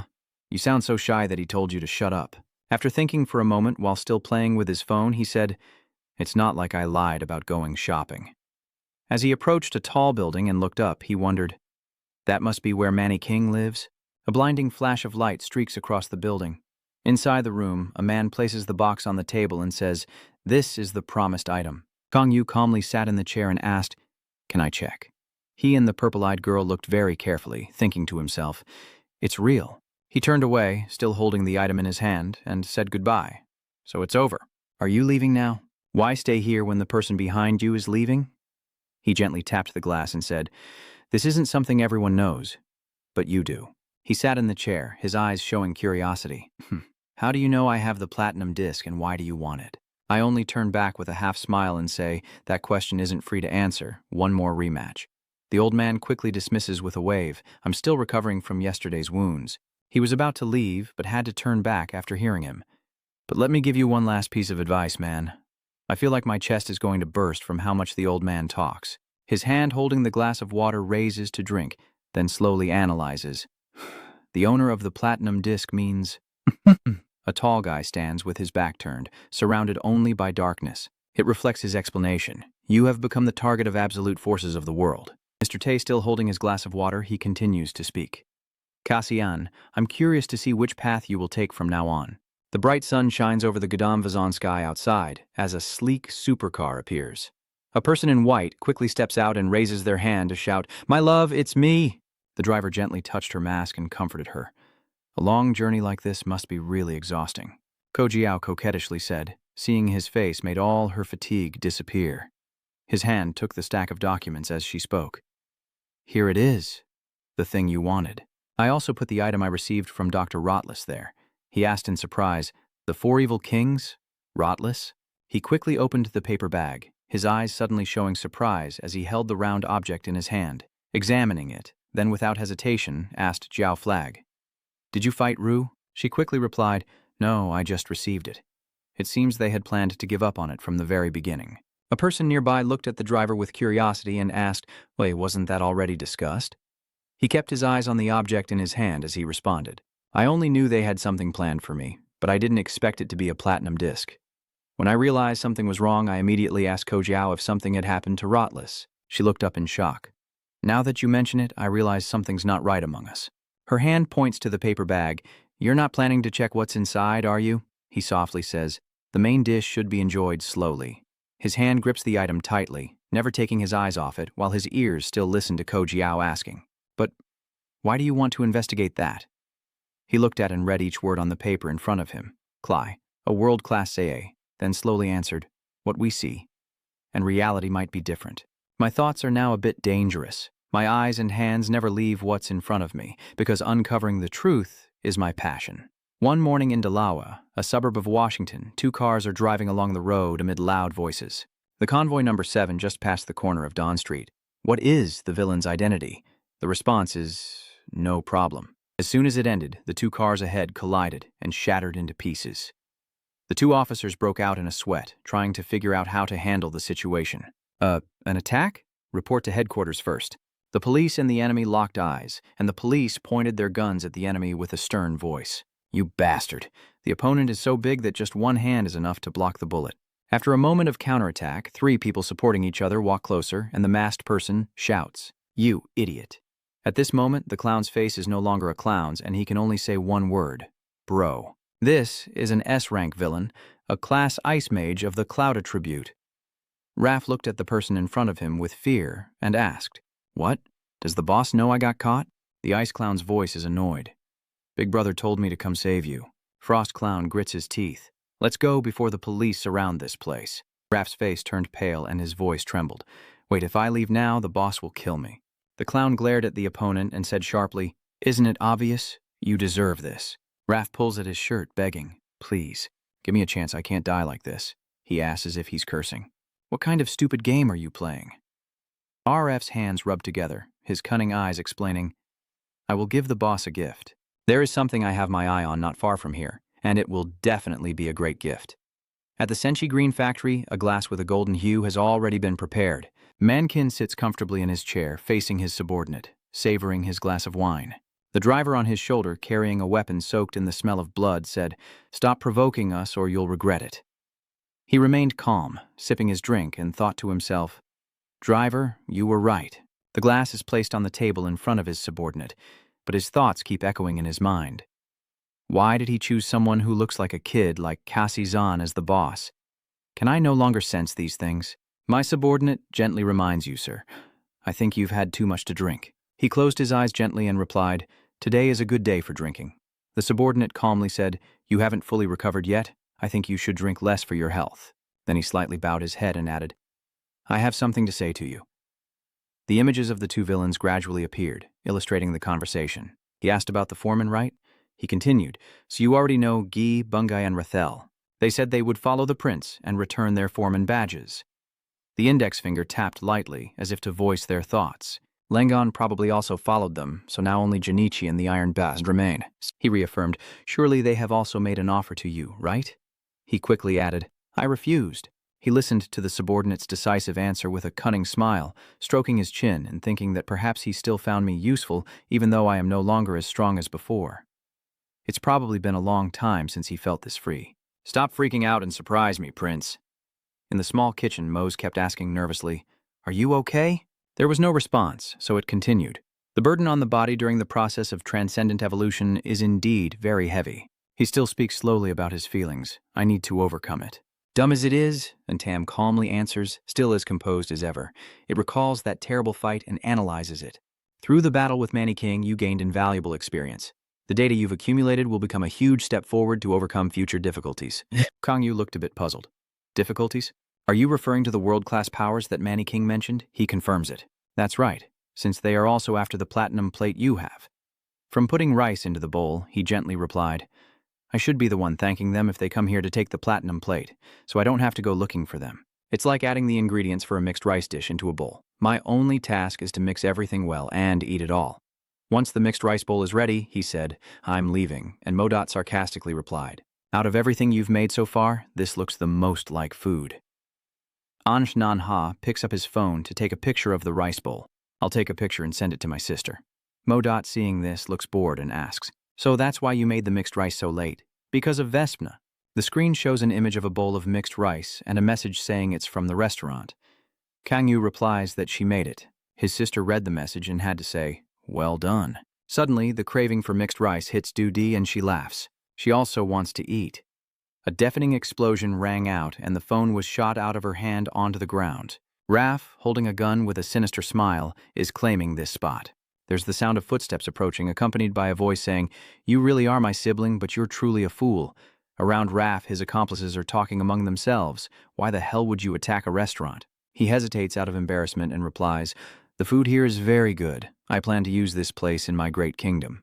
He grabs the chef's collar, smirking and saying, "I will take the manager with me along with the chef, and I will build a big restaurant for the boss." In the small room, a person sits on a chair with their back turned to everyone, holding a phone as if waiting for contact from someone else. Raph, still holding his gun, shouts loudly, "Where is the manager? I know you're here. Come out quickly. Don't hide anymore." He stepped in and, seeing the person sitting in the chair, hurriedly asked, "What's going on?" He's been sitting here all this time but hasn't answered. Is he so scared he can't speak? The cold-hearted clown, tired of disciplining his underlings, says don't make a fuss anymore. As a villain, you should gently drag him out by the collar. He turned and saw the clown holding a stranger, then asked, "Where did you find this?" The clown looked at the woman fainting in his arms and said, "Oh, this woman here. Over there." Glancing back at the window, there was clearly another woman, and the icy clown snapped, "It's dark now. Turn on the lights." "Wait, I'm on duty." Gao introduced himself to the clown, who was so surprised that his eyes widened, and the icy clown trembled and stammered. "No way." Cold sweat starts to appear all over the frozen clown's face as he stammers. "Why?" Seeing the person opposite with bloodshot red eyes, he trembled in fear and asked, "Why are you here?" 3 people are entering the high-rise building together outside. The brother in the vest bows his head and apologizes. "I am very sorry. While I was away, my words were cut off before I finished speaking. Let's talk about that later." The 3 of them continued to ask, more importantly, where is he? The group searched and found her safe on a warm mattress. The room was full of debris, with the bodies of the villains scattered on the ground. The white-haired girl and the blue-haired guy stood frozen in shock for a moment, while the black-haired guy bowed politely. The chairman still stood with his back turned as the greeting echoed out. "It is an honor to meet the honorary chairman." He turned his back and smiled with a super handsome look. Lampas, the honorary chairman of Lampas Vincent. One morning at the Neo Senshai Green factory, Manny sat pensively with a drum in one hand. He looked at the people in front of him and said, "I thought you would come to see me immediately, but you're a bit late." The image of the battle appeared in China's mind along with the words, "The lost secret technique of the evil swordmaster." "I need it," he replied calmly. "I think I should return it since you asked, but I will only give it back when you prove your ability." Her tone was a bit annoyed. "Do you say I am not capable enough?" Mankin replied, "You are too greedy, wanting to take it back when you can't defeat me." The yellow-haired villain shouted in anger, "How dare you!" China Na quickly waved her hand to stop him. "Don't provoke him." Then she asked coldly, "How do you want me to prove myself?" He half smiled and replied, "Become stronger than you are now." He placed his hand on the glass and continued, "Enough to surprise me. If you want to slowly lift the glass and speak confidently, I will train you." 3 months later, in the G-Demon territory, the red-horned one's screams could be heard. "Singer, come out and kneel before me. A class villain knight, chaotic attribute, Devilman. I, Devilman, will conquer the evil zone Gam." The 3 people in the distance, seeing the red-horned guy, sit and murmur in disappointment. Again, this so-called Devilman is the 20th one already. The hat-wearing guy seems very cold as he complains. "It's so cold, isn't it?" the guy in the middle added. "This is really annoying." The guy sitting at the end grits his teeth in frustration. "Do we have to guard the gate or something?" In the end, the red-bone guy finally lost his temper and shouted because he was disrespected. "You trash, who don't know your place. How dare you show such attitude to an A-class villain like me?" A blazing fist shot out from Breakhand towards the red-horned guy, hitting his slender body and sending him flying far away. Den angrily said, "You're the one who doesn't know your place." The other 2 villains are watching their teammate handle the enemy while criticizing. "If you're A-class, then the whole world is A-class too. Do you think someone as weak as you is A-class?" Double Braid said, "I also want to reach A-class, B+ assassin, physical attribute." The B+ assassin, crossing his arms and looking bored, said, "He handled it himself." A class villain. Frontline type, physical. CR, with both hands rubbing together, snapped, "Where are you looking?" he said irritably, as if about to swallow the opponent. "If you like this kind of thing, buying a lottery ticket might be easier." He is the A-rank villain, the metal Taoist Black Hen, a masked boss who suddenly appeared on the lid of the box and said, "You defeated him quickly." Black Hen's soul beast was startled and exclaimed in shock. Upon closer inspection, it was Black Ghost, the S-rank dark attribute, assassin, and villain. He praised that hard training has truly paid off, and you are stronger than before. Then he jumped down, still very arrogant, but said, "Don't be angry. You're still weaker than me." Black Hen, looking displeased, replied, "I'm now an S-rank. Stop showing off." Suddenly, Black Ghost, remembering those who looked down on the boss, angrily said, "It's really ridiculous. I never thought there would be those who doubted our leader's strength. This is an insult directly to our boss." Then suddenly he turned to scold the 3 villains in front of him, and the reason behind it all was because you were too weak. The whole group irritably snapped back. "What? Braken is now ready for battle," he angrily replied. "What do you mean? What kind of conclusion is that? Break Ghost is also about winning and losing, and revenge. If you are strong, those fools wouldn't dare to rush in here." The other 2 villains, pale with fear, whispered to each other, "They only stop when they fight. How can we stop them?" "Who can stop us?" Black Go's eyes shone brightly as he declared, "We will return for the special training, and you will become incredibly powerful through it." At Pap Heaven, one of them is standing far away with a weapon in hand, watching others draw on the wall. The group of villains is sitting and talking together. "I hear everyone is coming here to hunt Kasian. It's really annoying. A group just arrived and left." The other two villains sit and listen to the conversation, secretly thinking they're here to do that again. Driver keeps talking. They are trying to find out if Kyan is someone they can defeat. That is an opportunity for them to become famous immediately. Jose, that's a problem for the villains. They can't see themselves objectively. They are just small fry. China also added a few words, and high-level villains from other parts of the world will also come here. The sensing flag found it really interesting and said, "Then Gadam will become lively," Joe suggested. Mujin's words are not entirely correct either. "I received news that recent activities in China haven't been going very well. Kang Yu has just spoken up now." "China is red dead," Joss confirms. "That's right, they've been watching Korea for a while. I think they're implementing their plan now." Kang Yu thought for a moment and said, "If they act now, their main target isn't Korea but me." Jossapop also agreed. "I think so too." Kang Yu then said, "I actually want it that way, so I have no problem with it." The driver raised his finger in praise. "Our boss really is different. I knew you would say that." China immediately offered advice. "Accepting things like this is fine, but you need to be prepared." Kang Yu reassures his teammates that he is always prepared. Driver wonders, "I heard you're being trained by Manny King. How did you negotiate with him?" "The tuition must be expensive." China. Na thought quickly and replied, "Of course I negotiated with him, but there was no tuition fee at all. I went to see him to get a few items, but Manny King made an offer himself, saying he would train me personally. Thanks to him, Mujin has become even busier." Driver still wondered, so Manny King offers free training? "Is he too old and confused?" Kangut Nian asked an unrelated question. "You're stronger than before," Driver replied. "That's right, but it's not enough to face someone like Red Dead." As for that, China hurriedly added, "Cajun preparing to fight Red Dead alone won't be enough. It won't be a one-on-one fight, but a full-scale battle." Kojiao Ungdung replied, "Do we need to worry that much?" "Casey is not the only strong one in Gadam." Driver's eyes lit up when Kojiao said, "My darling is also here." She even confidently said, "Us, too." The waitress brought the dish and said, "Here is what you ordered." The waiter pointed at the girl and said, "That girl, too." The plate of noodles on the table made China Na ask in confusion, "Who called out?" Chang Yu immediately responded to me, his gaze fixed intently on the waitress. Rose suddenly froze when she heard Kang Yu say she had cream on her face, her lips curling into a slight smile before she approached Kang Yu as if to ask for a favor. "I shouldn't ask a customer to do this." Her teasing eyes said, "But can you help me wipe it off?" The others, feeling tired, asked if they could help. "Is that impossible?" "It's not a difficult task either." Chang Yu's hand gently touched her cheek to wipe away the cream. China handed her a towel and then shouted, "That's enough." Still patiently holding the cloth and saying, "Wipe it away with this handkerchief." Roseo smiled silently as Driver, witnessing everything, casually spoke his mind. "So that's the reason."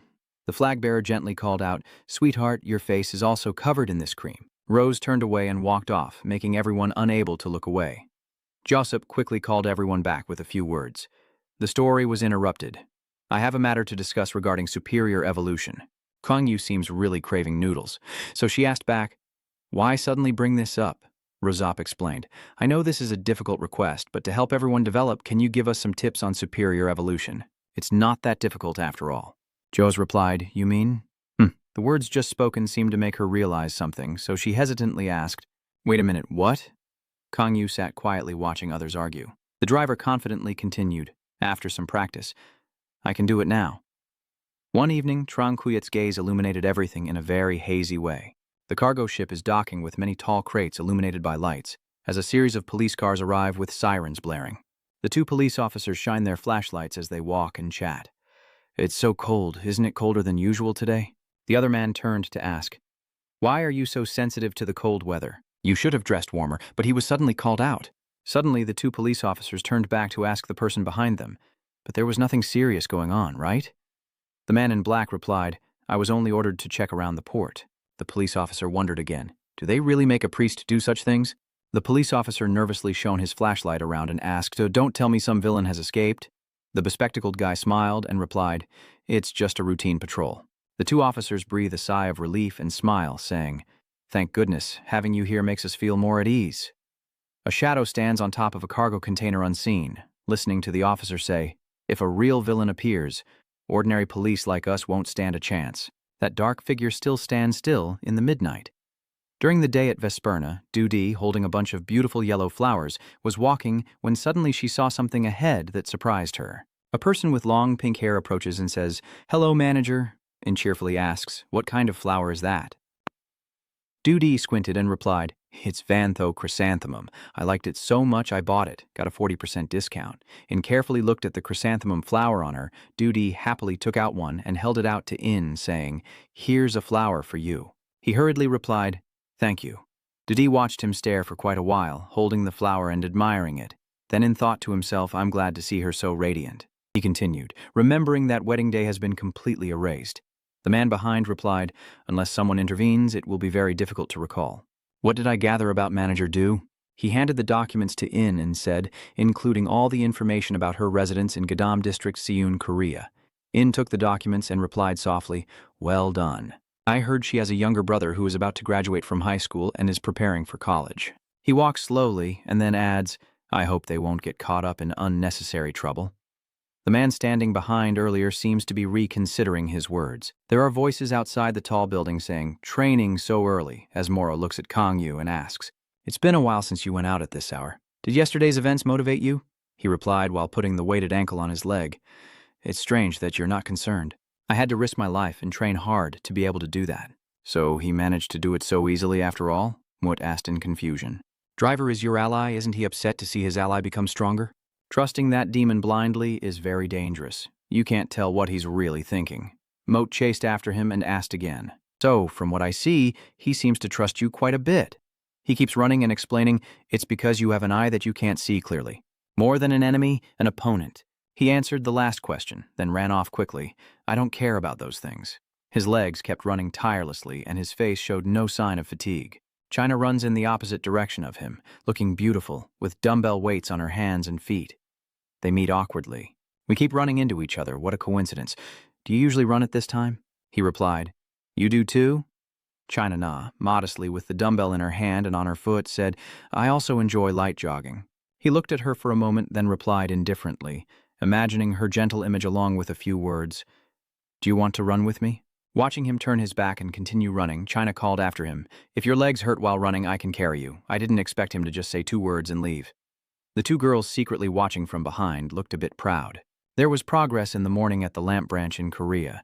Chisun was walking quickly alone, approaching a room filled with documents, and as the door opened, the 2 inside looked up. She hurried to sit down, and when asked a question, she could only smile. "What's the emergency with an early morning call?" She calmly said, "There's an incident at Incheon Port."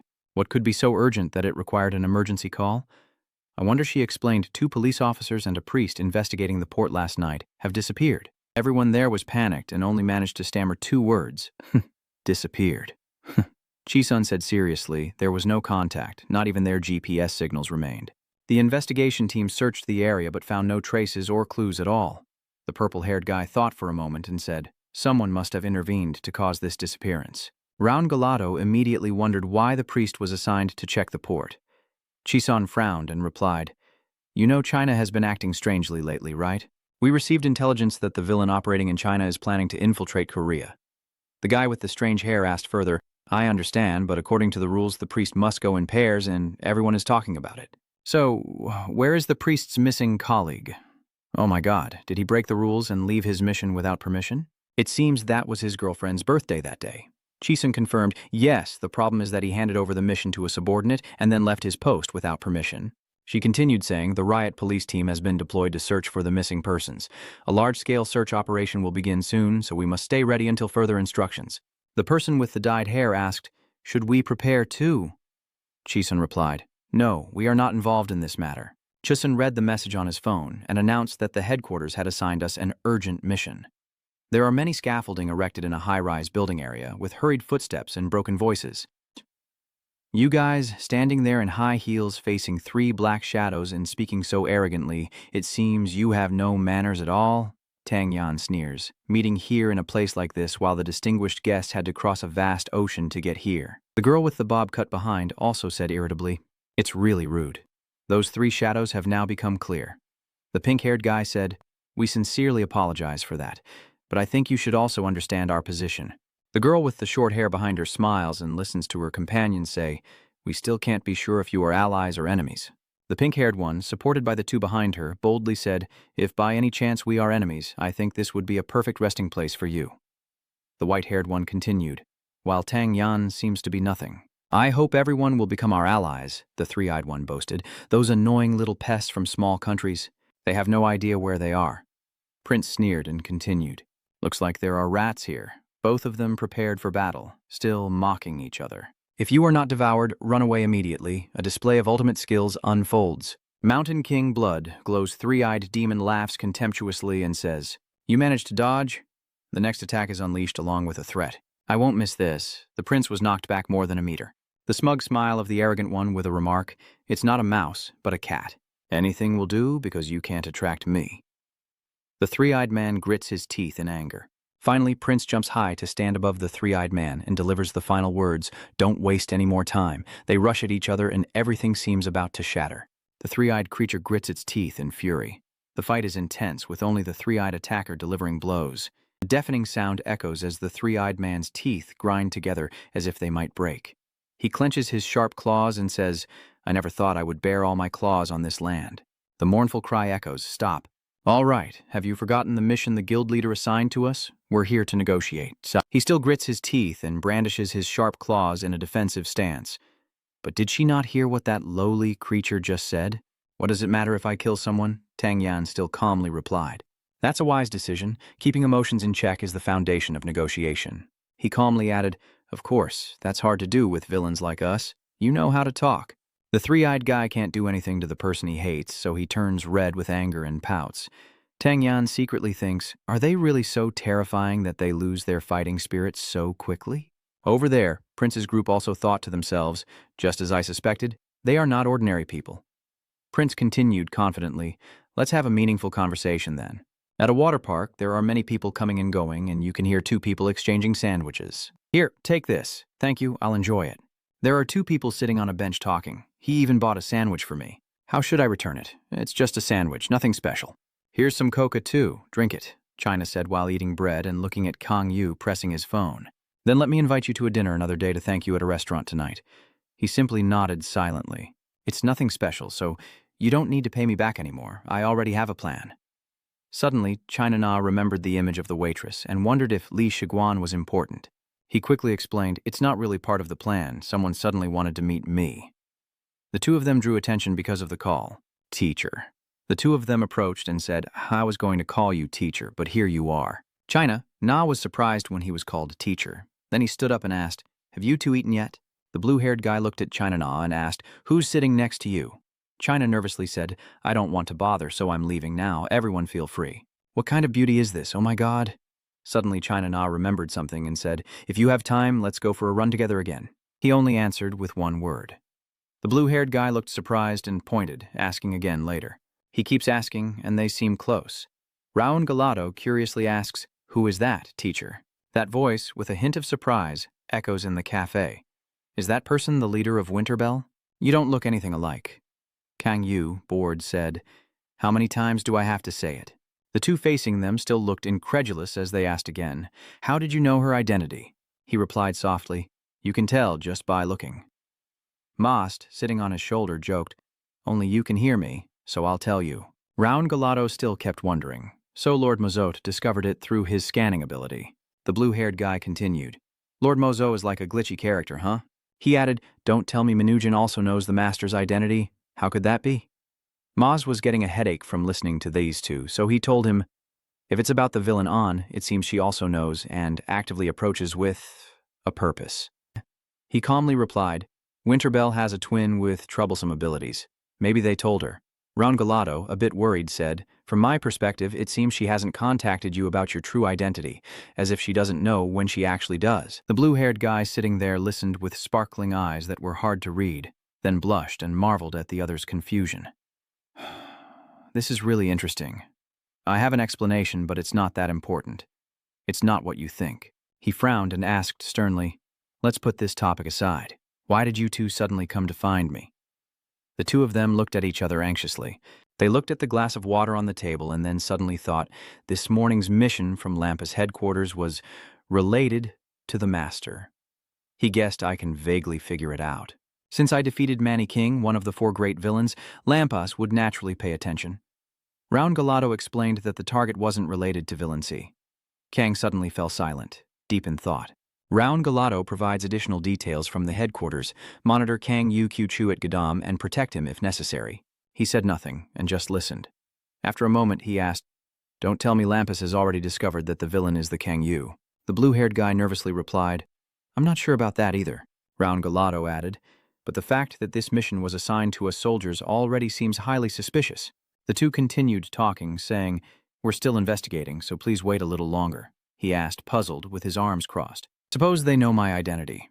I understand the need for surveillance, but what does protection mean? Is that wrong? The local environment is protected by Lampas's elite soldiers." "That's strange," the confusing blue-haired guy said. "We also wondered about that. Raun Galato, do you have any idea?" Mozot added, "It seems like he knows something." Kang Yu thought for a moment and replied, "I don't know either." Raun Galato looked serious and said, "There's one more thing. This hasn't been revealed yet." But suddenly he sat up straight and continued. "We received information that the villain from China had infiltrated our country through Incheon port. Lampas suspects that it is Tien Huang Vien." Kang Yu immediately asks, "Is Tien Huang Vien Moran's accomplice?" He continued, "Their likely target is the villain Cajun." The 3 of them kept sitting in the water, exchanging information. "It has not been confirmed whether Moran secretly infiltrated our country, but if the target is in Gadam, the binoculars show that the driver is holding something in his hand." The person with the binoculars smugly said, "The main target has been identified. If Don is lying on the ground saying nonsense, then perhaps someone is hiding in Gaddam. Maybe we should have some fun for once." I hear voices coming from the tall building. "Heavenly Fragrance Garden? Is that some kind of botanical garden?" The appearance of the 3 people talking is clearly visible through the glass, and their voices echo again. "You didn't know, huh?" There, a group was formed by Moran. Rathel didn't care, and asked, "So what? Why are you suddenly bringing that up? Don't tell me you're planning to join Moran's organization." He lifts his glass and continues. "Then, that news will definitely make the front page." Prince cheerfully said, "We are only forming a strategic alliance with Tien Huang Vien." Gaiji proudly replied, "That sounds interesting." Rail asked, "Is an alliance with them necessary?" "What they want is to destroy Winterbell along with Gadam Vizon. They share the same goal as us to eliminate Gadam Vizon." Rel's words excited the whole group. "Not just Gadam, but Winterbell too. This is going to be fun." Prince responds, "This game will be huge. I won't let you guys down." Someone asked Moran if he was acting on his own. The prince's hand, holding a glass of wine, replied, "Of course. Without her, the game wouldn't even start." Rathel insists that someone as important as her won't come alone. "Don't tell me her spirit soldiers are coming too." "That's right. The 4-star Shadow Guards and the 4 deadly assassins." LG softly says, "All of Moran's loyal spirits will arrive in Korea." The image of the 4-star Shadow Guards appears with analysis, stating they are all Moran's bodyguards. They are known as powerful villains. For the East, the 4 sins, and as for the assassination team under Moran's command, they specialize in stealth and assassination. Blue Mantis thought to himself, "Even I know about the 4 assassins." The conversation recalling that battle then discussed the Lampas branch in Beijing, where Moran had committed countless acts of brutality and offered a bounty.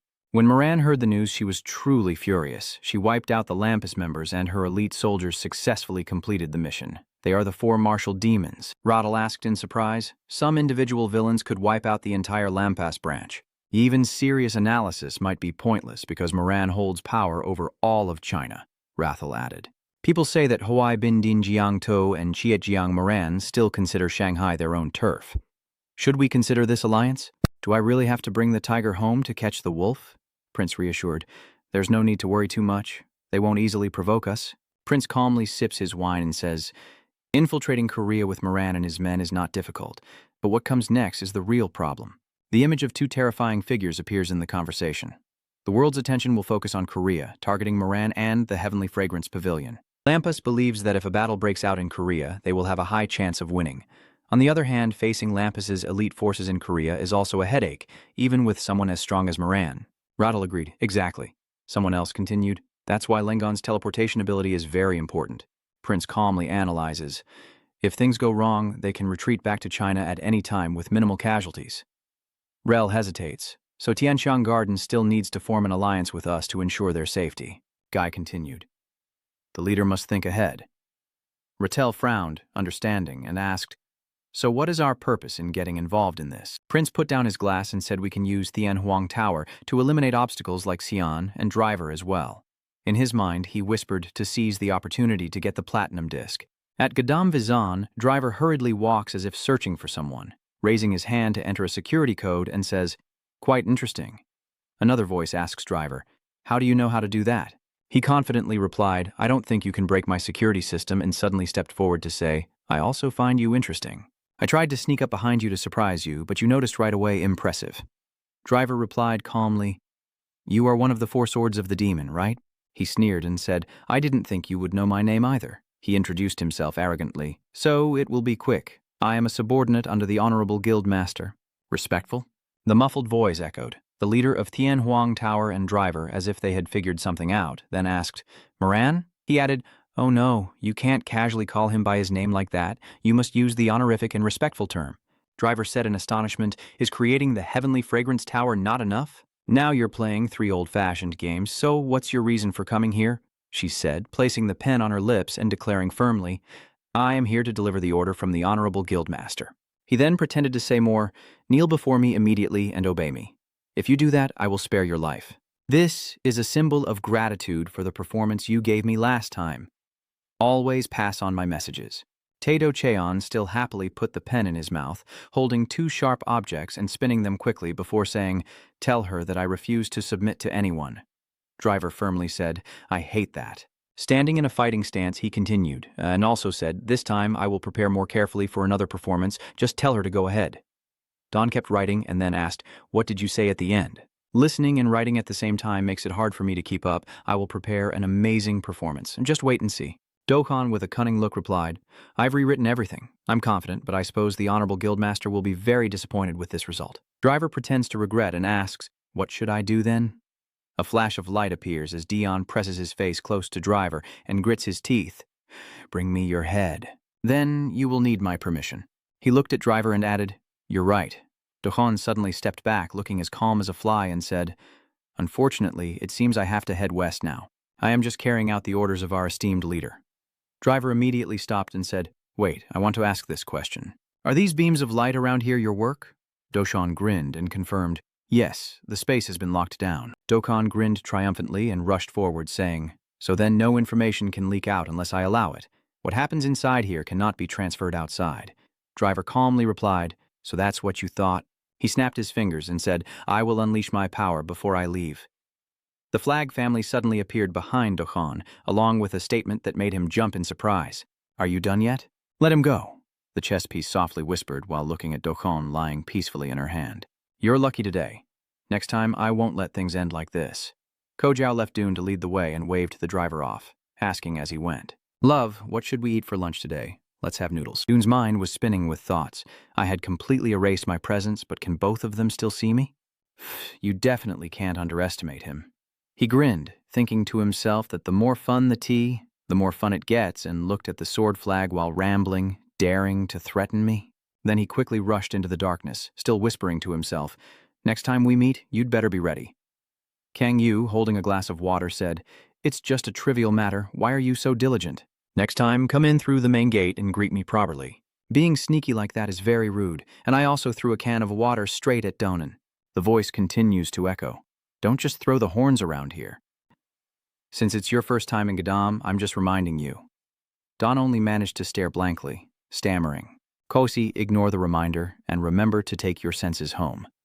Kang Yu and Mozot sit calmly, gazing into the distance, then whisper, "This is goddamn, an afternoon scene. Do you know about the tactics of the 4 great demons?" Kang Yu continued, "He is one of Red Dead's elite assassins." Ko added, "Next time we meet, I will cut off his little head."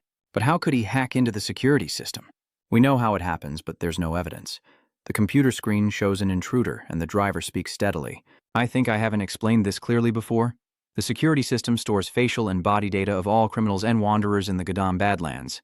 Another villain appears on the camera feed. He continues explaining, as soon as an outsider is detected by the camera, the alarm will automatically activate." Yu cautiously asked, "So you mean Don wasn't caught on camera?"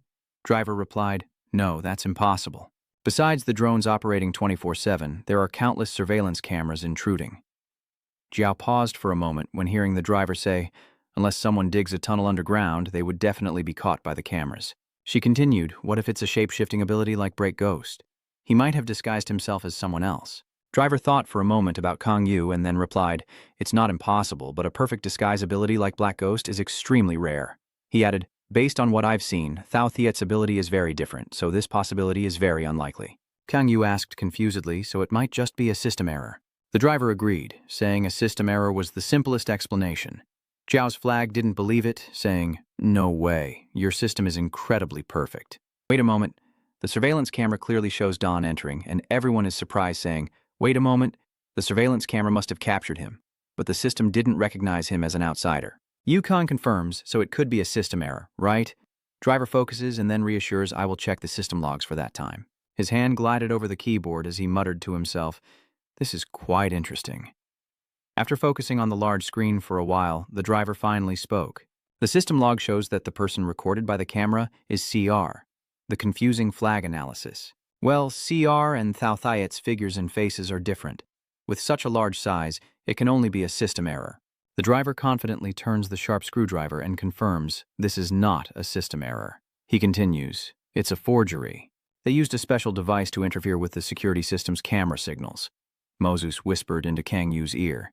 That means they have tricked the recognition system with fake signals, or data. You don't understand what forgery means, do you? Kojao asked another question. Could there be an insider in GAM? Driver replied. Possibly, but I lean towards another possibility. I told you before, remember? The sharp screw was tapped on the table as his voice echoed.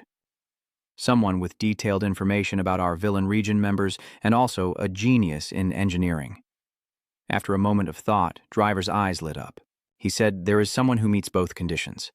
As the evening falls, the sunset casts a red glow across the sky. Tang Yan asked in the meeting, have you conveyed the leader's message correctly? Dujan confidently replied, of course, the mission was carried out perfectly. She asked again, what was the response? Don replied, no. Tang Yan calmly said, should we kill him then? Don reluctantly said, I think that's the best choice, but I can't kill him alone. Only if all the members of the 4 great demons, including my subordinates, join in. Tang Yan seemed skeptical and said, I didn't expect you to hold that driver in such high regard. He replied, there are also many strong people around him. She asked further, have you met Kasian? He replied, that's right. Dune grinned fangily and said, he really defeated Man Ni Jing. I saw it with my own eyes, and he deserves his reputation as a formidable opponent. Tang Yan said tiredly, if you've seen it, then it must be true. It seems the rumors about Gadam district being a dragon's den are true. Does the device I gave you prove useful? Dune confidently replied, very useful. He added, well then, infiltrating the villain's territory was no trouble at all. The driver seems quite confused. Mega Chow looks regretful. Is he confused? I wish I could see that scene for myself. It's a pity. This is an A-plus class villain Magato with a mechanical attribute. Dohan happily said, I will reuse it next time I infiltrate Gadam. He didn't allow it and said no. Doshan asked regretfully, why did Magro explain? The driver will upgrade the security system tomorrow, so my equipment will no longer be effective. He asked in surprise. Really? Is the expiration date that short? By the way, did anyone follow you on your way home? Doshan replied, yes. He images many people watching him in his mind and sighs. Their skills are quite good. That evening, at the Gadam villain area, DA and Break Ghost are kneeling and begging. We have disappointed you, big brother. Please punish us. It's okay. It's not your fault. At this moment, Kang Yu patiently explains, part of it is also my fault for giving orders without fully understanding Thao Thiet's abilities. The idiot next to him whispered into his ear but couldn't do anything else. Pausing for a moment before he added, we have to admit he has extraordinary skills. The 2 others still knelt on the ground, bowing their heads and saying, it's not the boss's fault. Our failure is due to our weakness. We are willing to die as atonement. There's no need for that. Don't think about it anymore. I feel I need to be punished to find peace, Kang Yu said thoughtfully. If you insist on that after thinking it over, he said, you 2 will form a team and patrol the outskirts of Gadam, taking turns to check the area every 2 hours, and the driver will inform you of the zone. Those 2 cheerfully shouted, yes, big brother. Yes. While those 2 are on duty, Kang Yu says it's your turn now. Another group appeared with many questions. Why are we being called? The nighttime atmosphere isn't good for your health. He calmly explained that you will also be assigned to patrol in pairs. Black Hen suddenly asked, why so sudden all of a sudden? CR standing nearby said, this is the boss's order, so of course we will do it. But why are we doing an unexpected patrol like this? Do we have a security system? Kyung Yu explains that the security system is experiencing issues. Until the issue is resolved, we must stay alert to prevent any mishaps. Bihan gritted his teeth, finally having a chance to make a difference. Black Hen wondered, is Reddy about to attack?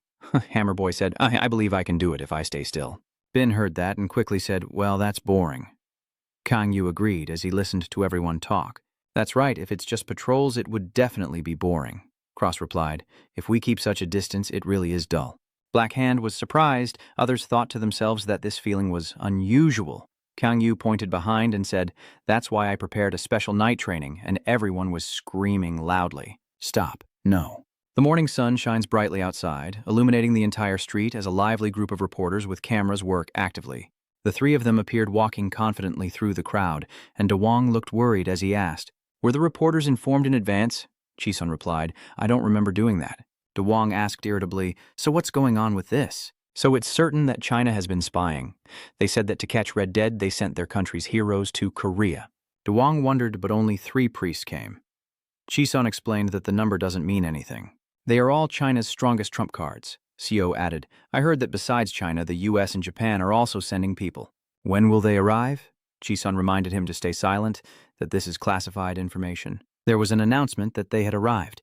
The 3 of them fell silent and focused their attention. In front of them, many people dressed elegantly catch their eye, but what stands out are 2 very distinctive individuals, S-rank priest and light attribute assassin, Zhang Bao. The other blue speed is an S-rank priest and water attribute helper, Mai, with many reporters constantly raising their cameras to take pictures. The blonde-haired man stands silently as the photographer takes pictures, secretly thinking that he has finally arrived in Korea, with the image of a sharp sword appearing alongside his thoughts. As the owner of the fire dragon sword, a blade forged from the breath of a dragon, I will prioritize the honor of my country. The image of Long Chun appearing brightly shines. The S+ rank priest and poison attribute mage Long Xin still thinks in his mind that he will personally defeat Red Dead. In the villainous Gadam region, a voice echoes out. It's really just heavy breathing.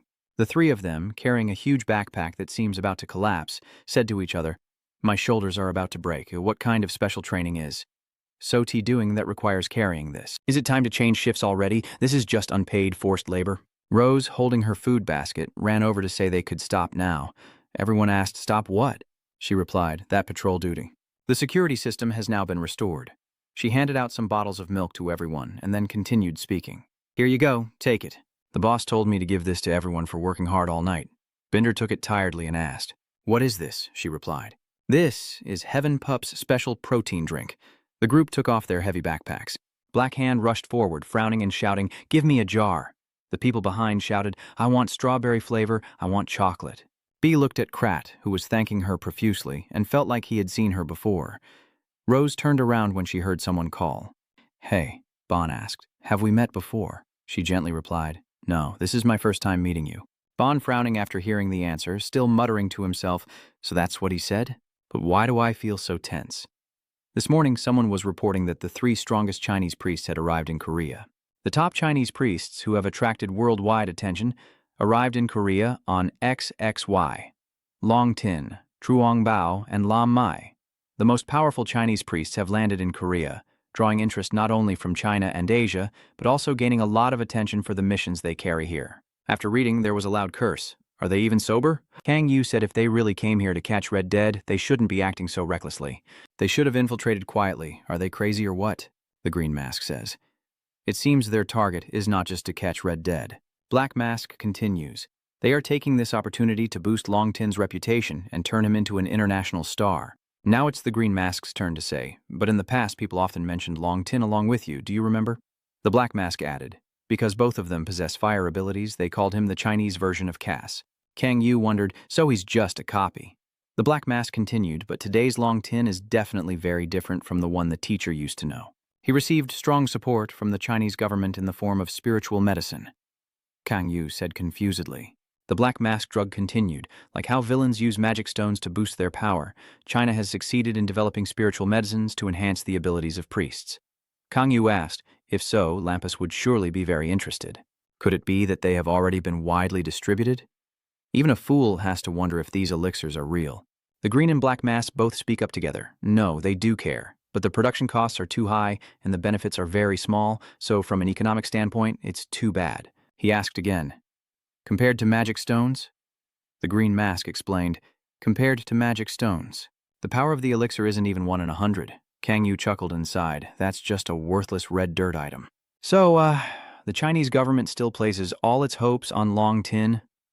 The green mask explains immediately, not just thinking about the spiritual medicine, and adds, they also gave him the legendary fire dragon sword. He said, it seems their expectations for Long Tin are very high. The voice of the black mask echoed. Maybe China is desperate to maintain the status of its top priests. After Kang Yu's reaction, the black mask continued. The 5 top priests of China have been killed by Red. Kang Yu confirmed that one of them was a priest he used to know. The 2 masked individuals asked in unison, Thon, did you meet them at the training center? He simply replied, yes. Then he recounted that I used to be an instructor at the training center, and that person taught me swordsmanship and spear techniques. Outside, the voices of the 2 masked individuals echoed. Who is that? He replied. You don't know. Inside the tea shop, an old man is sitting and reading a book. Zhang Bao, wearing glasses, intently looks at the book in his hand.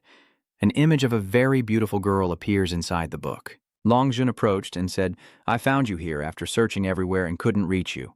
Lin Mei asked, somewhat annoyed, why didn't you answer the phone when it was right next to you? He picked up his phone and replied, sorry, I forgot I had it on silent.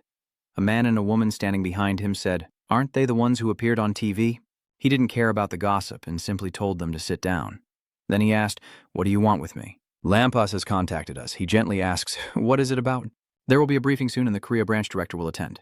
He paused for a moment, his voice steady. The branch director must be Ma Kwang-ho, the only senior priest in Korea. Long soon replied, I've only heard of him but never seen his face. People say he's a sniper master. A picture of the person they are talking about suddenly flashed in his mind. He added that he had no rivals when it came to sniping, but also that his other combat skills were very formidable. You could trust him as an ally, but if he were an enemy, he would be extremely dangerous. After a moment of thought, he said, besides the Demon King Ho, Korea once had another high-ranking priest. Long soon asked confusedly, but now there is only one left. Why is there only one left? He explained. That person's name is Kim Kwang-ho, but his family name is different. He sacrificed himself in the battle against Red 5 years ago, Long Sun said with discomfort. Is it Red dead again? Lin Mei continued. He really is a cursed man. So many warriors have fallen at the hands of that bastard. I don't know the full story, but countless priests have lost their lives because of Red dead. Including the injured, I wonder if the number can even be counted anymore. He pointed to Long Sun and gave instructions. This mission to eliminate Reddit is also to avenge what we have endured. It will be a large-scale operation.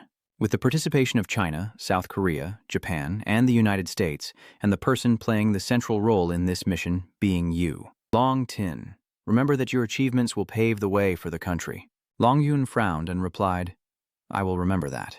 Is that sound coming from outside the construction site again? Inside the private room, Tang Yan said, a dark place, perfect for secret conversations. Springs chuckled playfully. Oh, still dislike this place, huh? Tang Yan irritably said, I have a feeling a sewer rat is about to jump out. Springs seems to be flattering the beautiful woman with a promise. Next time I'll choose a more comfortable place. Springs then begins to ask about the work. Have you heard the news this morning? The Chinese priests arrived quite loudly. Don't worry, it's nothing to be concerned about. Soon the elite villains of Heavenly Fragrance Garden will handle this neatly. Sensen kindly smiled and replied, good. While Tang Yan looked at his phone with a lingering comment, instead of boring topics like that, I want to meet the Lord of Winterbell, the demon sword Mina, can you arrange it? He replied, absolutely. Tang Yan advised, then do it as soon as possible. After thinking it over, Sprints negotiated. I will inform you in 2 days. Tang Yan added one more thing. Lensgun faintly smiled when hearing Tang Yan say, we can use the portal any time, right? Springs agreed. Of course. Just let us know when you need it. Tang Yan still playing with her phone, she lifts her face and responds. The answer is perfect, as this is what the chairman was expecting, so I will report it first before continuing. During the day at Tianhuang Garden, a slender hand touches a flower as a beautiful girl's elegant figure faintly appears behind a thin curtain. The red peony is rendered even more vividly. A voice echoes, truly a beauty that can topple nations and charm the heavens, a scent bestowed by the gods, this beauty truly deserving of being called the queen of all flowers. The girl outside enters, standing behind the thin curtain, and says, Chairwoman, there's a message from Vice Chairwoman Duong Yen. The girl responds softly, is that so? The girl with the peony flower in her hair appears stunningly beautiful and whispers to herself at last, the result of your long wait is now right in front of you. This girl is the leader of Tianhuang Vien Red Dead. At this moment, at the Lamp Korea branch, the cheers and shouts echoed loudly. Uchan was confused, not knowing what was happening.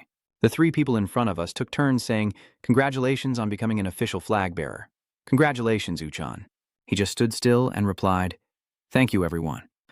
Then he said that even at the award ceremony for the wrong flag certificate, he was always so modest.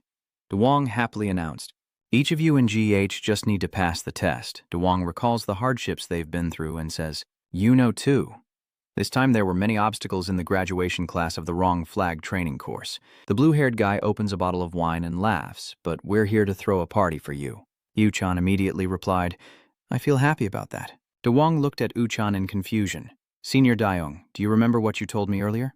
You said you would fulfill one of my wishes when I became an official flag bearer, and so I wouldn't be looked down on by Uong. Is that it?"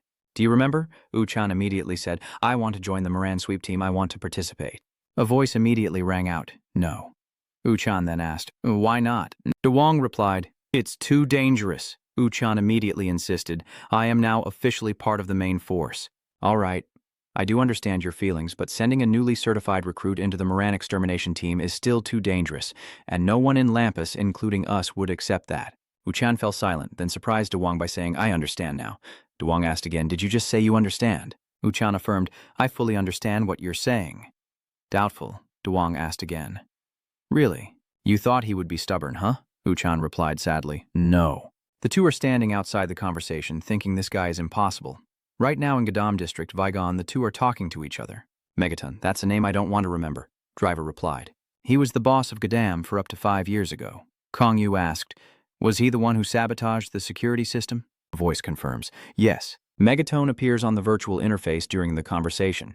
He is highly skilled with communication devices and broadcasting. Driver replies, "He is smart and cautious, preferring to work behind the scenes." And Megaton and his allies still appear on the virtual screen, listening to Driver. Besides Toymaker, he is also the main cause of turning Gadam into a lawless place. Kong Yu asks, "It seems he's very close to Toymaker, right?" Driver replies, "He's also close to Barracuda. After I became the boss of Gadam, he disappeared without a trace. Turns out he's now under Moran's command." Kong Yu asked confusedly, "Why would you think that?"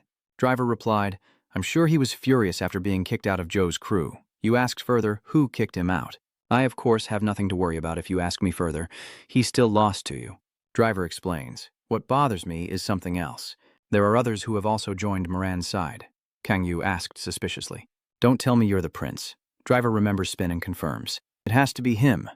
The information this morning indicated he joined Moran's side. Driver holds out the memory card. Kang Yu asks suspiciously, "Where did you get this?" The problem is that teaming up with Moran isn't just Megaton and Prince. Mott, standing nearby, said to Kang Yu, "Yes. They may have also collaborated with villains from other countries, not just Korea." Driver asserts that this time is different from the reckless trip they took to Korea 5 years ago. It seems they are determined not to repeat past mistakes. Kang Yu advises, "If I were the only target, they wouldn't go this far. Approaching me directly wouldn't be that difficult." "That's right, our boss never avoids a confrontation." Kang Yu replied, "We will have to clash no matter what." "Should we attack first?" The driver hesitated. "That's a bit." Then he continued, "I agree. Gaining the upper hand before they can prepare is the right strategy." His glasses were adjusted to a red glow. "The issue lies with Lampus. Right now it's really hard to know their plans and intentions. Moran also understands this, so they are not reckless in attacking." Kong Yu saw that his friend was acting strange, so he asked, "What's going on?" Driver replied, "Not sure. Did the man with the eyes appear?" He asked further, "What kind of mask is that? Because the voice from the mansion outside Namkang district sounds so sinister." 3 people stand with their mouths open, admiring the huge mansion. Could there really be a building like this in John's role? This must be Minen's style, with that strange voice echoing, making the 3 guys a bit cautious. "You're quite skilled." Ino, holding a weapon in her hand with 2 others behind her, asked, "How did you get in here?" Prince sneered and replied, "So you think it's because we're good? Is that what you're saying? I know the 2 people around me, but who are you?" The name Prince is being called out. The 2 of us beside him suddenly snapped awake and exclaimed, "What?" The bespectacled person looked a bit scared, sweat pouring down his face. "Does he think that guy is the prince? I hear he's on par with Rose Stew in skill." Oh, I just laugh like I have a disease, pointing and saying, "A villain named Prince the Prince." "Really? That sounds crazy, isn't it? Very embarrassing?" The opponent replied, "I don't smell anything and I am not ashamed at all." Prince continued confidently, I will sit on a position worthy of my name soon. Ino smiled and replied, You're really interesting, so tell me, what are you guys doing here? Prince replied, I came to talk with Min Prince, thinking to myself, isn't this supposed to be a fight? By the way, I inform you, if you want to meet our boss, you need to ask for permission first. Prince quickly replied, So now I am asking for permission. Is she saying that again? Suddenly she sneered and said with a cunning smile, But what should I do? That's a bit difficult. I won't allow it. Prince, feel free to burn it. I don't like fighting, but I also don't want to avoid it. Well, I'm not exactly kind either. Armed and ready to fight, I declare I'm the same. Touch me and you'll go down. As I rush forward, she shouts loudly, Let's see what you've got. Before doing anything, she froze at the sound of a shout. Stop, China Na asked. Are you here to see me? She continued, This is the first time we meet. I am Prince. China replied, I think I've heard of you. What brings you here to see me? Prince calmly answered, My client wants to meet you, so I came to arrange it. She asked, Who is that client? Prince said, Tang Yan, vice president of Tianhuangvian, she wants to meet you. The bespectacled one asked curiously, What is Tianhuangvian? An explanation. A villain organization led by Moran Red Dead of the 4 villains.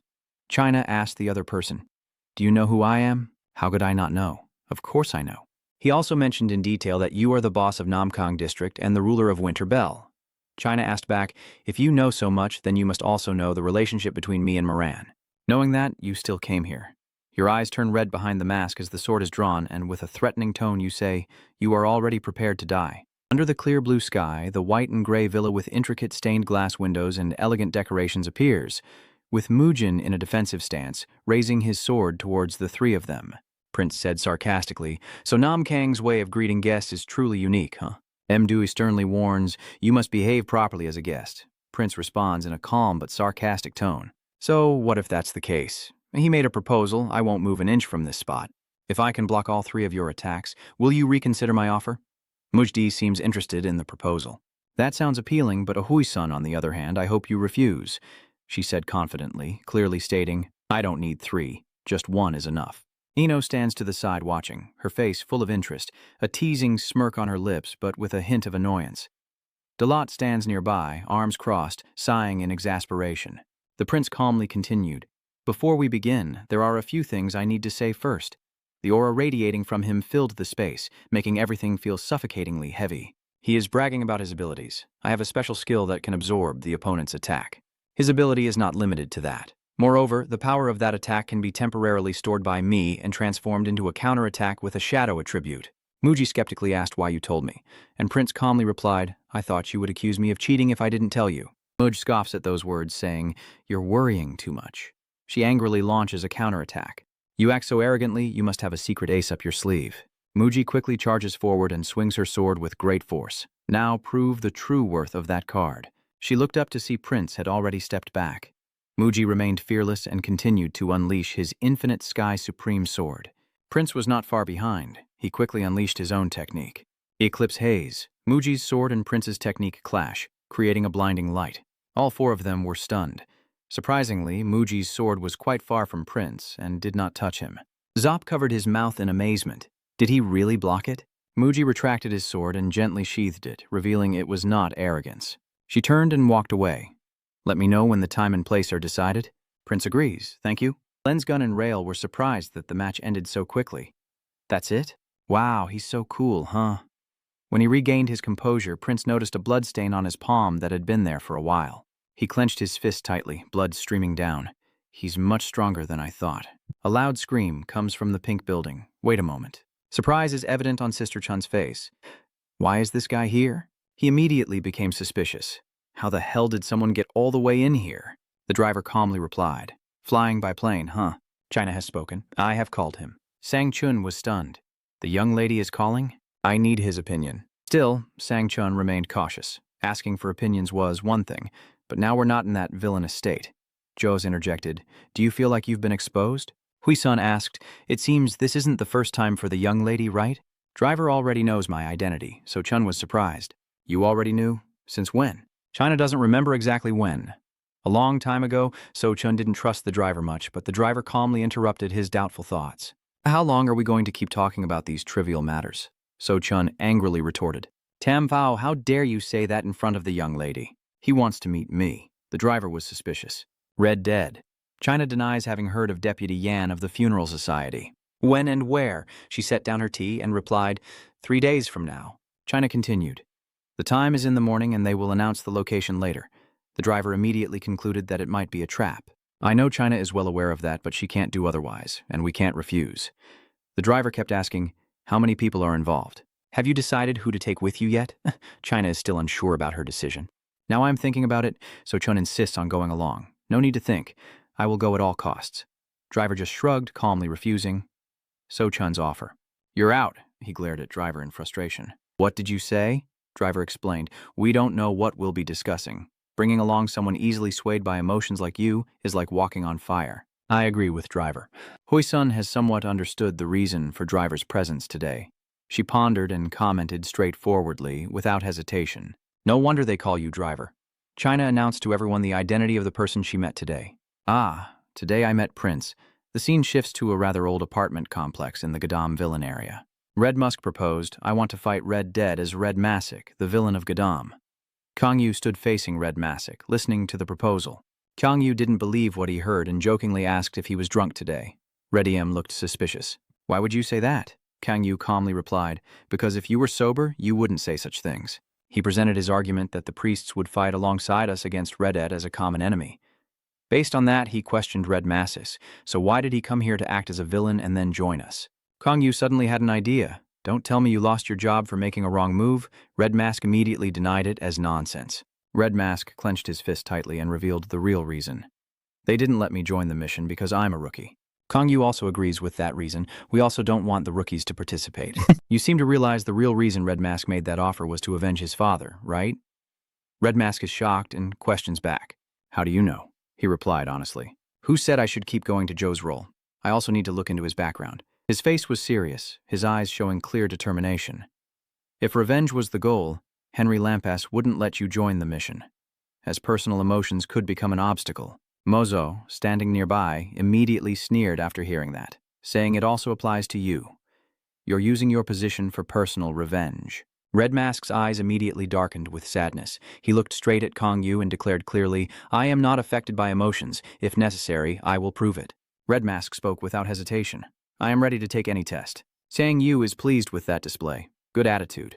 Then I will give you a simple task. He immediately gave the assignment, asked your sister for her opinion, and came here with her approval. Back at the large skyscraper, Na-un quickly asked, What did you just say? Are you serious? She looks extremely serious. Are you planning to fight the villain from Gadam? Uchan hesitated for a moment before answering. That's right. Na-un couldn't help but be angry, but he's a priest, and he said he wanted to become a priest to avenge his father. Uchan was stunned and didn't even get a chance. He has no other choice left. As he speaks, his eyebrows furrow and his gaze becomes resolute. He keeps making 100 arguments, accepting the villain's side just so he can join them. They set an unreasonable condition, which is to get your permission, and Na-on also froze at this strange demand. A sudden thought crossed her mind. Could it be him? Wan clenched her fists tightly. Red Dead coming to Korea is the only chance to avenge her father. He muttered that if he missed this chance, there would be no other opportunities. Wuhan was determined. Na-on also understood what he meant. You mean that even if alone, you are determined to find Red Dead, right? Uchan hesitated for a moment before replying. If you don't allow it, I will do it alone.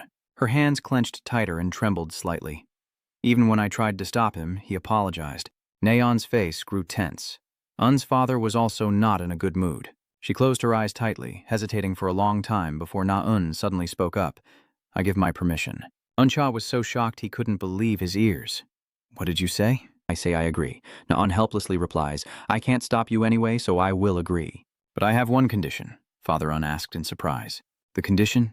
She just smiled mysteriously. The scene shifts to a flight over the Pacific Ocean, filled with passengers who look incredibly mysterious and dangerous. A blond man intently watches the watch on his wrist and asks anxiously, When will we arrive? The man in the suit replied, We will land in about an hour. He sounded displeased. Already 30 minutes late, I can't believe it. A Herper sitting opposite, resting his chin on his hand, said, When we arrive, there will be a crowd welcoming us, right, priest? He belongs to the S-Class Archery Attribute. So the blonde guy named Genji is an S-Class frontline Earth Attribute warrior. He eats a snack while replying. A crowd waiting at an Air Force base? Dream on, you're right. We are here on a secret mission, so there won't be a crowd waiting for you. S plus class priest, assassin, attribute, darkness. Jama Williams nodded in agreement, while Eaton Harper, who disliked being praised, felt uncomfortable. The top 3 priests are coming and no one's greeting them? You're joking, right? Don't be too disappointed. Jama Williams remains calm. What if he says that? Let's bet on who will get Red Dead's head first. Those two don't really care. I'm always ready to bet. My arrow has never missed. The result is so clear it's boring. He couldn't help but marvel. Everyone is so confident. Jama Williams slowly took off his earpiece. This mission was not simple. It was a battle tied to Lampas's honor. Use that confidence to complete the mission, he continued. The high-rise apartment building looks incredibly peaceful, under the warm sunlight. This is the building where Kang Yu is staying. But inside, it doesn't seem very peaceful. Kang Yu is pulling at his hair in frustration. Wait a moment, he cautiously asked. Why do you all want to meet here? Rich quickly replied, I chose this place for safety meeting in familiar locations to avoid suspicion. Kang Yu continued asking, I heard this is a famous spot you wanted to experience here? Roungalato sighs tiredly. Are you serious? What do you want from me? Ri replied, that's about the surveillance mission I mentioned earlier. Kang Yu then remembered, the surveillance mission for me. Right. Roungalato also said that you received information that it was a request from a VIP. Kang Yu was stunned and thought to himself, aren't most of Lampas's VIPs already known? He muttered about national leaders, and in his mind, Roungalato saw the chairman. Kang Yu immediately asked if the chairman ordered the surveillance and protection. He honestly replied that he also found it strange, but the most likely person is still the chairman. Why do you think, Undam Chiu? Could it be that my identity has already been exposed? If it truly has, then the surveillance order makes sense, but protecting myself doesn't. The leader I know isn't the type to make such a decision. His mind feels like it's about to explode. Modot reminds him. This needs to be considered carefully. It whispers that we are about to face a decisive battle with Red Dead, and we might create another enemy. One day, we will have to fight Lampas too. That day will definitely come, but not now. Modot's words make Kang Yu hesitate. Mozot still hasn't stopped. Everything has its right time. Going against time can become a double-edged sword, and Kang Yu is also at his wit's end. Suddenly, those words are interrupted by a voice, apologizing for cutting in. The two of them hurriedly left this place for some reason. We're leaving now. Are they gone? We've arrived here.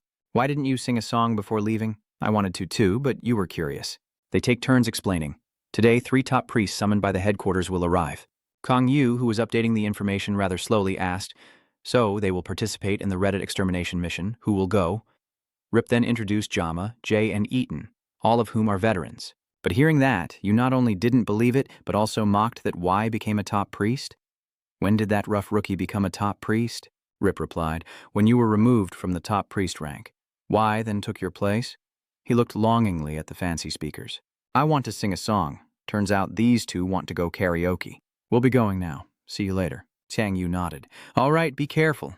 Z and Roungalato were walking and talking. Karaesu, I really want to come in here and sing. You can come back next time without any problem. Suddenly, Rich bumped into a girl dressed in a full fur coat. I'm sorry, he hurriedly said, but the girl didn't say a word and ran away. Roungalato hesitated and then quickly asked, what's wrong? Do you know her? He hesitated and then dismissed his previous thought. No, I must be mistaken. So boring? Rich replied with a sigh of disappointment. Roungalato thought to himself that it was impossible as Izuki sped over at the speed of light to make up for the missed appointment. Mizuki has arrived. I'm here.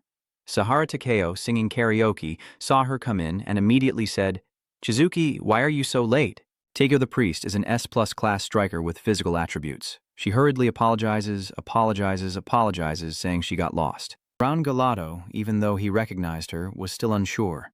There's no way a genius priestess known as the Ice Witch would be in a place like this. But Izuki not only was here but also said, I bought this outside. Chizuki Takeo marveled. She looks so cool. This small, adorable girl is actually a public S-rank priestess. Ice attribute Mage Izuki. What she brought in from outside is a sweet potato hot dog with cheese. It's been a while since we last met. The vice president meeting again in such a distant land, should we call it fate? The 4 heroes of Heavenly Fragrant Garden and Kai. Tang Yan glanced at Gun with half an eye, thanking him for coming.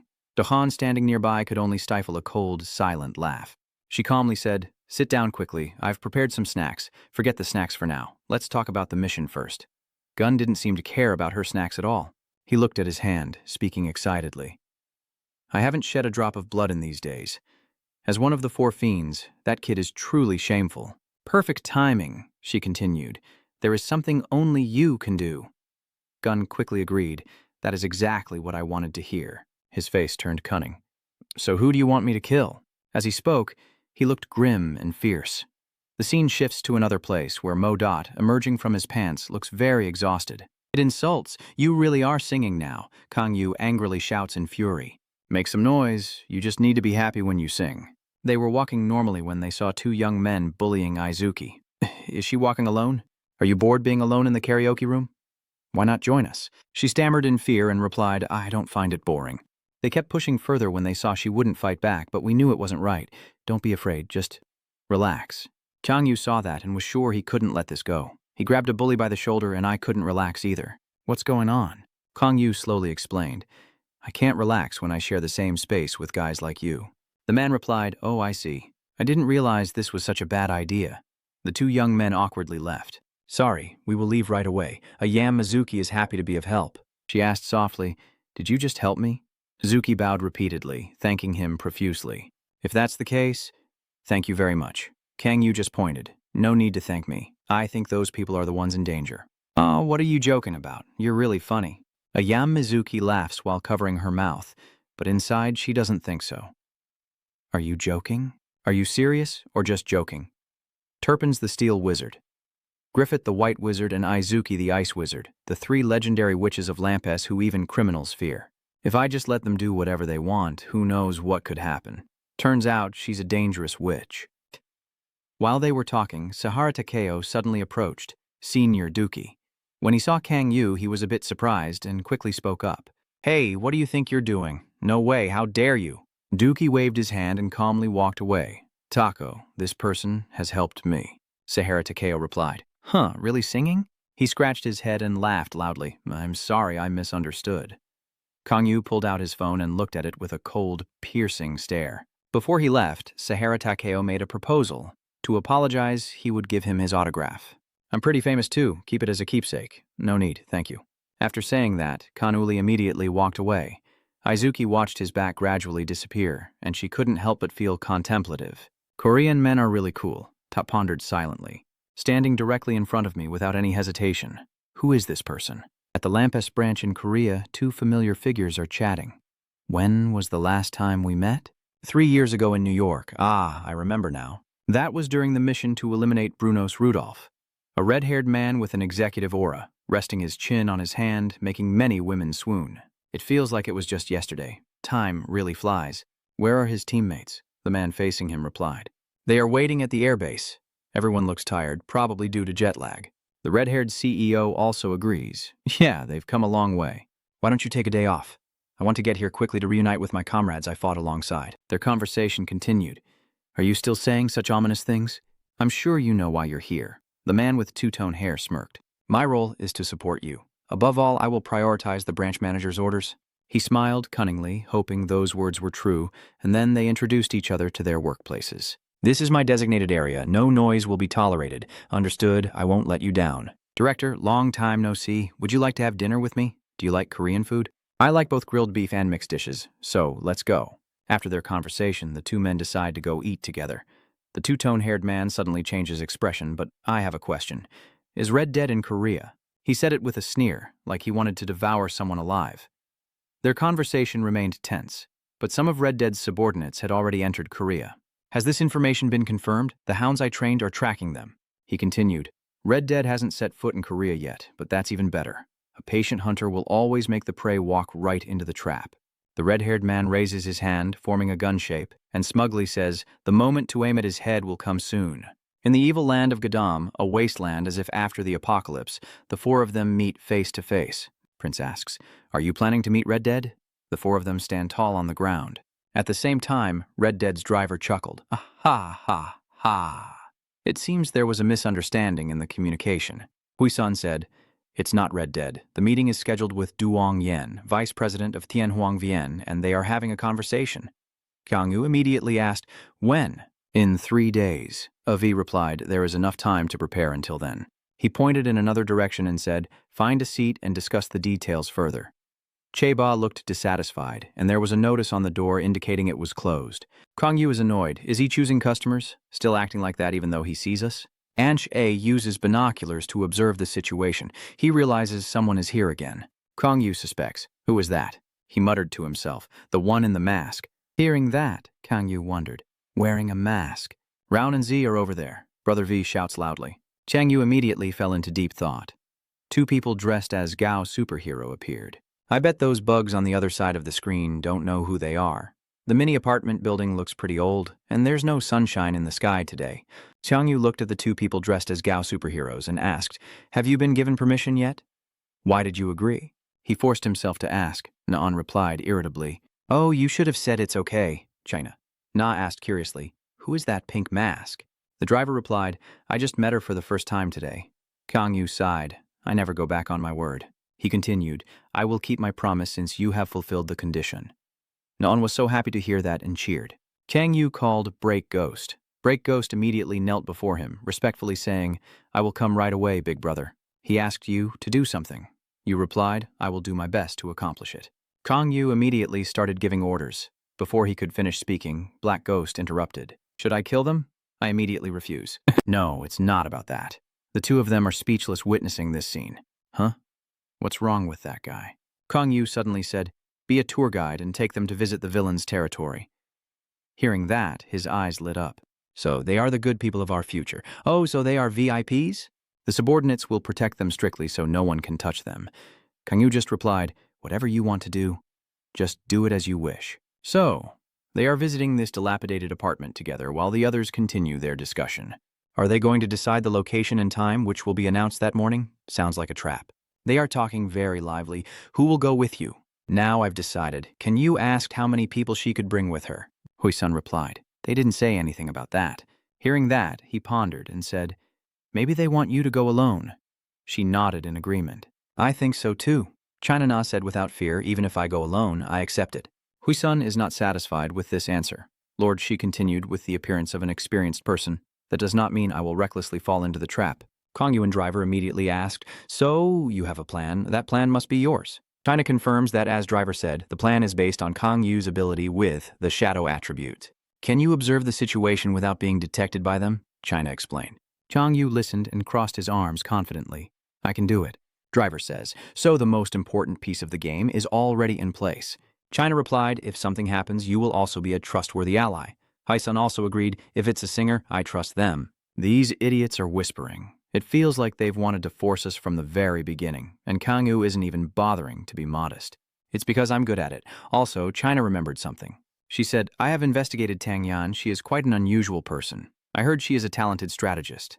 She has some very distinctive traits. It seems everyone already understands that we are not only facing Moran Red Dead as an enemy. Additionally, Lampas's false flag will also be prepared and waiting for the right moment."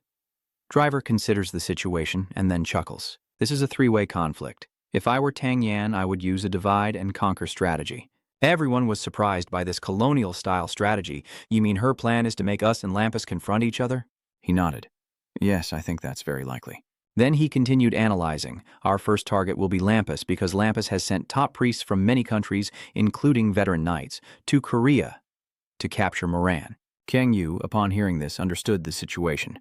"They will choose the weakest among them and eliminate him first. And then blame us?" Driver replied. "Exactly." Kang Yu asked seriously. "When do you think this will happen?" Driver said with a knowing smile. "Maybe before the meeting with Mujin so we can meet at a more advantageous place for us to gain the upper hand," Kang Yu insists. "I will act first," surprising the driver. "Suddenly, where do you want to go? Those two villains are also curious to see what you're planning to do." Chang Yu said seriously, "I can't let them control the pace and take the upper hand. I will manipulate the battlefield and also control this fight." A look of determination appeared in his eyes. It was getting late, and the sunset was gradually descending, turning the neighborhood a shade of red. Lillian Greffet and Ree are always inseparable. Kang Yu walks over, and they call out loudly, "Teacher, you said the two of us arrived early." Rich replied, "The teacher said it was urgent, so we came right away." Yu Kang then explained, "Sorry for calling you out suddenly, I had no other choice.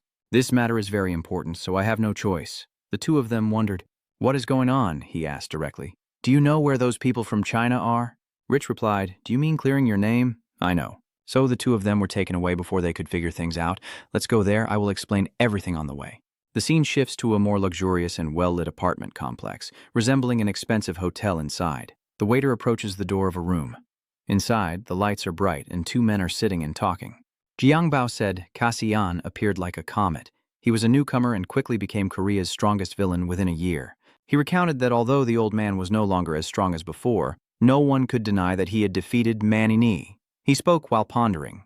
Long Shun stared intently at the computer screen, and hearing that he won by luck, Jiangbao said, "Do you really think someone who relies on luck can defeat someone as strong as the Four Kings?" He then recounted another victory to prove his absolute strength, even defeating Jose Stel, a notorious villain on par with the Four Huns. There's no need to doubt his strength anymore. Longzhen frowned and recalled, "I heard rumors that he is a savage and full of brutality, more cruel and ruthless than anyone else." So he firmly believed that he wouldn't confront Manny King without causing any chaos. Jiangbao didn't know how to make this stubborn rock understand. Rumors are just rumors after all. Maybe he can still control himself. With his abilities, even though he has become a prominent figure, it's surprising that he avoids unnecessary conflicts and remains silent. The waiter outside the door earlier spoke up. "Room service. This is a pleasure to meet you. This is complimentary room service, a welcome gift for VIP guests." "Free of charge?" Longzhen asked in surprise. "Yes, and don't forget to introduce the luxurious dishes. This is a fine wine from the city of Bordeaux in France, served with aged goat cheese. This is a fine wine that can delight you with its sweet, rich, and exquisite flavor as the server pours the wine." That person respectfully offers a glass of red wine to Jiangbao. "Please enjoy." He didn't hesitate to take a sip and exclaimed at how delicious the wine was. "This fine wine is truly delicious, with an excellent aroma." Then Jiangbao pointed to the incense bowl on the table and asked, "Is this the scent of dreaming incense?" The waiter hurriedly explained, When combined with the scent of the wine, it turns into eternal sleep, right?" He calmly replied, "Too bad for you, my body has the ability to go through hair, so it won't work." At moments like this, just a confident smile is enough, and the body of the servant begins to change. Did the old man discover me? In an instant, Gunji's figure flickered in the thick black fog, and both Longshun and Jiangbao immediately heightened their alertness. Stepping onto the ground, Gunji said, "I didn't expect my identity to be revealed so soon," and chuckled eerily before calmly saying, "The more ginger you pick, the spicier it gets. It seems I underestimated old people." At this point, Long Shun immediately recognizes the 4-star Shadow Guard Goonie. Gun asks, "Do you know that one day I will come looking for you?" "Oh, so you actually thought I would come openly like this? So I guess I've fallen into a trap." Then I suppose Jiangbao frowned and thought, "Ambushes only work when the target isn't prepared. Our martial arts are already known, so your plan is useless." Remembering my comrade Lin Lin, I immediately entered a fighting stance, full of fighting spirit, and declared, "This time I will definitely defeat you and avenge my fallen comrades." Jiangbao then ordered Long Shun to prepare for battle, but he hesitated and replied, "Wait a moment, the fire dragon sword is gone." "Air dragon." Just then, a voice from behind them said, "Looking for this," which made both Long Shu and Jiangbao startle. The cunning Don said, "If it's so important, you should keep it better. Regretting after losing it is useless." At that moment, Jiangbao finally realized with shock that Dune was here too. Dune had announced that this place was sealed off and no one could enter or leave. Hearing that, Gun immediately continued, clearly unable to hide his excitement, quickly transforming his two arms into sharp swords and excitedly saying, "You will have to face us yourselves. The ones caught in the trap are you." At the same time, in a tall building, while the street below was still bustling, Kang Yu, Rick Yun, and Galato were all gathered here. "It's quite large. Which floor are they on?" Hearing that, Rick Yun hesitated for a moment before replying, "I don't know. But next to Galado, he thinks they are probably in the VIP room." At this point, Kang Yu guesses that it must be the top floor. He suggests that they might have booked all the floors for caution, so Kang Yu decides to go check it out himself. "The two of you wait here," Galado immediately asked with concern. "Aren't we allowed to go with you?" But Kang Yu simply replied, "I just want to check if Korea's safe and then I'll leave." "Understood, please be careful." Rick Yun also reminded me to call if anything happens. As the sky now darkened with the deep red of sunset, Jiangbao and Long Shu were still fiercely fighting Gunji, who continuously swung his two long swords to attack them. In an instant, with his lightning-fast speed, he swiftly slashed Long Shu through the flesh, despite his efforts. Jiangbao was no exception. He was immediately pierced by Gunji's sword. Seeing the fresh blood on the sword, Gunji licked his lips and sighed. "You're moving well, or your throat would have been cut already." Outside, Dokhan asked, "Are you planning to handle them alone?" Hearing that, Gun replied, "Yeah, do you want me to do it?" Seeing that, Dune happily said, "I was planning to deal with one of them too, but if Big Brother Ganj likes it, I'll step back." He took out his notebook and calmly checked it before saying, I will owe you this time. At that moment, Longshu couldn't contain his anger and immediately charged forward, shouting, "Don't be overconfident." In an instant, a surge of dark energy suddenly appeared in front of Longshu. By the time he realized, it was too late, and Longshu was surrounded by a swarm of bones. Seeing this, the demon named Do-chan said, "Death Image Barrier." He explained that no one could move within this barrier, ultimately leading to death. Don, playfully taunting, said that if you want to take back this weapon, you'd better be more careful. Seeing this, Longshu shouted loudly, "Get your dirty hand away from my fire dragon blade." Ignoring Longshu's words, Don calmly raised his blazing sword and said, Anger without clarity only brings trouble. Your lack of vigilance will cost you your life." At that moment, Jiang Bao closed in from behind. He ordered to stop, but at that moment, Jiang Bao suddenly sensed something was wrong. Seizing the opportunity, Gun charged forward, intending to strike Jiang Bao with a blow, shouting, "Don't get distracted, old man," but luckily he managed to dodge just in time. Jiang Bao even quickly unleashed his power. Then he launched a series of thunder fists, but unfortunately, that Gunji guy is as quick as a mouse, constantly dodging those attacks. Just as Jiang Bao throws a powerful punch, Wunji once again swiftly leaps away to avoid it. Seeing how powerful Jiang Bao was, Wei immediately moved away to avoid his attack. He sighed. "Gungya is quite something too, huh?" The attack was quick and sharp. Then Gunji immediately thought, "Wait a minute, I've seen this technique before, it looks familiar." With a teasing look, he wondered, "Where am I?" But then, Gunji-ji suddenly launched a strike at Jiang Bao and happily said, "I'll think about it later. For now, I'll kill the old man." Gunji's attacks were so powerful that they shattered the wall behind Jiang Bao, and then he crazily charged straight at Jiang Bao at lightning speed. In an instant, Gunji extended his leg and delivered a powerful kick that left Jiang Bao in agony, smashing him into the wall and leaving a deep imprint of bloodstains. Looking at the situation here, Dune commented, "Oh man, Ganj seems to be getting a bit too excited." Seeing Longshu still unmoving, he sneered, "I really want to fight too, but I promised, so I can't deal with him." Don sneered. Cutting off a hand probably won't be a big deal. Making Longshu even angrier, he cursed, "Damn it." Just as Dune was raising his sword, Toon gently asked Longshu for a hand and cheerfully said, "I'll make sure you won't have a headache." Then suddenly a voice said, "Looks like I arrived just in time." At that moment, a large pink hole suddenly appeared in the wall behind Longshu, and immediately a giant axe flew straight through the wall. In an instant, Dog Cheon could feel his whole body turn icy cold. Before he could understand what was happening, a giant spear was swung directly at Dion, forcing him to brace himself with his tiny sword. This commotion immediately drew Ganji's attention. Stepping onto the ground, a voice rang out, saying, "This chaos ends here." Kang Yu suddenly appeared, radiating a powerful energy that made many people tremble in fear. Kang Yu said sternly, "I won't tell you a second time after you're done playing. Disappear." In an instant, that Dune was knocked away. Before this terrifying power, Doshan could not maintain his calm and immediately heightened his vigilance. Seeing Kang Yu's figure, Doshan exclaimed in shock, "How is this possible?" "How can you break my secret space barrier?" Kang Yu replied. "That's a secret." Next to him, Modot sneered, thinking what kind of secret technique would be so easy to release. Suddenly, Kang Yu realized something, looked at Longshu standing still and silent, and asked, "What is that?" Mozot guessed that it looked like a binding spell targeting the enemy, and he remarked that it would be destroyed just by poking it. With a single touch, Longshu was quickly freed from Dune's spell. At that moment, Longshu suddenly realized, "Oh, I can move now." Seeing this, he asked Kang Yu, "Did you help me?" Chang Yu simply replied, "I suppose you could say that." Hearing this, Longshu immediately thanked his benefactor. "Thank you." Seeing this scene, Dudon's face turned pale as he wondered, "No way. Has he destroyed my shadow barrier? Is he a monster? So what exactly are you?" Seeing someone ruining his fun, Gun spoke up, "So you are Kasi. I heard you're reckless and arrogant, and it seems the rumors are true, storming into others' battles and causing chaos." He smirks, thinking that defeating Manny King makes you so great. But Kang Yu remained calm and composed, replying, "You are Kai, right? I also know about you. You look foolish but cruel and stiff." At this moment, Longshu also quickly ran over to Jiang Bao and helped him up. Kang Yu continued, saying, "It's hypocritical to claim this is your territory when you've barged into someone else's hotel. Who do you think I'm talking about?"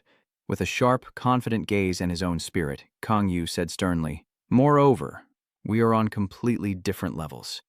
I have the right to be arrogant because I have defeated a four-king. This time, your opponent will be Kang Yu."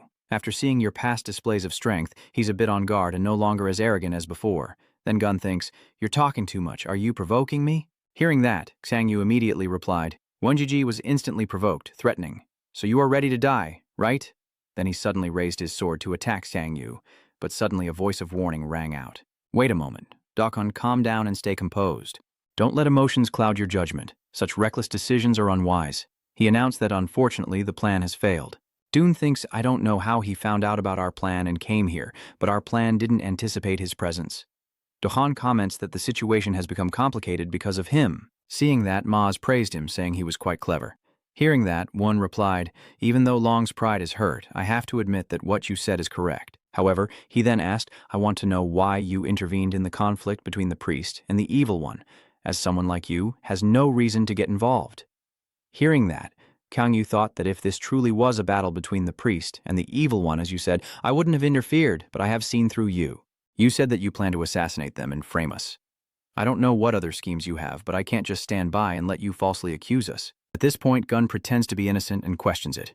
We would never blame you for something like that. Don believes that actually you are the one trying to set us up. Suddenly, Kangyu loudly exclaims, causing Dokkan to startle. Xiangyu said seriously, "You came to our villainous territory not long ago, right? I thought you just came to say hello, but unexpectedly you ate something interesting and ran away." He asked, "Do you still have it?" And Dokkan had to admit it. "Looks like I've been caught." He asked, "How do you know?" "Don't tell me there's a special device inside it." But then Xiangyu simply replied, "No, nothing at all. Because you enjoy teasing so much, I just went along with it," making Daochan sigh deeply in resignation. Kangyu believes that if claiming that Driver's favorite snack is a mistake, then it truly is. He would realize immediately if something is missing. He said, "You plan to kill them and leave the driver's belongings to frame us." Hearing this, Longshu's face darkened. He muttered angrily to himself, "They want to assassinate us and blame Ka'an. Who do they think we are?" Holding out the ruby on his hand, Don calmly continued, "So my plan has failed. Damn, everything is turning out worse than I expected, to the point that I can't predict what will happen next." He threw the ruby beach at Kangyu and said, "I will return it to you." Hearing that, Xiangyu immediately replied, "That's more like it. Now go away." But when Dune looked at Kangyu's bracelet, he seemed a bit pensive. Then Gun spoke, "We're leaving because you told us to, so don't bother and don't follow us." Hearing this, Kangyu immediately agreed, "Done." As soon as he finished speaking, Gunji jumped straight through the glass windows and down to the ground. Following him, Dokkan also climbed out the window. He mischievously left a message saying today was quite fun. If fate allows, we will meet again. But then Longshun suddenly realized and shouted, "Wait, leave the fire dragon sword to me." Looking at Jiang Bao beside him, he thought to himself, "Damn it, I can't chase after him because Jiang Bao is injured." But suddenly Kang Yu asked, "The fire dragon sword?" Long Chun solemnly said, "The sword that was taken is the fire dragon sword." Watching the figures of the two cunning devils, Kang Yu was somewhat silent. Moving through the city's buildings of all heights, Gunji and Dochan swiftly and smoothly like a gust of wind. Suddenly, Gunji Ji spoke. "It's a pity. The reason doesn't matter, but Yuan Yen will definitely scold us." Behind them, Dokhan replied, "Cassie's interference is an unpredictable factor. There's no other choice. So as Gunji moves, he also thinks that despite everything, my pride has been hurt, and I can't believe we have to return empty-handed." But suddenly he realized something and jumped onto the edge of a building, stopping there. Seeing Gunji acting strangely, Daon asked, "What's going on? Why did you suddenly stop?" Hearing that, Gunji replied, "I can't just leave like this." He asked curiously, "So many people. Is there an event today?" Seeing that, Dune replied, "It's the weekend, so it's normal for there to be people." Gun, with a bloodthirsty look in his eyes, said, "So that's it, but I'm still annoyed I didn't complete my mission, and they are happy just because it's the weekend?" Without hesitation, he charged straight into the crowd, thinking that to take revenge, I will kill them all. From above, Dune shouted, "You're crazy!" But just then, a lightning-fast figure quickly lunged at Gun. Seeing that, Dune immediately recognized Xian Kang Yu raising his fist and coldly said, "Die." With a single punch, he knocked Gunj to the ground from a great height and said, "You're the one who chose your own death." Gunj, like a broken-winged bird, was battered and left barely alive, face down on the ground. Seeing that, Duchan quickly moved to their side and asked in shock, "What are you doing? Why are you ambushing us?" Hearing that, Kang Yu ordered, "Return the fire dragon sword." "Here it is." Duchan just smirked and replied, "If you want the fire dragon sword." Then he immediately turned hostile, challenging Dune to come and take it himself. He swung his sword at Kang Yu, but with just a few small clone techniques, Kang Yu easily dodged. Seeing that, Doshan kept attacking with his sword, but all of his strikes were blocked by Kang Yu. "You mock me? You told me to come and get it. But is that all you've got?" Seeing that, Dogon couldn't hide his shock and thought to himself, "He's crazy, grabbing the sword with his bare hands?" The Hoa longsword, wrapped in dragon breath before Dohan could regain his composure, Kang Yu immediately closed in, grabbing his neck like catching a chicken. Kang Yu says, "I've only just begun." At this moment, Dohan immediately turns pale. At that moment, Sang Ute did not seize the sword, but threatened.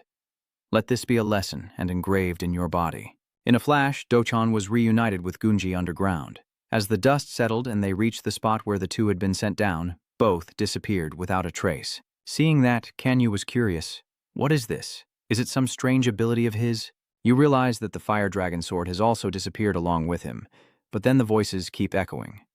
The illusory shadow inside the mystic wheel can merge or split into separate entities, accompanied by Dion's illusions. He said there's not just one clone. Doshan introduced many, but even with multiple bodies, they're all useless. You can't tell real from fake. He arrogantly said, "Now you will know what true fear is." Then Kang Yu immediately gave the order. "Remove them." Seeing that, Mozo immediately corrected himself. A slap and a tone like that? In a flash, Mozo activated his spell. The illusions he created gradually vanished, leaving only himself. "In this situation," Dochan exclaimed in shock, "what is happening? Has my illusionary image been destroyed?" Now Dochan has completely lost his composure and frantically asked, "Kasi, who are you, really?" But then Kang Yu simply ordered him to be silent and returned the fire dragon sword. At that moment, a huge shockwave occurred, and Gun crazily charged towards Kang Yu, shouting loudly, "Are you awake? You're recovering quickly." WJ swiftly unleashed a series of high-damage attacks like lightning and said, "How dare you ambush a master assassin like me? You will pay with your life." But all of them were easily dodged by Kang Yu, as if featherlight. Seizing Kang Yu's moment of vulnerability, Wun quickly stretched out his body and drove a straight thrust, sending Kang Yu flying away. Seeing that, Dokkan also rushed forward to attack from behind, confidently shouting, "It's over." At that moment, Kang Yu quickly broke free from Gunji's control and leapt into the air, delivering a decisive kick to Don. Not yet. After taking care of Don, Kang Sang Yu immediately rushes straight to Gunji. They kept launching fierce attacks at each other, but then Kang Yu quickly turned the tide with a powerful punch to Gunji. Seeing that, Gunji swiftly dodged and cheerfully said, "Not bad. I admit your fighting ability." Hearing that, Kang Yu quickly launched a fierce attack at Gunji while mocking him. "You rushed in intending to kill me, and now you're praising me?" A killer must understand the skill level of their opponent, but Gun just smirked cunningly and made a comment. "But you're too stiff, like a rookie." Seeing him talk too much, Kang Yu prepares to finish his ultimate move and shouts, "You're talking too much." Just then, Gun puffed out his cheeks, prepared his technique, and warned, "Watch carefully." He unleashed a devastating blow he proudly claimed as the ultimate technique of an assassin. Gunji's attack caused a shockwave across the ground, rocks cracking into large chunks. But when the dust settled, Kang Yu was still safe and sound, even emitting more intense energy, and he spoke. "Is this your ultimate technique?" At this point, Gunji was taken aback, and Bang Huang wondered to himself, "No way." He caught my entire Feng Feng spear with his bare hands. It's strong enough to pierce through tank armor. Suddenly, a giant chain appeared out of nowhere, immediately restraining Gunji, along with Do Chan, who was also bound as a gift. Kang Yu, from above in triumph, reminds you to have a more accurate view of my strength. He quickly escapes and uses the chain to beat those two down, before smiling. New recruit? Gun was beaten almost to death, thrown far away, and slammed hard against the wall. Now the match is over. Kang Yu has won decisively. At that moment, Dudon approached and said, "Incredible! I have to admit, traps and spells don't work on you, and I can't keep up with you." He handed you the sword and thought it was easy to surrender the fire dragon sword to you. But then Dune wondered, is it really just because of the fire dragon sword? Did you really attack us just because of that? Hearing this, Kang Yu immediately replied he was about to attack Dan Thuong. So, Dune wonders, is it just because of those bugs? Did you attack us only because of those insignificant people? Suddenly, a maniacal laugh interrupted their conversation, and Gun from the rubble spoke up. Another villain worried about those bugs. How ridiculous. Seeing that, Kang Yu silently wondered if Min's attack was not as weak as he appeared to have recovered from. Gun said, "It seems you're confused because I'm still fine. Even if you try to hide that thought, I can see everything." He warned him, "Look carefully." Then he confidently displays his power. claiming that his body can stretch at will, that he is extremely flexible, but can also withstand physical shocks. Beside Doshan, he explains that, in other words, in close combat, he possesses the ultimate weapon. When I hear that, Kang Yu comments, "It looks terrifying, but I feel a bit jealous." Gun immediately responds, "I knew you'd say that, but that's not the important thing. He thinks I've found your weakness," which surprised Kang Yu. Gunji sneered. Another villain worried about the lives of the crawling bugs. "Are you planning to disguise yourself as the Dark Knight or something?" Then, with a wicked and bloodthirsty look, Gun laughed maniacally and said, "All right, the massacre of the bugs will begin right now." In the lively shopping district at night, with sparkling streetlights and many people strolling and chatting happily, two girls suddenly looked surprised after hearing a loud noise. They saw Kang Yu standing on the car, holding up a large rock. Then he threw the rock aside. The people behind started to panic as he jumped down from above, and suddenly a mischievous laugh echoed. Hey, what an interesting scene. Gun sat on the ground, sneering, saying, "I thought you were just joking. I didn't expect you to actually stand up for these bugs. I didn't expect you to actually stand up for these bugs." The people around screamed in panic. "What is that?" another villain replied. After receiving the reply, everyone became even more terrified, shouting for everyone to run away, fleeing desperately, leaving only screams of despair behind. Goon carried his sword on his shoulder and approached. No matter where they were, bugs were all the same. He looked at the cowering crowd in the corner, speaking with contempt, saying that a little scare would make them scream, cry, and faint, truly pitiful but also quite troublesome. Don sneered and continued, "I respect your strength, Kan, but if you plan to be a shield for them, you'll find it hard to deal with us." Xiang Yu angrily shouted, "Stop! Don't hurt innocent people. This is my final warning." Gun calmly sat on top of the car and replied nothing. Then he stuck out his tongue, grinning slyly. "What's wrong with catching a few bugs?" Gun immediately charged at Kang Yu. "Isn't it true that the strong always have the right to swallow the weak?" Kang Yu quickly blocks his attack and fights back. "Why?" sneers. "He continues to attack you. It's been a long time since I last had the chance to strike." The chief's deadly strike. His attack was very powerful and quickly headed towards Kang Yu, causing him to be thrown into the building in front. Dokkan also joined the fight, throwing another dagger at Kang Yu and shouting, "I will end this." His sword rushes fiercely toward you. At that moment, a giant hand reached out to block the sword, saving Kang Yu from a fatal blow. The two villains were both stunned to see Kang Yu withstand their attack. "You pick up the sword and regain your initial dominance? Is it just that the strong have the right to swallow the weak? Then both of you accept to be swallowed by me."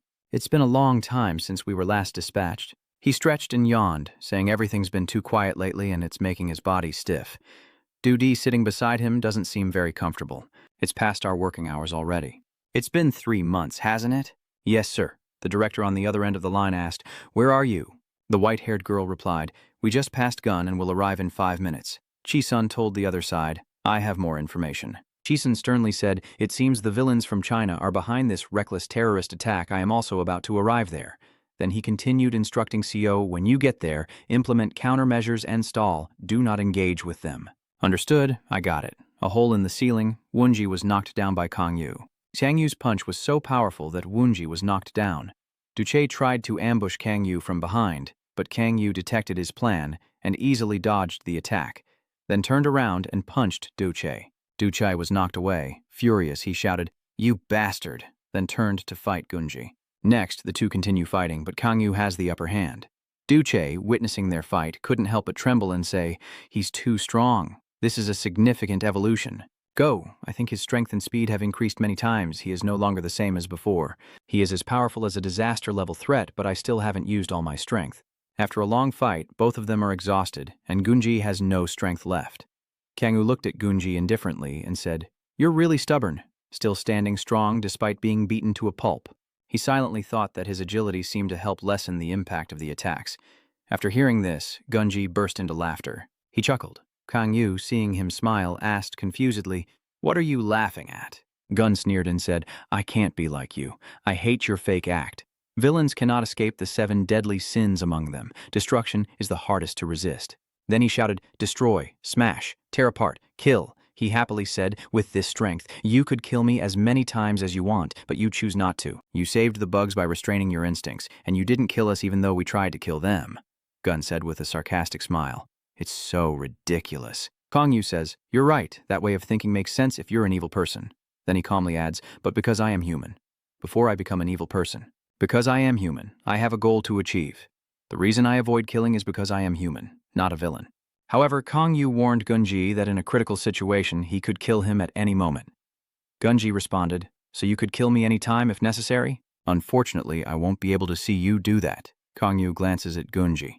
He suddenly launched an attack on him and said, "You really gave me time to prepare my ultimate move. That was your mistake for being too arrogant." He threw the strike and shouted, "Die."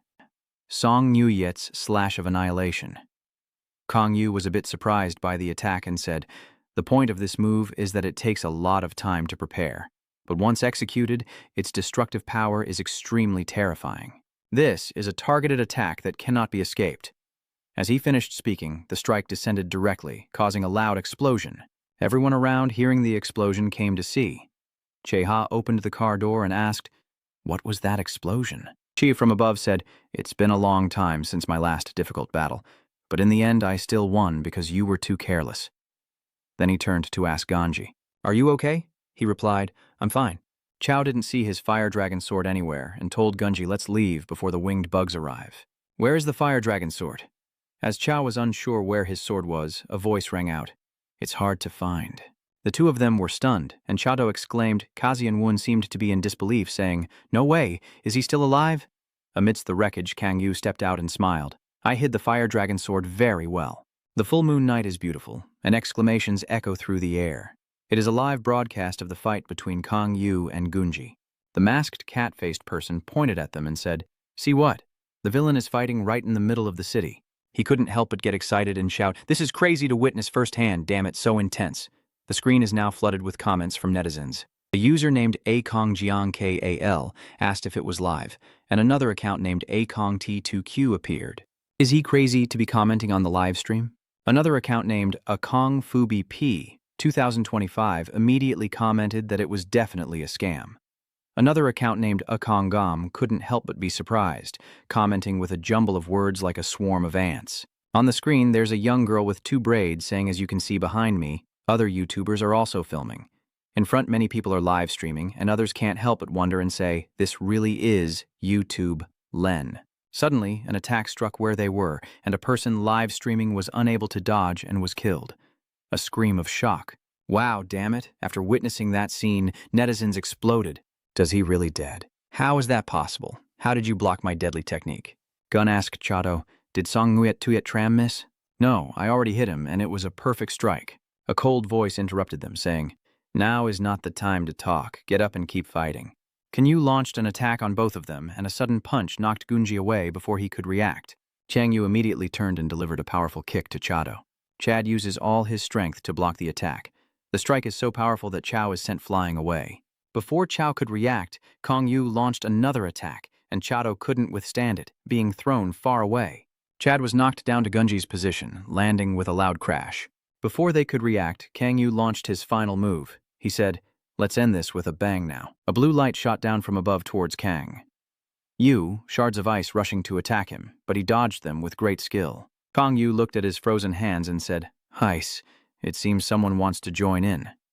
A pair of slender hands controlling the power of ice. "A ice barrier surrounds a girl." Gun asked in surprise, "Huyen Vu, why are you here?" Huyen Vu coldly replied, "On the orders of the vice president." Gun immediately asked, "Did the vice president send you?" Huyen Vu, after receiving the command from the other side, said, "Retreat immediately." Kong Yu, seeing this, thought they were trying to escape, so he launched an attack towards them and shouted, "You can't do that." Huyen Vu immediately uses her technique to block his attack. Huyen Vu shouted, "Attack the abyss, water and ice spirit." A piece of ice falls to the ground where someone is standing and typing on their phone. The water ice gems drop to the ground and the surface immediately freezes over. Kong Yu immediately struck to protect that person. He shouted, the hellfire blazing. After protecting him, he immediately said, "Are they attacking recklessly? They're trying to buy time to escape," and the other person ran away in fear. The ice water gems fall, creating a glow as screams of panic echo out. Ah. 2 people in black appear and destroy everything. Kong Yu, happy to see them, cheerfully says, "You're here?" The 2 people in black signaled, and Chi-sun looked at the crowd and angrily said, "This is truly a mess. Who are the spectators just standing there instead of running away?" Siu, holding a gun, replied, "I think they are YouTube." Chi-sun continued, "This is pathetic," and then ordered to block those blocks.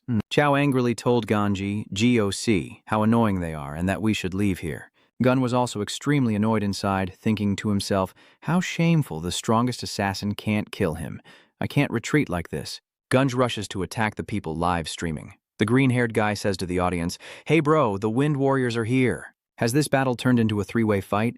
The girl even reminds everyone, remember to like, subscribe, and support us. Sue sensed the danger and shouted at the people live streaming. What are you all still standing there for? Run away. The masked cat guy smirks and says to Seo, it's okay, it's okay. Gun charged at them, shouting, I will definitely kill at least one of them. Sue rushed out and shot at Gunji to save the people live streaming. He shot forward like a missile towards Seo. A bullet grazed past him. He shouted, get out of here. Gunge rushes to the live stream crowd and attacks, saying, you pests die. A flash of light streaked through Gunji's body, surprising both Seo and Chato with this attack. Chang Yu has killed Goonie. The YouTubers sit down in fear. The masked cat-hooded guy stammers, did he kill him? The girl with two braids just covers her mouth, afraid to make a sound. Suddenly, a large block of ice crashes toward them. Siyu shouts, watch out! Chang Yu completely took all the attacks for them. The crowd watching the live broadcast was terrified. Jiang Yu just stood there calmly, looking at the wreckage and then speaking dismissively to Mozost. They've escaped, Modot said. Finally, you've revealed your true murderous intent, Modot continued. Chisun calmly took a sip of coffee and told Xia that it could be understood in that case. Senior, even so, he's still a murderer.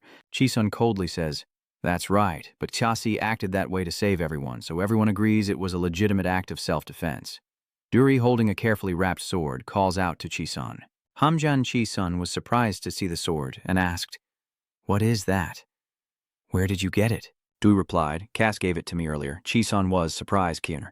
Duri continued, saying he would give this to the Chinese priests. Chisun remained silent. Night falls, and Tangyan and Bak Ho look at Gunji's body. Tangyan calmly says, so it has happened. How tragic. Then Tang Wai-an turned to Huyanvu and asked, wasn't it I who told you to retreat? Huyanvu respectfully replied, he did not obey the order. Cha suddenly blamed himself, saying I should have stopped Gungdi at all costs to protect his wounded pride. I have no words of apology. Tang Yan turned to Chado to comfort him and said, don't blame yourself. It's Gungdi's fault for not obeying my orders. Tang Yan couldn't help but marvel he could defeat 2 of the 4 Hounds' assassins, but how did he arrive just at the right moment? We need to investigate that and then turn to the masked man and say, if someone from inside leaks information. It's, not me. I didn't reveal any information at all. Tang Wai-an coldly said, I already knew this would happen. The red masked man nervously begged, I am telling the truth. Please believe me, Father Du immediately said. Ka-an speaks as if he knows our motive for ambushing the priests. Tang Yan strokes his chin and says, I don't think Ka-an is smart enough to figure out our plan. If there's anyone in Gadam who could think of that, the red-masked man suddenly exclaimed. It's Driver, the red-masked man said happily. It has to be him. That guy is always up to something. Father Do looked at him as if he was very pleased about that. Father Du then asked, are you planning to tell the chaos without a captain? Tang Wai-an refuses. It's not good news, but I have to report this to the guild. Then Tang Wai-an lowered her voice coldly and said, of course she is the leader of the 4 beasts and the captain of the Soul Reaper. Chado remained silent. In the goddamn evil zone, Kang Yu looked at the status board and asked Ma Dot, it's strange. Are you sure what I just ate was a magic stone? Ma Dot immediately replied, it's not as powerful as I expected because you're already strong. Your mana points won't increase as quickly as before if you eat a magic stone. Kang Yu then asked, even if it's a magic stone taken from a world-class treasure? That's right, but it's far inferior to the blood crystal you ate. On the other hand, it's very good for improving skills. Chang Yu happily said, I've improved my fire resistance. He looked at his status screen and asked, and you, but what can I use it for? Mayot said, it's very useful against enemies with fire attributes. Kang Yu replied, but I can still avoid it. Mayot reminds him, you have too many fire skills already. This is a long-range attack skill with a wide area of effect.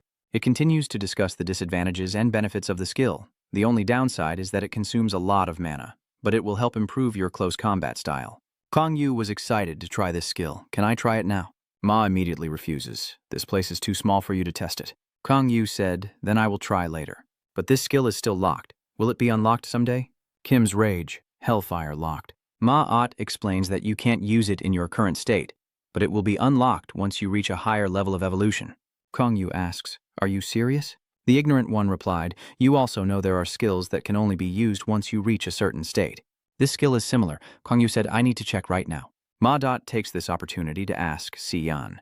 Before doing so, I have something to ask you. He asks him, "Is today the first time you've killed someone since becoming a villain? Can you tell me how you feel right now?" Kong Yu thought for a moment and replied, "I have killed before when I was a priest, even if the person I killed deserved to die 1,000 times over." He continued, "But I also don't feel comfortable." Madot immediately asked, "And now?" Kong Yu coldly said, "If I say I feel nothing, that would be the real abnormality." Madot sighed in relief. "That's good." Kong Yu asked, "Are you that weak?" A thought crossed his mind in the darkness. If a person can make decisions and act, a group of ordinary people are buried underground by masked men in black, leaving only their heads behind. They beg for mercy. "Please, I will do anything, just spare me," one of them said angrily. "Why do you keep talking without looking at the situation around you?" Then he shouted, "Get out of here!" As he said that, the masked man raised his sword to strike the man, and a loud sound echoed. "The captain is eating, damn it." Blood splatters everywhere as a contemptuous hand picks at the meat and says, "A lowly bug with no pride. He was once an elite soldier of the government but was captured while investigating us." He then picked up the piece of meat and continued, "Rescue is only for the bugs." The masked man in black reported, "The captain has an urgent message," and the captain immediately asked, "What is it?" The masked man said, "Gung Di has been murdered." The captain, drinking, froze upon hearing this. "Gung Di? That's really interesting." Then she burst out laughing, saying, "Isn't this news just so heartbreaking? I wonder who was behind this." Lampas, the South Korea branch. A group of people are in a meeting. Chisun is reporting on yesterday's attack. The report on the terrorist attack last night has concluded. The brown-haired man raised his hand and asked, "Surely Kai is dead too?" CU replied, "I saw it with my own eyes." Long Shun quietly said, "It's hard to believe. This is the first time a high-level villain from Heaven's Garden has been killed by someone else." Chisun continued, "The media widely covered yesterday's event. The public sees Kaian as a hero, but an evil person being called a hero is truly ridiculous." Du pushed the table and stood up, saying, "Isn't it reasonable to consider those who save innocent lives as heroes?" The man next to him frowned and asked, "Are you acknowledging him?" "Well, even among villains, some still haven't lost all reason. Perhaps Khan is one of them, but considering a villain as a hero is too dangerous. Villains are born criminals, as proven by academic research. There is also a voice in the room saying, there's no need to be so negative. On the contrary, this could be a good opportunity." He stroked his chin and said, "Reddy will be heading to Korea soon because of this. Since that person lost a trusted subordinate, he must be very angry now," and sneered, "They won't give up hunting Kasi." William and everyone else started talking. William said, "I don't know about the others, but we have to do something about them." Ken replied, "Of course we do." The man next to him added, "Let's bet on who will kill Red Dead." Ha ha ha. Long Shun heard and said, "Do not underestimate Red Dead." Seeing their surprise, he continued, "That person is not just a villain, but the strongest and most evil demon of all. We must prepare thoroughly." Hop burst out laughing and said, "Hey, that's funny. Do you think we don't know that?" He sneered and continued, "Well, these fools are the ones who fell into the trap and were ambushed, so maybe you don't really know." William immediately shouted at him, Be careful with your words. That's very polite behavior." Hape immediately got angry and said, "What did I say wrong?" "I'm just telling the truth." Hearing the commotion, the priest shouted, "Stop!" He propped his chin and said loudly, "I will not tolerate any internal conflicts that divide us. If you only know how to spout useless words, then go back to your country." Hape, hearing this, fell silent, and then loudly announced, "O priests who act systematically, meticulously, and precisely, that is why we stand above the villains. Don't forget that we are the priests representing our country." Chisun listened as the announcement was made. The mission to wipe out Red Dead is to maintain order and safety for this land, and to prove why the presence of priests is necessary. He pointed to the table and said, "We can't miss this opportunity. We must complete this mission at all costs. Right now, in the Gajiam Evil Zone, many villains are standing guard." Na-on asked, "Do I seem to be the only one noticing this, or is everyone more worried than usual today?" Black Ghost crossed his arms and replied, "Of course. The situation is as tense as a drawn string." Na-on asked further, "Is it because of what happened yesterday?" Red M replied, "Yes, we don't know when Red Dead's subordinates will strike back and attack." Then Red M continued, "A big battle could break out at any moment, and no matter who comes," Black Ghost replied, "we will fight alongside the boss." Na-on said, "Wow, you're really determined." "Of course, I have to drive away those threatening my home and family." Still, Break Ghost worries about what just happened and says, "I'm concerned that homeless people living among villains might get caught up in this." Red M immediately asked, "Are there any difficulties in evacuating them to another place?" Black Ghost looked into the distance and replied, "Most of them have nowhere to go. If we tell them to leave suddenly, they will think we are chasing them away." After a pause, Black Ghost continued.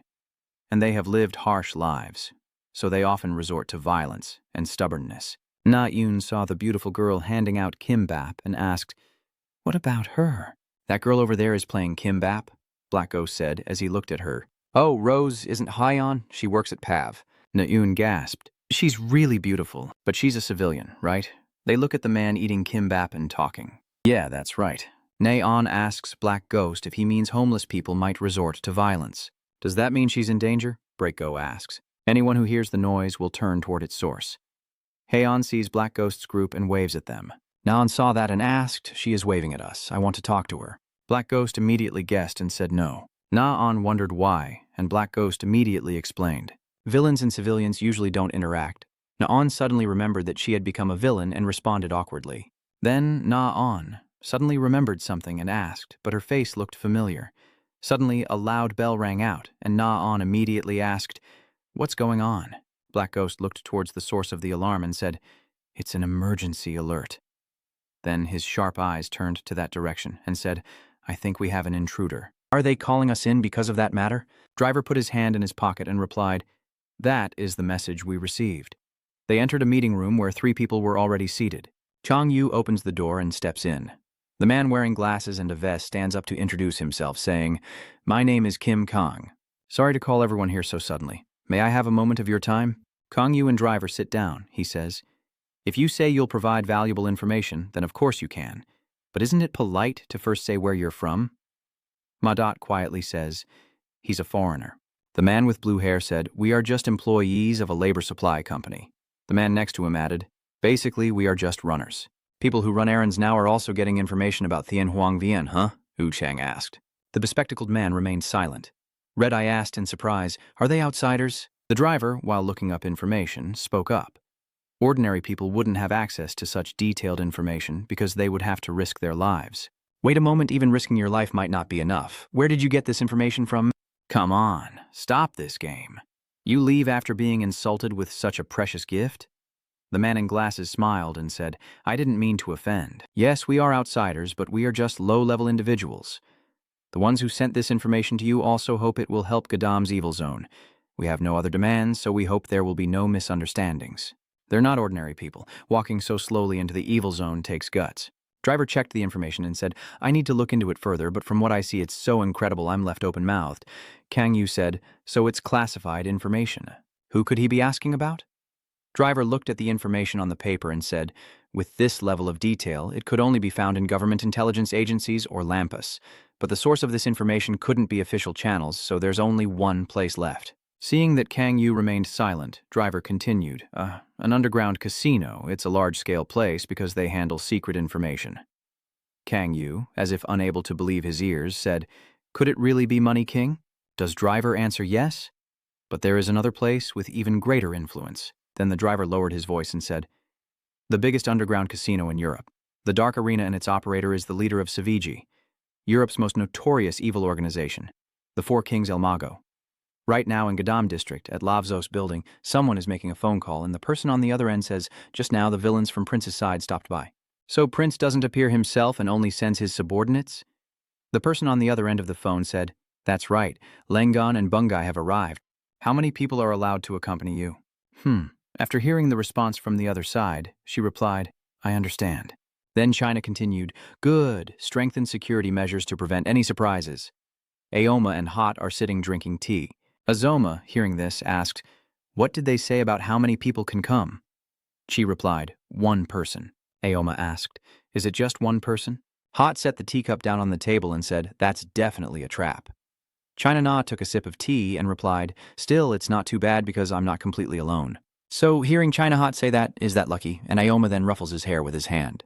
China placed the teacup on the table, thinking she had predicted many of these things.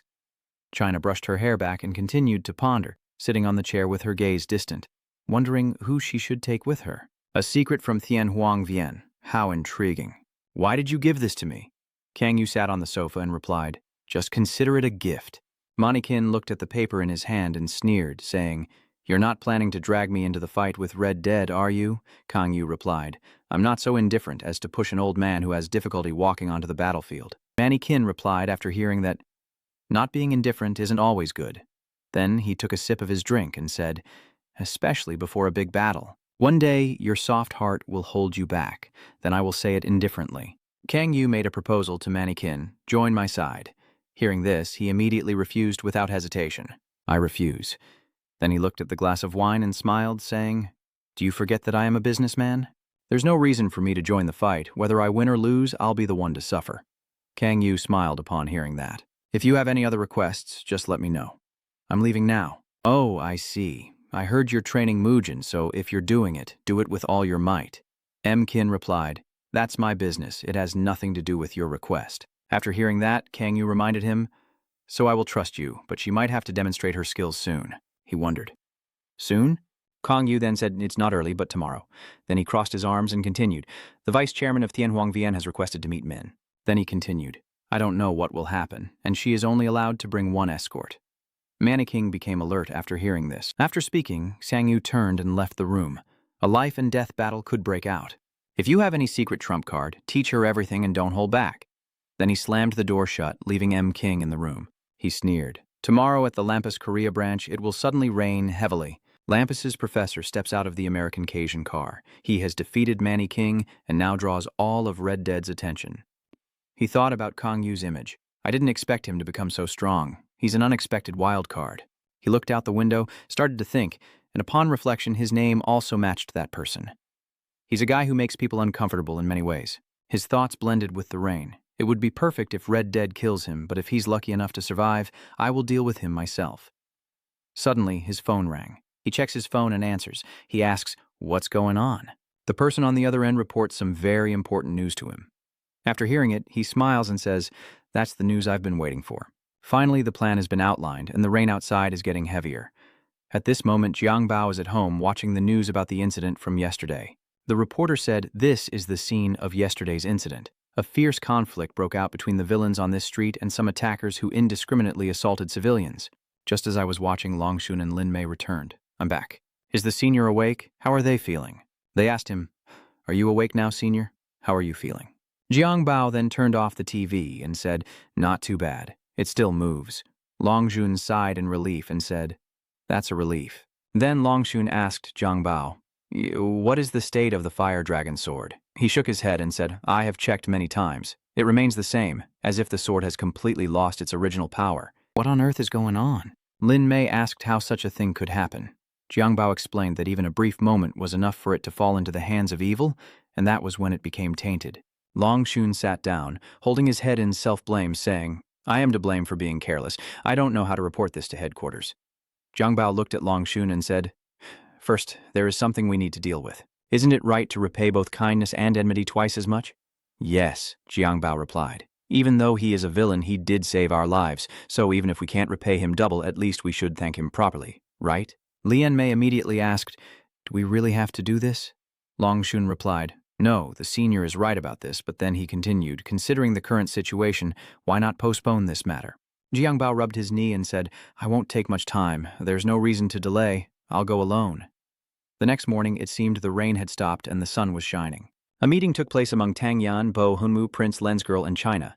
Tang Yan checked his watch and said, I'm late. No, that man is China.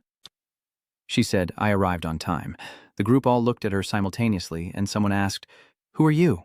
Mannequin in China. Na stood there, he holding a cigar and saying, you can't enjoy a cup of tea here. You all are so stiff. That's all for my video. Above is a summary of the story. If you have any comments, please leave them below. Don't forget to like, subscribe, and click the bell to receive more interesting videos. Now, goodbye and see you again.